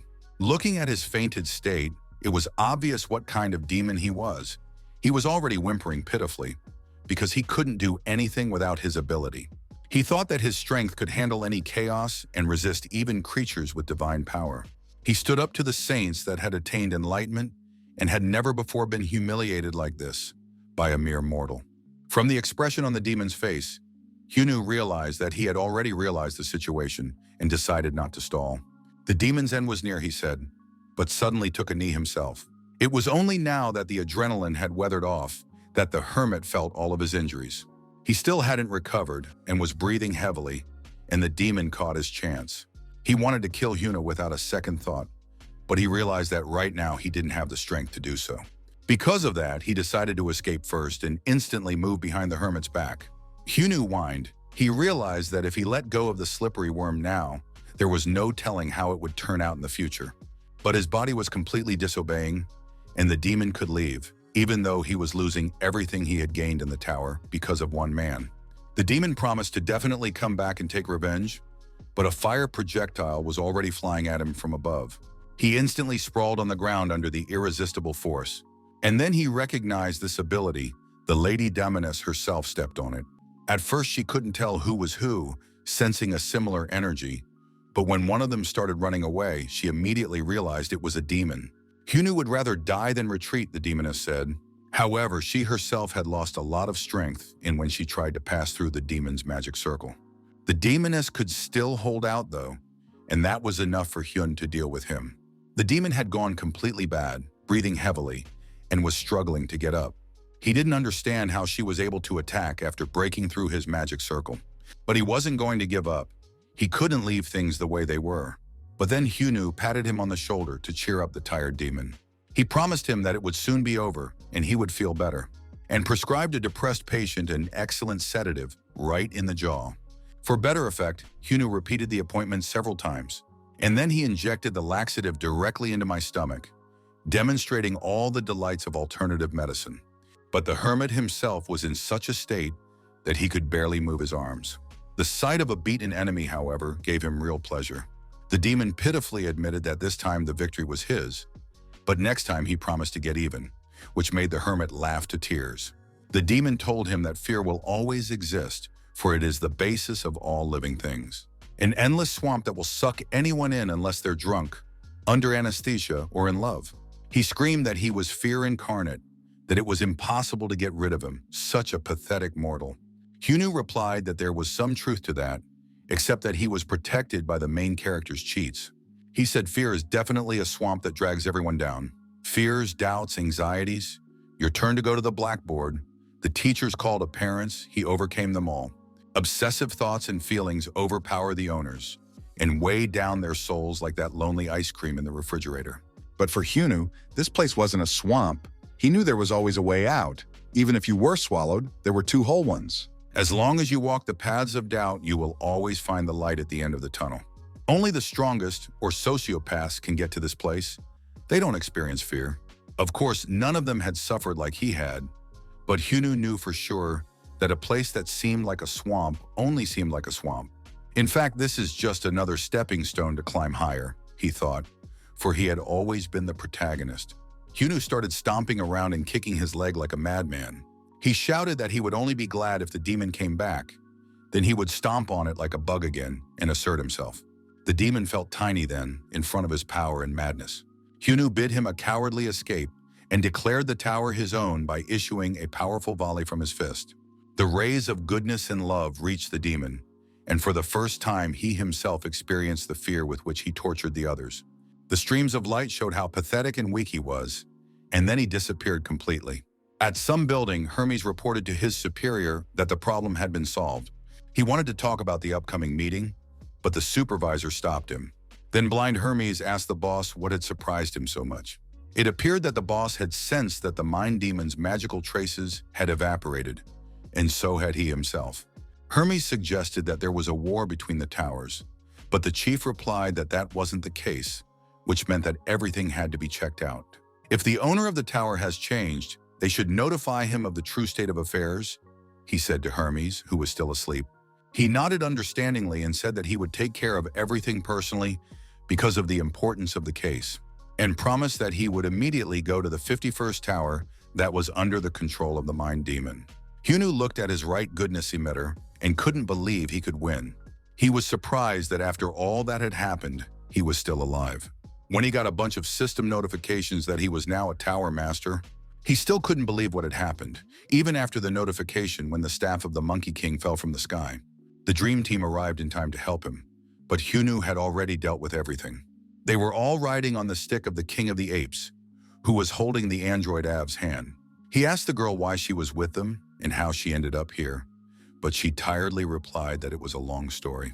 But she added languidly that she was glad he was okay, and Hyunwoo didn't understand why she looked that way. The demoness was the first to jump to him and apologize for being late. She knew that Hyun must have had a hard time. She said she had to fiddle around before they got here. Hyunwoo saw the blood on her lips and thought someone had hurt her, but then realized it was a side effect of using her powers, which means those who defeated the demon were, she realized, the hermit. It appeared that they were really fighting him, but since he had struck the last blow, all the loot and rewards went to him, Hyunwoo thought to himself. The demoness didn't understand why he froze and reminded him that she had asked a question. Then the hermit replied that thanks to them, everything had gone perfectly. He offered his team of gullible goons to return home after a heavy raid, the results of which he appropriated. Hyunwoo left Noah and Av to trash all the Steinies after the mind demon and the fight with him, because there were no more defenses. He made a good guess because they knew the tower better than he did, but he didn't share his admin rights. Mentally, Hyunwoo swore that this was in no way an exploitation of friendship. And then the full team returned home via teleport. Hyunwoo didn't understand from where, but his female students had somehow gotten wind of it and were waiting for him at the entrance. As soon as they saw their master, they immediately pounced on him, throwing him to the ground. He later realized that Ab and Noah had shared information with them about what had happened. Hyunwoo didn't usually get this kind of reaction, and now he was embarrassed. He asked them what they were doing, and the maidens looked at him with red faces. They both started crying because he was in a dangerous place, could die, and he wouldn't tell them anything. Hyunwoo froze in place. For a second, he really did feel like he was guilty of something. So he decided to show them his apology, and stroking both of their faces, told them he was back. They should have stopped crying because he is the main cheater of this story and will never really die. He dealt with the female students easily, but the cute Seo Yeon gave him a hard time. A couple days passed after his recovery and they had a kebab party. The yokai were especially insistent on having a party, even though Hyunwoo was the only one who almost died during the mission. But it was worth giving the menagerie credit. They had defended the land in his absence. That's when the demoness came up to him and told him that the yokai just wanted to get away, since it was their last night on Earth.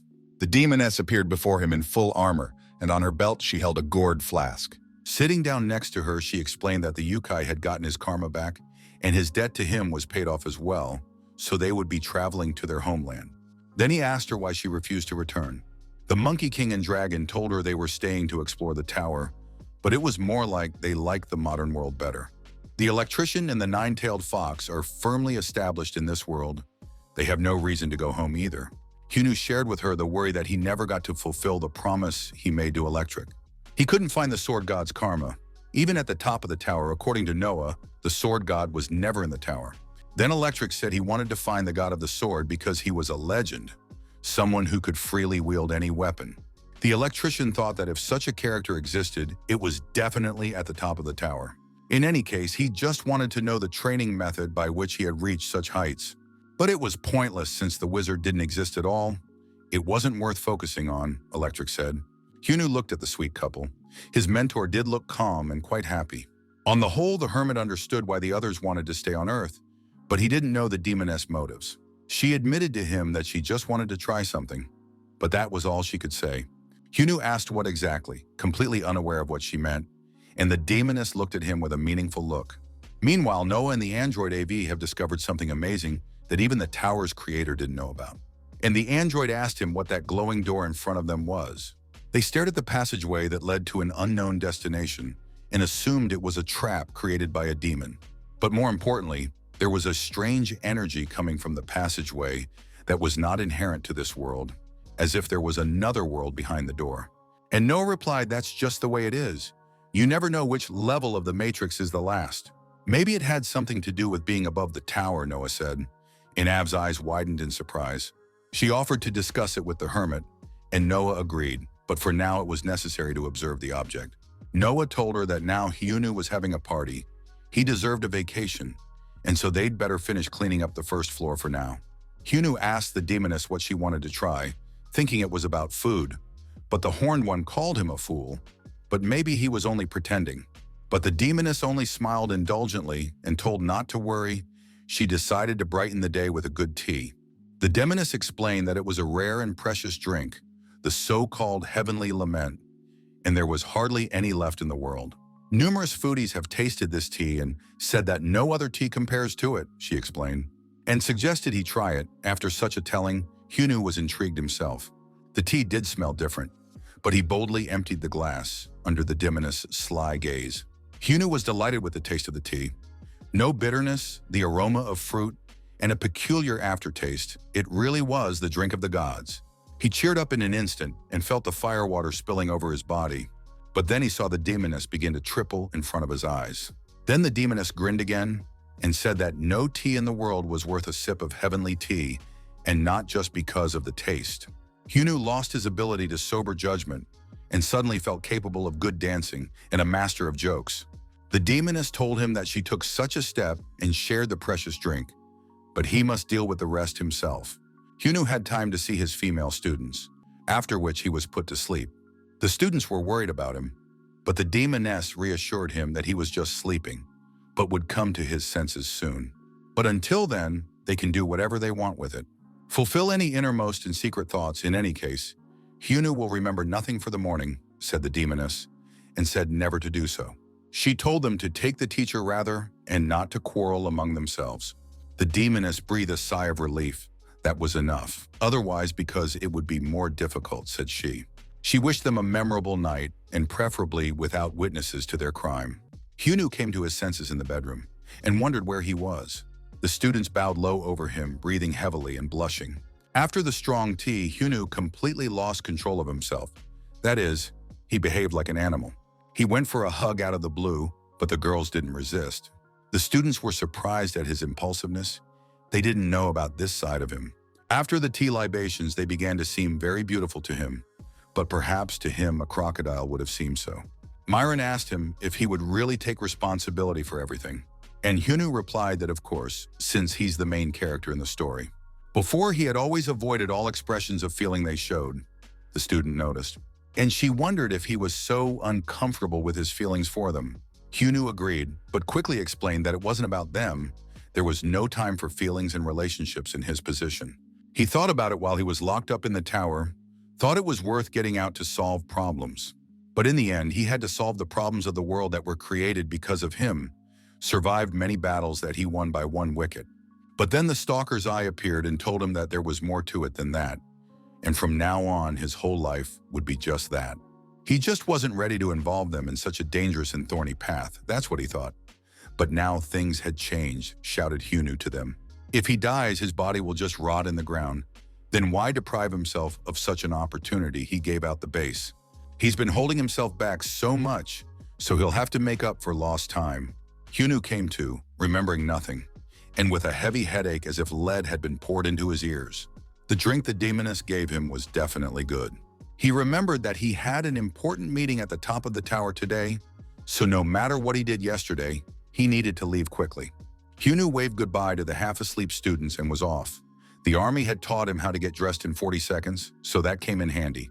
Hyunu instantly moved to the top floor and noticed that unlike the gloom the demon had caused, it was more decent. It looked even more luxurious than he would have guessed. But Av objected that everything was to match the owner. Hyunu pretended to be stifled by modesty, but was actually pleased. He knew who wanted comfort even more than himself. And he'd also seen such decoration in one game, as if someone had copied and pasted, and at those words the android choked. He then asked them if they had figured out what he had asked them to do, and Noah said not yet. But he added that they had a bigger problem than that. Hyunu was stunned when he found out that they didn't know if the tower would collapse or not. Then the creator said it was the worst possible scenario. It is not the whole tower that collapses, but the system that supports it. He explained that each level of the tower has a different magic circle that has its own special characteristics. These circles use a lot of mana, so when they created the tower, they were hesitant because they didn't know where to get so much magic power from. And then they turned to the demon, because it's a great way out of any situation. Always summon a demon and everything will be fine. But the demon didn't help them. What a surprise, and there was no way to find out more. For those who had created the tower with them had betrayed them. They never found the source of the magic, so they could only assume it was on the upper floors, Noah said. But no matter how much they searched around, they never found anything. It was clear that he was somewhere inside, but it was impossible to find the end, and all because Noah believed in perpetual motion and did not know about the law of conservation of energy.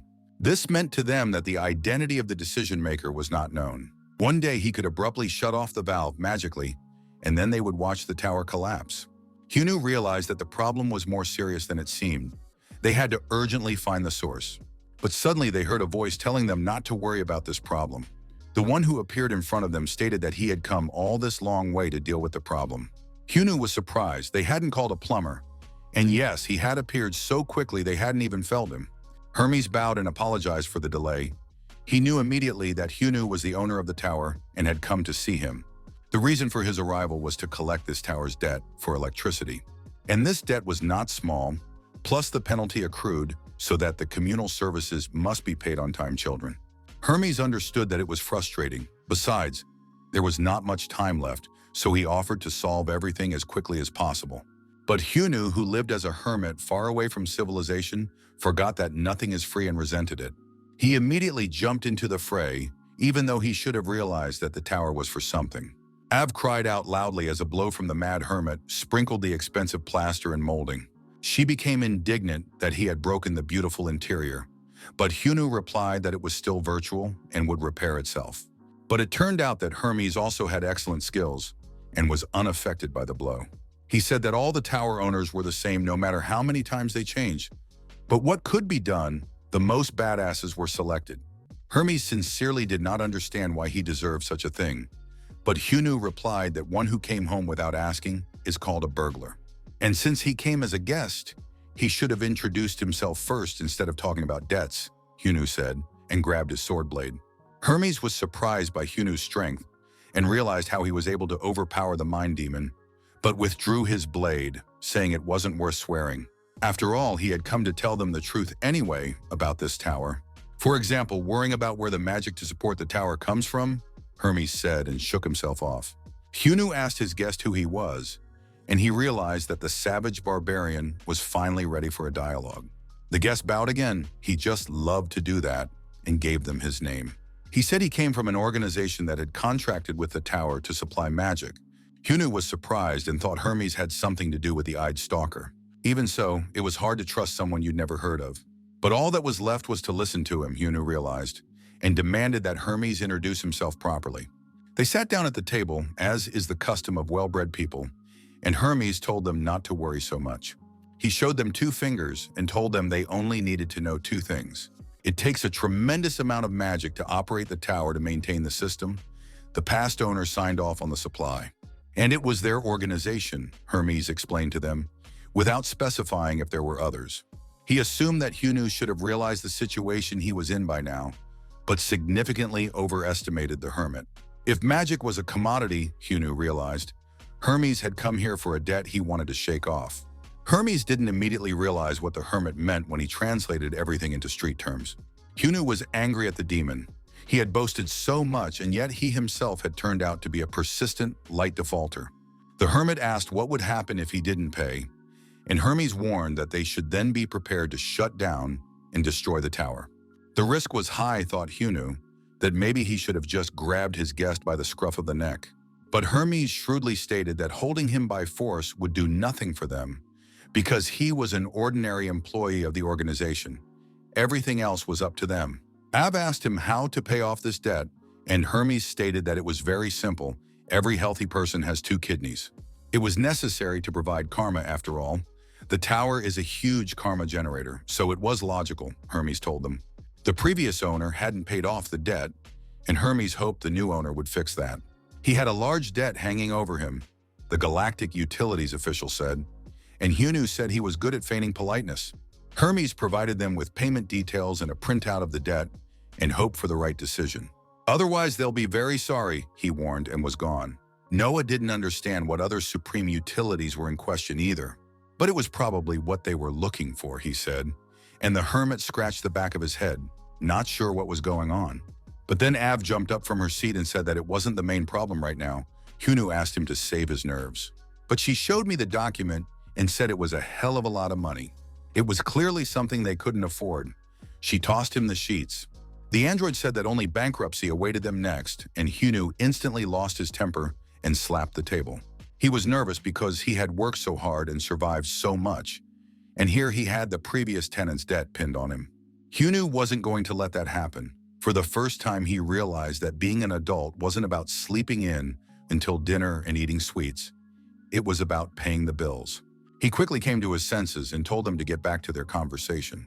They'd told him they'd found some information about something supreme, he reminded them. Noah grimaced. He wanted to report this as delicately as possible, but now he had no choice. Making a gesture with his hand, he showed Hyun the secret wicket in their tower. Even as the creators of the tower, they weren't sure if it was a pass or not.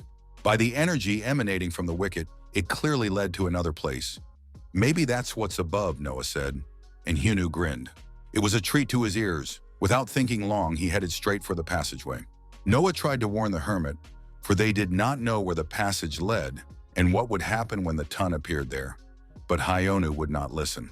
They needed to deal with the debt, or at least buy time, and none of them had a better idea. The hermit hoped he would get help again, like last time. He couldn't make contact with the stalker, but he couldn't sit still either. He told them not to worry, for whatever danger awaited him, he was the danger. Outside the gate, some warriors were cheering and begging to be spared. The owner of the 50th tower stood with a huge inferiority complex in front of his throne. He scoffed at the rebels who dared to rise up against him and did not want to soil his hands on them. He didn't even think of forgiving them, simply because they had turned themselves in on their own. One of the knights couldn't stand it and shouted that the lower floors of the tower were a veritable hell, and they had risen for that reason alone. Zig raised his dirk with one hand and told them not to even dream of mercy. Template Villain Phrases, Volume 3, page 12. They would have all died that way, but Hyunu appeared and grabbed the Tower Master's rail. The hermit quickly realized from what he had heard that the main man in this building was in front of them. Siegfried was discouraged that his magnificent sword was stopped with his bare hand and asked him who she was. And Hyunu politely explained to him that he wasn't the person who came to answer questions, he came to ask them. It just so happened. When Sieg didn't understand what that meant, the hermit decided to show him what happens when you slow down.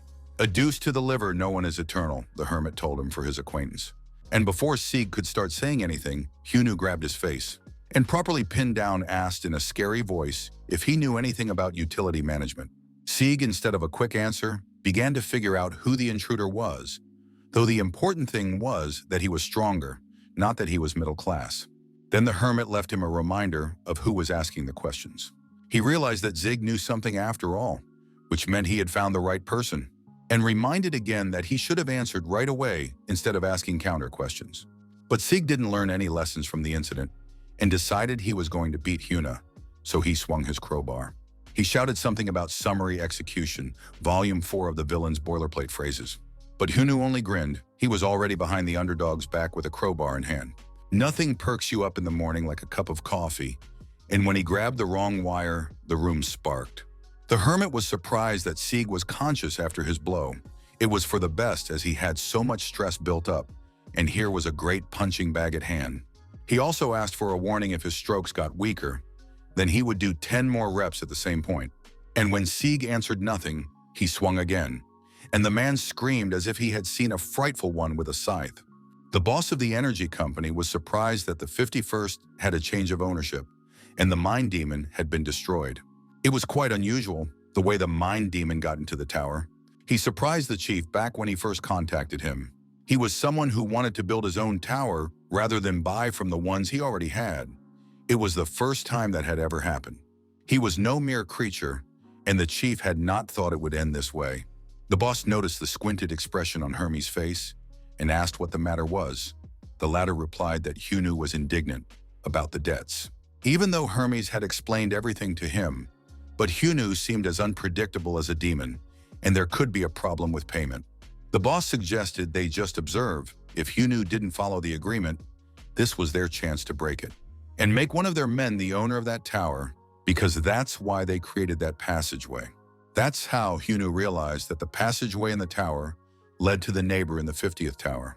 And Siegfried, her owner, was now sitting on his knees apologizing.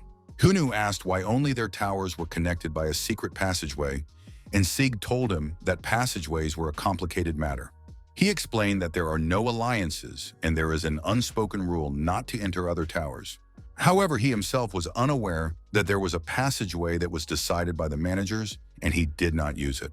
Sieg didn't think someone would take someone just showing up and just show up, allowing himself to be so rude, and the hermit immediately lambasted him. Hyunu offered another apology for the intrusion and swung his hand, but Sieg quickly backtracked. He couldn't believe that the mind demon had been destroyed, and Hyunu asked why that was so. The mind demon was great and terrible, its abilities superb, Sieg explained. Not many tower owners could handle him, and Hyunu sighed understandingly. The demon's abilities were worth recognizing. And then it came to him that Zig knew about the demon from somewhere. Although the towers are not allowed to be visited, he told him about the meeting of the tower owners.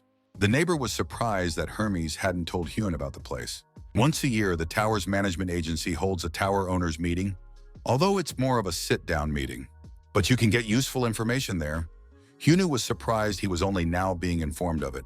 He asked how to get to this gathering, and Sieg replied that there was nothing complicated. They would come for him at the appointed time.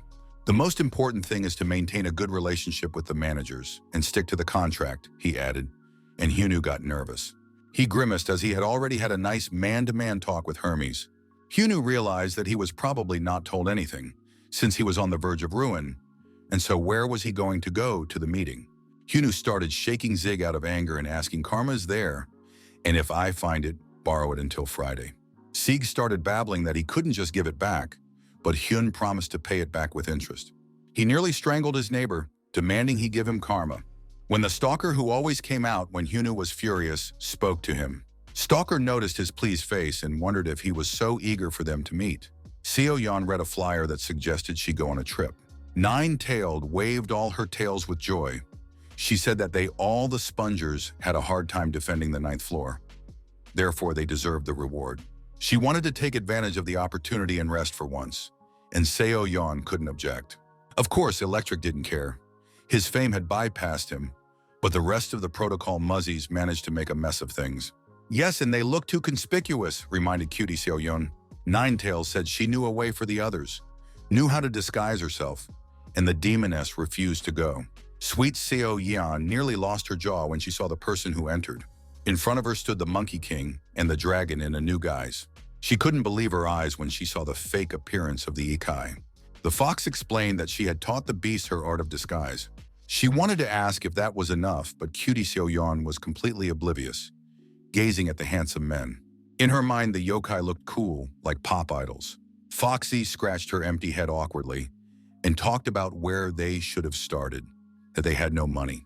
But luckily, the totally charmed Cutie Soyeon agreed to take a few bums for a ride, but she wanted to go with them in return, and she stunned the fox a little with her reaction. That was well answered, the vixen, but asked why such eagerness. Hyunu, meanwhile, told the stalker that a little more would have driven him crazy.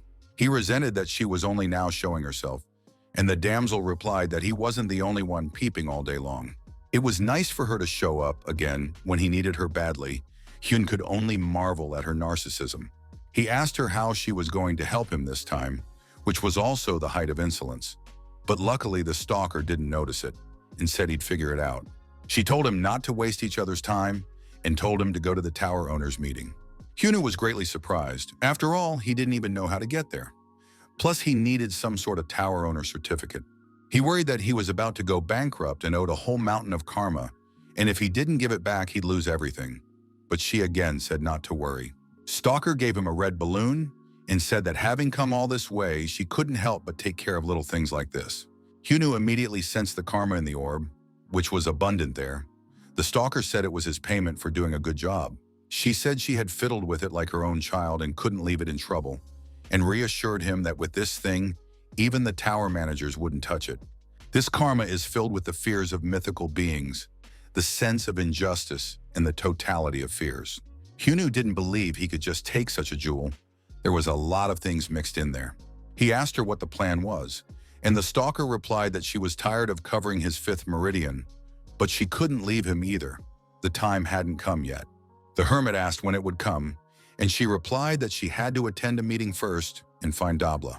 Who would tell him what to do next sounded very strange, but there was nothing left to do but agree. Afterward, they ended their private conversation, and Hyunwoo left the imaginary space, an orb of karma glittering in his hands. He had completely forgotten that he had been holding Siegfried by the throat the whole time, and he had nearly choked to death. Hyunwoo apologized and let the unfortunate neighbor in, who nearly lost his life. The one began to resent him loudly, resenting that he could have forgotten about him at such a moment. Hyunwoo said he would just leave as an apology, and Siegfried was surprised that his neighbor was leaving so easily. He couldn't believe his eyes, but the hermit told him that he had already gotten everything he wanted. Wishing him a happy stay, he disappeared into the secret passage between their towers. The team of tower creators stared at the ball of karma that emanated an incredibly strong energy. They asked where karma came from, and Hyunwoo promised to tell them about it another time. Android Av confirmed his hopes. This karma was enough to pay the mind demon's debt. At last, the hermit could lean back and exhale as if a mountain had fallen from his shoulders. He had just become the tower manager, and he already had a colossal responsibility. Hyunwoo wondered if the others knew how hard he had to work for his homeland. Meanwhile, a group of disguised bums have made their way to a famous resort. Fox was surprised that they had a quick flight, but the thing was that cutie So-yeon had arranged for them to have a private flight so they wouldn't run into anyone. They are met at the airport by Shurken, slave girl Anna, and a third friend who still hasn't been revealed in any way, and he just is. Shurken said they were on vacation too, and offered to spend it together. Foxy clapped her hands and said that the more people the merrier, but Seo-yeon didn't like the idea. She really wanted to catch the comfortable romantic atmosphere of a vacation. And now this trip was doomed, she thought, assessing their stray company. However, there was nothing to do in Cutie, so Yen suggested going to a hotel. There they immediately had a pool party. The girls started splashing in the water, the guys watching. Shurken as well as Electric looked with pleasure at the girls' swimsuits. Seo-yeon originally didn't plan anything like this, but was ultimately happy with what was happening. When a balding monkey king came up to her and asked why she wasn't playing with everyone else, pretty Seo-yeon embarrassingly explained that she has been afraid of water since childhood. The monkey king was on his way to look around the hotel. He didn't like getting his paws wet either, and offered cute Seo-yeon to keep her company if she wanted to. Seo-yeon agreed, but when she got up to go with him, she stumbled and fell into the pool. Then Monkey instantly acted out a classic rom-com scene, complete with falling and cheering, and the beauty's heart skipped a beat. She couldn't contain her emotions at how beautiful the macaque's disguise was, and pressed her hands to her face. The monkey did not understand what beauty was being talked about, and the girl immediately tried to change the subject. She pointed to a huge statue of a demented hermit and said the view was just fine. It was strange, but the monkey tactfully supported Seo-yeon. Everything around was occupied by statues of Hyunwoo. There was no amusement park or bamboo grove. Of course, the monkey had expected something like this, since the city was being rebuilt by Hyunwoo's students, but their obsession was amazing.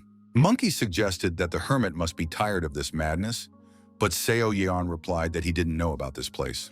Suddenly, the monkey decided to inquire about her estate and move closer. He reminded her that scenes like this only look natural in the movies, and in reality, he was already tired of holding her. A couple days later, the tower managers gathered again to discuss matters of the day. Everyone was stunned by the intelligence that Hyunwoo had gotten, that their matrix level was not the last, and it had its own administration. Hyunwoo was as careful as he could to conceal his identity, and Siegfried from the 50th tower didn't know who he was. Noah said that even with coordinates, it's impossible to be aware of all the movements. Hyunwoo asked if there was any way they could track him down, but Noah explained that he had already tried everything and all to no avail. Apparently, Hermes, who came to visit, had a special power. This meant that it was not worth pinning much hope on his trail.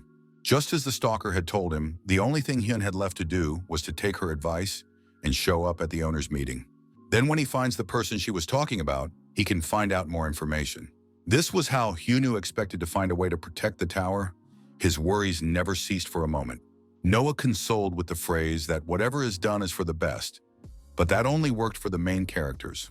The hermit stood up from his seat. He had already dealt with the main issue, now he wanted to rest. When he heard voices behind him that were glad to catch him here, he saw his dear students who told him that despite being busy, he should eat well. And so they came to feed him, answered the girl with glee. For once they had a mutual understanding. But that didn't concern Hyunu, who hoped to at least live peacefully in his new office.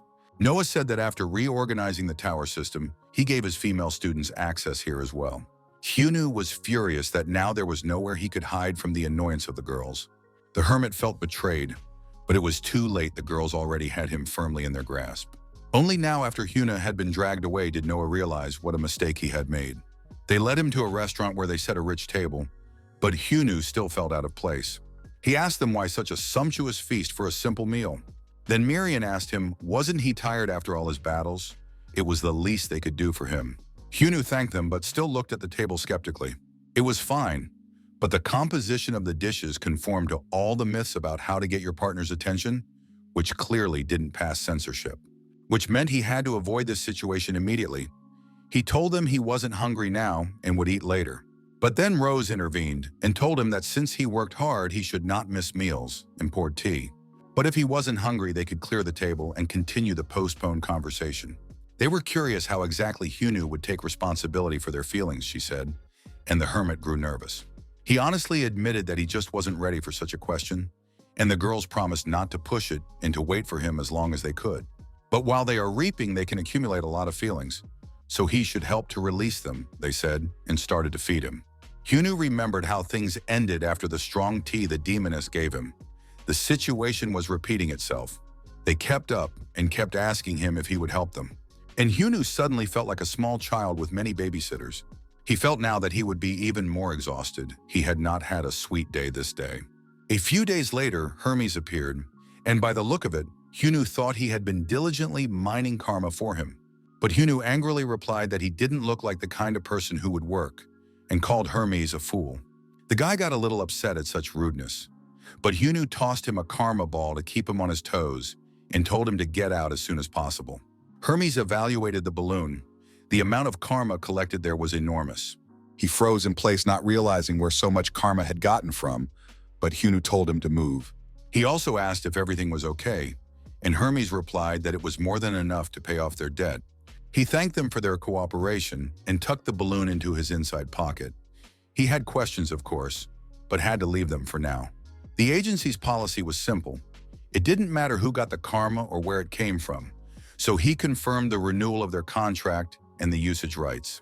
Hyunu replied so indifferently that Hermes grimaced. He informed Hyun that he now had advantages as the owner of the tower and opened a new portal.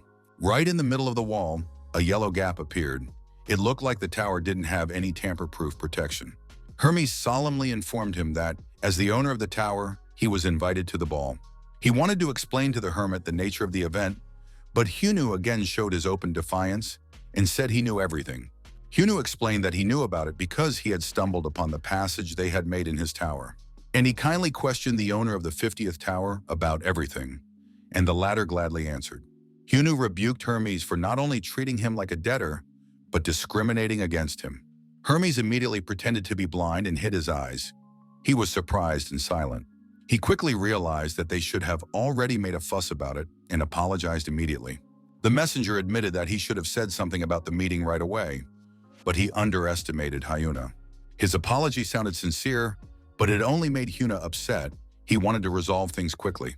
Hermes told him that the connection to the main matrix was direct, and that they had to use the front door to get back. Moving between towers is not a simple matter as it is, and Hermes could do more complicated things, Hyunu thought, which means he's probably responsible for the passage to the 50th tower. At this, Hermes started home, saying that he had to report to his superiors. Without waiting for Hyunu's reply, Hermes disappeared. He didn't even need the passages. But now the hermit could forget about him, for there were more important things to do. Then he resolutely headed straight into the passageway the messenger had left him. Once on the other side, he was surprised at what he saw. It looked like a social reception of some aristocrats. The owners of the towers were trying to emphasize their status in every possible way. The participants were quite a few noted Hyunu, and all of them were no weaker than a mind demon. But now he was catching a lot of stares, and he felt out of place. Like he was a clown in a circus arena, Hyunu thought to himself as he was approached. The maintenance girl recognized him as the owner of the 51st tower. But when asked how she knew, she replied that she was in charge of running the event. She had just been contacted by Hermes and asked for special attention since this was his first meeting. It was a stroke of luck for the hermit, and he immediately asked her directly if she knew a certain Dabla. The head of the energy company was impressed that the goofy kid could muster so much energy in a short period of time. Hermes asked if it would be worthwhile to inquire about Hyunu's sources in that case, but the supervisor replied in the negative. It was not worth the effort, even if there would be some problems. Hermes reported to him that right now, Hyunu had arrived for his first owners meeting. With 3 factions at once planning to get to the newcomer, he became a problem for them in many ways. The spiritual, angelic, and demonic factions all had their eyes on him one way or another. Before this, they were in balance. Now there is a dark horse that has defeated the mind demon, but also doesn't join any factions. Hermes noted that things were definitely not going smoothly with the spiritual faction. It turned out that Hyunu had already encountered the owner of the 50th tower who belonged to the spiritual faction, Hermes reported. Of course, Siegfried himself was a minnow, but the faction itself suffered a reputational loss. Even though it was rude to the others, Hermes had already guessed where Hyunu would step in, and the boss grinned. Even if Hyunu joined the other faction, it was not certain that they would be able to handle him, the chief said. When the stewardess hesitated, Hyunu asked if she didn't know Dabla, and she countered that she knew all the owners of the tower. However, this was the first time she heard this name. Hyunu suggested that this person might not be the owner of the tower. Since she doesn't know that, there was no point in talking to her, so Hyunu said he'd find the person himself. Then the hermit went to the center of the hall and decided to give them a show, since all eyes were already fixed on him. Hyunu reminded them that to them humans were like animals in a zoo. The tower owners didn't mind looking at them whenever they wanted to. And asking if there was any double among them, or anyone who knew him, the stewardess was speechless at such an expression. Hyunu told them not to drag their feet, but no one answered him, and there was an eerie silence in the hall. He was approached by a Balrog on Minimap and told he was a suspicious guy. Hyunu asked the red-skinned geezer who she was, and noticed behind him Siegfried, with whom he'd had a conversation not too long ago. Then the hermit asked him if he was not double, and the red-faced man objected that the human had too much to do. The demon from the spiritual faction recognized Hyuna as the newly minted owner of the 51st tower. And the demon pointed at the battered Zig and said that this weakling was from their gang and someone had to answer. Hyunu immediately pretended to be friendly and waved his hand kindly to his neighbor. The hermit then suggested closing the topic since the red-faced man didn't know who Double was. But Ifrit was furious and asked Hyuna what all the fuss was about. He called him an overconfident peacock who only fluffed his tail because he had defeated one of their gang, and stated menacingly that if he wanted to, his existence would be interrupted. If Hyunu didn't want to fly out, he should shut up. The hermit defiantly replied that he was profoundly indifferent to who was in front of him and from what faction, as long as the conversation yielded nothing. When Ifrit flared up threateningly, the stewardess tried to get between them and calm them down. She reminded him that fighting in the conference room was forbidden, and Ifrit grumbled unhappily. He decided to take all his anger out on the girl, so he started bullying her, and then hit him in the stomach with a knee, like confident people always do. He told her she should mind her own business, as did the guy next to her, and the girl cried out in pain. How to recognize a weakling? Hyunu remembered the ancient rule of the tower while watching this scene. They always assert themselves at the expense of others. Ifrit taunted the unfortunate girl, telling her to remember this lesson, and then turned to Hyun to say the same thing, but he noticed that his interlocutor had disappeared, and he showed up right behind him and grabbed his head. Hyuna didn't hit, just tossed the red-faced goon in the other direction. That one hit the wall hard, and Hyunu couldn't believe that all tower owners were moral freaks, but apparently the selection system favored them, and asked the redskin why they all thought they were invincible. A fire spirit king, Jade, one who is fluent with fire. Compared to other owners, he was considered highly ranked. The strongest among the strongest, that's why other owners panicked in this situation. After all, it was Ifrit who was suppressed in a couple of moves that no one could have guessed, and it was done by an unknown player who just appeared and became the owner of the tower while being a mere mortal. Hyunu turned to the dumbfounded girl and apologized to her. She didn't realize for what exactly, but Hyunu had already pulled out his cloud and sat her on top of it to lead her away from the battlefield. He waved his hand and the cloud drifted away, and the party promised to be noisy. The hermit felt that the boogeyman was about to explode with anger and shame. A pillar of flame burst out from his fifth meridian, making him look like a bonfire. Stalker showed Blue what Huna had arranged, barely arriving at the owner's banquet. It all happened less than 10 minutes after he arrived. He was deeply impressed by the explosive temper of the one the stalker was watching. Double called her out right during the event and apologized for the extreme measures. Because there was no way to meet secretly in that situation, Hunu is a great warrior but a poor scout. There was nothing that could be fixed, and the stalker decided not to interfere. It meant that Dabla would have extra work to do. Though Double himself was worried that Hyun couldn't handle the situation, and the stalker reassured him, suggesting he go back and watch. Because the rascal she chose as her hunting dog is incredibly fierce, Hyunu urgently stretched his shoulders in order to have a proper conversation. Ifrit flew toward the hermit with a missile, telling everyone to get out of his way immediately. He wanted to turn this hall into a personal hell for Hyunu, and was already shouting out a long name for the usual punches. But the hermit did not let himself be beaten. He immediately drew close to him and began to taunt him. The Ifrit froze in place in surprise, and Hyunu asked him how dare he attack a mere human. The complex jocks that claim themselves at the expense of the weak should die, Hyunu said, and kicked him in the chin. And then Ifrit realized how badly he had miscalculated. He didn't even have time to react to the blow. Hyunu didn't wait for a hard landing and jumped next, ending up on top, showing off his great stretch. With a powerful kick, he sent the brute straight to the ground. Zig couldn't believe what he was seeing. Even though he'd been beaten last time, he didn't think his neighbor was that strong, and wondered if that time Hyunu hadn't shown him his true strength. The hermit looked at the confused demon and asked him if he was giving up after all his pathos. Ifrit had a powerful fire elemental, and like all chumps, thought there was no need to work on himself anymore. Right in front of everyone, he was humiliated by overwhelming force. Because there will always be bigger fish, the ancient principle said.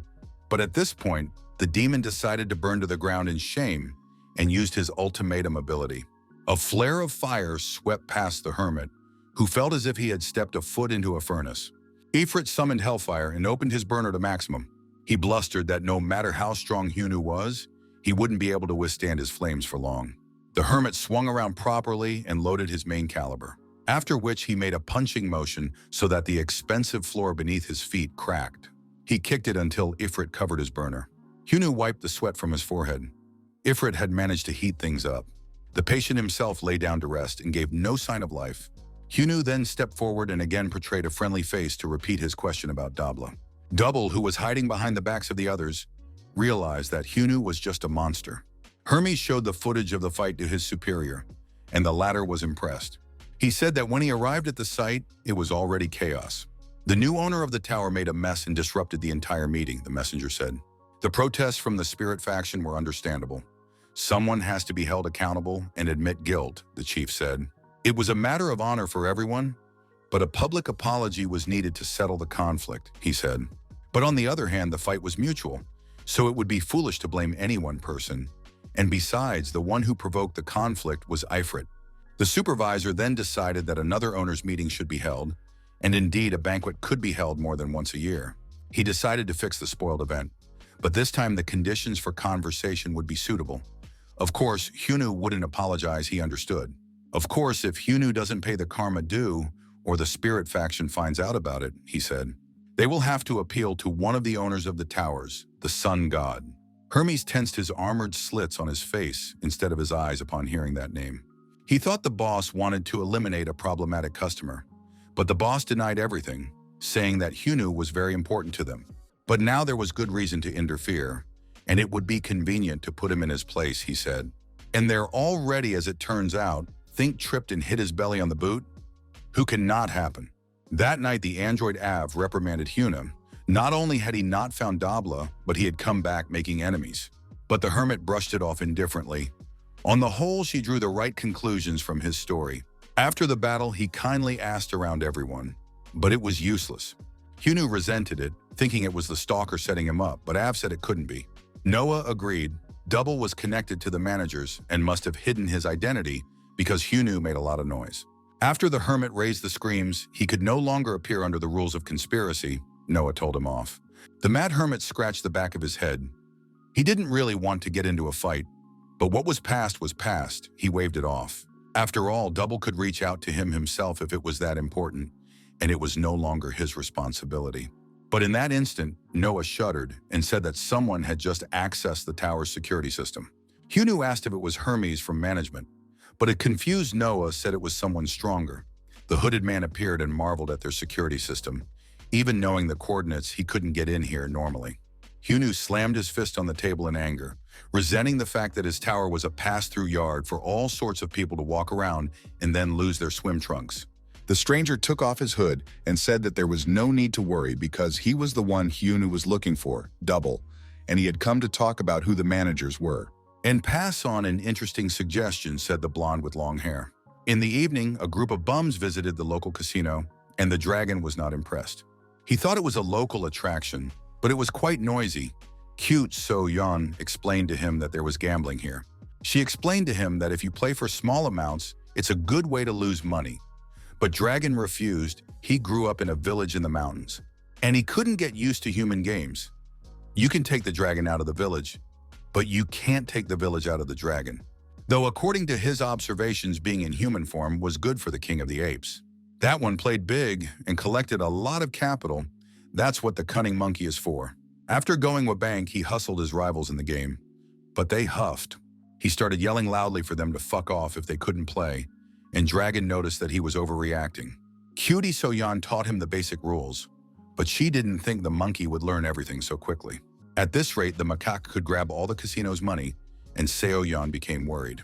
Expectedly, the men in black showed up and advised the troubled guest to go with them, to which the macaw brusquely brushed it off. He didn't know who they were and wanted to keep playing. But he was presented with the suspicion that he was not clean and demanded to go with them. Macaque claimed it was all about his skill and luck, but the bald guards signaled for him to be taken away. But then they took a wrong turn. In a world where there are supernatural beings, you should have been more careful.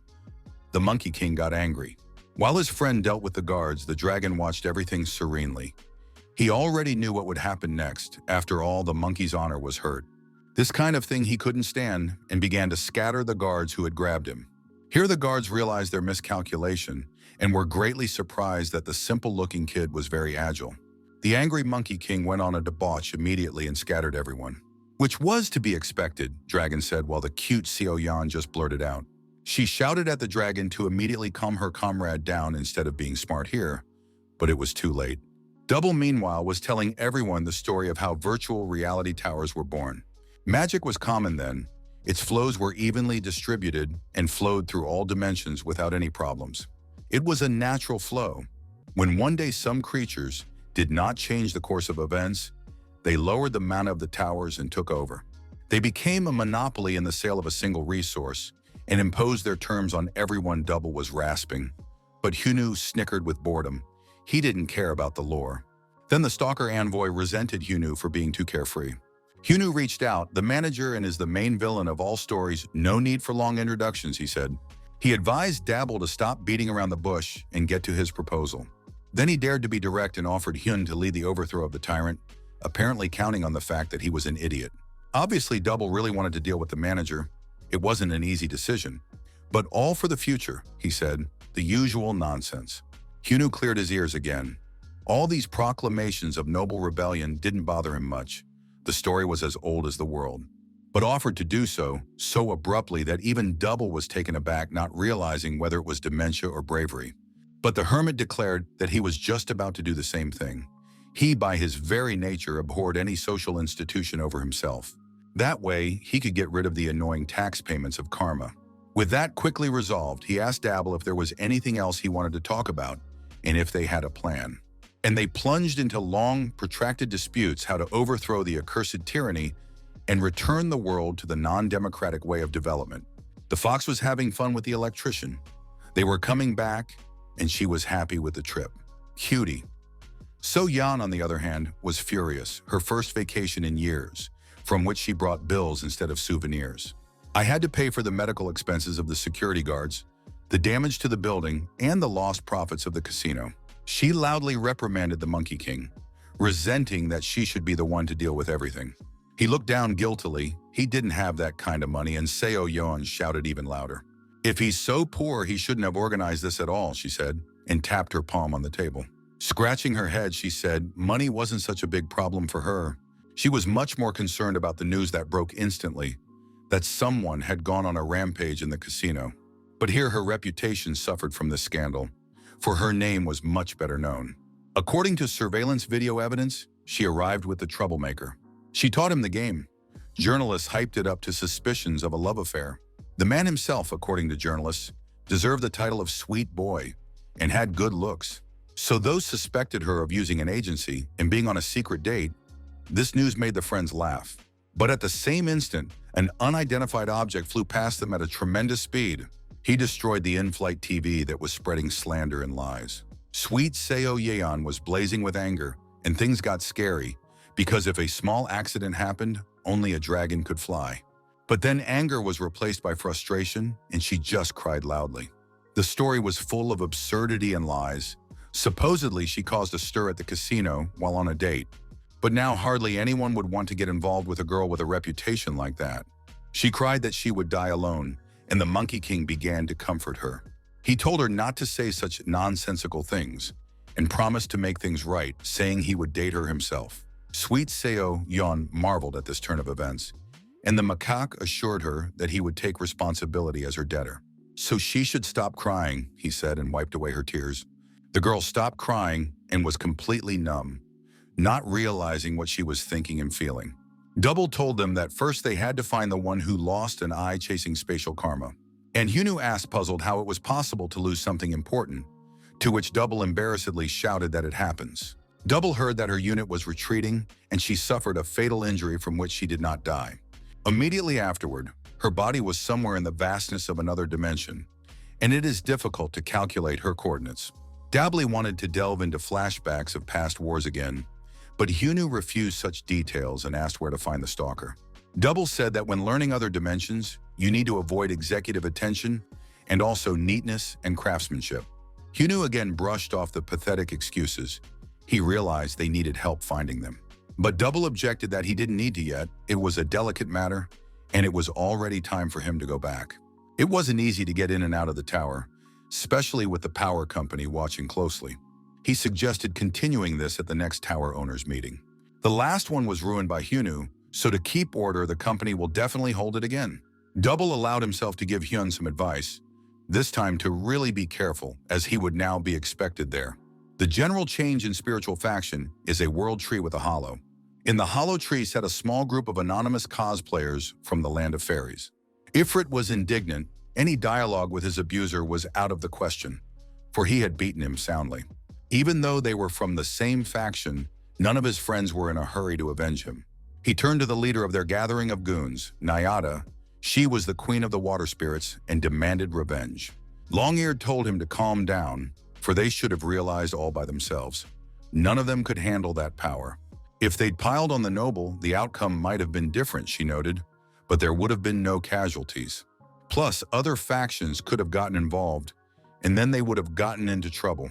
Because of that, it would be better to find the strength to apologize, though they didn't know how their enemy would look at it. The hermit didn't look like a man capable of dialogue, more like a savage who put all stats into strength. It was scary to think what he would do if they didn't settle this conflict. Then Nyada decided to make a deal. They took the second suggestion the organization made to them, to ask the sun god to help. He was one of the strongest executives in the power company and had to figure it out. A couple days later, everyone was sitting around with tense faces, and Hyunwoo told them to relax.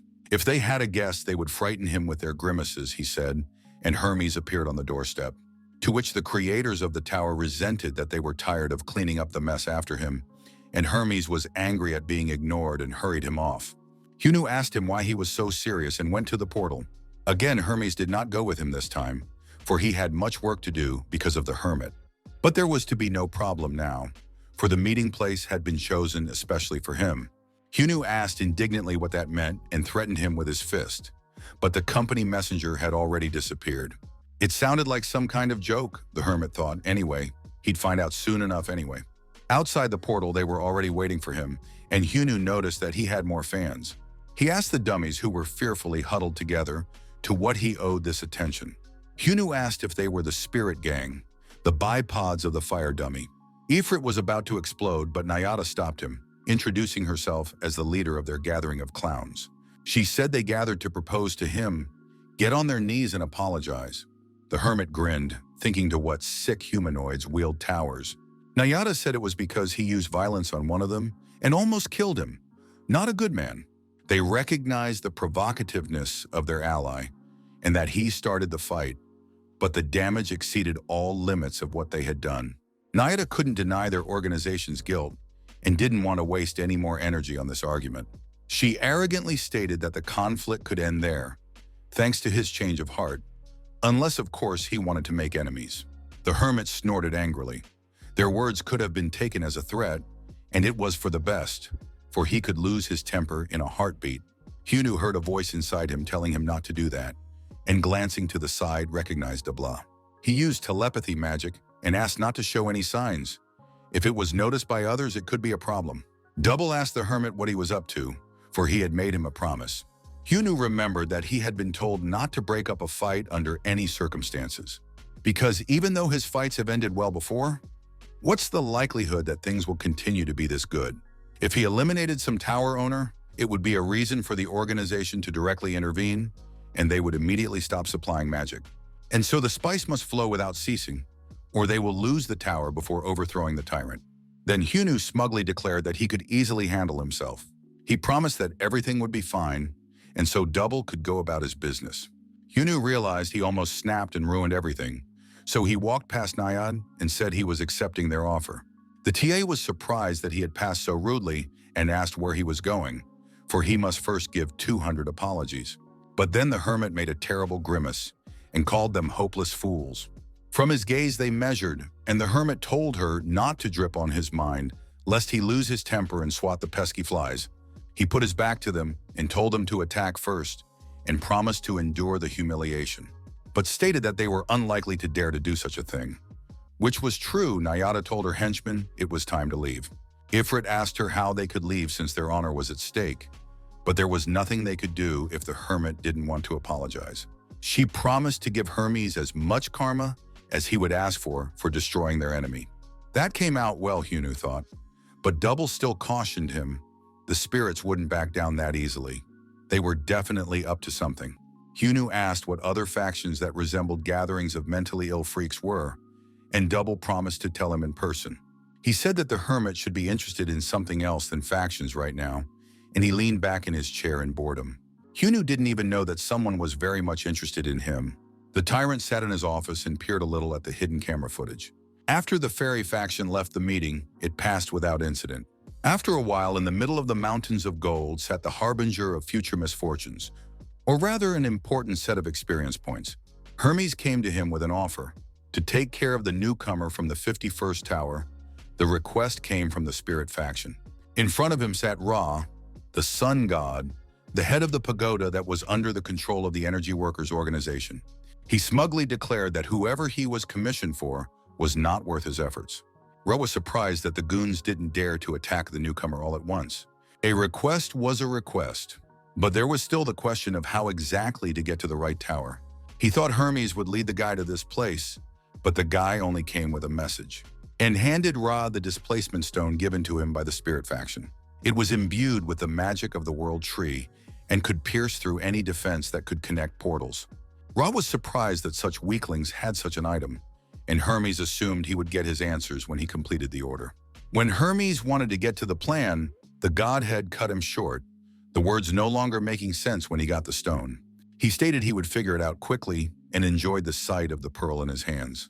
Hyunu was trying to make sense of the intricacies of the tower owner's politics.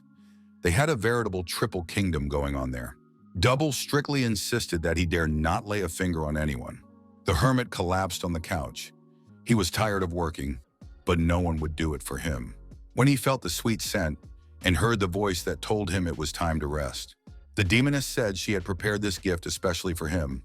He jumped up from the couch and she told him that the scent was called illusory. The demoness never gave up trying to confuse his mind. The scent was supposed to soothe body and mind, relieve fatigue, and induce a state of mild coma, a precious treasure. Hyunu was surprised that his body was actually filling with power. He asked her why she showed up since she hadn't been feeling well the last few days. And the demoness said it was time for his students to return the favor, and Hyunu went into a stupor. She pinned him to the couch and told him he would be paying the debts. She planned to eat it today, she said, and smiled carnivorously. The hermit asked where such an unhealthy appetite came from, and said it didn't taste good at all. And the demoness reminded him that he owed her for the day she treated him to some delicious tea at the party. May his students took it as help in matters amorous, but there was nothing free in this world, she declared. Hyunu still pretended not to know or remember anything, and demanded that he be released immediately. But belatedly he realized he couldn't move, for the demoness was stronger than he was.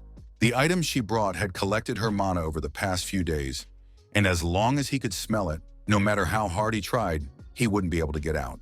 Suddenly, the pink smoke became heavy and heavy like sour milk. The demoness reassured him that once the scent wore off, his body would return to normal. She reached for his defenseless face again and reassured him that she wouldn't eat him completely today, only take a bite. But just before the bite, a red sign appeared in front of the demoness's face. Hyunu was alerted to the emergency and was immediately called to the main room. He plumped contentedly in his chair. The emergency message had literally saved him. But then he saw another illegal alien in his domain, holding the android Av by the throat. Ra grinned and said that if the tower keeper had delayed a second longer, he would have strangled the girl. In a flash, Hyunu crossed the room and snatched the android from his hands. Both tower creators were out, so it's still not as bad as it seemed at first. Which means we first have to apprehend a persistent trespasser. Ra grinned smugly and didn't even have time to blink an eye when the hermit was at his side. He'd accumulated too much stress in himself lately because of the goons that couldn't be touched, so he didn't even bother to think. He smacked into the intruder properly, but received no notification of a penetration, as if he'd struck a fish scale. The illegal was indeed wearing a vest made of the hide of an unknown creature. Rai looked surprised and called Hyuna a violent aggressor in the spirit of his organization's double standard. Now he understood why the spirit gang had given him a tidy sum to teach the newcomer a lesson. The intruder asked not to waste any more time talking, though he himself talked a lot and let his powers out. The energy that emanated from Ra reminded the hermit of the power of the mind demon. Magic was at a high level, which meant the invader was related to the governors. In exchange for their errands, the factions received their privileges. The managers could keep everyone under control, forgiving debts of karma, even to their own detriment. Double had warned him that if faced with one of these, the differences in skill would be severe. Each of these henchmen of the regime alone was capable of destroying a faction. Hyunu smirked. His opponent could be stronger than even a mind demon, which meant that the best way to win was to kill the enemy before he acted. Ra smirked smugly. He realized that the newcomer wanted to overpower him with a single blow.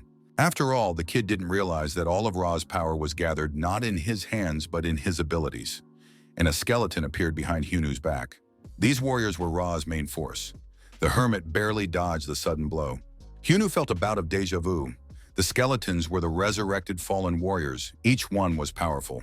Many skeletons appeared around the hermit, who was raised by the sun god with borrowed magic. From the pile of skeletons that were gnashing their teeth came the energy of the tower climbers. Ra waved his finger and said it was time to deal with his assignment. Hyunu sighed heavily. He had barely escaped from the demoness, so he had fallen out of the fire and into the fire.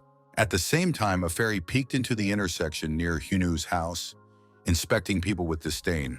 She was unhappy that she was given this assignment. She was ordered to infiltrate the newcomer's tower and get some karma while Ra deals with Hyunu. Nayada said the world tree needs more karma, for it feeds on karma, and after it gives it out in greater quantity in the form of fruits.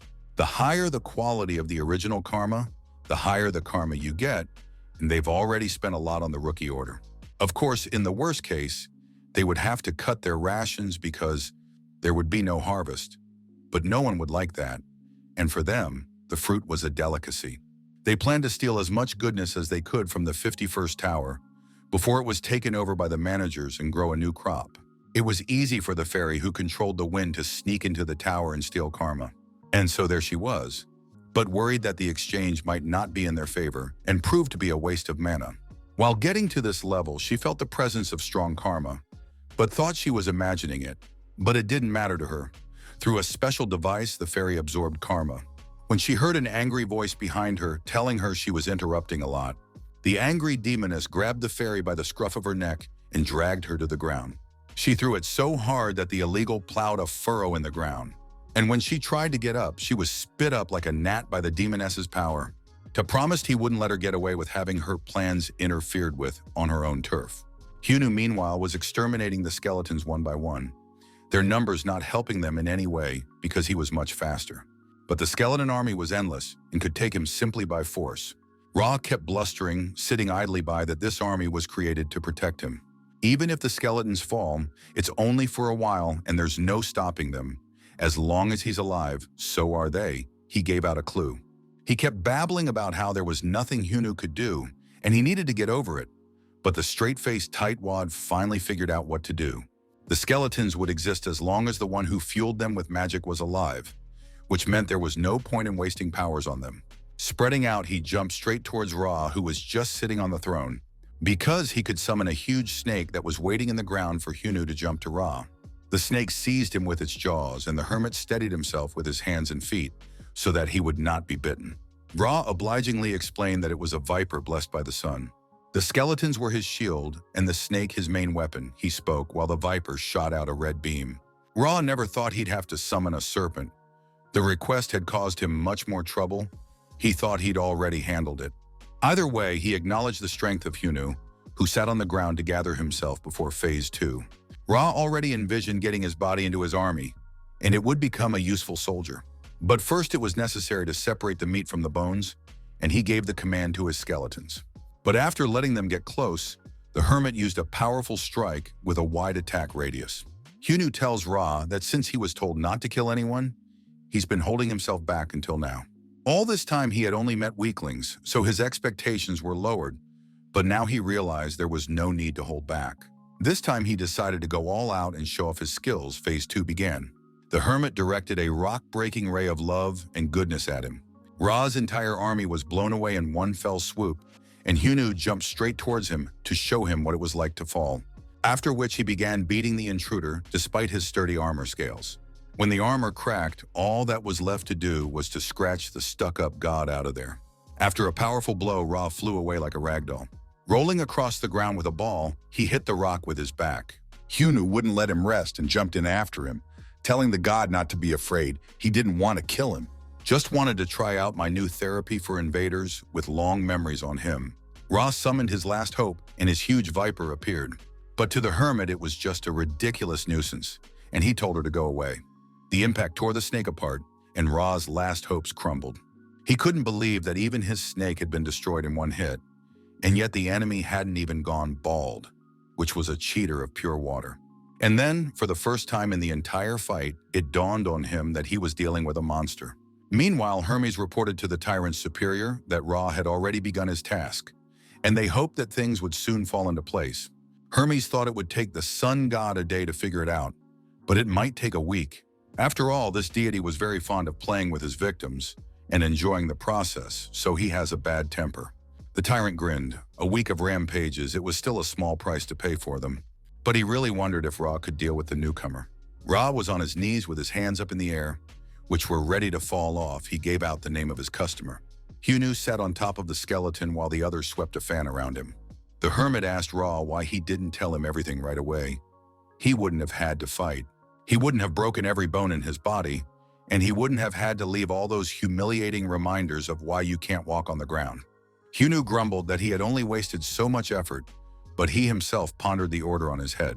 But at some point he thought Ra was lying to him, so he moved closer to him. Ra was the head of the tower under the company, and there was no way the intruder could not be unaware of this order.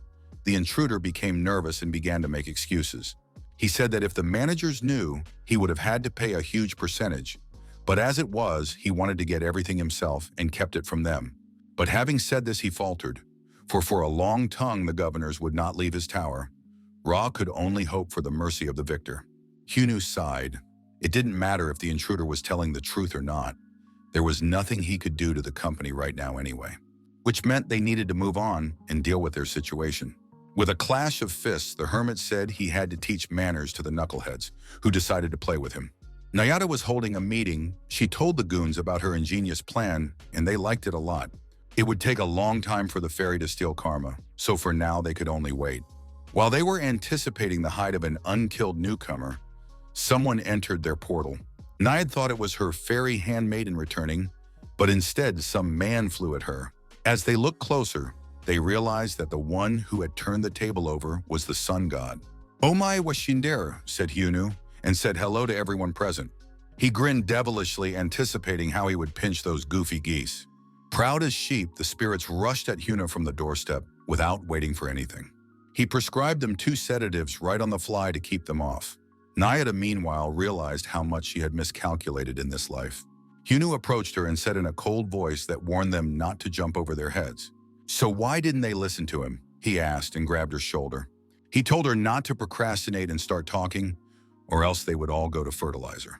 Naiada grabbed his hand that held her tightly. She tried to keep her cool. After all, she was the only one who could fight. If she uses the power of the tree, she might be able to summon the owners of the other towers, she thought. But she wasn't sure it was worth it. Her faction, and even the god Ra, had been defeated. It was hard to believe such power existed. Biting her lips, she squeezed out a pathetic apology, as if that would help. It sounded crazy. "We tried to kill you. Sorry." She bowed, swallowing her pride, and formally apologized to him for causing a disturbance, and begged for mercy. Hyunu, hearing this, grinned. It was amazing that this stupid elf girl would step on her own throat on pain of death. Since it was sincere, the hermit accepted her apology, and Naiada, thanking him, asked him to let her go. But the hermit became her worst nightmare. He leaned closer and asked if she thought it would be enough. "It's not like they're in kindergarten so that an apology alone is enough. You have to pay the bills," Hyunu stated, and wrote her a receipt for payment without any pity, for this stupid individual was planning to kill him. Scratching his fist, the hermit smiled gloatingly. It felt good to let out the built-up stress. The demoness looked disappointed. She had thought that being an intruder from another tower would help the fairy last longer. It was unfortunate that it had to be this way, but she didn't have to restrain herself. The fairy was able to get up, which surprised the demoness, so she had some strength left. The fairy was the queen of wind spirits, but she still didn't understand how they had such a difference in ability. She clenched her teeth. She couldn't deal with such an enemy alone, but joining forces with the faction could work, she thought. We needed to break the traveling stone and get the portal out of control and drag the demoness into the common dimension. But for the fairy, it was a risk to lose her status as a representative, for she would return empty-handed. The demoness noticed her uneasiness, and grabbing her hand, she saw an object that could have been the illegal's trump card. She suggested that if she destroyed the balloon, the fairy's last hope would be gone, and she whimpered pitifully. And then the demoness let her hand go and offered to try it once. The demoness wanted the fairy to show her power, at least once, even if it was a pointless waste of energy, because she would not be defeated. The demoness taunted her. She wanted to watch the weakling fight for life, and the fairy gritted her teeth. She didn't think the other faction members would ignore her, and thus definitely help, and pushed on the stone. A wave of strange energy appeared, and the demoness turned around, the fairy already anticipating how the others would deal with her opponent. In the blink of an eye, they moved to a green lawn in the dawn light. The demoness called the move trivial, for she had just been teleported. The fairy cheered and shouted that she had brought something nourishing for the world tree. She asked for help from the others, but at that moment a bright light and flashes of lightning appeared from the hollow tree. The huge trunk of a world tree fell nearby, nearly swatting them, but the demoness remained unfazed. And then they saw a shadow in the dust that asked them, in Hyunu's voice, what they were doing here. The fairy was rendered speechless as she recognized her enemy, who was supposed to be in her tower. The hermit looked at the demoness incredulously and asked her what was haunting him, but she simply waved her hands, making it clear she had nothing to do with it. She just caught the thief in their tower. The rest is pure chance. The fairy had appeared in his tower just before he left to fight Ra, so the apparitions could be related, the demoness suggested. Just then, the hermit remembered that he was facing one of a group of goons. His face was instantly touched by a shadow of madness. Not only were they planning to kill him, they were also planning to rob him, Hyunu asked. Fee began to bleat like an unhappy sheep, but the hermit's shadow already loomed over her like a sentence. He decided to take pity because he was sick of hitting weaklings and just gave her a ringing slap. The fairy landed plowing the ground, and the hermit told her to dig up her friends later. He planted them for a little while, but the world tree would not sprout from them anyway, he said, and the fairy saw the protruding heads of his dear companions. The fairy was immediately horrified at the monsters she had encountered today. Hyunu left the dummies to the fairy and said he had to go now. Smiling, he expressed his hope that they would see each other again and opened the portal using the raw stone. The demoness asked where the bling came from, and Hyunu replied that he just borrowed it from a friend. Unfortunately, the thingy was disposable, but it didn't matter, said Hyun, and they disappeared. Nayada bit her lips until they were bloody and promised to definitely kill Hyuna. Some humanoids could only be fixed by the grave. The fairy turned to Nayada and said those words should have been spoken after Hyunu left. A couple days later, Double arrived at their top floor and was lamenting the showdown Hyunu had made, as if it were the hermit's fault. He grumbled, for he had told Hyunu not to arrange anything, but the hermit brushed it off. It was hard to restrain himself. He told him not to get angry because in the end no one died. But it still didn't work on the rebel, and he started swearing again, saying that Hyunu wouldn't repent even if he killed everyone. There was an invasion of faction territory that day, and they had a duty to defend it, Double said. And Hyunu completely destroyed and trampled their dignity as a faction. As a result, Nayada organized a meeting with the other faction heads, Double said, and invited Hyun to imagine what was now on the agenda for their meeting. The three Naiad and the two other creatures he had summoned were gathered in the temporary hall. She started the conversation first, breaking the silence. The reason was obvious: it was the owner of the 51st Tower. Specifically, she needed their cooperation in killing a troubled rookie. Angel faction head Lucifer said he was expecting this, but was surprised that Naiad was willing to go this far. He asked his older brother Jay what he thought about it, but he didn't know anything and said to only call him for special reasons. After all, meeting his brother a traitor could have damaged his reputation, to which Lucifer spread his hands and called his brother biased because of his past. Lucifer agreed to help Naiad. The idea of killing the independent owner of the tower sounded tempting. He smugly declared that he should catch the newcomer and be done with him, and asked what Naiad could offer him. The latter replied with understanding. There was no free cheese. She promised to distribute all karma for the next 100 years in their favor.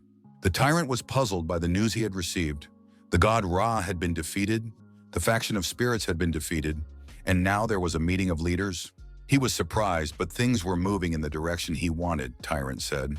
The sun god had conveyed nothing to them, only that he had failed the mission and wanted to live, Hermes reported.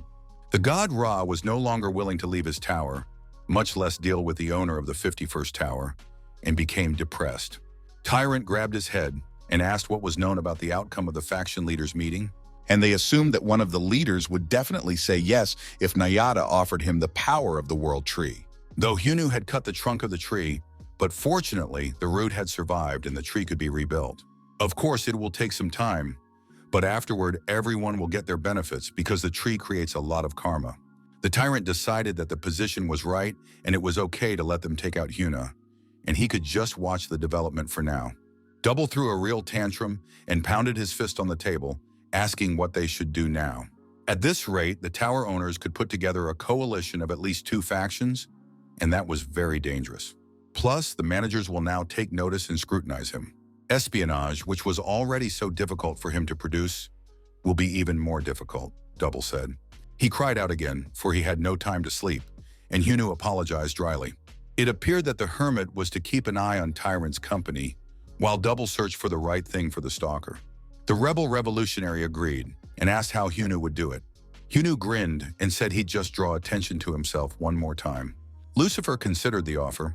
It was clear that he would not be paid immediately, but 100 years of payments was both a lot and a little. He realized that the pride of the spiritual faction was badly hurt. She asked him for an answer, and Lucifer agreed. There was a lot of karma.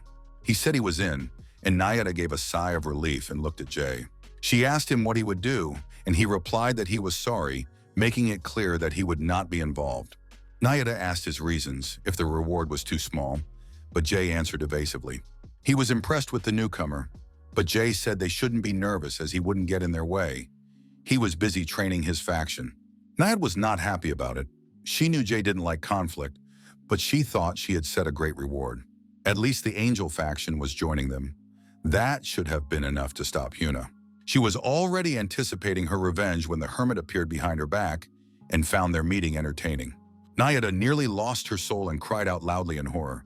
She jabbed her finger at him and asked how he had gotten here, since that could only be done with a displacement stone, and only members of her faction had one. And Hyunu pointed to the wall, saying that his dear neighbor had expressed a fervent desire to help with that. He politely asked him to help because he missed the elf girl, and Sieg kindly helped, Hyun said. Nayad realized that Sieg had betrayed her, but the hermit said it was all small things. More important was what they were talking about here behind his back, and he asked her to elaborate. But Nayadu was covered by Lucius. He admired that Hyunu was always one step ahead, and immediately recognized the one he was supposed to kill. Lucifer introduced himself and said he was one of the 4 great angels. What's more, he just agreed to kill him and said he'd handle it on behalf of his faction. Hyunu only hummed incredulously in response, and Lucius said that this meeting was going to be much more interesting than originally planned. He added that if the hermit had any questions, he could ask his friend, and pointed to Jay. The head of the demon faction, who had rejected Nayada's proposal, sat silently blankly, because the hermit came to his liking.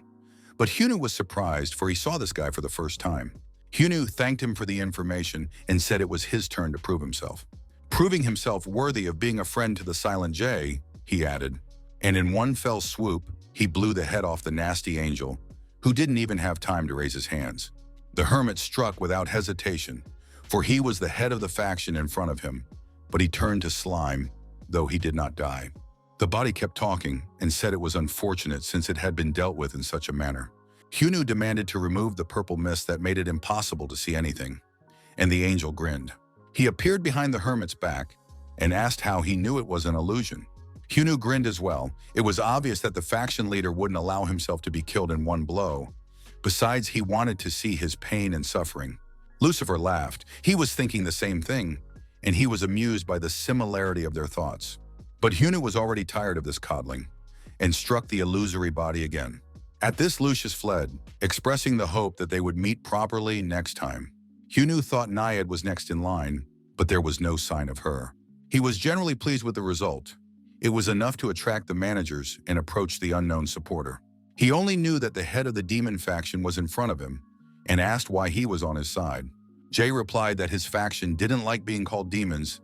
It was a nickname given to them by others.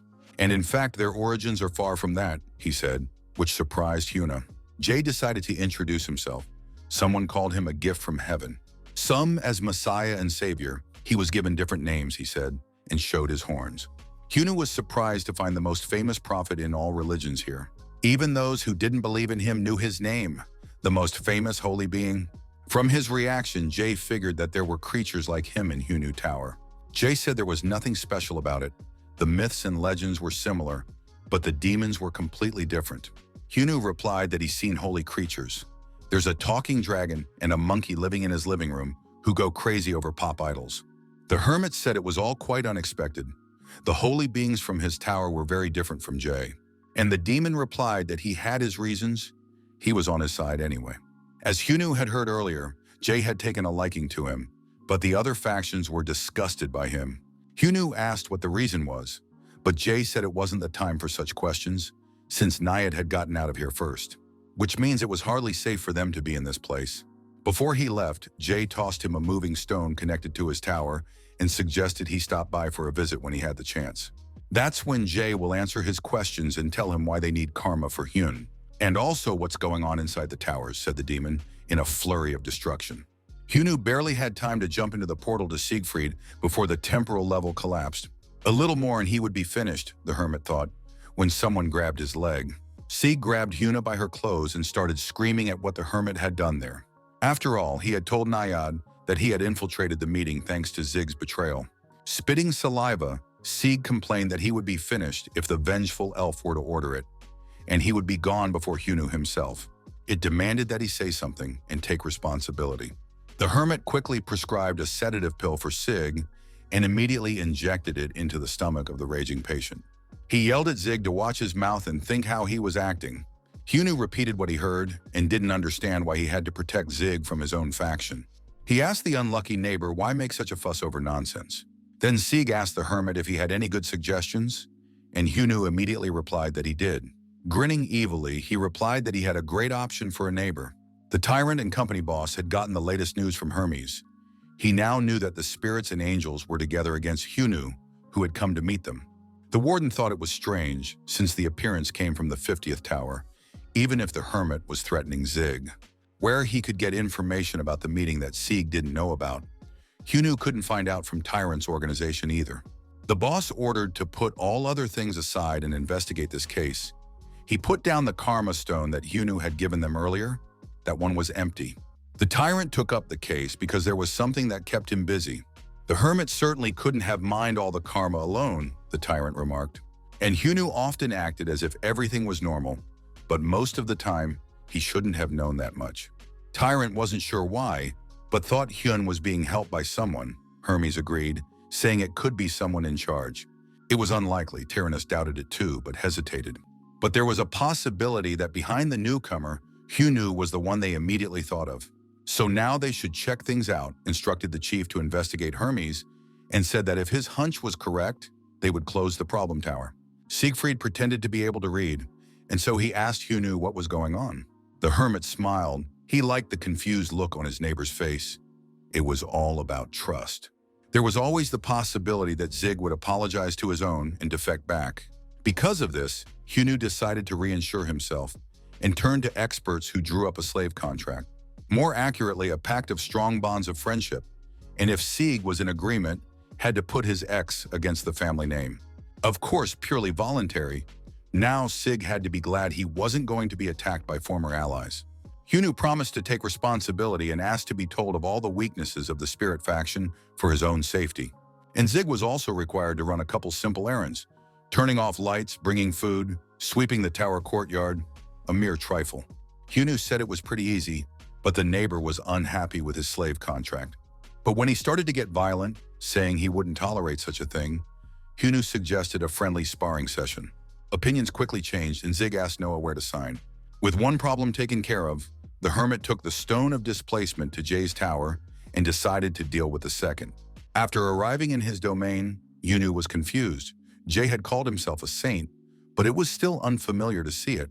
The mood in the tower was indeed as if he had arrived at a church or temple. An ent named Peter approached Jay and informed him that a guest had arrived.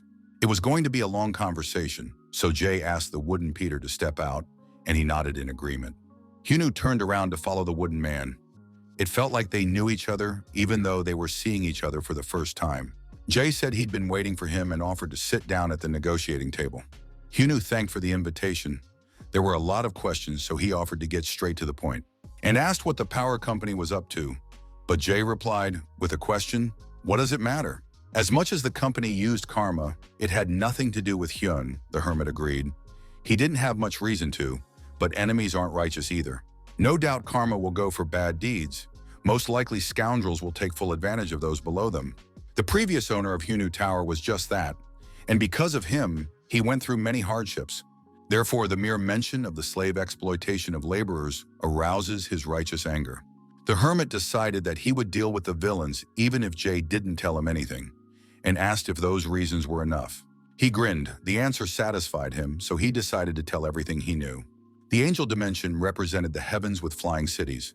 The 4 archangels were having a meeting. Lucius informed them of the alliance with the spirit faction. Gabriel repeated everything he heard, just in case there was no mistake. They took the order for Hyuna. That meant they needed to call an army immediately, but Lucius said not to worry. Gab insisted, for they needed the fruit of the world tree, but Lucius said the newcomer was stronger than at first glance. Even though Lucius had used an illusion that time and couldn't know for sure, it wasn't worth it to act rashly against a newcomer. From their point of view, it was wise to wait for the spirit faction's moves. Lucius offered to attack already when Hyunu was weakened, and it would end with him retreating. It was the perfect plan, but there was the question of whether the spirit faction would attack first. Lucius said that it was the spirit faction that needed help, so they would take action themselves. Plus, Nayada was madly turned on revenge on Hyun and would definitely bitch first. She realized that since Lucifer had taken the full brunt of it, he certainly wouldn't attack first. Because they needed to start, and they needed to eliminate the traitors to the faction. The dwarf couldn't believe that Sieg had suddenly betrayed them, but he couldn't turn a blind eye to it either. He felt that all his energies should be focused on the hermit right now, and Nayad agreed with him. To deal with Hyunu, they summoned all the forces of their faction and for that they needed a portal of suitable size. The world tree in its current state was no help. 3-4 goons at most could enter the portal. Either way, they needed nutrients to restore the tree's productivity. And the quality must be at least the level of a major tower owner, he said. And Ifrit understood her intent. She wanted to use Zig as fertilizer for the world tree. The dummies fell silent, realizing that they could be in Zig's shoes, and Nayada ordered them to prepare for capture. She clenched her hands angrily and muttered through her teeth that she would destroy Huna. Lucius said they needed to prepare, and all the sacrifices from the tower owners would go to fortify paradise. And Gabriel realized that Lucius wanted to bring Huna right to this place. No matter how strong the newcomer is, this place is full of reinforcements for angels, and he won't be able to do anything. Of course, there was a being capable of causing a dimensional shift with his power, and Lucius said his skills would suffice. Turning to Uriel, Double thought the matter was getting more and more complicated and promised to get things done. Meanwhile, Huna was shocked by the truth he heard. Jay told him that karma is the substance by which magical power is achieved. Therefore, karma was an unattainable thing for ordinary beings. But the towers were capable of accumulating and compacting karma and the stories that create it. Countless lives have been taken by the endless war of men. Catastrophes took the lives of innocent lambs and came out of nowhere. Other examples of injustice that history has remembered, the pain, the frustration, it all became karma. Now Hunu understood exactly how karma was extracted and what was the breeding ground for it. The endless slaughter of creatures on the lower floors of their towers fed the power of their owners. Hunu didn't believe it was possible to get karma like that, and Jay explained that it was simple: war or disaster, as long as the tower owner approves, no problem. Hunu grabbed his head. He suspected the villains had no morals, but this time they had crossed all bounds of humanity. The hermit regretted that he couldn't deal with those who thought they were gods. His words sounded harsh, but Jay agreed with him. The head said he was not at the first leaders' meeting. It was a gathering not of his level. However, from his disciples, he learned that the reason he entered the battle was to protect the maid.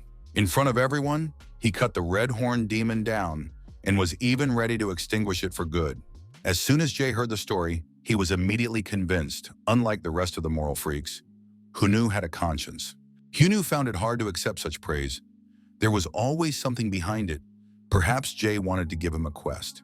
So the hermit asked bluntly to dispel his doubts, but Jay assured him that nothing of the sort would happen.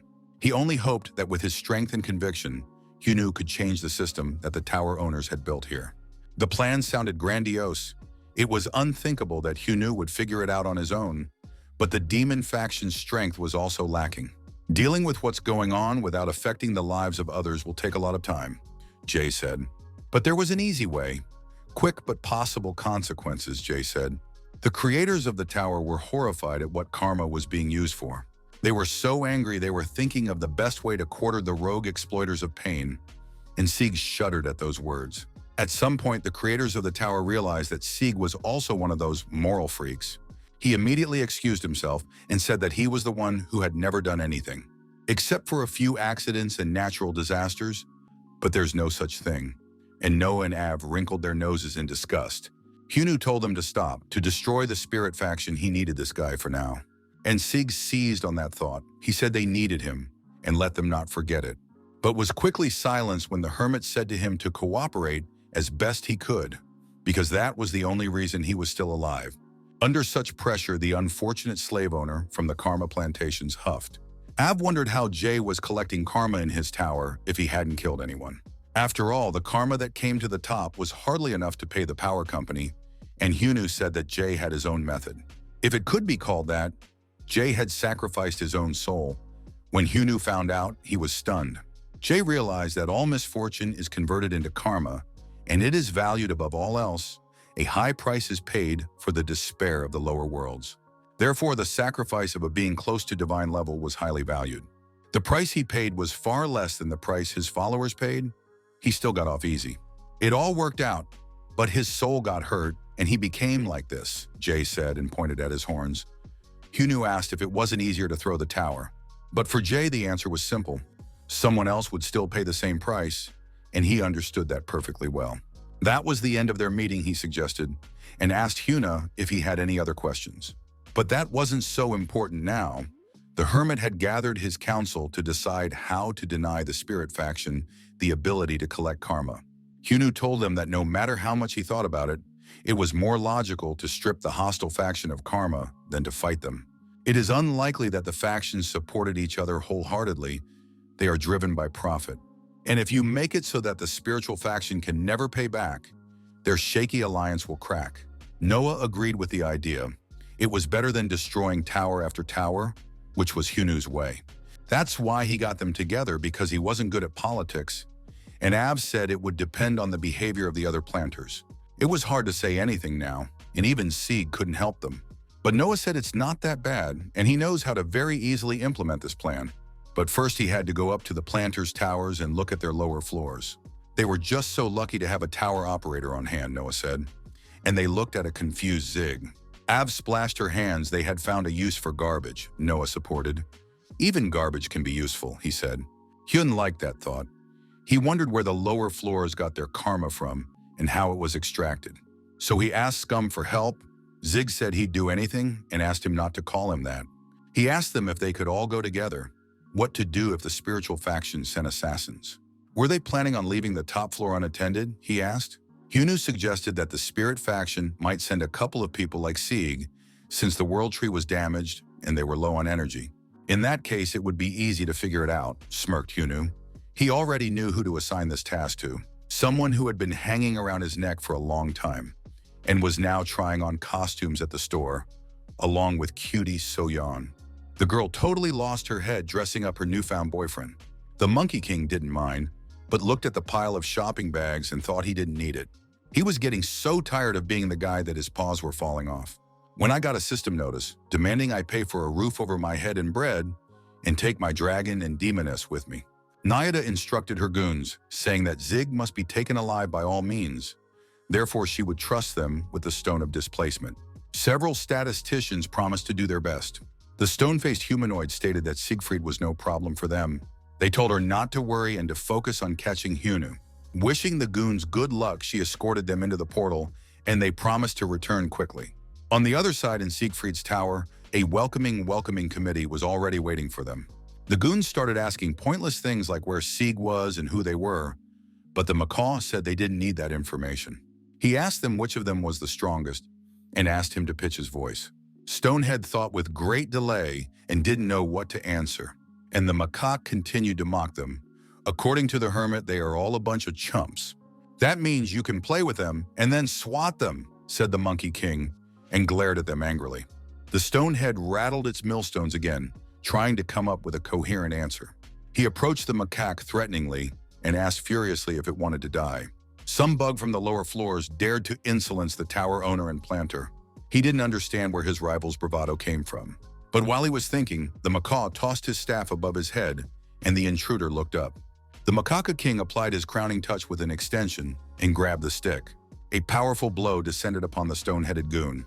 The demoness grinned and told the serpent not to interfere, even if the monkey was in a tight spot. But the macaque just welcomed it. He wanted to go all out tonight. Meanwhile, the keepers of the tower had arrived on the lower floors and were impressed. There was poverty and devastation all around. The villages were clearly starving. It was a wonder anyone even lived here. Hyunu looked at Zig and wished he had killed him sooner. He immediately started making excuses. His tower is peaceful. There are almost no wars. Most often people died here from starvation. Hyunu stared fiercely at the rogue. All through history, humanity has been haunted by starvation, but forced. As a consequence of poor agricultural development and population growth, but not willfully for the greed of landowners. Hyunu demanded that things be fixed. He asked if Noah was finished, and Noah replied that this tower was simpler than they thought. Now Noah had a plan that would work 100%, and promised to explain in detail when they got home, and then said they could go back. Hyunu nodded and took one last look around the ruined world. After all, it was the flowers in the rest of the plantation towers were even worse. It all reminded him of the lonely past he had experienced. Noah noticed the hermit's confusion and asked him why he was slow, but Hyunu waved it off, saying there was nothing to worry about, though he was terribly angry himself. Macaca waved his stick frantically and slapped the intruders. Those couldn't believe that they were all being beaten with a stick by some animal from the lower levels. Such strength should not have been available to a simpleton. The monkey threw back his opponent. He shouted to his partner not to stand there and help him. She replied that she had finished the long spell cast, which meant she could take it easy. And the newly sprouted thick vines flew at the king. Macaque grinned. They were just grown tree roots. It wasn't the first time he'd seen such a thing. Brahma had used a similar technique, which meant he could handle it quickly. But barely did he think to move. There was a powerful explosion of 100 lightning bolts and vaporized all the roots. The dragon helped the macaque and melancholically stated that the one was still learning and learning. The Monkey King was indignant that his friend interfered in his fight, but the latter said he was tired of watching this effort and told him to finish quickly. And all because Mrs. Demonis got bored watching them fight. It had to be done before she would have flattened the goons herself or the monkey himself.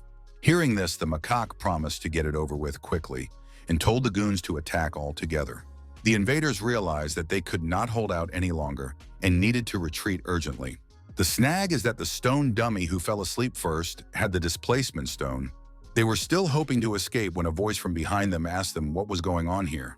Hyunwoo had only been away for a little while, and he already had guests whom he gave friendly hugs around their necks, to the point of crunching their vertebrae. The dummies didn't even have time to squeak, and immediately took flight. Hyunwoo was pleased. He was just in need of fresh invaders. After all, they always have a rock with them to take back home. Nayada was holding a meeting of all her vassals, and their vassals who are not her vassals, and announced to them that it would soon be over. To catch one man, they would start a war. Ifrit chimed in next to say that everything was going just fine, since they also had a faction of angels behind them. But the Elphis was more tempered in her expectations. They had already suffered heavy damage simply because they had entered for Zig, who had also betrayed them. She thought it would be over with the arrival of the capture squad when she saw a shadow above her. They were members of the capture squad who had arrived as she expected, but there was a nuance. Several bodies fell onto the stump of the world tree, and the remaining goons panicked. Nayada realized she'd seen something like this before, and a chill went through her. The voice behind him apologized for such a delivery. Hyunwoo wanted to land them softly, but something went wrong. He landed next, and the stunned Spirit Queen turned around. Hyunwoo has arrived in person to teach everyone about humanity. The method was very simple. Grab the creature by the throat and squeeze gently. He ordered her to shut up and listen. If she didn't want to be embarrassed in front of his men, he had come to make a deal. Nayada was surprised again at those words. They were like anything mortal enemies that Hyunwoo could offer her. The hermit smiled like a true humanitarian and told them, "Let's just live amicably." A couple hours ago, his entire squad bummed around and with prisoners returned home. The item in his hand was capable of preventing the spirit faction from collecting karma. The mind demon used the gems to transfer karma to the invaders. Hyunwoo asked what would happen if you put these stones in the towers, and Noah replied that he was thinking in the right direction. Just need to find out the coordinates. Zig thought about it and said that if they had a sample world tree, the world tree has scattered its roots throughout the dimension of the spiritual faction to internalize karma without hindrance. If you take a sample and analyze it with magic, you can find out the coordinates of all the factions at once. Noah agreed because they had an artifact to analyze the samples with magic, and he quickly finished the preparations. Once they find the coordinates, getting to the location is easy. Noah warned the hermit that there was one more thing that would depend on his patience. He suggested that he make peace with the spiritual faction. The hermit explained to the goons of the spirit world that he was already tired of everything and had recently lost a healthy amount of sleep because of them. To top it all off, after he came here, he wanted to swat everyone again, and that's a lot of stress. So he suggested to finish with this nonsense, because they should have realized it by now. That the farther they go, the more they'll end up losing, Hyunwoo told her, and Nayada grimaced. She thought about it. All of Hyunwoo's attacks had been a spurt of anger. Their war was no use. Because they attracted the sun god himself, they used up too much karma. On top of that, they still owe a solid amount to the angel faction. Regardless of the outcome, they will be at a disadvantage. And she still couldn't be sure they could ever overpower this guy. But if she openly surrenders in front of everyone, she will lose her credibility as a leader. Nayad said she accepts his offer, but she has a condition, she added, before Ifrit became indignant. There were actually a lot of things she wanted to ask him. But first, said the annoying pixie, she wanted to follow through on what they didn't do at the last meeting. Nayad believed herself, demanded he kneel and bow his head immediately. Hyunwoo smirked at such a triviality. All villains are usually weak-minded, and asked her what it was for.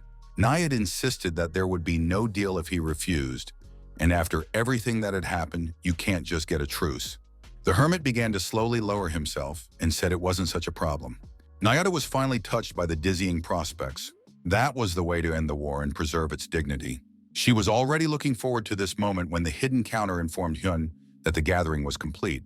The hermit was required to pretend to want peace until the contraption was filled with samples from which they would learn the coordinates of all the spirit towers.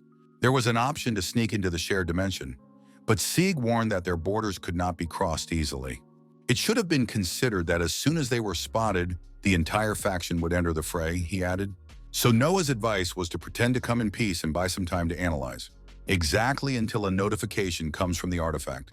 And next Hyunu could go about doing what he loved most, bringing goons down from the heavens of conceit to the ground of reality. The elfess cocked her head hard. Hyunu made no distinction between men and women. Everyone had equal rights. He looked angrily at the others. It was about time they realized the difference in their powers and abilities and made behavioral adjustments. Some goons tried to say something to him, but Hyunu told them to shut up and continued to massage Nayada's face. He told the others that from now on, they were to stand at attention and keep their beaks closed. Until he says the magic word zing, Hyunu told them off, only now it had gotten to the goons. And after all, he hadn't hit them from the start, even though he hadn't come to negotiate. But then it dawned on the hermit that perhaps his good intentions had been misunderstood. And he asked if they were not deceiving themselves, for he did not come in peace because he was afraid of them. And assured that these were not empty words at all, they had to realize that. And if not, the reason they're still alive is because the hermit is a humanitarian and doesn't like unnecessary killing. But he didn't have much patience left, Hyunu warned them. He told them he was done with everything for the day, and there was nothing more for him to do here, and said goodbye with a final zing. Hyunu threw the samples, the magic of the world tree, and a piece of it on the table. He asked if it was enough, and Noah said it was enough for the first time. Next, he went into a long explanation of what he would do with all this good stuff. But Hyunu asked him to spare him the boring details. He asked them how long it would take to prepare, and the android girl hesitated. She said all the calculations would take about a week, which was more than Hyunu had originally thought. Av explained that we need to significantly increase the amount of absorption, and to avoid detection, add stealth, and this needs to be taken care of. Given the current situation, she promised to meet the deadline as soon as possible. Hyunu agreed. Ultimately, he needed some free time. His female students had been demanding attention for a long time. They wanted to go shopping with him, and the tower creators were surprised to hear that. They asked why they were doing it, and Hyunu embarrassedly replied that there were reasons. It turned out that they wanted to choose furniture with him. The store had recently opened, and there were a lot of quality products here. The girls were excited to come here. They couldn't miss such a great opportunity. And constantly calling out to him, Hyunu felt pressured as usual. He began to think that he was the only one who thought this all seemed strange. But it surprised him that there were no customers in the store. Not even any employees were visible.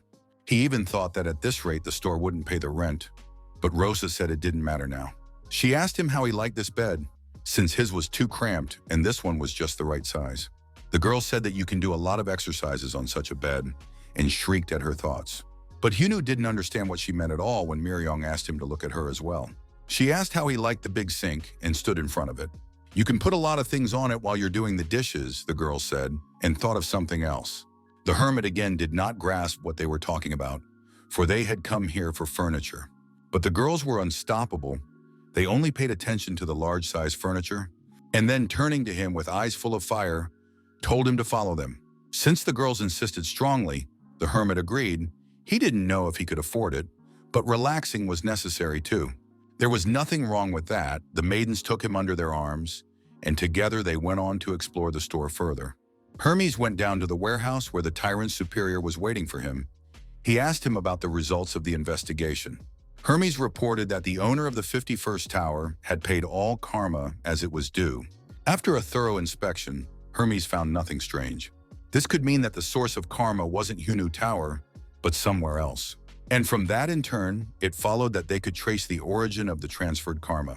But a lot of time has passed since its creation, so most likely no traces can be found, Hermes said. The tyrant replied that all was well, and Hermes asked him if the Lord was all right. The latter replied that of course not, and at his shout, Hermes fell on his knee. The tyrant really wanted to take down the 51st tower and was barely holding back. The fact that Hyunu could be related to this was already excessive enough to kill him. But on the other hand, he couldn't act on emotion. If they did, the factions would lose confidence in the system and break the contracts themselves. And after all, they could join forces against their organization and fight back. And that complicated things. There wasn't much time left before they collected the required amount of karma. At such a difficult time, they couldn't repeat the mistakes of the past, Tyrant said, and pinned Hermes down again. The servant messenger asked if he was talking about farm times. The tyrant confirmed at the time his beautiful plan was thwarted. Then he gave in to emotion. And those precious sources of karma were destroyed by him. When he thought of it, of the wasted effort, could he remain calm? First, they had to be patient once Hyunu was out of line, and once they had proof. That's when they'll talk to him, said the tyrant, his face twisted with anger. A week later, Noah finally finished with his preparations and called to Hyuna. He placed 11 stones and a compass in front of him. All the hermit had to do was choose coordinates and apply magic power. Creating a security system was harder, but Noah had studied Zig's tower well. Of course, the control towers were more complicated, but Hyunu didn't have to worry about getting stuck in other people's towers. He glanced at the compass and realized he had gotten another cheater artifact. Even though there were fewer 15 stones, it was because the spiritual faction leader's tower wasn't connected to the others. They were a sort of plantation for the leaders. The best they were taking themselves, realized Hyunu. Av said that it would be difficult for the spirits to save the world tree even if they connected the remaining 4 towers to it later. Hyunu decided to go immediately so as not to waste any time, but suddenly he began to teleport himself. Av and Noah looked at him worriedly, not sure what was going on. Hyunu found himself in a luxurious room. He already thought that the stalker had invited him again. But it was Double who called out to him. He sat at the table and greeted the hermit. This time he was in the guise of an angel, so Hyunu immediately realized which faction he actually belonged to. And that meant he had gone to heaven. Normally you couldn't use such a move, but Double had tried very hard. Hyunu asked why he was called in, certainly not to hand out praise, and Double replied that there was an urgent matter. He found out that Lucius was up to something with this spell to catch Hyuna. The hermit was bored and hoped that his opponent had thought of something interesting. If they dragged him in here, they're trying to make him look bad. But by that logic, Double was no different from the others, and the angel didn't deny it. He told the hermit to be on guard. In this place, the magic was damaging everyone but the angels. In his current state, even he wasn't able to overpower the faction. Hyunu listened to the sensation. It really was tough. The hermit accepted the warning and said he was busy, so he had to go, but decided to ask Double, as an experienced wizard, if he knew how to use artifacts. The hermit smirked, which was quite apropos, and said he had a request. Stone had gathered his minions to assert himself at their expense. He was still reeling from the lessons in politeness that Hyunu had kindly given him. One henchman dared to ask why the chief was so sad, and Stonehead was surprised that those knew nothing. He told them how he'd gone on Nayada's errand, hoping for an easy case, and when he came to his senses, the faction leader was wiping the floor. In the end, even the troops they had gathered were defeated. They failed to capture Zig, and the portal problem was not solved. It did make him nervous, the Stonehead heard, and agreed the situation was shameful. It wasn't until a few moments later that he realized that it was Hyunu himself. The hermit taught the dolt manners again to make him less tongue-tied. He was not annoyed that at the sight of him, everyone started to shriek and become terribly annoyed, and the novices nearby became nervous. They thought to intervene, for if they didn't, the leader would punish them later. But the hermit quickly put everyone to sleep.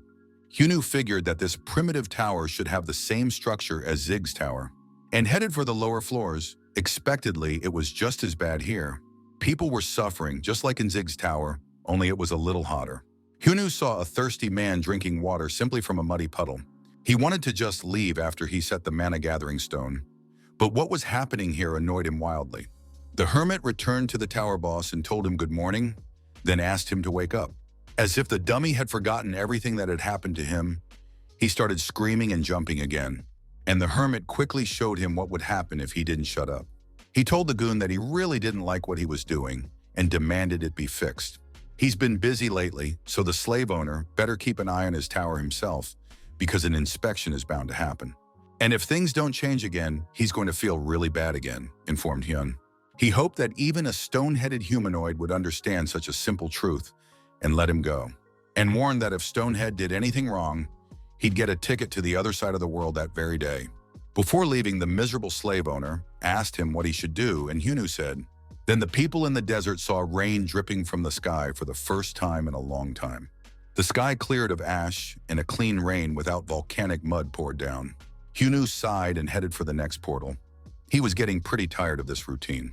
The next day, the angels were holding a meeting. Lucius learned that Hyunu had attacked the spiritual faction. Gabriel found out about it while he was dealing with the World Tree. But considering how much magic was used, it didn't look like it was a battle. Of course, Gabriel hadn't gone inside, but things looked very suspicious.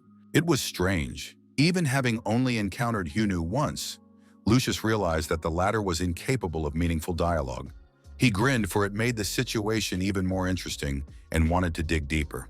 When they all heard a voice telling them not to be secretive, for he was already here, Hyunu grinned his trademark grin and said he just came to talk. Lucifer immediately admitted his mistake. He didn't think the hermit was the kind of person, and never even dreamed that Hyunu himself would show up at this place, the angel said, and grinned. The hermit objected that this place was not like a place of death, and he had not heard that it was famous for such things. Angel recalled that he was bound by a contract he had made with a faction of spirits for a very generous fee, and asked if the hermit really thought he'd stay alive this time, but Hyunu didn't doubt it. Otherwise, the feathered chickens will not have enough life to pay for what they have done. Hyunu couldn't tell the details, but he was sure Lucifer's underlings were already aware of it. The dummies from the spirit faction stared upward in a daze. They hadn't received karma from the tower since yesterday. Here came the consequences, the fairy explained. Naya didn't understand what the problem was. The gnome informed her that he had contacted the other tower owners. And any way you look at it, it's all the shenanigans of Hyunu, who's been in every one of them. According to reports, the hermit attacked tower owners who are directly connected to the World Tree. He also went down to the lower floors. It was unknown what he was doing there. But after that, the karma collection began to fail, the gnome said. Even though he had ordered an investigation, everyone was too scared, so it kicked off without starting. Nayada ground her teeth to stumps, repeating the name she hated. Hyunu scratched his ear, and thinking someone was remembering him now, he told the angels what he had done and why their alliance had come to an end. There was no point in engaging in a fight without benefit to himself, Lucifer sighed. Since that was the case, the treaty was indeed in doubt. But where is the proof that Hyunu is not lying, he asked. And the hermit replied that only by believing him could they all remain intact. The angels huddled together like chickens in a henhouse at the sight of a fox.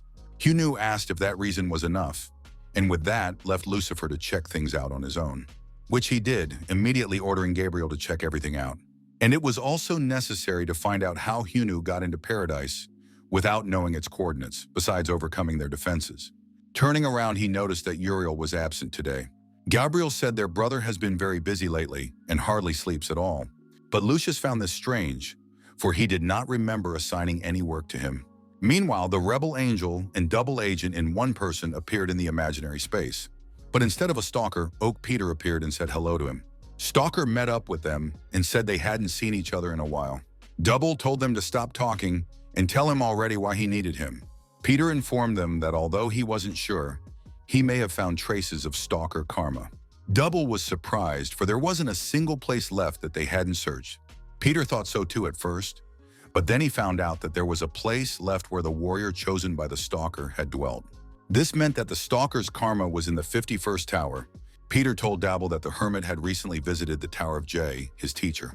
Peter was hiding his real identity, so he had to pretend like he hadn't noticed. But then he felt the teacher's energy, albeit faintly, coming from the hermit. Double was surprised and wondered if it couldn't have happened by accident. Karma had just attached itself to Hyun when he saw the stalker. Peter was overly sensitive about such things, but perhaps gave it a lot of credit. This area was not in the hands of the governors, so it had not yet been explored. Peter advised Dable to explore it if he could. Angel agreed after some thought, and Peter thanked him for his help, and also asked him to tell the hermit to be careful, for the spiritual faction is in cahoots with Hermes now. A gray-haired old man with a rusty sword was sitting in some ruins, waiting for someone. When Hermes appeared on the threshold of his dwelling, the old man asked what had brought him here after so many years. He replied that it was pretty obvious because he was an errand boy, so he had come on business, not to have a cup of tea. The old man was the owner of Tower Number 1, which was under the direct control of the organization, and his name was Swordmaster. The swordmaster realized that it was very complicated since Hermes had come to him, bypassing the others. But the messenger countered that the others had failed. The swordmaster was surprised that the request had been sent to all the tower owners. Someone wanted to unleash all their anger on one person. Not everyone will be able to pull it off. The king of greed is immobilized. The sun god goes into hysterics and nervous breakdowns as soon as he hears the target's name. The old man was surprised, for no rumor had reached him that Ra had been defeated. The purpose of this assignment is to own the 51st tower of Kim Hyunu. The old man said he had heard a lot of amazing things today, but Hermes said the task had to be done. If you apply the displacement stone that the spirit faction gave you, you can get to Zig's tower. Then he could find the passage to Zig's tower, and half the job was done, the old man marveled, for he could have gone directly. But Hermes said it would be difficult, for the Hermit's tower has a reinforced defense. Of course, due to the power of the World Tree, one could go there right away. But because it had been trimmed a bit, it was impossible. Besides, the energy company's involvement should have been hidden from everyone. Even Hermes couldn't use his powers. Because of that, in the current situation, it was best to use the passage in Zig's tower. The swordmaster understood this and decided to prepare himself first. He was looking forward to meeting the one who defeated the sun god. But Hermes warned him just in case to try not to die, if only for the sake of his remaining redemption, Hermes added. The swordmaster accepted his warning and asked if he could definitely overcome the passage in Zig's tower. There might be a defense there too. Hermes grinned and said it was impossible to block that path. It turned out that it wasn't Hermes who had created this passage. Meanwhile, Siegfried was conjuring up the circles. He resented the fact that the tower didn't want to be in order. He didn't understand why he was trying so hard for the lower floors. But on the other hand, though he was the owner, he could not disobey the dreaded hermit and his orders. It frightened him more than death, but still Sig had worked all night and was dead tired. He was already thinking about getting some rest when someone behind him decided to ask him in a familiar manner. Sig jumped back like a scalded man and asked the intruder who he was. But instead of an answer, he got wounded on 2 legs and he didn't even realize how. The old man pointed his jagged sword at him and demanded an answer to one question. "Where is the passageway to the next tower?" asked the insanely strong old man. Hyunu listened to the creators of the tower. Those reinforced the tower by another level.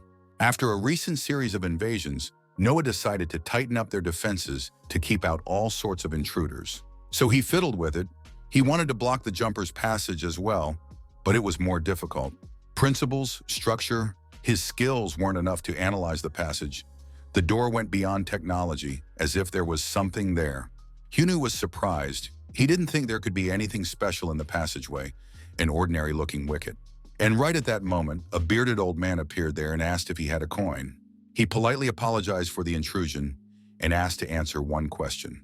The old man immediately realized from the reactions and faces which one was Hyunu and smiled. The old man swung his sword and a fiery stroke of immense power split the room. Sieg was lying on the floor of his tower, powerless when someone approached him. Another company handmaiden yawned and said the old man should have waited for him, but he went ahead to make a handsome appearance. He was surprised that the sword god hadn't killed Zig. It was completely in vain, he thought. But in any case, the old man had to see the most important thing through to the end. He was annoyed and wondered if there was any point in going after the old wreck. He wished he could have been useful in that battle. But as soon as he thought about it, a transparent barrier appeared around him. The barrier was quite sturdy. It wasn't made by an ordinary person, and the tyrant's henchmen realized that these were the supporters Hyunu had been warned about.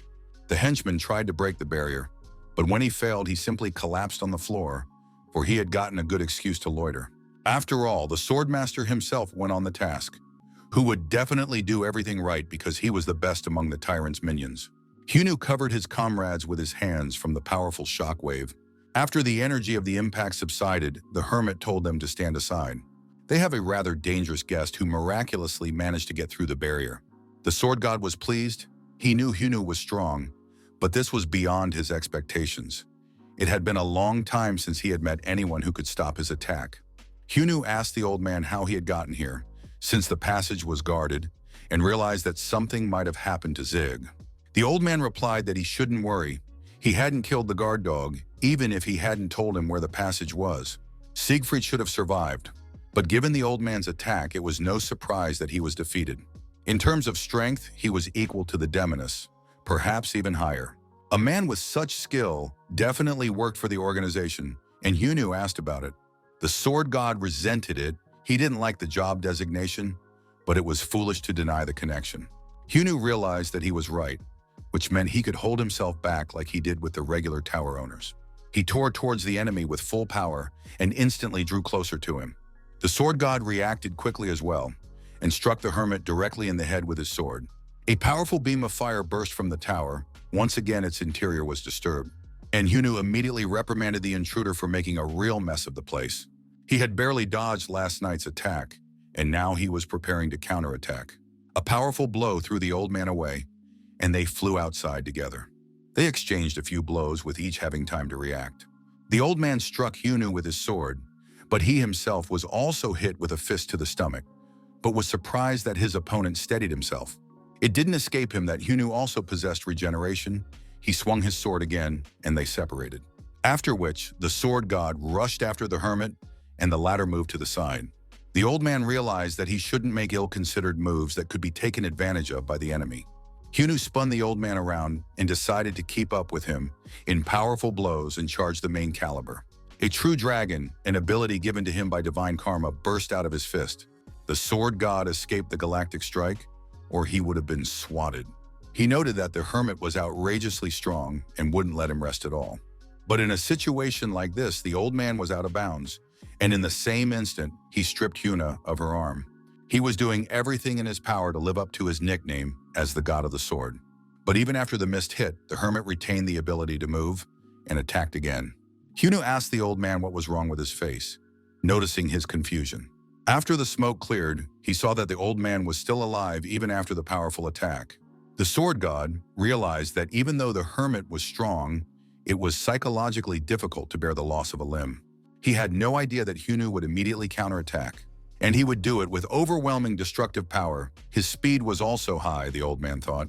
It was impressive beyond logic, the sword god decided. The hermit's cheat combo was amazing, on top of still having regeneration like a salamander. The sword god had to admit that Hyunu was much stronger than him, and perhaps today was the day his soul would be free. He remembered Hermes' warning, and his heart trembled. Shadows of the past clutched at his back and shoulders with dead hands. A flash flashed and flew straight into the flying Hyun's face. The sword god began the second phase of the battle, and a pillar of light threw the hermit back. He decided to introduce himself. He was once a warrior that defended Asgard, but eventually became a traitor, bowed to power, and abandoned his friends, for which he bears the weight of the legacy of Asgard, a sinner that completes his deeds. For the sake of redemption, the old man said, and grew younger. Double peeked at the hermit and was thrilled that it had happened so quickly.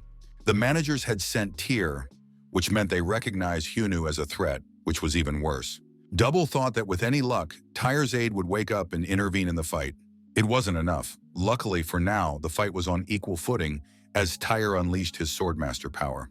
But no matter how strong Hyunu is, Tyr can't be defeated, thought Double.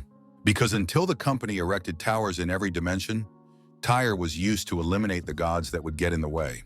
Double realized that he couldn't stay away from all of this and had to do something about it. Hyunu didn't understand why the psychological weight of the old man's problems were dumped on him, which he didn't ask about. Even though he was younger, he suddenly learned to fly and used a bunch of weapons like his longtime adversary. But it felt very different. Back then, they were simple artifacts. The energy contained in Tyr's swords was similar to what he had been told about. The electrician then spoke of the god of the sword, that he could wield any weapon, legends were made about him, an invincible warrior that can use weapons in any way he wants. All of his many abilities were that he could do anything. Hyunu realized that he had met a cheater similar to himself.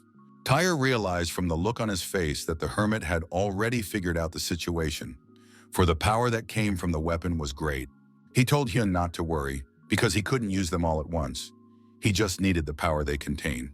He lent it out, remembering all the battles he'd been through and obstacles he'd overcome. Now the whole experience was in one hand, shouted the Tyro, and suddenly attacked the frozen hermit. There was a huge explosion, and Hyunu flew away like a feather. The old man marveled at Hyunu's speed and reaction as he eluded the attack, but warned that Thor's strike would be much faster. He lunged to attack again, but of the hermit, so fast that his movements blurred in the air. Hyunu ducked backwards, otherwise the blow would have blown his head off. and instantly counterattacked the swordmaster with a kick to the jaw. From the impact, the master's head exploded like a balloon, and then tentacles of strange slime flew at the hermit. This was the ability of the god Loki. The Joker and Liar could transform into anything and was great at catching enemies. Binding his enemies with shadows, Loki attacks with his spear Gungnir and always triumphs. Even though the swordmaster wielded it poorly, he could still use the full power of the spear, while Hyunu was desperately trying to get out. The swordmaster threw his spear, and a galactic strike rang out. The hermit blocked the spear with crossed arms and willpower. Hyunu didn't understand what kind of incredible furry beast had come to him if he couldn't even stop a spear. Hyunu heard the voice of a stalker who told him he was about to die, and then he was blown away by a spear. The swordmaster approached when the dust settled, and noted disappointed that Hyunu had met such a dull end. But the hermit was alive, gritting his teeth in pain. He said he hadn't felt such a thrill in a long time. He didn't understand where the old man got so much strength from, with so many feats and objects behind him, and thought that this time he was very unlucky with the enemy. Stalker told Hyun that she had once considered the swordmaster as a candidate for a hunting dog, even though he was cooperating with Tyrannus. Still, she was surprised. Even after Dabla's report, she thought the hermit would easily straighten out the old man. Overall, she noted that he was holding up pretty well. There was still no way for Hyunu to realize what familiar voice he was hearing. After much agonizing thought that was hindered by the spike in his body, Hyunu realized who might have come to him. Stalker was still in the guise of an undisclosed character from the game and said hello. She asked him how he was doing, and Hyunu thought he was being mocked. She saw the position he was in, the hermit replied and spat blood. Stalker said not to get too upset, he was just unlucky, they said. And finally, thanks to a bout with this opponent, he can take advantage of it, she added. Hyunu asked what it was about, and the stalker replied that it was an item she had given him a long time ago. It was her sharingan, the girl said, and Hyunu's eye twitched nervously. He perplexedly rubbed his eye, which began to glow and feel different. The girl said she would explain everything to him now and suggested a change of scenery, dragging him into the imaginary space. The hermit marveled that his body was being restored by this dimension. She asked him a leading question, whether vague doubts had ever tormented him, like why he can use someone else's karma as his own. Chagrined the stalker, the nature of his cheats. Hyunu always thought it was just about him being the main character. So he asked why such a question. Stalker reminded him of past battles. When he had fought the electrician, he had used lightning magic. After the battle with the Almighty God, his mana volume increased. Yes, in the rest of the battles, he used karma skills as if he was born with it. Stalker wondered what he had thought all this time, that it was the normal course of things to have such cheats. Hyunu started making excuses that he had seen similar things in manga and books. It helped him use the power of absurdity, at which the stalker girl laughed as if she had heard a funny joke. Everyone had been gaining experience for hundreds of years, and he thought he'd learned everything from the manga just by reading. Stalker began to praise all the writers of the world for raising a whole generation of naive dreamers.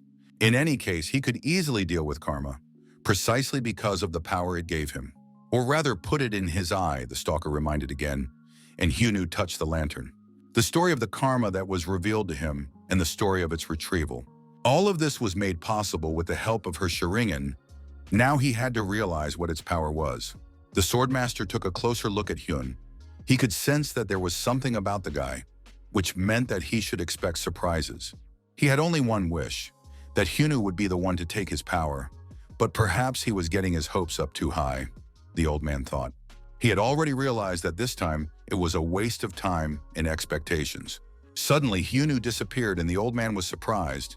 He realized that the hermit was not dead, for the one had good regeneration, to all the insane speed. But the most incredible thing was that the hermit was able to touch the spear without Odin's power. In the same second, Hyunu appeared right above the swordmaster and held his spear in his hands. Stalker was able to explain to him that he was able to understand the essence of any karma thanks to his eye, and whoever owns it can take possession of it just by looking at it. But until this moment, he couldn't use the full power, for he didn't even know about it. The stronger the object's abilities, the greater the strain on the sharingan wearer's body. So the stalker set two conditions when she gave him the eye. He could only absorb as much karma as he could handle. And without a powerfully trained body, the eye could not reveal itself 100%.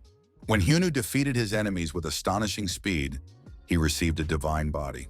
During the final battle with the Mind Demon, he became possessed of a spirit close to perfection. All that remained was to test himself and gain experience. And thanks to the battle with Tyr, he had done just that. "It was worth it, though," said the Stalker. "For Tyr has single-handedly studied all the powers of the Asgard, and he is a monster among monsters. Through this battle, he would finally be able to uncover the true cheats of his eyes," the Stalker told him. "It has come to pass. An unprecedented strongman amongst the strongest has emerged. The one who can cheat the system, the divine cheater protagonist, and just plain handsome Hyunu." Catching the spear, he felt the feelings and memories encapsulated within it, the many wars it had been through. He saw all those victories that gave birth to the myth of this weapon and swung the spear powerfully. The Swordmaster barely held back the spear strike with his jagged blade. The galactic impact cracked the rock behind the old man. Hyunu grinned. He could use his items from now on. Stalker told him, before sending him off, that if he blows even with those cheats, he's definitely crooked. She advised him to use Asgardian implements against the Swordmaster. He could do it now without difficulty. Hyunu countered that it was easier for him to use his fists. And the Stalker said that this might be Tyr's best opportunity to redeem himself. The Swordmaster was stunned that Hyunu's strength had changed drastically. Hermit thanked the old man for graciously allowing space to strike and swung with a leg kick. A powerful kick to the ribs sent Tyr into retirement, and he snuffled Toadstool. Only by sticking his blade into the ground was he able to stop the chaotic flight over the ground. The Hermit pressed on, not giving him a second's respite. Walls of ice grew around Hyunu, which his grandfather tried to slow him down with. But the Hermit simply smashed the glacier by striking the spear like a club. The Swordmaster didn't understand how Hyunu had reached a completely different level of karma and mixed it so successfully. Plus, the Hermit added Thor's power to the assortment and glowed like a short-circuited transformer. He swung the legendary stick and raised a whole wave of power.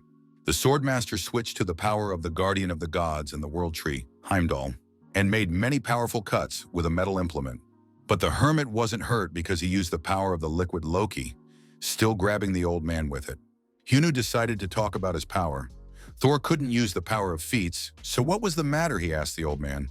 He began charging the spear with his power like a huge thunderbolt, and answered his own question. "It was simple, he's much stronger," said Hyunu, causing a universal explosion. Hyunu sighed. The old man had already bored him by avoiding his attack again. But this time he wasn't quite right. There was a deep wound on the Swordmaster's chest. The Master lamented that he couldn't avoid damage, even with the fastest karma in the Wild West. It was the first time he had felt like this since the very day he lost everything and the tyrant stood over him. Then he was only able to leave a scratch on Tyrant's face. The latter appreciated his skills and made an offer.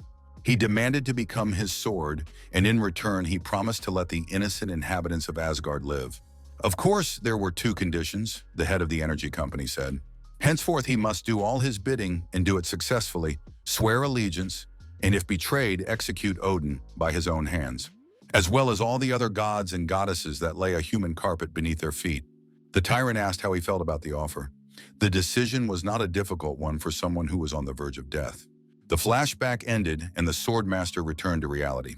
Hyunu asked if he wanted to continue, and the old man replied that sciatica had taken hold, but he couldn't back out since his body no longer existed. But then the hermit decided to give him psychological counseling and rid the old man of his guilt complex with his advice. His friends hardly blame him for the past, Hyunu said. He realized because of his power. The feats encapsulated in the weapons are filled with emotion and memories. The same sense of regret emanates from them. That the old man had to carry this burden alone, so they want him to stop carrying the burden of guilt and settle down. The old man was surprised. He'd been with this load of guns for 1,000 years, and this was the first time he'd heard of their emotions and couldn't believe it. Hyunu just realized everything by touch. It was a bad joke, said the old man. The time he had been given was not something to be mocked, he told the hermit. Hyunu remembered what the stalker had told him about the old man's stubborn nature, that he would fight until the very end. The hermit realized there was no choice. He had already dusted off all the phrases he could to dilute the exchange of blows. Now there was nothing left for both of them but to walk to the end. Somewhere in Asgard, the Swordmaster plunged into a second flashback. Another slain monster lay nearby. Even for Tyr, it was a formidable opponent. One was also badly wounded, but said it was nothing because his friend had handled everything else. He felt that he too should equal him, for injury and death do not guess time. It was his role in the defense of the Asgard, he said, and looked at his men beside him. Tyr was surprised that Odin was suddenly talking about it, and thought he was affected by the proximity of death. One asked him to cover for him just in case he was suddenly killed, because he trusted him the most. The sword god entered the phase of the final spurt, the ultimate determination. They crossed the blades of their weapons and sparks sprinkled around, after which they soared into the sky in a monstrous death dance. They fought in the sky using Tyr's guns as supports and pushing off of them and striking. The music of dueling fates played in the background as they fought, but the old man's jagged blade cracked first. Hyunu threw Tyr back down because he could no longer keep up with him. The sword god landed doing a somersault on both feet. He was barely hanging on.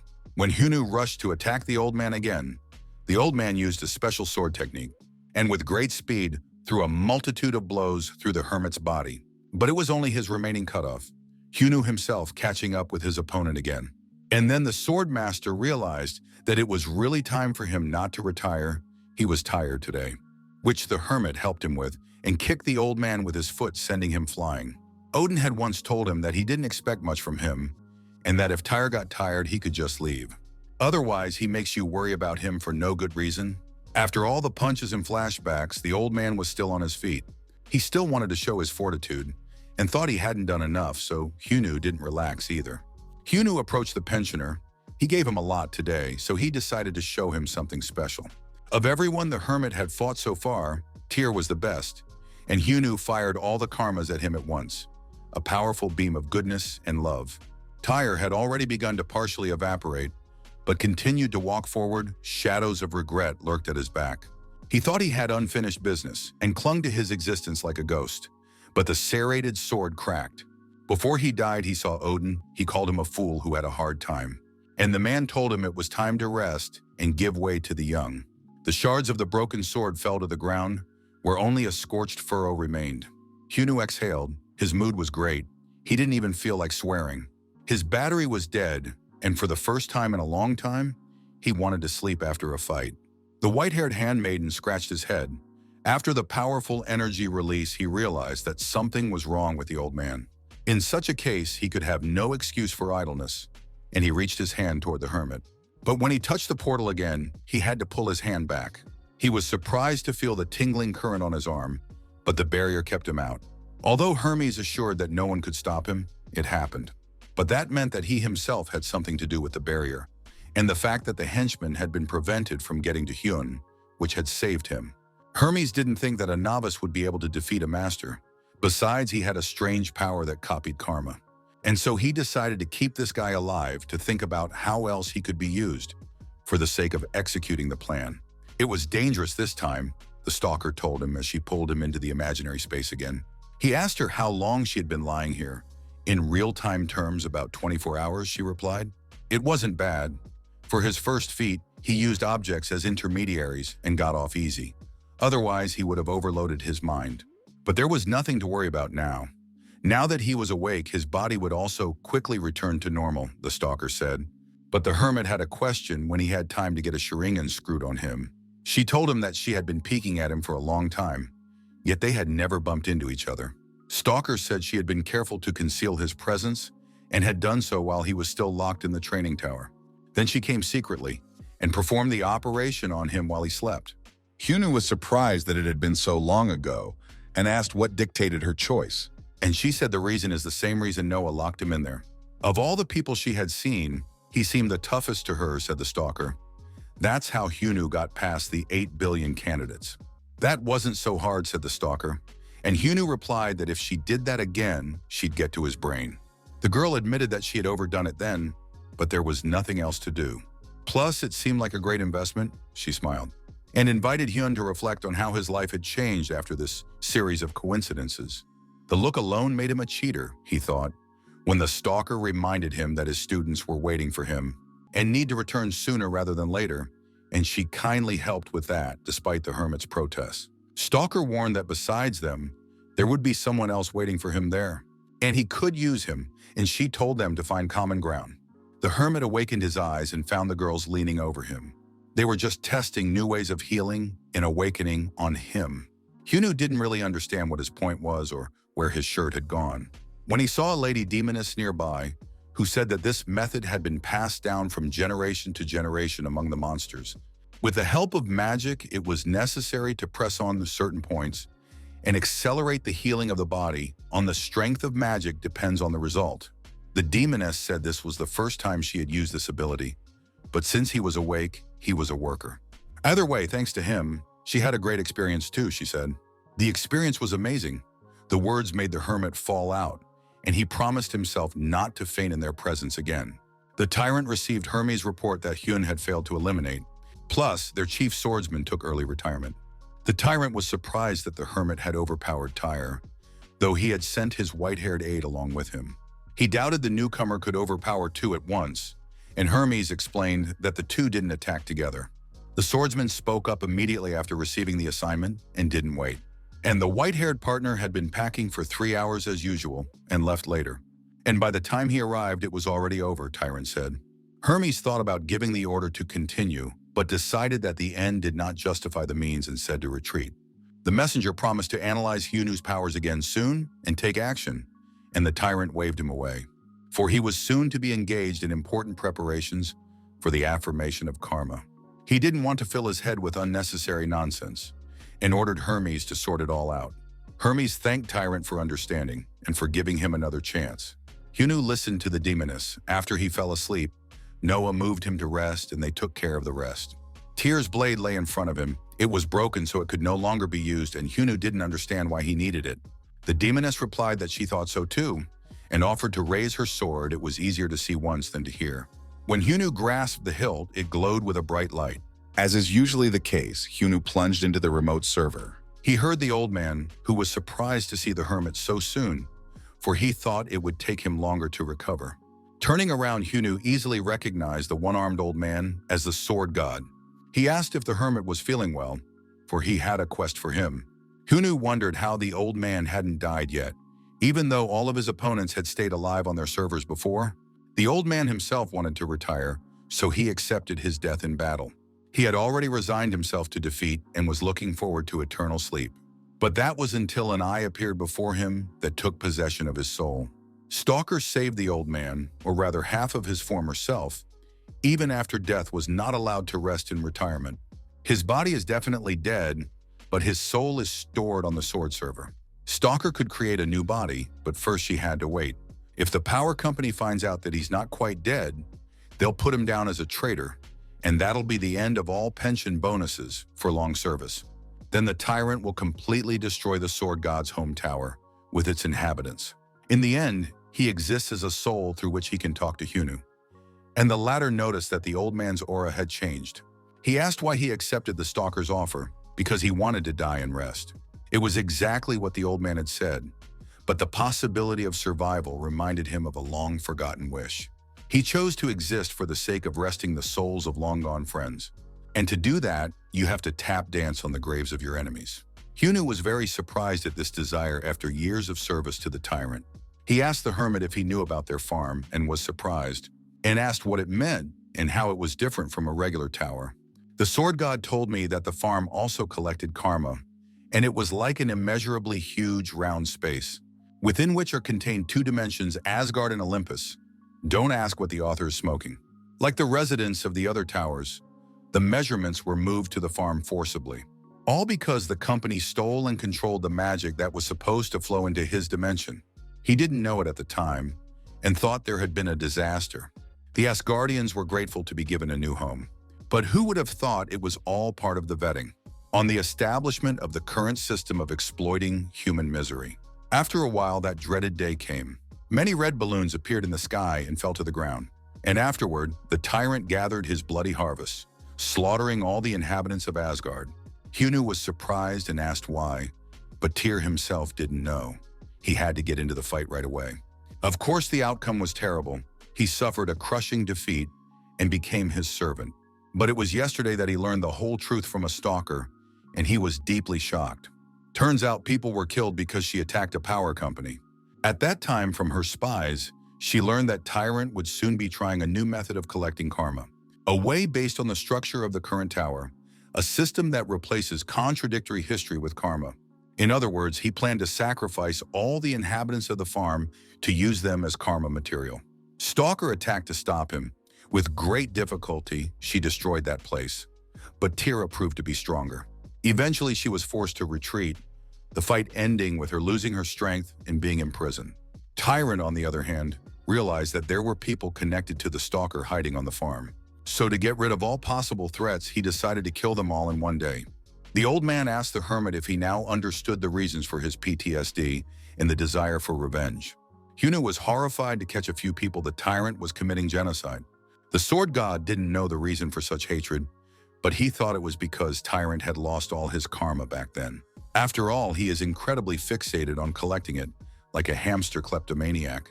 The hermit wondered why, with such power, the tyrant was collecting karma through intermediaries. It was more reliable to do everything himself, and the old man wondered about that too. He had already forgotten much since his friends had turned to ego swords. Hyunu worked his head for once and realized something wasn't clear, and perhaps it was the key to the tyrant's weaknesses and goals. He asked the part-time retiree if there was a way to verify this. Thoth had no direct answer, but knew one person who could provide an answer. But the search for this person was quite dangerous, and his name was the King of Greed. Grid. Direct owner of the last tower, under company control, and the only son of Tyrant in all dimensions. Double, meanwhile, faced the stalker and knelt down. He told the mistress that he had found her karma in the 51st tower. To be more precise, it was between the passageways that connected towers 50 and 51, so that no one would guess. Stalker let out a cry of surprise. She had searched the entire tower after all, but hadn't thought to check there. But not even Double could sense her karma there, she said. He asked if it was worth it to gather karma and begin preparations to rebuild, and she said yes. The tyrant's white-haired servant was resting his side on a warm stone. He asked Hermes why he had appeared, as if he had something to say. Or maybe he came here to kill him at once, suggested the white-haired man. Hermes was surprised at the calmness of this guy who understood everything. He realized it back then, the day the sword god died, and it appeared that the passage was blocked. It wasn't hard for him to guess that Hermes had done it. The reason was simple, answered the white-haired man. He was just lazy, and in the same instant appeared behind Hermes' back. Of course, he noted, if he had been blamed for the failure of the task, he wouldn't have been so calm, said the sloth, collapsing on the messenger's shoulder. But he reasoned that since the manager hadn't called him in yet, Hermes had made up a convenient excuse for failure. Since that was the case, it was okay. Other people's business didn't interest him. He didn't care as long as they didn't touch him. But if Hermes didn't want to believe him, what would he do? The white-haired man inquired. He offered to try and kill him if he got the chance, but warned that it wouldn't be easy for either of them. Hermes refused, brushed his hand off his shoulder, and said that in that case it was all right with him, and asked the blonde to sit further and do nothing, as he always did, then disappeared. The tower's creators continued to work on its code, discussing how else it could be improved. They were thinking about how and where to implement which algorithm when Hyunu came to them with a broken sword. He asked the two scholarly heads what they were doing here and why no one was greeting him. The hermit came sooner than they expected and repeated his question. He thought they were busy with the security system, but it was already beefed up to its limits. But after last night's sword god attack, they realized that ordinary protection wasn't enough, so they read a guidebook on home mining. Now they were working on a new security concept to avoid a breach. Read wasting taxpayer money to nowhere. Hyunu realized he wasn't going to be told anything anyway, so he said he had a request. He showed them the coordinates of the other dimension and asked them to enter in the compass they had used for the raids last time. Hyunu wanted to meet someone without anyone knowing about it, so No agreed, even though it was unexpected. He asked who the hermit had a date with, and Hyunu said there was this promising kid Tiran was hiding. When he first heard this news from the old man was also surprised. The apple doesn't fall far from the tree. The son could be like the father. A very long time ago, he had a chance to meet him in the corridor of the company. All he heard was Grid calling Tyrant his father. Even though he asked the manager, he didn't say anything. Just put his finger to his mouth and said it wasn't time yet. That was the entire answer, which left the hermit with even more questions as to why go to such a person, but there were no other options. The old man hoped to get him to talk when he met him, but if nothing came of it, he would have to fight. It would be up to the hermit to decide, but the old man didn't think that in the current situation, the King of Greed would want to fight. He gave Hyun the coordinates and asked his friends to move them. The hermit never realized what the matter was, but hoped to understand when they met, and appeared in the dimension with the man chained to the pillars. Now he realized why it wouldn't have come to a fight. It was simple. The guy was under house arrest. He was tightly bound, and Hyunu was worried that he would even be able to speak. But the old man assured him that the boy's mind existed separately from his body. He didn't understand how it worked. In such matters as usual, Hyunu didn't show any savvy. Hyunu made the connection of the old man's server to the Greed King's body, and judging by the flashing indicators, the connection went. But suddenly the modem began to creak terribly, and Hyunu changed his mind, deciding to make a direct connection. When his fist almost reached its target, the image of the guy appeared and greeted him. He wanted to say it was nice to meet you, but the hermit's fist was unstoppable, and it slammed into the bespectacled man's stomach. After the impact, in the same second, he moved into a room with many books. The sword god ran up to him and asked him what he was doing. He thought they were fighting the king of greed, and the old man was horrified at such words. On the contrary, they established a dialogue, had tea, and discussed the weather. His old friends were already thinking of calling him on Grid's initiative, so the hermit was embarrassed at what he had done.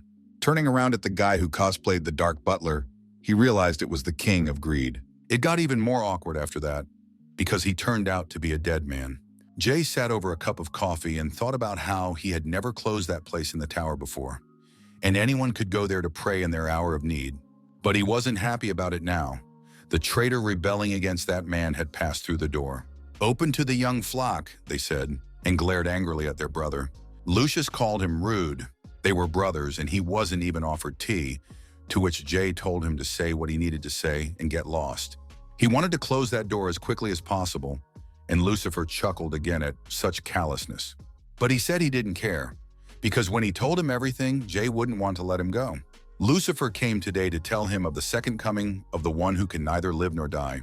Jay immediately realized that this was about their relative who had once been a supreme god. And of the largest dimension, seeing Jay's reaction, the angel grinned contentedly. His father's resurrection made Jay think, though normally he would have chased his brother away. Lucifer immediately corrected himself that it wasn't about a full-blown return, more like a recycling. He needed to bring back to life what his father had left behind before he left. Then Jay's patience ran out, and he shouted angrily at his brother, slamming the table. Lucius was glad for this violent reaction. He realized his brother was interested. But having interested him, he decided to leave at once. For his object was to make Jay angry, he advised him to lock the doors tighter. O promised that the next time he returned would mean disaster, which will destroy all his demons, Lucifer said angrily, and asked to betray Hyuna. If he meets, even though it is not certain, soon he will have to come to him for a gift, Lucius said. Meeting Grid came out weird, but the cosplayer guy said not to worry, it happens. They were still in the inner world, where they couldn't get hurt and therefore weren't worth worrying about, he said. Hyunu experienced awkwardness. All tower owners were uncouth chubbers with no manners or moral princelings. Grid, on the other hand, looked normal despite his origins. Grid already knew why Hyunu had come to visit him from the old man's words. They wanted to find out from him the true identity of Tyrant, the manager he called father. Grid sipped his tea and said thoughtfully that once upon a time, their relationship really had been like that. Though it was unlikely that Tyrant thought of him in that way, all because in the days of the old farm, after the destruction of the company building, the karma altered under his influence was merely a product of recycling. He dumbfounded them with a stream of nonsense. Hyunu asked him to tell him and omit all formalities between them. Grid agreed and said that they had seen it at least once. Those who had reached the divine level could create new beings. The Tyrant had created Grid, they learned, and the old man exclaimed that such a creature would be weaker than the creator. And he created him, a divine being, the owner of the tower, because the steward stood above all others in this world. At the same time, he was one of the sources of the formation of this dimension and represents a huge root that lies deep within this world. After all, the Tyrant is magic itself. Grid shocked them with the revelation. It sounded delusional, but Hyunu decided to just take it on faith for now. The old man marveled. This was no small problem that was easy to leave just like that. But Hyunu wanted to know why karma was being collected. Why would someone who has become magic itself create towers, collect karma, when he is already so powerful and could collect everything himself much more efficiently? Grid blunted his gaze. He didn't think they would understand quickly and asked if they were surprised. A being that controlled magical power in all dimensions and even spread it at will. But Hyunu found nothing wrong with it, no matter magic or anything else. That didn't change the fact that he would overthrow the tyrant, the hermit stated confidently. So he offered to return to the conversation, for all he needed now was to get some useful information. Grid now realized why that man was talking about Hyunu, and that it was the right time. The hermit was surprised to see Grid smiling, and he apologized, saying he had just remembered something. Getting back to their topic of conversation, there was only one answer to their question, the cosplayer informed them. The manager created the towers because there was a reason he couldn't collect karma with his own hands. This meant that he needed karma that he himself had not touched. He wants only one thing, to get a name that will belong only to him and will not overlap with anyone else's. Hyunu cringed. All these feats were for some name. The thing to do, pissed off Hyunu, would go to the civic center and apply. But it wasn't that simple. Creating your name is a symbolic act. The point is to free yourself from the constraints of magic. It will allow you to become an independent being. And the basic building blocks of such a being are karma and magic. Tyrant is magic itself and cannot gather karma himself. Even if he takes it up, karma will not suit him as it will be tainted by magic. Now it came to the old man for the second time why the tyrant needed a tower system. But Hyun was worried about what Tyrant wanted to accomplish with that name, but Creed didn't have that information. He has access to some of the memories and emotions that Tyrant had when he created Grid. There was only desire in them that bordered on obsession and insanity. That was all I could tell you at this point in the story, and I didn't know if the information was useful. Then the hermit decided to ask one last question and slammed his hand on the table. He wanted to know what Grid was up to. It was too easy to tell them everything, so Hyunu wanted to know his motives. Grid didn't know how to explain it, but put into understandable language, they had a common desire. The bespectacled man also wanted his father Tyrant to disappear as quickly as possible, a common motive in the struggle for a rich inheritance. Grid repeated again to make them understand, he is a creature that is created from the karma that Tyrant collected from the past farm. He decided not to get rid of karma, but to do an experiment and recycle karma at the same time. Tyrant was looking for a way to return the karma he had collected to its original state. A lot of things happened in this process that Grid didn't want to talk about, where he was a lab rat. It was not a pleasant memory for him, being soaked in a jar of brine. But then the tyrant quickly abandoned his experiments, because no matter what he did, karma was never cleared, and in a rage he burned down the laboratory.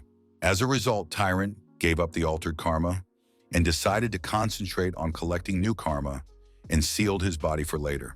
The seal was designed to last several thousand years, and the hermit realized that the tyrant was the worst bad guy in the universe. And he realized that Grid was helping them because his creator had used him and abandoned him. And he wants Hyunu to avenge him, but Grid corrects the hermit and says he's not interested in that. He just hoped the world would be a better place without his creator father. Hyunu wanted an explanation, and Grid reminded him that karma was the sum total of the owner's life experiences. He is made of such karma and therefore holds the memories and feelings of his father. He writes everything down in books, for that is his only entertainment and the only meaning of life. Grid gave Hyun one of the first books. It was a bit cheesy, but he asked to read it. The hermit was surprised at such candor and took a look to see what was there. But all that was there was pain and pleas for salvation, fear of death, and nothing more. Most of the memories Grid kept were of horrible screaming, yelling. Perhaps in this book, he reflected the energy of some massacre that was created by the system at the behest of the manager. And for the last 1,000 years, he had heard those screams and felt the pain of those who screamed. With his whole body and mind, he sensed how terribly absurd it was. It was for this reason, for humanistic reasons, that Grid hoped that his father's energy company would be gone. And only then will the world be such that there will be no one screaming in it. The bespectacled man sat and wrote new memories. As he was asked, he informed his guests everything they needed to know. And Hermes asked Hermes if this was enough, and the messenger replied that he had done well. Hermes asked if it had been interesting talking to the guest, and Grid said he had enjoyed it. He was worried, and the greeting was not successful, but he felt a spirit of such power in him that he had never seen in anyone before. So was relieved, because if the backbone of the plan is such a person, the plan should be feared, and Grid could finish his preparations. Hermes understood from his words that things were progressing well, though there were still a couple of difficult moments, Grid added. He needed a little more time. Hermes assured him that there was no rush. Even though the hermit had gotten the information, He still couldn't understand the tyrant's weakness, though he suspected that he was definitely hiding something else. From the bespectacled man's expression, it didn't look like he was cheating. In the end, Hyunwoo decided to do nothing until he found the stalker Karma and took the day off. The girls took him to pick out swimsuits and kept asking him to rate them. Somehow, Hyunwoo found himself in a situation where he had to become an expert in women's swimsuits. Because the female students recently found out that Seo-yeon went on a summer vacation, and they wanted to go too. Though it kept seeming to the hermit that the girls had their own ulterior motives, and they argued constantly. They went to change, and Hyunwoo was to be the judge who decides who wins. He never realized if his students were friends or hated each other. Unless it was about fighting, his social skills were failing. It was great that the girls weren't fighting, he thought when he got the notification from the system. He was being summoned by the top class. Because when the girls came out of the locker rooms to win his heart and soul, they found that the mentor had vanished, leaving the huntresses with nothing. The hermit already thought he was going to have to work again and bring someone up, so he shouted when he arrived. But saw his newly emerged horned ally. The man apologized for the sudden visit, and Hyunwoo was sympathetic. Last time they agreed to let each other know if anything happened to ensure safety. The fact that Jay had come here in person could mean something had happened to his tower, and the demon nodded. There was a huge problem that was affecting the fate of his faction. With only Hyunwoo to help them, Jay grabbed his hand and began to beg. At the same time, Double was shuffling through the corridors of Celestial City. He finally found an artifact of the right size to contain the stalker's karma. Now all that's left to do is to collect karma in Hyunwoo Tower, and all preparations will be complete, the angel thought. When he saw his brother Lucius surrounded by other angels, who asked him the reason for his joy, Hyunwoo decided that there was no truth in feet and suggested he sit down and think things over first. Then Jay told him about Lucifer's plans to use their father's remains. It was that omniscient and omnipotent one. Even though he had many hypostases in general, Hyunwoo had grasped the concept correctly. It raised so many questions: how Lucius was going to be resurrected, and how their father could die. That meant that his father wasn't here right now, and Jay replied that that was exactly what it meant. It was possible because before the tower appeared, it was merely an elevated tower. He told them to take care of the flock of innocent sheep and departed, leaving them the holy body, the relics. They also served their father after the erection of the tower, continuing his work. Jay could not have imagined then that one of the brothers, tainted by base desires, would injure his comrades and steal the relics, and thus betray them all. But in every flock there is a lousy sheep, and sometimes two or more. The traitor was Lucifer, of course, Hyunwoo guessed right away. After this incident, along with his ascetics, Lucius made a new pact with the company. They rebuilt their species by magic and karma, recruited useful goons from other dimensions, and then refined the current faction of angels. Hyunwoo's fists itched at that, but Jay didn't do anything because he didn't want rash consequences. He also thought it was unlikely that Lucifer had relics. After all, to become the master of the holy body, one must possess a soul with karma so powerful as not to be inferior to one's father. He could not imagine that Lucius, who had given up perfection for the sake of base desires, could achieve such power.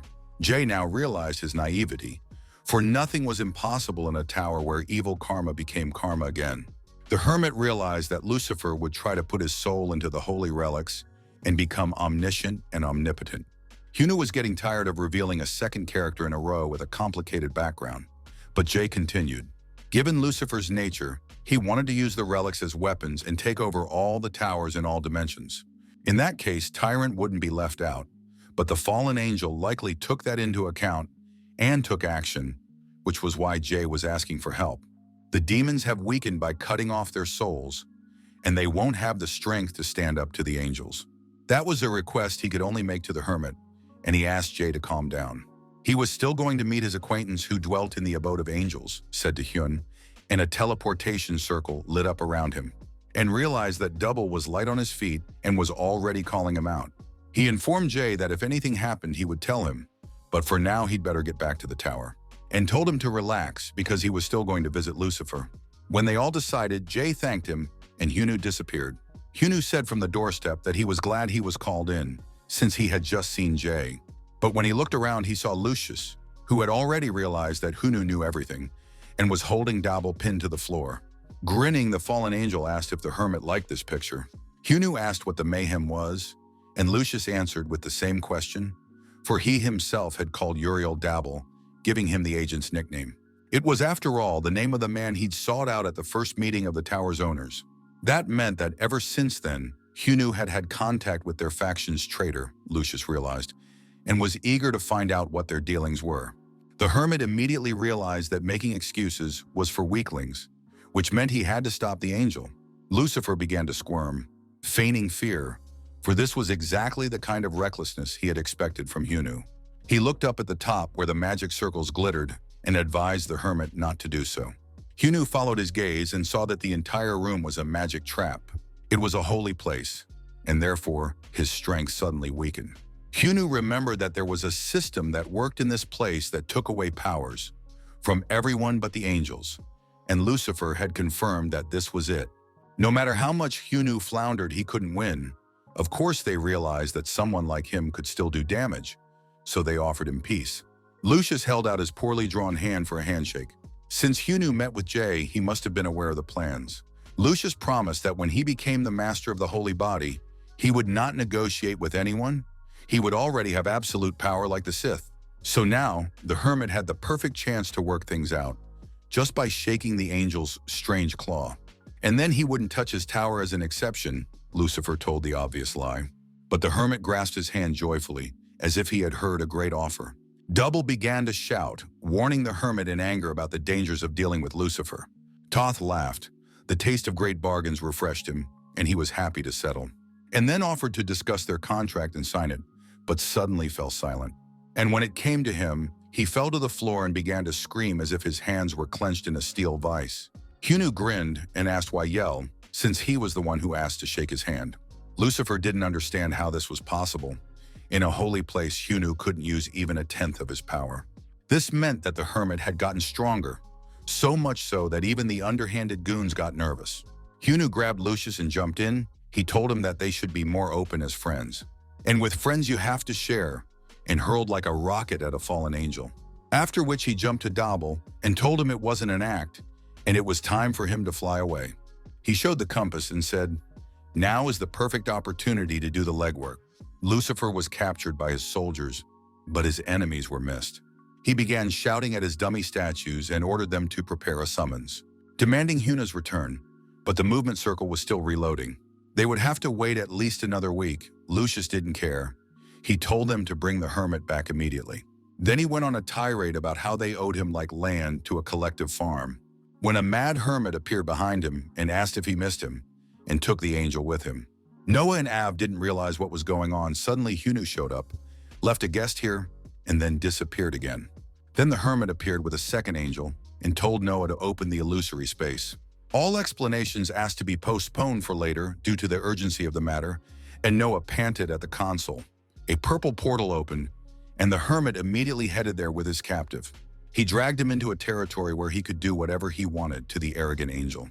So he played him again in a game of who will throw the angel farther, and he rolled the ball.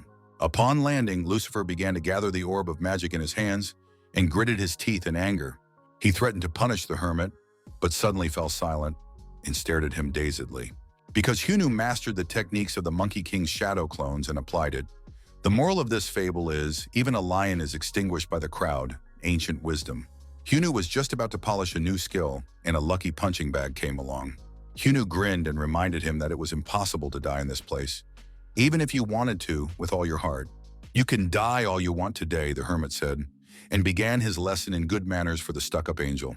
On this day, Lucifer experienced an infinite number of ways to die, a mere 1,000 times to boot. At the same time, the remaining two archangels were holding a heavy meeting. They wondered what to do next, for if this continued, their plans would come to an end.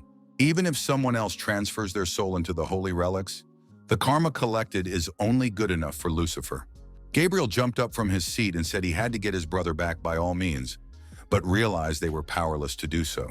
Hunu's tower had too strong a defense, and without Uriel's technology, they wouldn't have gotten in. But even if it were possible, they would not be able to defeat the hermit, for everyone saw how strong he was. Hunu's strength was not weakened even by the strongest debuffs of the Holy Land. Of course they could still call the One, but that would be extreme. For he had overcome even what Uriel had created, Gabriel lamented. All they could do now was pray. More prayer, Gabriel said. A little while later, Hyunu introduced them to the horribly vile, amoral Lucifer. Noah asked what had become of him, and Hyunu grinned and replied that those were the secrets of intelligence agencies and interrogation methods. Dabble was put to bed so he could recover from all the abuse. Luckily, he wasn't hurt badly. One problem Hyunu dealt with, and asked the demoness if she took what he asked for, and she answered in the affirmative, as if she had grown up a bit in that shot. Hyun needed an object that would restrain the sinner, and she brought him the rosary of the 108 men. The hermit was surprised, for not even Noah's pact worked on Lucifer, and he is the strongest in the tower with access to the system. But Mrs. Demoness had assured him that she didn't deal in nonsense, and this thing was special. She offered to put the rosary on the angel and see what happens. When Lucifer began to argue, Hyunu suggested that he return to the interrogation room. Just him, Hyunu, and many other Hyunus, and each with their own idea. Then Lucifer quickly agreed to accept the rosary and began to question who the real evil in this world was. After the successful test, Hyunu asked if this meant that Lucius would now obey all his orders. What made it different from a contract was that an angel could carry out even an order that was beyond his capabilities. Hyunu wanted to know how it was and assumed that if he told the angel to become a woman, that's what would happen.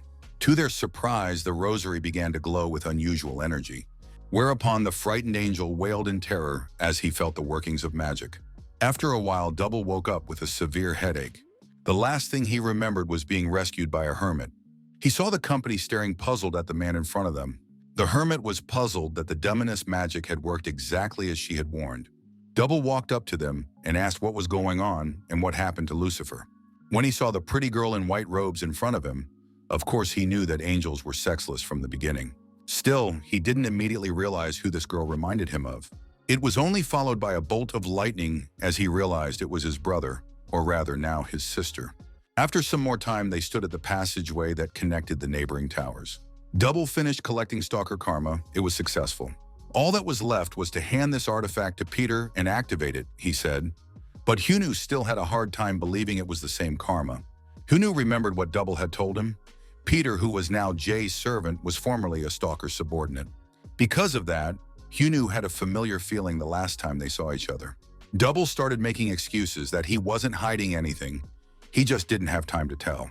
Double has contacted the right person, so soon Hyunu can go and get things done. However, there was a problem, his newfound sister, who couldn't be left like this. Hyunu assigned it to the demoness lady, and the lady agreed to accept the task. He also asked her to take the message to the students if he was suddenly delayed. They would be curious, so she should take care of them. Hyunu wanted them to go on vacation without waiting for him. The demoness didn't understand a word, but the hermit waved his hand and said that the apprentices knew what he was talking about. At this, he said goodbye and waved his hand like an astronaut.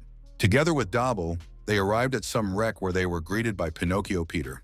He said hello to them and asked if they had brought karma. Hyunu immediately felt like he was doing something criminal. Double showed a gold ball with the karma of the stalker's mistress. Peter called them to follow him into a shack in which the doors and walls carried nominal value because of the huge gaps. And through a large screen connected to a hidden camera, Hermes was watching them. He was very happy to see the hermit and that they were finally coming to the final arc of the story. Peter put the balloon in the center of the chalk circle and said it was ready. They could start at any moment. Hyunu wanted to clarify what the restoration was, and it was explained to him that it was this process that did not affect the essence of karma. It just becomes 1,000 times stronger to find its master on its own. In Tog, she would break through the dimensions and head for the owner, and they would follow. They could use the karma themselves, but it was dangerous. This method was the safest, except when karma is used by the owner, Peter added. The hermit wanted to get this nasty business over with quickly, but Peter needed something to discuss with Double, so he called him over. When the hermit entered the circle, it immediately activated, which was unexpected. Hyunu asked what was going on and why the thing had activated, anticipating a catch. He turned around to hurry them up, but saw that Double was getting sick. It turned out the wooden man had shamelessly betrayed everyone, including his former mistress. He told them that this was the best outcome for him personally. Hyunu rushed towards the rogue to make matches out of him, but was already out of time to leave the magic circle. Peter said goodbye to him and promised to remember his sacrifice all his life. So Hyunu realized that no one could be trusted in this world and ended up in the white world. Tyrant appeared and asked how the hermit ended up in this building. Hearing his voice, Hyunu jumped back with a grasshopper, just in case. He didn't even notice when the tyrant approached him from the rear. An overwhelming and eerie aura emanated from the company boss. But what was more important now was what Tyrant told him, and Hyunu asked again what this place was. And then a glance at the white building with the blue sign and the inscription management realized where he was. In front of him stood the tyrant, who immediately realized that Hyunu had not arrived here of his own free will. The hermit was surprised that Tyrant knew nothing about the trap that Peter of the Demon faction had set. It was hard to believe even the boss that a mere tower owner could do this. The tyrant didn't know what was wrong, and he hated this kind of situation. But this time everything worked out well, he told the hermit. He waved his hand, and Hyun was struck by many black jets of an incomprehensible substance. The tyrant had long wanted to get rid of the impudent newcomer, and now he had come to him. Hyunu covered himself with his arms. He was overwhelmed by the power of his foe, who threw him off with a single swing. To top it all off, the tyrant was incredibly fast. He was immediately at Hyunu's back. Raising his hand in the air, the chief told the hermit that he might not even try to resist. And promising that it would all be over soon, he slapped Hyun with an open palm and he flew off. The black substance that escaped from Tyrant's hands left a deep cut on Hyunu's chest. But he withstood this attack that could kill anyone in all dimensions. It was useless against him anyway, the tyrant said, and landed next to the hermit. Even after many blows, Hyunu stood his ground, and the boss was surprised even though he knew the hermit was a tough guy. But he didn't think Hyunu was that tough. He silently covered himself with his hands. Hyunu told him to shut up, think the first punch went through.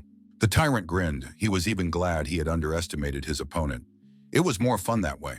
Hyunu applied his Sharingan, the main sheet, and his eye lit up blue. The tyrant was surprised. This power seemed familiar to him when Hyunu connected the electroshock. There was a galactic bang, and everything was drowned in a blaze of bright flashes and thunderclaps. Meanwhile, Hermes realized by the sounds of battle that things had begun and told Grid to prepare for the first phase of the plan. The tyrant was not happy that the newcomer was snapping at him. He closed himself off from him with one hand. He was out of line, Tyrant said, and kicked the hermit like a soccer ball. The hermit looked at his arm. He had lost a limb in battle again, but this time it had happened very quickly. But the tyrant wouldn't let him stop. He lashed out at him with rays of evil and abuse as a child. But as if that wasn't enough, Tyrant gathered even more rays of malice and complexes, and swept his hand across the hermit, who looked as if he had been cut by a laser. The laser beam sliced through everything in its path like a Sith sword. But it was a doppelganger that blurred like a jelly bean. The tyrant looked up and realized that the real hermit was hiding among his own spears. Hyunu shot at the tyrant, a rainbow of goodness and love, but he was ready. He had pain and depression and loneliness and megalomania that he shot at Hyunu with. The Death Star ray sizzled many spears at once. The tyrant already thought he had wiped out everyone, and there was nothing the hermit could do, but Hyunu came up behind him. However, this attack did not come as a surprise to the superhuman. He waited for the original to approach him. The hermit had to use his sword god Karma to dodge, but he was still hurt. Hyunu used all the power, even the abilities of his Sharingan, and still couldn't calculate the enemy's attacks. It wasn't even a skill, but an endless stream of power. Besides, Hyunu's wounds were healing more slowly. His arm had recovered, but if this continued, he realized he would soon reach his limit. The tyrant assessed the rookie's approximate strength level and honestly told him there was nothing he could do right now, which means it cost nothing to kill him, but he decided to make an exception, give him one last chance to survive and become his sword. Hyunu couldn't believe his ears, but Tyrannus repeated the sentence. He was impressed by Hyunu's strength. And now in this fight, he was convinced that such talent will definitely come in handy in the future. Hyunu asked what the conditions were. The tyrant said it was nothing complicated. You just had to tell him everything he knew about the owner of the Sharingan eye he had gotten. Then he would spare Hyuna and not even touch the 51st tower. This suggestion was not a bad one in his opinion. Hyunu grinned. It was suggested he just watch the planters kill people for karma in an endless process. And people like Jay are treated like garbage and corrupted. How can he do nothing? Asked Hyunu, and said that this whole proposal is bullshit for weak-minded and moral freaks. When Tyrant was rejected so decisively, his face twisted with anger. Hyunu tore toward the tyrant and said he would leave his rejection on his face. A multitude of lightning bolts struck around the tyrant, Hyunu putting all his strength into it. But this divinely cheating power was stopped by a single finger of another cheater of galactic level. Tyron reminded him that he had warned that there was nothing Hyunu could do now, and his magic took the form of a hand. A finger created from pure magic flew at Hyuna, the mere sight of which made him nervous. The right side of his body exploded. As usual, he was lucky his brains weren't hit. Peter told Dabble to calm down, for the poison on the knife blade was quite dangerous. And if he doesn't use magic to recover, he may die. But Double told him to cut the crap and give the reason for the heinous betrayal. Peter called him stubborn since he chose to ask such a thing in this position. There is no good reason, the tree explained. The choice is always the result of weighing the sides. He saw a power that even Hyunu would never be able to handle. After all, Tyrant is evil himself. He doesn't like seals, and no one can beat him, said the tree. Double demanded to see the scale on which everything was weighed. He couldn't believe that Peter had colluded with Tyrant for such a reason, but the man assured him that he still wanted to punish the warden. He was merely solving a problem and learned of a plan with a higher chance of success. The plan was told to him by the one who knows most about the Tyrant himself, Hermes. This news shocked Double that the closest envoy to the Tyrant's service was a traitor. Peter had heard of the circumstances that had prompted Hermes to do this, but it didn't matter now. The thing was, Hermes had already gotten wind of everything, of their plans, passwords, appearances, fatal flaws. Hermes said the biggest problem is finding a way to strengthen karma. Stalker is in such a large dimension that the coordinates are impossible to calculate.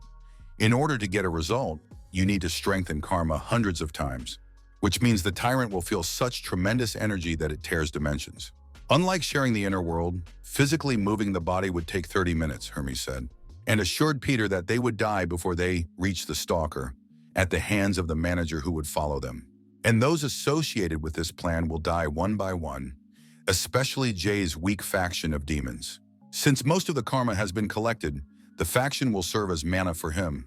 And even if by some miracle the Stalker returns, how can you be sure she will defeat the Tyrant? After all, she had already blown him once with a snap, Hermes asked him.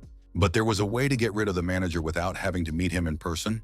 There was only one thing to do: lure Hyuna to the manager's office.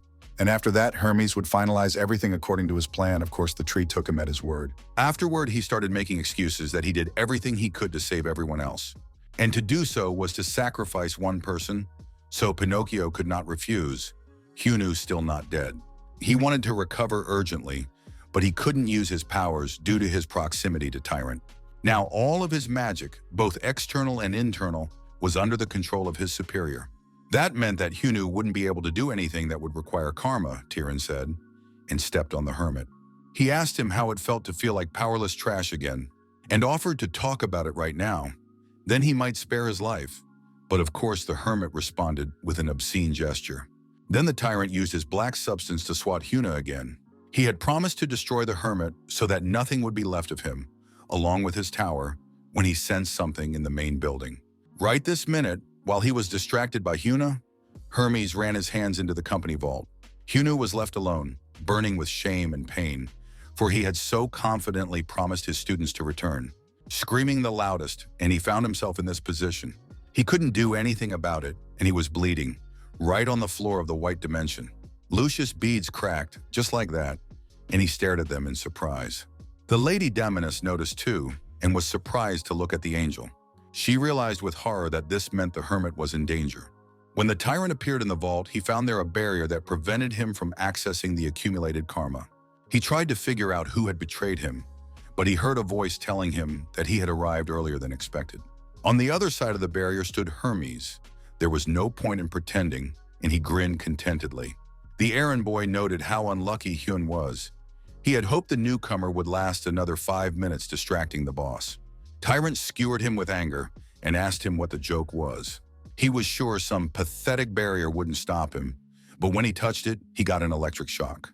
The forces of the barrier safely repelled the tyrant even as he tried to push on. To avoid a strong recoil, even the superhuman had to retreat. He realized that this barrier was not made of magic, but of karma. And these lightning bolts are the essence of Zeus. Hermes praised the hunch and said that it wasn't just his father's karma that was at work here. The barrier was iridescent. All the gods of Olympus had invested in its creation. There were all those executed by the tyrant for resisting when the farms were destroyed. Hermes asked for their inheritance in exchange for becoming the tyrant's subordinate and received the karma of the gods from the objects. And then the tyrant realized that all this time Hermes' goal was revenge, and that he had a complete failure with recruitment. The boss was angry. All this time, he had been led around by the nose. Hermes was very patient. He thanked the tyrant when he called him a damn rat. The prank had indeed succeeded. Hermes smiled contentedly, all of which he had learned from years of watching his master. Tyrant then asked what would happen next, if he would be locked up and threatened to take the karma with him. No matter how much magic he used, he wouldn't be able to get his karma back, and so he must break the barrier on his own, Tyrant realized.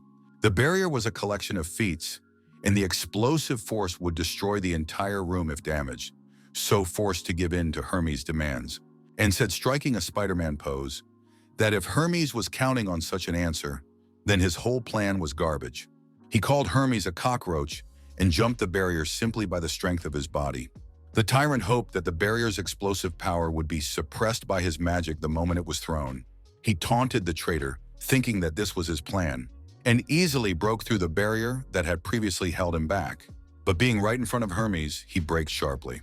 With his son right above him, a huge force gathered around Grid. Hermes said that there was nothing to be surprised about, as Grid was merely using the power that Tyrant had given him, only to the fullest. Through centuries of research and transformation, Grid's abilities have been enhanced.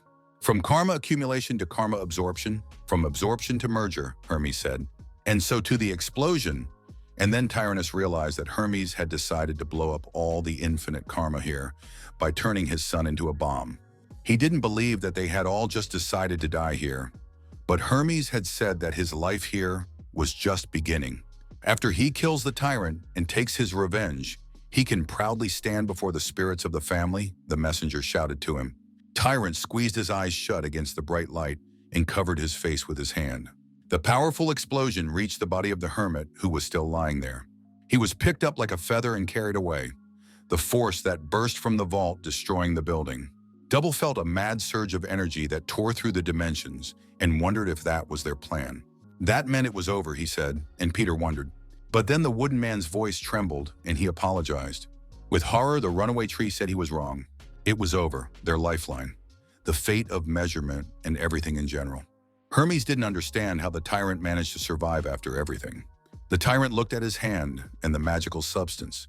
The situation was indeed dangerous. He could die if he only used the magic of this place. Because of that, he drew in the magic of another dimension and stopped the explosion of karma.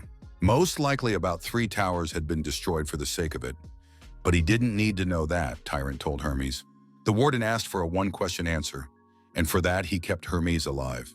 He asked him why he did not conspire with Hunu, but betrayed him. It was clear why he was using the newcomer, just a distraction as bait while Hermes climbed into the vault. It was also clear why it was Hyun. He obviously had the most combat power and the strength of a stalker. He was also the only one who could stand at least a few moments of combat. But being so knowledgeable about Hunu, Hermes could easily make him his ally. Helping Hunu and the stalker would definitely kill the tyrant. Maybe that was part of his tricks, he asked.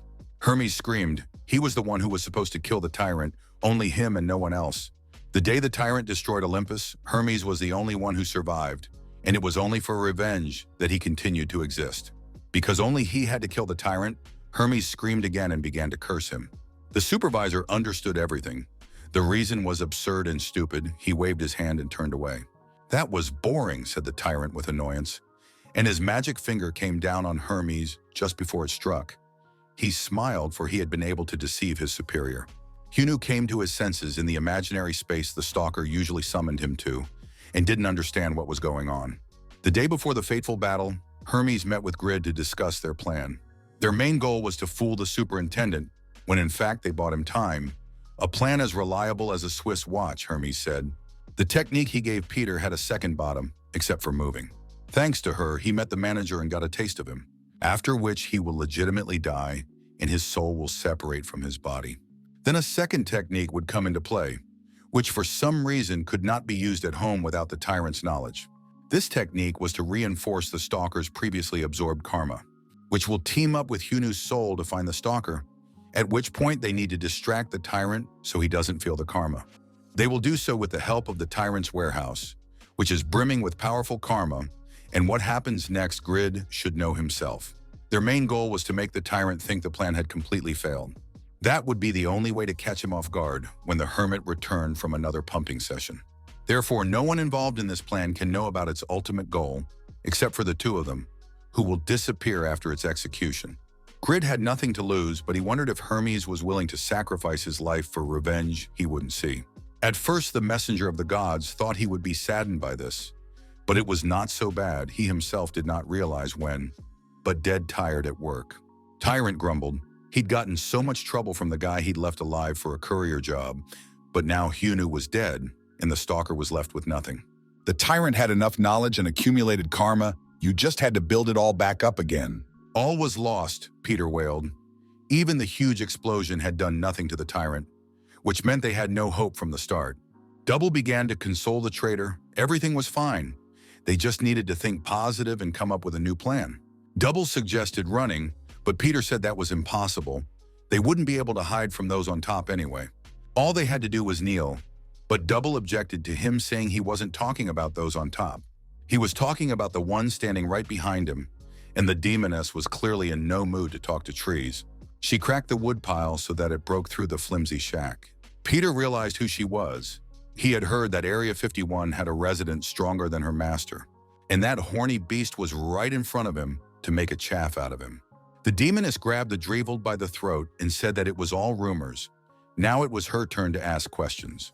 Noah realized something was wrong when the demoness asked him to open the tracking portal, but he didn't understand why she'd come back with an injured Dabble. The demoness said that because of Peter, Hyunu got caught by the tyrant and was killed, and she executed the traitor for her father and for lying to her. She knew for a fact that the hermit was alive, but in a serious condition, so he had lost his body. The demoness was determined to find him, wherever he was and whatever it took. Hyunu remembered exactly what he died after being hit by Tyrant and thought he had gone to hell, but then realized that this place seemed familiar to him. Then a stalker appeared in a purple ball and said that it wasn't a total collapse yet. He's only dead for real, it's no big deal. Put some plantain on him and he'll be as good as new, said the stalker. Now she was an open character and he could see her image. She looked like she worked in a cement factory and grinned when she saw his stupid face. Her hands touched him. The maiden behaved very freely, also wanting to stake out a place next to the protagonist of the story. She was sure he wished to see her with all his heart, for she had helped him out so many times already. But Hyunu figured he wouldn't have any problems without the stalker, so he did something he'd been wanting to do for a long time. When she started yelling and getting indignant, he apologized and said he just wanted to check if she was real or not. Hyunu waved his fist. His hand hurt like the real thing, and the girl's head was hard, so everything was happening for real. After exchanging pleasantries, he still asked her to explain what was going on. It was clear that just watching him as a character in the game wasn't going to work any further. And the stalker revealed that although he didn't know everything, it had been 2 weeks since he had fought the tyrant. And in the meantime, he's already been to Hyunu Tower, and he's made a mess of it. And he came there to organize another Armageddon. So many parallel lands had already been destroyed by the villains, you can't count. Unfortunately, the planet has become like a donut, as if the core has been taken out of it.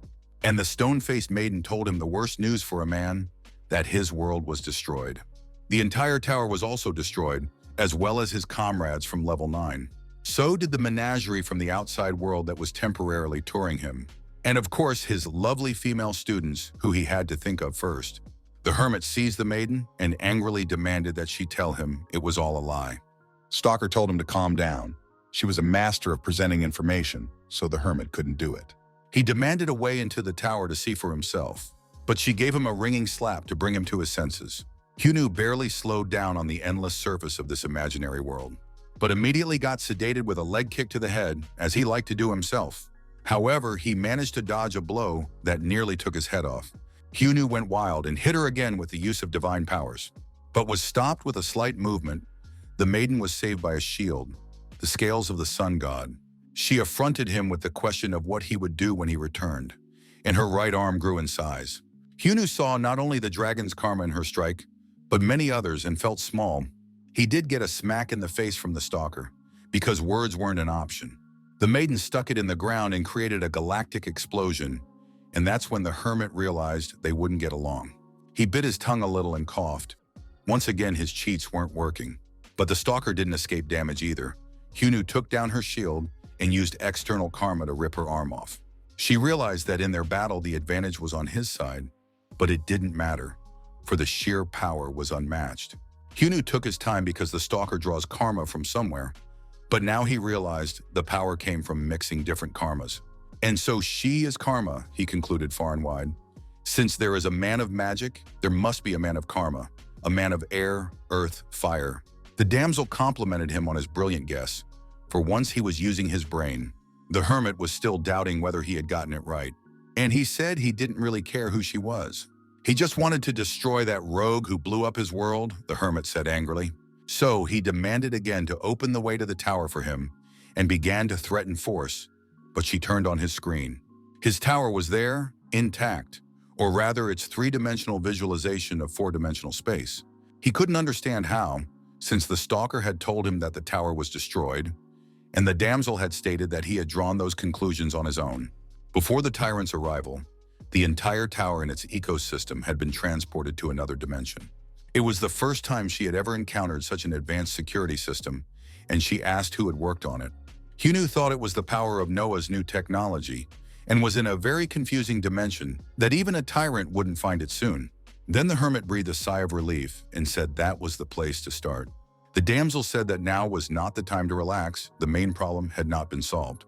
At this moment, there was no one in the world who could defeat the tyrant. Not even a stalker could do it. She had already lost to him once. In addition, by conquering new dimensions, the manager becomes stronger, gaining new experiences, while she was trapped in this basement.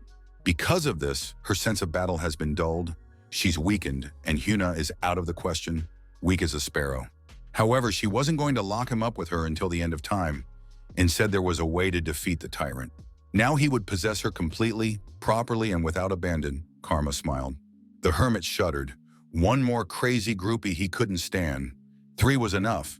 But the stalker explained to the fool that it was about something else. She conjured up a table for tea and suggested we talk since he'd passed out. There was much that needed explaining. At the same time, the tyrant built a new administration building and invited his new lackeys to join him. A bunch of gutless chumps with low social responsibility gathered in front of him. Gabriel stated on behalf of everyone that they were surprised at such a sudden challenge, as the company is usually more secretive. He assumed it was due to the fall of a certain tower 2 weeks ago, but the tyrant grinned and said it wasn't like that. Because Hyunwoo Tower wasn't destroyed, even though it had disappeared from the dimension, and one could so call it destroyed. After all, this tower was now like being in the middle of hell with all of its inhabitants. Ab noticed that the monsters weren't getting smaller no matter how many hunters chopped them down. And it was on every floor. Noah knew that traveling between dimensions would have a side effect, but he couldn't imagine such a thing. Double said that everything is within expectation. With the surge, the system just can't handle it. So it wasn't their fault. They could blame themselves not, the angel told them. He felt it was his fault. If it wasn't for his stupidity, they wouldn't have been betrayed. And they wouldn't have to suffer so much now, he said. But the creators of the tower began to comfort him. They found themselves cut off from the magical conduit, and if they hadn't had the hoarding, the place would have been destroyed long ago. Plus, they still had a force of hunters to contain the smaller monsters. Plus, they have a couple friends with them, the dragon and the monkey king, and Siegfried the landless, who protected them. So they can definitely hold out for a while, said Av. Exactly until the 2 hermit apprentices and the lady demoness returned through the doors. 2 weeks ago, before the tower move, they got together as a dream team. The demoness was absolutely certain that the hermit was still alive, so she took Lucy with her. Because if the hermit disappeared, the beads linking him to the angel would disappear, but they only cracked, so they decided to fix it. In order to do this, they needed the soul power of wanting to find him, so they decided to work together. The ritual was impossible without prolonged concentration, so they would be unmoved for a long time, the demoness said. Because of this, she left all tower business to the guardians and the angel. But before she left, she promised that they would definitely find Hyunwoo and bring him back. And now it's been 2 weeks since they left, Double said inside. He didn't understand if anyone was capable of surviving that powerful explosion of karma. But they could only wait and hope that the girls would find the hermit. The tyrant informed his dogs that he wanted to find the rebels and destroy them, every last one of them, to settle the matter, and decided to assign this simple task to them, which made the dummies wince. At this point, Due to the loss of all the staffers, he just didn't have time for these little things. Nayada jumped up first and started yelling that he couldn't ask them to do such a thing. After all, she had given him a huge amount of karma to destroy the hermit. And as a result, his tower has stood as it is, and now she herself is being asked to destroy it. The tyrant snapped his fingers, and the Ifrit's head flew away. He didn't use it anyway, but it served as a great example for the others. The elf stared at her former party mate and fell silent. And then the tyrant explained to them the new state of affairs and their place in the food chain, somewhere below the phytoplankton. He added that he will destroy absolutely anyone who annoys him, so they better be polite and memorize the phrase, "Yes, master." Otherwise, their age will be as short as a gnat's of a day, he said, and the shadow of the absolute monarch loomed over them. Meanwhile, Hyunu was chasing teas along with buns in the company of a stalker. After his death, a spell was activated that transported his soul directly to this place, he learned. But who had imposed it, even the stalker didn't know, because she couldn't look into that dimension at will. There were certain subtleties, but she didn't want to get into the details of the physics of this world. It was then that Hyunu brought the stalker back to the earlier conversation. He would need to take her to defeat Tyrant, and the damsel stated that it would be the easiest thing to do. After the fight, she told him that, although the advantage was on his side, there was no point in it because the absolute power has no equal.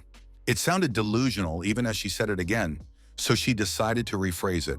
If he had a power of magic equal to Tyrant's, it's unlikely he would be able to handle him with it, she said. But that would be possible if he had the power of another world, to which the tyrant has no access. Such is her karma, the damsel said, and sent the imaginary cake into her mouth. Somewhere in the blue mist, a demon of the mind rejoiced that its doors had opened and the prey would soon come to it. Hyunu was surprised at how he could take away her karma, and the damsel told him that he had done that before. It was true that last time he had only extracted fears before fighting the mind demon. But this time he'll need to take it all in one piece, she said. A portal opened behind her.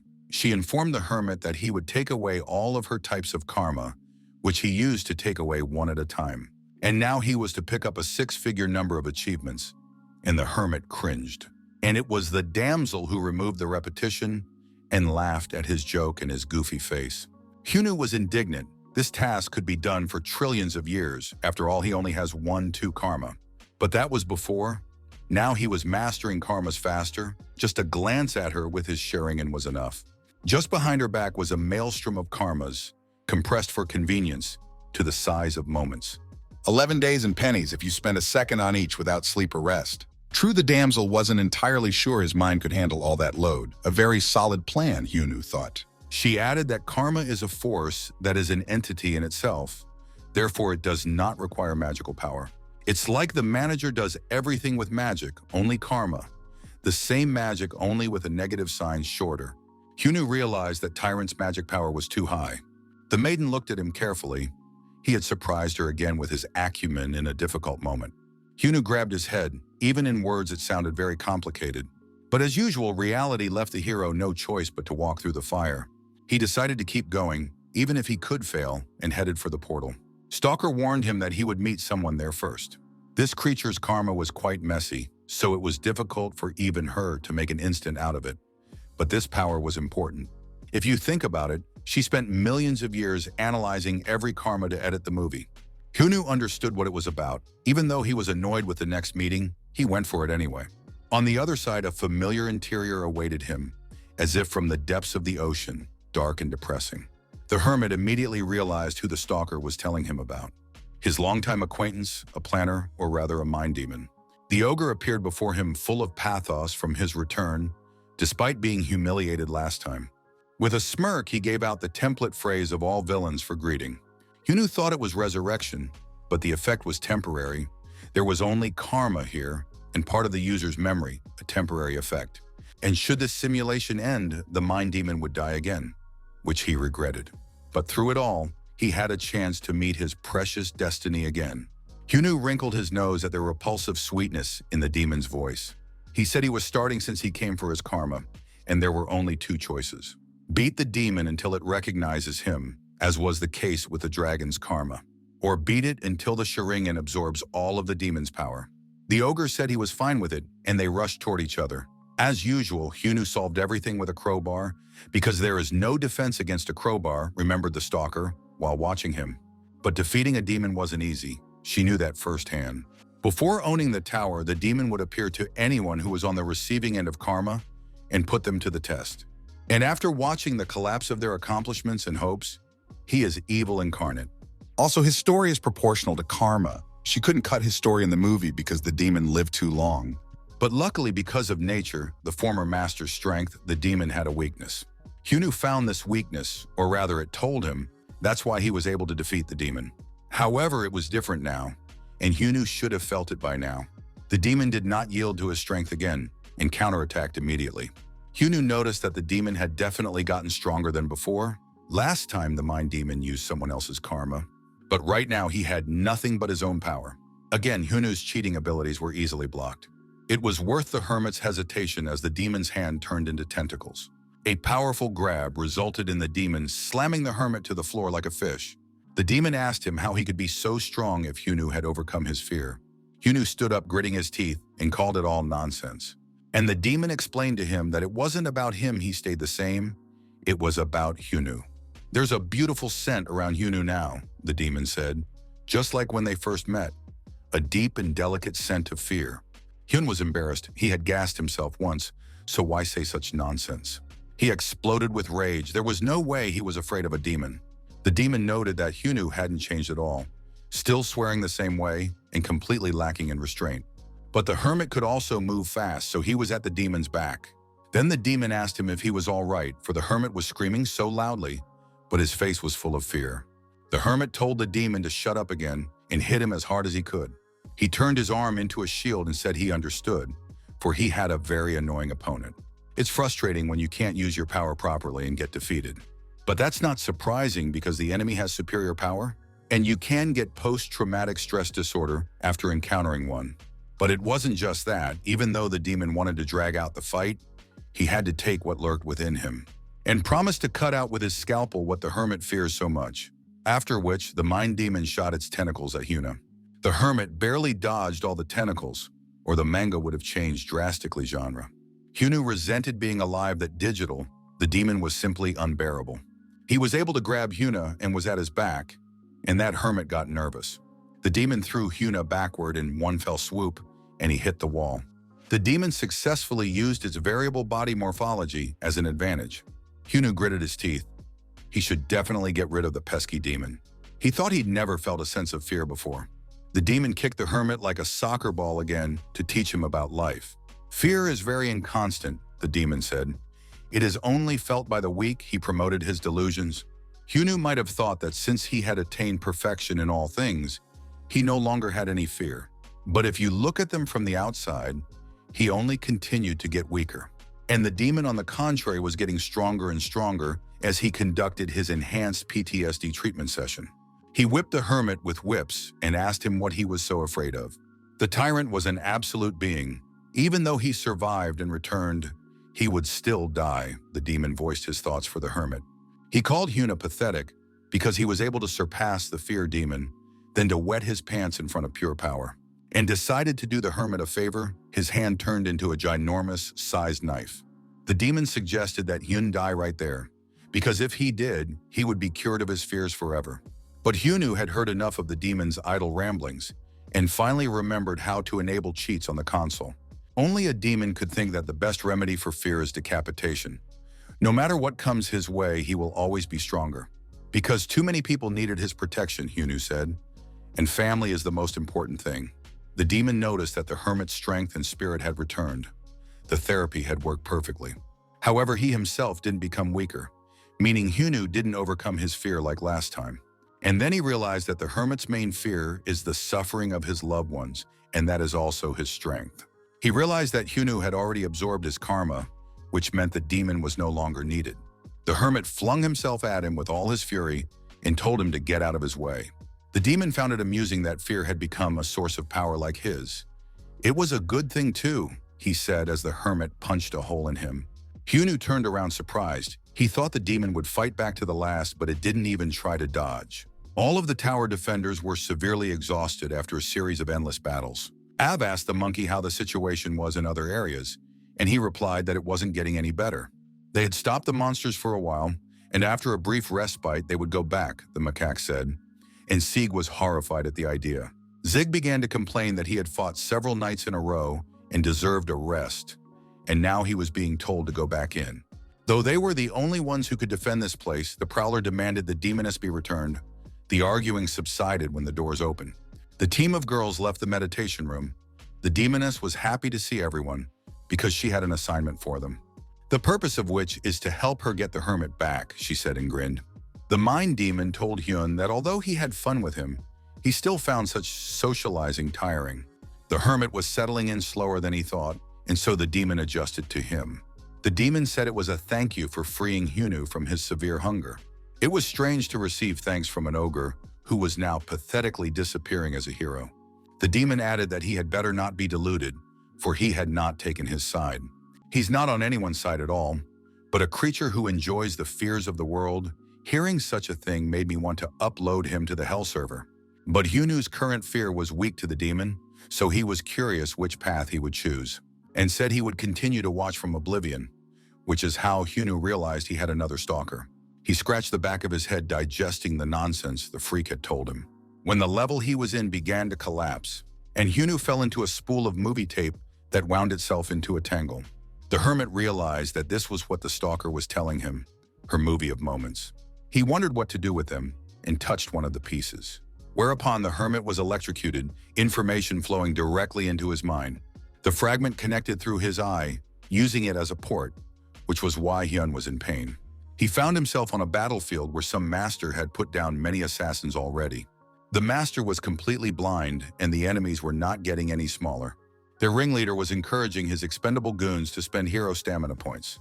He cursed the murderer of thousands of people that turned their world of killers into a sea of blood. The warrior was called a rabid demon. The entire crowd of goons rushed at him. He told them he was sorry they could not see the fate that even a blind man sees, and at once a dozen goons fell. Hyunu recoiled from the suffocating sight of the carnage the strong master had inflicted. It wasn't just the old man's memories, the best battles, and everything associated with them. It was so realistic, as if he had become that old man and figured out how to use his karma. Hyunu realized that these snippets had the same function, and if he watched these instructional videos, he would gain a bunch of skills. Admittedly, his head nearly exploded from just one fragment, so it was hard for him towards the end. He could have lost his mind towards the end, but still jumped joyfully towards the knowledge, their karma pipes. Meanwhile, Naiad stood at the world tree. Her servants informed her that they had found the bodies of the spirit kings. She never told her goons what the management agency had instructed her to do, and why the three kings came back disassembled after the meeting. Then the fairy asked her how it was possible to revive the tree, as if it wasn't obvious. Then Tyrant told Naiad that he had a special gift for her. He promised to bring the world tree back to life, and said that the angels had already found the Tower of Hyunu, but they were having trouble reaching it. However, for a world tree, such a defense is a mere trifle, and this might have made it easier. Tyrant told her to do her best to revive the tree, for if she failed, she would become his fertilizer herself, the Tyrant warned. Naiad replied to her servant that now was the time to think about the future, and told everyone to be ready, waiting for orders, because as soon as the message comes from the angels, they will all go to kill the enemies. The demoness heard them talking about enemies and asked if they were talking about them as she stepped out of the portal. Naiad turned around in horror. Her tower had become a passing yard lately. She had not expected the 51st tower to appear before her, though she herself was under siege. The demoness grinned and greeted the longtime friends cheerfully and said they had some work to do to the tree. She said she had unplanned circumstances and needed a little magical power. They would have liked very much to solve everything on their own, but the tower was barely holding up without magic, and time was running out. So the demoness searched for a place with the greatest accumulation of magic in the vicinity, and it was found according to the coordinates of the tree. Simply put, they were going to dry up the magic of the world tree. Naiad gave everyone orders to prepare for battle upon hearing these horrible plans. The demoness looked disdainfully around the gathering of aggressively foolish people. She hoped for fraternal help from her neighbors. But seeing their attitude, I realized I'd have to get tough, so I signaled the girls. Rose resented being called small. She only recognized her seniority for the duration of the search. They used their abilities on the goons below, and those were flattened by their power. The elfess fell to her knees under such powerful pressure, and didn't understand how it was possible that someone other than Hyunu was as strong. The monkey and the dragon decided not to stand aside and went forward as well. The dragon put his lightning bolts to the monkey stick, and they told the fairies to grit their teeth tighter.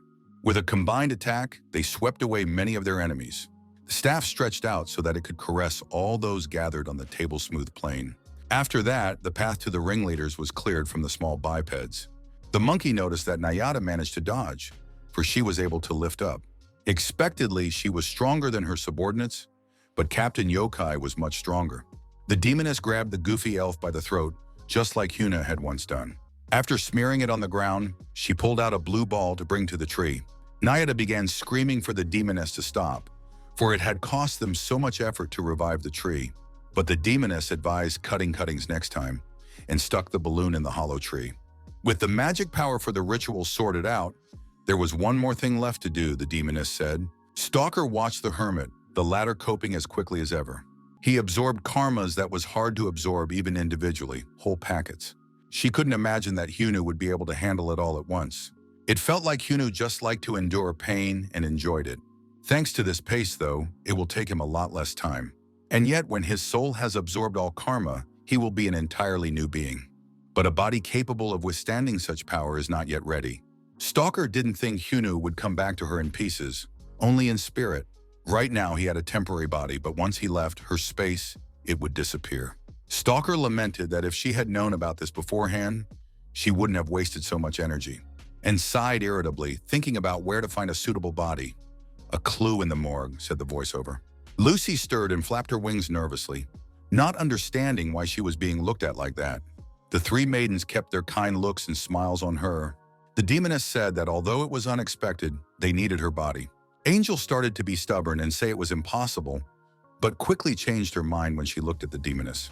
Lucy offered to explain to her why they needed her body, and then she could help. Demoness replaced anger with mercy. The question sounded logical. Since Lucy had participated in Hyunu's summoning ritual, he had to know that there was a soul left of him in another dimension. Luckily, the demoness had one useful item needed in the story, so the soul was easy to find, but there was the matter of a vessel to put it in. However, a hermit's soul would not be suited to an ordinary body. A sturdy one was needed. And then it dawned on Lucy that the hermit's soul was going to be shoved into her body.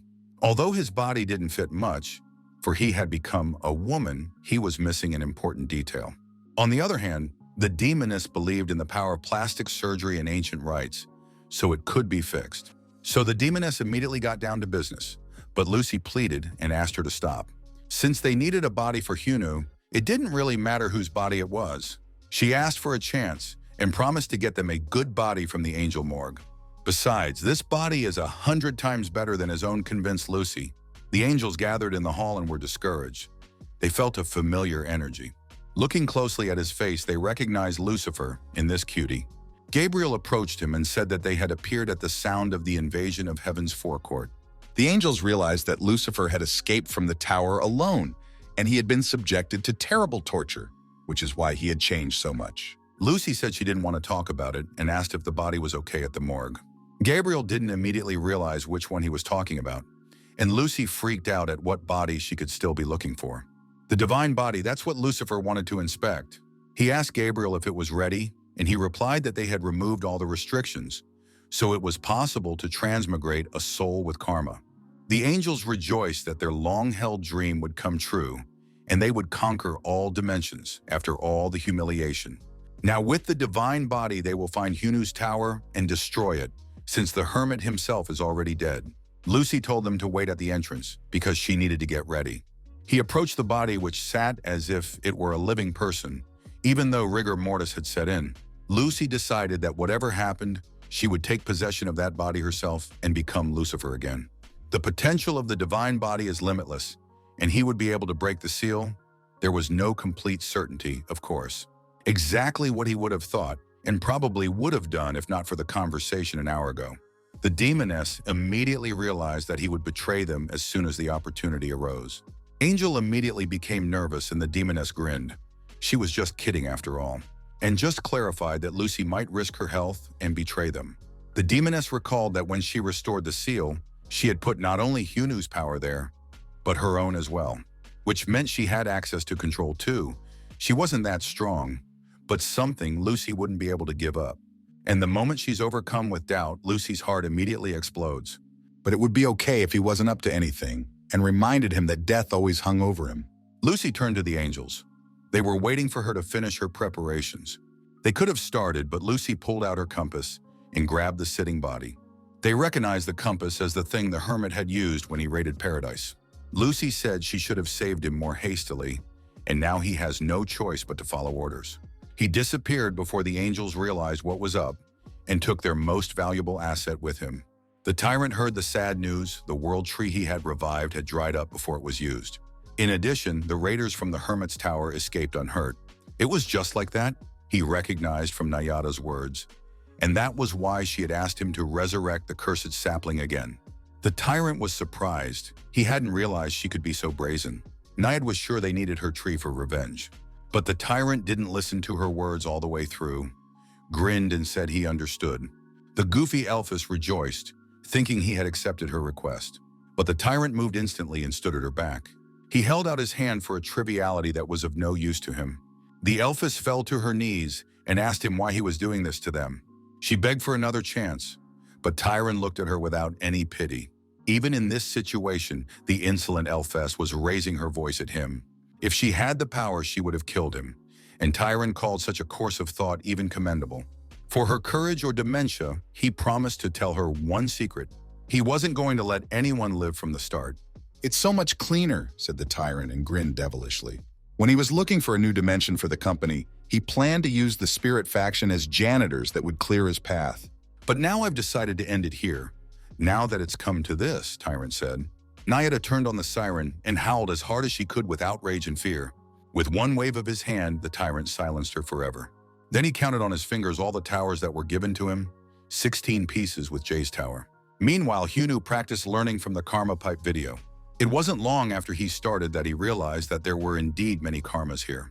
Among them was even the karma of an insect, a red ant that grew in one of the dimensions. He became the ant in command, although usually in ants the female is considered in charge. Ants like him had an innate talent for ruling. He defended the colony well against enemies and became king. But like any king, he had his own difficulties and trials. Then he met a hungry mantis. Luckily, it was not an anteater, but it was also a dangerous opponent.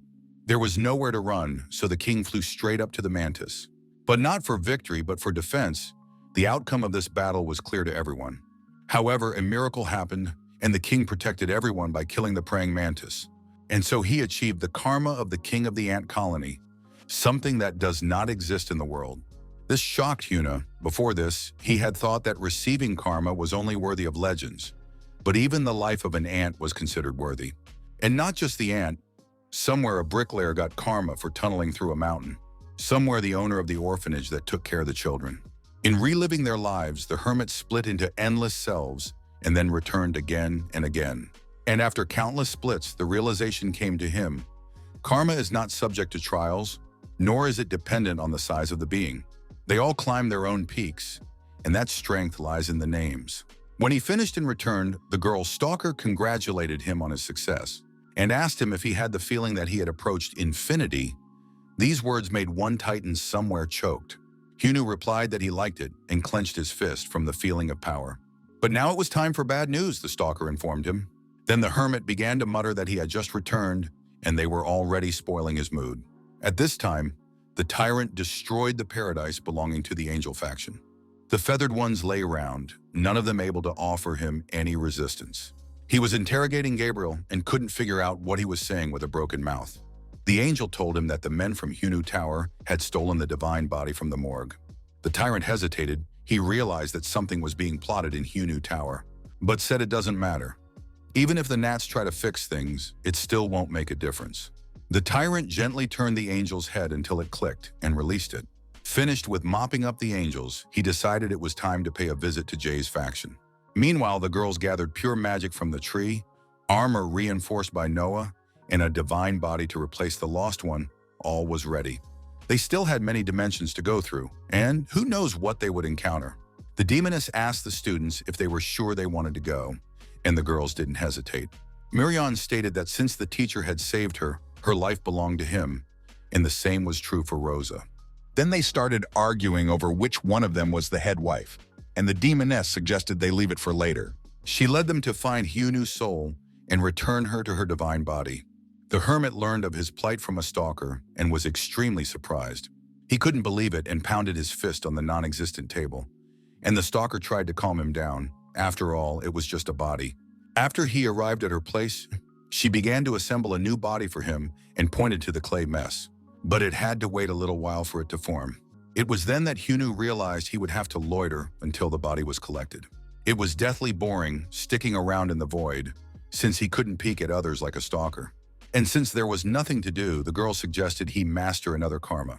He was surprised, for he thought he had accepted them all, but it turned out that the karmas without combat skills had them removed. But upon reflection, this karma could very well be of use to the hermit, she realized. "Karma, king of the dance floor," she said, and held out the balloon to him. Hyunwoo didn't understand what it was about and came to his senses in some bedroom. The joke wasn't funny and he started yelling and getting indignant. Stalker explained to him that the king of the dance floor was the first to receive karma among humans. 20 women dancers came to him in a day, and he danced with each one until he was exhausted.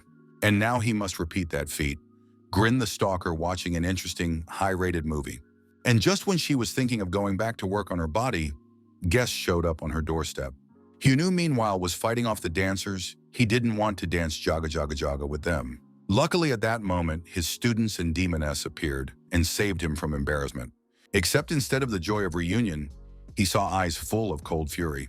From their terrifying aura, Hyunwoo realized that it was never a good idea to make a woman angry.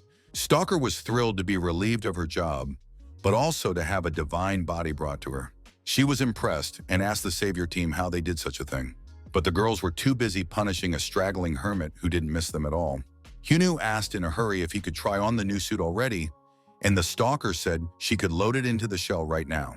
Moreover, the shell has the property of stretching to the soul of the owner, so it will be easy to get used to. It was beautiful, Hyunwoo said, and the stalker agreed with him and wished him a happy second birthday. She asked him if he would behave himself after such a gift, and the hermit replied that he would ponder on it on occasion, but would decide on something first. Shiken staunchly defended the 9th floor and protected people, but even after all the pumping, he had exhausted his limits. But the huge dragon in front of him was still blazing with rage and hungry.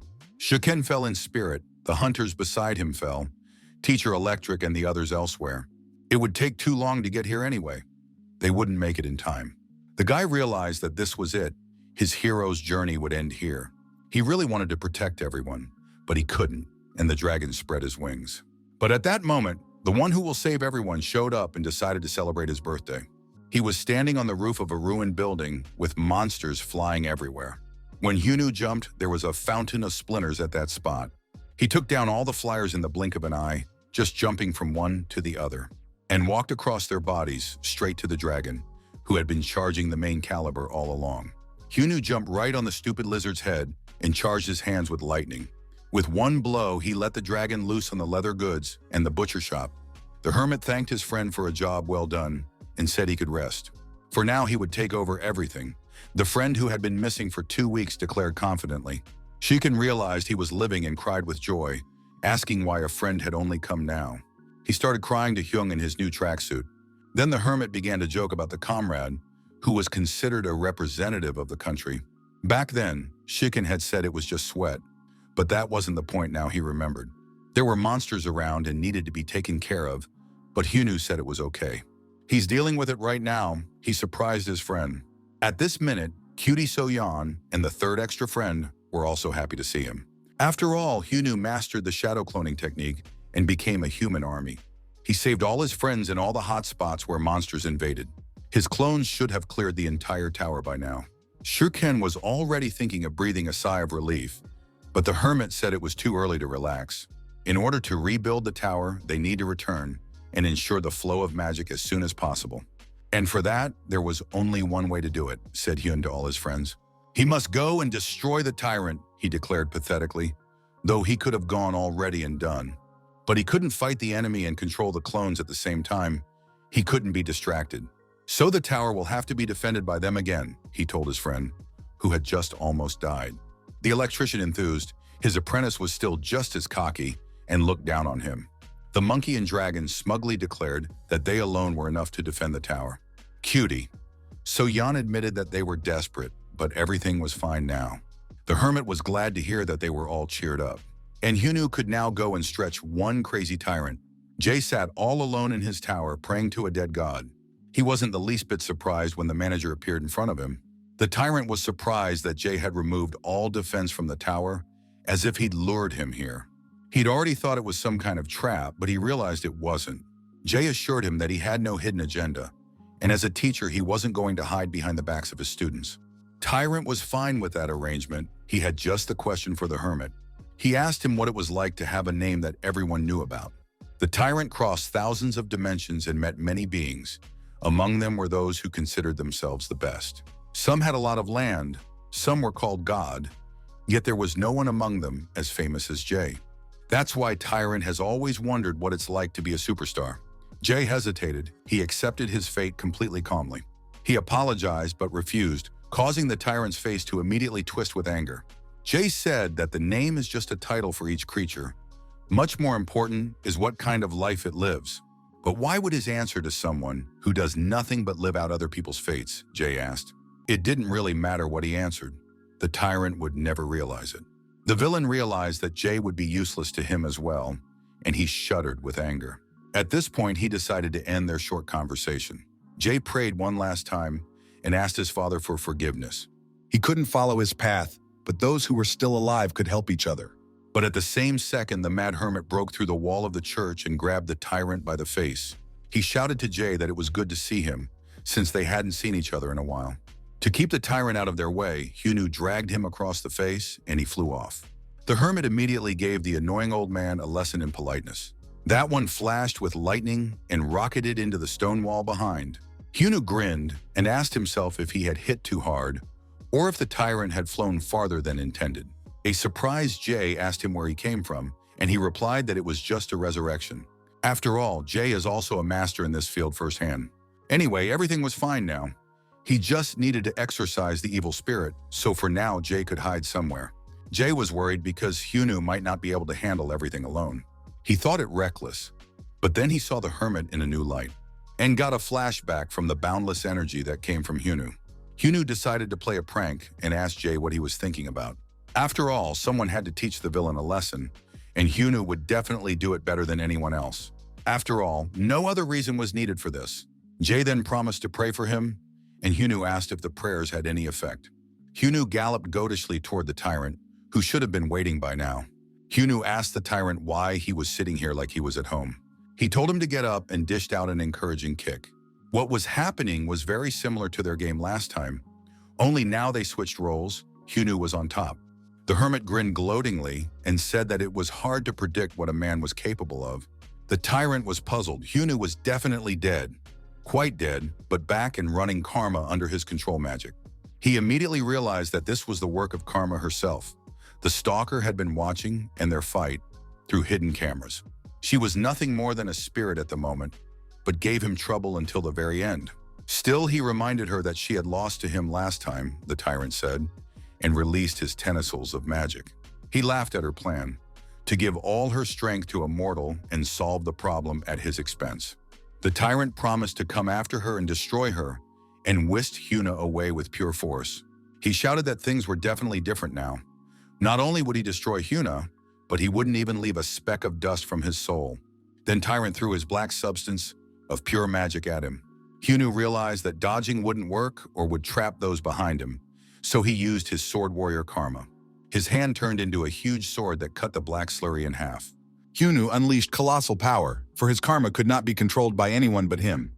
Hyunu grinned as he thought it had been a success, only it was too destructive for a stranger's home, and asked what the wizard, who had just lost his arm, thought about it. He recovered his arm with magic rather quickly and screamed, but the hermit didn't give him a chance to say anything and jumped closer. He used a traveling compass and said they'd better take a walk. They were both teleported into an empty, dingy corridor that was damp. A confused tyrant asked where they were. This place was unfamiliar to him. Hyunu replied that it was a special place, a landmark of his tower. And it was called the Tower of Learning, the one that started it all. For Hyunu, it was filled with many memories. Here he began. and the tyrant would end. A few hours ago, Hyunu had told his plan to Noah, which the latter wasn't thrilled about. Moreover, Hyunu had the idea to move Tyrant to the training tower in their tower, because otherwise there would be nothing whole around. So he needed a place where no one was around and he didn't have to worry about keeping his stuff safe. The tower was just right. Its walls were covered with spells of space distortion, even stronger than those used by the Mind Demon. So strong that it distorted the distance between the stars, because no one would bother him there. But Av was worried that no one would be able to help Hyun there. It would be a one-on-one battle. And would it be okay that way, she asked? Hyunu replied that he had always fought without counting on help, though he had always been helped. But there was another reason to drag the tyrant there. While he resented being dragged into some space closet, the tyrant threatened to destroy him, tear him to shreds, wipe him to powder. But he saw that Hyunu's fists were already shaking and he thought he was afraid. But after that, he changed from anger to grace and said he was too nervous. There really was nothing to worry about, Tyrant said. The hermit was surprised at the change of repertoire. He was already thinking of sending the tyrant into retirement. Hyunu asked the old man cheekily, would anything change from pretending to calm down? But Tyrant asked to be understood correctly. He was in great confusion. It was hard for him to foresee this plot development because he hadn't read the Sinan. A wretched mortal got in his way, so he was able to resurrect himself and rip his arm off. Besides, this tower was different from the rest, said Tyrant. It was as if he was isolated in the middle of the vast universe. There was a huge space around, and the tyrant also noticed a delay when using external magic, which means there's a space distortion technique here. And he realized from the hermit's reaction that the stalker had told the truth. But even with her strength, Hyunu was no match for him, the tyrant said, and attacked the hermit. He slapped him hard on the arms so that Hyunu flew back against the wall. The tyrant began to lecture him on karma and told him that innate karma was a power that formed the more beings attained it. Whereas his magic exists beyond anything and everything, representing an infinite world of all dimensions. It is because of this difference between karma and magic that there is a gulf in development. It was his absolute power, he said in the voice of a driven Sith, and pulled his hands toward Hyun. For this reason, Stalker had no choice but to lose to him, even though she was the source of equal peace. But it seems that Hyunu didn't know about it. That's why he brought him here, the tyrant asked. He planned to use the rip to confuse his magic with super distortions. The kid that just ran away worked his head. But that made no sense, for Hyunu was afraid of him, so much so that even now he dared not oppose anything, the tyrant shouted. Hyunu's hands were still trembling, and that was the basis for such a tirade. Tyrannus called all mortals pathetic. Even though Hyunu had gained power similar to the source, he was overcome with fear. And he promised to stop his torment now immediately, and blocked all of Hyunu's senses of perception with magic. He smugly declared that this would continue until he freed Hyuna by sizzling his soul. His raking hands encircled the hermit, and the tyrant told him to lose no time and surrender. One blind man spent half his life in the dark. His name was Rabid Demon, Hyunu recalled. He lived not knowing at what point he might die from a surprise attack. That's why he always kept his sword with him. He swung it as his gut told him, and that's the only way he survived, because the crossbow hadn't been invented yet. After that, fear was not a sign of weakness. On the contrary, it allowed one to see what was previously out of reach. Hyunu sat like that in the dark. At first, he wasn't getting anywhere. And then he got a new level of senses, and he saw these pens. When Hyunu began to move, the tyrant's raking paws couldn't catch him. Hyunu confessed he was really scared if he lost, there would be no one to protect his friends, so he decided to become strong like that fear. The hermit hit Tyrant in a way that will require a trip to the dentist. Hyunu suggested that they play a game and see who was better through experience. The tyrant's magic, or his fear, the hermit said, and swung again to trigger the enemy's flashback. Long ago, when the rivers were deeper and the grass was greener, he existed only as a part of this world. He was able to know the world, it was unexpected, but he wasn't surprised, for there was something inside him. He was keenly aware of everything that filled this world. Clouds of fireplace, except for the tiny bags of protein and slime that were called humans. He knew that everything in this world was created by him. He is the source of the world. And from the realization of this truth, he developed a sense of superiority that turned into megalomania. Since then, he had never doubted his inferences, until this very moment. The tyrant didn't understand what this feeling was, or why his body wasn't obeying him, and every step was getting heavier. Though the tyrant retreated, the hermit didn't give him a moment's respite. The tyrant couldn't believe that his body was experiencing a sense of danger and started up the pathetic mortal shtick again. Many unsolicited hands flew towards Hyunu. The pitiful creature couldn't beat the source, he said. Hyunu noted that even now the tyrant was attacking just like last time. Even last time, Hyunu had noticed that tyrant was using his power the same way, like a child using a toy. Because if the ability worked for millions of years, there was no reason to use other techniques. Technology was invented by imperfect humans to go beyond their limits. But for someone whose existence was infinite, such a thing made no sense. But Hyunu was different. From the time he was born, he was at the bottom. That's why all life was a struggle for him. He fought all the time and gained useful survival experience on the streets, then in the tower. And ended up here. Hyunu smiled. He had no reason to lose. He collected all the karmas associated with speed, hundreds and thousands of karmas, and rushed forward, breaking the sound barrier. Applying absolute divine light speed, he bypassed all of Tyrant's hands. Avoiding that many was hard. They had a lot of coverage. So he gathered the karmas associated with the wind and combined them into one. With a wave of his hand, Hyunu made hundreds of cuts and cleared his path. The tyrant's last lines of defense had fallen, and he stood still in indecision. Hyunu brought his fist down towards the tyrant's hands with his accumulated martial arts karma. There was a massive explosion that shook the entire tower in its entirety. The demoness assessed the damage. Even through multiple distortions, the shockwave had reached the surface. Hyunu struck again at Tyrant. The latter could do nothing. He mocked the enemy who had previously boasted that he could defeat him with his finger, now panning with all his might. The tyrant told him to be quiet and again made a burst of magic. Hyun had to jump back to avoid being hit by the black flames, but little hands appeared from the ground and grabbed him. The tyrant applied the stratagem he had just devised. He slammed down on the hermit, and already he thought he was done with him, and there was no trace of him left. But the hermit applied divine light speed. He asked Tyrant what he was smirking about when he found himself already beside him. With a grin, Hyun prepared his right cannon, and with all his might, he punched the scoundrel in the stomach so that he bent threefold. But Tyrant was able to counterattack and hit Hyun in the face with his fist. Toth gritted his teeth. His Majesty the wizard had finally used his hands, he said, and hit him painfully in the ribs so that the tyrant arched again, after which he grabbed him by the throat and plowed half the tower with him.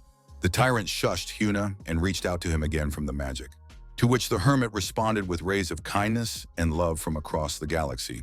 But the beating of the world's most important bad guy didn't end there. A hail of heavy blows fell upon the tyrant, each one with concentrated karma. The latter flattened the tyrant of such immense size he was. The tower once again shook violently all the way to the ground. Hyunu was surprised when the dust fell and he could see the tyrant again. His magical shell began to crack, and his real gut showed on the outside. The hermit asked him why he picked on people. Since he was magic himself, he would sit quietly.